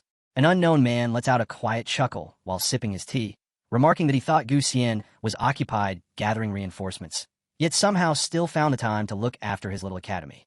The woman beside him sets down her cup and notes that the Huang family is far too rigid with their rules. If they keep hesitating, the Long family could end up missing a prime opportunity. Someone nearby then presents a teleportation scroll and announces their intention to head to Dragon City personally. From across the room, another voice responds with a simple confirmation. Back at Dragon City, Qi notices Tao Zi slacking off and jokes that ever since teaming up with Lu Fan, she's been dodging exercise. Tao Zi snaps back, saying she did help out when they used the Griffin corpse to repair the teleportation gate. Jining chimes in, teasing that Tao just couldn't wait to come back.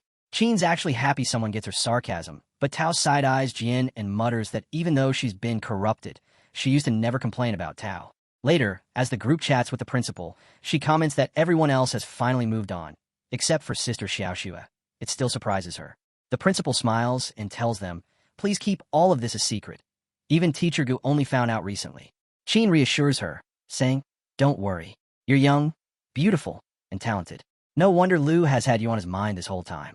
Tao nods confidently, promising to keep everything hush-hush. The principal casually says, just call me Wu Xian, or senior sister if you want. But during work, stick to principal. Seeing everyone react awkwardly, she changes the subject and asks where Lu is. Jin tells her he's upstairs on a serious phone call.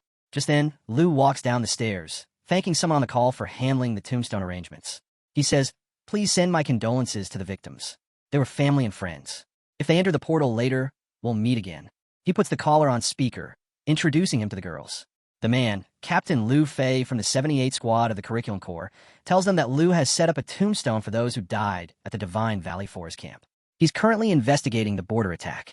One of his squad mates mentions that Lu had already handled the issue by the time they crossed the border and credits the Dragon City Academy's principal for breaking through.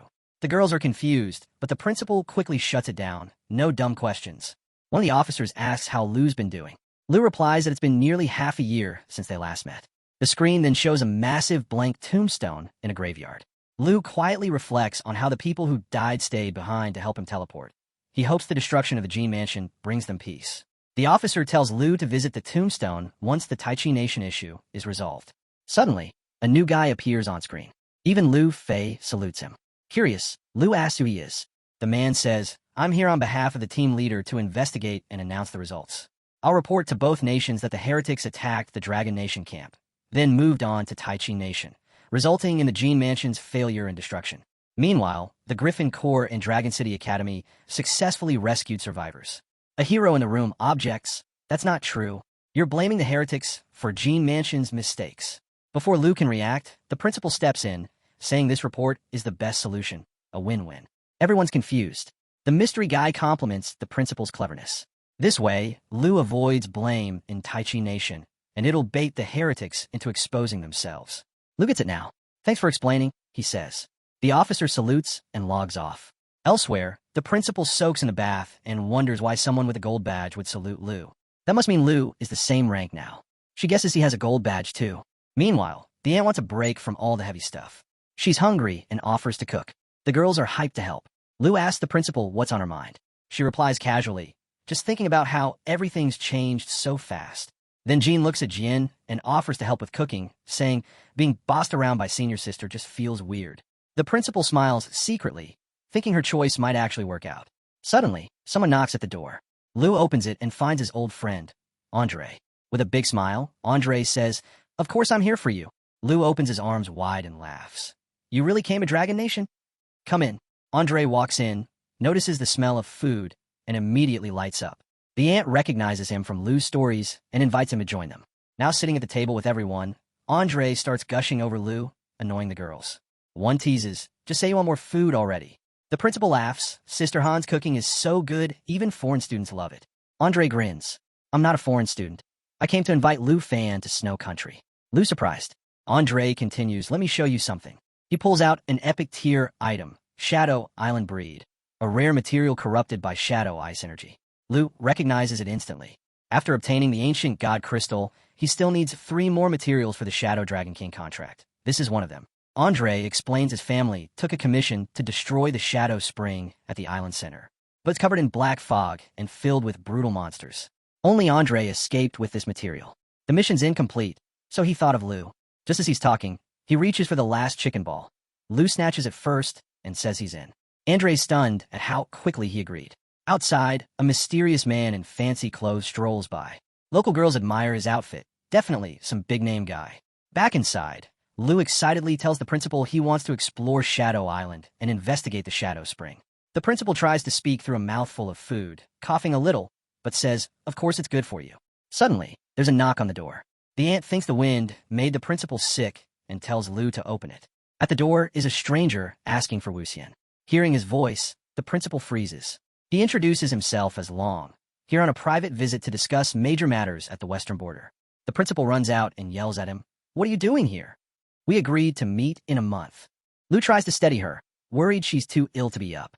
Long shrugs. "This makes things easier. Let's cut to it. If you bring the Yi family under the Long family, I'll help you deal with Yuan. I'll even give you a mountain." After all, the Yi family owes the Long family from the past. The principal is furious. She stares him down and says, "You jerk." More blood drips from the principal's mouth, and Lou immediately grows concerned. She brushes it off, saying it's just an old injury acting up again.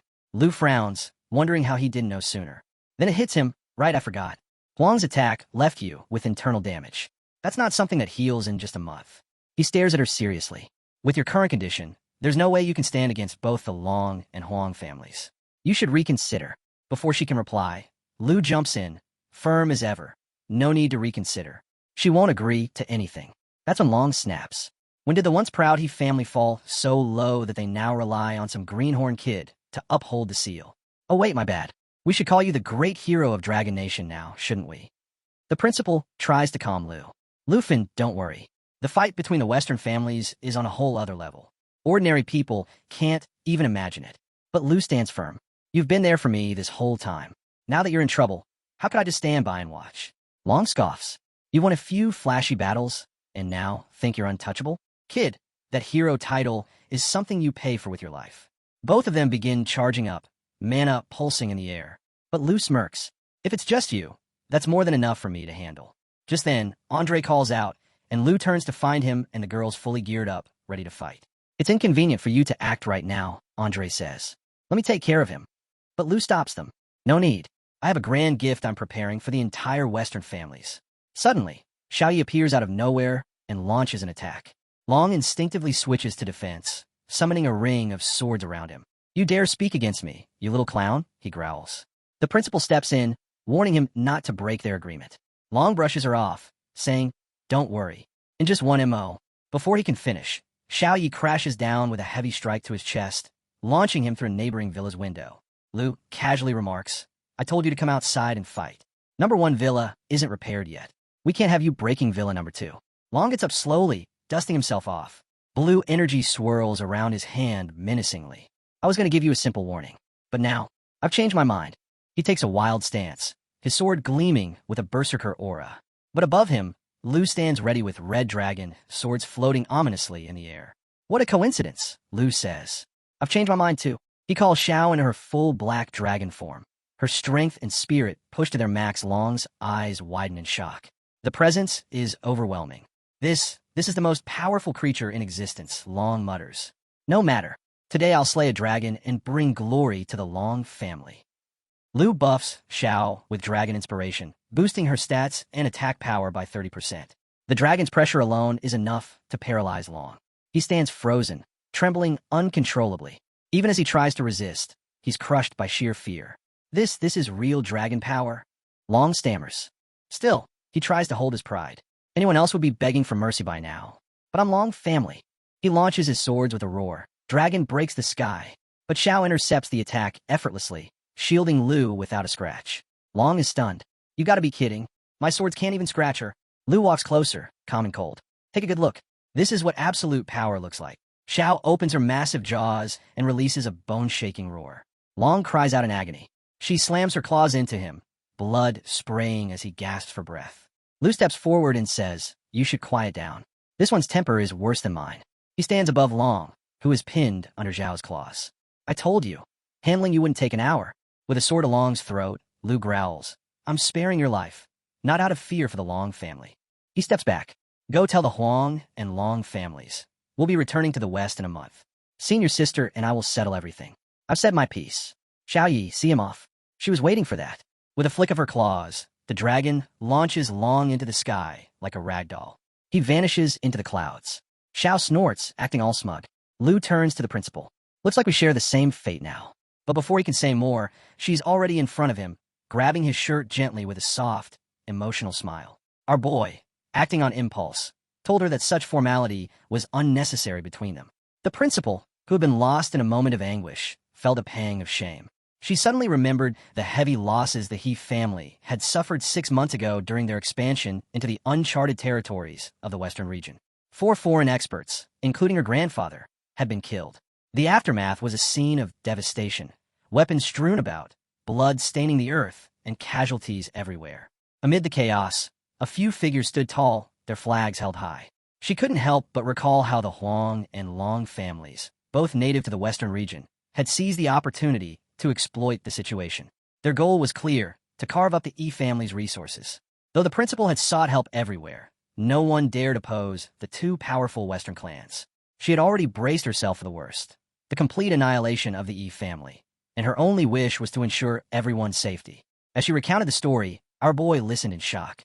"Though your actions today seemed reckless to me," she admitted, "I thank you for making me realize I'm no longer alone, isolated, and helpless." "No need for thanks," he replied. "You were the one who taught me battle tactics, helped me find enchanted scrolls, and even traveled thousands of miles to the Tai Chi kingdom to save me, despite your hidden injuries and the mess the Yi family left behind." Then, with determination, he added, "Now that the Huang and Long families are bullying you, how could I just stand by and watch?" The principal felt a warmth in her heart. She had never imagined that one day, Lu would become her pillar of support. Behind them, the rest of the group exchanged knowing smiles, watching the 2 like lovebirds chirping sweetly to each other. 1 month later at the primordial forest, the sky roared with thunder, lightning splitting the darkness. This was the secret training realm Old Han had granted them, a trial to prepare for the coming conflict among the Western families. Leading his team inside, our boy and his companions fought relentlessly to grow stronger. Tao, now at level 34, clashed against terrifying monsters. Han, Qin, Jian, and even our hero's blue dragon unleashed havoc upon their foes. The dragon, wielding its crimson jade thunder with apocalyptic-level skills, dealt devastating blows. True to its title as the strongest magical dragon, the beast's power surged as it reached level 25. The crimson jade evolved into yellow jade, doubling its strength and unlocking new abilities. Amid the chaos, they awakened 2 devastating skills of Thunder Vortex and Thundercloud expansion. 1 week later, Andre returned with exciting news. The teleportation array connecting Longdu Academy to Breakwave Harbor was finally completed. Because of the high risks involved with Shadow Island, Lu initially planned to go alone with Andre. But the senior sister stepped forward and insisted on joining them. Her eyes were firm with resolve, and even though Lu remained worried about her lingering injury, he couldn't say no. They arrived at Breakwave Harbor, located deep within the snowy country. The air was cold and sharp as Andre spotted Lu from afar. He waved with a big smile and greeted him like a brother who had been waiting for ages. He quickly introduced 3 of the strongest members of their family, all of whom had reached the 4th turn of cultivation. Victor stood tall and steady at level 91, known as the Destroyer. Ivan was beside him, calm and icy as the Frost Messenger, also at level 91. And then came Kyle with a mysterious presence at level 92, holding the rare title of Magic Feather. Aboard their ship were also 23 seasoned 3rd turn experts, all prepared to accompany them to Shadow Island. Andre looked proud as he unveiled their final ace, a massive warship unlike any Lu had ever seen. This was the Sea Emperor-class magic warship built from solid mithril and reinforced with ancient ironwood that had aged for over 1,000 years. It carried 36 powerful magic cannons, strong enough to flatten an entire island. Created by top engineers and funded with a fortune, it was their strongest weapon for this expedition. Lu couldn't help but be impressed. Though it felt excessive, it was clearly a symbol of how serious the mission was. Andre looked more confident than ever. He knew that with Lu at his side, this journey had a real chance of success. As they set sail, the magical systems activated and a brilliant light shimmered in the sky. This was the start of the Starfall formation. Starlight poured down in waves from the heavens, spreading across the range of the Milky Way. Within this glow, all other combat skills could be used freely until the spell was deactivated. The storm would keep raining down until someone stopped it. Another skill followed. Heavenly Punishment Calamity locked onto a target and unleashed rapid thunder strikes with relentless force, dealing massive lightning damage that cracked through the air like divine wrath. Andre watched the effects with satisfaction. Last time he had visited this realm, things were much tougher, but now everything felt smoother and more controlled. Nearby Star Dragon 2 hovered steadily at level 34. Its power held strong, as if even the wind abated. And Blue Dragon had now reached level 26. The battle training so far had paid off, and both Xingchun and Abayo had gained levels. Lu felt hopeful. If they could just find the right synthesis materials on the island, it would complete their preparations. A crew member rushed to report that they had arrived. Shadow Island loomed ahead, shrouded in mist and mystery. Andre looked at Lu with a smile and said this was only the outer edge. The real trials lay further inside. But he wasn't worried. With the task guide in hand, he could chart a safe route straight to the island's core. The warship would dock safely. Their mission had truly begun. Shadow Island stood before them. From this point forward, everything rested on Lu. At the center of the landing zone, another arrival was confirmed. Heng had reached the island too. His level read 98. The title of Peerless Sword Cultivator followed him like a shadow. The ancestor stood calmly, observing the shrine. The Yi family's flying immortal ancient shrine truly lived up to its legendary name. After staying inside for just a few days, he managed to break through the bottleneck at level 97 and ascend to level 98. The results were astounding and worthy of the shrine's reputation. He thought back to when he and the uncles went into seclusion for 3 full days. Despite their efforts, their combined progress didn't even reach half of what had just been achieved. It wasn't just a matter of talent, though. Their class roles played a huge part in it. While they were all Sky Curse Masters, the shrine enshrined an ancient sword immortal. Their paths were completely different. Naturally, they couldn't resonate with the shrine's energy the same way. It was unfortunate. Each person could only enter the flying immortal ancient shrine once, and only for 3 days. He imagined that if he had been able to stay for half a year, or even a full year, he might have had a real chance at breaking through to level 100. He turned to Yukin and explained that after the 4th revolution, grinding experience points was no longer an efficient method for leveling up. What mattered more was understanding one's class characteristics. Once a cultivator learned to harness their class abilities, power would come naturally, and leveling would become easier. Yukin finally understood. The sensation of gaining experience inside the shrine had been real. It happened because of a deeper realization of his class's nature, which in turn reduced the amount of effort needed to grow stronger. Yin nodded slowly and mentioned what he had heard on the way up the mountain. Apparently, there had been trouble between the Yi and Long families. A member of the Long family had broken the rules and tried to pressure the Yi family girl into submission ahead of the agreed time. Unexpectedly, one of her students had stepped up and publicly taught him a lesson. The ancestor raised an eyebrow. A student intervened? It seemed surprising. Even if the student had entered the 4th revolution like Ling, he might only be able to exchange a few moves with someone of his caliber. But Yin clarified that the student was only level 45 and had a unique identity as the only dragon tamer in history. The very same person being hyped recently as the hero of Dragon Country. He had won the national trial at level 45 and even defeated Long Xing. The ancestor acknowledged the boy's strength, but also pointed out that the dragons likely played a major role. Without them, the boy wouldn't have stood a chance. He was clearly arrogant. The fact that he dared to send a message declaring he would return in a month to settle old scores with the Huang and Long families was proof of that. He even planned to bring the Yi family girl back with him. This boy still didn't understand how powerful noble families truly were. He was young, reckless, and didn't know his place. If he climbed too high too fast, the fall would be brutal. Still, there was no denying that he had multiple dragons on his side. If he really did step foot into the western borders a month from now, there might be potential. If he were to submit to the Huang family, perhaps he could be shaped into a formidable general. The ancestor believed that if the boy had any sense, he would eventually be grateful for the chance. However, he also suspected the Long family might have the same plan. Once the Yi family was absorbed, conflict between the two great houses would be inevitable. Yin promised to handle it. If the Long family refused to cooperate, he would show them what true noble lineage meant. Back on the ship, someone voiced concern about the plan. Bringing too many people into the deeper parts of Shadow Island would be risky. The mist was manageable at the edge, but the deeper they ventured, the more it drained their life force and stamina. Too many people would slow down the group. Lu's decision was questioned. A few commented that a 3rd Revolution warrior had no right to call 4th Revolution cultivators a burden. Without a priest, they claimed, he wouldn't even make it a few steps. Lu explained that his dragon could take on the role of a priest. That earned some scoffs. They argued that dragons were built for offense and lacked support or healing abilities. Despite the doubt, everyone respected Lu's decision. They remained on the warship, waiting for his return. As they entered the mist, Lu immediately felt its effects. His body became heavier, the drain on their life force increasing rapidly. Xiao Fei responded by unleashing her emerald light. The green glow enveloped the group and granted 3 stacks of emerald blessing. All their debuffs vanished, and their physical stats increased dramatically. Each stack could block a hit of damage. The exhaustion left their bodies. Strength returned in full. Even seasoned warriors who had fought with priests before were stunned by the dragon's support capabilities. Everyone was now at their peak. They were ready to push forward, straight toward the heart of the island and the Shadow Spring. But just as they began to move, Lu raised his hand and stopped them. Something wasn't right. He sensed something strange ahead. Lu Fan turned, and a glowing shadow ripped through the air. A dagger, unseen, hissed from the dark like death itself. His body moved on instinct. He rolled just in time. The blade missed his cheek by inches. Breathing sharp but face calm, he drew his weapon. The dark bow. This was no ordinary tool. It could fire 12 magical strikes without drawing an arrow. Each hit pulled the enemy 20% closer to death. It was not just a weapon. It was a warning. This land held forgotten magic.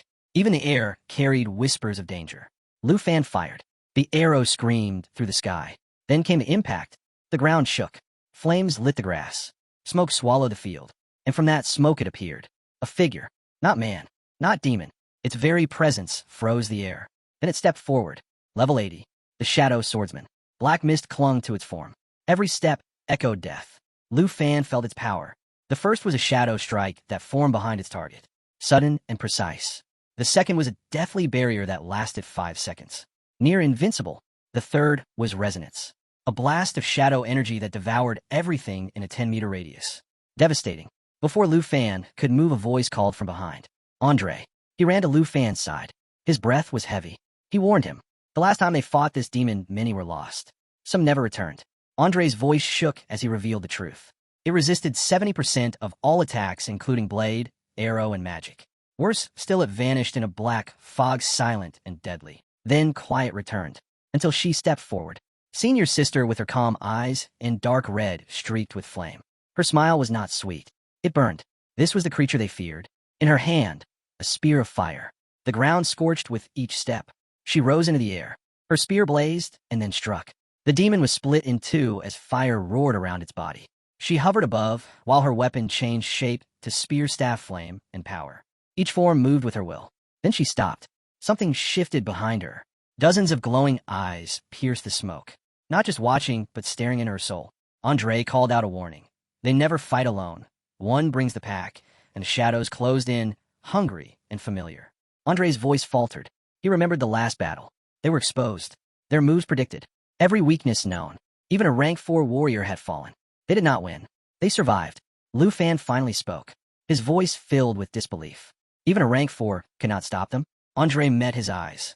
This place does not care about strength. He whispered softly that the creature feeds on fear and tears into the soul. Lu Fan listened carefully. His face showed no fear. A small smile appeared. He asked where it was, then calmly said this time would be different. He looked at Xiao Fei and gave a slight nod. He told her to summon the Holy Dragon. Xiao Chui rose into the air, holding the dragon bone flute. The air grew heavy. A burst of light came from the fallen bodies. The Holy Dragon emerged. Its eyes glowed with ancient fire. Rays of divine power flowed from its body. This was the same fallen corpse dragon whose power always matched its summoner. Andre stood frozen. His breath nearly stopped. One dragon was summoning another. His thoughts failed to catch up. Lu Fan drew his sword. It shimmered in the air. He used the sacred dragon's wings to rise, as if descending from the sky. From above, he called Xiao Fei. He told her to release the emerald light and blessing. Green energy flowed like waves. Symbols lit the sky. The emerald blessing wrapped its target in a dragon aura. It multiplied damage and gave divine protection. Each layer removed curses and raised attributes.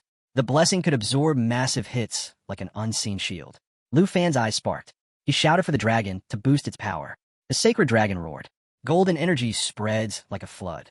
He and his dragons glowed with strength. All stats and attacks increased. 2 more dragons came from Xiao Fei's flute. They roared and landed. One flared with fire. The other cracked the air like thunder. Flames wrapped around them like ancient fury. They needed no orders. They charged. Amid battle, Lu Fan's gaze stayed steady. He looked at Andre.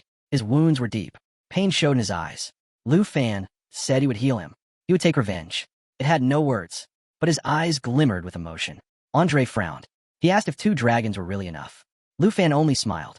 He stepped forward and swept his blade through the air. He said 2 dragons were all they needed. The monsters approached. Battle broke loose. The sacred dragon breathed fire. Shia's dragons burned enemies to ash. The ground split. The sky bled red. Screams rose like thunder. But in the storm, one figure stood still. Purple mist covered its body. Its eyes were darker than night. Lu Fan stared at it. He stepped back and lowered his blade. He warned that the true danger had arrived. This was no ordinary fight. This was a hidden war. He told Xiao Fei and Andre to stay alert. The monster hunted from shadows. Its hook drained life in silence. One strike could maim forever. Suddenly a chain glowing red flew at Lu Fan. It was not normal. It reached past flesh and pulled at the soul. Another chain whipped toward the senior sister. Lu Fan's face changed. Not for himself. For her. He shouted for her to be careful. She heard him, but her eyes stayed calm and sharp. She drew her bow. She said giving up was not her way. She caught the chain with her arrow. The chain pulled. She pulled harder. Now she was the hunter. The demon hiding in shadow was dragged out. Its face twisted. The mist cracked. Senior sister struck without pause. Each arrow landed true. She never looked at Lu Fan. She just said they chose the wrong opponent this time. The demon hurled the chains. It wanted to kill her. It missed. She moved fast, drew a circle with her arrow. Flames rose. The demon was trapped. The burning chain snapped. The demon screamed. Then silence. The senior sister stood alone, bow still in hand. Her breath slowed. She spoke softly. That was too easy. Her brows tensed. She whispered to herself. Was it her strength or the dragon's gift? She looked around. The demon was gone. Or maybe hiding. That thought was too strange to hold. Level 85 elite monsters used to take at least 2 powerful skills to bring down. Now, they were falling with a single strike. Watching it from afar had been impressive, but experiencing the power firsthand made it clear just how strong the dragon buffs really were. Lu Fan had been warned not to get involved in the disputes at the western border. Someone had suggested sending Xiao Fei instead. That person was confident that with just her the Huang and Long families would be completely crushed. But the senior sister was getting too fired up, and even Xiao Fei looked tense. Lu Fan reassured Xiao Fei there was nothing to worry about, and made it clear that Xiao Fei would not be lent out under any circumstances. It was always hard to stay calm when Xiao Fei was nearby. Still, the drop rate for Shadow Allura was terribly low, and they needed more monsters for grinding. The frustration was building, but so was their determination. The Shadow Dragon King contract blueprint turned out to be a legendary consumable item. To synthesize it, they needed 3 materials. These were the Shadow Gleam Stone, the Ancient God Crystal, and a full stock of both Shadow Allura and Shadow Spring Water. Right now, they had just 17 out of the 300 Shadow Allura needed, and no Shadow Spring Water at all. Even though that number looked bad, there was no reason to panic. The road ahead was filled with monsters. The group decided to push forward following the trail that led toward the Shadow Spring. A loud roar echoed through the valley as the team activated Divine Valley Fusion.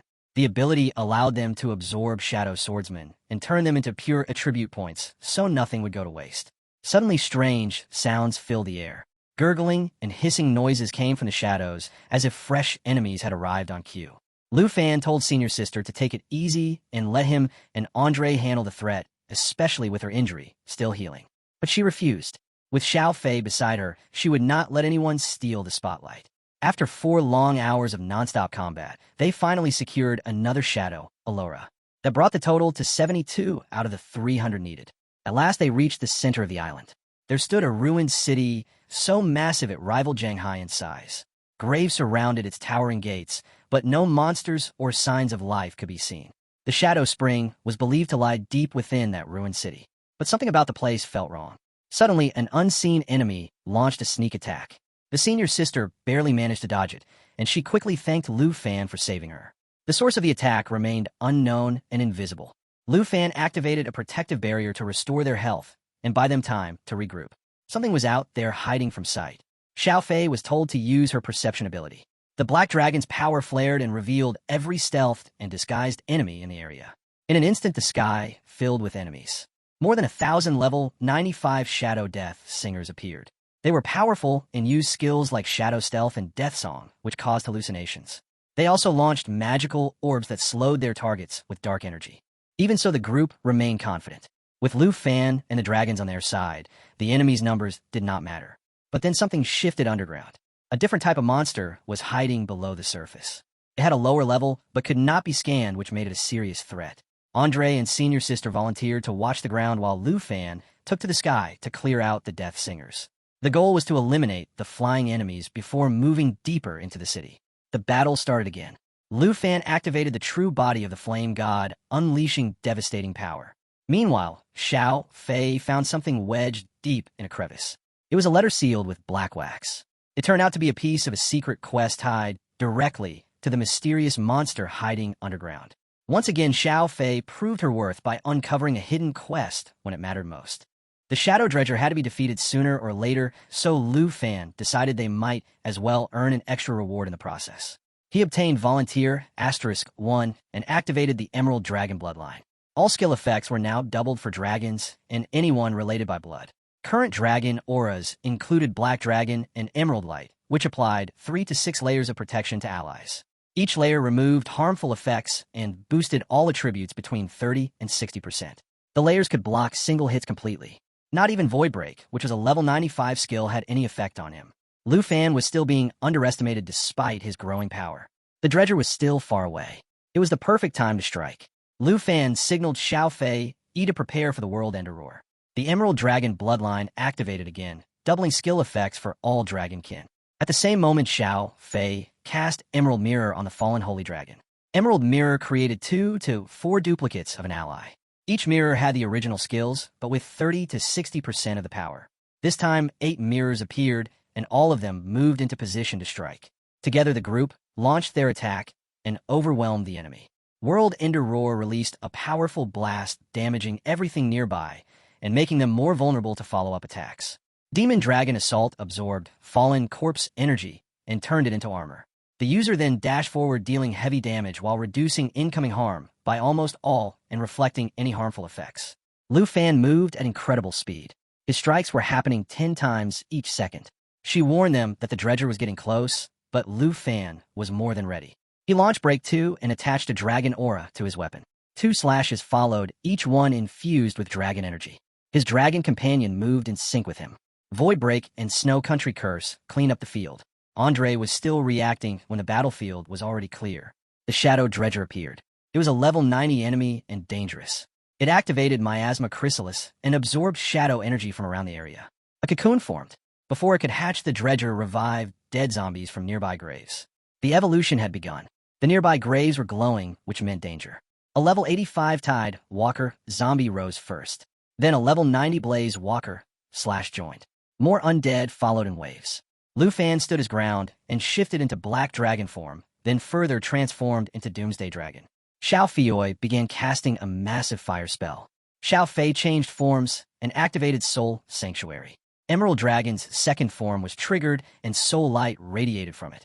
All skills were once again doubled for Dragonkin. Cataclysm, I exploded the path the dragon flew over, scorching everything it touched. The air shook with power. She shouted with excitement. Explosions were always his favorite. From a cocoon, the Dredger moved again. Soul Sanctuary took full effect. Everyone affected by Soul Light had their attributes doubled or even tripled. Each time they were damaged, they gained 1 or 2 Aegis stacks. When 10 were reached, a shockwave exploded, dealing the total absorbed damage at once. The power also gave recovery and protection. Summons continued to rise from the earth. Miasma Chrysalis entered a second stage. While inside the cocoon, the Shadow Dredger took almost no damage. When its health dropped below half, it absorbed nearby summons to heal itself. 9 seconds remained. Then 2. The cocoon started shaking. Preparation was complete. It burst apart, and something new emerged. The Shadow Dragon General had arrived. It was level 95 and far more dangerous than expected. In night form, the General appeared human. Its attacks now dealt both physical and shadow damage. Spirit attributes rose by 25%. In Dragonoid form, the General became a dragon. Its strikes changed to a mix of physical and magical power.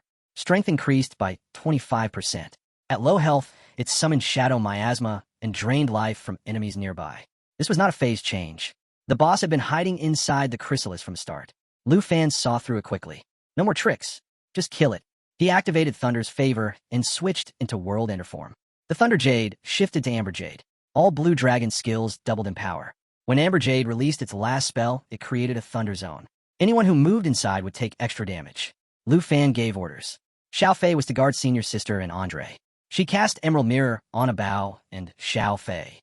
Then Roar Eternal 1 began transforming into Emerald Dragon Lu. Eternal Guardian raised a protective barrier under the entire team. Its strength depended on the caster's health and recovery rate. Emerald Mirror activated again, creating 2 to 4 more mirror images, each holding the same skills, but weaker. This time, 8 images appeared. The blue dragon charged its dragon. Before the enemy could respond, it was wiped out in one clean strike. Lava burst triggered a sea of flame. A burning pool formed, trapping enemies who slowly sank and took damage every second. Thunderous clouds summoned storm energy above. 3 lightning bolts struck in rapid order.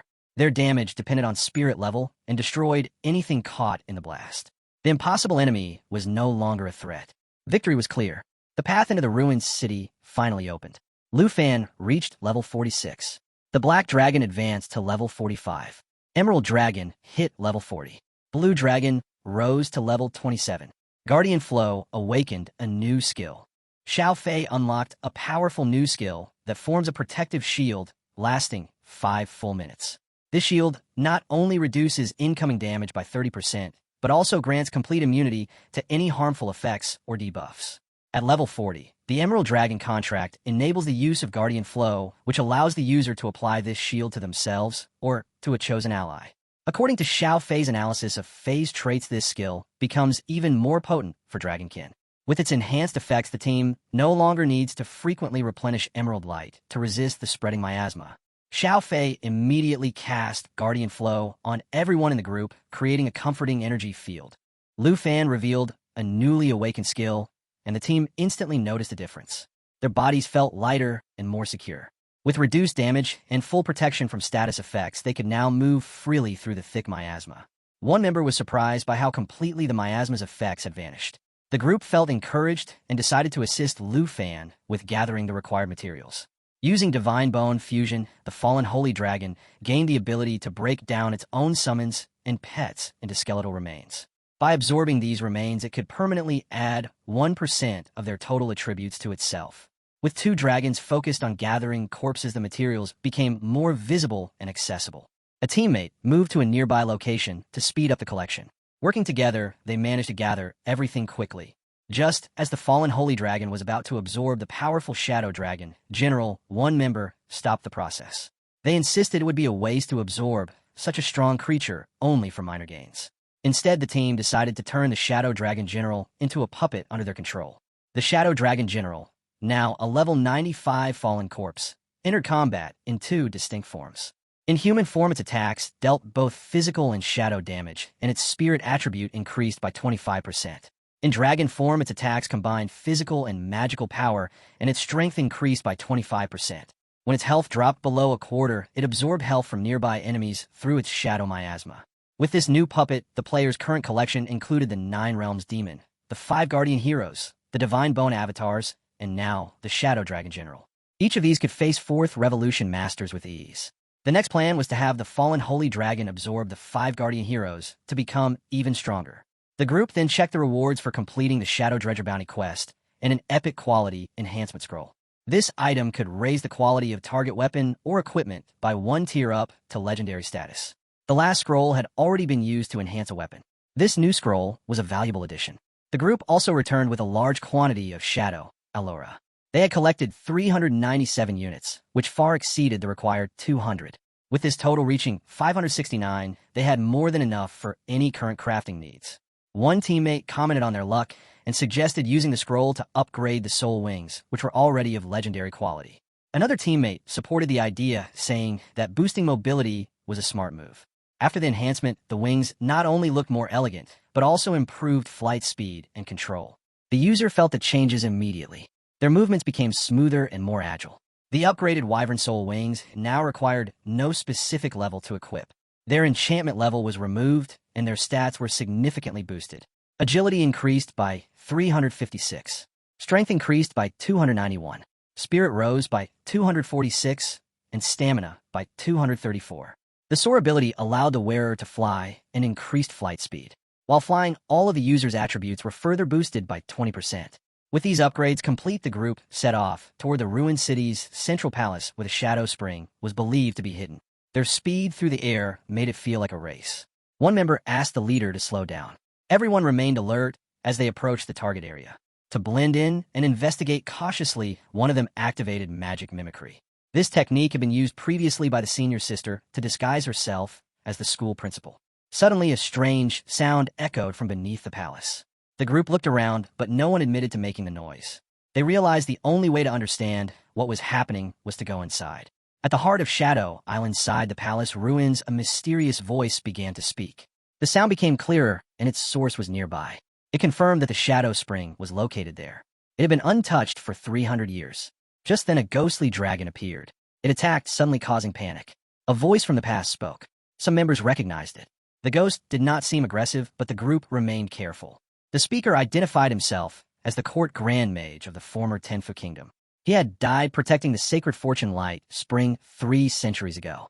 He explained that a black dragon's arrival had flooded the island with miasma. This cursed fog destroyed the kingdom, corrupted the king, and turned the citizens into undead creatures. The mage pleaded for help. He asked the group to free the king so that the souls trapped here could find peace. He confirmed that in all these centuries no other adventurers had made it this far. According to his words, the Shadow Spring was indeed being guarded by the corrupted king. The new quest was titled The Court Grand Mage's Request. It described how Tenfu Isle had fallen to darkness, becoming Shadow Isle. The former king had been twisted into a half-human, half-dragon monster. The citizens had been cursed into restless zombies. Now the Court Grand Mage had a final hope to reverse the disaster. The group was tasked with defeating the Shadow Dragon King and bringing peace to the island. The reward for this mission was ownership of the entire Tenfu territory. As heavy footsteps approached, the group steeled themselves for battle. They knew that defeating the Shadow Dragon King was their only path forward. They prepared for the final fight. The Shadow Dragon King appeared as a level 95 enemy. It was a monstrous figure created from the miasma itself. Its attacks spread corrosive shadow energy and could not be predicted through normal means. The group would have to face it with everything they had. In this empowered state, death sentence becomes an unstoppable skill. It strikes the enemy using a massive greatsword and inflicts 490% shadow damage. The target is unable to evade the strike. This skill has a cooldown period of 90 seconds.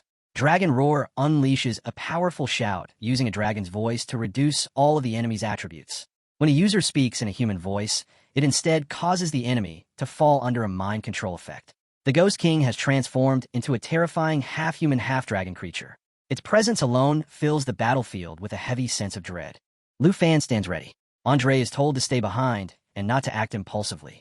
Senior sister quickly switches her role back to a mage. She decides to face the monster head-on while Andre waits for a chance to locate the Shadow Spring. Summoning the true body of the Flame God, the user channels the power of the High Flame God, named Spheric.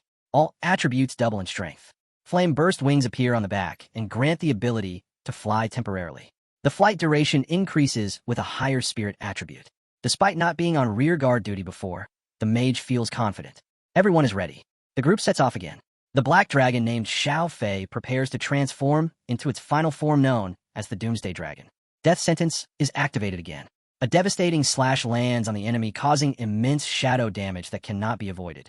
The team uses Gather Skill. Eternal Guardian raises a large barrier which protects all allies standing within its reach. The strength of this barrier depends on the Eternal One's health and ability to regenerate. A successful defense is followed by Xiao Fei launching a counterattack. Lava Burst begins charging. A scorching wave of fire erupts in the targeted area and forms a molten lava pool. Any enemies caught inside slowly sink and suffer massive continuous damage. This boss is unlike any other. It even deflects Xiao Ye's assault with ease. Valio prepares to strike using the Grip Imprison technique. Thunder's Favor is activated. In World Ender Thunder form, the Thunder Jade is switched to Amber Jade. This enhancement doubles the strength of all Blue Dragon abilities. Each use of Thunder magic creates a special zone at the target location. Enemies inside take even more damage if they move. Next comes the ultimate spell known as 3.3 million world-ending thunders. It unleashes a violent storm of lightning bolts that strike the entire target area. The spell is enhanced by Thunder's Favor and is not limited by the usual thunder source. The fight is far from over. The Black Dragon uses Void Break. With Dragon Aura charged, the attack slices forward twice. This move can synchronize with Dragon Pets for added power. Shadow Corrosion allows the Shadow King to dissolve into black miasma. While in this mist-like form, it becomes invisible and continues to attack freely. The boss vanishes. Lisha and Lu Fan try to sense its presence, but the skill hides it completely. Andre realizes the danger. He shouts not to rush in. Suddenly a roar sounds behind them. A swift attack is incoming. Defensive skills are triggered just in time. Lu Fan makes a move. It is the perfect opportunity. He believes the shadow spring lies ahead. Hug lets out a powerful roar. Lu Fan remains calm and charges forward. Missy expresses concern but is reassured. The Emerald Mirror spell is cast. It creates 2 copies of a chosen ally. Each image has access to the original skills at 30% power. One image is currently active. Lu Fan survives the attack. It turns out only his mirror image was struck. Everyone is surprised. Even those involved in the trick didn't expect it to work this well. Their teamwork pays off. With a short laugh and a sigh of relief, they prepare for the next move. Lu Fan takes his chance. Lava Burst and Judgment Calamity are both charging. Xiao Fei Fei casts the Guardian Domain to trap the enemy. This stops it from escaping using the miasma. Xiao Fei prepares to finish the job. Dragon Domain creates a vast area 100 meters wide. Inside this area, all Dragonkin and blood-related allies gain a 50% boost to all attributes. Enemies suffer a 50% reduction instead. They are also unable to move in or out using regular movement, teleportation, or summoning spells. Lava Burst erupts again. A burning pit forms beneath the boss. It begins to sink while taking heavy damage. Judgment's Calamity locks onto the boss and strikes with repeated bolts of Heaven's Wrath lightning, dealing incredible damage. The battle pushes on with intensity. Blue Dragon I reaches level 28. Blue Dragon 1 and Emerald Dragon 2 also reach level 28 and 41. Black Dragon 2 rises to level 46. Lu Fan reaches level 47. On the crown of the defeated boss lies the Shadow Gleamstone. The contract with the Shadow Dragon King is nearly complete. The quest updates. It is called the Court Archer Quest. The current goal is to defeat the Shadow Dragonoid King and allow the souls of the fallen to rest. The mission is still ongoing. As they brushed off the remaining shadows from the fallen dragon, Lu Fan uncovered a crown nestled beneath its decaying scales. He examined it thoughtfully, recognizing it could be dismantled, just as expected. The crown wasn't ordinary. It housed the Shadow Glare Stone. Almost instantly, Vento appeared beside him, explaining the artifact's origin, the Shadow Crown, once worn by the revered king of Tianfu Islands. Clutching the crown, Lu Fan mused to himself. Now, aside from the Shadow Spring, everything was gathered, and even better, there was surplus material that could be sold for a considerable amount of dragon coins. Inventory showed Shadow Stones, God Crystal, Island Breach, and many other useful equipments. But before the group could bask in the accomplishment, Miss Yi stormed in, visibly agitated. She demanded to know why no one had informed her about the coordinated effort, and said she had been scared to death. Andre quickly stepped in and asked her to calm down. Lu Fan, though keeping a cool and composed expression, felt his irritation spike. He replied evenly that it was their first time using mirror image on people, and the situation had been urgent, so they had relied on eye contact to communicate. He assured her there would be a next time. Missy stood stiffly next to him, still clearly frustrated, but after a pause, she muttered a short acknowledgement. An old man then stepped forward from the shadows, his face filled with awe and deep respect. He said that their actions had liberated his king and bowed with reverence. He addressed Lu Fan as a hero and explained he had waited a long time for this day. With a solemn gesture, he pushed a red sword toward Lu Fan. The system screen flashed with the information: Shadow Greatsword, quest item, a symbol of the king of Tianfu Island's authority. The old man spoke again, asking the hero to accept the sword and save them from the disaster. As Lu Fan held the sword, the man's tone grew humble and his hands clasped together. He said he would entrust the sword to Lu Fan so the island spirits could rest in peace. Finally, he added, the people of Tianfu Island could rest, thanking the hero for restoring the island to its original state. Almost immediately, the system screen updated, displaying lore about the Dragon King and the resting of the kings. Aldwin's voice echoed, continuing the ceremony. He vowed to fulfill his promise, dedicating the future of Tianfu Island to Lu Fan. Then a new system prompt appeared, detailing the link between the Shadow Island and the newly purified Tianfu Island. On the beach, two boys from the island looked around in disbelief. The thunderstorm has disappeared. Unbelievable, one said. The other nodded. It must be Andre and that dragon tamer who succeeded. The old man turned to Lu Fan with reverence. From now on, this place belongs to you. Lu Fan stood tall, gripping the red sword firmly. The screen now displayed Court Archmage request accepted and a new message: territory system unlocked. He glanced at the interface, his voice calm but satisfied. I have obtained a territory. Missy watched the transformation unfold and smiled, congratulating him. She said that compared to her inheriting a family territory, he had earned this all on his own.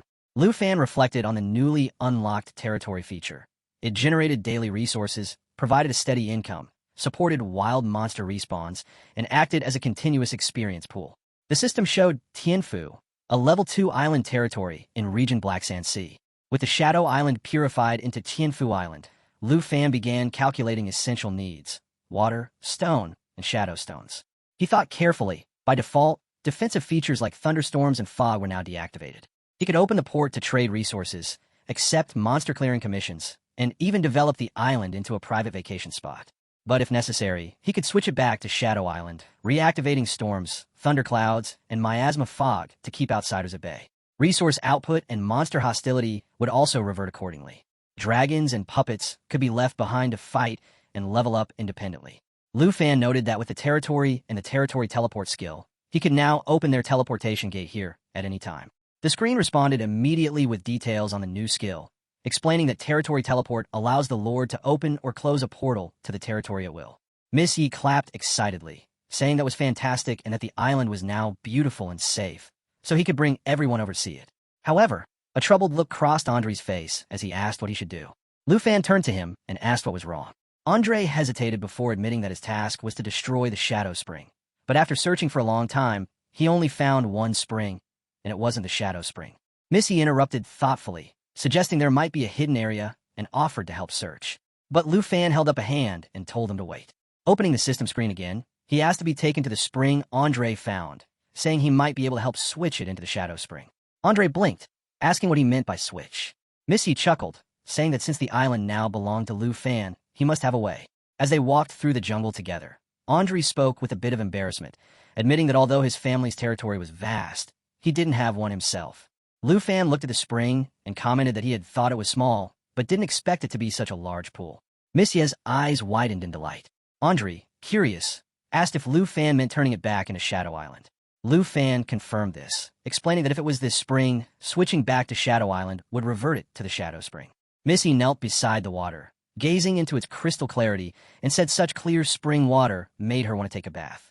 Lu Fan, a bit flustered, begged her not to do that. She dipped her hand into the water and gasped. Lu Fan noticed the shift in her expression and asked what was wrong. She said the spring water was amazing and just touching it made her feel her attributes increase. Andre eagerly reached in as well, amazed and saying he could feel it too. Lu Fan followed, placing his hand in the water and realizing the blessing of the spring water was indeed very useful. A notification chimed in his mind, explaining that each level allows 10 seconds of contact with the spring water and increases all attributes by 3 to 30% per level. Miss Ye's eyes lit up, amazed at the strength, and realizing she could improve over time. Then, just as everyone caught their breath, the screen popped up again with detailed information about the blessing spring water. Missy saw an opportunity and offered to contact Boss Manhua to bottle the trial for a high price, saying she would only take a small fee. Lu Fan raised an eyebrow and quickly told her not to go crazy, explaining that he had no intention of selling it and needed to help Andre complete his task first. As he tapped the screen again, the Shadow Island interface came into focus, now clearly showing the connection between Tianfu Island and its darker twin. Meanwhile, back on the island, the two boys were watching in confusion.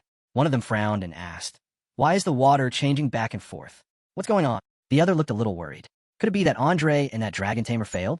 The screen updated, showing island defenses reactivated, storm mode, thundercloud, and miasma fog, all on. Just as Andre prepared to strike at the corrupted spring, Lu Fan stepped forward, lifting his hand. Xiao Fei, activate Guardian Flow. A new system window opened, revealing the Shadow Spring status. A once blessed spring, now corrupted by shadow energy, which had begun gathering miasma instead of blessing. Andre paused, realization hitting him all at once. Lu Fan, I just realized, the task to destroy the Shadow Spring actually means destroying your territory's resources. Lu Fan smiled calmly and told his brother not to worry, saying that after his task was completed, he would find someone to repair it. Missy added, half joking and half serious, that since repairs were happening, they might as well renovate the entire ruined city. Andre looked genuinely touched and said he was too kind and would take care of the repairs. Without hesitation, he raised his sword and struck the spring, completing the task. As they backed away from the site, Andre added with a grin, I'll transform it into a vacation paradise for you.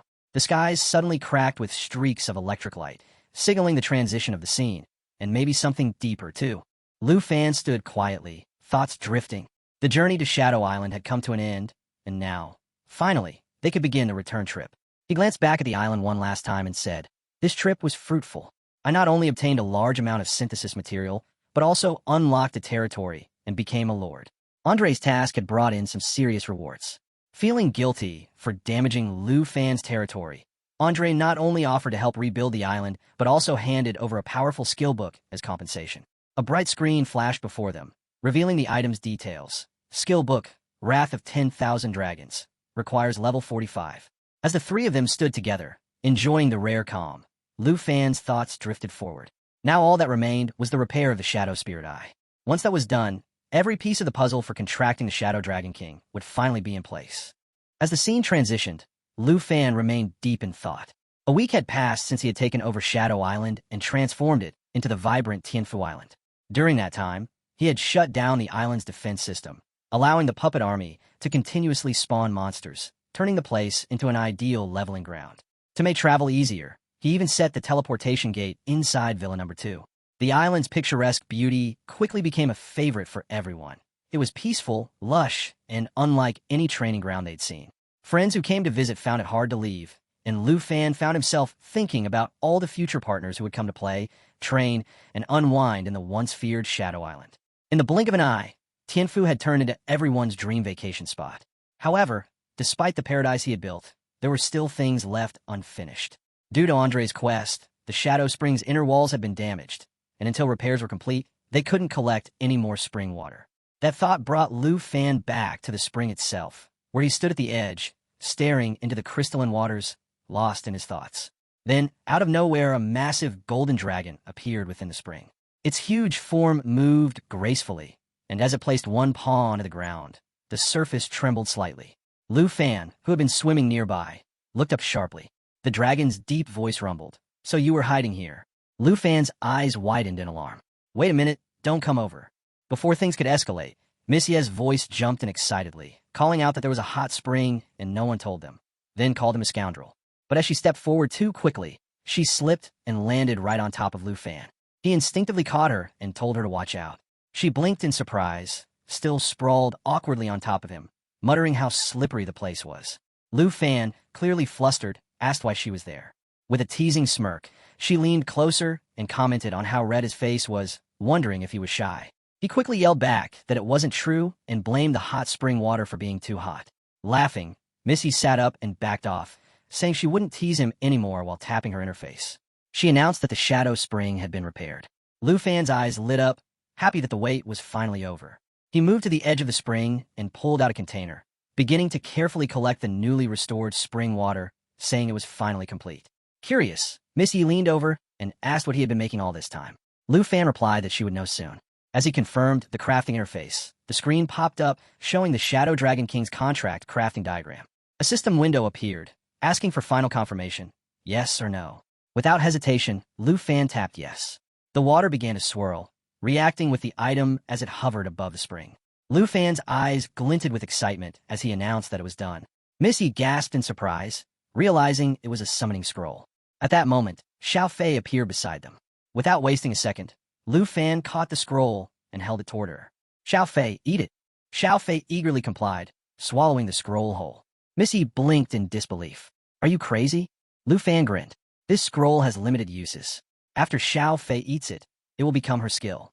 She can use it infinitely in the future." A new screen opened up, displaying natural assimilation. Shadow Dragon King Contractor Skill. Summons the Shadow Dragon King's blade. Level match to the user. Xiao Fei took flight, energy building around her as Lu Fan pointed toward her. "This time, show me your true face." 5 minutes passed. Missy stood silently beside him, eyes scanning the air. Lu Fan frowned, watching the empty space ahead. Something didn't feel right. Didn't the summoning succeed? He wondered, eyes narrowing at the faint details on the system screen. It was still showing contract success. Extreme agility, plus overpowered skills. The strength is probably some kind of system loophole. Missy broke his concentration. "What are you daydreaming about? Did it succeed or not?" Lu Fan snapped back. "Release stealth."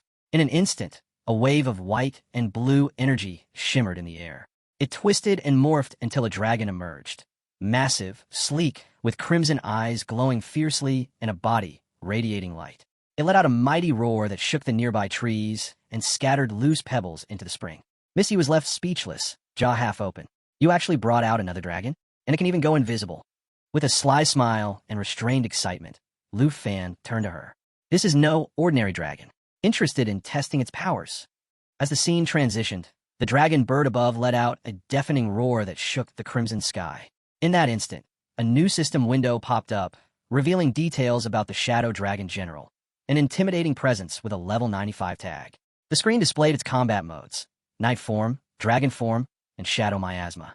Another dragon soaring through the blood-red clouds announced ominously, "This is the boss of Shadow Island, second only to the Shadow Dragon King." The massive dragon, glowing with intense red light from its eyes, locked onto Lu Fan with a gaze that could crush the weak-hearted. But Lu Fan simply smirked and said, "Perfect for some practice," before whispering, "Shadow Concealment." As he vanished, a deep, echoing roar tore through the air, and red mana exploded behind him. From within that mana, a gigantic black dragon materialized, its eyes blazing with crimson fury and blue light pulsing from its chest. The beast thundered, "Intruders," as it slammed its massive claw to the ground. The sheer force lifted debris into the air, warping gravity for a brief moment as the earth trembled beneath its power. The black dragon bared its fangs and charged. Its roar, amplified by the blue glow in its chest, caused ripples through the atmosphere.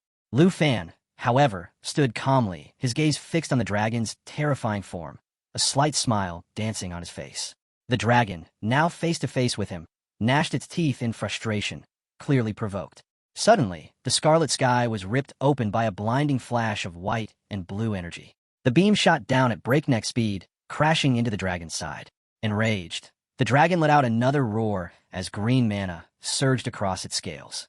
It retaliated fiercely, unleashing a powerful red beam from both its eyes and open maw, sending waves of raw energy across the field. From a safe distance, Lu Fan and Miss Yi watched the epic clash unfold. She gritted her teeth. "Can't even see where the enemy is. We're just enduring attacks one-sidedly." Her voice trembled slightly.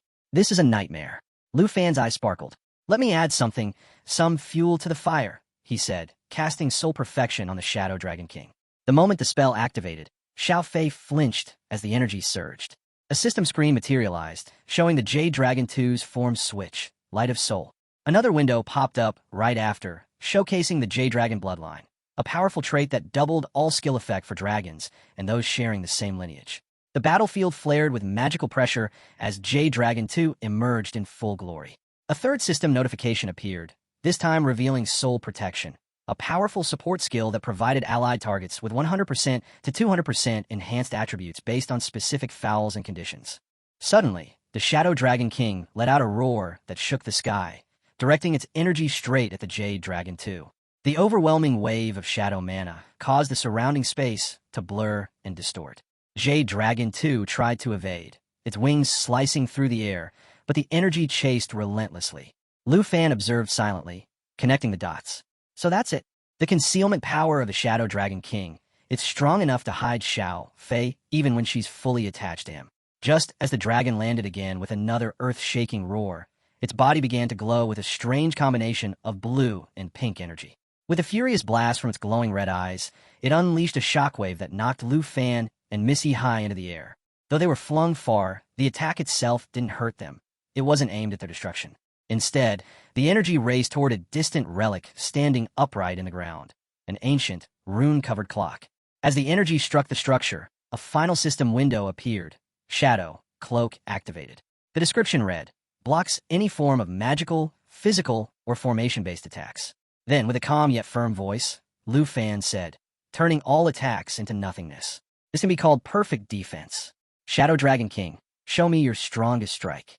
In response, the Shadow Dragon King let out a low, bone-rattling growl before twisting its massive body in a strangely fluid motion. The ground beneath trembled violently as blue energy surged outward from the dragon, sending shockwaves that rippled across the battlefield. Every stone, tree, and loose item around began to shake uncontrollably, reacting to the sheer force of the dragon's unleashed power. Meanwhile, Jade Dragon 2 calmly advanced, stepping lightly across the tail of the Shadow Dragon King with precision. At that exact moment, a system window popped up, revealing the ability Shadow Assassination, a lethal strike aimed at a weak point, boosted by a staggering plus 1,600% extra damage. Miss Yi, watching with widened eyes, could barely keep her composure. Terrifying, this is a level 95 boss, she muttered in disbelief. Turning back casually, Lu Fan replied, the Shadow Dragon King is an assassin among dragons, emphasizing one-hit kills. Plus, with Xiao Fei support, it's normal to instantly kill a boss. Normal? Miss Yi repeated incredulously. Level 45 instantly kills a level 95 boss? I'm a level 96 battle mage with just over 8,000 base stats. How overpowered must it be? She clenched her fists slightly before sighing, her tone softening. But in 2 days I can finally stand tall and compete with those two factions. As long as you are here, that's my confidence. Lu Fan looked at her calmly and said, don't worry. With me here, no one will dare bully you anymore. She smiled faintly and nodded. All right, she said, but inside, her thoughts began to stir. If you truly can do this, you'll be a great benefactor to the Yi family. I will present you with a grand gift, a token of gratitude from the Yi family. 2 days passed in a blur of preparation, and the scene shifted. The ground beneath their feet was now dry and uneven, a rugged stretch of land dotted with small rocky hills and scattered stones. The western frontier. Lu Fan's thoughts stirred as he took in the desolate landscape. 2 days later, my senior sister and I arrived at the western frontier as promised. Miss Yi stood beside him, her expression unreadable, but her gaze was locked on the horizon. A flicker of emotion passed through her eyes as she whispered to herself, Western Frontier. I'm back. As the skeletal form of a dragon glides silently across the sky, Lu Fan takes in the scenery below, noting to Miss Yi that the land appears remarkably rich and beautiful. It becomes clear to him why so many noble families have chosen to settle there. Miss Yi, calm and observant, explains that ever since the founding of the Dragon Kingdom, it has relied heavily on the support of these noble families. In recognition of their influence, the kingdom allocated the resource-abundant western frontier to them. She adds that, in order not to disturb their way of life, even the establishment of cities in the area has been deliberately avoided. Lu Fan, curious and thoughtful, turns to her and asks whether that is truly the reason. Their eyes meet, and Miss Yi confirms it without hesitation. She continues, explaining that the Long family, despite its perceived prestige, holds only the lowest noble rank in the western frontier.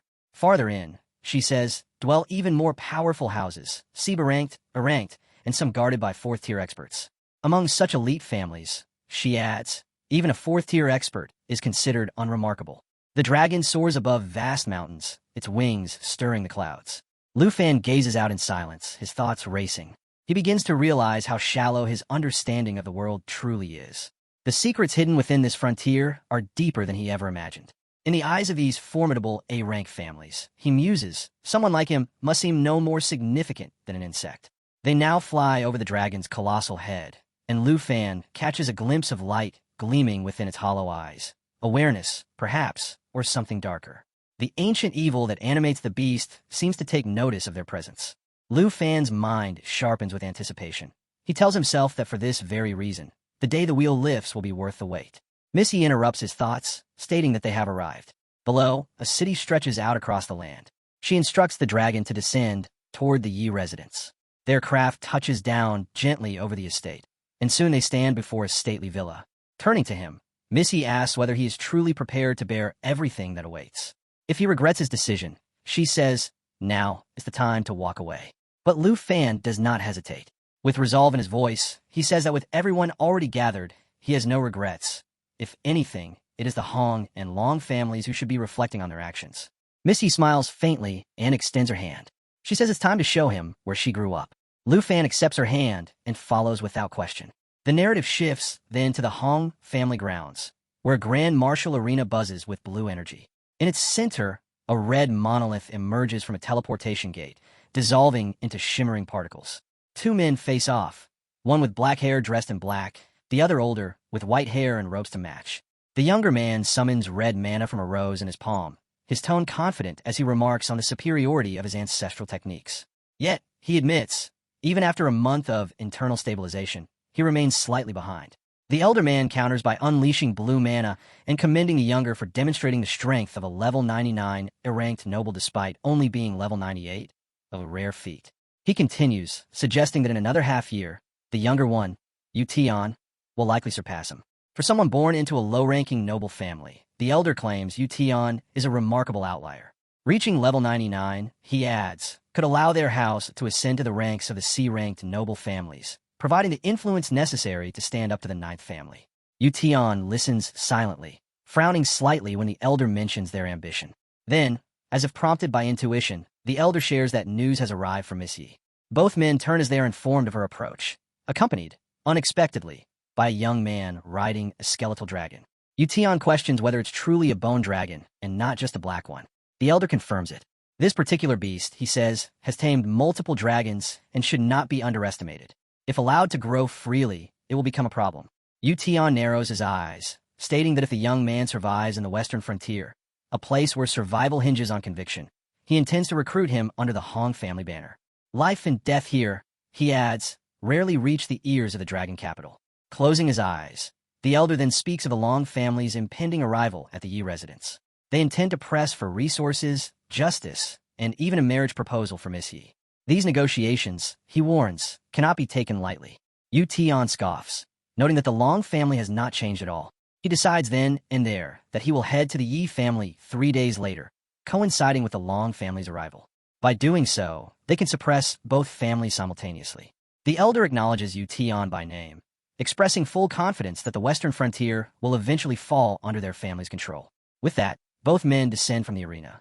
3 days pass, and the story moves to the Yi family residence. Outside a guest room, a maid knocks gently and announces that Mr. Liu is waiting for breakfast. She knocks again, asking if Mr. Liu is inside. But the room is empty, save for a jacket hanging neatly on the wall and a teleportation device humming in the corner. Elsewhere, on a beach at Tianfu Island, Liu Fan stands with Xiao Yi and Xiao Fai. A notification from the system appears, confirming level increases for himself, the Black Dragon, the Jade Dragon, the Star Dragon, and the Blue Dragon. He marvels at how rapidly they have grown in just a few days. He begins to consider whether, with his current power, launching an enlightening assault on the noble families might actually be possible. His thoughts drift to Miss Yi. How are her preparations progressing? As sunlight gleams down on the shore, Liu Fan suddenly finds himself back in his room. Voices echo outside. A man informs a woman that bad news has arrived. The Long family is at their doorstep. Liu Fan realizes he has returned just in time. Opening the door, he sees a young man reporting to Miss Yi. The Long family members are in the main hall, demanding her presence. The Hong family's convoy, he adds, is already nearing the western second slope. Miss Yi nods and orders the guards to move the visitors to the guest area and bar further entry. She turns to Liu Fan and says that the moment has come. They've all arrived.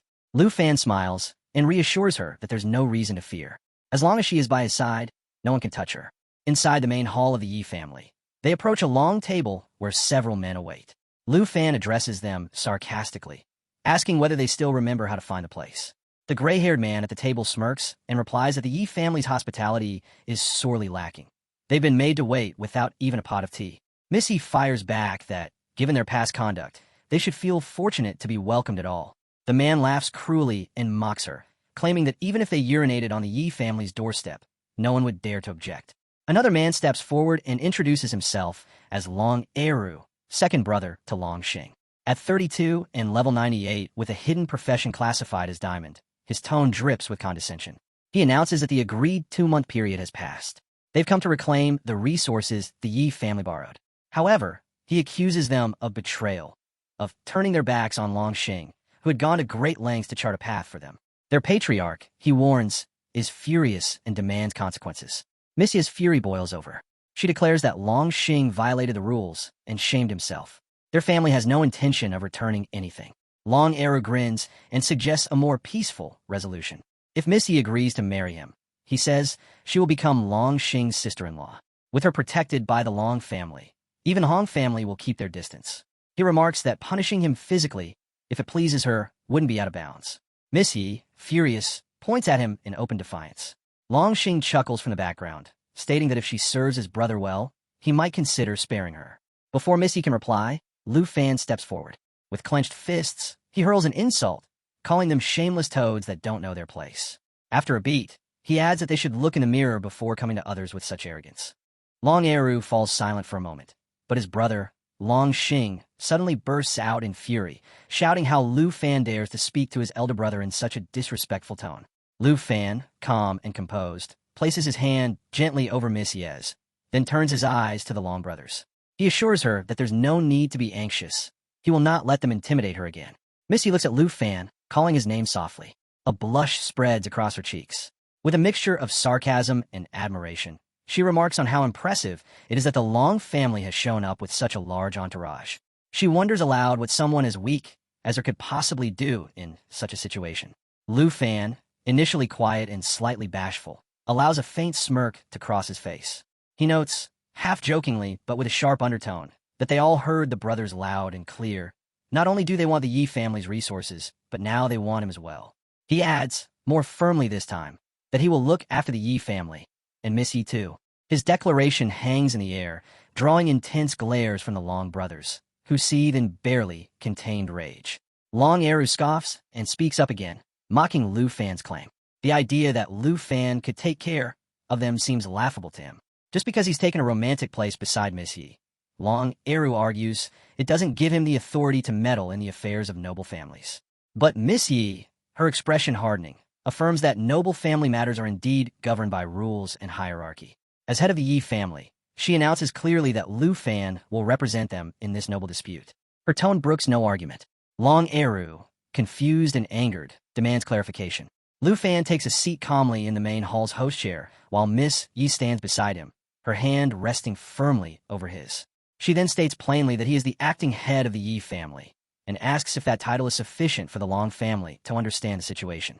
The Long brothers burst into angry protest, declaring that this must be a joke. Miss Yi has handed over the Yi family to a complete outsider. But Long Eru abruptly silences his brother with a sharp rebuke, instructing him to stand down. At that moment, the system broadcasts a notification about a change in the main seat of the Yi residence, officially recognizing Lu Fan's position. Long Eru sneers, suggesting that Lu Fan dare to take that seat only because Miss Yi told him to. He accuses her of being blinded by her affection for him. Lu Fan dismisses the accusation, stating plainly that her feelings are none of his concern. What matters now is determining who among the Long family holds actual authority, so he knows who to speak with directly. Long Xing glances at his elder brother, suggesting whether it's time to summon their ancestors. But Long Eru loses patience. Abandoning formality and tradition, he shouts for everyone to stand back. Even Long Xing, surprised, obeys. Enraged, Long Eru warns that Miss Yi's apparent affection for Lu Fan is no excuse to humiliate him.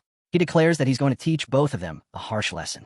He snarls that though he has always been gentle with women, if Miss Yi dares to interfere again, her pretty face may no longer stay that way. Miss Yi, furious, starts to protest, but Lu Fan gently holds her back. Calmly, he tells her to leave this to him. Yellow mana begins to swirl around Long Eru as he prepares for battle. With a sneer, he says that, as a noble family descendant, he will extend some courtesy. Lu Fan can have a 3-count head start. But Lu Fan remains seated, propping his head up with his hand in a relaxed manner. He replies that by his own rules, if he remains alive after the count of 3, he will voluntarily leave the western frontier and relinquish his seat as acting head of the Yi family. Long Xing, clearly uneasy, warns his brother to be cautious. He reminds him that Lu Fan's black dragon has been silently observing their movements and tactics. Long Eru scoffs, insisting it's laughable.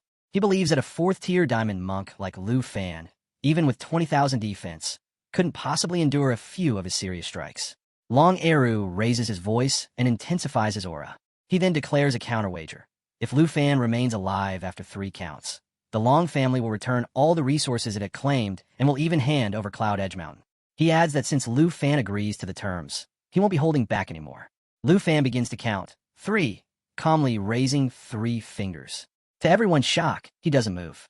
Long Eru watches, puzzled. Lu Fan then raises 2 fingers, 2, still perfectly still. Long Eru starts to sweat. In that moment, he recalls how Lu Fan once endured 10 out of 10 strikes from a Hong family ancestor without receiving even a scratch. If Lu Fan now withstands 1 dragon strike from him, it could very well be the end of him. Lu Fan finally raises 1 finger and softly speaks the last number, 1. In that instant, a shift in the air occurs. A cold blue energy radiates from Lu Fan's eyes, completely transforming the atmosphere. Before anyone can react, an invisible strike shakes the room. The air trembles with pressure, but Lu Fan and Miss Yi remain unmoving, as if untouched. To outsiders, it seems like nothing has happened. Long Eru attempts to laugh it off, declaring it all a bluff. He mocks them for standing still and implies that Miss Yi and her family will now face disgrace. Pointing at Lu Fan, he jeers that his feet were clearly frozen in fear. Miss Yi, visibly angry, starts to shout, but Lu Fan interrupts her gently, urging her not to waste energy on people like them. She's taken aback by his calm demeanor. Longxing suddenly places a hand on Long Eru's shoulder, asking if he still believes it's just bravado. And then, slowly, blood begins to seep from Long Eru's midsection. His body trembles. Lu Fan remarks quietly that the battle has already concluded. Long Eru falls to the ground. A pool of blood spreads beneath him. The hall is struck by silence. Panic erupts among the Long family members. Longxing stares, horrified, and shouts for someone to save his brother. But others step back, realizing that nothing can be done. Second Master Long is already dead, killed instantly, without even a chance to retaliate. Longxing begins to tremble. He doesn't understand. Lu Fan didn't even stand up. How could his brother have died?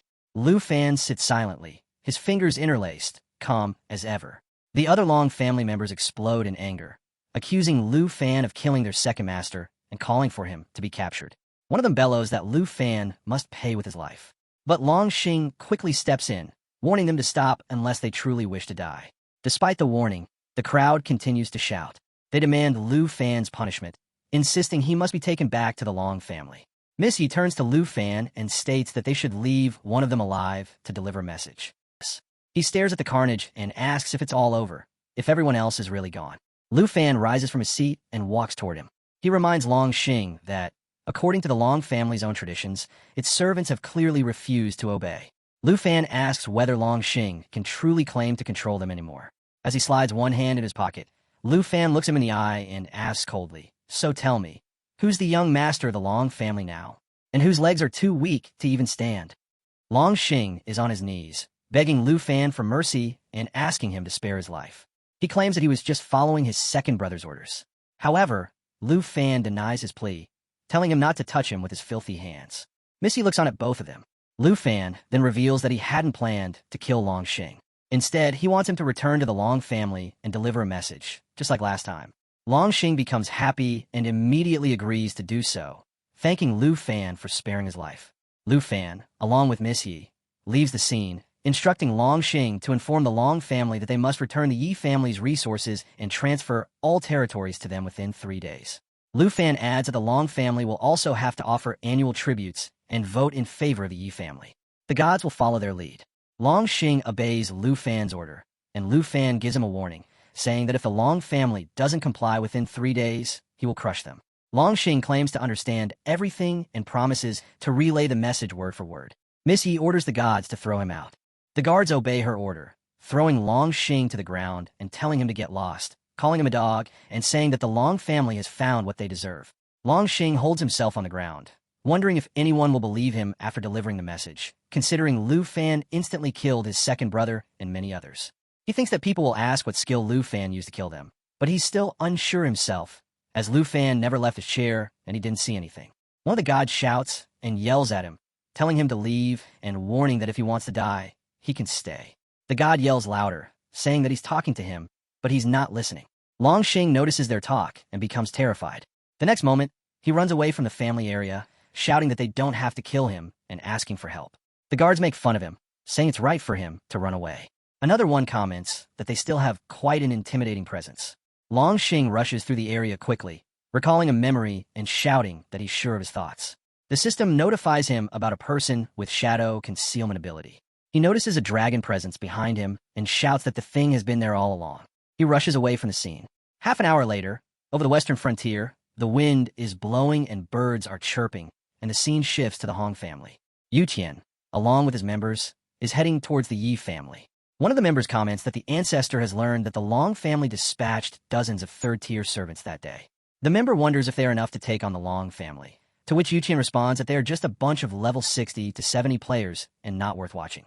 It's worth mentioning that Yu Qian is a level 98 player. Suddenly, someone notices Longxing's presence ahead and informs Yu Qian. Longxing is terrified and notices their presence, shouting that they should hurry and move faster. The Hong family members make fun of him, saying that he's in a sorry state. They mock him, saying that the noble family conflict must have scared him. One of them comments that the Yuchan sword master was always mediocre, and his level increase didn't match his attributes. Another member says that Longxing's level can't compare to their young Master Hong's. However, the young Master Hong remains quiet, observing the situation. He then tells everyone to focus on the journey and head to the Yi family at full speed. The members are surprised but obey his order, asking if the sudden urgency is necessary. Yuqian replies that seeing Long Xing covered in fear, he has a bad feeling about that day. He floats while heading to the Yi family, saying that the trip might be more difficult than he has expected. Half an hour later, in the western frontier of the Yi family courtyard, 2 guards are standing in front of the door. Yuqian, along with his members, arrives at the Yi family courtyard. Looking at them, one of the guards says that the Hong family is causing trouble. The other guard turns around, saying that they don't have to deal with anyone there and that they need to inform Miss Yi. However, Yuqian comes forward and stops them, saying that they don't have to trouble anyone. He then immediately kills them with his fingers, saying that he will personally find Miss Yi. One of the guards hits the ground with blood splattering from his body, while the other shouts at Yuqian and gets terrified. He starts to run away, shouting for Miss Yi to save him and warning that the Hong family is killing people. Yuqian raises his hands towards the servant, saying that the servant is too noisy and wants to kill him too. However, he immediately notices some fire coming towards him and successfully blocks the attack. He looks towards the sky. Miss Yi comes while holding her weapon and says that Yuqian has dared to come and kill in broad daylight. She accuses him of being lawless. Yuqian lands on the ground while the fight is all around them. He says that since he has made the first move, there's nothing more to discuss. He immediately starts a fight and attacks Miss Yi, informing the Yi family that anyone who defends her will be killed without mercy. The system notifies about the layered 7 kills, and also about the imbued melee weapon used by Miss Yi, which creates a blue mana. Yuqian smirks, making fun of her wording, and says that she shouldn't have said kill without mercy. He draws his sword and attacks Miss Yi. He comments that even after being seriously injured by him, Miss Yi still has courage, and that she's extraordinary. The system informs about the White Jade Sword, which is about level 90s, and its characteristics, including World Light, Piercing, and Illusion. Both of them are trying their best, and Yuqian says that unfortunately, Miss Yi has forgotten the pain after healing, so this time he has to give her a real lesson. Miss Yi flies over the sky due to the massive attack. She jumps to another spot, but all the Hong family members surround her. Yuqian orders them to attack her and let Miss Yi remember the consequences of defying him. A few of them raise their hands and fly in the sky, trying to jump over Miss Yi. Their goal is to make the Yi family disappear. The next moment, the second brother of the Long family, Long Eru, appears over them, creating a big loss around the Hong family members. Everyone shouts in surprise, wondering what's happening and who is doing it. Yuqian is also surprised, and one of his members asks if it's Long Eru. Lu Fan is monitoring everything from the rooftop with the help of his system, and smiles while seeing Long Eru attack the Hong family. Long Eru grabs the heads of 2 members and responds to Lu Fan, saying that he has taken his order. The fallen corpse of Long Eru are at level 98. The Hong family members point their weapons at Long Eru and inform Yuqian, asking what's going on. One of them asks if the Long family has a traitor. Yuqian is wondering at the presence of Long Eru and asks why he is standing with the Yi family. Lu Fan interrupts their talk, cheering himself up and saying that it's another success for him. He points at the system, which is informing him about the situation. When the Hong family notices him, one of his members asks about him. Miss Yi shouts, informing Lu Fan that Yuqian has sent her to deal with him. However, Lu Fan interrupts her, saying that she doesn't need to take any action to deal with him, and she doesn't even need to defend. The next moment, Yuqian swings his sword and creates a blue mana that surrounds Lu Fan. A number of swords point towards him as Yuqian uses Fearless 9 swords against him. Lu Fan says that no matter how many helpers she has, they can't save her Yi family. Yuqian commands his swords to kill Lu Fan, shouting that if he wants to die, he'll grant his wish. Lu Fan smirks and commands the Shadow Dragon King to go after the swords. The Shadow Dragon King appears and blocks the attack using the skill of Shadow Blade. The system informs him that the dragon protects Lu Fan from any danger. Seeing this, Yuqian is shocked and wonders how the Shadow Dragon has appeared out of nowhere. He thinks about whether it's really a dragon and asks if it's been there all along without anyone noticing. The system informs him that out of 9 swords, 3 Fearless 9 swords have been made. Lu Fan's face darkens as he says that he has to show Yuqian the strength he possesses. He mentions that Yuqian injured his senior sister, and today he will make him pay dearly for it. Lu Fan sits quietly on the rooftop, the shadow dragon looming silently behind him. He observes both the imposing dragon and the chaotic scene unfolding below with calm scrutiny. The system quietly notifies that shadow concealment is active, a skill allowing the dragon to appear or disappear at will, granting it unmatched stealth and surprise. Yuqian, meanwhile, is drenched in sweat, overwhelmed with fear and confusion. He had never encountered such a dragon, nor heard mention of one like it before. His mind races to comprehend the gravity of the threat he faces. Suddenly, he hears the desperate cries of his men begging for help. Turning toward the sound, he witnesses Long Eru leaping fiercely through the air, striking down his own men mercilessly. Long Eru appears almost possessed by rage, wanting his foes to perish without hesitation. The members of the Hong family yell at Long Eru to stop his reckless violence, but their pleas fall on deaf ears. One by one, Long Eru slashes through them, blood spraying and screams of agony filling the air as he targets their chests relentlessly. Lu Fan silently agrees to Miss Ye's request to let her handle the confrontation herself. The two move steadily toward Yuqian. Miss Ye grips her stick tightly, and an intense heat fills the surrounding air, crackling with fiery energy. Miss Ye declares to Yuqian that today will be the day he finally apologizes to the Yi family. The system indicates the activation of fire marks, with 7 strikes already stacked, enhancing damage by 7%. Yuqian, prepared for battle, summons his squad and surrounds himself with a blue aura that binds his warriors tightly. He taunts his opponent, confident that a single invisible dragon cannot hold him back. The battle begins as Miss Yi and Yuqian engage directly. Their squads clash in a fierce melee. Miss Yi employs her Ice Squad diffusion technique, which the system promptly highlights for its unique defensive and offensive properties. She manages to successfully block Yuqian's initial assault. Yuqian growls angrily, promising to demonstrate how easily he can shatter the supposed steel power of the dragon. The system alerts to the Sword Light Pierce's illusion skill triggering, an advanced technique paired with his legendary White Jade Sword, a rare and powerful weapon at level 90. Jade swords materialize around Yuqian, swirling protectively as he launches an attack directed precisely at Miss Yi, marking her as his target. Yuqian leaps into the air, while Miss Yi remains grounded, channeling all her strength to withstand the incoming strike. Lu Fan watches silently, analyzing every movement and energy fluctuation between the two combatants. The atmosphere crackles with overwhelming power as the system notes Yuqian's use of the Sword Light Pierce's illusion skill. Despite his full exertion, Yuqian finds himself unable to break through Miss Ye's formidable defenses. Confused and frustrated, he wonders why his skill fails, casting bewildered glances between Miss Yi and Lu Fan. Without warning, Lu Fan raises his hand, summoning the Shadow Dragon to reveal itself behind him. Lu Fan confronts Yuqian directly, commenting on the cleverness of Yuqian's tactics, but pointing out that none of his skills can affect Lu Fan's dragon pet. Lu Fan mocks Yuqian's abilities, and the system reminds that shadow concealment can negate power if detection or damage occurs. Lu Fan launches a fiery attack at Yuqian, who blocks it, though his patience begins to wear thin. Lu Fan shouts that Yuqian's skills are insufficient and warns him not to be overconfident. Yuqian retorts angrily, accusing Lu Fan of overstepping boundaries. In a furious exchange, Lu Fan demands if Yuqian truly believes Miss Yi has gone too far, reminding him that Yuqian used the Yi family's resources recklessly and left her gravely wounded without a second thought. He criticizes Yuqian's twisted logic, pointing out that it is only the Hong family that refuses to act with restraint. Yuqian's rage boils over, and at that moment, Miss Yi strikes with twice her normal power. She declares her attack as retribution for all the harm Yuqian has caused. Miss Ye's strike lands successfully, and Yuqian collapses, clutching his injured side in agony. He cries out, astonished that she could defeat him. Her eyes burning red with fury, Miss Yi proclaims that she is far from finished, that she wants Yuqian to die for his sins. Yuqian glares at Lu Fan, blaming the dragon for his downfall, and thinking that he wouldn't be in this predicament if Lu Fan hadn't interfered. Suddenly, Yuqian prepares another skill, clutching his sword as blue mana swirls and pulses around him. With grim determination, he vows that even in death, he will drag them all down with him.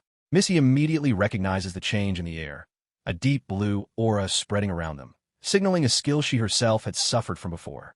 The system signals the activation of a skill involving the fusion of 3 weapons, with a powerful blue mana gathering in the sky, emanating ominously from Yuqian's sword.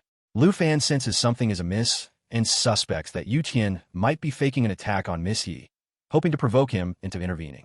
Yuqian launches his assault toward Miss Yi, shouting venomously that she should perish where she stands. Despite the onslaught, Miss Yi steels herself, determined to defeat him alone. The system registers the Frost Sword Arise / technique, a skill of icy precision and devastating impact. Lu Fan is impressed but decides to act. He commands the Shadow Dragon King to join the fray. The dragon appears by his side and lunges toward Yuqian in attack. Yuqian, infuriated by the dragon's presence, is bent on revenge. Blood drips from his mouth, and his eyes flash crimson as he wildly swings his sword, unleashing the blood sword shackle skill. The system indicates this interrupts the dragon's moves, causing it immense pain as it is bound by the sword's glowing shackles. Missy is caught off guard by the sudden turn as Yutian's attack weakens the Shadow Dragon King's abilities. The system records that the dragon is shackled, with 29 seconds of immobilization remaining. Yutian laughs loudly at the dragon's plight, smugly anticipating that the creature would interfere once he attacked Missy. The system flags the blood sword shackles as a powerful, skillful trap. Missy shouts at Yutian, accusing him of deceit and trickery, while Lu Fan remains silent behind her, assessing the situation. In a desperate attempt to escape, Yutian leaps onto a mechanical bird, a rare quality mount the system notes. He declares it's time to retreat swiftly. However, Lu Fan strikes with his squad, destroying the bird mid-flight and sending Yutian crashing to the ground. Yutian screams in pain as he struggles to rise. Lu Fan taunts Yutian, asking if he is underestimating him. Seizing the moment, Lu Fan grabs Yutian and presses his squad's energy against Yutian's neck with immense force. Lu Fan questions if Yutian truly believes the dragon was his only threat and that his own power was limited. Cornered, Yutian pleads for mercy, shouting that noble family conflicts forbid killing, and outsiders cannot interfere. Missy interrupts, telling Yutian that Lu Fan's word is final in the Yi family. Yutian is shocked, realizing that Lu Fan holds ultimate authority, knowledge irrelevant to his previous assumptions. Desperate, Yutian begs Missy for a long-standing truce. He claims that his earlier words were born of anger and insists he never intended to kill her. He asks Lu Fan to believe that no real hatred exists between them and suggests he publicly admit defeat by Missy. Lu Fan turns to Missy, offering her the chance to finish Yutian herself. She summons a powerful fighting aura, remarking on the value the Hong family places on Yutian. Leaping into the sky, Missy gathers strong mana, lamenting that she cannot believe she has fallen for the same trick twice. The system indicates the Fight Mark skill activating, recording 7 stacks that increase damage by 7%. Yutian trembles, terrified of death, shouting that the ancestor wanted to invite Missy as a guest, a desperate plea for mercy. Missy ignores his cries and hurls her weapon at Yutian's body, killing him instantly. She shouts fiercely that the souls of Yi family members killed by Yutian are crying out, and that he should join them in death. The system shows the remaining fight marks fading away, reducing from 5 to 4, 3, 2, and finally 1. The body of the Hong family member burns severely from Miss Ye's final strike. After the intense battle, Miss Yi calls to Lu Fan, who replies that he is right behind her. He embraces Miss Yi and informs her that the Hong family threat has been neutralized. The burning body lies amidst the foliage, but Lu Fan comforts Miss Yi, telling her not to worry anymore. He commands Long Eru to spare one Hong family follower so they can return and report the disaster. Long Eru obeys, releasing a terrified follower who looks at the fate of young Master Hong with horror. When Lu Fan asks Miss Yi if venting her anger feels good, she hugs him tightly and replies that it feels great. Lu Fan remains standing as his twin dragon companions circle him, their massive wings stirring up gusts of wind. All around him, a strange transformation unfolds. Fine ashes suspended in the air begin to swirl, as though guided by an unseen force. A dense, powerful energy gathers around the remnants, vibrating with spiritual resonance. Slowly, the ash coalesces, reshaping itself into a human figure. The figure reforms into Yutian, his body restored with precision and grace. His voice carries a calm finality as he announces his submission to Lu Fan, explaining that the command was enforced by a mystical purple order. Not long after, the system interface flickers into view, displaying detailed information about Yutian, his attributes, combat experience, elemental affinities, and current level. Each stat reinforces the strength he now brings to Lu Fan's side. Lu Fan observes Yutian with a subtle sense of astonishment. He had genuinely not anticipated that someone reduced to ashes would be capable of complete restoration. In his mind, he labels the resurrection ability as dangerously overpowered, a rare and probably forbidden skill. As his thoughts drift toward his growing force, Lu Fan evaluates the state of his underlings. Among the elite 4th-stage Perfect Legion, Long remains unmatched in defensive strategies, creating near-impenetrable barriers, while Yutian, newly added, clearly excels in high-output offense and enemy control. With these two in place, Lu Fan feels that his force is beginning to solidify into something formidable. He allows himself a moment to glance skyward, where his dragons continue circling, their eyes sharp and vigilant. His thoughts return to recent events, specifically the deaths of Long Eru and Hong Yutian. He wonders whether the families of the deceased have already received word, and if so, how they are planning to retaliate. Lu Fan knows too well that such influential clans never let blood debts go unpaid. Elsewhere, deep within the Long family mansion, a heavy atmosphere dominates the Grand Hall. Long Xing walks steadily toward the throne, where the clan's king, known widely as the blood-free Heavenly Rider and recognized as a level 98 ancestral force, waits. The king demands confirmation of the devastating news. Long Xing, voice unwavering, swears that everything he's about to say is true. He describes Dragon Tremor as being immensely powerful, capable of instant, uncounterable destruction. According to him, Long Eru hadn't even managed a single move before being obliterated by the dragon's assault. He details the scene with vivid intensity, explaining that each attack by the dragon results in the same outcome: death on contact. Even warriors at the third stage find themselves unable to survive more than a heartbeat. The declaration silences the elders in the room. Shock paints their expressions. The king, troubled but composed, inquires how a girl from the Yi family managed to find Long Eru, let alone defeat him. Before anyone can respond, another elder interrupts, pointing out that with Long Eru's death, the bigger concern lies in a message brought by Dragon Tremor. The message contains an ultimatum. The Long family must surrender all territorial rights and valuable resources within 3 days or face destruction. The family leader sits in contemplative silence. Someone nearby voices the obvious. What should they do now? Before a reply can be formed, a loud explosion erupts on the rooftop, shaking dust from the ceiling beams. Everyone looks up in alarm.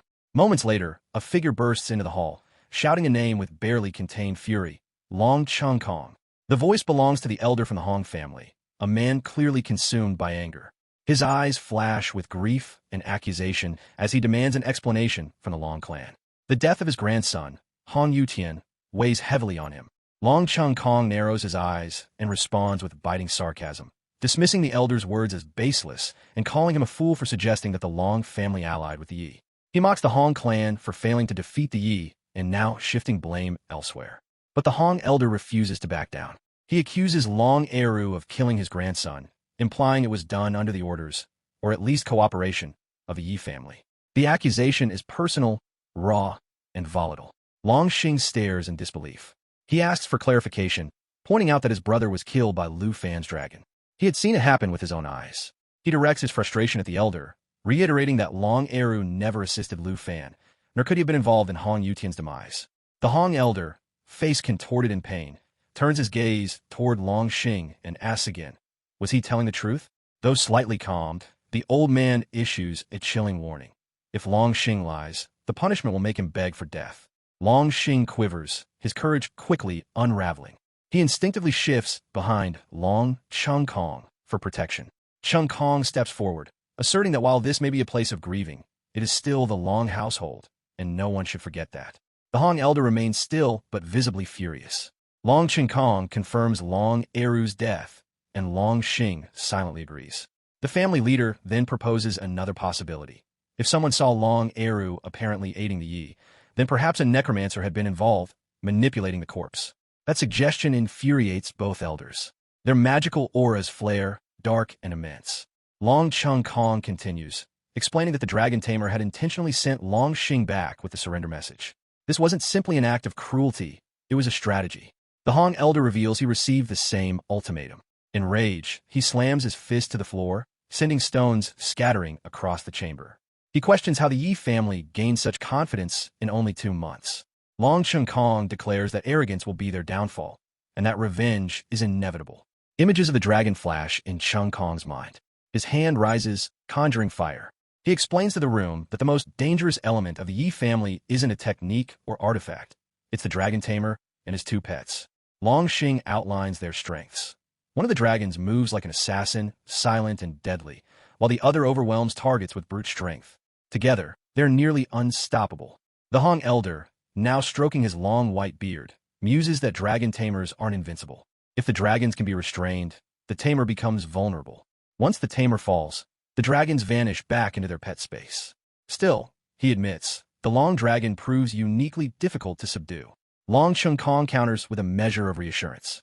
Their clan, he says, has a secret weapon, a son born with the bloodline of an AO god. That unique power allows for instant tracking of the dragon's presence once a trace has been locked. The elders grow quiet, absorbing the implication. The Hong elder raises his voice again, claiming the Yi family must have more than one trump card if they are bold enough to provoke two ancestral clans. Chen Kong interrupts. There's no need for more speculation. The Yi family must be reminded of their place. The strength of the Long and Hong legacies will not be toppled by a lone dragon tamer. Chen Kong closes his eyes for a moment and reveals that he once considered recruiting Lu Fan into the Hong family. But when he opens his eyes again, any warmth is gone, replaced by cold, vengeful purpose. Meanwhile, back at the Yi family mansion, the evening sky deepens into indigo. Two guards stand at the gate, their posture lax until the ground beneath them begins to tremble. One asks if the other feels it. Perhaps it's just an earthquake, the second suggests. That illusion shatters quickly. A crow flies overhead, cawing as dust clouds rise. Emerging from the haze is a terrifying sight. A pack of blood-eyed wolves, their snarls echoing like war drums. The guards snap to attention. These aren't random beasts. They recognize it as the beginning of a beast tide. The horde moves as one, their primal instincts unified, their roars growing louder. The guards exchange a grim look. There's no time for hesitation. They must alert the Yi family. War has arrived. The present moment unfolds in a richly aromatic setting, where fragrant rice and sizzling spicy dishes fill the air. Lu Fan and the young lady take their seats to enjoy the meal, but a subtle vibration beneath the floor causes Lu Fan to narrow his gaze. He quietly asks whether it might be an earthquake, his voice laced with concern.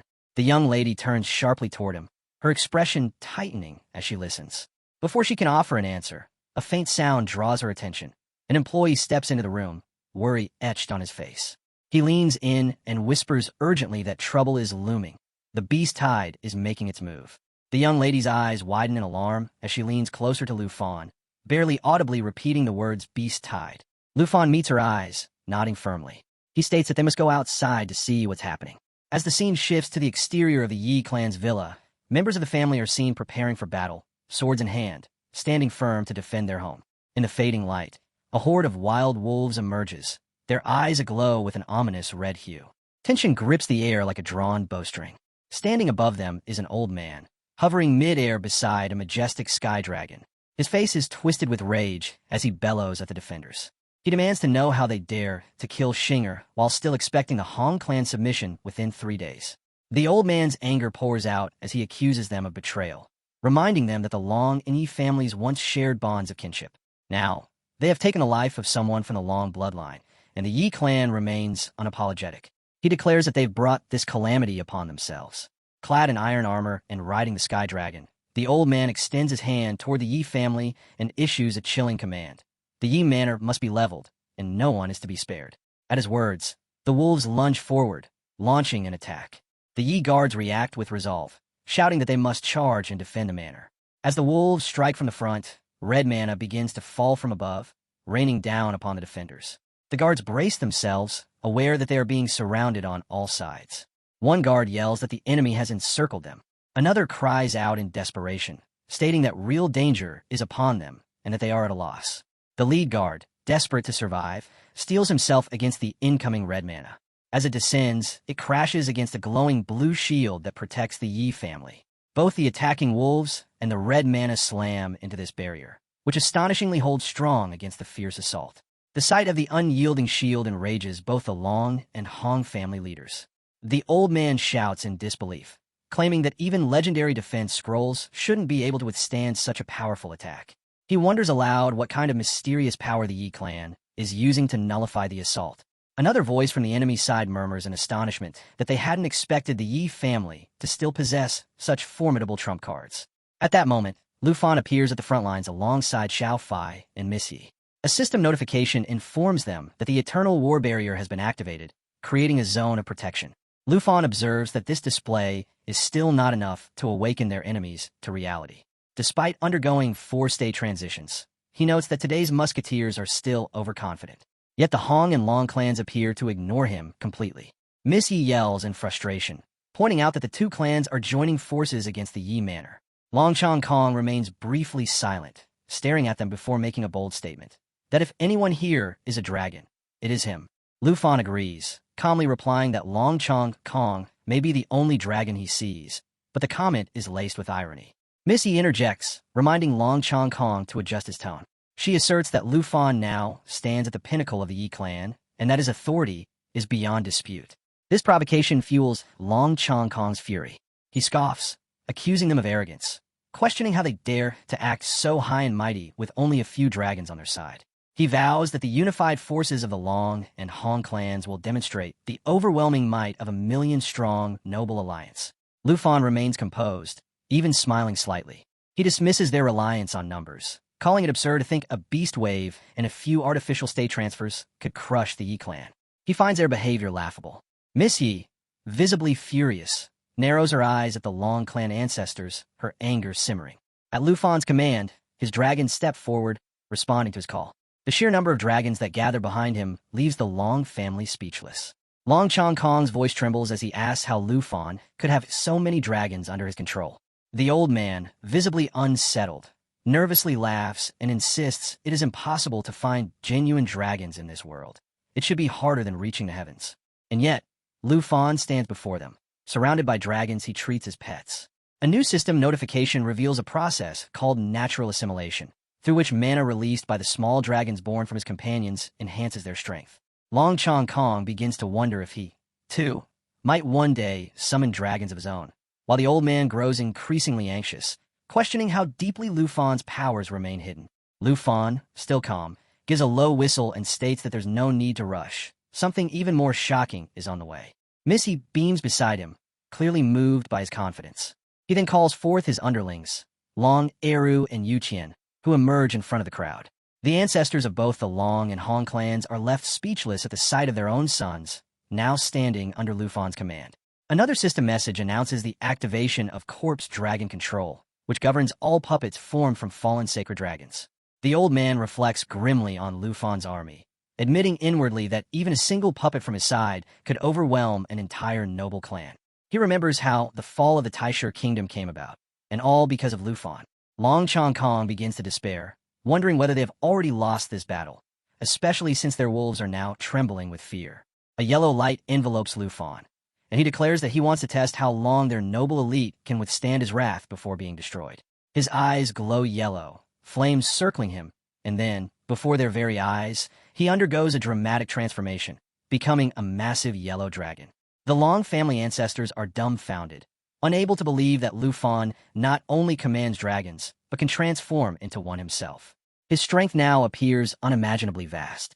Lu Fan then instructs Xiaofi to create a jade mirror clone.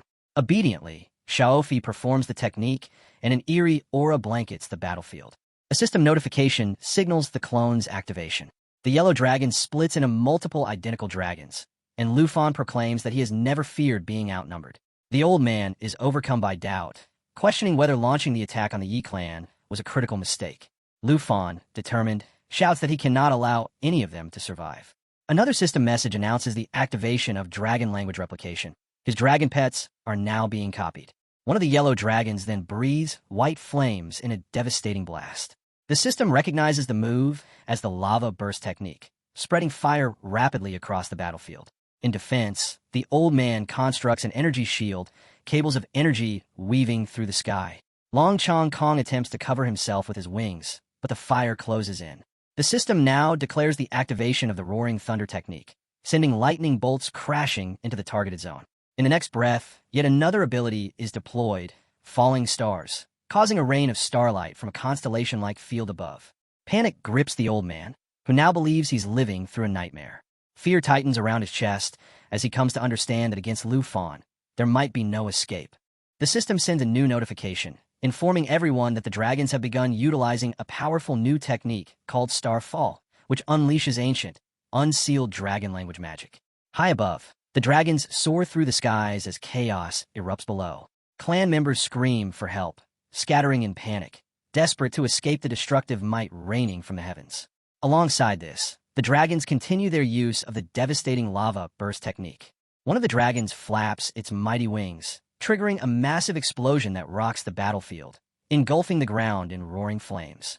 Amid the carnage, the ancestors of the Hong and Long families shout over the chaos, exchanging panicked words as they struggle to shield themselves from the fire with enchanted protective cards. The old man, barely holding his ground, admits that he's still restraining himself, but warns that if they fail to eliminate Lu Fan now, both the Hong and Long clans face total annihilation. He questions the value of guarding against one another at such a dire moment. Long Chong Kong agrees reluctantly, stating that the old man's curse master abilities far exceed Lu Fan's, and that now is the time to fight side by side. With desperation pushing them into alliance, they form an agreement. Once the Yi clan is destroyed, the Long clan will call in their armies for 3 months, after which they will divide the conquered resources. Their determination to kill Lu Fan solidifies as they shake hands, metaphorically and literally, on this grim pact. As the old man raises 2 fingers into the air, his power activates, and the cards begin swirling around him like orbiting stars. His hair whips violently in the wind as he proclaims this as his strongest control skill, capable of immobilizing even opponents of the same power tier for at least 10 seconds. He seals himself within a protective bubble, preparing for confrontation just as Lu Fan, still in his dragon form, closes in on them. Meanwhile, Long Chong Kong clutches the written agreement in his hand. The old man announces that it is time to end the dragon threat once and for all. Yet, before he can continue, Long Chong Kong erupts in a flare of prideful defiance. Drawing in red mana, he lifts the paper dramatically and snaps at the old man, stating he doesn't need instructions to act. At that instant, red mana ash surges from 2 ruptured holes, radiating with intense crimson light. The nearby wild wolves, affected by the magic, begin to tremble as their eyes start to glow a ferocious red. Their power and hostility rise dramatically, becoming more unpredictable and dangerous. Lu Fan observes quietly as a massive yellow explosion, enveloped in red light, blasts across the battlefield. The hole at the center of the blast expands in a spiraling motion, threatening to consume everything nearby. Amid this growing destruction, Miss Yi becomes increasingly anxious. She calls out Lu Fan's name, her voice laced with fear, pleading for his help. Long Chong Kong smirks arrogantly, proclaiming that Lu Fan, nothing more than a false, shape-shifted dragon, can't possibly survive a direct, combined strike from both him and the Hong clan's second elder. He mocks Lu Fan, referring to him as a mere dead rat. As all eyes remain fixed on the fiery yellow orb in the distance, Lu Fan unexpectedly reemerges, still in his dragon form, unscathed and composed. A deeper voice breaks the silence. Lu Fan himself, asking mockingly if they genuinely believed they had destroyed him. Long Chong Kong freezes, watching in disbelief as Lu Fan suddenly appears from behind him, revealing that the dragon they had struck was nothing more than a jade mirror clone. Long Chong Kong stands stunned, struggling to comprehend the sheer depth of Lu Fan's power. In the next breath, Lu Fan's massive tail wraps tightly around him. Long Chong Kong screams in rage, declaring that now that Lu Fan's real form has shown itself, he will stop at nothing to kill him. Filled with unrestrained fury, he launches a full power attack. Simultaneously, Miss Yi continues battling the enchanted wolves, wielding an arrow-like staff. Her mind remains on Lu Fan as she strikes down a beast, then shouts his name once more in concern. Amid her cries, Lu Fan blocks Long Chong Kong's attack effortlessly with one hand and immediately counters. The force of a strike sends Long Chong Kong flying off his dragon mount. Recovering midair, Long Chong Kong releases yellow mana from his eyes, admitting in disbelief that he had once thought his own power was vast. Yet it turns out that even one of Lu Fan's clones was enough to exhaust him. He starts to question whether he has any foundation left at all. Clutching his weapon with unsteady hands, he acknowledges that the last blow drained the final remnants of his energy. He struggles to understand how Lu Fan, being only at a second transition class and mid-level, can possibly evade or counter such a high-tier assault.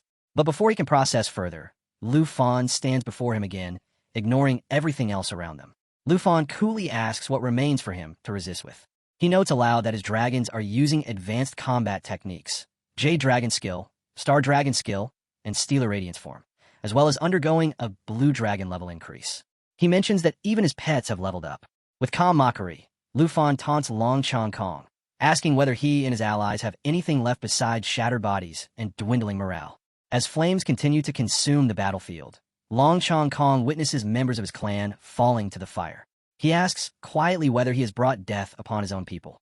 The old man nearby mutters that the Hong clan, too, has been devastated.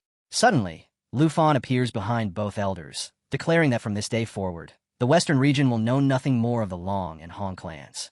Both ancestors freeze in shock, but Long Chong Kong's eyes ignite with red flame. He shouts that the Long clan will not fall so easily. The system alerts them to the activation of Life Flame Soul Burn, a deadly skill with a 50% mortality risk. The old man follows suit, pulling out a mysterious object from his robes, chanting in a strange tone. A green light bursts from the artifact, and the system confirms the activation of the Vital Devour Elixir technique. With their lives on the line, both ancestors launch an all-out assault on Lu Fan. Long Chong Kong declares his intent to kill, even if it costs him his soul and lifespan. The old man does the same, aligning his magical cards mid-air and touching his finger to his lips. The system announces that the Heaven Comedy of 10,000 Talismans technique has been initiated. Together, they strike, unleashing a barrage of abilities. The battlefield is bathed in red light and littered with blood-soaked debris. Long Chong Kong charges once more toward Lu Fan, as the old man shouts for him to combine their efforts. The cards form a complex formation around Lu Fan, spinning and snapping into chain-like restraints. The old man watches with satisfaction, believing that their combined strength has finally subdued Lu Fan. He assumes they've succeeded in entrapping him. But Lu Fan, emotionless and composed, comments that he came to test the strength of the Hong clan's ancestors, and that he is severely disappointed. With one sweeping movement, Lu Fan shatters every barrier and seal that had surrounded him. The old man's face twists in terror.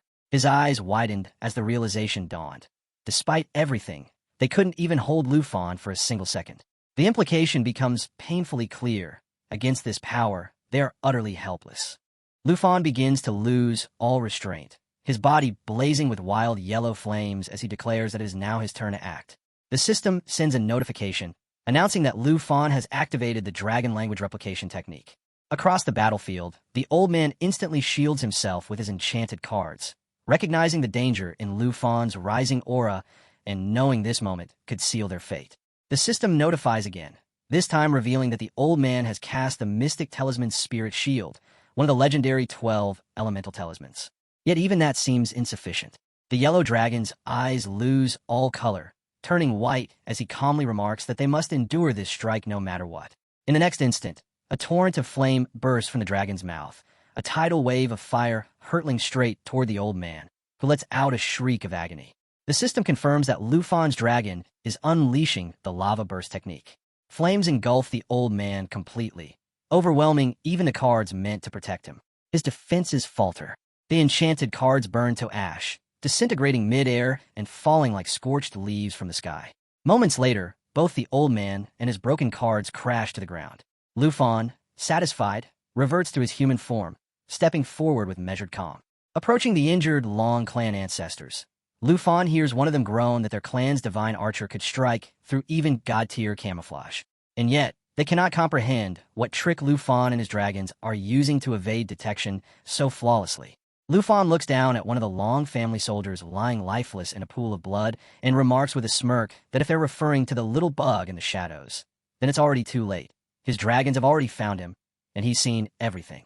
He mocks them, and his confidence visibly unsettles Long, who suddenly spits blood from his mouth, realizing the battle is slipping from their grasp. The old man beside him struggles to stay upright, body trembling from accumulated injuries. Lu Fan smiles darkly and informs them that he has already sent someone to deliver a final message. They can either bring forth the resource transfer agreement or face total annihilation.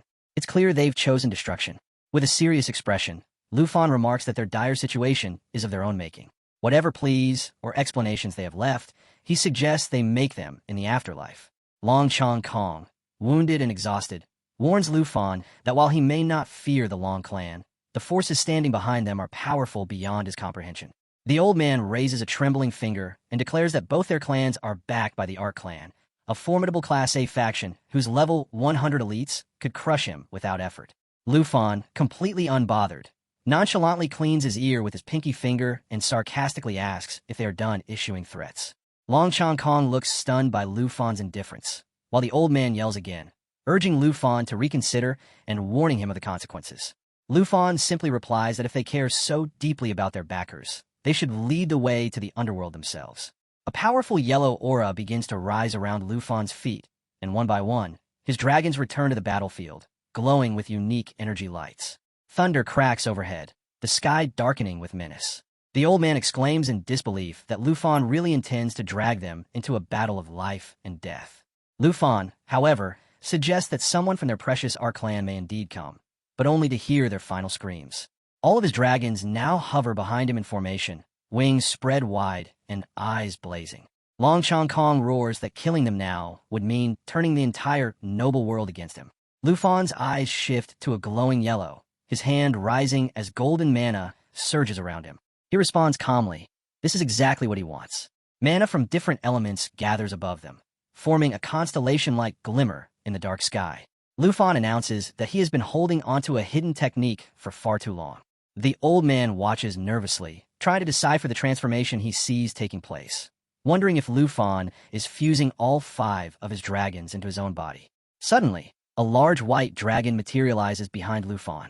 With quiet determination, Lufan steps forward and states that the moment is ideal to test his new technique on them. The system chimes in, confirming activation of the Wealth of 10,000 Dragons technique. This ability allows Lufan to fuse with all of his dragon pets simultaneously. The white dragon creates a radiant sphere that multiplies rapidly into many smaller orbs. These orbs surround the ancestors of the Long and Hong clans, who begin to scream in terror, realizing they are helpless. Lufan raises a single hand and commands the orbs to destroy them. A powerful ray of blue energy surges from the white dragon, delivering the orbs toward the 2 ancestral leaders. As they are struck, they cry out that the Ning clan will avenge them. The orbs pierce and scatter, leaving deep cracks in the earth beneath their feet. Missy arrives on the battlefield, rushing toward Lufan. She calls out to him, visibly concerned. Lufan, still radiating a dragonic aura, asks if she's afraid. Missy admits she's not afraid, but shocked. She confesses she saw him collapse earlier and for a moment, believed she had lost him. With emotion in her voice, she says that before she could even process it, Lufan had recovered and single-handedly destroyed both the Long and Hong clans. He turns toward her and softly remarks that protecting her is not just for show.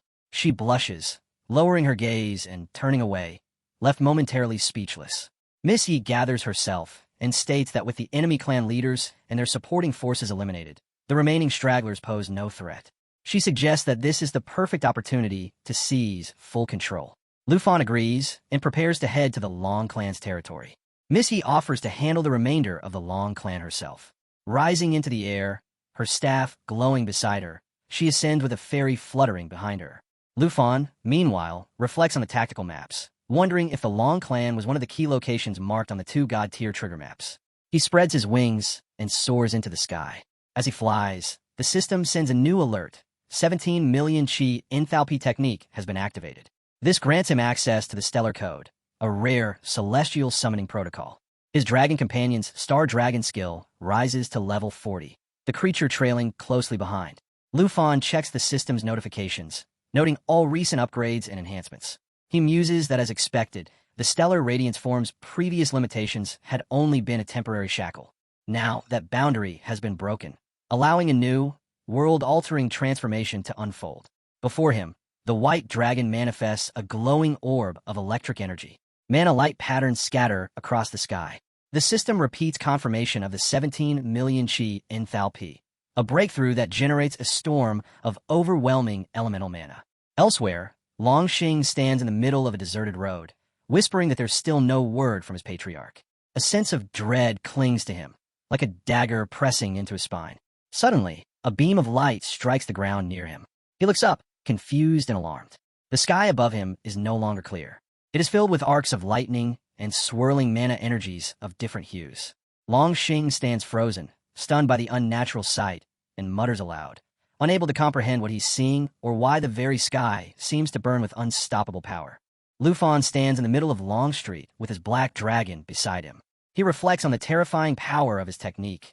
Dragon, let me presume, knowing it has the potential to flatten an entire city if unleashed. After giving it some thought, he steps onto the ground and opens a golden box, which immediately begins to emit a glowing yellow light. A system notification informs him that he has arrived at a trigger map location and has acquired the Flame Dragon Warrior's legacy, a treasure belonging to the Golden Dragon Kings.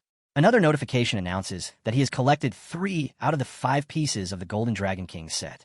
The system proceeds to explain the attributes of the King set and the unique traits of each piece. These include a skill book called Scorching Dragon's Wrath, an enchant level elimination scroll, an acquired enchant quality upgrade scroll, a pet enchantment scroll, and a summon slot expansion scroll. Lufan feels overwhelmed with happiness as he holds the prizes in his hands. He remarks that he had been concerned about his pet slots being full, but the scroll now allows him to hatch another dragon pet. The pet enchantment scroll, he adds, enables his Shadow Dragon King to gain a new ability. He also points out that the charm of his snake dragon can now be upgraded to the Legends tier, making the discovery of the chest completely worthwhile. With everything in place, Lufon prepares to take off with his pet dragon. They rise into the sky, and Lufon declares that it is time for his return to his senior. The scene shifts to the Hong clan, where clan members are gathering and holding various boxes. Suddenly, a man calls out loudly, startling Miss Yi. He runs up, clutches her legs, and bows with desperation.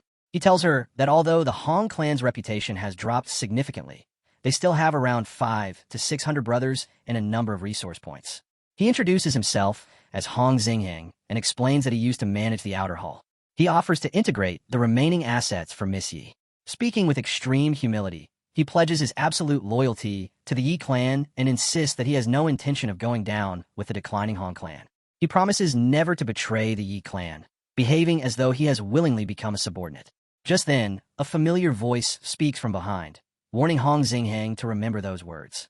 The man freezes and slowly turns to find Lufon standing there.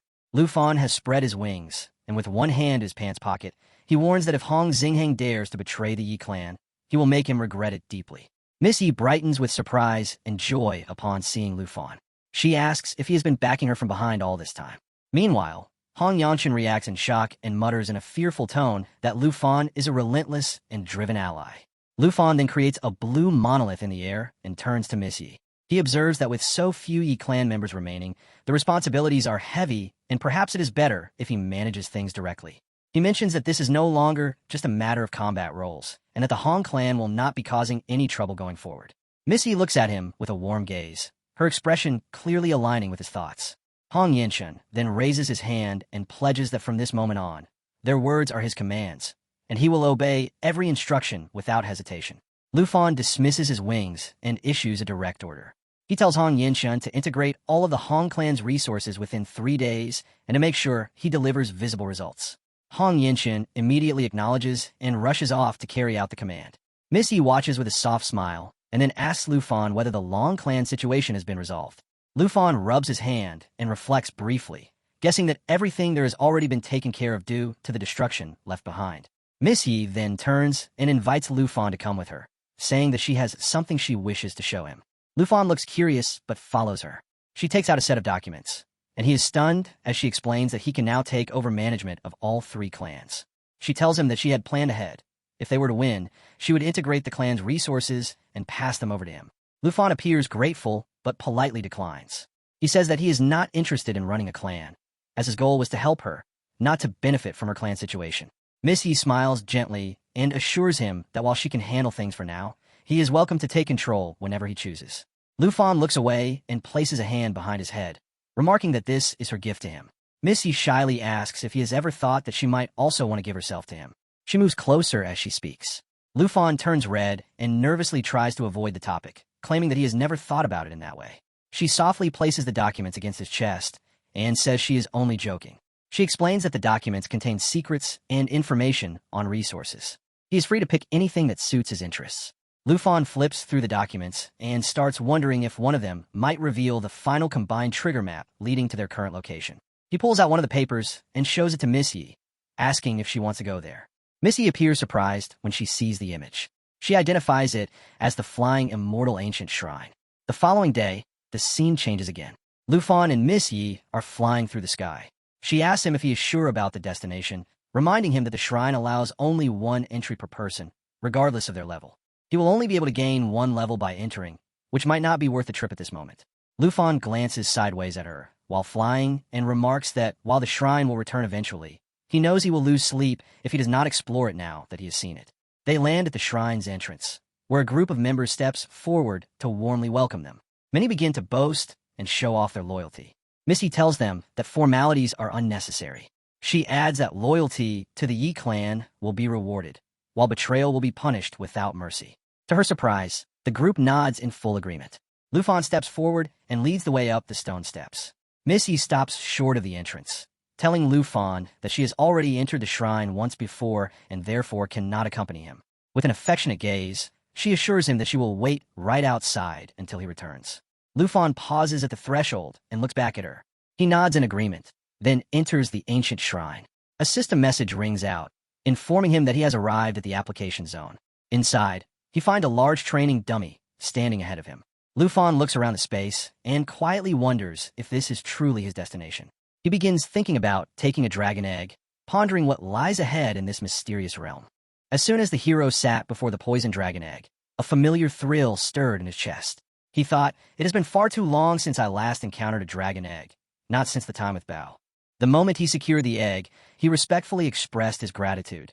Thank you for the senior's blessing. I promise to have the Huang family send people to repair the old shrine properly once I return. When he noticed the book he had been holding, he chuckled to himself, realizing, I have been so absorbed in the dragon egg that I completely forgot about it. He examined it closely and identified it as an explorer's notebook, a high-quality item once belonging to a wilderness explorer. As he flipped through its pages, he observed signs of wear and damage which clearly indicated that the original owner had ventured through extremely dangerous territories. The notebook was filled with tiny, faded handwriting, still legible despite its age, and within it, the author described witnessing a colossal dragon deep within Fallen Dragon Valley. The book recounted a tale from the Dragon Kingdom calendar, year 589 on January 30th. 3 adventurers had stumbled upon an injured giant dragon.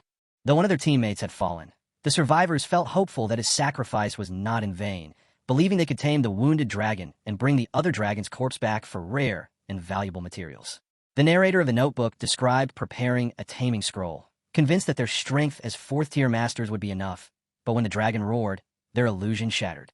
The sound stunned them and forced them to cling to hanging vines as poison gas erupted violently around them. In panic, the narrator fled and watched helplessly as the others screamed for help and dissolved in the spreading poison. The survivor, coughing and corroding from the toxins, confessed to abandoning his comrades in a desperate attempt to live and use his last moments to write one final warning. He urged readers never to enter Fallen Dragon Valley and never to awaken the slumbering dragon at its depths which rivaled a god. Finishing the last words, the hero muttered to himself that the dragon had remained hidden for a long time and named it the Devoured Demon Dragon Abyssal. Holding the notebook, he suddenly remembered something important, a quest item, the seed of the Flying Dragon Divine Wood. After the Flying Dragon Divine Wood was overrun by the minions of the Devoured Demon Dragon, he had received a hidden quest back in the Flying Dragon Mausoleum. At that time, he had neither the clues nor the power to complete it, but now it felt entirely within reach. As he rolled a gadget that spread fire, he recalled that he had obtained a summon slot expansion scroll, which meant, I can now tame a dragon companion directly. Behind him, 4 colorful summoning circles rotated with faint light. From within these circles, several dragons emerged. As he stood before the poison dragon egg, he announced, a new companion has arrived. Using the scroll, a screen appeared showing each dragon's name and level. The sky dragon called the others over, and the hero, Lu Fan, remarked that the new member, the little poison dragon, would soon join them. All the dragons gathered excitedly near the egg.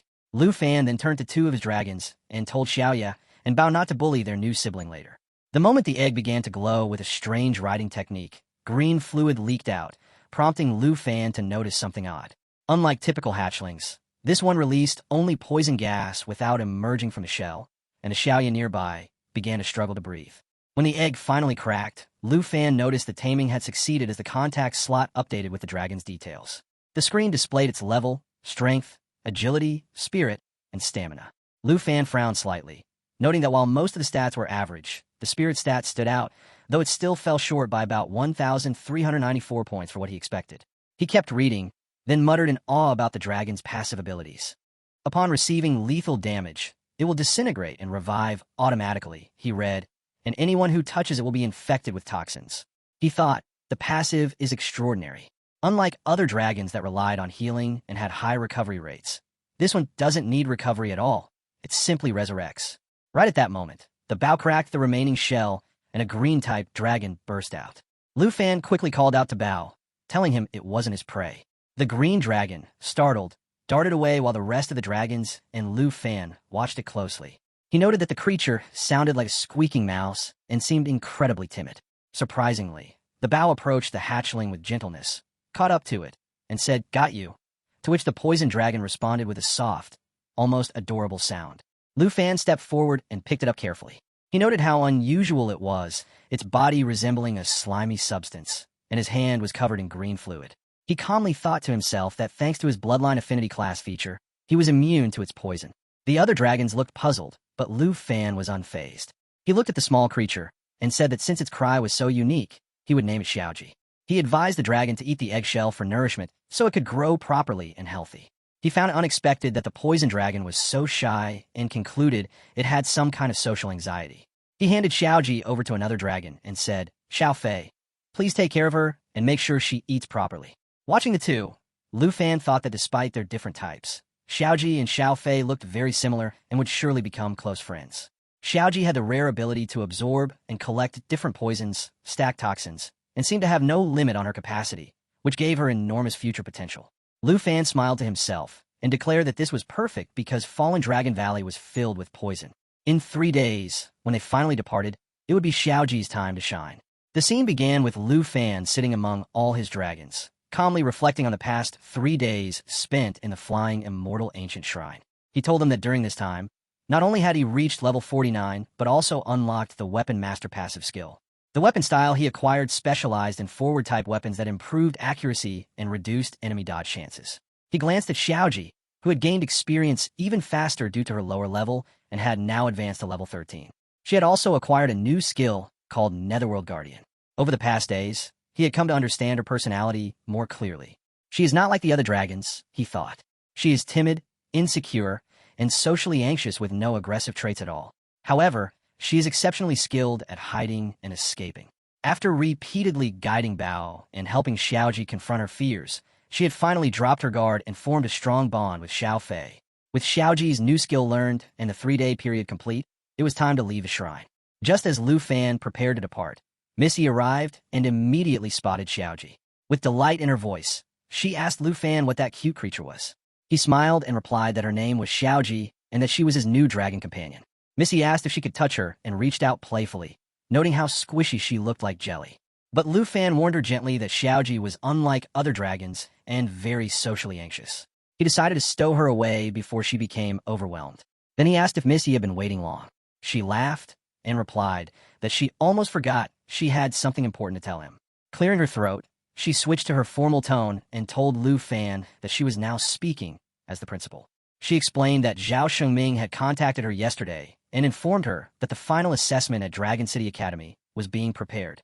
Although Zhao claimed Lu Fan's participation was optional given his strength, Missy disagreed and said that their school students should not skip such exams.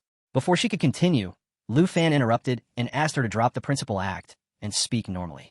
As they walked together, Missy agreed and told him it was now time for senior sister mode. She introduced herself as Nero and spoke fondly of the past, saying that it felt like just yesterday when teacher Guru had recruited her. She added that Lu Fan had always been busy and constantly traveling between the extreme north and Taichi Nation, which made time seem short. Lu Fan then said he wanted to visit a place before the final assessment and asked her, "Do you know where Fallen Dragon Valley is?" She seemed surprised and asked, "Why do you want to go there?"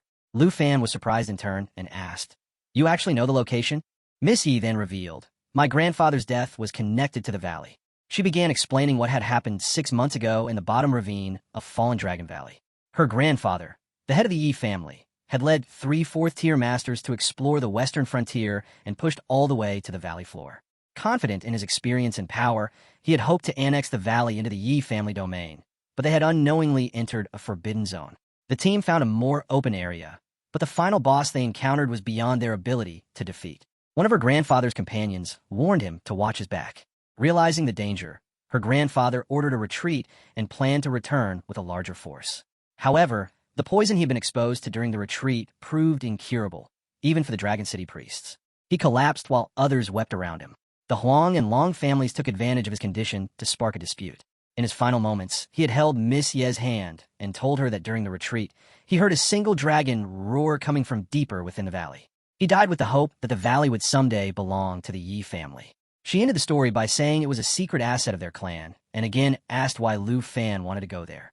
He explained that he had received a rare hidden quest to slay a dragon king-level entity. Missy was shocked but not surprised that someone like Lu Fan could be granted such a mission. He admitted the risk, but assured her he had enough trump cards now to survive, and asked if she would support him. Missy replied without hesitation that she absolutely would. Since she was a key decision-maker in the Yi family, she had the authority to reveal the location of Fallen Dragon Valley. Lu Fan expressed his gratitude and told her to return to Yi Manor and prepare for departure the next day. That afternoon, the scene shifted to Old Huang Manor, where a heavy punch struck the ground. A boy nearby began crying in fear. Ning too stood in the courtyard and coldly declared that the tribute was now 3 days overdue and that the scoundrels of the Huang family were in trouble once again. A man nearby begged him to stop and cried out that this was no longer the Huang family. Ning ignored him and demanded, "Where is the core of the earth? My sister is still waiting for it." The man stammered, "It's over. Everyone flee." Panic erupted as someone shouted, "Young Master Ning has arrived. We are doomed." Another person asked, "Who is Ning and what is happening?" Ning simply stated, "I do not care who owns the land now, Huang family or Yi family, because not a single tribute item is allowed to be missing." He raised his hand and gave the order for the ghost generals to charge in. Immediately, one of the ghost generals activated its eyes, which emitted a red light. The earth burst open, sending debris flying and throwing people into the air. As the chaos unfolded, the ghost activated both eyes and began destroying everything in sight. People screamed and tried to escape. One of them cried out, "What is happening?" while another yelled, "Everyone run." The ghost then emitted a purple light from its eyes, escalating the devastation. Amidst the destruction, Ning chuckled and remarked that they were being crushed like insects. A man standing in front of the mansion looked around in alarm and shouted about the loud noises, demanding to know what was going on. The ghost advanced relentlessly, crushing everything in its path, and Ning suddenly felt uneasy, realizing that the situation might spiral out of control. He thought to himself that this was bad, and that it might even be Ning too who was in trouble now. Meanwhile, another man stood frozen with fear, unsure what to do. With no time to notify the family, he knew they were completely unprepared for what had arrived. The scene opened in the vast wilderness of Fallen Dragon Valley, where flocks of birds soared overhead through the hazy sky. Lu Fan moved forward with steady steps while glancing at the translucent screen before him and thought to himself, "I have finally found the right place based on the coordinates provided by my senior sister." This was the Western Frontier's uncharted zone, a level 90 regional area known as the Fallen Dragon Valley, the same domain the prestigious Yi family had once failed to conquer. Placing his bag gently on the ground, Lu Fan thought back to the moment Miss Yi had handed it to him just the day before. She had told him it contained various tools compiled from her grandfather's records, including consumable items, scrolls, and buff-enhancing food. Although he had insisted she need not go to such lengths, she had firmly reminded him that many unforeseen accidents had occurred in the valley and that it was always best to be fully prepared. He had then looked at her with sincerity and apologized for not being able to bring her along this time. She had responded calmly that when it came to dragons, she would be of little help anyway, and needed to focus on the growing tensions between the Yi and Huang families. With little time to waste, Lu Fan had turned to depart as she reminded him, "Be extremely cautious around the Dragon King." Not long after, another girl approached Miss Yi and informed her, "The Huang family has officially transferred the high-level secret Realm Molten Core cavern to us, and Huang Yingheng is already organizing the collection of resources." Miss Yi acknowledged the report. "I will personally visit the cavern," she said, while instructing the girl. "Help Huang Yingheng manage things and keep an eye on him." The girl nodded in understanding. Elsewhere, Ning was seated within the guest hall of the former Huang family estate and listened with raised brows as a man bowed before him. Ning repeated the words in disbelief and learned that Miss Yi, despite leading 3 clans, had personally entered the mine to gather ore. He laughed with mock admiration and commented that this new clan master was truly something. It was the first time he had heard of a leader collecting ores herself and entrusting the management of her house to former enemies. A maid approached him and offered tea, which he accepted while remarking that even third-rate clans still understood proper etiquette. He took a sip and declared that he would give them a few more days, saying it would give him the opportunity to meet this fascinating clan leader. The man immediately stood up and thanked him with great relief. Back at the entrance of Fallen Dragon Valley, Lu Fan activated a round device in his hand and discovered that it was a portable magnetic light. He thought it would be perfect for lighting his way once he ventured deep into the valley. Just as he was preparing to continue, Xiaoji suddenly popped out of the bag. Lu Fan glanced at her and told her to stay put. He packed the bag again and continued walking, thinking to himself, "Thanks to Xiaoji's presence, I am completely immune to the toxins that fill this place." He confidently promised, "I will demonstrate what real dragon combat looks like." At his command, Xiaoye and Abayo moved forward to clear the path. Lu Fan stood at the center while his dragons advanced ahead, cutting down any obstacle in their way. He thought, if Xiaoji had been the first dragon I ever encountered, I might have truly doubted whether dragons are the most powerful beings in the world. Suddenly, Bao confirmed the path, and at that moment, a level 85 venom slime appeared. The toxic creature launched a mucus-based attack that significantly reduced the target's defense. Lu Fan scoffed at its mindlessness and declared it was time for Xiaoji to shine. While one of his dragon companions attacked with raging fire, he ordered Xiaoya and a Bao to leave one slime alive. The battlefield roared with flames as the Xiaoya unleashed its power, but Lu Fan shouted at him to stop. Despite the command, Bao pushed another with his legs and retorted with frustration. Lu Fan stood firmly among his dragons and sternly repeated that he needed one alive because stronger enemies awaited them ahead. He then turned to Xiaoji and said it was time for her to absorb the toxin. As she faced the venom slime, a black silhouette emerged with glowing red light and uttered a vile phrase about destruction. The venom slime began to surge and grow. Lu Fan encouraged Xiaoji and told her that once she absorbed the toxin, she would grow even stronger and that she was destined to be the mightiest of all dragonkin. Without fear, he mounted another dragon and sent her forth. Xiaoji flew straight toward the venom slime and began absorbing its toxins, swallowing them directly as Lu Fan watched with pride. As she absorbed more of the poison, her body let out a low cry and her level increased to 14. Since the venom slime's attack reduced defense and increased the ambient toxicity, it allowed Xiaoji to unlock a new tier of toxic resistance and stacking power.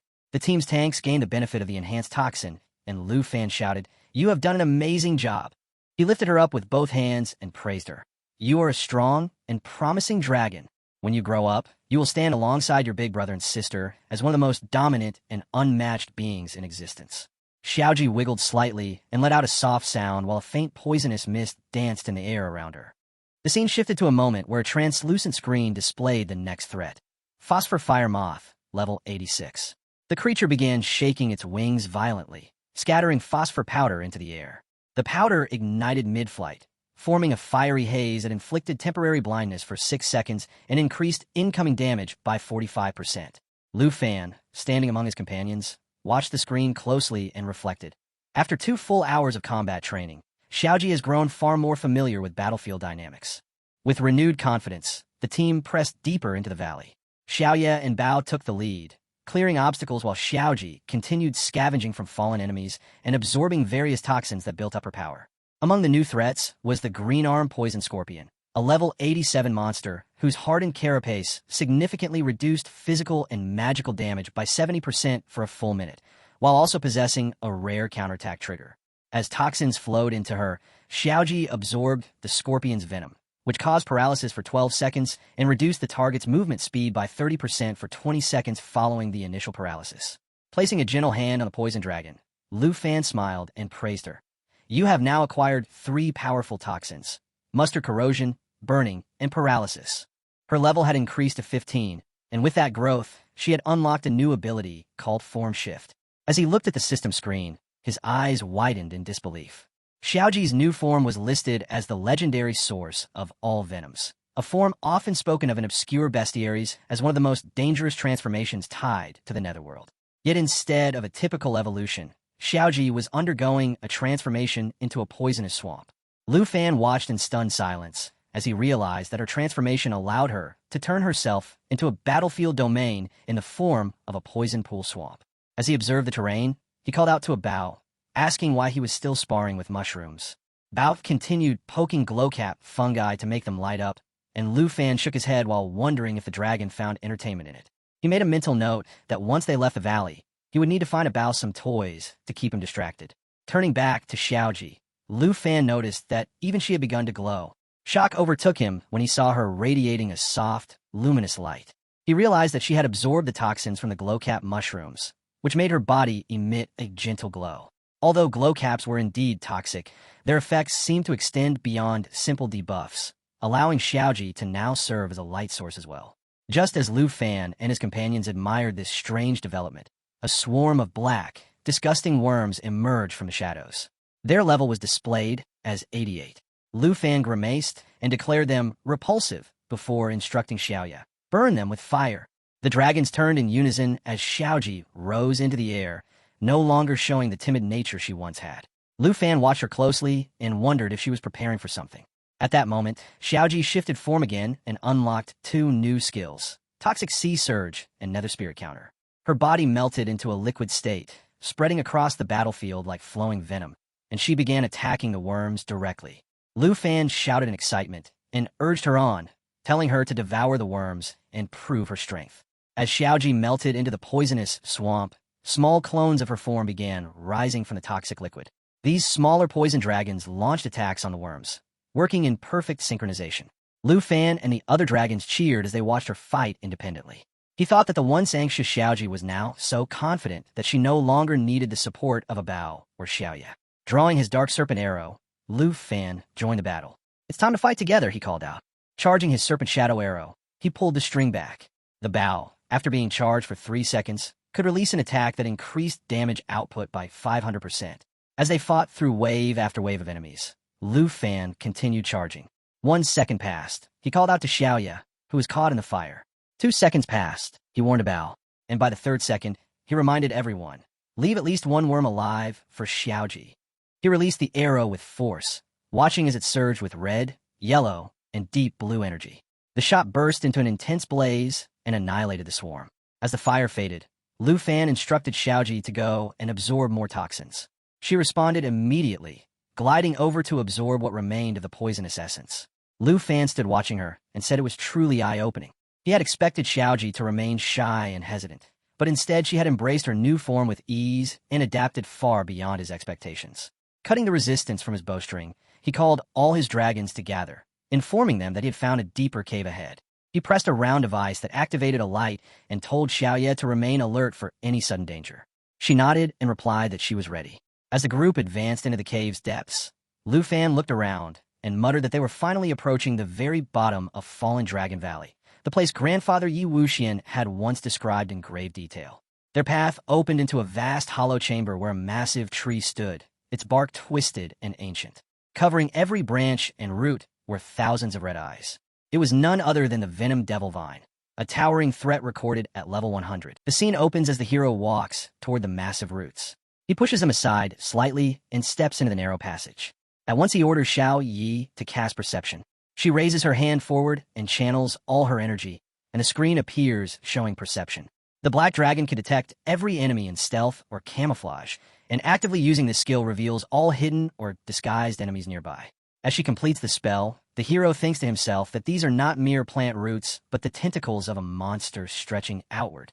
He calls it perfect and commands the group to ignite the roots, for they will lead directly to the core.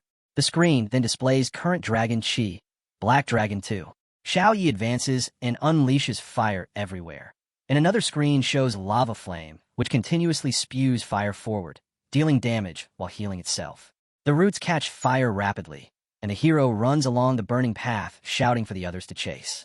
While chasing, he reflects that the source of these poisonous vines must be the same force that afflicted Elder Yi Wuxian. As the group descends to the bottom of Fallen Dragon Valley, the hero's eyes widen when he realizes the truth. Before them rises the 10,000 Venom Devil Vine, a level 100 tree monster covered in venomous tendrils. The hero steps forward in awe and declares that this is the first level 100 bosses they have ever encountered. The screen introduces Vine Whiplash, which lashes at its target with moving vines and adds a bleeding effect. The hero watches the roots thrash wildly and remarks that the monster is losing patience. He commands his allies to open fire and rip the tree demon from its foundation. Immediately, several system messages flash across the screen. Guardian Flow grants a protective shield, reducing damage and blocking debuffs, while Emerald Dragon Bloodline doubles all skill effect for Dragon Race and blood-related beings. Another screen reveals Mature Assimilation, Nature Assimilation, Dragonborn Flute, Summon Twin Fallen Corpse, Holy Dragon, and Flying Dragon King, whose level equals that of the user. Additional screens follow, showing the Shadow Dragon King contract, Summon Shadow Dragon King, Blackblade, and more. The dragons and fallen companions roar together. The black dragon shifts into destructive Great Dragon, while the blue dragon shifts into world-ending thunder. Another system notice explains Thunder's favor, which doubles the strength of blue dragon spells and forms a thunder barrier around targets, dealing damage to enemies who enter. Meanwhile, the 10,000 Venom Devil Vine activates its skill Venom Breeding, which adds toxins to every strike, planting seeds inside its victims that absorb life force. The hero quickly warns Xiao Yi to burn the seeds before they grow. At once the black dragon roars and breathes a torrent of fire. The screen shows lava burst, which floods the battlefield with magma, trapping enemies in continuous damage. The tree begins to burn fully. A new notification declares Dragon Language Unsealed, which replaces Dragon Breath with Dragon Language Magic. unlocking devastating forbidden spells, including Doomsday Fall. The hero's eyes widen in disbelief as he calls upon his allies, including the fallen corpse, Holy Dragon, and the Shadow Dragon. The Black Dragon shields itself while unleashing Shadow Assault, teleporting behind the enemy to strike weak points with massive strength. The tree begins to tear apart from its roots as Shadow Invasion follows, adding bonus damage. The hero unsheathes his sword and shouts for Xiao Fei and Abayo to strike together. The screen lights up again showing Kront Dragon Chi, Blue Dragon 2, and Emerald Dragon Bloodline. Dragon Domain expands into a 100-meter radius where allied dragons gain 50% to all stats while enemies lose half their strength and are trapped inside. Another notification describes Doomsday Fall, which consumes life energy and multiplies at 2,000% into catastrophic damage. The current status reads Life Sacrificed, 100%. The spell crashes down upon the tree with explosive force. Green energy surges across the ground as the monster is crushed, and the blue dragon spreads its power outward. The hero continues to fight as Void Split Synergy appears, combining Dragon Chi with coordinated dragon pets to unleash lightning strikes empowered by Thunder's favor. Standing firmly, the hero commands Xiao Ji to absorb the toxin, but when the dragon hesitates, he asks in alarm what is wrong. The screen then announces Undead Devil Vine, which allows the monster to regrow infinitely through its root network. The hero realizes the tree demon can resurrect endlessly, forcing Xingqing to prepare his Radiance form. Another display shows current Dragon Chi, Black Dragon 2. The hero acknowledges the difficulty, noting that such level 100 traits prove why fifth-turn experts are said to control nations. The poison dragon suddenly takes flight, and to everyone's shock it dives directly toward the hero. The Dragon Domain has the Devil Vine stats, while Xiao Ji uses Corruption Toxin to reduce them further. The system introduces Toxic Sea Surge, a swamp of venom that doubles toxin stacking, followed by Grunt Toxin Corruption, which lowers enemy stats by 1% per stack and prolongs all debuffs. These abilities combine to reduce the monster's strength continuously. The hero calls upon Xiao Fei, Grant, Xiao Ji, and the Emerald Dragons to unleash light together. Their assault interrupts the Vine's resurrection ability. He then orders Xiao Ji to keep corrupting since time is no issue. He reflects that even though Xiao Ji is only level 15, its debuff-oriented nature makes it the perfect predator against this kind of foe. He knows that with enough time, even a level 100 monsters can be ground down. The hero eats quickly while observing the prolonged battle, thinking that there is no other option because only Xiao Ji can defeat a monster that revives infinitely. After 15 minutes of relentless effort, the system finally displays that the toxin has been absorbed. The 10,000 Venom Devil Vine's own poisonous seed is consumed instead of spreading. The hero marvels aloud, realizing that Xiao Ji has absorbed the essence of a level 100 boss. He concludes in amazement that perhaps even the Dragon King they must face later can be handled by Xiao Ji. Xiao Fei embraces the poison dragon as its level rises to 21. The screen pops up showing that 10,000 Venom Devil Vine Germinate plant seeds are implanted inside the target. During breeding, the seed continues absorbing the target's HP, and when controlled, it can burst out to kill instantly. While touching the ground, it sprouts roots that bind enemies in place. The young master realizes this is the new ability Xiao Ji has developed after absorbing the toxin of the Venom Devil Vine Scorp. He sees the potential and feels thrilled by the thought of using it as a method of torture. Yet he also regrets that the Venom Devil Vine's body has been completely absorbed by Xiao Ji, because if it had been refined into a puppet, it could have granted resurrection capabilities. He turns to Xiao Ji and reminds him that he already has a capable companion who can now handle matters independently. He then declares that it is time for the little one to show its strength while the older companions watch. The poison dragon lets out a voice, and though perfection cannot be achieved in everything, watching Xiao Ji grow fills the master with pride. Once he and his followers steady themselves, he orders them not to linger in this place, and instead to advance toward the end of Fallen Dragon Valley. They march toward a mountain pass where the journey proceeds smoothly. The screen then displays lava, flame, shooting forward, burning enemies while healing itself, followed by the poison dragon's level rising to 22. Another ability called Roaring Thunder summons a storm zone that deals massive lightning damage and paralyzes all caught within. The poison dragon quickly advances to level 23, then 24. No matter what fierce creature appears, the dragon pets destroy them instantly. Among them, the one who changes the most is Xiao Ji. Once timid and hiding behind the group, assisting from the rear, the poison dragon now levels up steadily during each battle. From level 25, then 26, then 27, and finally 28, Xiao Ji grows braver and dares to step forward to fight directly. In only 2 days, with skyrocketing experience, Xiao Ji soars to level 30. The poison dragon itself also climbs from level 29 to 30, and the entire group grows excited when a new skill is acquired. Poison Cloud, Rain, and Summer grants allies shadow concealment for 6 minutes. He then calls on Xiao Fei to use Emerald Blessing. The screen displays the Emerald Dragon bloodline, which doubles immunity to all negative effects for non-dragon beings, increases self-healing by 5,000%, and applies Emerald Light that grants multiple Guardian layers to allies, while removing debuffs and boosting all attributes by up to 60%. The Master warns everyone to conceal their aura, since the abyss surely holds unusual danger. As they proceed, they enter a cliff glowing with green energy. He notices the scene resembles Xiao Ji's Netherrealm Swamp, but is puzzled by the absence of Guardian Beads.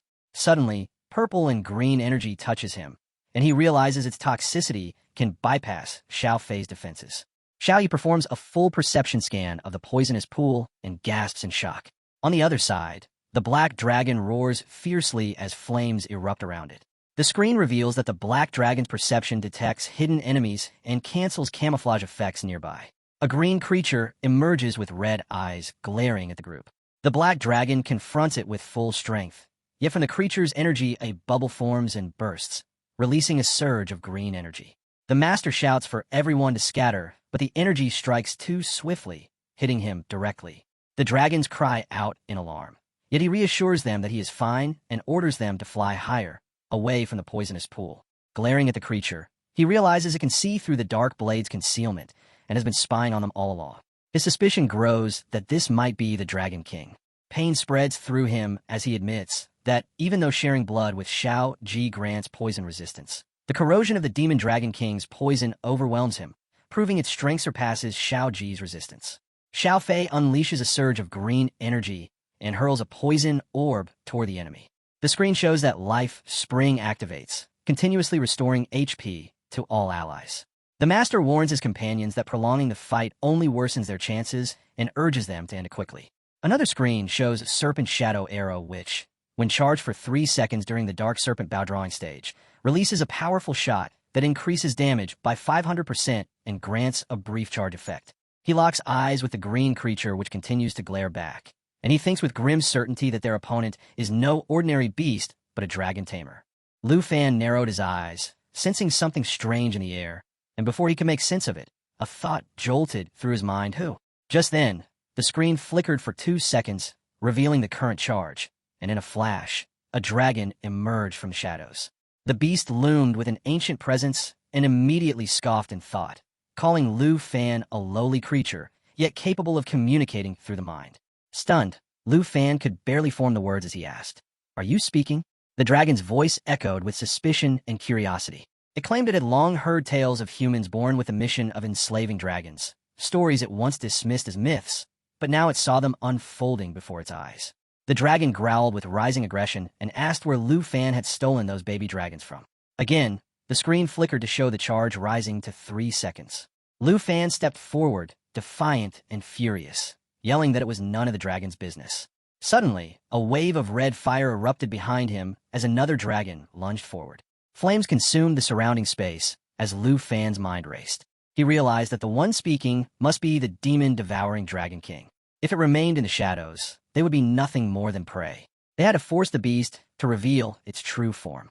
From the heart of the green dragon's eye, a piercing blue light exploded and spread outward in a radiant burst. The sky cracked open as a massive blue sphere descended from above and crashed into the earth. Its surface shimmered with golden and red energy, and as the aura expanded, Lu Fan stepped into the glow. Energy surged around him, blue and golden waves crackling through the air. He screamed from the intensity and then paused as a sudden realization struck him in Starfall of the Stars. The scene shifted, revealing only fragments of the dragon's body, its towering horns, scales that shimmered like steel, and eye burning red with fury. Its voice echoed with disdain as it mocked Lu Fan's arrogance.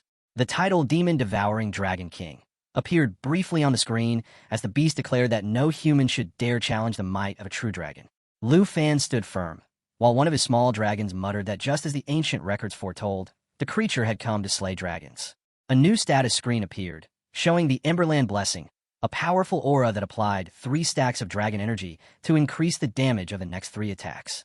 His companions joined him as the screen detailed the Emberland Dragon bloodline, noting that all skill effects would be doubled against dragons or those with shared bloodlines. Without hesitation, Lu Fan shouted to his team to prepare for a united strike. The screen updated again, showing the Emberland Blessing could now apply up to 6 stacks, further amplifying the damage. Another screen displayed the Starfall skill, which summoned a falling star that dealt massive area damage scaled by the user's strength. One of Lu Fan's companions raised her arm, activating Lava Flame, a skill that breathed fire continuously, damaging enemies and healing her simultaneously. Another cast Roaring Thunder, summoning a lightning storm that paralyzed enemies within its radius. A third unleashed Shadow Mental, a sudden burst of blade energy that struck all nearby foes and stripped away their buffs. Finally, the last companion fired Serpent Shadow arrows in a rapid barrage, 12 magical bolts, each dealing deadly precision strikes. As these attacks collided with the dragon, a huge explosion of fire erupted. Lu Fan looked on with unease while the dragon let out a low laugh, calling it no more than a tickle. With mocking ease, the dragon pushed itself up from the blast. It stood tall and unscathed as the battle raged on. Xiao Fei called out to Ying while Lu Fan watched everything unfold, piecing the truth together. He realized that 4 elemental types had been combined into a single strike, an extremely dangerous sign. The dragon's voice thundered once more, calling Lu Fan a sinner and a dragon enslaver, and then it roared a command for death. Flames erupted from its mouth in a sweeping inferno. Lu Fan shouted for Xiao Fei to activate the Eternal Guard, and together they charged through the fire. As they advanced, the flames reversed and blasted directly toward the dragon's own head, momentarily overwhelming it. The dragon's voice, still defiant, echoed with confidence. It declared that even if Lu Fan had baby dragons on his side, the power of the Dragon King was far beyond anything mortals could imagine. The screen suddenly revealed a new ability, Golden Dragon Shield, unleashing the Golden Dragon King's barrier. The barrier could reduce incoming damage while increasing strength, agility, and spirit by 40% and doubling endurance for 20 seconds. Its class was labeled Dragon Rider 2 at level 50. Behind the Golden Dragon, Lu Fan and his allies prepared for the final assault. The Dragon King snarled as his body began to morph. The once-human figure transformed fully into a towering dragon, still terrifying despite having less than 10% of his power left.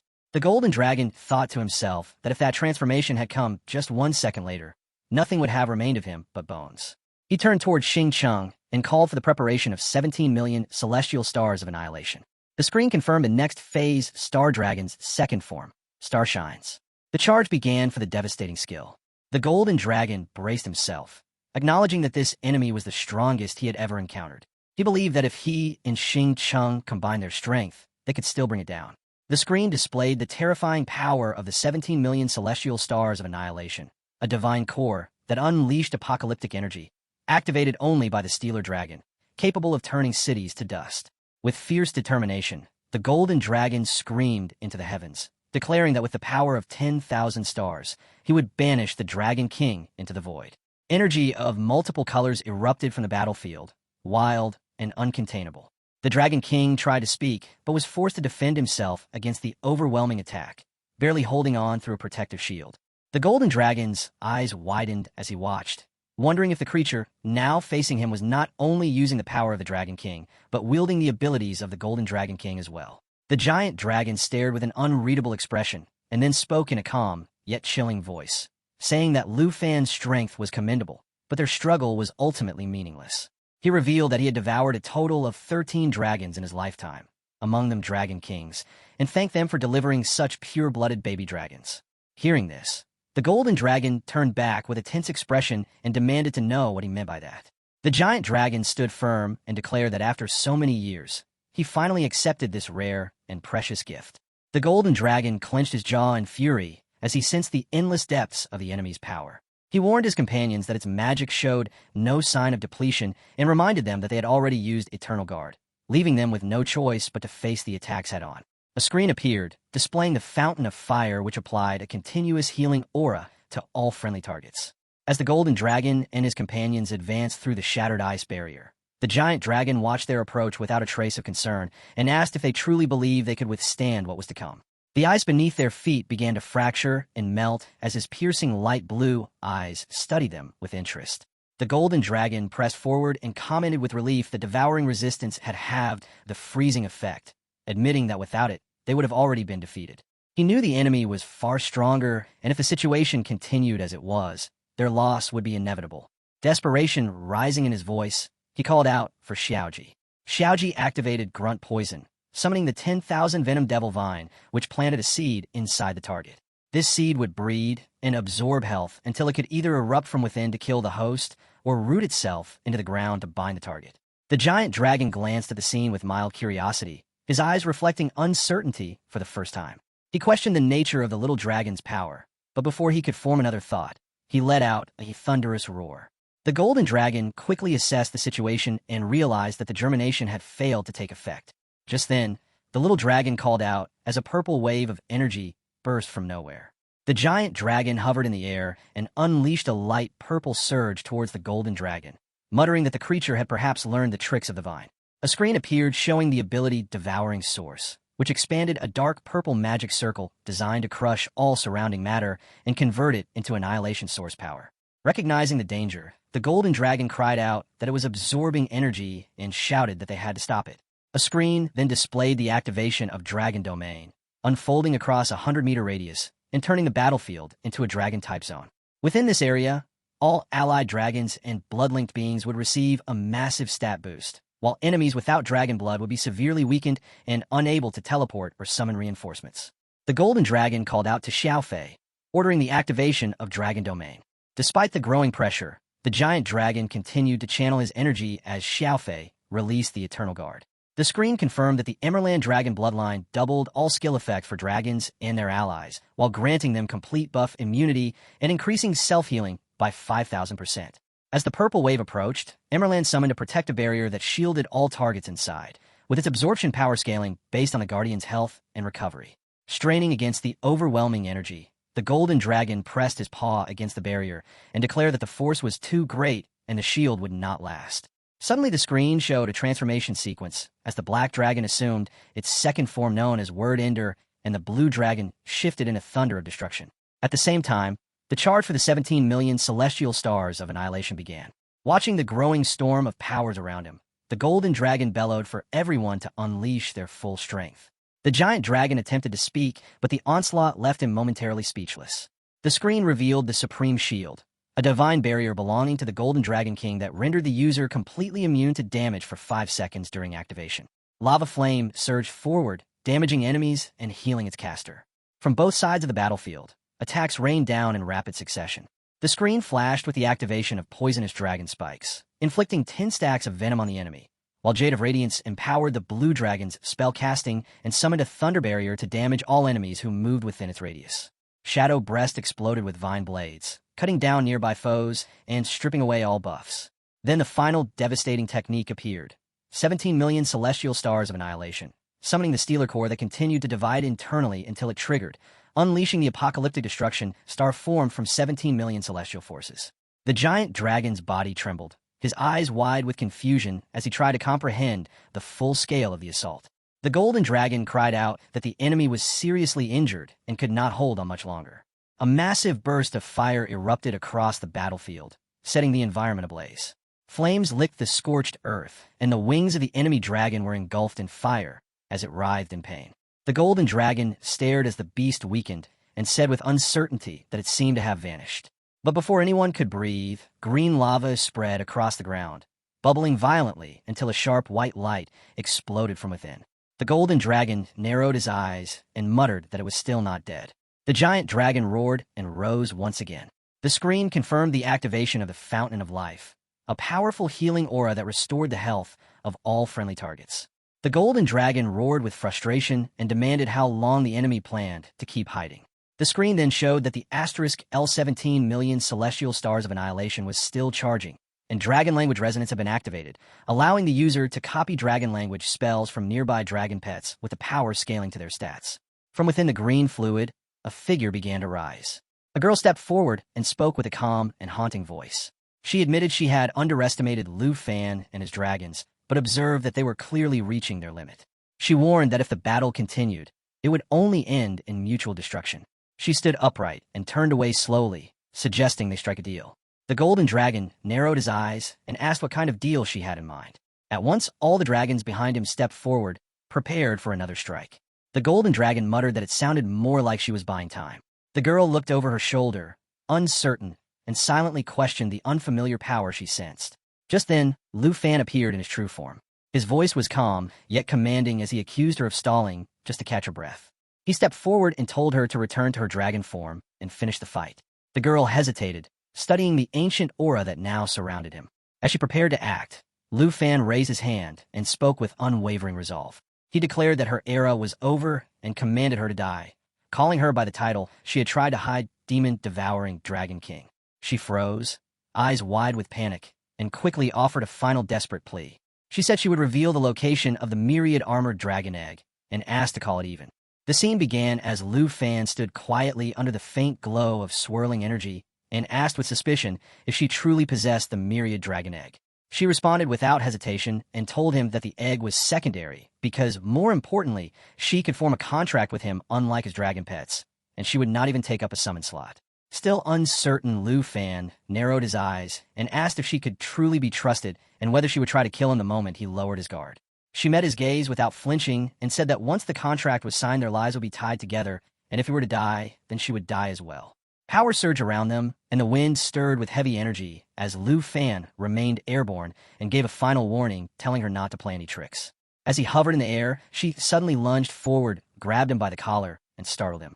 He cried out in confusion and asked what she was doing, but before he could react further, she drew closer until their faces nearly touched. Without a word, she kissed him. In that instant, green energy burst outward and enveloped them both in a blinding light. The screen appeared before them and confirmed the Dragon King contract had been completed.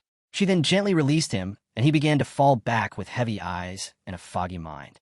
As he drifted into unconsciousness, he weakly muttered a protest and asked what she had just done. Standing at a distance with a faint smile, she told him it had been the contract completion ritual and reminded him that she had not lied. Lu Fan looked at her with a dazed expression and replied that this time it should finally be finished.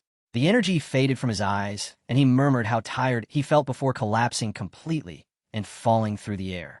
An unknown time later, he awoke with a yell at the bottom of Fallen Dragon Valley, buried deep within its abyss. He clutched his head and groaned, asking aloud how long he had been unconscious. As he sat up, he recalled the brutal battle with the demon-devouring Dragon King and thought to himself that it had drained him completely and confirmed that the level of a Dragon King was truly beyond human understanding. He placed a gentle hand on his small dragon and told it softly that it was still full of energy. With renewed focus, he reminded himself that it was a good thing he had sealed the contract with the demon-devouring Dragon King before collapsing. Just then a familiar voice echoed from nearby, and the woman stood again within the green fluid and remarked that he was already awake. Lu Fan stared at her in silence, his thoughts clouded with uncertainty. She held a swirling portion of the green fluid in her hand, and with calm confidence, she asked if he wanted to team up with her, calling him Little Dragon Tremor. Lu Fan turned his gaze away and declined her offer, then asked why she had remained hidden there the entire time. She stood slowly and asked why he remained so guarded when they had already signed a binding contract. She explained that the nature of the pact ensured that if he died, then she would also perish. As long as the contract remained intact, she would not pose a threat to him. Lu Fan answered that he still felt skeptical and suspected there was some hidden trick to the contract that would eventually reveal itself. Feigning offense, she replied that his mistrust hurt her feelings, but she would not deny the possibility. She admitted that she had only lost to him earlier because she had been severely weakened, and by forming a contract with him, she could use his pet space to accelerate her healing. She then shifted into her human form and changed her outfit before speaking again. She told him that as a reward for helping her recover the contract would allow him to summon her 3 times in the future to help him fight enemies he could not handle alone. Smiling slightly, she called it a win-win arrangement and asked if he agreed. Lu Fan acknowledged that it did sound mutually beneficial, but insisted that she would need to meet 3 conditions first. She raised an eyebrow and questioned whether he was pushing his luck. Lu Fan looked at her sharply and said that she had only proposed the contract to survive, and since he had beaten her, the spoils of victory should belong to him. She had no reply. He added that if she refused, then he would simply never summon her, or worse, terminate the contract, and when he died, she would vanish with him, never to regain her freedom.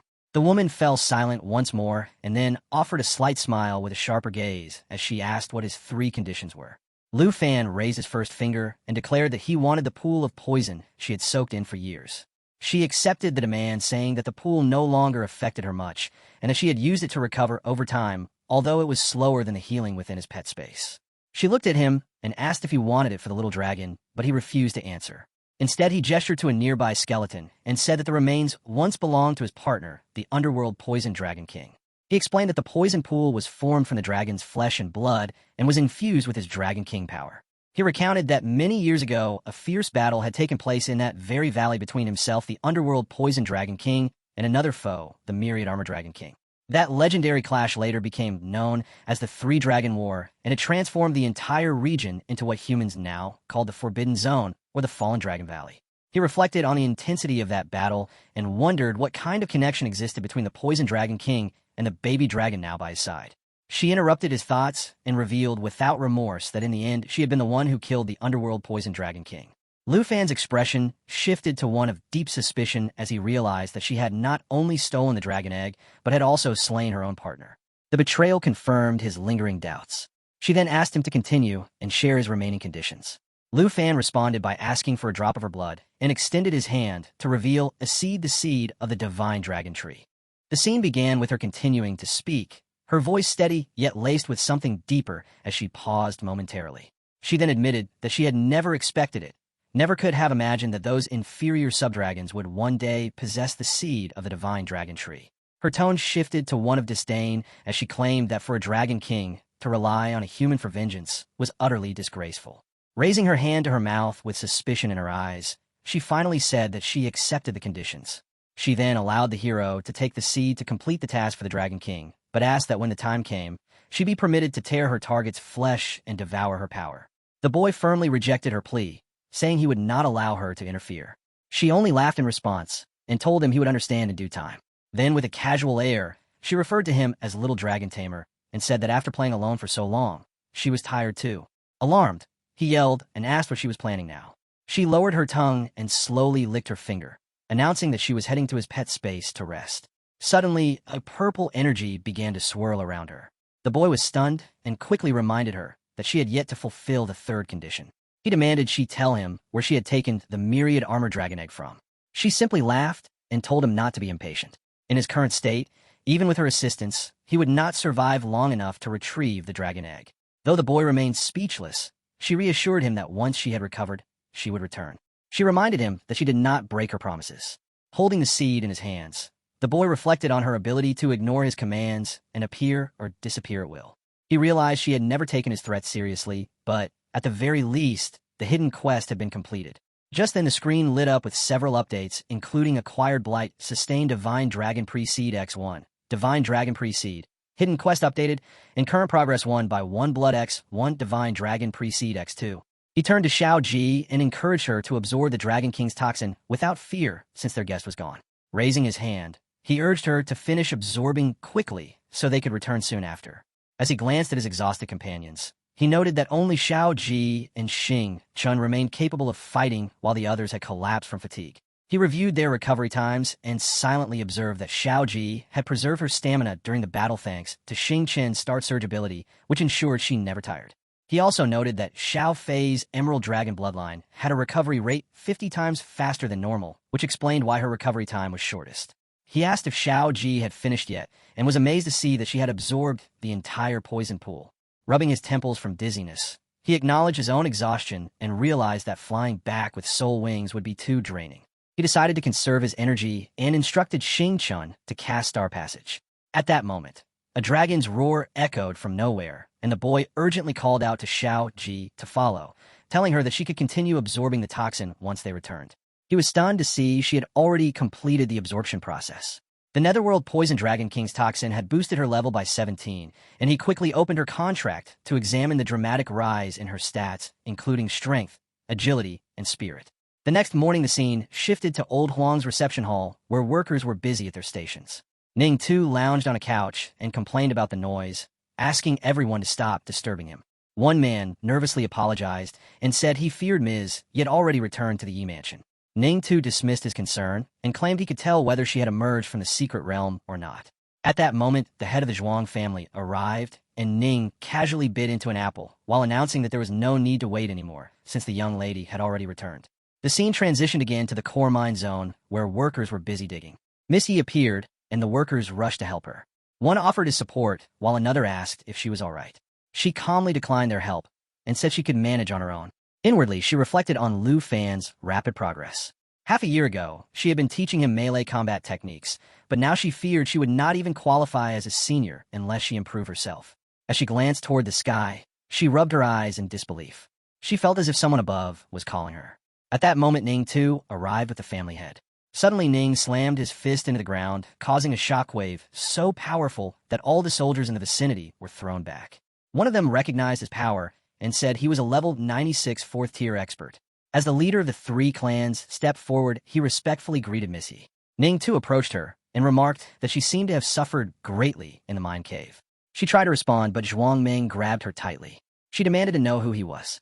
Ning too introduced her captor as Zhuang Ming, head of the Zhuang family and now his puppet. He introduced himself as Ning Tu, the second master of the Ning family, and said that he had been waiting for days to finally meet her. The scene began with Miss Yi lying helplessly on the ground, her mind racing with thoughts of the third-tier clans. She wondered if they had come to avenge the Huang family and questioned the true identity of the puppet Ning had mentioned. Just then, a desperate man rushed into view, pleading for mercy and shouting for Master Ning to let Miss Yi go. He insisted that Miss Yi had likely gathered enough earth cores and promised to hand them over immediately if only she were spared. As he begged, Zhuang tightened his grip around Miss Yi's neck while she gasped for air and questioned whether all they wanted were the earth cores. Ning stepped forward and confirmed coldly that since the Huang family had merged into the Yi family, their tribute now fell under Ye's responsibility. He claimed that working under the Ning family would give them a chance to climb into the third-tier clans, which he sarcastically described as something worth celebrating. The man beside Miss Yi continued begging her to accept, but with tears forming in her eyes, she cursed the timing of her exhaustion. Days spent inside the Earth Core Cave had left her completely drained. Ning's aura darkened as he demanded she hand over the Earth Cores immediately and commanded her to behave like a loyal dog if she wanted the Yi family to survive. He warned her that with the mere flick of a Ning family finger, her entire lineage could be erased from the Western Territory. As more pleas filled the air, Miss Yi struggled to respond but was restrained too tightly. In defiance, she spat her answer and declared that the Yi family's possessions were not his to claim. In a fury, Zhuang shoved her with brutal force while another man cried out for mercy, still hoping to negotiate.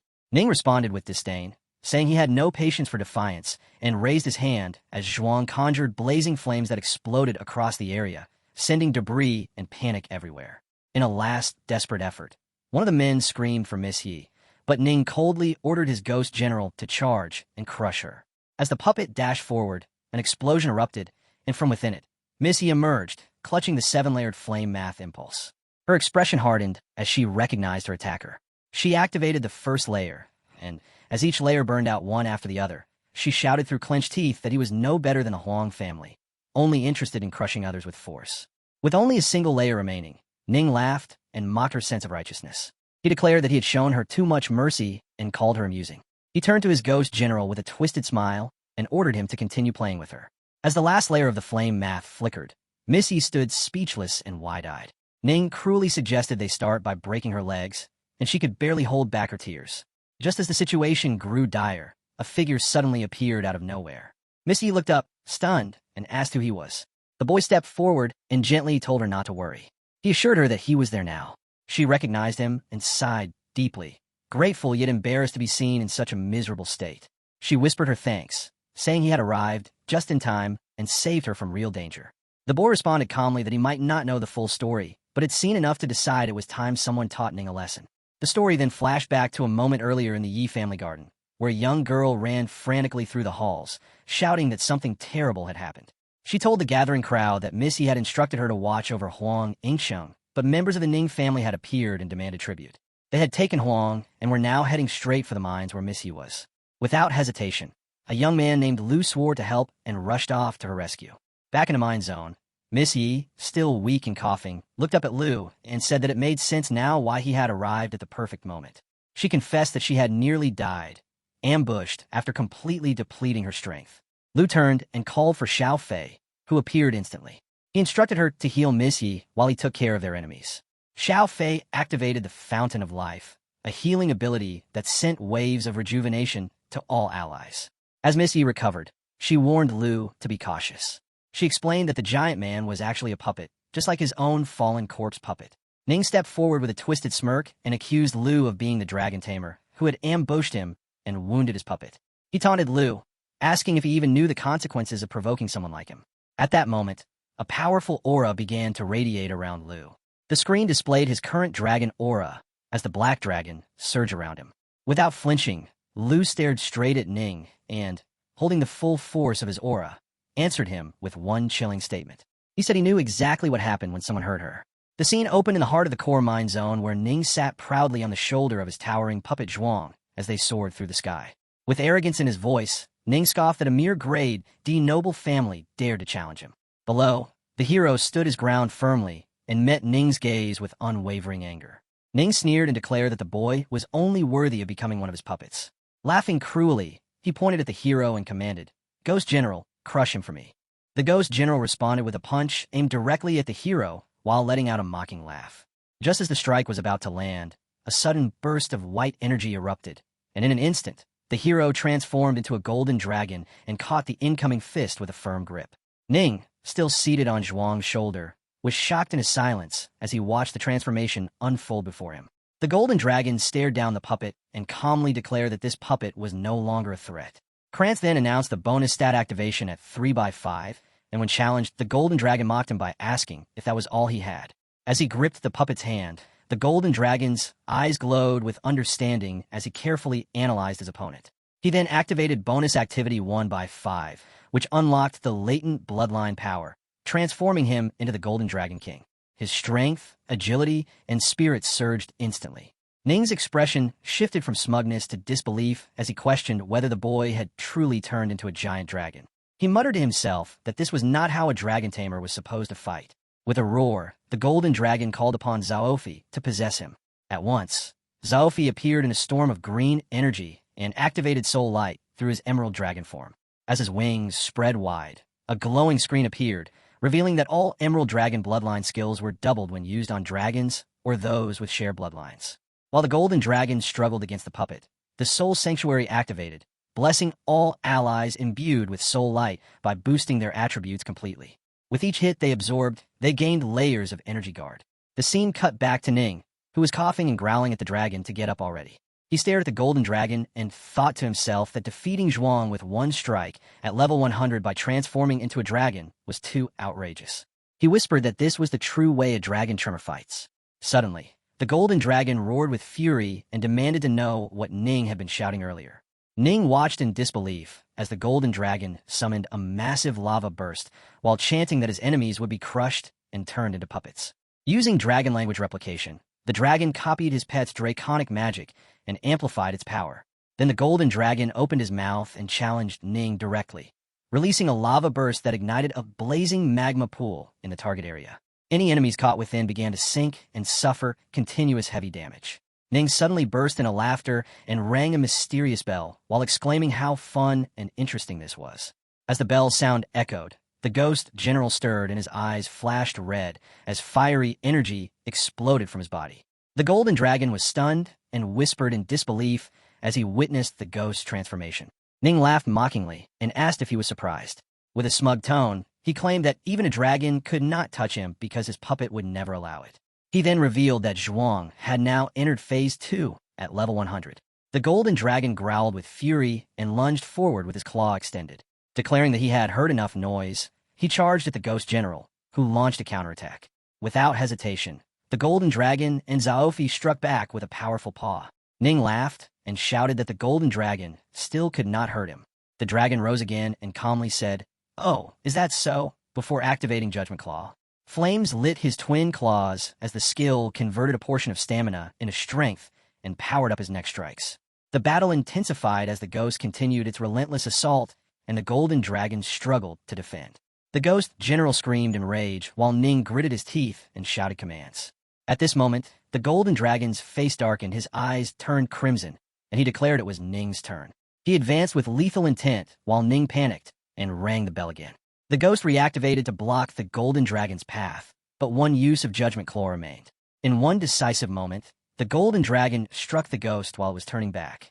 As the battlefield cleared slightly, Ning broke into laughter and declared the entire struggle hilarious. The golden dragon remained silent, seemingly stunned. Ning taunted him and said he enjoyed watching him try so hard and still fail. The ghost slowly knelt down, and Ning placed his hand on its chest. With eerie calm, the ghost murmured that the spirit within still had not faded. Then Ning held up a glowing golden object and grinned as he announced that the ghost general was a level 100 puppet. Without warning, his own face began to shift. Two sharp horns sprouted from his head, and his body radiated with terrifying power. Ning's excitement surged as he announced that his puppet's ultimate skill was now ready. The focus shifted to the ghost, whose eyes were now sharp and monstrous. His pupils glowed red, and his corneas turned purple as he fully transformed. He had now entered Phase 3. The final reveal flashed across the screen. He was now possessed by the mountain god.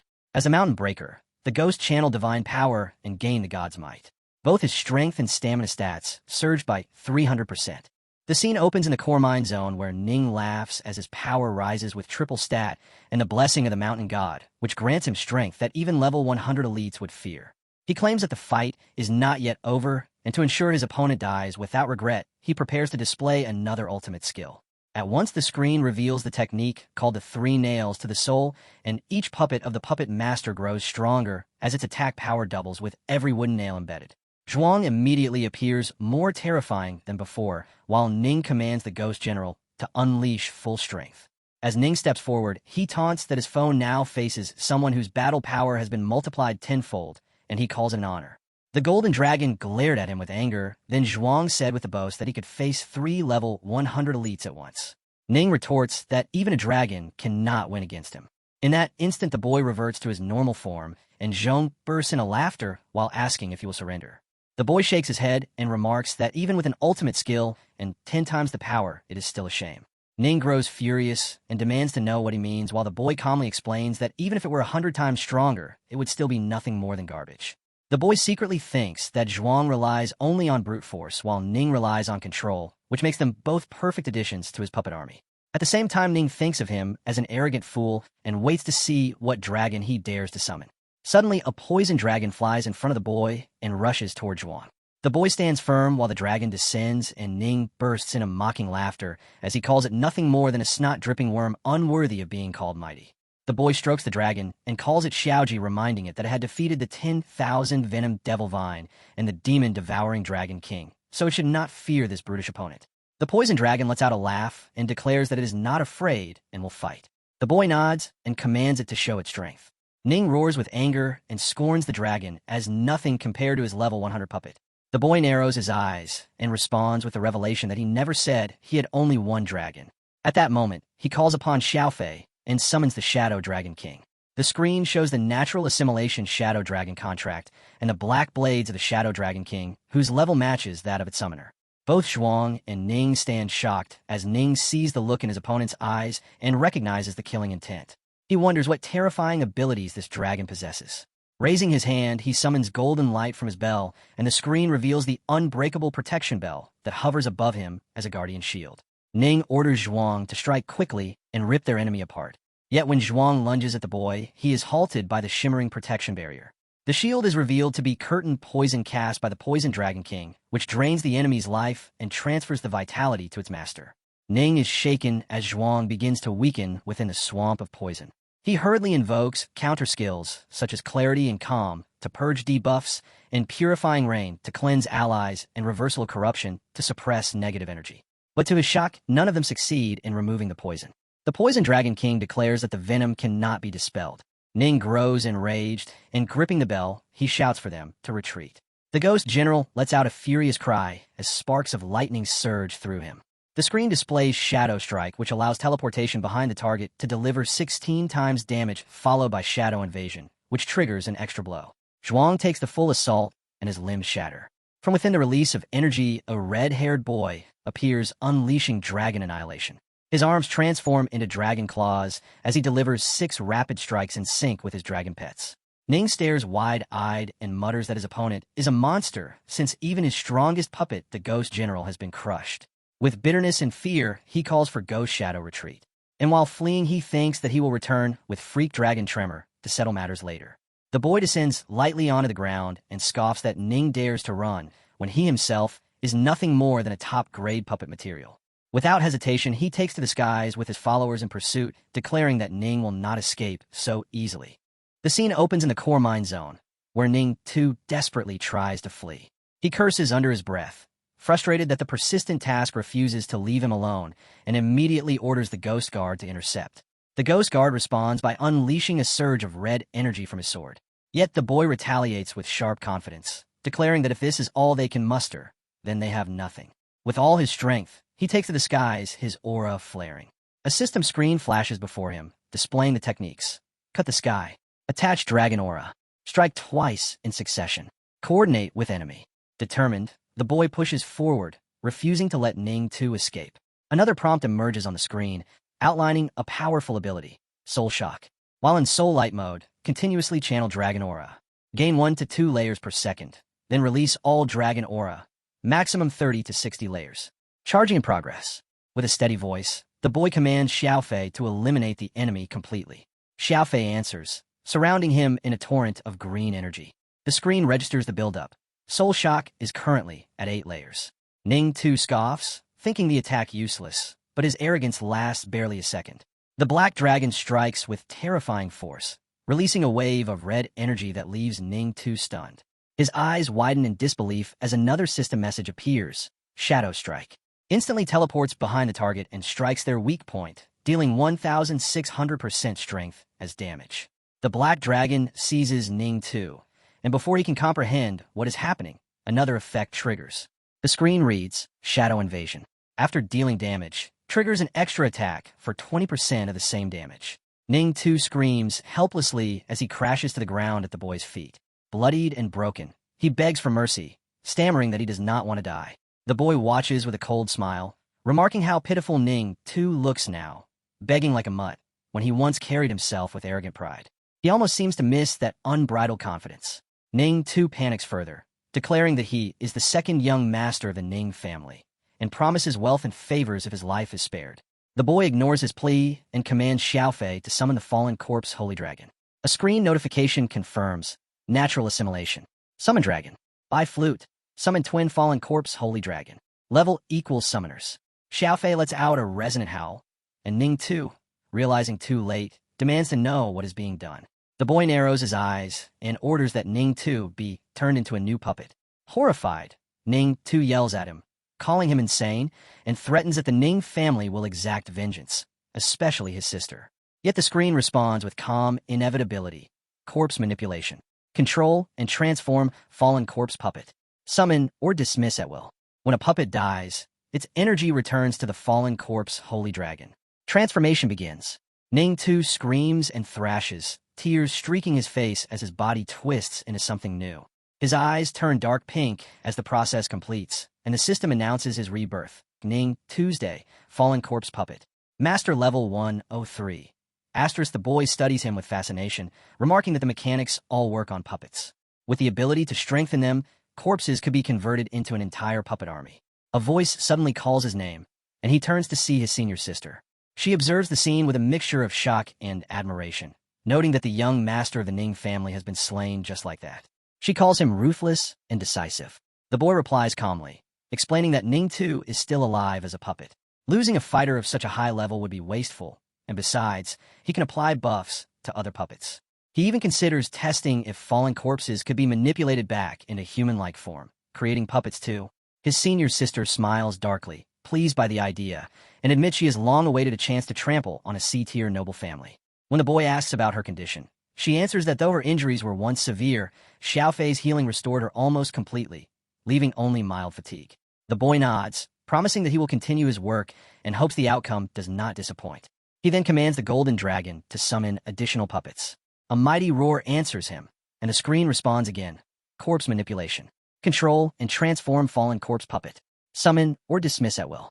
Turning to the newly transformed Ning 2, the boy orders him to control them. Ning 2 extends his hand, releasing waves of black energy that spread to the corpses around them, raising each one to stand at attention. Another notification appears. Create puppets. Transform the corpse of a professional user into a controllable puppet. Summon or dismiss at will. Ning 2 then lifts a ring and strikes a small bell. Blue energy surges outward, binding all the puppets to his will. The senior sister stares in disbelief, realizing that Ning Tu himself now serves as the key to commanding the entire puppet squad. The boy only smirks and tells her that there is even more. He speaks a single word, and Ning Tu obediently rings the bell once more. Following Ning Tu's second ring of the bell, the blue energy intensifies and the puppets begin to move in unison, their eyes glowing as they prepare to attack. The entire puppet army now stands under his control, each puppet positioned shoulder to shoulder in perfect formation. A screen appears, displaying the skill called 3 Nails to the Soul. Each wooden nail implanted in a puppet doubles its attack power by 100%, and these nails cannot be dispelled or nullified. Only the puppet master himself holds the authority to remove them. He observes this power with confidence and remarks that as long as the puppets are not completely crushed, the dark lines running through their forms will allow them to reassemble. His senior sister acknowledges the terrifying strength before them, pointing out that in his left hand, he commands an army of puppets forged from 9 realm demons, while in his right, he leads a squad crafted from 4th-tier experts. With such forces, she notes, anyone daring to oppose him will inevitably be destroyed. He responds with calm determination, declaring that with this lineup, neither the Ning clan nor any other C-tier family would be able to withstand their might. A smile spreads across his face as he pledges that, since he has been recognized as the voice of the Yi family, he will elevate the Yi family to become the premier clan of the Western region. Hearing his words, the senior sister returns his confidence with a bright and playful smile of her own, affirming her belief in him. Just then someone calls Lu and Missy. As they turn, a boomer clings to Lu Fan's legs and says young Master Lu has finally returned. He tells them the demon Ning Tu barged in their place and cut down everything like the king of hell. Ning Tu forced him to lead the way to the young lady. He was ready to die to stay loyal, but thought of the Huang household and the Yi family she struggled to build. Since young Master Lu had not returned to take command, he could not let the Yi family fall because of him. He chose to bluff and flatter, using every trick he knew while praying the 2 heavenly guards would come save them. Our hero was surprised and said he thought the man was scheming, ready to abandon the sinking Yi family to cling to the Ning family's power. The man cried like a child and swore by heaven, the sun, and the moon that his loyalty to young Master Lu and the Yi family was purer than gold and brighter than stars. He said he would never dare betray them, even with 100 borrowed lives. He wanted to be brave, but if he had resisted, then before help came, not even a roof tile would have been left on the Huang estate. Missy then said that facing the Ning family without being a combat class user was impossible, and even a 4th-stage master would struggle. She admitted he had done his best. Our hero sighed and pulled himself free, warning that if the Huang estate remained ruined in 1 month, the man would lose his position as house steward. The man broke in a sweat and vowed that in 1 month the Huang estate would be 10 times more glorious. He promised that if he fell short, he would leave on his own without being asked. Suddenly Miss E begins to feel a headache. Just as she is about to fall, our hero catches her and saves her. He lifts her in his arms and says she is still tired, so he will take her home to rest. She smiles softly and mumbles. Meanwhile, the white head guy smirks as our hero walks away. That night, at the western borderlands, a giant volcano erupts. Among the smoke of that volcano, there's a girl who is furiously demanding to know who killed her little brother. She is crying loudly. As she cries, the fire above the mountain lava turns into different creatures. The lava erupts higher with her wrath as she jumps down the lava hill. She vows to avenge her brother Ning Tuesday. Actually, this hot girl is a level 109 Phoenix warrior named Ning Shuang. Suddenly, someone tells her to calm down. As she turns, it is her father on a giant tamed eagle. He says she is amidst breaking through level 110, so she had better train rather than coming here. But Shuang presses him to find where her brother is, as she worries if he really died. Just then, her father jumps in, saying she is speaking nonsense. She shows him a jade pendant Ning Tu gave her, which is puppet master thread and always pointed towards Ning Tu's location. But now the thread is snapped and is about to vanish, which confirms Ning Tu is dead. Her father couldn't believe that.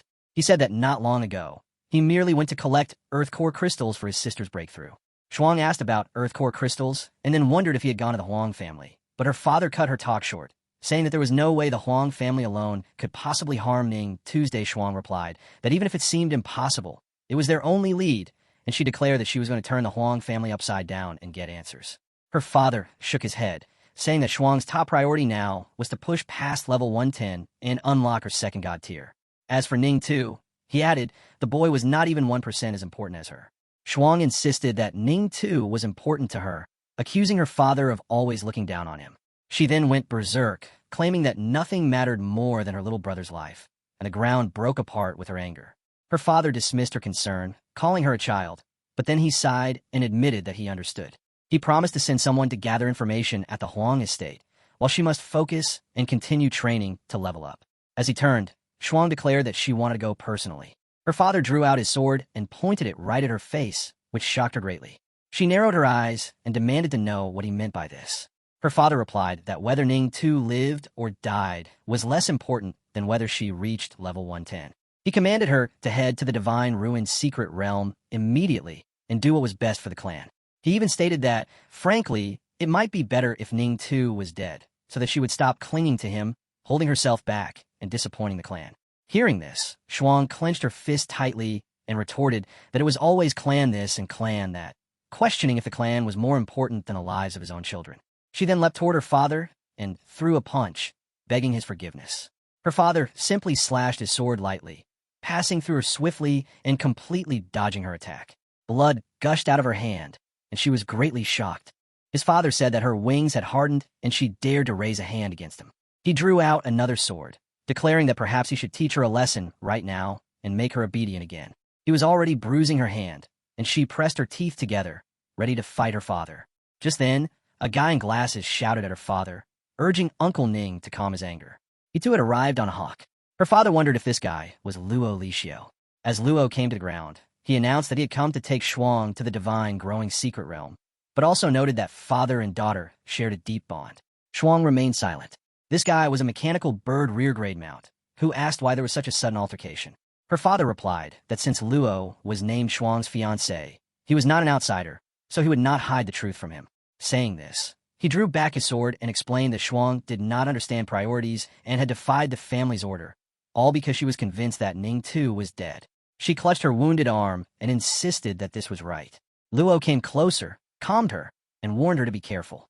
She demanded that he let go, declaring that she was going to the Shuang estate to find her brother no matter what, and that no one could stop her. Luo then removed his glasses, lamenting that this was what it was all about.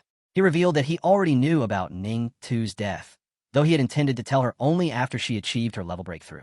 She turned to him, weeping, asking if he truly knew, and demanding to know if her brother was really dead and whether the Huang family was behind it. Luo urged Shuang to calm down first, reminding her that his Luo family had been able to establish itself as a C-tier noble clan in the western borderlands because of their intelligence network. He confirmed that Ning Tu had been murdered, but assured her that it had nothing to do with the Huang family. She inquired then who it was that killed her brother. Louis said that the one in charge of the Yi family, the dragon Tamer Lu Fan, was the killer. She was stunned, wondering who the hell that guy was. Her father knew he had heard of this dragon Tamer. Although Lu Fan had dragon pets, he was under level 50, and it was impossible for him to have killed Ning Tuesday. Her father asked Louis not to speak nonsense. Louis urged them to trust the Louis family's intelligence, explaining that the man had helped the Yi family subjugate both the Huang and Long families. According to their investigation, he might have as many as 8 dragon pets, and furthermore, he had used only 3 of them to kill Ning Tu. Her father was shocked, demanding where Lu Fan could have obtained 8 dragons. Louis explained that the Louis family had investigated all the information about him. His experience was extensive and his combat record impressive, but unfortunately, they had been unable to discover how he had obtained the dragon eggs. Ning remarked that if even the Louis family could not find out, then this Lu Fan was truly remarkable. But Shuang was seething with revenge. She declared that she did not care, fire buzzing out of her head as she shouted that Lu Fan had killed her brother, and she would take his life. She demanded to know where he was and ordered Louis to tell her. Ning told her to quiet down, insisting she was not allowed to go anywhere except the Divine Ruins. He offered that he himself would handle the matter of his son. Shuang accused him of not caring about Ning Tu at all. Shuang then told them both to calm down. Standing right in front of the lava-buzzing hill, he explained that he had an idea and asked them to listen. His father admitted that Louis's proposal was indeed a good one, since it would not delay Ning Shuang and Ning Chuang from going to the Divine Ring secret realm. And at the same time, they could also avenge Ning Tuesday. Although Chuang remained quiet, Louis asked what he thought. Shuang responded that they should do it that way then, adding that she would provide the secret realm teleportation stone. But before that, she declared she was going to meet this dragon tamer. 2 days later, at the western borderlands, in the Yi family garden, our hero asked Miss Yi if she was sure that she wanted to return to Dragon Capital with him. She replied that she did not. She was about to reach level 97 when she came out of the Earth Core lava, so she planned to level up first. Besides, She had a diary of the Ning family and could not leave for at least the next month. She handed him something, telling him to take it and go find the Quan family. She had already prepared for it. What she gave him was a teleportation scroll, an epic trait consumable that could transport the user to a designated location. He asked why it had to be the Quan family. She explained that a one-way trip from the western borderland to Dragon Capital took 2 days, and a teleportation scroll did not support such a long distance. The Quan family had an enhancement master who could enchant it to open a two-way portal to a fixed location. That if only the Starlight portal could ignore distance, then she could have saved this money. As he acquired the teleportation scroll, he remarked that even if he opened a portal between the Dragon Capital Academy and here, she would still have to wait a month before she could go. She quietly looked at him, then suddenly placed her hands on the hero's face, taking him by surprise, and told him that the burden of the family was on her shoulders and she could not afford to be idle. A month, she assured him, would pass quickly. Our boy noted that by then the Dragon Capital Academy should have finished its exams and would be on break, and he might return to Jiang City with his aunt. She poked his nose and told him that it was fine if he was not in Dragon Capital, since she was thinking of visiting his hometown anyway. Ahil smiled and said that it was settled. She added that he should take some equipment back to everyone, as it might be useful for the final exams. He responded that it was way too much. Suddenly, the scene shifted back to Shuang, who was performing some kind of magic using a leaf. Abruptly, she declared that she had found him, most likely hinting at Lu Fan. Suddenly, above the western borderland, the sky began to glow with strange energy. It tore open, and a dark red aura loomed overhead. Our hero narrowed his eyes as he noticed it. That energy then transformed into a giant hawk, which began chirping loudly. Our hero and Yi looked at the creature looming above them.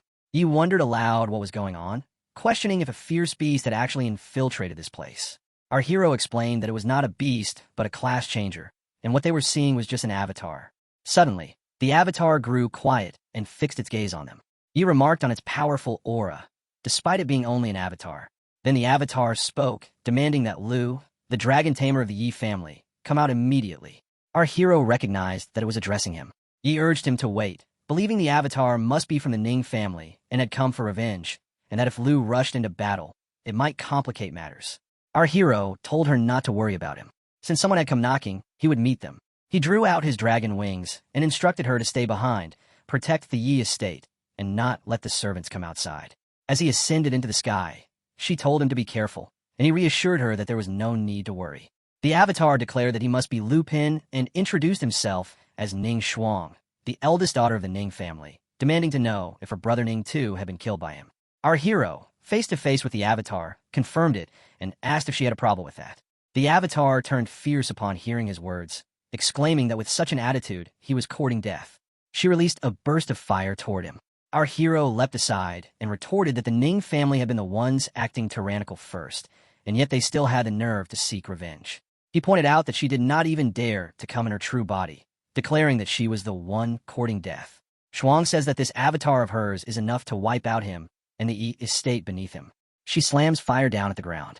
Missy thinks that this is bad. Shuang's level is too high. Her avatar alone can incinerate them, and if her main body appears, it will be a disaster. A direct confrontation is too dangerous, so she must retreat with Lu Fan. Meanwhile, Lu Fan remains still.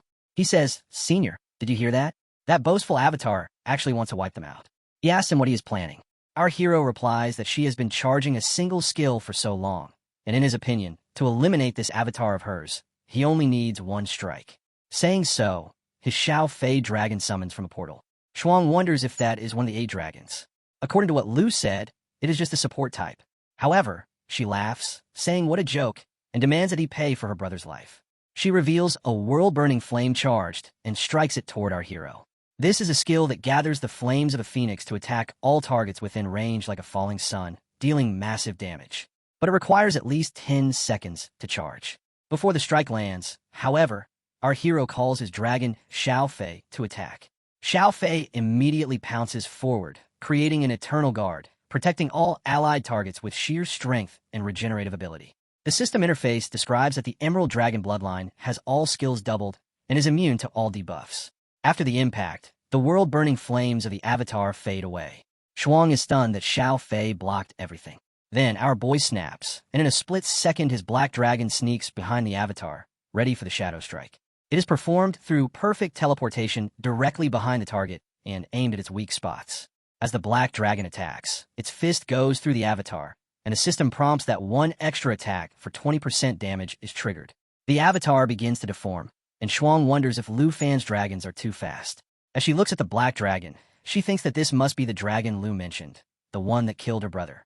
The system prompt shows that it is using shadow concealment. This dragon can enter or exit a concealed state at any time, and the concealed state will not be broken when deleted or damaged.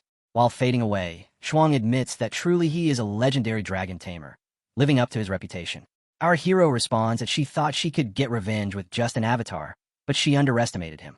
Shuang retorts not to worry, because her revenge has only just begun, and she will kill him, but not now. Our hero silently watches with narrowed eyes. As the energy dissipates, Shuang declares that next time she will come personally to settle things with him. Just as the avatar vanishes, our hero grabs the divine ruined secret realm teleportation stone that remains from it. He looks at it, thinking that this legendary grade stone has many properties for entering the divine ruined secret realm. The system then shows that the remaining time until the divine ruined secret realm opens is a staggering 68 days.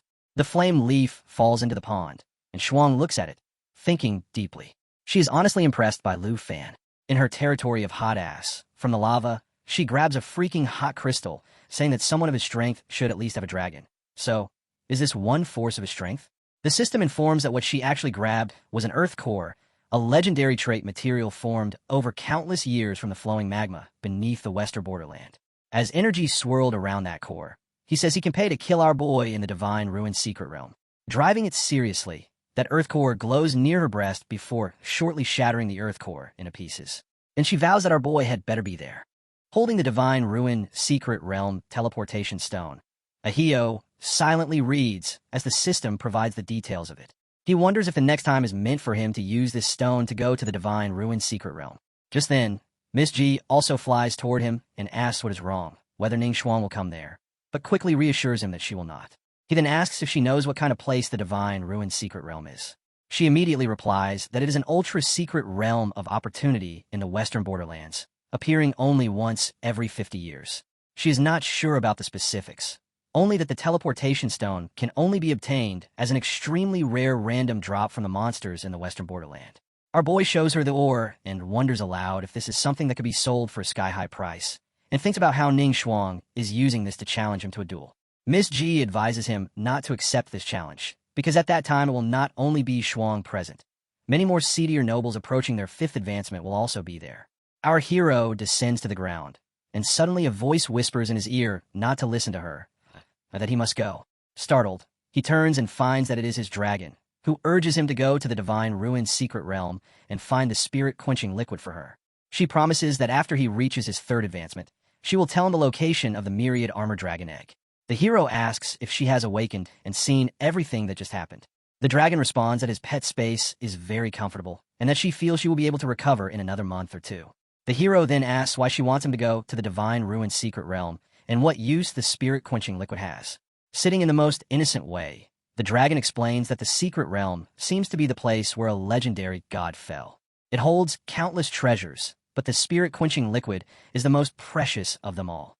The higher a person's attributes are, the more the spirit-quenching liquid can increase them, and it is even possible for attributes to be doubled. The hero thinks to himself that it sounds like a pro version of the fountain of the blessed light. If it is truly, as she says, then combining the fountain of the blessed light with the spirit-quenching liquid would send his attributes through the roof. She notices his expression and comments that he must be tempted. The hero reflects that if she is willing to exchange a myriad armor dragon egg for it, then the spirit-quenching liquid must not be easy to obtain. She, meanwhile, shifts into different poses and explains that the woman invited him with an avatar precisely because she wants to use the unique properties of the divine ruined secret realm to kill him. The hero demands to know what properties she means. The dragon explains that inside the divine ruined secret realm, he cannot use summons or weapons and can only rely on himself. This surprises him, as it means the puppet team he prepared will be useless. Entering the secret realm would be walking straight into Shuang's trap. The dragon steps closer and reassures him not to be afraid, since he still has the Golden Dragon King set and can use the transformation skill. She adds that although she is not in his contact slot, he would not be able to summon her in the divine ruined secret realm either. She then softly touches his face and says she is also concerned with his death. The hero protests that the crazy woman wants him dead and accuses the dragon of sending him to his death by telling him to go. He warns her not to forget that if he dies, she will die too.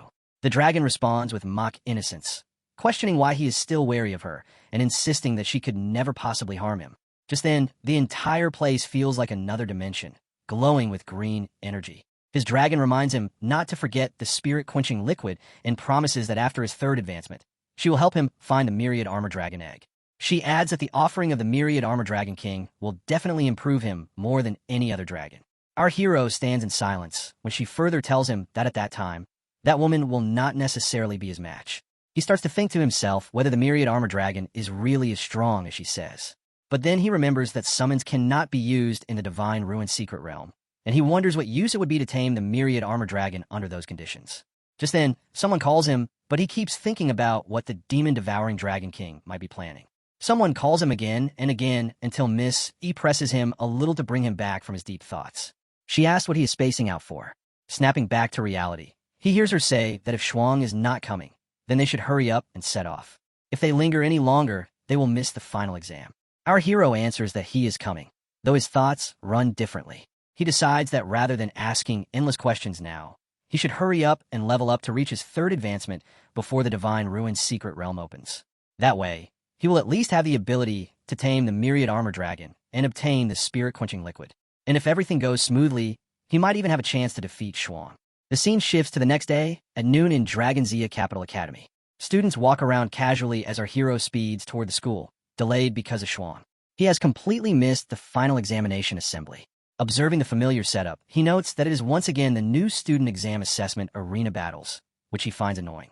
He knows that it is a 5 versus 5 game this time, requiring him to find teammates. He thinks that with arena rankings, he can easily form a team. As he is thinking, someone bumps into him, crying out to be careful. Looking up, he realizes it is Teacher Gu. He apologizes profoundly and is surprised to see him fully recovered. The male teacher beside Gu remarks that he thought our boy was not coming back for the final exam. Our hero greets them, asking about Teacher Gu's health. Teacher Gu assures him he is fully recovered, saying he owes it to them for what happened during the vaccination incident. Otherwise, he might have died in the line of duty. The male teacher scolds him not to say such inauspicious things, then adds that since our boy is back for the assessment, he will need to form a 5-person team first. At that moment, a guy at a distance greets the students, introducing himself as a level 31 dual swordsman for number 9 and hoping to team up for the final assessment. A girl behind him immediately refuses his offer, revealing that he had harassed Jianing at the start of the semester. They tell him to leave. The group then walks toward our hero, greeting him warmly and saying that everyone is back. Excited, he looks at them. Among them is a staff girl named Quinn, who says it has been a long time since they last saw him, and that they thought he was not going to participate in the final exam. A pink-haired girl named Tauzi teases him for not even saying hello when he returned. Our hero apologizes, explaining that he was running out of time and wanted to give them a surprise. A black-haired girl named Jianing then points out that with him back, plus elder sister Han, they now have just enough for a 5-person team. Tauzi is thrilled, saying that with Lu Fan on their side, they can slack off and still get good grades. Our hero jokes that it sounds like he has returned just to be their laborer. The glasses teacher interrupts, saying he has not yet finished explaining the assessment rules. Teacher Gu smirks and tells him to let the young people enjoy their reunion. Tauzi insists that they will not make Lu Fan do all the hard work this time. While he was away, Jining took them to grind dungeons and train, so now they're not afraid of challenges even on their own. Jining adds that the current strength of Xiao and Tauzi is already close to the Qingyan class. Tauzi sighs in relief at hearing this. Quinn then asks our boy if he is looking for Jean and Shun. He falls silent, looking behind him. Tauzi explains that Jean and Shun have been gone since their return from the Paki Kingdom, and that no one knows where they went. Feeling disappointed, our hero mutters that they can run, but one day he will kill her. Tauzi reminds him that the assessment starts in 3 days and urges everyone to hurry up, pack, and rest. Quinn gently tells him not to overthink, saying he must be tired after rushing back. Despite her reassurance, he considers that the other students in his year are still mostly in their 20s, with only a few in their 30s. Without Jean and Shun, they can achieve a good score in this assessment even without his help. Just then, someone asks if there is anyone else who wants to join. A guy in martial arts attire announces that only those ranked in the top 10 are eligible and says they are missing one last member. Our hero notices the 2 figures and thinks they look familiar. Tauzi explains that it is Feng Yun from the Pavilion Group and scoffs at how high-profile they are about forming a team. The system identifies the 2 players as Jiang and Jing. Quinn recalls that they had been quiet ever since being put in their place for spreading rumors and did not expect them to be active again.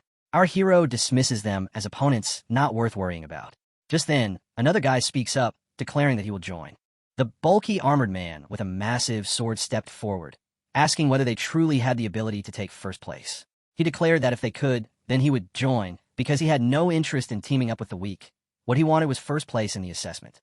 Jiang was taken aback to see him. Narrowing his eyes, he reminded the man that he had formally invited him to join the Fengjun Pavilion before, but had been refused. The armored man replied that if it were not for these ridiculous rules, he would have accepted, yet he was willing to join temporarily for the sake of the assessment. Someone in the crowd wondered aloud who this man was, noting that he had not been present during the freshman assessment. Quinn answered, explaining that this man was called Meng, a transfer student who had arrived during the national trials. She had heard that Meng came from a military family, raised under a strict upbringing, and had enlisted at a young age. Since Liu had not been around when he transferred, he had not seen him before.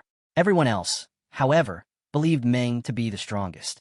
Taozi added that Meng had been participating in ranked matches in the arena, where he was currently on a 132-win streak. He had even defeated Jiang, as well as the third-ranked Jiang Feng. His next match was supposed to be against Jianying.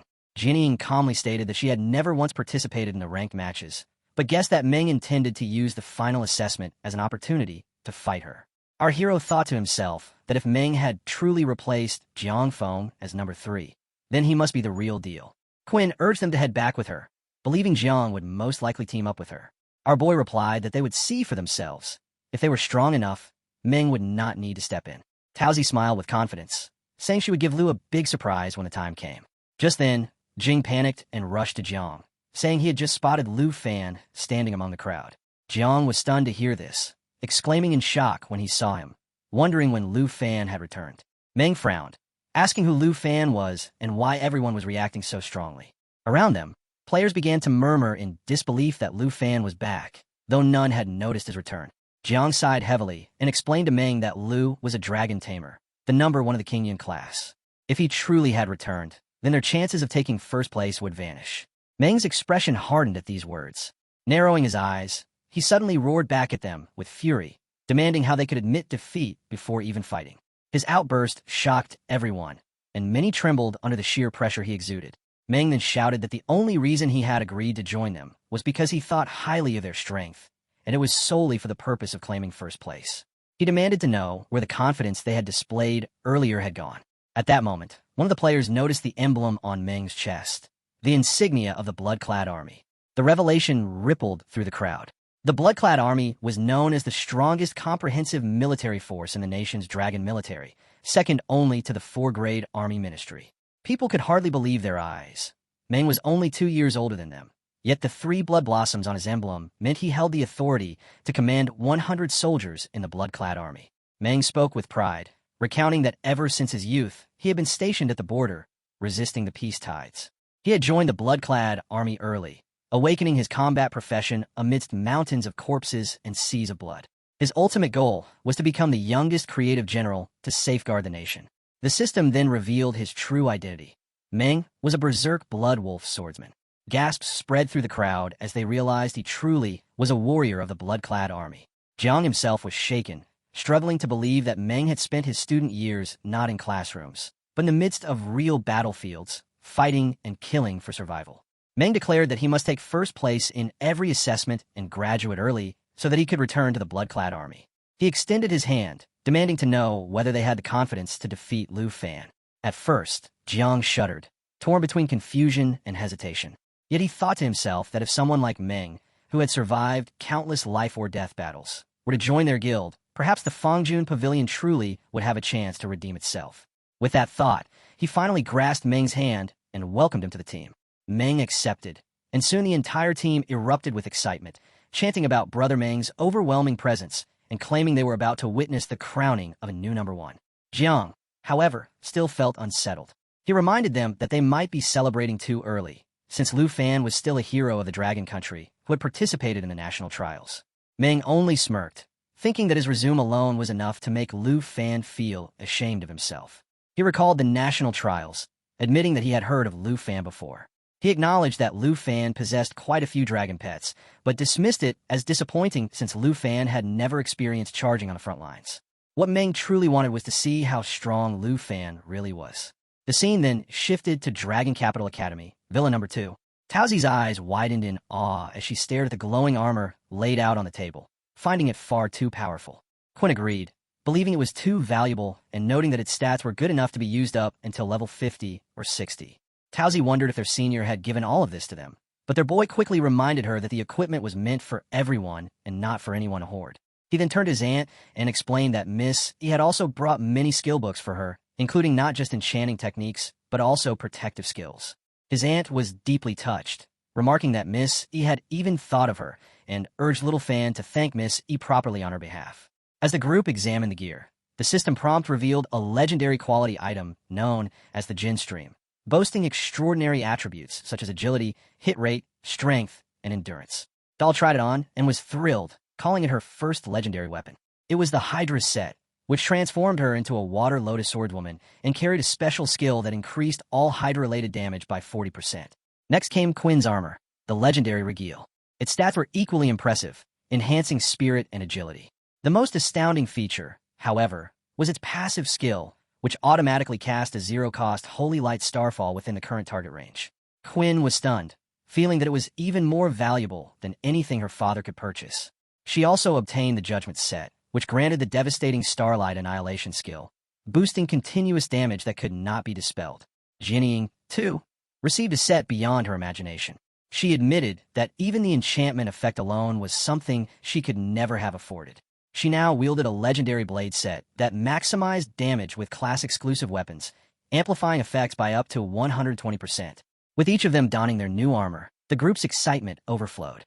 Tauzi was overjoyed, boasting that her stats had doubled after the upgrade. Quinn declared that with their senior's help, they had no excuse and must perform well in the big exam. Jinying insisted that they must invite Senior E to be a guest so they could thank her in person, and the others agreed wholeheartedly. Even the aunt chimed in, reminding little Fan that they could not afford to be ungrateful. Our boy explained that such a meeting would probably only be possible in about a month, as Miss E was busy with her family matters. Just then, he sensed someone approaching. His aunt sighed, pointing out that by then the exam would already be over and they would all be on vacation. A knock came at the door. When our boy opened it, a towering man stood outside. He introduced himself as Marizov from the Snow Country, explaining that young Master Andre had entrusted him with overseeing the renovation project for Lu Fan's territory. Our hero then reveals that Andre's actions were faster than expected. In such a short time, he had the renowned Snow Country designer, Marizov, find him with the construction blueprints for his Iceland. The design plans he brought surprised him even more because they included epic-grade shadowed diamond crystal cannons deployed around the Iceland. Their firing range covered the entire Iceland and the surrounding sea, capable of easily killing a force advancement master. Their resort, Iceland, had been turned into a war fortress.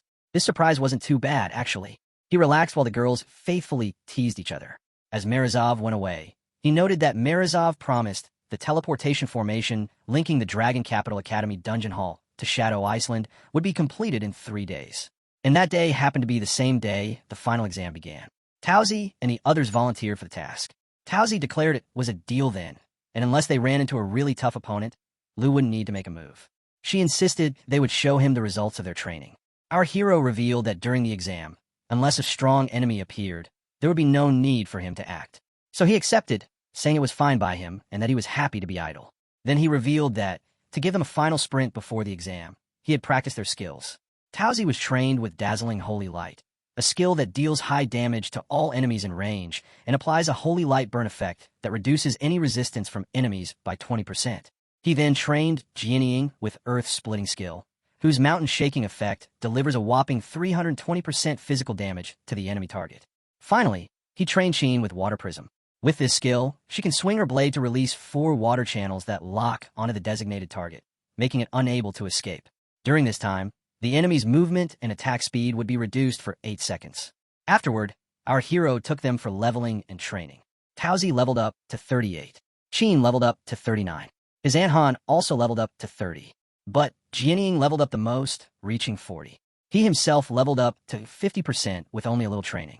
3 days later, at the Dragon Capital Academy arena, the competition was finally about to begin. The number 8 was requested, and our hero wondered who his opponent might be. Tauzi was sharpening his punch and said that it didn't matter because they would beat whoever came. They all stood together as a team. Then someone called out to our boy, addressing him as Great Lu Fan. While speaking hesitantly, this little dude asked if he could get a photo with Lu. Our hero looked at him in surprise as the guy grabbed his phone, explaining that he had watched the Trial of the Nation livestream and found it awesome, declaring himself a fan. Our hero smiled and agreed, allowing the selfie. Afterward, he asked if there was anything else. The guy revealed that he was number 8, meaning his team was their opponent. Saying this, he ran away while adding that Lu could rest assured, since he knew his own limits and would forfeit. Tauzi protested, saying he shouldn't run or forfeit because she had heard the exam didn't just evaluate ranking, but also combat performance. If he fled, she worried he would have to take a makeup exam. The guy turned back and said he understood, but insisted that even if 50 or 100 people joined his team, they still wouldn't be able to land a single hit on Lu. For him, stepping onto the field would mean instant defeat. Tauzi reassured him by patting his shoulder, telling him to relax and not worry, because she wouldn't let him be instantly defeated. She guaranteed that he would have a chance to perform. The guy was surprised, but eventually returned to his team to prepare for the fight. He asked his 2 senior sisters for reassurance, wondering if they truly needed to fight like this. Tauzi and Qin then entered the ground to face the 5 opponents. Tauzi told them to stop talking nonsense, and the competition began. The other team charged. The mage began casting a spell, and the guy with glasses attacked. Tauzi called to Qin, telling her to move, and she agreed. She immediately started buffing him with yellow energy, declaring that she would trap their enemies. Suddenly, she unleashed her light domain imprisonment skill, raising walls around the opponents in a 6 to 7 meter radius and forcefully imprisoning them completely within the range. Tauzi then went in for the strike, slamming her sword at them while remarking that it was a pity they had missed their best opportunity. As she thrust down the abyssal coagulation skill, countless condensed water needles shot at the 5 players from every direction, dealing piercing water damage. At the same time, Qin apologized to the fat guy that the fight is going to over who was struggling under the relentless damage. Saying so, she leapt high into the air, her staff glowing with bright yellow energy that spread across the battlefield. It was actually the Starlight Annihilation skill, a spell that summoned holy light, dealing high magic damage to all enemies in range while applying a holy light burning effect. The audience watching the scene was shocked. Suddenly, the field was filled with smoke, shattered armor, and the sight of the completely defeated teammate. Many wondered aloud what had just happened because they had looked away at their phones for only a moment. And in that instant, the 2 girls had already defeated all 5 players. They couldn't believe it. Were Lu Fan's teammates really always this dangerous? Besides Jianying, the team was full of other beauties and they were all this strong. Our hero admitted he didn't expect them to be so powerful. His aunt quickly said it was all thanks to Jianying's excellent guidance. Jianying, however, disagreed, saying the credit belonged to everyone, and it was the result of their persistent training. The scene then shifted to Sangue Jean Pavilion. Jiang turned to Brother Meng and suggested they become a permanent team from now on. He added that they had admired the blood-clad army for a long time and wanted to follow in Meng's footsteps after graduation. Jing agreed, supporting Jiang's words, and said Brother Meng was their role model. He declared that following Meng to achieve great things was what a real man should do. Meng, beaming with confidence, replied that teaming up was fine, so long as they could defeat Lu Fan in the finals. If they succeeded, he promised he would personally recommend them to the blood-clad army. As they walked to the arena, the crowd was buzzing with excitement. People were saying those 2 girls were incredible. They had just pulled off a 1-against-5 sweep.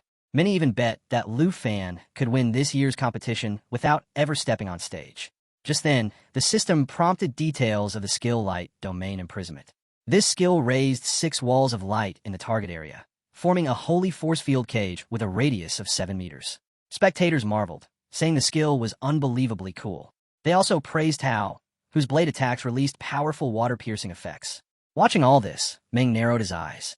His thoughts shifted to Lu Fan, the one behind their upgrade.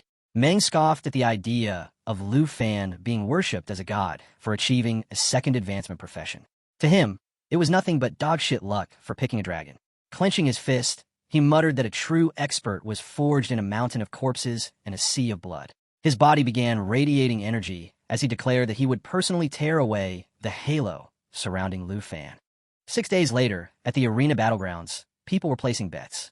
Some were confident in Lu Fan, pointing out that he was the god who had completely dominated the secret realm of the nation. They wondered if he would really screw up a final exam. Others put their hopes on Meng's team, because just 1 day ago a video had leaked showing Meng soloing a tough 3rd advancement master in less than 5 minutes.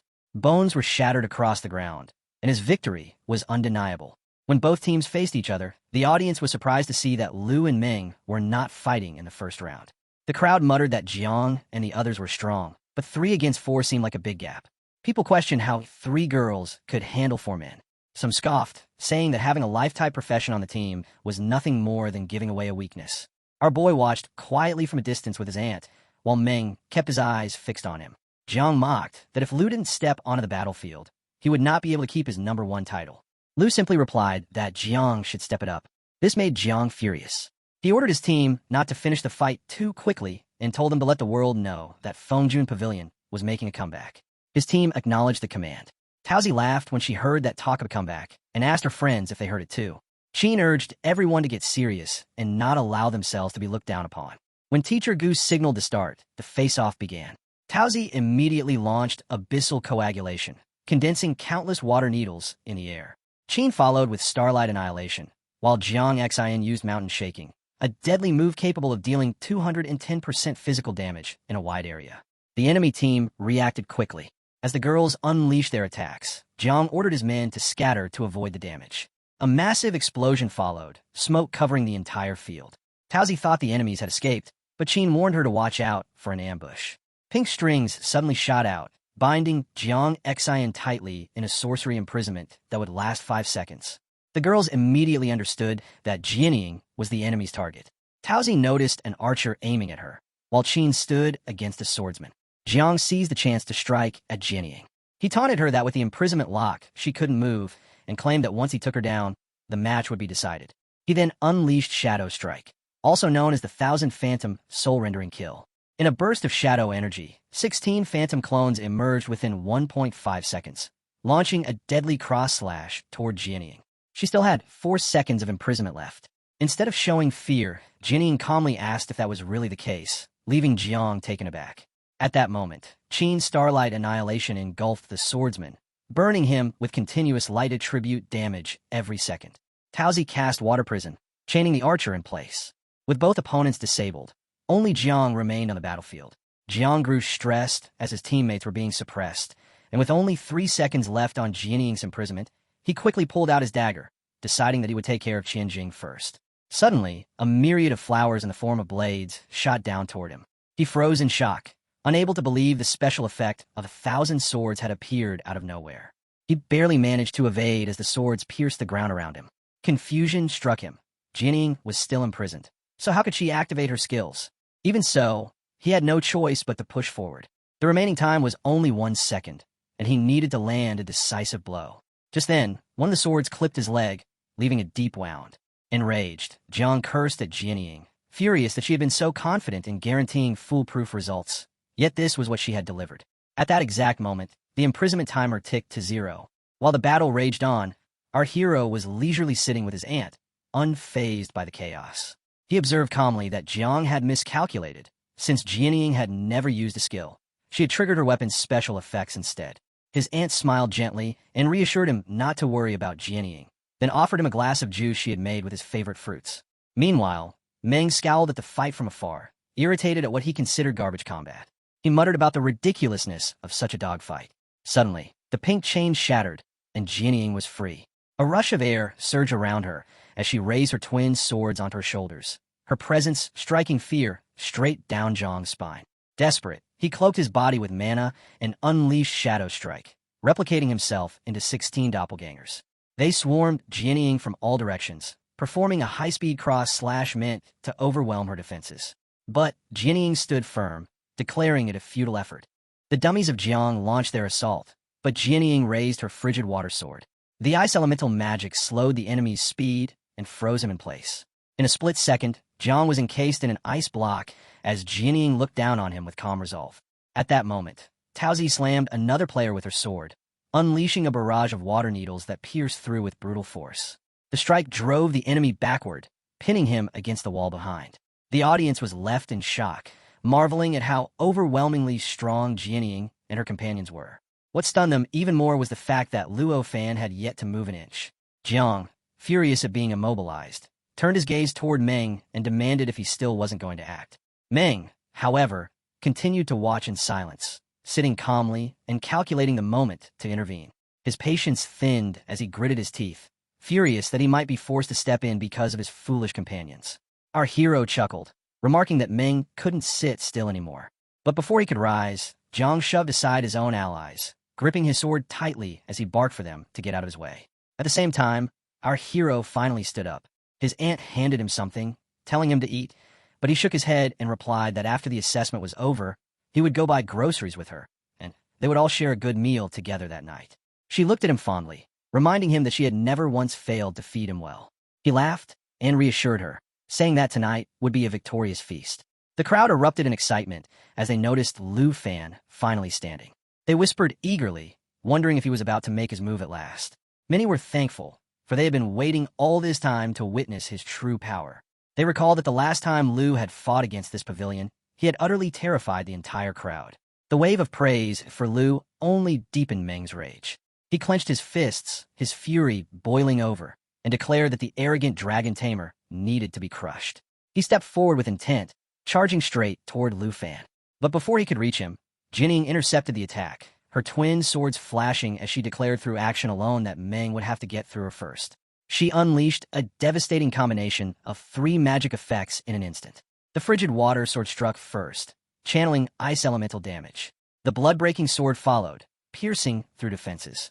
Then came the army breaker great sword, bringing raw physical destruction. But to everyone's shock, Meng blocked the entire assault with nothing but his bare arm. He brushed it aside, declaring that he had no interest in her, and with a simple motion, her blades were deflected. Yet, Jianying refused to relent. She unleashed 2 more attacks, this time summoning the Harp of Flame Seed, an epic-quality weapon capable of releasing a Harma burst attack attribute. To this, she added the Myriad Flower Sword, striking with dazzling precision. But just before the attack could land, Jiang intercepted, reminding her that she must not forget her true opponent. Meng, sensing movement on the battlefield, immediately shifted into a defensive stance as Taozi charged in, slamming her sword toward his face. He blocked effortlessly, holding his ground. Watching this, Jinying grew frustrated, muttering that Meng was truly irritating. Qin prepared to offer her assistance, but was told there was no need. Meng had one goal, to draw Lu into the fight. Meng then acknowledged aloud that all of Lu's girls had fought well enough. If this had been a real battle of life and death, Fong Pavilion would already have been annihilated. On the other side, Taozi was being pushed to her absolute limits, punished harshly for her bold words. And then it happened. A golden arrow streaked through the air, flying directly at Meng's face. He barely managed to evade it. These were no ordinary arrows. They were the Nether Serpent magical arrows, fired at last by Lu Fan himself. Meng ordered his players to fall back, warning them that he would not be responsible for any friendly fire. The crowd erupted into chants, speculating that Lu might be about to summon a dragon. Some insisted that even if he did, the victory would not feel very honorable, while others believed Meng still stood a chance and might not lose. Suddenly, Meng leapt high into the air and challenged Lu Fan to watch closely, declaring himself a warrior who had walked out of battles against beast types. As he struck down, our hero calmly shifted aside, effortlessly dodging the attack. Meng then began preparing a fire spell infused with dragon aura. He tore through the sky, conjuring a massive blaze, and slashed it forward. Lu countered, and Meng braced himself by thrusting his sword forward, narrowly avoiding serious damage. Even so, the impact rattled him as the fire clashed against his weapon. Frustrated, Meng roared at Lu, demanding why a dragon tamer was not summoning his dragon pets. As Lu landed gracefully, he answered that if Meng truly wanted to see a dragon, he would first have to manage to hurt him. The words only enraged Meng further.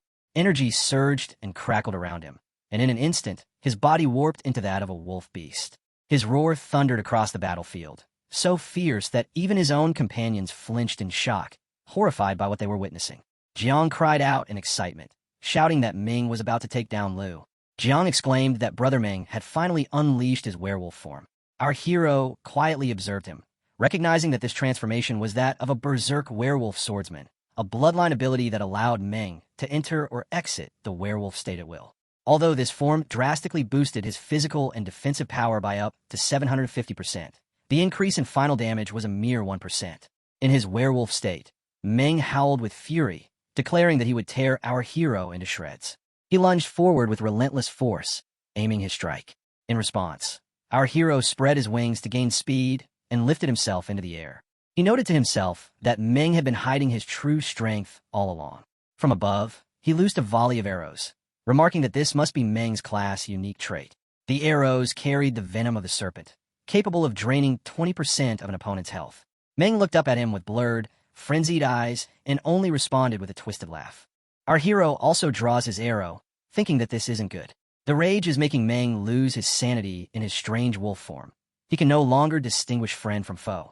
He fires a serpent shadow arrow, but Meng refuses to give him any space to land a hit. With a furious roar, Meng slams his fist down, shattering the ground. Our hero leaps into the air and narrowly dodges the attack, warning him to stop. If he continues in this berserk wolf form, he will become a mindless beast that kills everything on sight. But Meng charges again. Just then, Jiang rushes in, only for Meng to slam his fist toward him, shouting that he will tear him to shreds. Jiang cries out in pain, begging Meng to stop. His teammates throw up a sorcery barrier to shield him, but it will only hold for 15 seconds. The crowd panics. Meng has completely lost control, and now he is even attacking his own allies. People begin running from the stands, demanding to know why the teachers aren't stepping in. Teacher Gu pleads with the principal to halt the assessment, declaring that Meng has gone berserk. But the principal replies that Lu Fan has yet to make his move, and so they should wait. At that moment, Lu Fan steadies his bow, muttering that this is the only way before Meng completely loses himself to the beast. He charges his arrow and takes aim at Meng's head, declaring that he will be the one to stop him. Lightning crackles. He releases his serpent arrow, fused with leaping thunder, a dragon language replication that summons a bolt of lightning, leaping between 10 enemy targets. The lightning crashes down upon Meng and Jiang, nearly roasting them alive. Jiang screams, helplessly in pain. The leaping thunder gradually intensifies, increasing their damage taken by 30%. The mages scramble to reinforce the barrier, but it shatters instantly, raising the amplification to 60%. Soon it climbs to 90%, then soars up to 120%. The audience panics and begins evacuating, fearing the lightning could spread and hit the crowd. The principal now grows worried, fearing both combatants have gone too far. He yells at Lu, demanding to know what he is trying to do. But Lu calmly replies that there's no need to panic. He isn't aiming for their lives. After the lightning storm nearly cooks them completely, he lowers his bow and remarks that they'll only be spending a few days in the hospital. Meng collapses, his werewolf form scorched and his stamina depleted. The audience gasps in shock. Lu defeated them all with just a single skill. They declare him the undisputed #1, proving once again that he is worth watching. Teacher Gu announces that the final assessment is over. The winners are Lu Fan and his team. His girls rush to him, awestruck, praising that he still holds the #1 rank. His aunt cheerfully insists they return home to prepare the victory feast. But instead of celebrating, Lu walks straight ahead. His aunt calls after him, only to see Xiao suddenly appear, his dragon manifesting in human form. The crowd erupts in surprise, recognizing her as the black dragon from before, though her human form looks different. Many whisper that the dragon girl is adorable and they want to hug her. Meanwhile, Meng staggers back to his feet in human form, glaring at Lu. He demands to know if this girl is his dragon, and accuses him of abusing his advantage. He says this is no battlefield, and asks if there is truly any need to go so far. But Xiao raises her hand, activating the Fountain of Life. Warm light spreads over the arena, continuously healing all friendly targets. Meng freezes in shock. Lu had healed them. Lu turns away and remarks coldly that in the future, Meng should not play chess with terrible players. Staying with Feng's pavilion would only drag him down. Meng clenches his fist, trembling with humiliation. He refuses to accept the defeat. He cannot comprehend how a mere student could overpower him. Falling to his knees, he shouts that he has fought savage beasts every day, trained relentlessly, and even holds the record as the fastest in the blood-clad army to ever reach Third Order. How could someone like Lu Fan defeat him so easily? Jiang, too, seethes with frustration. Meng roars that it isn't fair, that it's too unfair. But Lu sighs and answers calmly. He says he understands why they think that way. Everyone assumes he simply got lucky and soared to the top by relying on his dragon. But in truth, he saw opportunities and worked tirelessly, raising each of his dragons with devotion, constantly facing stronger challenges. His efforts are no less than theirs. Taozi jumps in, confirming that they don't understand. She reveals that Lu Fan has even earned military honors on the northern borderlands and carries a golden emblem from the Griffin Legions. She adds that he has already been recognized by one of the 3 elders of Dragon Country. If he wished, he could command the entire blood-clad army himself. Meng and Jiang are both stunned. A golden emblem from the Griffin Legion? How could that be possible for someone who has only been enrolled for a year? The crowd erupts, murmuring in disbelief. They recall that one of the three elders is also the nation's battle supervisor, which means this national trial was far from ordinary. The revelation sparks a huge stir across the Taichi nation. Many speculate that the chaos in Taichi might now be tied to Lu Fan himself. It seems very likely. After all, a golden emblem of the Griffin Legion outranks even a commander of the blood-clad army. The principal breathes a sigh of relief, remarking that at least no one else will be harmed. He tells Teacher Gu that they can conclude the matter. Lu assures them that he will not abuse his power or interfere with others' paths. He simply advises them to work hard, so their strength matches the positions they aspire to. His companions cheer joyfully, eager to return for the feast. Meng remains silent, humiliated. One of Zhang's teammates tries to help him up, but Meng refuses, rising on his own. Staring bitterly at his emblem, he laughs at himself. He realizes that it is his own strength that does not match his position. That night, after the victory feast at Dragon Capital Academy, the scene shifts to our hero. He climbs the stairs, sighing in contentment that his aunt's cooking is, as always, perfect. He feels completely satisfied. He muses that once she studies the scroll gifted by Senior Sister, her cooking will become even more delicious and grant stronger buffs. Entering his room, however, he's caught off guard. Jiang is lying on his bed, fast asleep, dressed loosely in a revealing outfit. Lu quietly closes the door, puzzled. He wonders why she's on his bed and dressed like that. Shaking his head, he mutters that he must be hallucinating. Perhaps he ate too many mushrooms earlier, or maybe, for once, his aunt's cooking really went wrong. However, our boy gathered his courage and quietly opened the door again. This time, Jian stirred awake and asked what he was doing. He countered with a question of his own, wondering why she was in his bedroom. She walked toward him and apologized, admitting that she had entered without permission. After a pause, she confessed that the truth was she had been waiting for him. She began to explain that after he finished eating, she had wanted to continue, but her voice trailed off until she finally admitted that she wished to spend time with him. Ahio's face turned red as he stammered and asked what exactly she meant. Jian quickly clarified that she only wanted to talk about the holiday break. She had heard from Elder Sister Han that Lu would be leaving the Dragon Capital when the break began. Ahio nodded, confirming that it was true. The break would last 4 months, and they were returning to Jianhai City. Quinn and Taozi would also be coming along since it was their hometown. With an innocent expression, Jian asked whether she could go with him. Ahio was surprised at first, but then he laughed, realizing that this was what she had been so nervous about. He assured her she could come, though he wondered aloud why she wished to. Her smile faded as she shared her story. She explained that her family had once been among the most prominent in the border city of Yanbei province, but when the beast tide came, the entire city was destroyed. Her family had sent her away to the Dragon Capital while they stayed behind to defend their home, fighting until the very last moment. None of them survived. She told him it had happened only 2 months before she enrolled. Once she had been the top sorcerer of Yanbei province, but now she had no home to return to and no family left. Ahio placed his hand gently on her shoulder, offering comfort. She admitted that she knew it might seem an imposition. She could always remain in the Dragon Capital during the break to grind levels or train, but she felt lost with no one to rely on. Ahio spoke her name and told her firmly that no one was destined to be alone. He promised that they would return to Jianhai City together and that from now on, it would also be her home. Her eyes lit up with happiness, glowing with relief and gratitude. She smiled brightly and thanked Lu Fan. Meanwhile, deep within the forest on the border of the Tiaki Nation, the ground suddenly erupted and split apart. From the chasm rose 2 enormous skeletal claws. A demonic figure emerged, its form twisted like a tree, declaring its purpose to destroy the dragon Tamer. At the same time, an urgent warning spread through the city. News broke that the Tiaki Nation had been struck by a massive snow tide attack. All flights were suspended, and passengers were instructed to proceed to the service desk to adjust their tickets.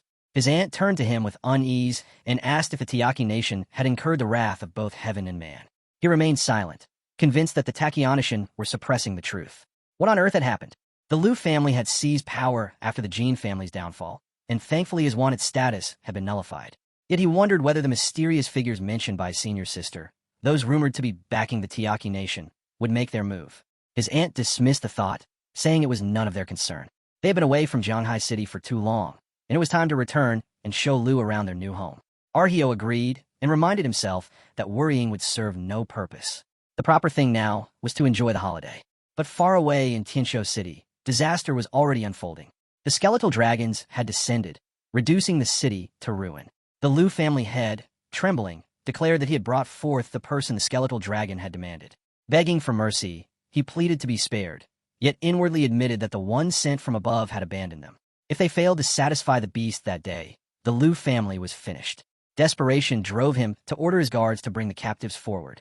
Moments later, the guards returned, dragging a chained boy and girl. The girl's eyes widened in horror at the sight of the monstrous skeletal dragon. She demanded to know why. When the Jin family had already been imprisoned, the creature wanted more. The Liu family had announced that the boy before them was the one it sought, the sole dragon tamer in all of Tiaki Nation. The white-haired boy's thoughts churned. So this is why they are after me. I cannot move. I cannot even summon the strength to resist. I must escape. I must find a chance. His resolve hardened, and when a giant scorpion suddenly burst forth to attack, he seized the opportunity. Urging the princess to run, he tried to break free. But before either could flee, a surge of blue energy cleaved the scorpion in two. The white-haired boy staggered, shocked, barely able to take 2 steps. The girl was left frozen, unable to comprehend what had happened. The guards and a Liu family head were thrown into chaos. The skeletal dragon lowered its skull and sneered that the fallen beast was nothing more than a sub-dragon, unworthy of a name. This boy, it declared, was not the one it sought. Rage ignited within it as it bellowed that if the Liu family could not deliver the person it wanted, then they were useless. Flames poured forth as the ground shattered. The family head was seized by the skull, his fate sealed, while survivors scrambled to retreat amidst the ruins. The white-haired boy clung to life, and the chained girl cried out, begging him to save her as sculpted dragons pounced upon her. Desperation filled her voice as she called his name, Chun, but he could only stand in bitterness, thinking that though they were both dragon tamers, only he had been reduced to such a wretched state. In his final despairing thought, he cursed the heavens and wondered if it was Liu Fan once. The scene kicks off with the bone god yelling at the princess, and she gives him a sharp glare. At the same time, Chun is screaming with all his might, struggling against the violent energy around him. The bone god locks eyes with him and asks if he knows who he's looking for. Chun, shaking but standing his ground, replies that it must be Liu Fan, a student from Dragon City Academy, who's probably either at school or home by now. The bone god nods, clearly pleased, and tells Chun to take him to Liu Fan. His laughter rings out creepily as Chun collapses, pleading for mercy but feeling trapped. The bone god, with eyes that blaze like red lightning, gives Chun an ultimatum. If he pledges loyalty, he'll gain the power of the ancient gods. But if he refuses, he'll end up like the lizard that was just crushed. Filled with fear and anger, Chun shouts that he's in and wants whatever power he needs to take out his enemy. The god laughs heartily, clearly enjoying the resentment bubbling in Chen's heart, and calls it good. With a wave, the air shakes, and a crystal ball pops up right in front of Chun. He's torn between laughing and crying, stunned by what he sees as a bone sphere spiraling around him, sending out energy in all directions. The god stands there, all-powerful and intimidating, while the screen lights up, showing Chen's level skyrocketing to 110. The bone god announces that this is the power of the ancient gods and reveals Chen's new title, God Bone, slave level 110, and dragon tamer at stage 4. He declares that Chun is now his slave, tied to his will, and says he'll chill in Chen's pet space until Liu Fan is found. If Chun messes up, the god warns, ending him will be super easy. Chun, now looking totally different, kneels and thanks God for this chance at a second life, promising to help him find Liu Fan without a second thought. Meanwhile, nearby, the prince is feeling a mix of dread and fear. He realizes that Chun, who used to be under his thumb, is now backed by the ancient god. He remembers how he used to boss Chun around, but now the situation is flipped and his life feels at risk. The bone god vanishes with a laugh, but Chun clenches his fists, thinking that from now on, he's the strongest being around. No one would dare look down on him anymore. Then, the Lord steps up, demanding to know what deal Chun made with the ancient god and why the beast tide suddenly calmed down. Chun stays cool, saying he promised to help the god achieve its goals, and they've formed a binding contract. The Lord is stunned, realizing that the Tai Chi state has been saved, but also understanding the threat Chun poses. He warns that since the ancient god once nearly wiped out the kingdom and now lives in Chun, he can't let him leave. Chun turns around, looking down on him, and asks if a guy like him really thinks he can get in his way. With blue energy sparking around him, he rushes forward, declaring that it's time to settle their old scores. The Lord looks on in shock and asks what Chun is up to. But before he can do anything, this red energy appears out of nowhere, and a voice starts mocking Chun for being so full of himself. A masked guy steps out and says he's from the Tan family and serves Lord Liu. Everyone in the hall is stunned as the screen reveals him to be Dan, a level 105 shadow hunter from the Tan family. The Lord starts trembling, realizing he's just been a puppet all along and that the Tan family, thought to be gone for a century, is still around, and they're pretty powerful and dangerous. Dan tells Chun that it's time to face the truth and tries to sweeten the deal. If Chun agrees to join the Tan family and let them dig into the ancient god's powers, he could snag the throne of the Tai Chi kingdom. But when Chun turned him down, Dan's attitude shifts, and he warns that Chun will regret passing up his offer. Furious, he throws out a chain of red energy, insisting that Chun's power is meant for the Tan family. Chun quickly dodges the attack and strikes back just as fast. In the blink of an eye, Dan gets hit from behind by Chun's move, the power of the Godbone Dragon Spear coming through. Blood spills from Dan's body as he stares in shock, his last words trembling with disbelief. The Lord yells that it's crazy for a kid to take down a warrior over level 100 with just one hit. The princess, still hiding, gasps in fear. Chun lifts his weapon with pride and mocks the Tan family, asking how they can call themselves powerful when they're taken out so easily. For the first time, he truly feels the rush of real strength. The Lord falls into despair, mumbling that it's all over since the Tan family's champion is dead. Chun's gaze sharpens as he turns to Lord Liu, reminding him of the pain he suffered while being locked up and tortured, saying he's going to offer him up to the ancient gods now. The Lord, shaking, begs him, saying it was never his choice but the orders of the Tan family, insisting he was just their mouthpiece. But Chun doesn't listen, stepping forward with a glowing, clawed hand filled with divine energy. The screen lights up, showing the Godbone Dragon Claw activating, transforming his arms into some seriously fierce weapons made of bone and dragon, their power only limited by his own strength. In the castle city, the desperate Lord starts to break down, his voice shaky as he begs for his life. He tells Chun that if it weren't for him showing up, they wouldn't have gotten this kind of power, and because of that, he's pleading to be spared, promising to behave if he gets to live. But Chun stands firm. With a quick flick of his claw, he dodges and strikes, ending the Lord's life in one smooth move. Immediately, the Lord's followers erupt in panic, shouting in heartbreak that their master is gone. Chun stares at the scene, his eyes wide and unreadable. Suddenly, he stops behind a girl who's trembling and collapses to the ground. She leans forward, her voice shaky as she pleads for mercy, calling out Chun's name over and over, admitting she was wrong and raising her arms in surrender. But Chun doesn't say anything. Instead, he spreads his wings and takes off into the sky, leaving her behind to watch him fly away in silence. The scene switches to Jianghai City in the afternoon, where Uncle Gu warmly welcomes Lu Fan. He says it's been a while and compliments Lu Fan on his rising success, mentioning that he never misses any of his matches. With a hearty laugh, Uncle Gu brags about how he used to crush his opponents, even making some of them lose their cool, and he's in awe of the dragons, those epic creatures that could be collected in huge numbers. Lu Fan stays composed and polite, thanking his uncle for the nice words. A glowing screen pops up, showing Uncle Gu as a level 29 warrior and the chief steward of the Queen family. Lu Fan smiles, remembering how Uncle Gu led the team during his first Secret Realm clear, and he's really glad to see a familiar face again. Miss Han, seeing the moment was right, turned to Jinying and said not to worry, suggesting they move in together at Jiangshan Garden, the fancy place that used to belong to Xiao Fan, even though they never actually lived there. Xiao Tao let out a soft sigh, missing her parents and wondering if they still thought about their sweet little cotton-padded jacket. Xiao Qiu tried to lighten the mood, excitedly talking about throwing a Manhan banquet as a welcome party and encouraging everyone to keep their spirits up. Out of nowhere, the latest scoop hit. The Beast Tide crisis in Tai Chi country was officially over. Lord Liu had reportedly died bravely during the battle, giving his life to protect the people. Xiao Tao was shocked, complaining that it was such a letdown since she thought the beast might wreck the whole country. Miss Han chimed in, saying the rulers of Tai Chi seemed to change all the time, making it feel cursed. Our boy went quiet for a moment, half joking that maybe he's the one who brought the curse. He thought about how if a beast tide could really wipe out a country, even Tai Chi might not stand chance. But then he remembered what his senior had told him about a hidden 5th-level expert lurking around there. The scene shifts to the Qin family villa, where a car pulls up and Uncle Ji, with a hint of respect, announces that they're back home. Xiao Qiu, caught off guard, sees her dad and Uncle Tao waiting outside and can't help but rush over, overflowing with excitement. Xiao Tao follows right behind, diving into her dad's arms and saying how much she's missed him. He gives her a warm hug, clearly amazed at how much she's changed in just 6 months, hardly recognizing her. Flushing, she tells him not to tease her. Suddenly, a screen lights up, showing Qin Shanhe as a level 57 combat class knight. Qin greets Lu Fan and Miss Han with a friendly smile, saying sorry for the hassle of arranging a special ride for them. Lu Fan thanks him, but Qin brushes it off, saying it was just a little courtesy.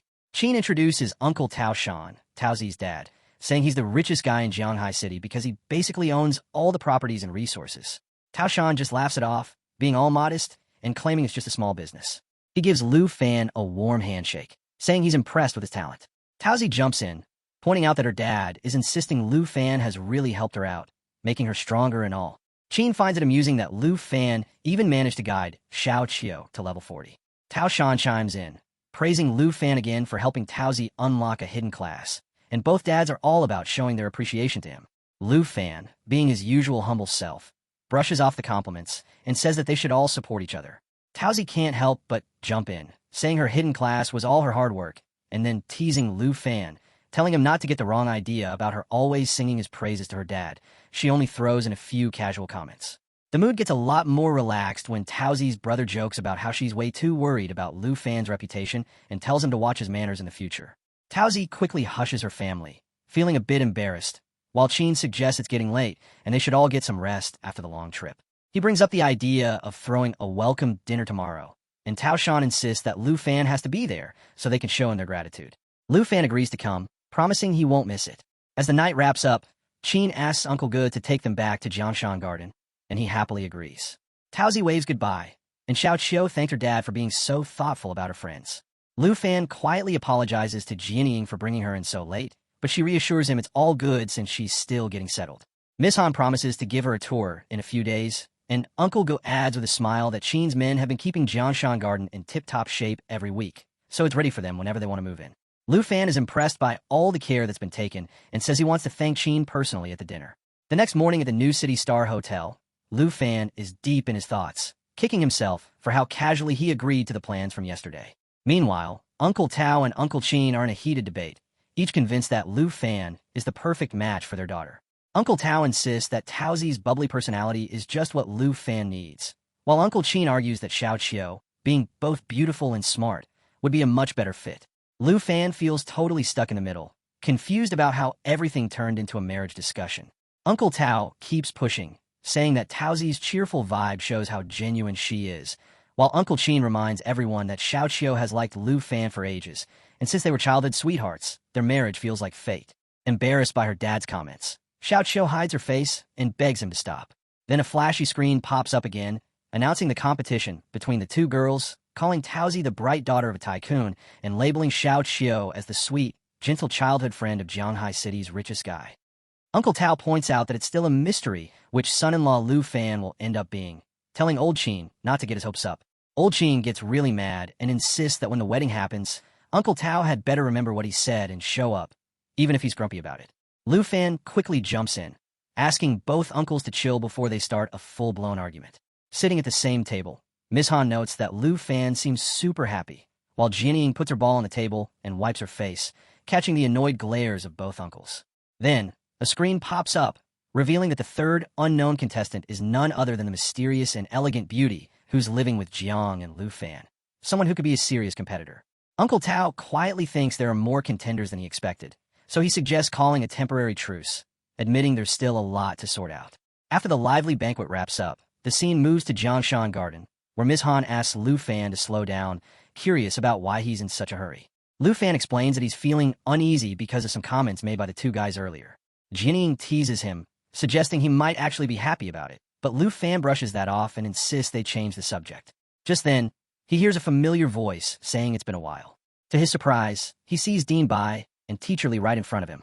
Teacher Lee chuckles and says they were worried he might forget them, while the dean gives Lu Fan a nod, calling him the top student at number 3 middle school and saying he'd never forget his roots. Lu Fan couldn't believe it when the dean and Teacher Lee showed up at his place. His aunt was quick to welcome them into the living room. After some friendly chit-chat, they got to the point. They wanted him to come back to his old school and give a speech at the upcoming transfer ceremony.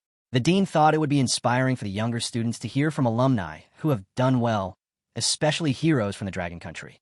Although Lu Fan saw it as them wanting to show off, he remembered their kindness and agreed to do it, but with a little condition.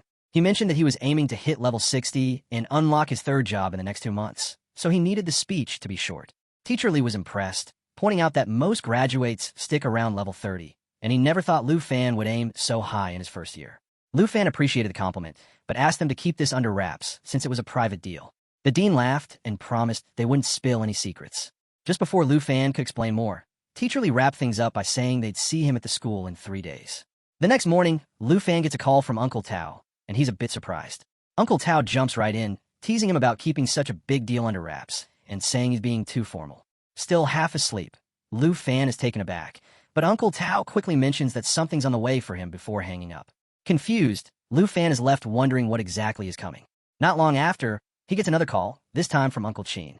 Uncle Chin explains that experience crystals are being sent over and reassures him that the Chin family has his back when it comes to leveling up. Lu Fan is blown away. Experience crystals are pretty pricey and don't really give much of a boost compared to clearing secret realms. A screen pops up showing that each high-quality crystal gives him 150 points of experience. It hits him that both Uncle Chin and Uncle Tao must have found out about his training goals, and they basically bought up all the crystals in town just to help him out. When the delivery guy shows up with 2 huge crates of crystals, Lu Fan can't believe his eyes. He thinks his old school must have had a lot of secrets. Even though both families have been really generous to him, especially since they want to set him up with their daughters, he feels like he can't just take such expensive gifts. So, to even things out, he quietly hands back their Bauhinia cards, pretending he bought the crystals himself. Over the next few days, he gets to work on eating the crystals while also taking people to Shadow Island to take care of the respawn monsters. Slowly but surely, he levels up to 53, and after finishing the last of what he had, he finally breaks into 54. He's happy with his progress, but wishes those huge crystals could have pushed him all the way to his goal. Finally, the day of the speech is here, and number 3 middle school is buzzing with excitement. Students are chatting away, saying the whole school has come together to see a big-time guest. Some of them are convinced it's their own senior, the legendary Lu Fan, known as the Dragon Tremor. Cheers break out as the dean calls for quiet and introduces Lu Fan to a wave of applause. The crowd is in awe, excited to see the hero who once walked the same halls. Meanwhile, way over in Jianghai City, Chen looks around at the streets and thinks that while it kind of looks like Gingju City, it's nowhere near as lively as Dragon City. Nearby, the Godbone wonders if Lu Fan is really going to show up, and Chen confidently says that wrecking the city will definitely bring Lu Fan out. The Godbone warns Chen that if he messes up, things are going to get ugly, but it also promises him some serious power if he plays his cards right. When asked how he feels about unleashing chaos in such a small city, Chen just shrugs it off, saying he couldn't care less because more deaths will just bring Lu Fan out quicker. The Godbone chuckles darkly, pleased with his reply, and kicks off their attack. Suddenly, the sky goes dark, and smoke and intense heat roll over the city, sending everyone into a wild panic. Chen watches without a hint of sympathy, thinking of them like ants, and silently promises that as long as he gets power from the Godbone, nothing else matters. Not Tai Chi, the Dragon Country, the Dragon Race, or even Lu Fan. In Jianghai City, chaos breaks out as people scatter in every direction, their panicked voices drowning out the sound of hurried footsteps. One person yells, wondering if there's been an earthquake, but another quickly points up at the sky, telling everyone to look. Lu Fan squints as he thinks to himself that while there's one guy down here, there are thousands up there, and this battle will show it. He questions whether the figure in front of him is really from Tai Chi Kingdom. Meanwhile, Chun Ren has his own ambitions, convinced that he'll be the one to rise above everyone else. He shouts at Lu Fan, challenging him to face the ancient god's power. The crowd is in shock, and one person yells out that they're looking at the prevention and control altar, while another suddenly figures out the horrifying truth. There's a beast tide coming their way. Panic spreads through the city like crazy as people scream for help. The dean quickly shouts at the students to get to the underground shelters right away, telling them to hurry up. At the same time, Lu Fan takes off into the sky super fast, zooming toward the God's Bond. He's feeling tense because he never thought this opponent would come back so soon. He starts to wonder if the city defenders are really about to face the ancient bone god's return. City defense forces jump into action, with one of them shouting that they need to stop the threat before it gets to the neighborhoods. When Lu Fan shows up, they try to push him towards safety, warning him not to get in their way. Keeping his cool, he pulls out the golden griffin emblem, and the commander immediately backs off and apologizes for being rude earlier. Lu Fan tells him to focus on getting people out and to make sure other teams stay scattered instead of grouping up, so they won't be easy targets. The soldiers nod and hurry off to follow his orders, while Lu Fan thinks about what it means to summon the demon from the 9 realms. It's powerful, but it's huge enough to put more lives at risk. He figures it's smarter to have his puppet team split up and attack separately. A message suddenly comes through, and he tells the dean not to come out until the wave of beasts has passed. The dean gets a memo and reminds him to stay safe. Lu Fan can't help but think about how a Godbone clone has managed to create a new body in no time and has even made it to Jianghai City. His mood darkens as he remembers the dangerous mana known as Unforgivable Force, so he tells Xiaofei to summon the corrupted Holy Dragon.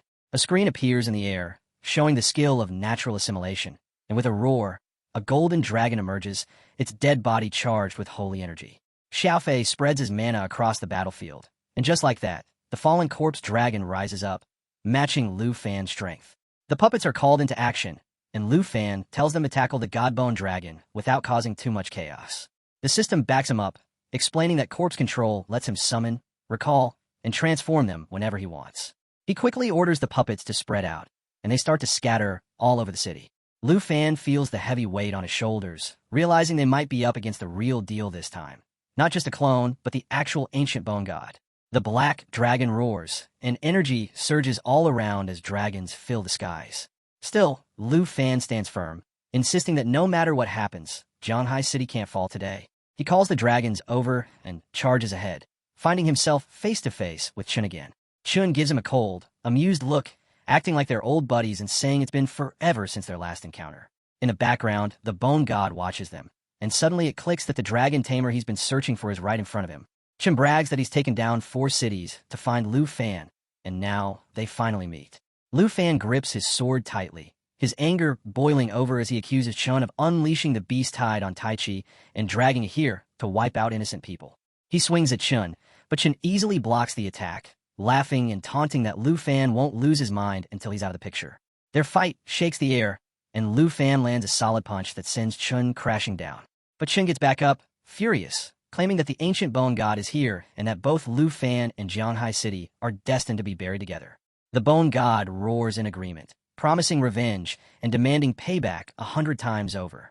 Lu Fan's voice cuts through all the noise, reminding Chun that he's got the blood of dragon country running through his veins. No matter their differences, he shouldn't go around killing innocent people. Chun snaps back, asking if anyone back home ever treated him like a human being.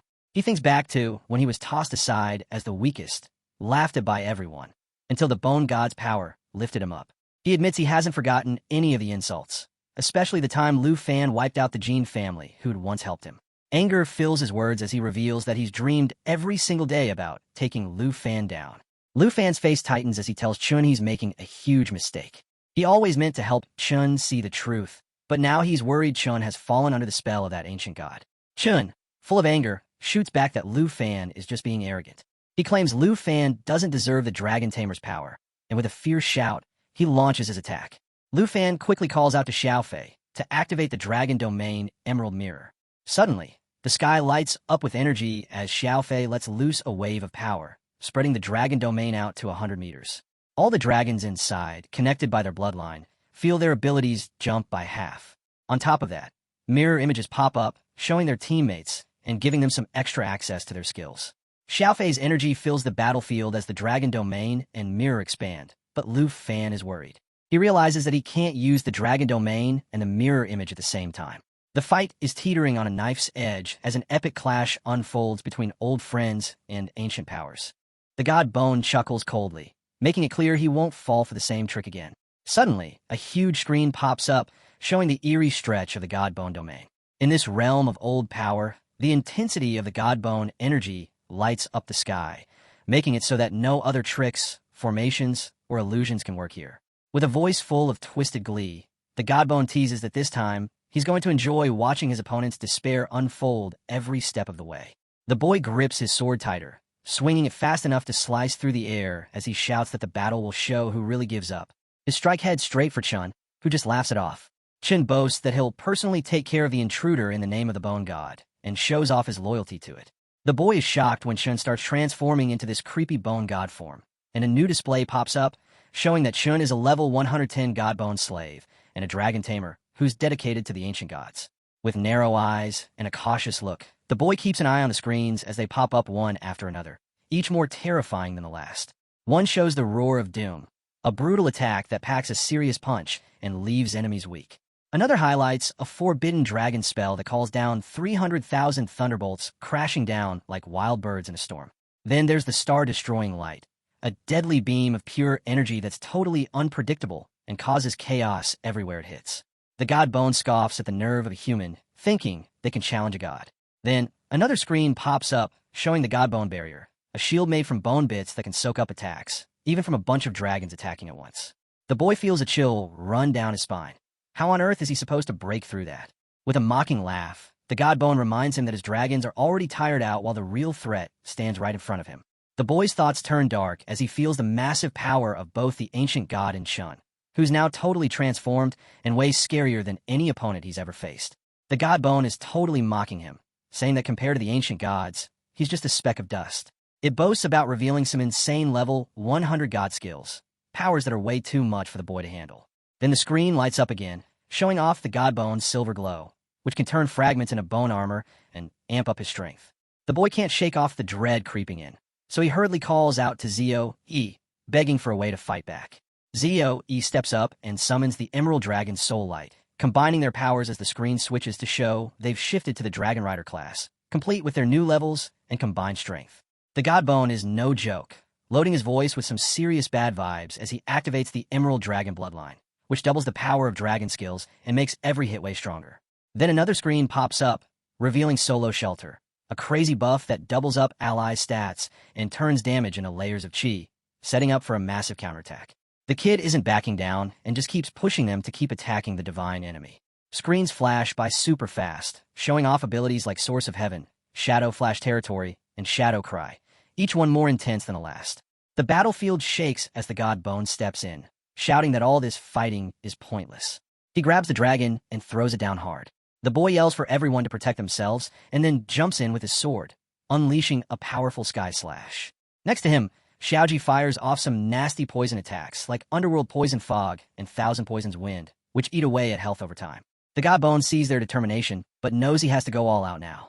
As the screen lights up with Dragon Gun, he channels a massive amount of power into one single strike, while the black dragon roars loudly, shaking the sky above. The boy makes a last-ditch move, yelling that now's his moment. Xiaoji charges in, turning into a poison dragon and calling on an underworld swamp, while also using Shadow Strike to rack up extra damage. The dragon lets out a huge roar as another screen lights up, showing the launch of Star Crush, a massive attack that tears up the ground below. The black dragon swoops down on Zio-E, and in response, the poison sea surge kicks in, spreading toxic vibes all over the swamp. Right then, the Bone Clan rolls in, their laughter ringing out as they greet the God Bone. All of a sudden, the sky lights up with green energy, and the black dragon morphs into a terrifying beast. The screen shows a wild storm of toxins and poison mines coming together, while heaven's punishment showers down like some sort of judgment.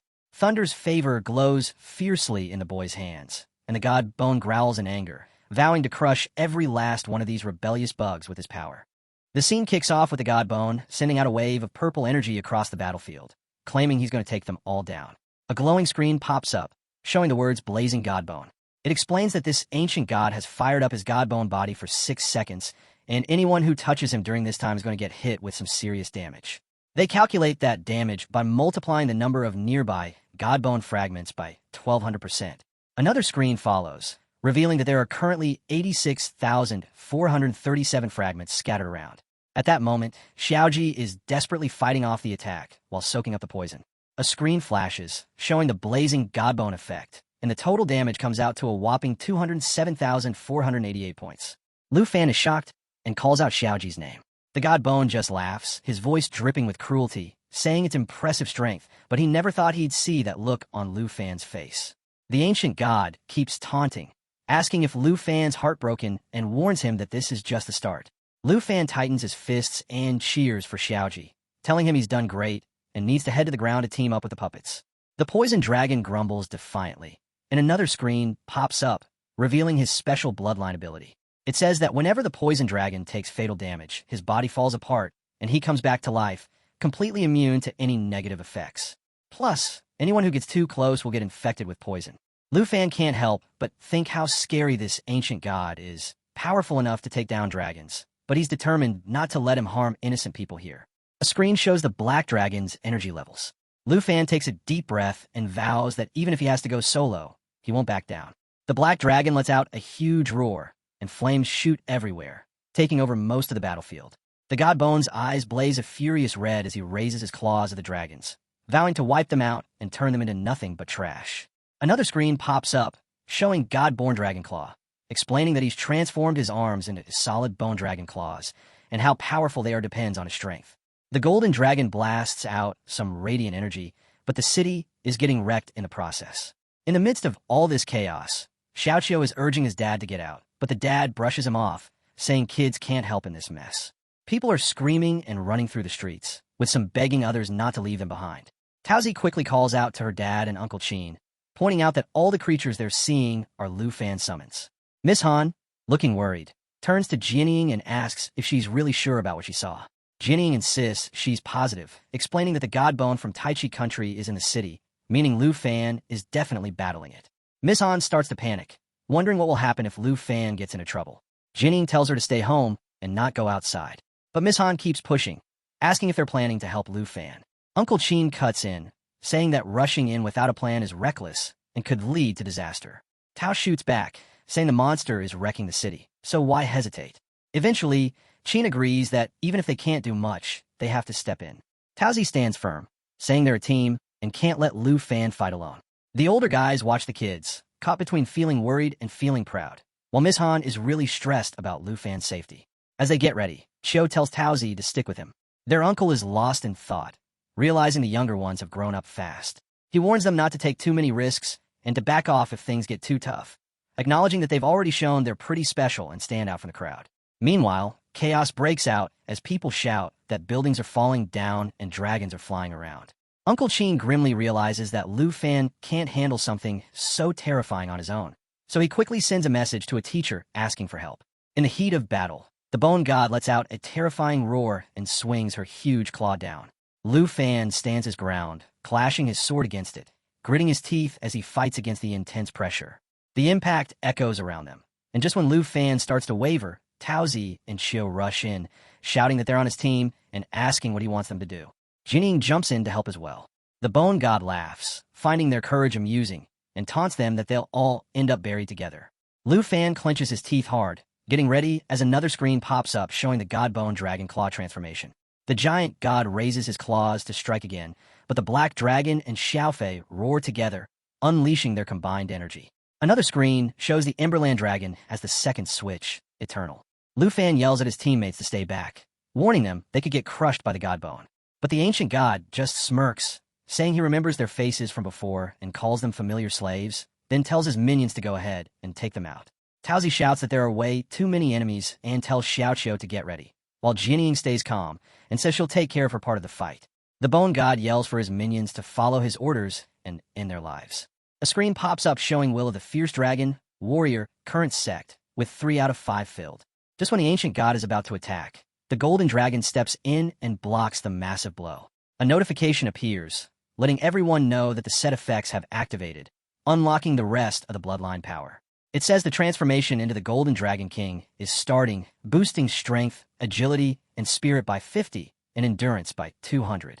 It also mentions that while in this form, you can't enter Riding State, but new skills like Judgment Claw and Boiling Blood will be unlocked. The Golden Dragon lets out a powerful roar, warning everyone that things are getting too intense and telling the younger ones to head back down and help Xiaoji fight the Flying Godbone. Taozi urges Qiu to hurry up, and Qiu agrees, ready to dive down and join Xiaoji. Furious, the Godbone shouts that no one's getting away, and in an instant his countless minions rush in to take them out before they can escape. The ancient god laughs as he attacks Lu Fan, taunting him about how he can't save anyone. But at that moment, Lu Fan is already wrapped up in the form of the Golden Dragon. A screen lights up, showing that the Godborn incarnation is powering up. The ancient god activates his glowing red eyes and says he's going to unleash the Golden Dragon glare. He starts transforming halfway, and another screen shows that there are now 59,724 Godborn fragments. The screen then reveals that the incarnation is gathering those fragments to create a huge form with the ancient god at its center. Each fragment adds to his power, deciding how destructive his future attacks will be. With a confident grin, the ancient god claims no one can escape.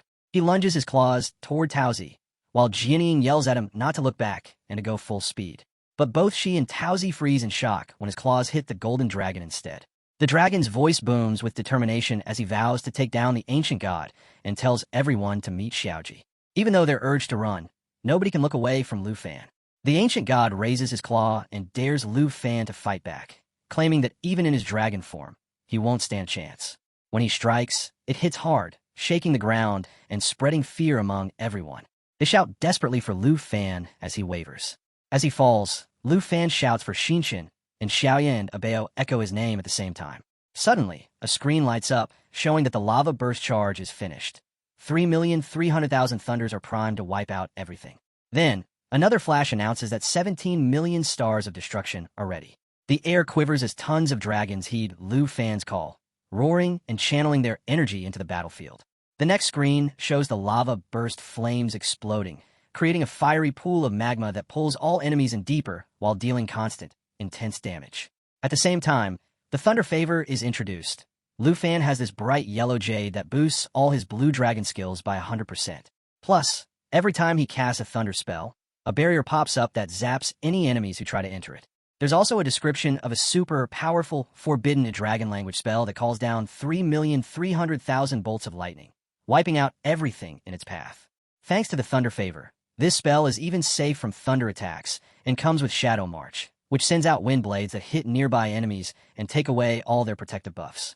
And to top it off, there's Shadow Strike, which adds even more pain by doing extra damage equal to 20% of the original hit. Blue energy blasts into the sky with insane power as the screen shows the energy of 17 million stars. They come together to form this massive star core, which amps up until it gets hit or set off by a star dragon, causing crazy destruction. While this power storm rages on, Jianing wonders if they actually pulled it off, and Uncle Qin quietly murmurs Lu Fan's name. Uncle Tao jumps in, reminding everyone to hang on tight. On the battlefield, Xiaofei and Lu Fan are still fighting hard against the ancient god. Lu Fan thanks Xiaofei, feeling like their latest attack should have really hurt the guy. But the ancient god just laughs it off, saying he's had enough. With a flick of his power, he sends out binding chains that spread all over the battlefield. A screen shows them as the Godborn chains, created from his divine power to freeze chosen targets for 60 seconds. Those caught in them can't move, fight, or use any skills, weapons, or passive abilities. The dragons fall under the weight of the chains, and the shadow seal is forcefully taken off. Even Xiaofei and Lu Fan are trapped. Stunned, Lu Fan questions whether the ancient god is really unbeatable. The ancient god smirks and tells one of his minions to finish off Lu Fan. The response is quick. Yes, Lord Godborn. In that moment, Lu Fan realizes that even the Dark Blade's stealth and his dragon pet's immunity have been taken away. Panic sets in as he thinks that even Xiaoji can't handle this kind of power, and he refuses to make things worse for Qin, Qiu, Jiang, and the others. The chains buzz with energy as the ancient god moves in, announcing that the moment they've all been waiting for has finally come. His claw reaches out toward Lu Fan, threatening to show him just how weak he really is, and he boasts that he's going to gobble up the baby dragons one by one. Lu Fan shakes with fear, realizing his only choice is to take a chance. As the claw comes down, the ancient god howls for him to meet his end with whatever dignity he has left.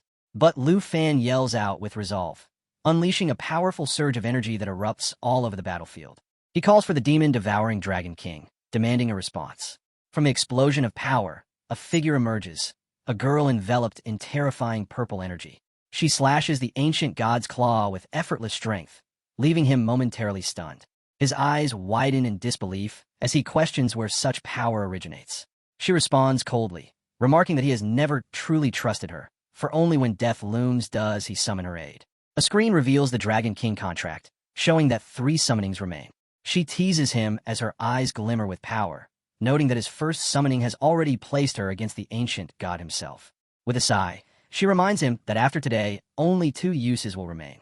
Lu Fan asks if she can stand against the ancient god, and she answers with confidence that it may take time, but warns him not to forget her might. Her form expands into her dragon state, roaring as the sheer force shakes the battlefield. Onlookers are stunned. Xiaoqiu gasps, questioning what kind of dragon could hold such power, while Jianing struggles to comprehend if there are dragons beyond those already known. The ancient god recoils, his voice trembling with rage as he calls the Dragon King's power filthy and retreats rapidly. For the first time, his dominance appears shaken, and the battlefield itself holds its breath, witnessing the clash of overwhelming powers. Back in Zhanghai City, the chaos had finally settled. Tao Shan stood beside Qin Shanhai, both gazing at the sky that was once cloaked in darkness. The heavy clouds had drifted away, revealing a clear blue stretch above. The oppressive heat that had weighed on the city faded, replaced by a cool breeze sweeping gently through the streets. Qin let out a quiet breath, murmuring that the temperature had finally returned to normal. Tao glanced upward, a faint smile tugging at his lips. Deep down, he felt it. This change wasn't random. It was a sign. Lu Fan was winning. Far from the city, the battlefield raged on. Lu Fan, standing tall beside his dragon, faced an enemy of unimaginable might. The godly bone chains that once sealed divine energy snapped apart, scattering into nothingness. In that moment, realization struck him. The demon-devouring Dragon King had completely dispelled the ancient god's power, a feat beyond anything a mortal should be capable of. Yet, even in the heart of destruction, Lu Fan stood composed. His presence radiated calm dominance, unshaken by the chaos around him. But before silence could reclaim the field, the earth split open and a colossal fiery skeleton rose from the inferno. Flames danced across its bones like molten armor as a thunderous voice challenged all who dared oppose it. Its body resembled a dragon, but it was hollow, a burning husk powered by pure destruction. The ground quaked beneath its feet as it began to gather energy, the heavens igniting once more with blinding fire. The burning heaven, destroy hell blast was charging. From the distance, another onlooker watched, eyes wide in disbelief. What stood before them wasn't just a dragon. Lu Fan's companion had ascended to the level of a Dragon King, the ultimate form of dragonkind. Even more shocking, it wielded 4 elemental powers at once, something no mortal tamer had ever achieved. The fiery skeleton erupted with rage, roaring that the mockery had gone far enough. Fire and lightning surged around it, merging into an explosion that tore through the battlefield. The shockwave hit like a tidal wave, forcing Lu Fan to brace himself. His dragon roared in defiance, refusing to yield. Despite the agony pressing down on its body, it stood tall, matching its master's resolve. Their bond burned brighter than ever, a single will share between man and beast. Elemental fury consumed the sky. Fire, lightning, wind, and ice collided in a storm of destruction as Lu Fan commanded his dragons with flawless precision. The world seemed to tremble under the clash, pure power meeting unbreakable will. The fiery skeleton bellowed one last time, ready to strike, but before it could move, a sudden frost crawled across its blazing frame. The fire sputtered out as ice began to crystallize, freezing the inferno in place. Shock rippled through the creature's hollow eyes. It tried to break free, but its movement slowed, its power fading. Within seconds, the monster stood frozen solid, trapped in a prison of glimmering ice. But victory came with no time to breathe. Cracks formed across the icy shell, glowing with a dark, pulsing light. With a deafening roar, the skeletal dragon shattered its frozen prison, dark energy bursting outward as the god bone barrier reignited. Across the field, Lu Fan's dragon rose to meet it again. Their auras pulsed together, synchronized, unstoppable. Man and dragon moved as one, their shared will blazing brighter than the chaos that surrounded them. With newfound strength blazing through its veins, the Dragon King lunged forward. Its claws sliced through layers of ice and shattered the enemy's defenses in one unstoppable strike. The clash reached its breaking point.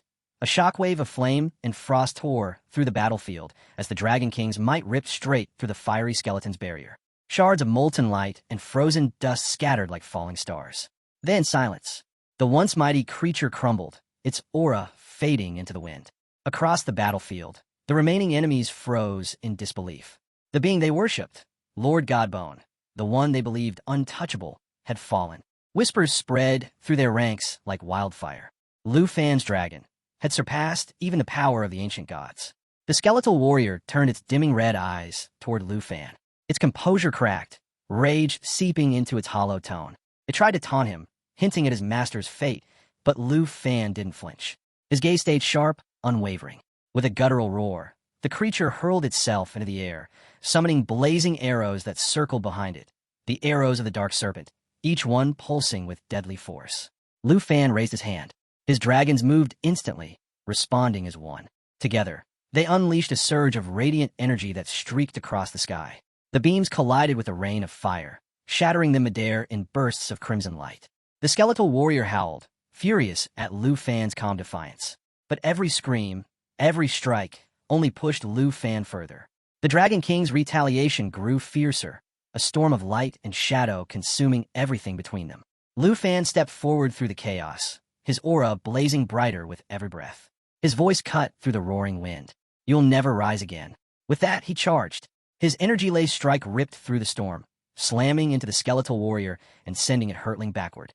Blood spilled from the creature's mouth as it screamed, a sound twisted by pain and envy. It cursed the Gene family's chains that had bound it for so long, raging that Lu Fan had climbed so high while it had been reduced to nothing but a weapon. Lu Fan's eyes hardened. His blade pulsed with light, brighter, heavier, final. Then the world erupted. A monstrous roar split the air as the dragon behind him unfurled its wings. Flames swept outward in a tidal wave of destruction, painting the sky in molten red. The ground quaked as the inferno expanded, devouring everything in sight. Through the fire, Chun staggered forward. His knees hit the scorched earth, his body trembling beneath the unbearable heat. His voice cracked as he shouted over the roar of flames. "You don't understand. No one does. That golden bead, it was the only light I ever had. The only reason I survived." Despair twisted his words as lightning began to spark across his body. Fire and thunder fused in a violent surge, the unstable energy spiraling out of control. Lu Fan's dragons shielded themselves, wings crossing as the battlefield shook beneath the chaotic explosion. Chen's screams tore through the storm as his form began to break apart, his power consuming him from within. And then, silence again. Only embers remained, swirling gently through the smoke. But just as the quiet settled, a faint voice called out, Chen's trembling whisper, barely clinging to life, reaching for Lu Fan's name one last time. Lu Fan's eyes narrowed. Crimson light spiraled around his blade. The system's voice echoed in his mind. Final charge. 3 seconds remaining. He took one breath, then leapt skyward. The snake's shadow spear blazed into existence, a crimson comet cutting through the storm. It struck in a blinding flash, the explosion lighting up the heavens. Chen's body convulsed, blood spilling from his lips. His final expression was one of disbelief, eyes wide, rage fading into emptiness as his body disintegrated into the wind. When the light faded, Lu Fan stood motionless among the ruins, lowering his weapon with quiet resolve. The flames around him dwindled, and silence swept across the battlefield. His dragons descended beside him, wings folding gracefully. One of them teased him for taking his time, while another chuckled about having to clean up the mess he'd made. A faint smirk tugged at Lu Fan's lips as the raging storm behind him finally began to fade. As the skies cleared, he stepped forward, standing over the fallen ancient god. His voice was calm, almost indifferent, as he noted that the creature seemed to be hanging on by its final breath. His dragon growled softly, amused, suggesting that wasting energy on something so weak wasn't worth the trouble, and teasing its master that greater battles still awaited. From the rubble came a broken, yet arrogant voice. The ancient god's tone was hoarse, but pride still clung to every word. It called the Dragon King fascinating, offering it the power of an ancient god itself. The air thickened, heavy with divine energy, as its crimson eyes flickered weakly, a dying promise of unimaginable strength. The Dragon King remained silent, its gaze cold and unreadable. The offer hung in the air, tempting yet hollow. Just then, Xiao Ji appeared, her body glowing with a vibrant green light that shimmered like emerald fire. Qin, watching from afar, froze in confusion at the sight. At the heart of the battlefield, Lu Fan advanced once more. Energy surged around him, his aura flaring like a star being born. His voice cut through the silence as he called out to the demon-devouring Dragon King, invoking their contract. He gave a single order to strike. The Dragon King's low laugh rumbled through the air, lightning crawling over its scales. It mocked Lu Fan lightly, wondering if he feared betrayal. Lu Fan stood beside it, firm and unshaken. His confidence didn't waver for a moment. Together, they unleashed their combined might, light and fire intertwined, erupting in a blinding explosion that swallowed the battlefield. From within the collapsing ruins, the ancient god's fading voice trembled in disbelief. It couldn't comprehend why the Dragon King had chosen to side with humanity. Realization struck too late. As the last traces of its form were engulfed in divine fire, its voice dissolved into the wind. But before silence could settle completely, that voice rose one final time, faint but filled with warning. It spoke of 35 other ancient gods still in slumber, waiting for their time to awaken. Its body began to break apart, fragments of fire and lightning drifting away into the sky. When they rise, it whispered, all will perish. And then it was gone. The flames died out, leaving only the quiet hum of power, fading into nothingness. The end of the ancient god's reign. Dark energy beasts swarmed the skies, but one by one, they began to dissolve, breaking apart into dust before vanishing entirely. Jianing stood in the middle of the battlefield, stunned, watching the monstrous forms disappear as if they had never existed. Nearby, Xiao Taozi turned quickly, shouting for everyone to look. The chaos that had once consumed the field began to fade. The air cleared, the noise fell away, and slowly, peace returned. Then, in the midst of the silence, a radiant figure appeared, a man surrounded by divine light. Cheers erupted from Lu Fan's allies. Relief and disbelief mixed in their voices as they cried out his name. The battle was finally over, and they had survived. As the dust began to settle, Lu Fan stood tall. The ground beneath him bore the marks of his burning footsteps, each one still glowing faintly from the heat of his power. Though the war had ended, that power lingered in the air, heavy, alive, impossible to ignore. At last, as the divine light dimmed and the wind calmed, Lu Fan exhaled. A quiet thought crossed his mind. The fight was finally, truly over. Standing beside him, the red-haired woman stretched lazily, her gaze sweeping over the ruins in silence while Lu Fan pondered the sheer magnitude of the ancient god's power. A flicker appeared on his system screen. His stats had risen again. Another level gained, another milestone crossed. He turned toward the red-haired woman, realizing that even though he'd drawn heavily on her strength, almost to the point of exhaustion, his will hadn't wavered for a second. Opening his system interface, Lu Fan saw it clearly. He was now just one step away from completing his third transformation. The data reflected everything: his victories, his progress, and the countless foes he had overcome. The woman turned toward him, a teasing smile curling her lips.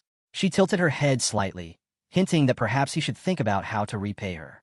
Lu Fan's expression hardened, faint irritation flashing in his eyes, but he said nothing. He knew she enjoyed testing his patience. She pressed on, her voice lilting with amusement, suggesting he might be the one breaking their agreement.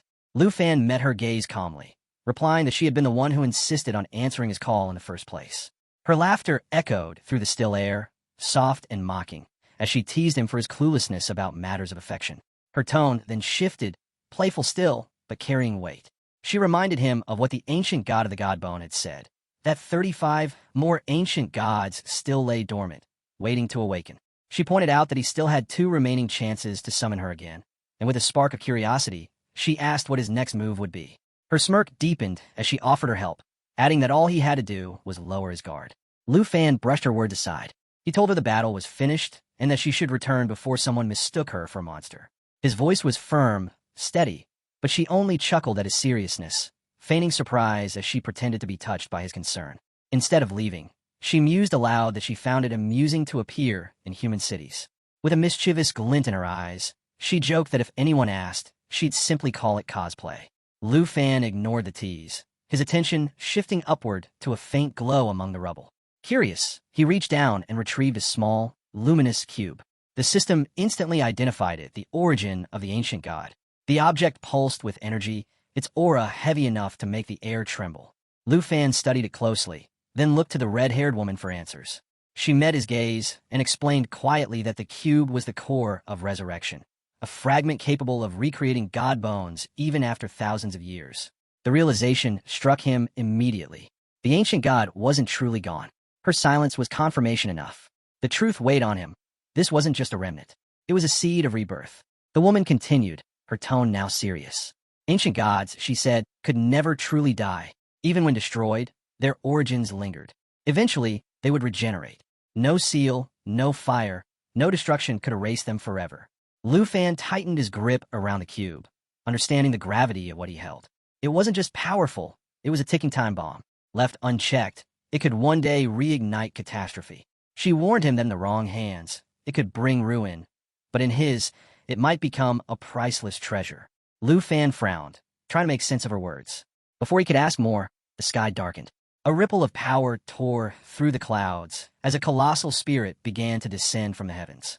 The ethereal figure hovered above the ruins, its form glowing faintly against the fading sky. Its gaze fell upon Lu Fan's 2 dragons.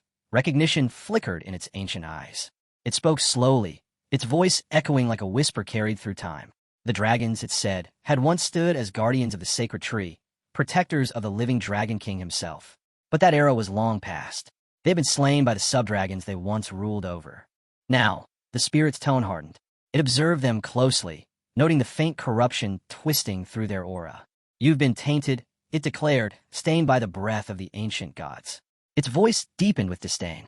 These creatures no longer carry pure, draconic blood. Their essence reeks of divine decay. Then its attention turned to Lu Fan. With piercing certainty, it spoke again. You have fused their bloodlines with the essence of an ancient god. You've turned them into fallen holy dragons, beings that stand between divinity and ruin. Lu Fan listened in silence, the words settling heavily in his mind. The spirit was right. Their evolution, that strange crystallization, had been the result of divine energy merging with living essence. The red-haired woman stepped forward, her smile laced with knowing amusement. Crystallization, she said softly, comes from the very origin you're holding. Her eyes glinted. If you feed that power to your dragons, they'll evolve again, beyond even the form of the Dragon King. Lu Fan's thoughts raced. The fallen essence had once turned a flying dragon into a demon dragon, another into a holy one. A god bone had failed him before, its power insufficient. But this time, the origin was different. Stronger. Limitless. Could he truly use it to create dragons of divine rank? The thought thrilled him and terrified him all the same. He hesitated. His gaze dropped to the cube, glowing in his palm. If I use this, how could the ancient god remain immortal? He murmured. Wouldn't that only invite disaster later? The woman laughed quietly, shaking her head. You're far too cautious. Her voice was light, but there was depth beneath the teasing. If the origin is absorbed by a living dragon, then yes, after thousands of years, that dragon would become the vessel of a reborn ancient god. But your dragons? She tilted her head toward them. They're different. They're not alive, merely echoes bound by your summoning. The ancient gods can't possess what isn't truly living. Even when your name has long faded from history, this origin will remain, and your dragons will stay yours. Her words cut through his doubt, but her tone carried something deeper, an understanding of fears he hadn't voiced aloud. Then she smiled faintly. I've said enough. What you do next is your choice. Her figure began to fade, dissolving into shimmering particles of light. Whatever happens, she said, her voice distant now, is no longer my concern. And just like that, she was gone. The battlefield grew still once more. The leftover energy from the battle finally began to disperse, drifting away like mist. Then faintly a voice called out, Lu Fan. He turned sharply toward the sound. From the horizon, a group was approaching, one figure riding a massive griffin, others following close behind. As they drew near, familiar faces came into view, their expressions lighting with relief when they saw him, standing unharmed. Qin Shanhai dismounted first, his voice warm but weary. Finally, we found you, he said, breathing out a laugh. And it seems someone else wanted to see you too.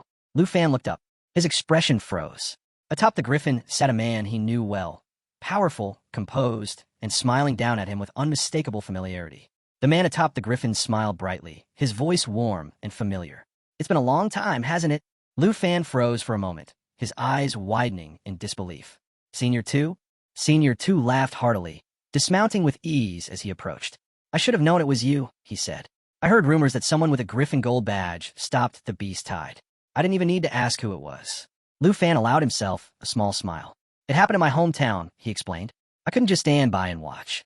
Senior 2 clapped him on the shoulder, pride gleaming in his eyes. That sounds like you, he said warmly. Always charging in headfirst when the world needs saving. Then his tone shifted, more serious. I also heard about what happened in the Tai Chi Kingdom. Something about an ancient god? Lu Fan nodded slightly. The god's revenge wiped out 4 cities, he said quietly. And according to what I've learned, 35 more ancient gods are expected to awaken. The words sank and like a stone dropped into still water. The entire group fell silent, stunned by the scale of it. Even Senior 2 stood speechless, struggling to process the sheer magnitude of the threat. Before anyone could respond, Qin stepped forward, breaking the silence. Senior 2, he said respectfully, we'll need to report this to the city defense army immediately. As he spoke, his gaze dropped to Lu Fan's arm. A faint trace of blood still marked the sleeve. You're hurt, Qin said quickly. Lu Fan waved it off. It's nothing. Xiao Fei already healed it. Just don't tell my aunt, all right? Qin smirked faintly, letting the matter drop. Before leaving, Senior 2 turned to them with his usual cheer. I have a few things to take care of first, he said. Then, without warning, he pulled Qin, Lu Fan, and Xiao Qiu into a broad, friendly hug. His laughter rang through the air. Don't worry. I'll make sure the 3 elders of the Dragon Country hear about this, he declared. A feat like yours deserves more than a medal. I'll see to it you're properly rewarded. Lu Fan smiled sincerely. Thank you, Senior Tuesday. With a final wave, Senior 2 and his team mounted their griffins once more. The wind stirred as their wings spread wide, lifting them high into the crimson sky. Within moments, they were gone, soaring toward the horizon until only the fading glint of armor remained. Jianing watched them disappear, then turned to Lu Fan. We should head back too, she said softly. Lu Fan nodded, glancing over the battlefield one last time. The land was quiet now, still scarred but peaceful. Sorry, he said quietly, for making you wait. Jianing smiled faintly. You've grown so strong, Lu Fan, she said. I can only hope I'll reach your level someday. The silence that followed carried a strange calm. The long battle was finally over, the setting sun casting a warm glow across the ruins. Jian Ying's eyes drifted toward the horizon, her voice barely a whisper. I wonder, when the next beast tide comes to Yunbei province, will I be strong enough to protect my family? Lu Fan stood beside her, his expression unreadable. Somewhere deep inside, he believed that fate was still on his side. With the super treasure map system, even the weakest person could rise to greatness, perhaps even change destiny itself. But a flicker of doubt stirred within him. Could he really change the fate of others? Faces flashed before his eyes. Chun Tianji, Jianing, countless others whose lives had intertwined with his own. What if he had met them sooner? Could he have saved them from the pain they'd endured? His thoughts broke when Jianing turned toward him, her voice soft but steady. I used to be afraid, she admitted. Afraid that your growing power would change you. That one day, you'd become someone else. Her eyes met his, warm and unwavering. But now I know I was wrong. No matter how strong you become, you'll always be the same. The one who stands at the front, protecting everyone, even if it costs you your life. Her words lingered in the air, genuine and unguarded. Thank you, she said quietly, for changing my life and for letting me meet you. Lu Fan lowered his gaze slightly, the corner of his mouth lifting just enough for a small smile. Thank you, he replied simply. As the sun dipped below the horizon, its golden light spilling across the quiet battlefield, Jian took a deep breath and said softly, It's time to go home. Lu Fan watched her walk ahead, the faintest smile touching his lips. For the first time in a long while, peace settled around them. The storm was over, or so it seemed. Just as calm returned, something tugged at his senses. He stopped. Turning, his eyes fell upon the remains of the fallen enemy lying scattered among the rubble. Slowly, he approached, the sound of his footsteps barely disturbing the still air. There, among the broken stones and dust, lay the shattered core of what had once been a formidable foe. A quiet weight hung over the moment. Lu Fan's gaze lingered, and for a brief instant, his expression softened. If we had met before Jinju, he thought, maybe we could have been friends instead of enemies. He turned away, the faint smile fading into something unreadable. As the final fragments of the fallen being dissolved into dust beneath the evening light, Lu Fan whispered a silent farewell in his heart. 3 days later, peace had returned to Jiangshan Garden. The morning sun shone gently over the quiet neighborhood, the sound of birds mixing with the calm chatter of everyday life. From downstairs, his family called out cheerfully, urging Xiao Fan to hurry for breakfast. The warmth in their voices filled the air, a welcome contrast to the chaos that had consumed their lives not long ago. Inside the house, his mother stood outside his room and knocked softly on the door. Mr. Qin and Mr. Tao are still busy with reconstruction, she said kindly, but they sent over some snacks. Why don't you and Jianing try them together? Hearing no reply, she frowned slightly and called his name again. Still nothing. Concern growing, she reached for the handle. I'm coming in, she said gently. The moment the door cracked open, a faint hum filled the air. It grew louder, a deep, resonant vibration that made the walls tremble. Then, without warning, a surge of blue light burst from within the room, swirling like a living vortex. The brilliance blinded her, and she froze in place, stunned. The energy pulsed wildly, filling the doorway like a storm made of light. Her eyes widened, disbelief overtaking her voice as the entire room was swallowed by the radiance. Far away, at the ruined palace courtyard on Tianfu Island, the surface of the lake rippled with a strange, otherworldly glow. Lu Fan stood at its edge, his gaze fixed on the shifting light beneath the water. The power emanating from it was unlike anything he had ever felt, stronger than any crystal, said to hold the very essence of an immortal god. He remembered what the legends had said. Even the demon-devouring dragon kings had never dared to approach such overwhelming energy. Now, holding the glowing cube in his hand, he finally understood the red-haired woman's fear. Her hesitation had been real. The divine power inside this relic wasn't something that could be contained easily. His attention shifted to the fallen corpse, holy dragon, lying nearby. Only they can withstand this, he murmured. The dragon roared in response, its massive frame trembling with anticipation as the air thickened around them. Clutching the cube tightly, Lu Fan turned to Xiao Fei, his tone sharp and steady. Stay alert, he ordered. If something goes wrong, if the divine bones, ancient god awakens, we'll lose control of everything. The ground beneath them began to quake as waves of energy rippled outward, distorting the air itself. Now, Lu Fan commanded, summon the fallen corpse, holy dragons. Xiao Fei nodded without hesitation. She pressed her palms together, and radiant sigils flared to life around her, casting golden light across the courtyard. Moments later, roars echoed from the sky. The fallen dragons emerged through the summoning light, their massive wings cutting through the air. Divine power surged through their veins, their scales gleaming under the brilliance of the ritual. The air trembled as they assembled, ready, waiting, the tension of what was to come heavy enough to shake the heavens themselves. Before the power could stabilize, a shadow stirred. From a distance, dark silhouettes began to take shape, faint at first, then growing clearer, their forms twisting unnaturally as they stepped out of the blue haze. Each figure pulsed with ominous energy, drawn by the disturbance of the awakening god. The air thickened, the ground trembled, and the world itself seemed to hold its breath. Then chaos erupted. The fallen corpse, holy dragons roared in agony, their voices echoing like thunder across the shattered land. Their colossal bodies convulsed, consumed by waves of violent, purple divine energy. The ground cracked beneath them as the power of the ancient god began to fully awaken, shaking everything in its grasp. Lu Fan watched closely, his expression tense but steady. Every roar told a story, not only of pain, but of change. The dragon's suffering was unbearable to witness. Yet within that agony, something extraordinary was unfolding. Evolution. He remembered his own battles with divine energy, the moments when that same unbearable force had threatened to tear him apart. The pain had been excruciating, yet from it came rebirth, strength, transformation. And now, before his eyes, his dragons were enduring that same trial. The air split with a sudden shockwave as the dragons' forms began to merge. Scales of gold, silver, and crimson intertwined, their radiant energy fusing into a single blinding mass. The sky itself trembled as a colossal creature emerged, born from agony, divine wrath, and the power of rebirth. Its roar shattered the heavens. The energy spiraled out of control, expanding with terrifying speed, threatening to annihilate everything within reach. Xiao Fei, Lu Fan shouted. Cast the light of jade now. Without hesitation, Xiao Fei unfurled her wings, channeling every ounce of her strength. A brilliant green light exploded outward, blanketing the battlefield.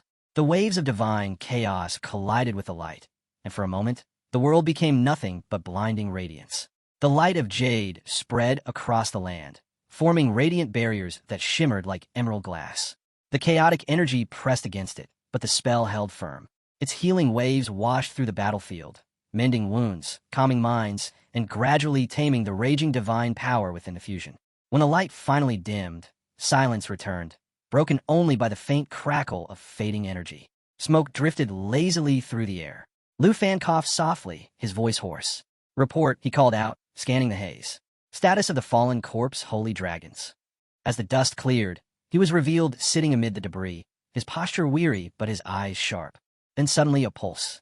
A strange, deep vibration surged through his bond with the dragons, resonating like a heartbeat. His system interface flared to life, glowing vividly before him. Text scrolled across the translucent screen. System reactivated. Lu Fan's eyes flicked across the data. The fallen corpse holy dragons remained dormant, still cocooned in divine energy. The dragon bone flute, once their summoning key, was now inactive. But the system revealed something new. Jade Dragon's contract, evolved form detected. It displayed new parameters, details of the dragon's enhanced abilities, nature assimilation, divine stabilization, holy demonic balance. They had changed, perhaps permanently, but they hadn't yet awakened. Don't touch them, Lu Fan instructed quietly. Let them stabilize on their own. He turned to Xiao Fei, his tone steady despite the exhaustion creeping into his voice. We'll wait. If the evolution fails, be ready to activate the demon crystal cannons. We can't risk the divine bones turning unstable. Xiao Fei nodded firmly, understanding without question. Lu Fan exhaled slowly, his gaze resting on the dormant dragons. Once the process completes, they can be re-summoned, he murmured. And maybe we'll reclaim what's left of the ancient god's essence. Knowing it would take time, he set the system timer, 24 hours, and left the site, his mind already bracing for what might come next. When he returned home, the smell of breakfast and the warmth of home felt almost unreal after the chaos of Tianfu Island. His mother greeted him the moment he stepped through the door, relief softening her voice. Ah, Xiao Fan, she said, smiling. Someone from the city garrison came by earlier. Commander 2 is asking for you. And don't forget to eat the snacks Mr. Qin sent. Lu Fan nodded quickly, already turning toward the door. I will, Mom. After I see Commander Tuesday. Before she could say another word, He was gone, his figure vanishing down the street, the promise of rest set aside once again as duty called him forward. At home, Jining sat comfortably on the couch, the faint glow of the television reflecting in her eyes. The news anchor's voice filled the room, reporting updates on the ongoing election for the next ruler.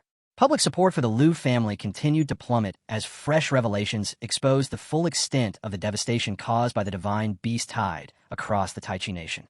Her friend, sitting nearby, sighed. The T nation was lucky, she said quietly. If the ancient god's power hadn't been drawn toward Liu Fan, they wouldn't have survived at all. Jining nodded, her expression calm but thoughtful.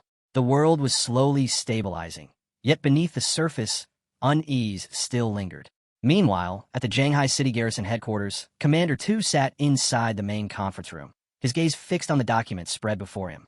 The air was tense, the silence broken only by the faint ticking of the wall clock. When Liu Fan entered, Commander Tu looked up with a nod of acknowledgement.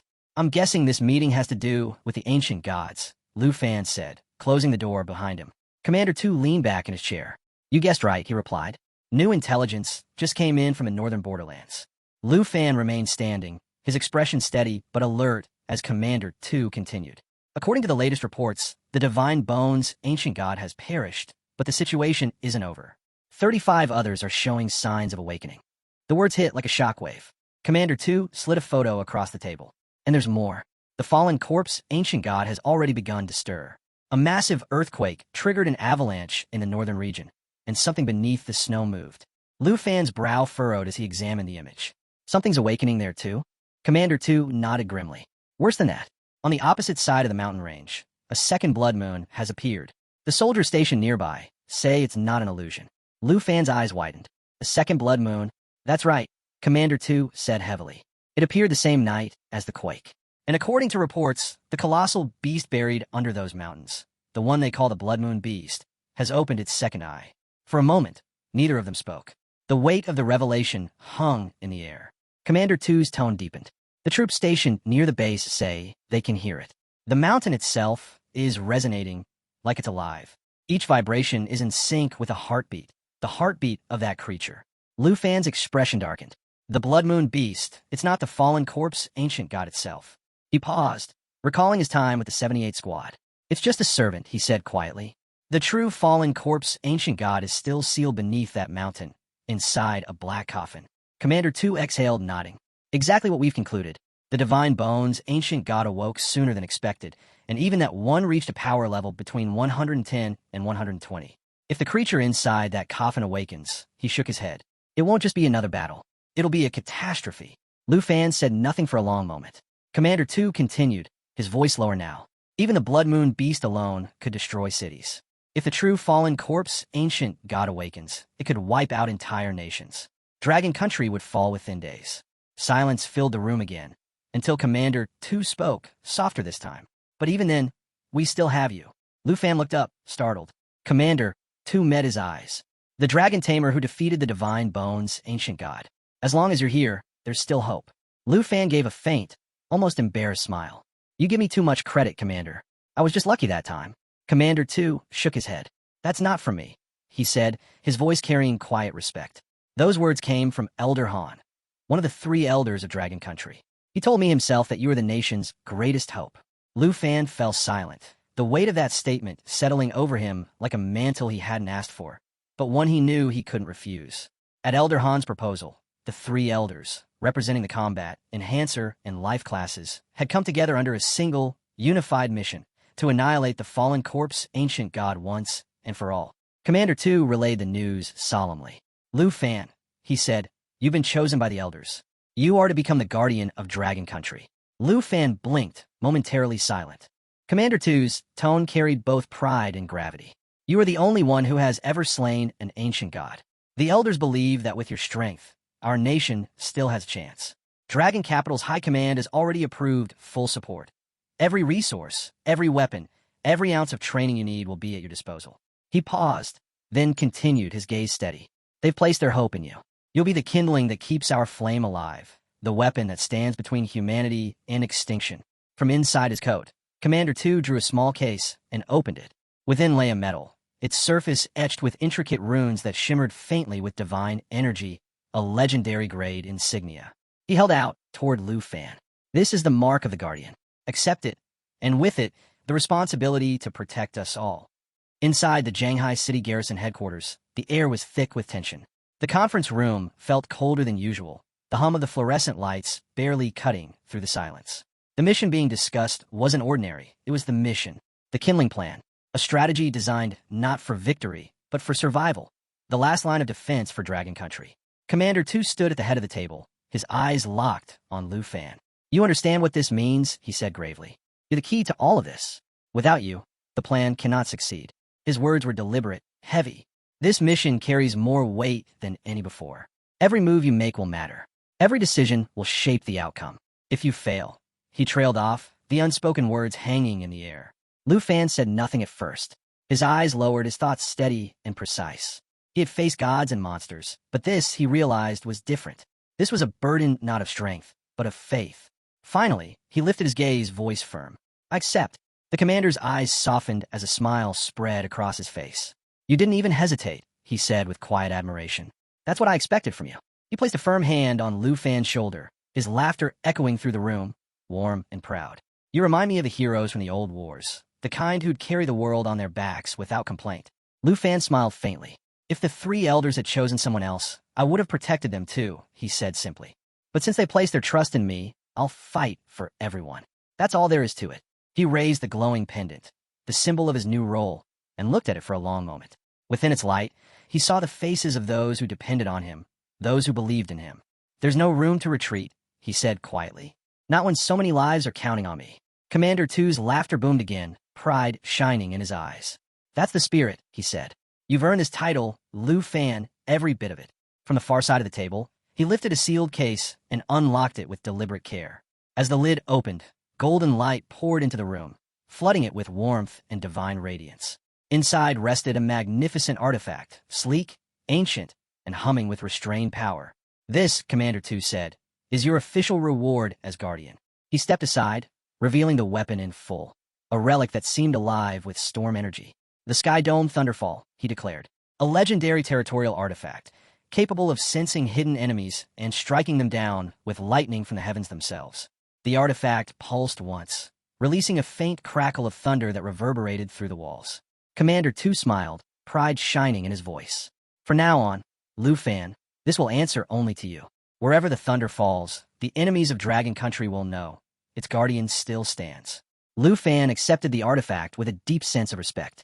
A brief silence passed between him and the commander, not of formality, but of shared understanding.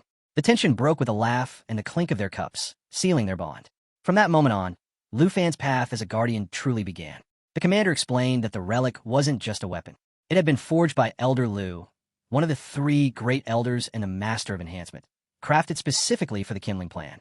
Only those entrusted with the nation's defense could wield such a creation. As Lu Fan studied the radiant artifact, he instantly grasped its potential. With demon crystal cannons installed and the city walls reinforced, Tianfu Island would become an unbreakable fortress, capable of withstanding even 4th advancement level threats. And with this artifact in play, even a 5th level enemy might fall before it. Pride filled the commander's voice as he revealed the truth. The success rate of forging such a relic was barely 1 in 1,000. The materials were so rare that Elder Lu had only ever made 3, one for himself, and the other 2 for his fellow elders. Now, Lu Fan held the 4th. The realization struck him hard. His defenses now rivaled those of Dragon Country's 3 elders. It wasn't just an honor. It was a declaration of trust and power. The commander leaned in, his tone sharpening. The Sky Dome Thunderfall, he said, was a classified weapon, created for Lu Fan alone. Only Elder Lu knew its design. Lu Fan nodded, his expression steady. He would guard that secret with his life. Before letting him go, the commander's voice took on a heavier tone. He reminded Lu Fan that his new status as a guardian came with unmatched authority and equal responsibility. He now had unrestricted access to the nation's resources, his rank placed just beneath the 3 elders themselves.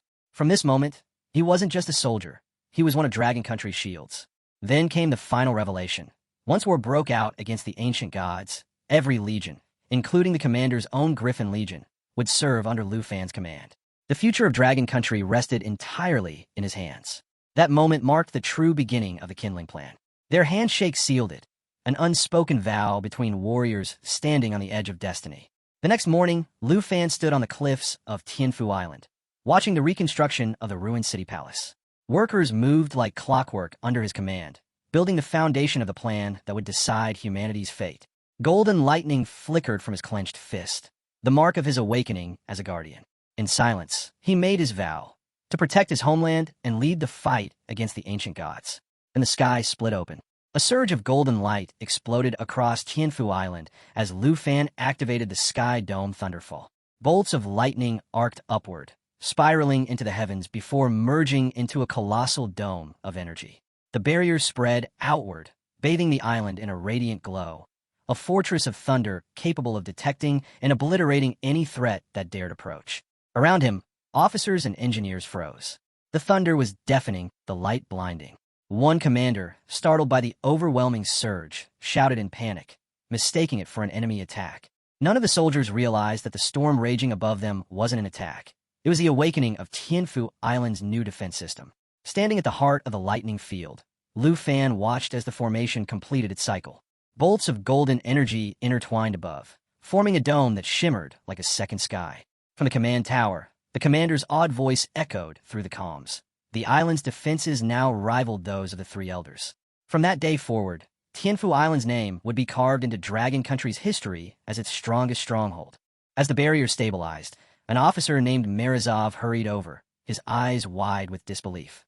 "Sir, what kind of mechanism produces this level of energy?" he asked, struggling to steady his voice.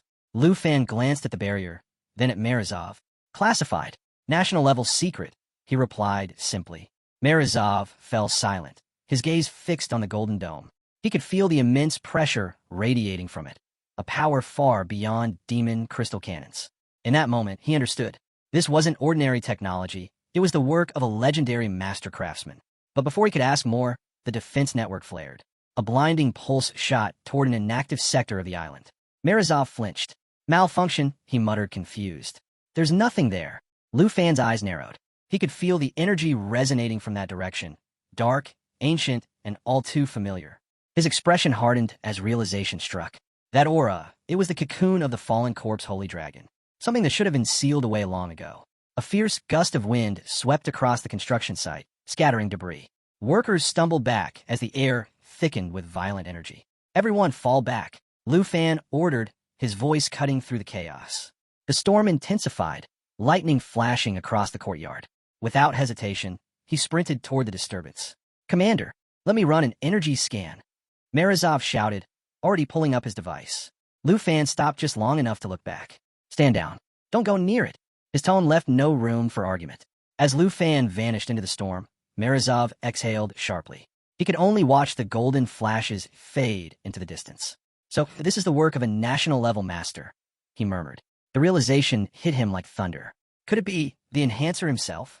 Deep within the courtyard, the source of the chaos revealed itself. The massive cocoon pulsed with black and blue light, its surface cracking under the pressure of the energy within. Each fissure glowed brighter as something ancient stirred inside. The fallen corpse holy dragon, awakening once more. The ground shook as waves of corrupted energy spread outward. Lu Fan arrived at the scene, just as the cocoon's radiance intensified. He shielded his eyes from the blinding light, the air around him vibrating with raw power. His heart sank. The dragon had reached its final stage of evolution. Once it emerged, its strength could surpass anything he'd ever faced. Energy readings spiked, signaling that the countdown had begun. Then, in a flash of green light, Xiao Fei descended beside him, her wings gleaming like polished jade. "Prepare containment," Lu Fan ordered. "If it loses control again, we can't let it escape." Xiao Fei nodded, her form glowing brighter as she summoned her power. The cocoon's light reached its peak, and the ground beneath them cracked from the surge of energy. With a calm, yet fierce focus, Xiao Fei spread her wings wide, releasing the light of jade. A brilliant emerald aura surrounded them both, purifying the corrupted energy, reinforcing Lu Fan's body, and amplifying his strength through the bloodline of the Jade Dragon. The world seemed to hold its breath. Then, with a deafening roar, the cocoon shattered. A torrent of light burst outward, tearing through the courtyard. The fallen corpse holy dragon emerged in full glory, its scales glimmering, its roar shaking the heavens. The impact sent waves of energy through the ruins. As the dust slowly settled, Lu Fan lowered his arm, coughing through the lingering haze. He glanced toward Xiao Fei, her wings dimmed but still glowing faintly, her strength unwavering. The fallen corpse holy dragon had returned, and this time, the battle for control had only just begun. Before them stood the towering figure of the dragon, its skeletal frame gleaming with divine brilliance. The transformation was complete. The fallen corpse holy dragon had ascended, reborn as the divine bones dragon king, armor of the fallen mountain. Power rippled through the air. Every movement of the creature radiated dominance, its strength so immense that even the earth seemed to tremble beneath its weight. Beside him, Xiao Fei watched in silence as Lu Fan observed the newly evolved guardian. The evolution had succeeded. Dragon Country had gained a new legend, one powerful enough to change the tide of war against the ancient gods. As Lu Fan studied the creature further, he understood that this was more than mere evolution. The dragon had absorbed the remnants of every fallen corpse and puppet across the battlefield, fusing their strength directly into its being. It was no longer a creature of the past, but a convergence of countless lives and energies. The result was staggering. Its base stats now soared into the hundreds of thousands. And with Xiao Fei's Jade Dragon enhancements, its total power exceeded 1,000,000, a level so high that even ancient beasts would cower before it. The glowing blue interface hovered before Lu Fan, displaying a cascade of numbers that continued to climb beyond known limits. He stared at it in silence, a faint, knowing smile crossing his face. He had done it. He had finally ascended to the legendary Dragon King level. A thunderous roar tore through the heavens. Behind him, the colossal skeletal dragon stirred to life, its divine aura twisting into a spiraling storm of blue light. The ground split beneath its massive claws, its mere presence shaking the landscape. Lu Fan remained still, calmly observing the transformation as the system's reading stabilized. The dragon's level and rank had been rewritten entirely, each additional star multiplying its attributes until the power before him surpassed comprehension. The Divine Bones Dragon King's aura blazed brighter, flooding the entire region in a storm of divine energy.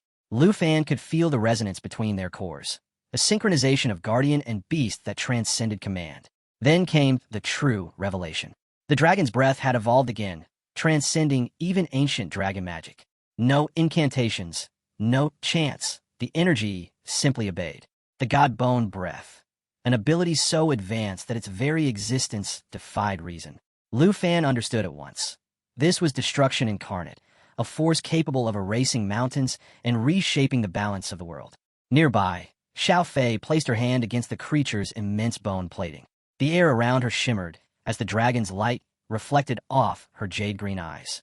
A faint hum escaped her lips, steady, calm, proud. She could sense the purity of its transformation.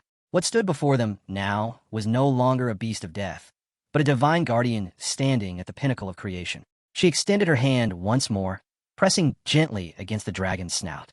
The Divine Bones Dragon King rumbled in response, low and resonant, its energy pulsing through the courtyard in waves of blue light.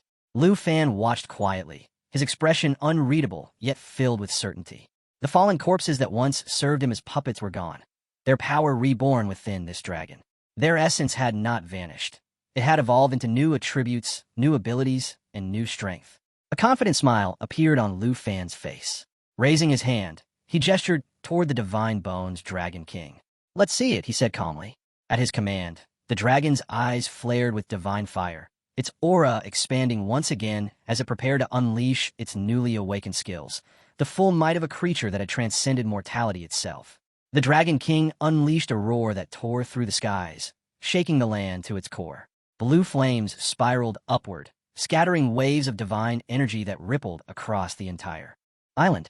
The ground quaked beneath its might. The true power of the Godbone Dragon King had awakened. A flash of blinding light followed. Lu Fan raised his hand, and the dragon's radiant bones shattered into countless luminous shards that circled him in a storm of light. The fragments merged together, reshaping into a pair of gleaming arm guards that pulsed with otherworldly power. The system's voice echoed in his mind. Godbone armor created. Attributes of the Dragon King integrated. Skill, Dragon Descent unlocked. Lu Fan clenched his fists, feeling divine power course through his veins like liquid fire. His lips curved slightly. The Godbone Dragon King had become part of him. Xiao Fei stood nearby, silent but awestruck, the reflection of his new armor flickering in her eyes. Lu Fan opened his status panel and froze for a moment. Every attribute had skyrocketed: strength, agility, spirit, endurance, all surging past hundreds of thousands. His endurance alone exceeded 1,000,000. The sheer scale of power made even him pause. A grin broke across his face. Now, he finally had the strength to test himself against a true enemy. With calm precision, he summoned his skill interface and selected a newly unlocked ability, Accelerated Godbone Resonance. Ancient blue runes shimmered across his forearm as the air hummed with power. A faint glow surrounded him, the resonance between man and dragon harmonizing perfectly.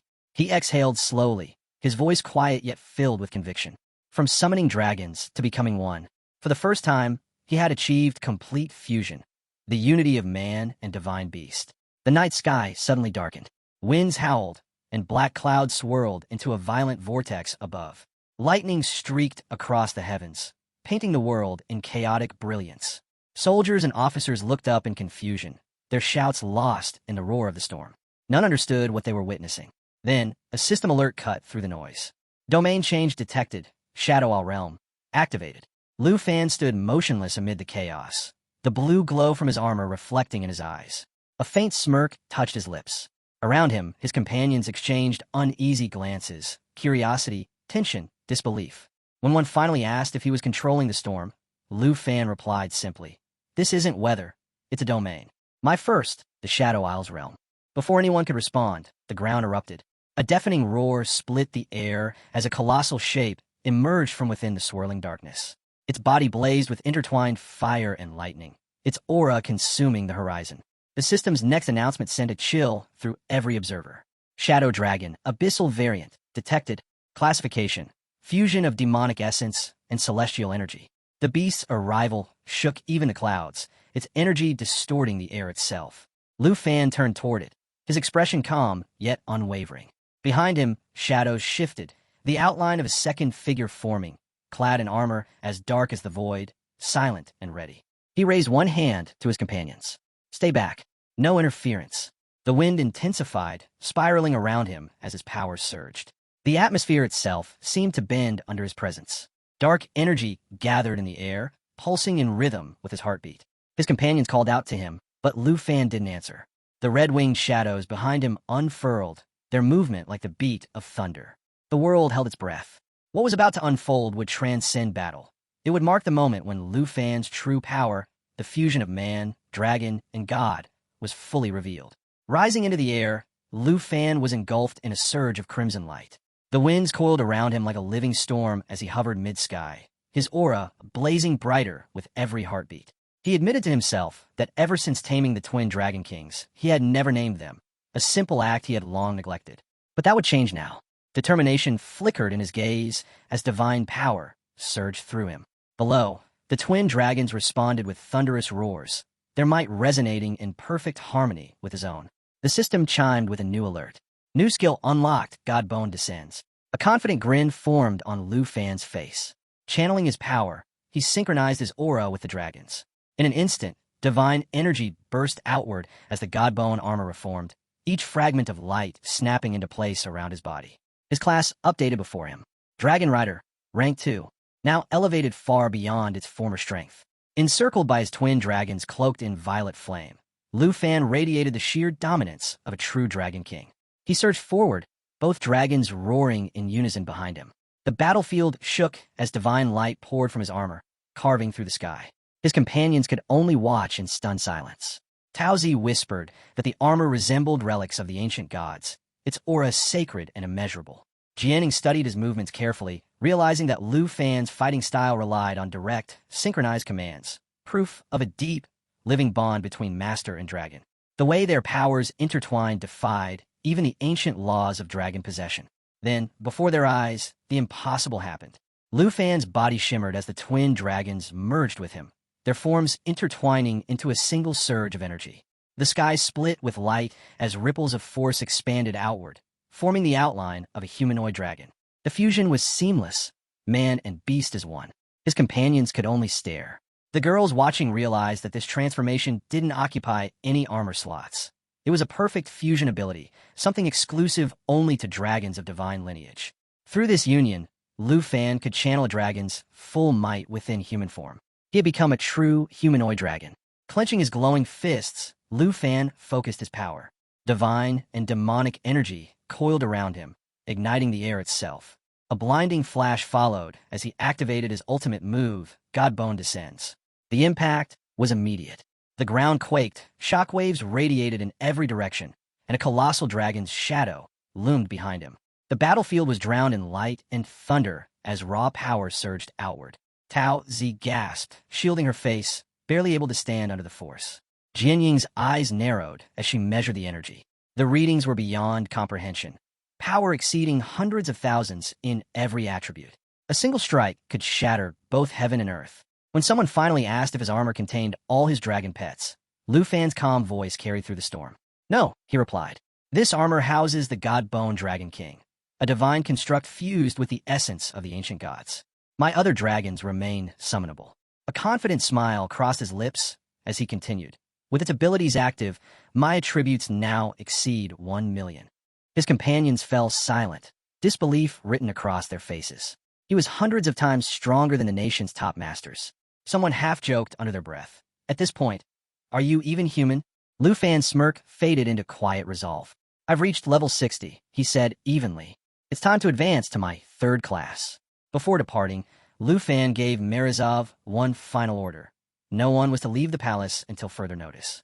The area beyond remained unstable after the last explosion, and he wanted no unnecessary risks. Morozov nodded, his tone firm yet cautious. "Understood. The perimeter's still volatile. I'll keep everyone secured until conditions settle." With that, Lu Fan turned away, his thoughts already fixed on his next goal.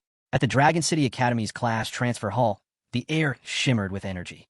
Countless terminals glowed softly across the chamber, each designed for high-rank evolution procedures. Lu Fan stood before one, calmly reviewing the data displayed on the screen. The information was clear. The 2nd class offered multiple paths and branches. The 3rd class, however, held no divergence. It was pure evolution, a direct enhancement of one's current form. He stepped closer to the glowing console, confidence radiating from his stance. This was the next step, the point that would redefine his strength. As he browsed through the database, something caught his attention. There was no record of a Dragon Tamer class in the Academy's history, not even in the oldest archives. The realization made him pause. This was his own, a profession that existed solely because of him. A faint smile touched his lips. "So, I'm the first," he murmured. Placing his hand on the transfer device, he confirmed the initiation. A surge of light enveloped the chamber. Rings of energy spun around him, each brighter than the last as the class transfer ceremony began. Lu Fan closed his eyes, feeling the flow of power surge through his veins. His body trembled under the intensity, but his mind remained calm. The evolution had begun. His consciousness drifted into a void of pure light. The sensation of gravity vanished, replaced by the hum of unseen energy. But just as the process stabilized, the light shifted. A familiar presence emerged. Before him stood the demon girl, her smile playful, her tone teasing as ever. "We meet again, Dragon King," she purred. Lu Fan frowned. "You're interfering with my transfer again. Stop this." Her smirk faded into something more serious. "Relax. I'm not here to cause trouble this time," she said softly, stepping closer.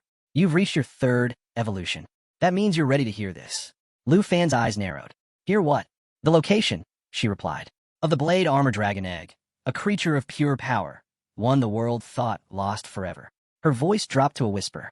"It lies beyond Sakura country, deep within the Godfall wilderness." Before he could respond, her image flickered and dissolved into mist. The void collapsed, light surging all around him as the ceremony reached its climax. The Academy's system voice echoed through his mind. "Class advancement complete, Dragon Tamer, Stage 3. When he opened his eyes, the chamber had fallen silent. The transfer was finished. Data screens flickered before him, showing new abilities, new limits, and numbers higher than anything he'd ever seen. His power had ascended once more. A few hours later, Lu Fan sat in his office, a holographic map projected before him. His eyes were fixed on the coordinates pulsing deep within a mountainous region, the marked location of the Blade Armor Dragon Egg. His phone buzzed. "Hey Shu," he greeted. "Everything's ready," came the calm reply. "Your travel documents, visa, and overseas clearance. I've arranged contacts in Sakura country. If you run into trouble, call me directly." "Thanks," Lu Fan replied. "The transfer's already complete." "Good. Then you're all set," Heishu said before ending the call. Lu Fan studied the map once more. The glow of the marked destination reflected in his eyes as a confident smile formed. "It's time," he whispered. "I'm coming for you." 3 days later, the airport buzzed with travelers. Lu Fan walked through the departure gate just as the flight to Oya City, Sakura Country, was announced. At check-in, he reviewed his documents, scanning through the permits and mission files Shu had provided. Once seated on the plane, he leaned back and gazed through the window, his mind replaying the details on the map. The Godfall Wilderness, a territory untouched by civilization, where elite and leader-class monsters roamed freely.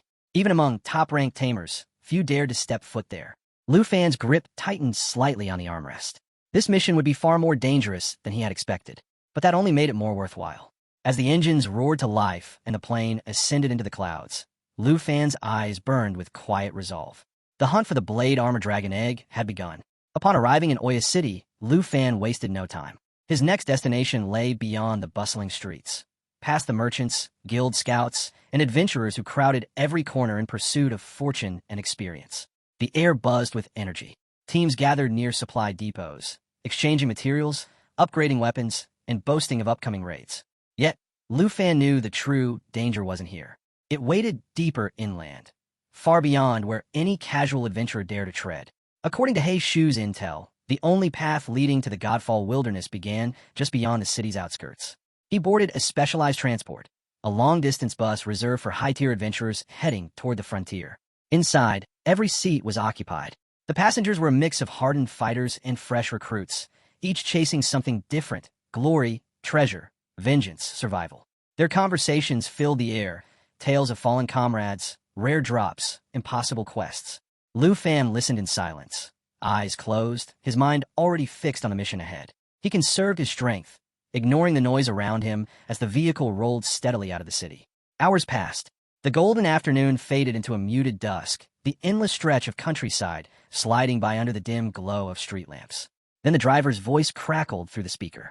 Next stop, Outpost 137. The bus slowed to a stop at a lonely checkpoint, a small shelter buried in cold wind and mist. Not a soul was in sight. The driver turned back slightly, his tone casual but laced with something strange. This is your last chance to turn back. Next stop's the end of the line. Several passengers laughed off the warning, claiming they were seasoned adventurers bound for Outpost 138. Their confidence was loud, almost defiant. The driver's lips curled into a faint smirk. Suit yourselves, he muttered, voice low and chilling. The doors hissed shut, and the bus rolled back into motion. The journey continued into the mountains.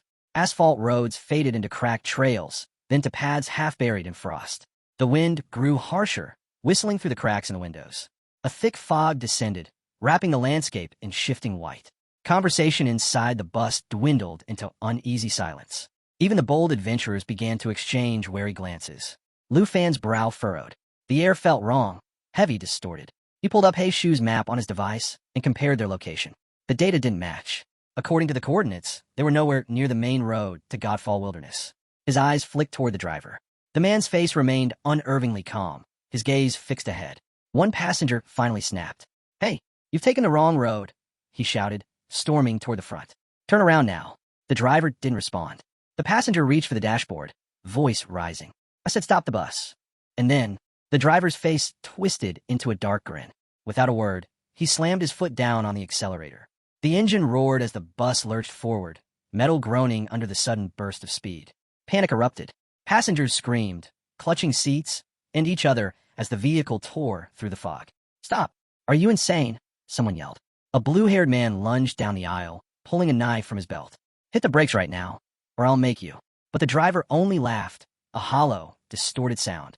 The bus skidded violently, tires shrieking across gravel as it sped into the mountains. Chaos filled the cabin, shouts, metal, fear. The blue-haired man pressed the knife against the driver's neck. "Turn back," he demanded. "Now!" Slowly, the driver tilted his head, revealing eyes that glowed faintly in the dark. A sinister grin spread across his face as strange runes flared to life along his arm, pulsating, otherworldly symbols that shimmered beneath his skin. The knife froze in midair, and in that moment, everyone aboard realized they weren't heading for the Godfall Wilderness. They were already inside something far worse. A sudden surge of energy rippled through the air. Strange symbols spun rapidly in the void, intertwining into the shape of a glowing formation. The passengers froze, terror flashing across their faces. Before anyone could react, blinding light engulfed the bus. A flash of violet tore through reality as the entire vehicle was swallowed by the spell. For a split second, Lu Fan's vision shattered into fragments, colors twisting, sound warping, his body weightless as the world inverted. Then silence. When the light faded, they were no longer in the mountains. The group now stood in a shadowed forest, shrouded in pale, luminescent mist. The ground beneath them pulsed faintly, as if alive. The air was thick and heavy, filled with an unsettling hum. "What is this place?" one adventurer shouted, voice trembling. Another cursed, gasping that his strength was fading, his vitality draining away with every breath. Lu Fan scanned the surroundings, his senses sharpened, analyzing the faint magical distortions in the air. They had been moved, forcibly, to another dimension. Beside him, the blue-haired adventurer tightened his grip on his weapon, eyes darting between the fog and the twisted silhouettes that lingered just beyond sight. Then a voice echoed, deep, cold, amused. "Your vigilance is pitifully low." The ground rumbled. From within the mist, a tall figure emerged, cloaked in shadows, his staff radiating violet light that pulsed in rhythm with the strange symbols floating overhead. Every instinct screamed danger. Lu Fan narrowed his eyes. The aura this figure emitted wasn't something an ordinary mage could possess. This was deliberate, a planned ambush. And in that instant, the truth hit him. The driver, the route, the false destination. It had all been part of a trap. The figure stepped into view, his voice calm, yet cruel. "Welcome to my hunting ground." The symbols around him flared brighter as he raised his staff. "I am Hirata, space mage of the 71st level." The passengers stared in horror. They hadn't just been kidnapped. They had been transported directly into the territory of a predator. Among the survivors were several academy students, their uniforms still bearing the crest of Dragon City Academy. None of them had ever faced a real battle. None of them understood what kind of world they had just stepped into. Before them stood Hirata, his cloak rippling with purple energy, eyes gleaming with twisted satisfaction. He laughed softly, his voice echoing through the trees. "Level 60? Pathetic. You children have no idea what the real world is like." He tilted his head, sneering. "Out here, the strong don't need to train. They take what they want. Why waste time hunting beasts when you can hunt people instead?" His words sent chills through the group. Lu Fan stood silently at the back, eyes half-lidded, listening to every word. Understanding dawned. This was no random mage. These were material hunters, high-level criminals who specialized in preying on inexperienced adventurers for their gear, items, and bounties. Disgust flashed across Lu Fan's face. "Scavengers," he muttered under his breath. He realized how close he'd come to being one of their victims. If not for his instincts, everything he had built could have been lost here, in this cursed place. At the front, panic rippled among the academy students. Fear turned quickly to desperation. One step forward, sword trembling his grip, but his voice loud. "Don't be afraid," he shouted to his classmates. "He's just a fraud in a costume. We can take him." Hirata chuckled, a sound that sent a shiver through the forest. "You're brave," he said mockingly, "but also incredibly stupid." With a flick of his wrist, the staff pulsed with light. The air rippled, twisting, bending, before dark energy condensed into a swirling black orb. It floated lazily before him, spinning faster with every rotation. Then came the hum. Low, piercing. A wave of pressure exploded outward as the orb expanded, releasing a field of darkness that consumed the surrounding air. The students gasped as their bodies weakened, their energy bleeding from their cores. The sphere absorbed everything, life force, mana, spirit, feeding on the living like a parasite. Hirata grinned, his voice cold and satisfied. "Don't bother running," he said. "You've already become part of my spell."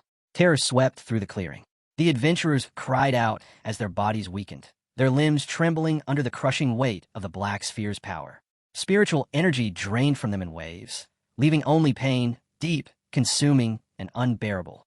But while the others writhed in agony, one man stood unmoving. At the back of the group, Lu Fan watched in silence, his expression unreadable. His eyes tracked every movement, the expanding sphere, the drain of vitality, the shifting stance of the mage. He observed, calculated, waited. Then, a trembling student stepped forward, his voice desperate. "Please, we're students from Kyoto Academy. We didn't come to fight. We'll give you everything. Our valuables, our supplies, just let us go. We'll keep quiet, I swear." The mage, Hirata, tilted his head, amusement flickering in his eyes. "Oh," he drawled, his tone dripping with mockery. "And what guarantee do I have that you'll keep that promise?" His voice hardened. "Do you have any idea how long I've waited for this? How much effort it took to set up this little trap, to wear that driver's face?" As he spoke, the black orb pulsed again, hungrier now, its energy field deepening. The students screamed as the last traces of their strength were pulled away, their spiritual cores trembling under the force. Panic spread fast. "Fight him," one of them shouted. "Together, we might have a chance." But even united, their courage was fading. One turned to Lu Fan, shouting desperately, "You, help us, please." Lu Fan's gaze flickered toward them, cold and steady. He didn't move. Not yet. Then, without warning, a sharp whistle cut through the air. A gleaming axe spun across the clearing, its blade glinting with bloodlight. It struck the shouting student's skull with brutal precision. The sound was final. His body collapsed instantly, lifeless on the ground. Gasps and screams erupted. The group froze, terror rooting them in place. Another figure descended from above, cloaked in darkness, twin axes glinting in both hands. His presence radiated killing intent. Hirata grinned, voice thick with satisfaction. "Did you really think I came alone?" He gestured toward the newcomer. "This is Kane, my partner. We've been waiting for this haul for weeks." Kane's voice was cold and dismissive. "These rookies? Hardly worth the effort." And with that, he raised his axe high, preparing to strike again. The terrified students ducked, some trying to flee, but his next swing was already in motion, the massive blade cleaving through the air straight toward Lu Fan. "Move," someone screamed. But Lu Fan didn't move. He stood perfectly still as the weapon closed in, his gaze fixed and calm, the eye of a storm untouched by chaos. Both hunters smirked, already certain of victory. Then the air itself shifted. A blinding flash erupted as Lu Fan's godbone armor activated. White skeletal plates materialized along his arms and torso, radiating divine light. The aura of the Dragon King flared through him, shaking the ground beneath his feet. The axe met his hand and stopped. Gasps filled the clearing. Lu Fan had caught the weapon mid-swing, gripping the titanium blade as if it were nothing more than a wooden stick. Cracks spidered along the weapon's edge. The hunter's eyes widened. "Impossible," Kane muttered. "That's titanium. Even a rank 4 expert couldn't." His voice faltered. Lu Fan's cold stare met his. "You made one mistake," he said quietly. "You struck first." Divine energy surged through his arm. He extended his hand, releasing a single command. "Weak retreat." A shockwave exploded outward, invisible but unstoppable. The sheer force tore through the clearing, carrying with it the Dragon King's killing intent. The wave ignored all barriers, bypassing armor and resistance alike. The hunters were lifted from the ground as if gravity had ceased to exist, hurled backward like ragdolls. They slammed into rocks and trees with devastating force, the earth trembling on impact. Silence followed. Leaves drifted through the air as the echoes faded. The students stood frozen, eyes wide in disbelief, staring at the man, now standing amidst the destruction. Calm, untouched, his armor gleaming under the violet haze. Lu Fan lowered his hand slowly. His voice was cold, resolute. "You want to pray," he said, his tone like steel. "You found something else instead." The forest shook as the shockwave tore through it. Trees splintered, stones cracked, and the ground itself seemed to groan beneath the aftermath of Lu Fan's attack. When the dust finally settled, silence returned, heavy and absolute. The two hunters lay sprawled across the shattered terrain, their bodies broken beyond recognition. Their weapons lay scattered, the faint glow of their runes fading into nothingness. At the edge of the clearing, the surviving students stood frozen. None of them spoke. None of them moved. What they had witnessed was beyond comprehension. Lu Fan hadn't advanced. He hadn't even taken a single step. Yet two level 70 warriors, enemies powerful enough to destroy an entire platoon, had been obliterated in one strike. As the stunned silence lingered, Lu Fan spread his arms slightly. White light flared behind him as dragon wings unfurled, vast, radiant, and commanding. Without a word, he launched into the air, the force of his ascent scattering dust and leaves in his wake. Within seconds, he disappeared into the mist above, leaving only the faint echo of his energy behind. The three surviving students could only stare at the empty sky. "That was one man," one whispered. Another trembled, clutching his arm. "Two, level 70's gone." In an instant, no one answered. The only sound was the wind, cold, hollow, and distant. Finally, one of them took a step back. "We're getting out of here. Now." The others nodded quickly. Gratitude and terror mixed in their chests as they turned and fled the clearing. Whatever Lu Fan was, he wasn't just human. Their only thought now was escape. They ran deeper into the forest, the mist thickening around them. Every shadow seemed to move. Every sound felt too close. Then one of them stopped suddenly. "The light, it's gone." They turned. The faint glow that had once lingered behind them had vanished completely. The darkness was now total. "Use the searchlights," another said, fumbling with his pack. The beams flicked on, cutting through the haze in narrow bands. The light shimmered across the fog, catching fragments of twisted branches and gnarled roots. They moved cautiously, step by step, trying to find the trail back. None of them noticed the shapes moving behind them. Massive serpents slithered silently through the shadows, their scales glinting faintly under the searchlight beams. The air grew heavier, filled with a low, rumbling hiss that reverberated through the ground. One student froze. "Did you hear that?" The others nodded, pale and shaking. "We split on 3, one whispered. "Scatter and run. Don't look back." They counted together, 1, 2, 3. The instant the final number left their lips, they bolted in separate directions. But it was too late. The ground erupted beneath them as colossal serpents burst from the mist, their jaws glowing with molten energy. Flames coiled in their throats before erupting outward in a storm of blazing orbs. The forest exploded in light and fire.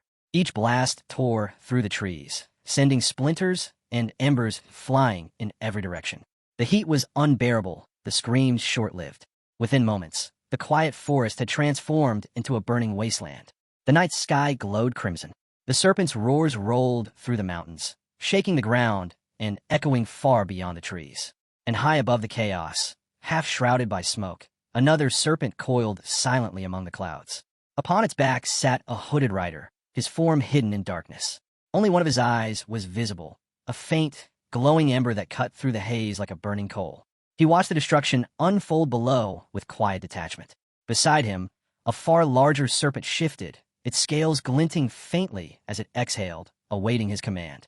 The fire burned on below them, consuming the forest, a grim signal that the true danger of the Godfall wilderness had only just begun. The next day, Lu Fan shoots toward the Sky God Peak with blinding speed. But suddenly, he crashes into an invisible barrier. The impact bounces him back so hard that he loses balance. Yet before hitting the ground, he regains focus and lands smoothly, quite in style. Then he looks up at the invisible barrier. Out of nowhere, a demon girl appears behind him, explaining that he cannot simply fly through this place because a world left behind by a god lies beyond it. Our hero jumps away in shock, demanding to know why she suddenly appeared. The thick dragon woman replies that she comes out whenever she feels like it, as no contract can restrict her freedom.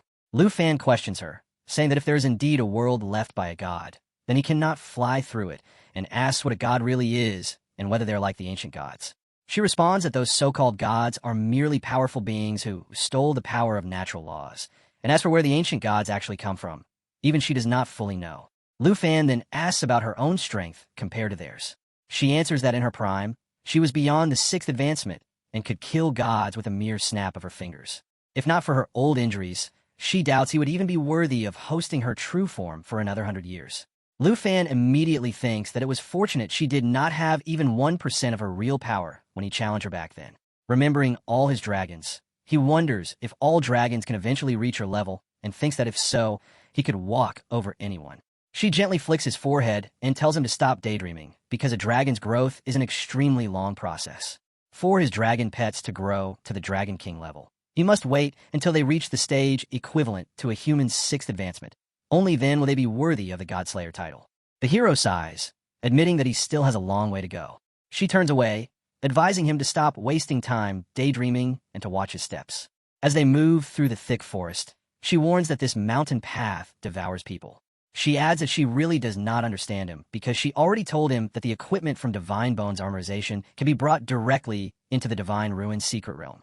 Then she questions why he did not level up in the secret realm before searching for the bladed armor dragon king egg. Lu Fan replies that his reason is obvious. As the bladed armor dragon, hatchling has a chance to absorb the spiritual energy of the secret realm and level up faster. She calls him a calculated little man while complimenting him. As they continue walking, 3 man-induced spears suddenly shoot toward them. The demon girl leaps up in alarm, and both barely dodge the attack as the spears stab into the ground. Then a giant crystal rock golem monster emerges, declaring that trespassers in this forbidden land must die. Alongside him, 2 more crystal rock golems appear, warning that no one is allowed to defile this sacred place. A notification appears, describing the monsters as level 95 beings capable of channeling energy into stone spears to unleash fierce, unstoppable thrusts that cause heavy physical damage, and possessing an earth-shattering quake ability that creates violent tremors in a cone before them. The demon girl asks Lu Fan whether he wants her to handle them, suggesting they count it as their second deal. Lu Fan responds with a counter-question, asking whether there is any need to use a sledgehammer to crack a nut, and telling her to save her strength for the bladed armor dragon king. She smiles, understanding perfectly, and steps back with her usual confident pose before inviting him to begin his performance as a mighty dragon slayer. Lu Fan summons claw scales on his hands, thinking that this is fine because it is the perfect chance to test his new move. He activates his Shadow Dragon King aura, and a notification appears stating that he is using the Dragon Tamer aura, channeling the power of the Shadow Dragon King bloodline to gain the Shadow Dragon King aura. This ability increases his speed by 30% and grants him a concealment effect. With that blinding speed, Lu Fan charges toward the monsters, roaring to test how powerful his third advancement skill truly is. The crystal golems immediately form their spears and thrust them toward him before he even gets close. But his incredible speed allows him to evade the rain of spears effortlessly, swiftly dodging them all as he closes in on the monsters. The monster is shocked by his overwhelming defense and speed. Then our boy pulls the sky-breaking skill, which uses a dragon coordinating and slash attack. At first, one crystal rock breaks from the golem, but then our hero tears through him by the Dragon Tamer aura. In the next moment, he finds himself surrounded by golems ready to attack. So our hero replicates himself to combat each monster head-on. As the fight begins, the replicas swiftly humbles the monster. Later, our hero snaps back all the replicas and moves back, leaving all the shattered rock crystals behind. The predator he had once admired, the Shadow Dragon, reflects in the glance and nature skill of our boy. He admits he is truly impressed by this move. Our hero notes that the more he uses it, the more he comes to understand the profound might of the dragon race, a power truly beyond human comprehension. He thinks that being able to channel the strength of the Dragon King so freely makes these 3 turns genuinely worthwhile. As they walk, the demon girl remarks that the task of clearing out the believers along the way clearly falls to him, the Dragon Kid. Our hero replies that she never intended to take action from the start. After passing through the dungeon, they arrive at the snowy glaciers. Our hero sighs in frustration, pointing out how strange it is that they were clearly in a forest just moments ago, yet now stand in an icy, snow-covered land.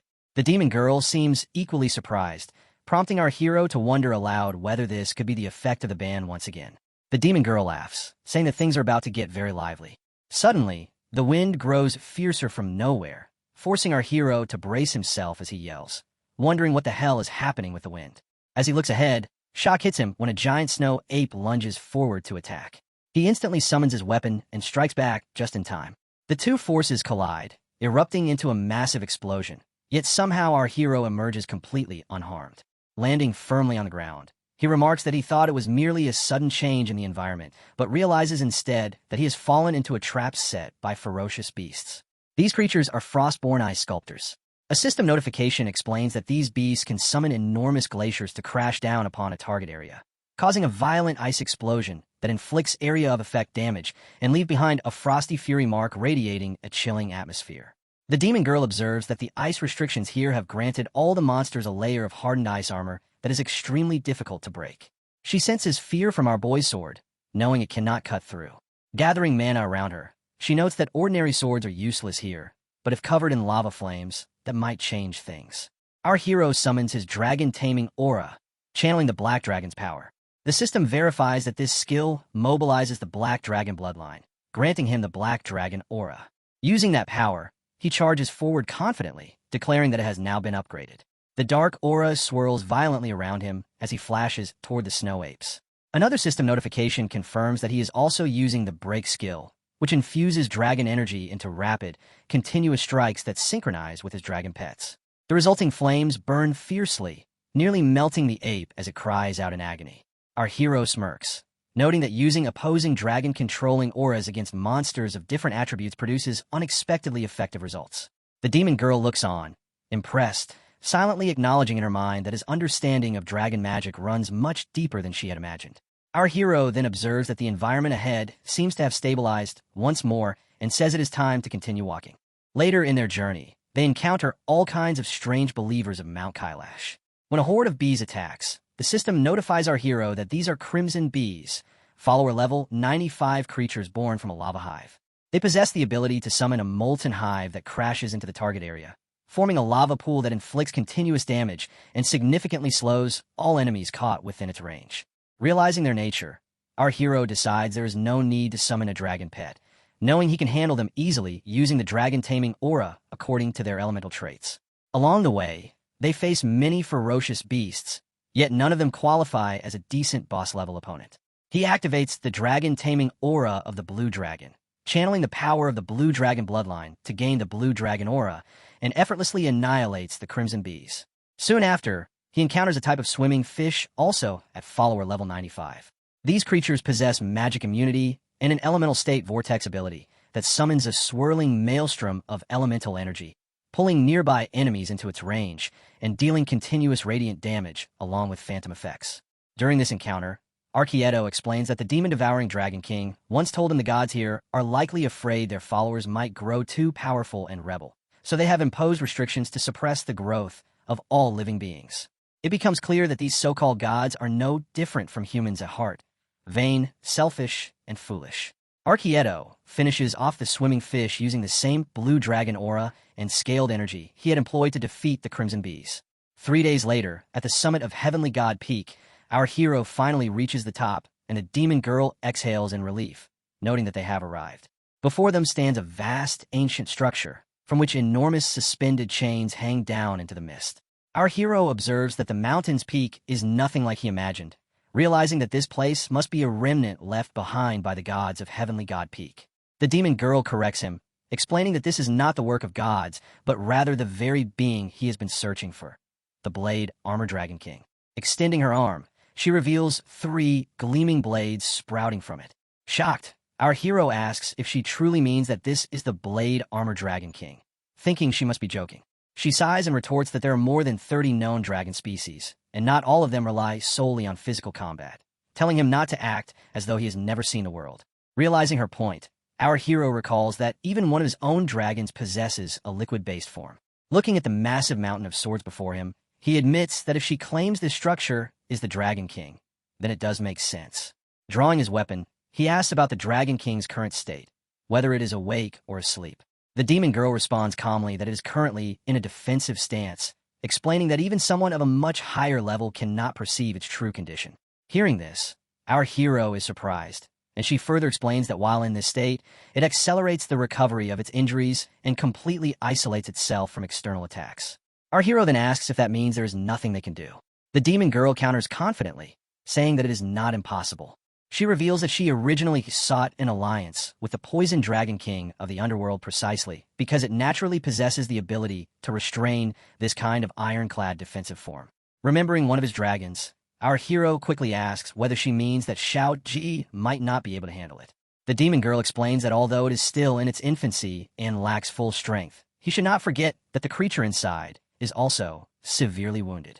Stepping closer to him, she adds that with her recovery speed combined with the beast in his pet space, she might not only help him obtain the dragon egg today, but could even have the chance to devour the entire thing herself.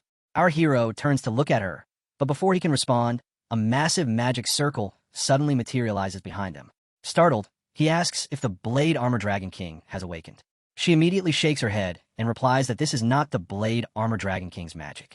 From behind, they witness a colossal, mountain-sized being rising amidst the white snow. Out of its massive form slither numerous serpent beasts with venomous jaws gaping wide. As the chilling air thickens, a cloaked figure appears out of nowhere, commanding with an eerie calm for Yamada no Orochi to go and identify the intruders. Turns out that Yamada no Orochi was a freaking towering serpent with glowing eyes. It immediately sniffs any Shikigami or summoned spirits on the mountains, but is unable to track any. The cloaked figure standing on the serpent head is surprised that his big serpent couldn't identify spirit. He guessed the origin of this giant beast must be extraordinary. However, he removes the cloak from his head and thanks Lu Fan for helping him find a rare Shikigami. Hearing it, the demon girl excitedly asks what this novel term Shikigami even means. Our hero asks him who exactly he is. The man in the cloak explains that he is sorry for forgetting to introduce himself. He says that even among the Sakura people, only the wealthy and the influential know him.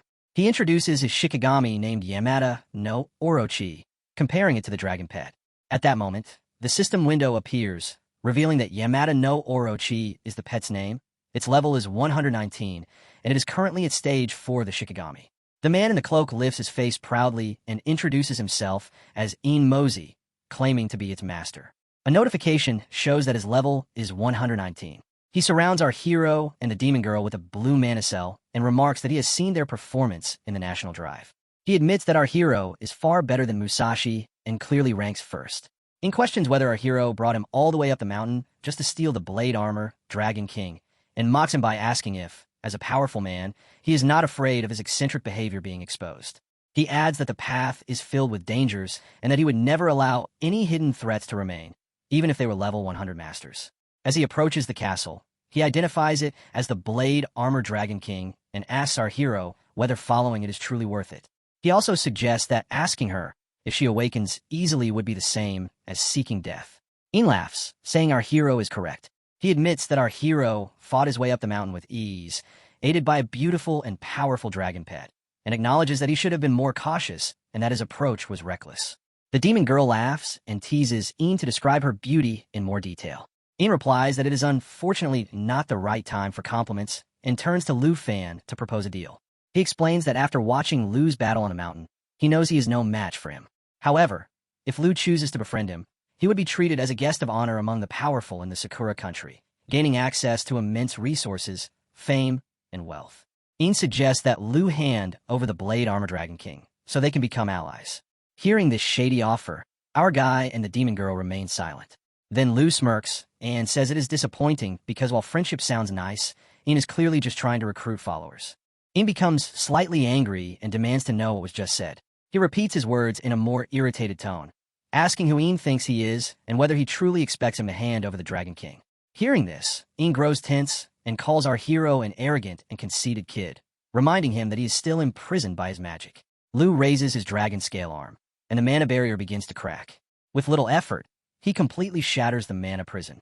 Wearing a teasing smile, he tells Ian that if he means this magic formation, he had forgotten that Ian wanted to use it to imprison him.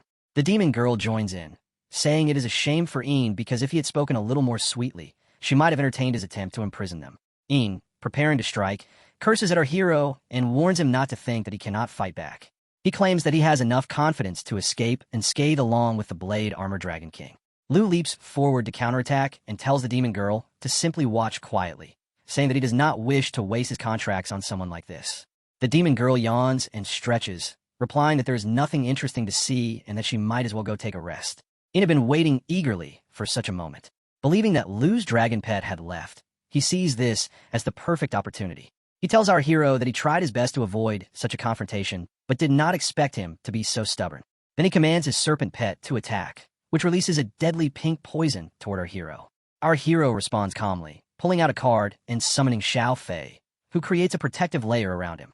Lu mocks Ian, saying that he looks nearly dying from illness, yet still tries to rob others through trickery. Ian begins to sweat profusely, realizing with shock that Lu is completely immune to the effects of snake fever. But that was just the beginning.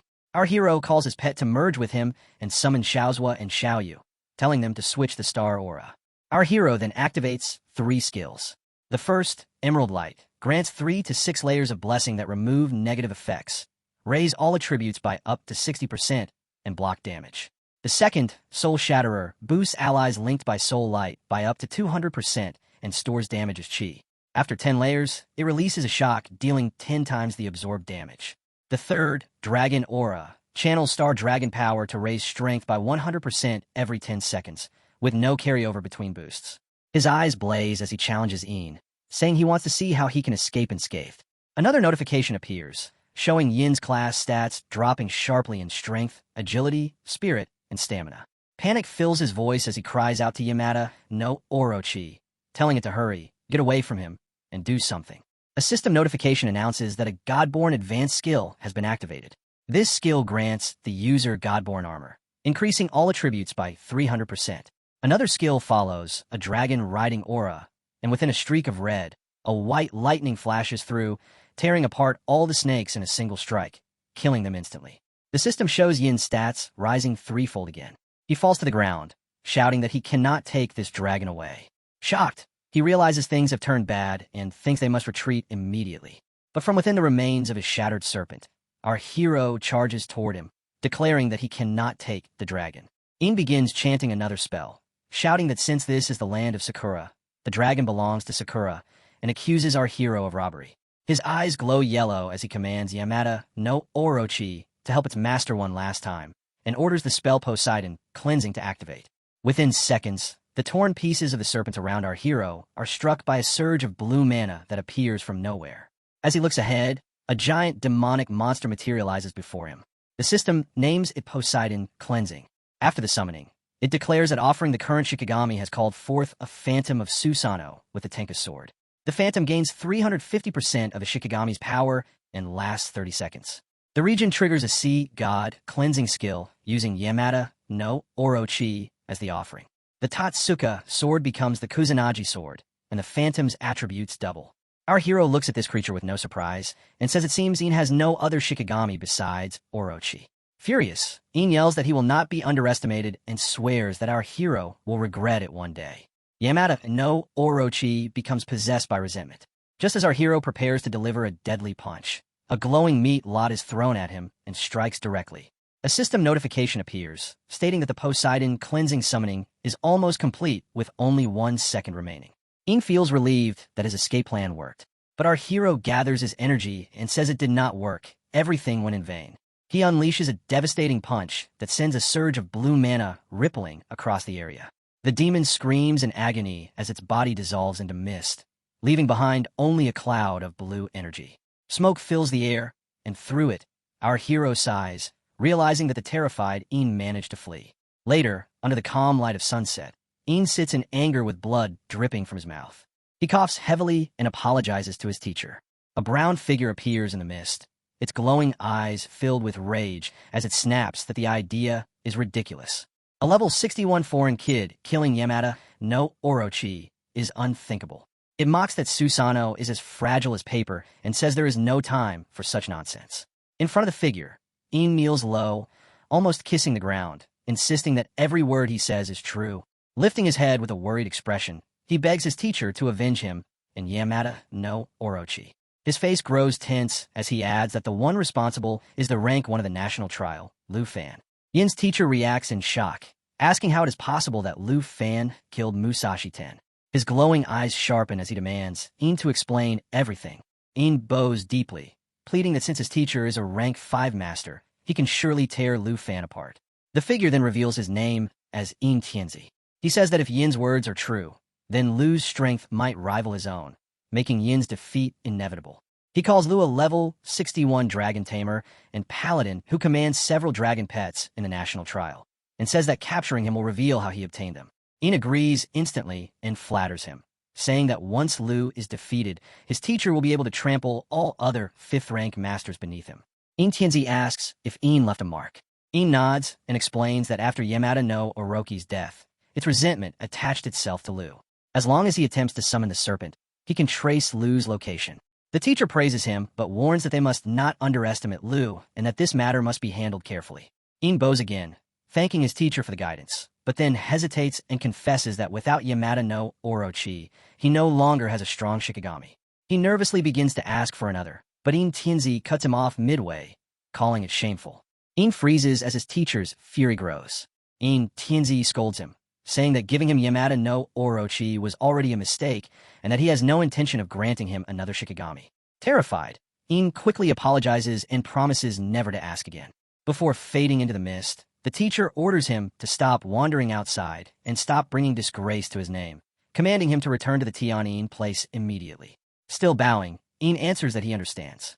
After leaving, Yin's teacher leaves a black rock, which he grabs, wowing our hero to just wait for his return. Because the gentleman's revenge is never too late. The scene shifts back to the golden sand peak of Tianshan Peak. Our boy asks the demon-devouring Dragon King, also known as the Demon Girl, if they can begin. The Demon Girl notices his anxious look, and beside him, Xiaobai also appears uneasy. She reminds him that if she had not held back earlier, he would have had no chance of taking the dragon egg. A system notification appears, revealing the Godborn Dragon King armor of Gason, rank 1. Realizing this, our hero wonders aloud that even after equipping the Godborn Dragon King, with his attributes exceeding 1,000,000, it is still impossible to defeat the blade-armored Dragon King. The Demon Girl laughs and calls the little dragon Timber cute, saying this is only the beginning. Our hero looks at her in surprise, and she pokes his nose while explaining that his God Blade Dragon King rank is just 1 star. When she fought the Blade Armor Dragon King, it was nearly 4 stars. She warns that if he values his life, he should stay back. Turning away, she explains that once it wakes up, it will immediately go into a defensive state, and she will try to restrain it. She advises him to summon all his dragon pets to protect him while he retrieves the dragon eggs, and once they succeed, they will retreat together. Understanding the plan, our guy remarks that even she seems uncertain of victory. She admits it and prepares for battle, saying that both she and the Blade Armor Dragon King used their full power in the fight at Falling Dragon Valley, and that she has not yet recovered to her peak. If the Blade Armor Dragon King recovers first, neither of them will stand chance. Our hero sighs and says he understands. He summons all his dragons from the gates and says that he and his ally will launch a sneak attack. Once he secures the dragon egg, he will open the territory portal and evacuate. With everything ready, they move into action. Our hero approaches the massive dragon covered in steel scales and says he's going to wake it. He extends his palm, glowing with mana, as tension spreads among the dragons, uncertain of what will happen next. Even the demon girl looks uneasy about what is about to unfold. As our hero presses his hand against the dragon's scales, a pulse of energy surges through it. Suddenly, the dragon rises, shattering the ground beneath it and leaving our hero completely stunned. As mountain stones fall with ground, shaking, our boy asks the demon girl what the hell just happened. Isn't the situation totally chaotic? Even the demon girl is stunned, unable to believe what she is seeing or understand where such overwhelming power is coming from. The Blade Armor Dragon King opens its glowing blue eyes, then lets out a thunderous roar as it moves and shatters all the iron chains in a single strike. Now fully restored, the Triple Star Dragon has returned to its peak form. Our hero breaks into a sweat, realizing the danger, and says in frustration that they must change their plan. He quickly commands Xingqian to use the Star Shuttle and withdraw at once. But the demon girl soars above him, laughing like a maniac and leaving our hero momentarily stunned. As she hovers in the air, she exclaims that it is incredible and reminds her of the Great War. With a wild grin, she urges our boy to give it a try. In that instant, our hero has a single thought that if he leaves now, it would be the same as leaving the Blade Armor Dragon to Een. He grips his blade and says that it is fine, then takes a firm stance and thrusts his punch forward to set his direction. He declares that regarding the Dragon King, he will listen and give it a try. All of his dragons soar into the sky at once. He activates Star Shatter Charge, Sword of Heaven, and Lava Blaze charge together. Commanding his dragons, he orders all the dragon girls to be ready. The demon girl raises her hand to attack, shouting for everyone to strike while they have the chance. Waves of deadly black energy, fire, and lightning rush forward. Our hero thinks that his success or failure depends entirely on this one move. As the barrage of attacks hurtles toward the Blade Armor Dragon, the demon girl attempts a sneak attack through a hidden opening. But the dragon turns its gaze toward her, its eyes filled with pure, killing intent.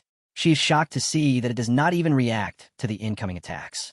When she lands her strike, the dragon's body suddenly vanishes from sight, leaving her stunned. Our hero is equally shocked, unable to understand where the dragon's main body disappeared so suddenly. The demon girl wonders if the dragon is bluffing, but then a dreadful thought crosses her mind. She begins to suspect that the Blade Armor Dragon King might already be dead. Observing its face and body parts drifting in the air as if weightless, her suspicion grows stronger. Our hero approaches her and asks what is going on and if the main body is not here. She confirms that the Blade Armor Dragon King is indeed dead. Our hero's jaw drops, unable to grasp how it could have died. The demon girl explains that its defensive body appears to be only an illusion, and it must have used its own essence through a recovery infusion that ultimately consumed its life. She concludes that it has been dead for a long time, and that the scattered steel remains are what is left of its body. Our boy asks if that means, after the war, the Blade Armor Dragon King left the Falling Dragon Valley and sacrificed itself here to protect the dragon eggs. The demon girl agrees that it seems correct, but she finds it strange, saying that with its immense strength, the Blade Armor Dragon King could have fully recovered here and had no reason to sacrifice itself. Our hero steps into the dark area ahead, saying that the dragon egg should be inside and that he will go take a look. As he enters, he quickly finds it and is surprised by how easy it was to locate. His discovery even startles the demon girl, who remains silent. He rolls out a black celestial dragon that projects the image of a dragon and asks if it is truly the Blade Armor Dragon Egg. A system notification appears, confirming that it is indeed the Blade Armor Dragon Egg of an unknown level. It contains a dry-to-god crystal core of legendary quality, along with another god-level crystal core that retains traces of its original owner's power, though the energy has already been fully absorbed. There are also 2 Mamatama that he has never seen before. The system explains that they have the ability to absorb toxins and produce fluorescence, functioning like a mechanism that emits its own light. Our hero realizes that they are no less valuable than a god crystal core. The demon girl then speaks, saying she understands now.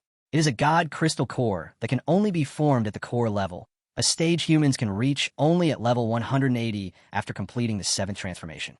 She adds that only those who have sensed divine essence can extract such a crystal core. Even though only a trace of godly power remains within it, that small amount still holds unimaginable strength beyond the 6th level. Our hero is overwhelmed by the flood of information, but the demon girl continues, explaining that when the Blade Armor Dragon King arrived here, it encountered 2 gods, one benevolent and one malicious. She says it must have been nearly impossible to fight them in its wounded state. Yet the Blade Armor Dragon King still managed to slay both and take their crystal cores. With its final breath, it created an illusion to protect its dragon eggs. Though it could have consumed the 2 crystal cores to restore itself, it instead chose to leave them for its offspring. After hearing that, our hero realizes that the dragon not only fought 2 dragon kings, but also faced 2 gods, and that the crystal cores left behind were absorbed by the Blade Armor Dragon King. He stands silently, staring at the 2 structures in his hands, thinking about how the dragon sacrificed everything for its children. The demon girl calls out, asking what the little dragon tamer is thinking. He brushes her off, saying it is nothing, then admits that he simply feels the greatness of the Blade Armor Dragon King and sincerely admires it. She walks toward the dragon and advises him not to let human compassion cloud his judgment. She reminds him that he came here for the egg and tells him not to mistake her for a villain. Life and death, she says, are not choices anyone can make freely, and that fighting and devouring are the only ways to survive. The law of the jungle remains the unchanging rule of the world. Our boy glances at her and asks if she is implying that she might devour the dragon egg. She smiles and replies with amusement, asking if he is afraid that she will break their contract and swallow the egg herself. She tells him it is good to stay cautious and that since they already share a contract, she won't hide anything. Expanding her ring, she releases a stream of dark purple mana, then glances at him with a smile and explains that she never intended to devour the egg. The Blade Armor Dragon King must have foreseen this and allowed the egg to absorb the divine crystal core, contaminating it with an aura that no longer belongs to a dragon. She adds that she's only interested in pure dragon blood and that this tainted dragon egg is something he might as well take for himself. Our hero keeps his gaze fixed on her, silently thinking that this woman is truly insane. He sighs inwardly, realizing that she likely planned to use him to steal the egg before taking it and devouring it herself. Yet instead of reacting, he smiles faintly and thinks to himself that the Blade Armor Dragon King must have known the devouring Dragon King would never stop. That's why it chose to leave the crystal core for the dragon egg to absorb. He grabs the egg with excitement and says joyfully that there's no need to delay any longer. Calling out to Xiao Fei, he tells her to gather everyone because they are about to welcome a new brother or sister. Xiao Fei gets overly excited, treating it like a gender reveal celebration. Soon, everyone gathers around, except for Xingqian, who refuses to join, saying she's not interested in such cheerful activities. Regardless, the event begins without delay, and all eyes are fixed on the dragon egg. Our boy activates the dragon taming technique. The system notification explains that this technique allows bonding with dragon creatures of any kind. A faint glow begins to seep out from the egg, spreading in all directions. But within moments, that soft glow suddenly shifts to a deep blue, leaving everyone stunned by the unexpected color change. The egg begins to crackle open, and a blinding light bursts forth. The moment the light fades, the creature smiles, satisfied that the technique worked perfectly. He proudly announces to everyone that they are now meeting the cub of the Blade Armor Dragon King. The tiny cub looks around, clearly confused about why everyone is staring at him. The other dragons gather closer, fascinated by the little one's presence. The cub, however, seems a bit wary and jumps back suddenly, prompting our hero to comment that it doesn't seem very approachable, but has a surprisingly calm temperament. The little dragons look both curious and slightly annoyed that the cub isn't paying attention to them. The cub bounces around the place, even leaping near the uninterested Xingqian, who glances at it with faint jealousy. As our boy and his other dragons step out of the cave, he notices something touching. The cub is quietly settled in the same spot where its mother once rested. Sitting there peacefully, it seems to feel her presence, as if she's still gently caressing it. Realizing this, our hero's heart softens as he understands that the little cub is missing its mother. Our hero suddenly realizes that all his dragon pets so far were granted by the system. None of them ever knew their parents. But the Blade Armor Dragon is different. Its mother died protecting it, and even though the little one hadn't hatched yet, it must have felt that loss from inside the shell. So, he decides to let it grieve for a while longer. There's no need to rush things. As he opens the system window to check on the newborn, it hits him that he hasn't looked at its details yet. But the moment he does, his eyes widen in disbelief. The screen nearly makes his heart skip a beat. It's impossible. The hatchling, barely level 1, already has 3,000 points in every attribute. That kind of power is something no creature should have at this stage. Strength, agility, endurance. Every stat soars past 3,000. The cub's attributes show Blade Armor Sickle, Blade Armor Bond, God Aura, and Blade Dragon Bloodline, each carrying the Divine Aura trait across all its skills. Our hero realizes that the crystal cores left behind by the Blade Armor Dragon King not only saved the cub from the devouring dragon's damage, but also blessed it with extraordinary attributes at birth, along with a rare God Aura ability. A system notification follows, revealing the third God Core as a legendary quality relic. It once belonged to a God-tier being, though most of its power has already been absorbed. Looking at the cub, our boy thinks about its unique core skill, Armor Bond, which mirrors the ability of the Divine Bond Dragon King. It can transform into equipment, transferring all its attributes and skills to him. A confident smile spreads across his face as he thinks to himself that with the Divine Bond Gauntlet and this Blade Armor chest piece combined, he'll be unstoppable, strong enough to crush Ning Shuang in the Divine Wind Secret Realm. As he closes the window and looks at his dragons, they're all growling softly and letting out small roars. He tells them to quiet down, then steps forward, saying they should wait for the Blade Armor Dragon to wake up and give the little one some time to grieve.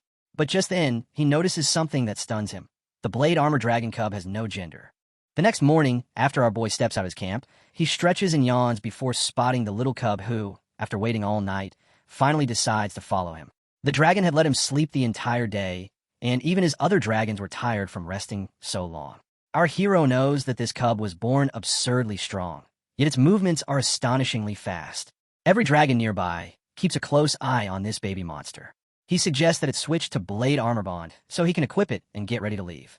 The dragon lets out a low growl, and to his surprise, the Blade Armor Bond activates. A strange smoke rises from the cub, wrapping around him.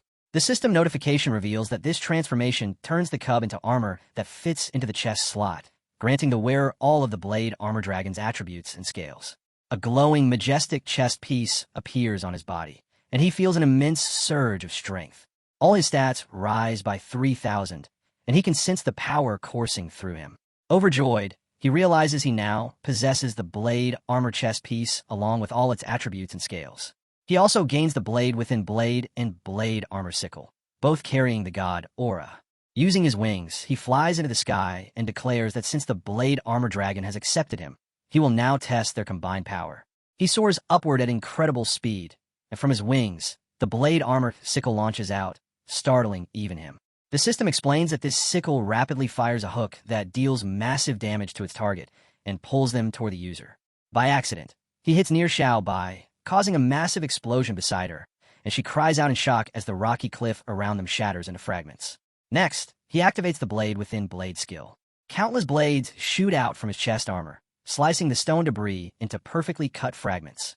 The system states that Blade within Blade rapidly strikes out, dealing piercing damage that ignores 45% of the target's defense, while any damage taken in that state reflects 99% back to the attacker. Finally, our boy activates God Aura, enveloping himself in radiant light. The explosion that follows engulfs the area in smoke. Power floods through him as even his basic attacks gain holy attributes, just like Qin's. The system also notes that the Blade Armor Light restores a portion of HP every second, and normal attacks now deal bonus holy damage, scaling with spirit. As he tightens his fist, his body starts to heal.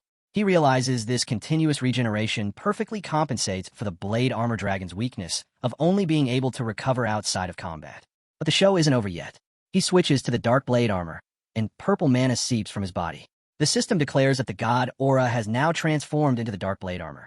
He thinks about how it continuously gathers shadow energy, and with the Divine Bond Dragon King's immense attributes, every normal attack now inflicts devastating bonus damage. The system adds that this form builds up shadow damage each second, releasing all stored energy with the next strike before starting accumulation again, boosted by spirit. Whatever he is preparing for, it's bound to be catastrophic. Landing back on the ground, he removes the chest armor, satisfied.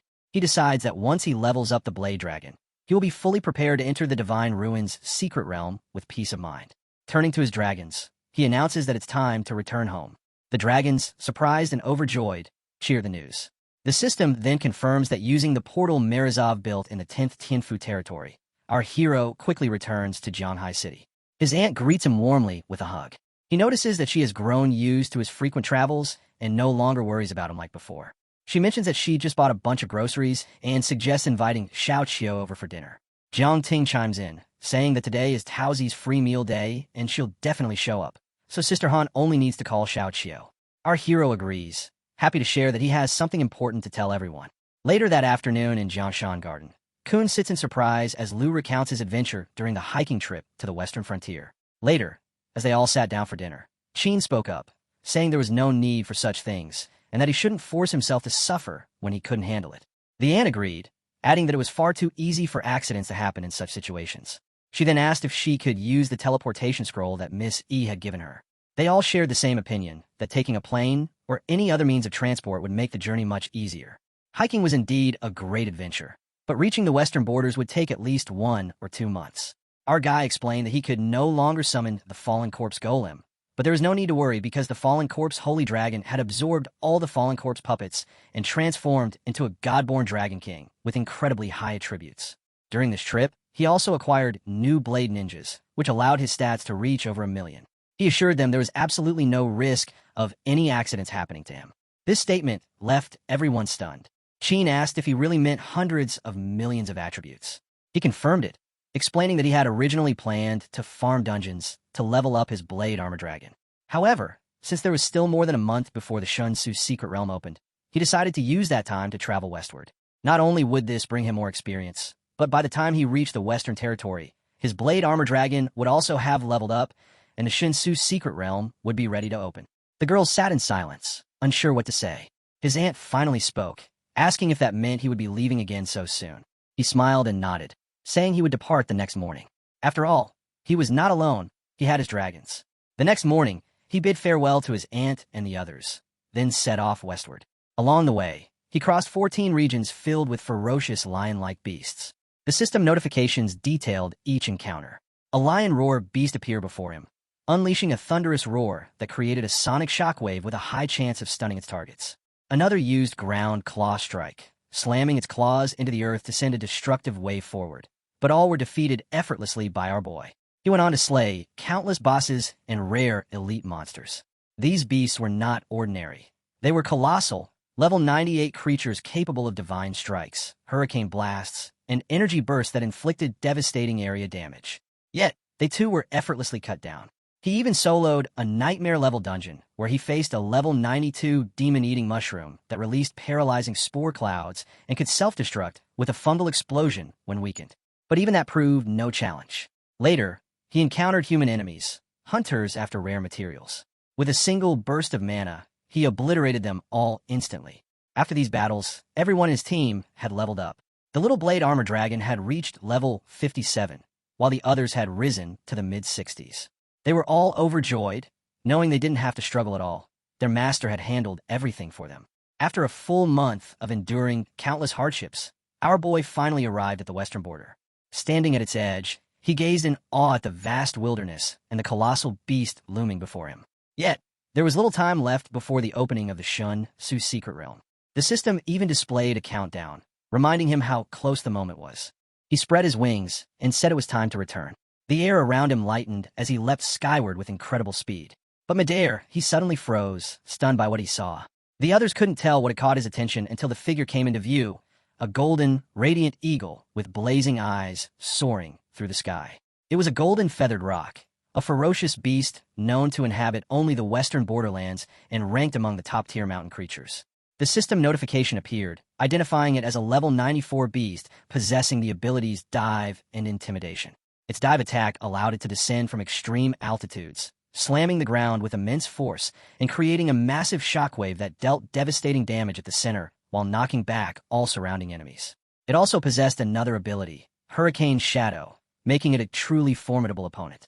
Instead of fearing the beast, our hero grew excited, knowing the constituent materials of this creature were incredibly rare. He immediately summoned his blade armor and transformed into its full form, merging with all its attributes and skills. The system further announced that this armor could unleash hook sides that rapidly flew toward a chosen target, inflicting piercing damage and briefly pulling them toward the user. Confident, our boy planned to capture the roc and offer it as a gift to his senior. As the piercing blades shot toward the eagle, they struck its claw, catching the beast off guard with a sudden attack. Seizing the moment, our hero launched himself forward with the same energy, but the rock didn't falter or make a sound. It continued flying, carrying him along through the air. Realizing his plan wasn't working as intended, he retracted his blades and searched for another weak point. He then struck beneath its neck, making the eagle roar in pain as he landed on its back. Without hesitation, our hero grabbed the chains and looped them tightly around the creature's neck, commanding it to behave if it wanted to live. In this way, he managed to tame the rock, guiding it calmly through the sky. The great eagle flew quietly, offering him a breathtaking view of a distant mountain. Our hero thought that at this speed, he would reach his destination right on time. But his thoughts were cut short when mana-infused arrows shot up from the ground, striking the rock and throwing it off balance. He quickly steadied himself, realizing there was an ambush below. From the ground, people shouted orders to cast the net and capture the golden eagle. Multiple spears pierced Rock's body as the net fell over it, entangling it completely and leaving it unable to resist. The group of hunters yelled in triumph, urging one another to tighten the trap and freeze it before it could break free. They failed to notice the armored figure descending upon them. Our boy landed hard, his blade-clad arm tearing through the net with a single strike. The eagle, still trapped, couldn't open its wings and crashed to the ground. The hunters rushed forward, thinking they had finally secured their prey. But before they could reach it, a violent force from above struck them down, scattering them in pain and fear. One of them managed to steady himself, weapon drawn, confused about what had just happened. As the smoke cleared, he saw our boy standing before the fallen rock, the ground scorched beneath his feet. Another hunter, named Jabil, narrowed his eyes, realizing this stranger must have fallen from the sky alongside the golden-feathered eagle. Judging by his gear, he appeared to be a lone materialist hunter. Their leader barked an order to attack, assuming the boy wasn't from any noble house and could be killed without consequence. The boss lunged forward, but our hero met his charge with a cold stare, thinking how little news reached these western mountains for them not to recognize the Yi family leader. The next instant, his fist landed, striking fear and shock into the hearts of the goons who realized too late the kind of power they had provoked.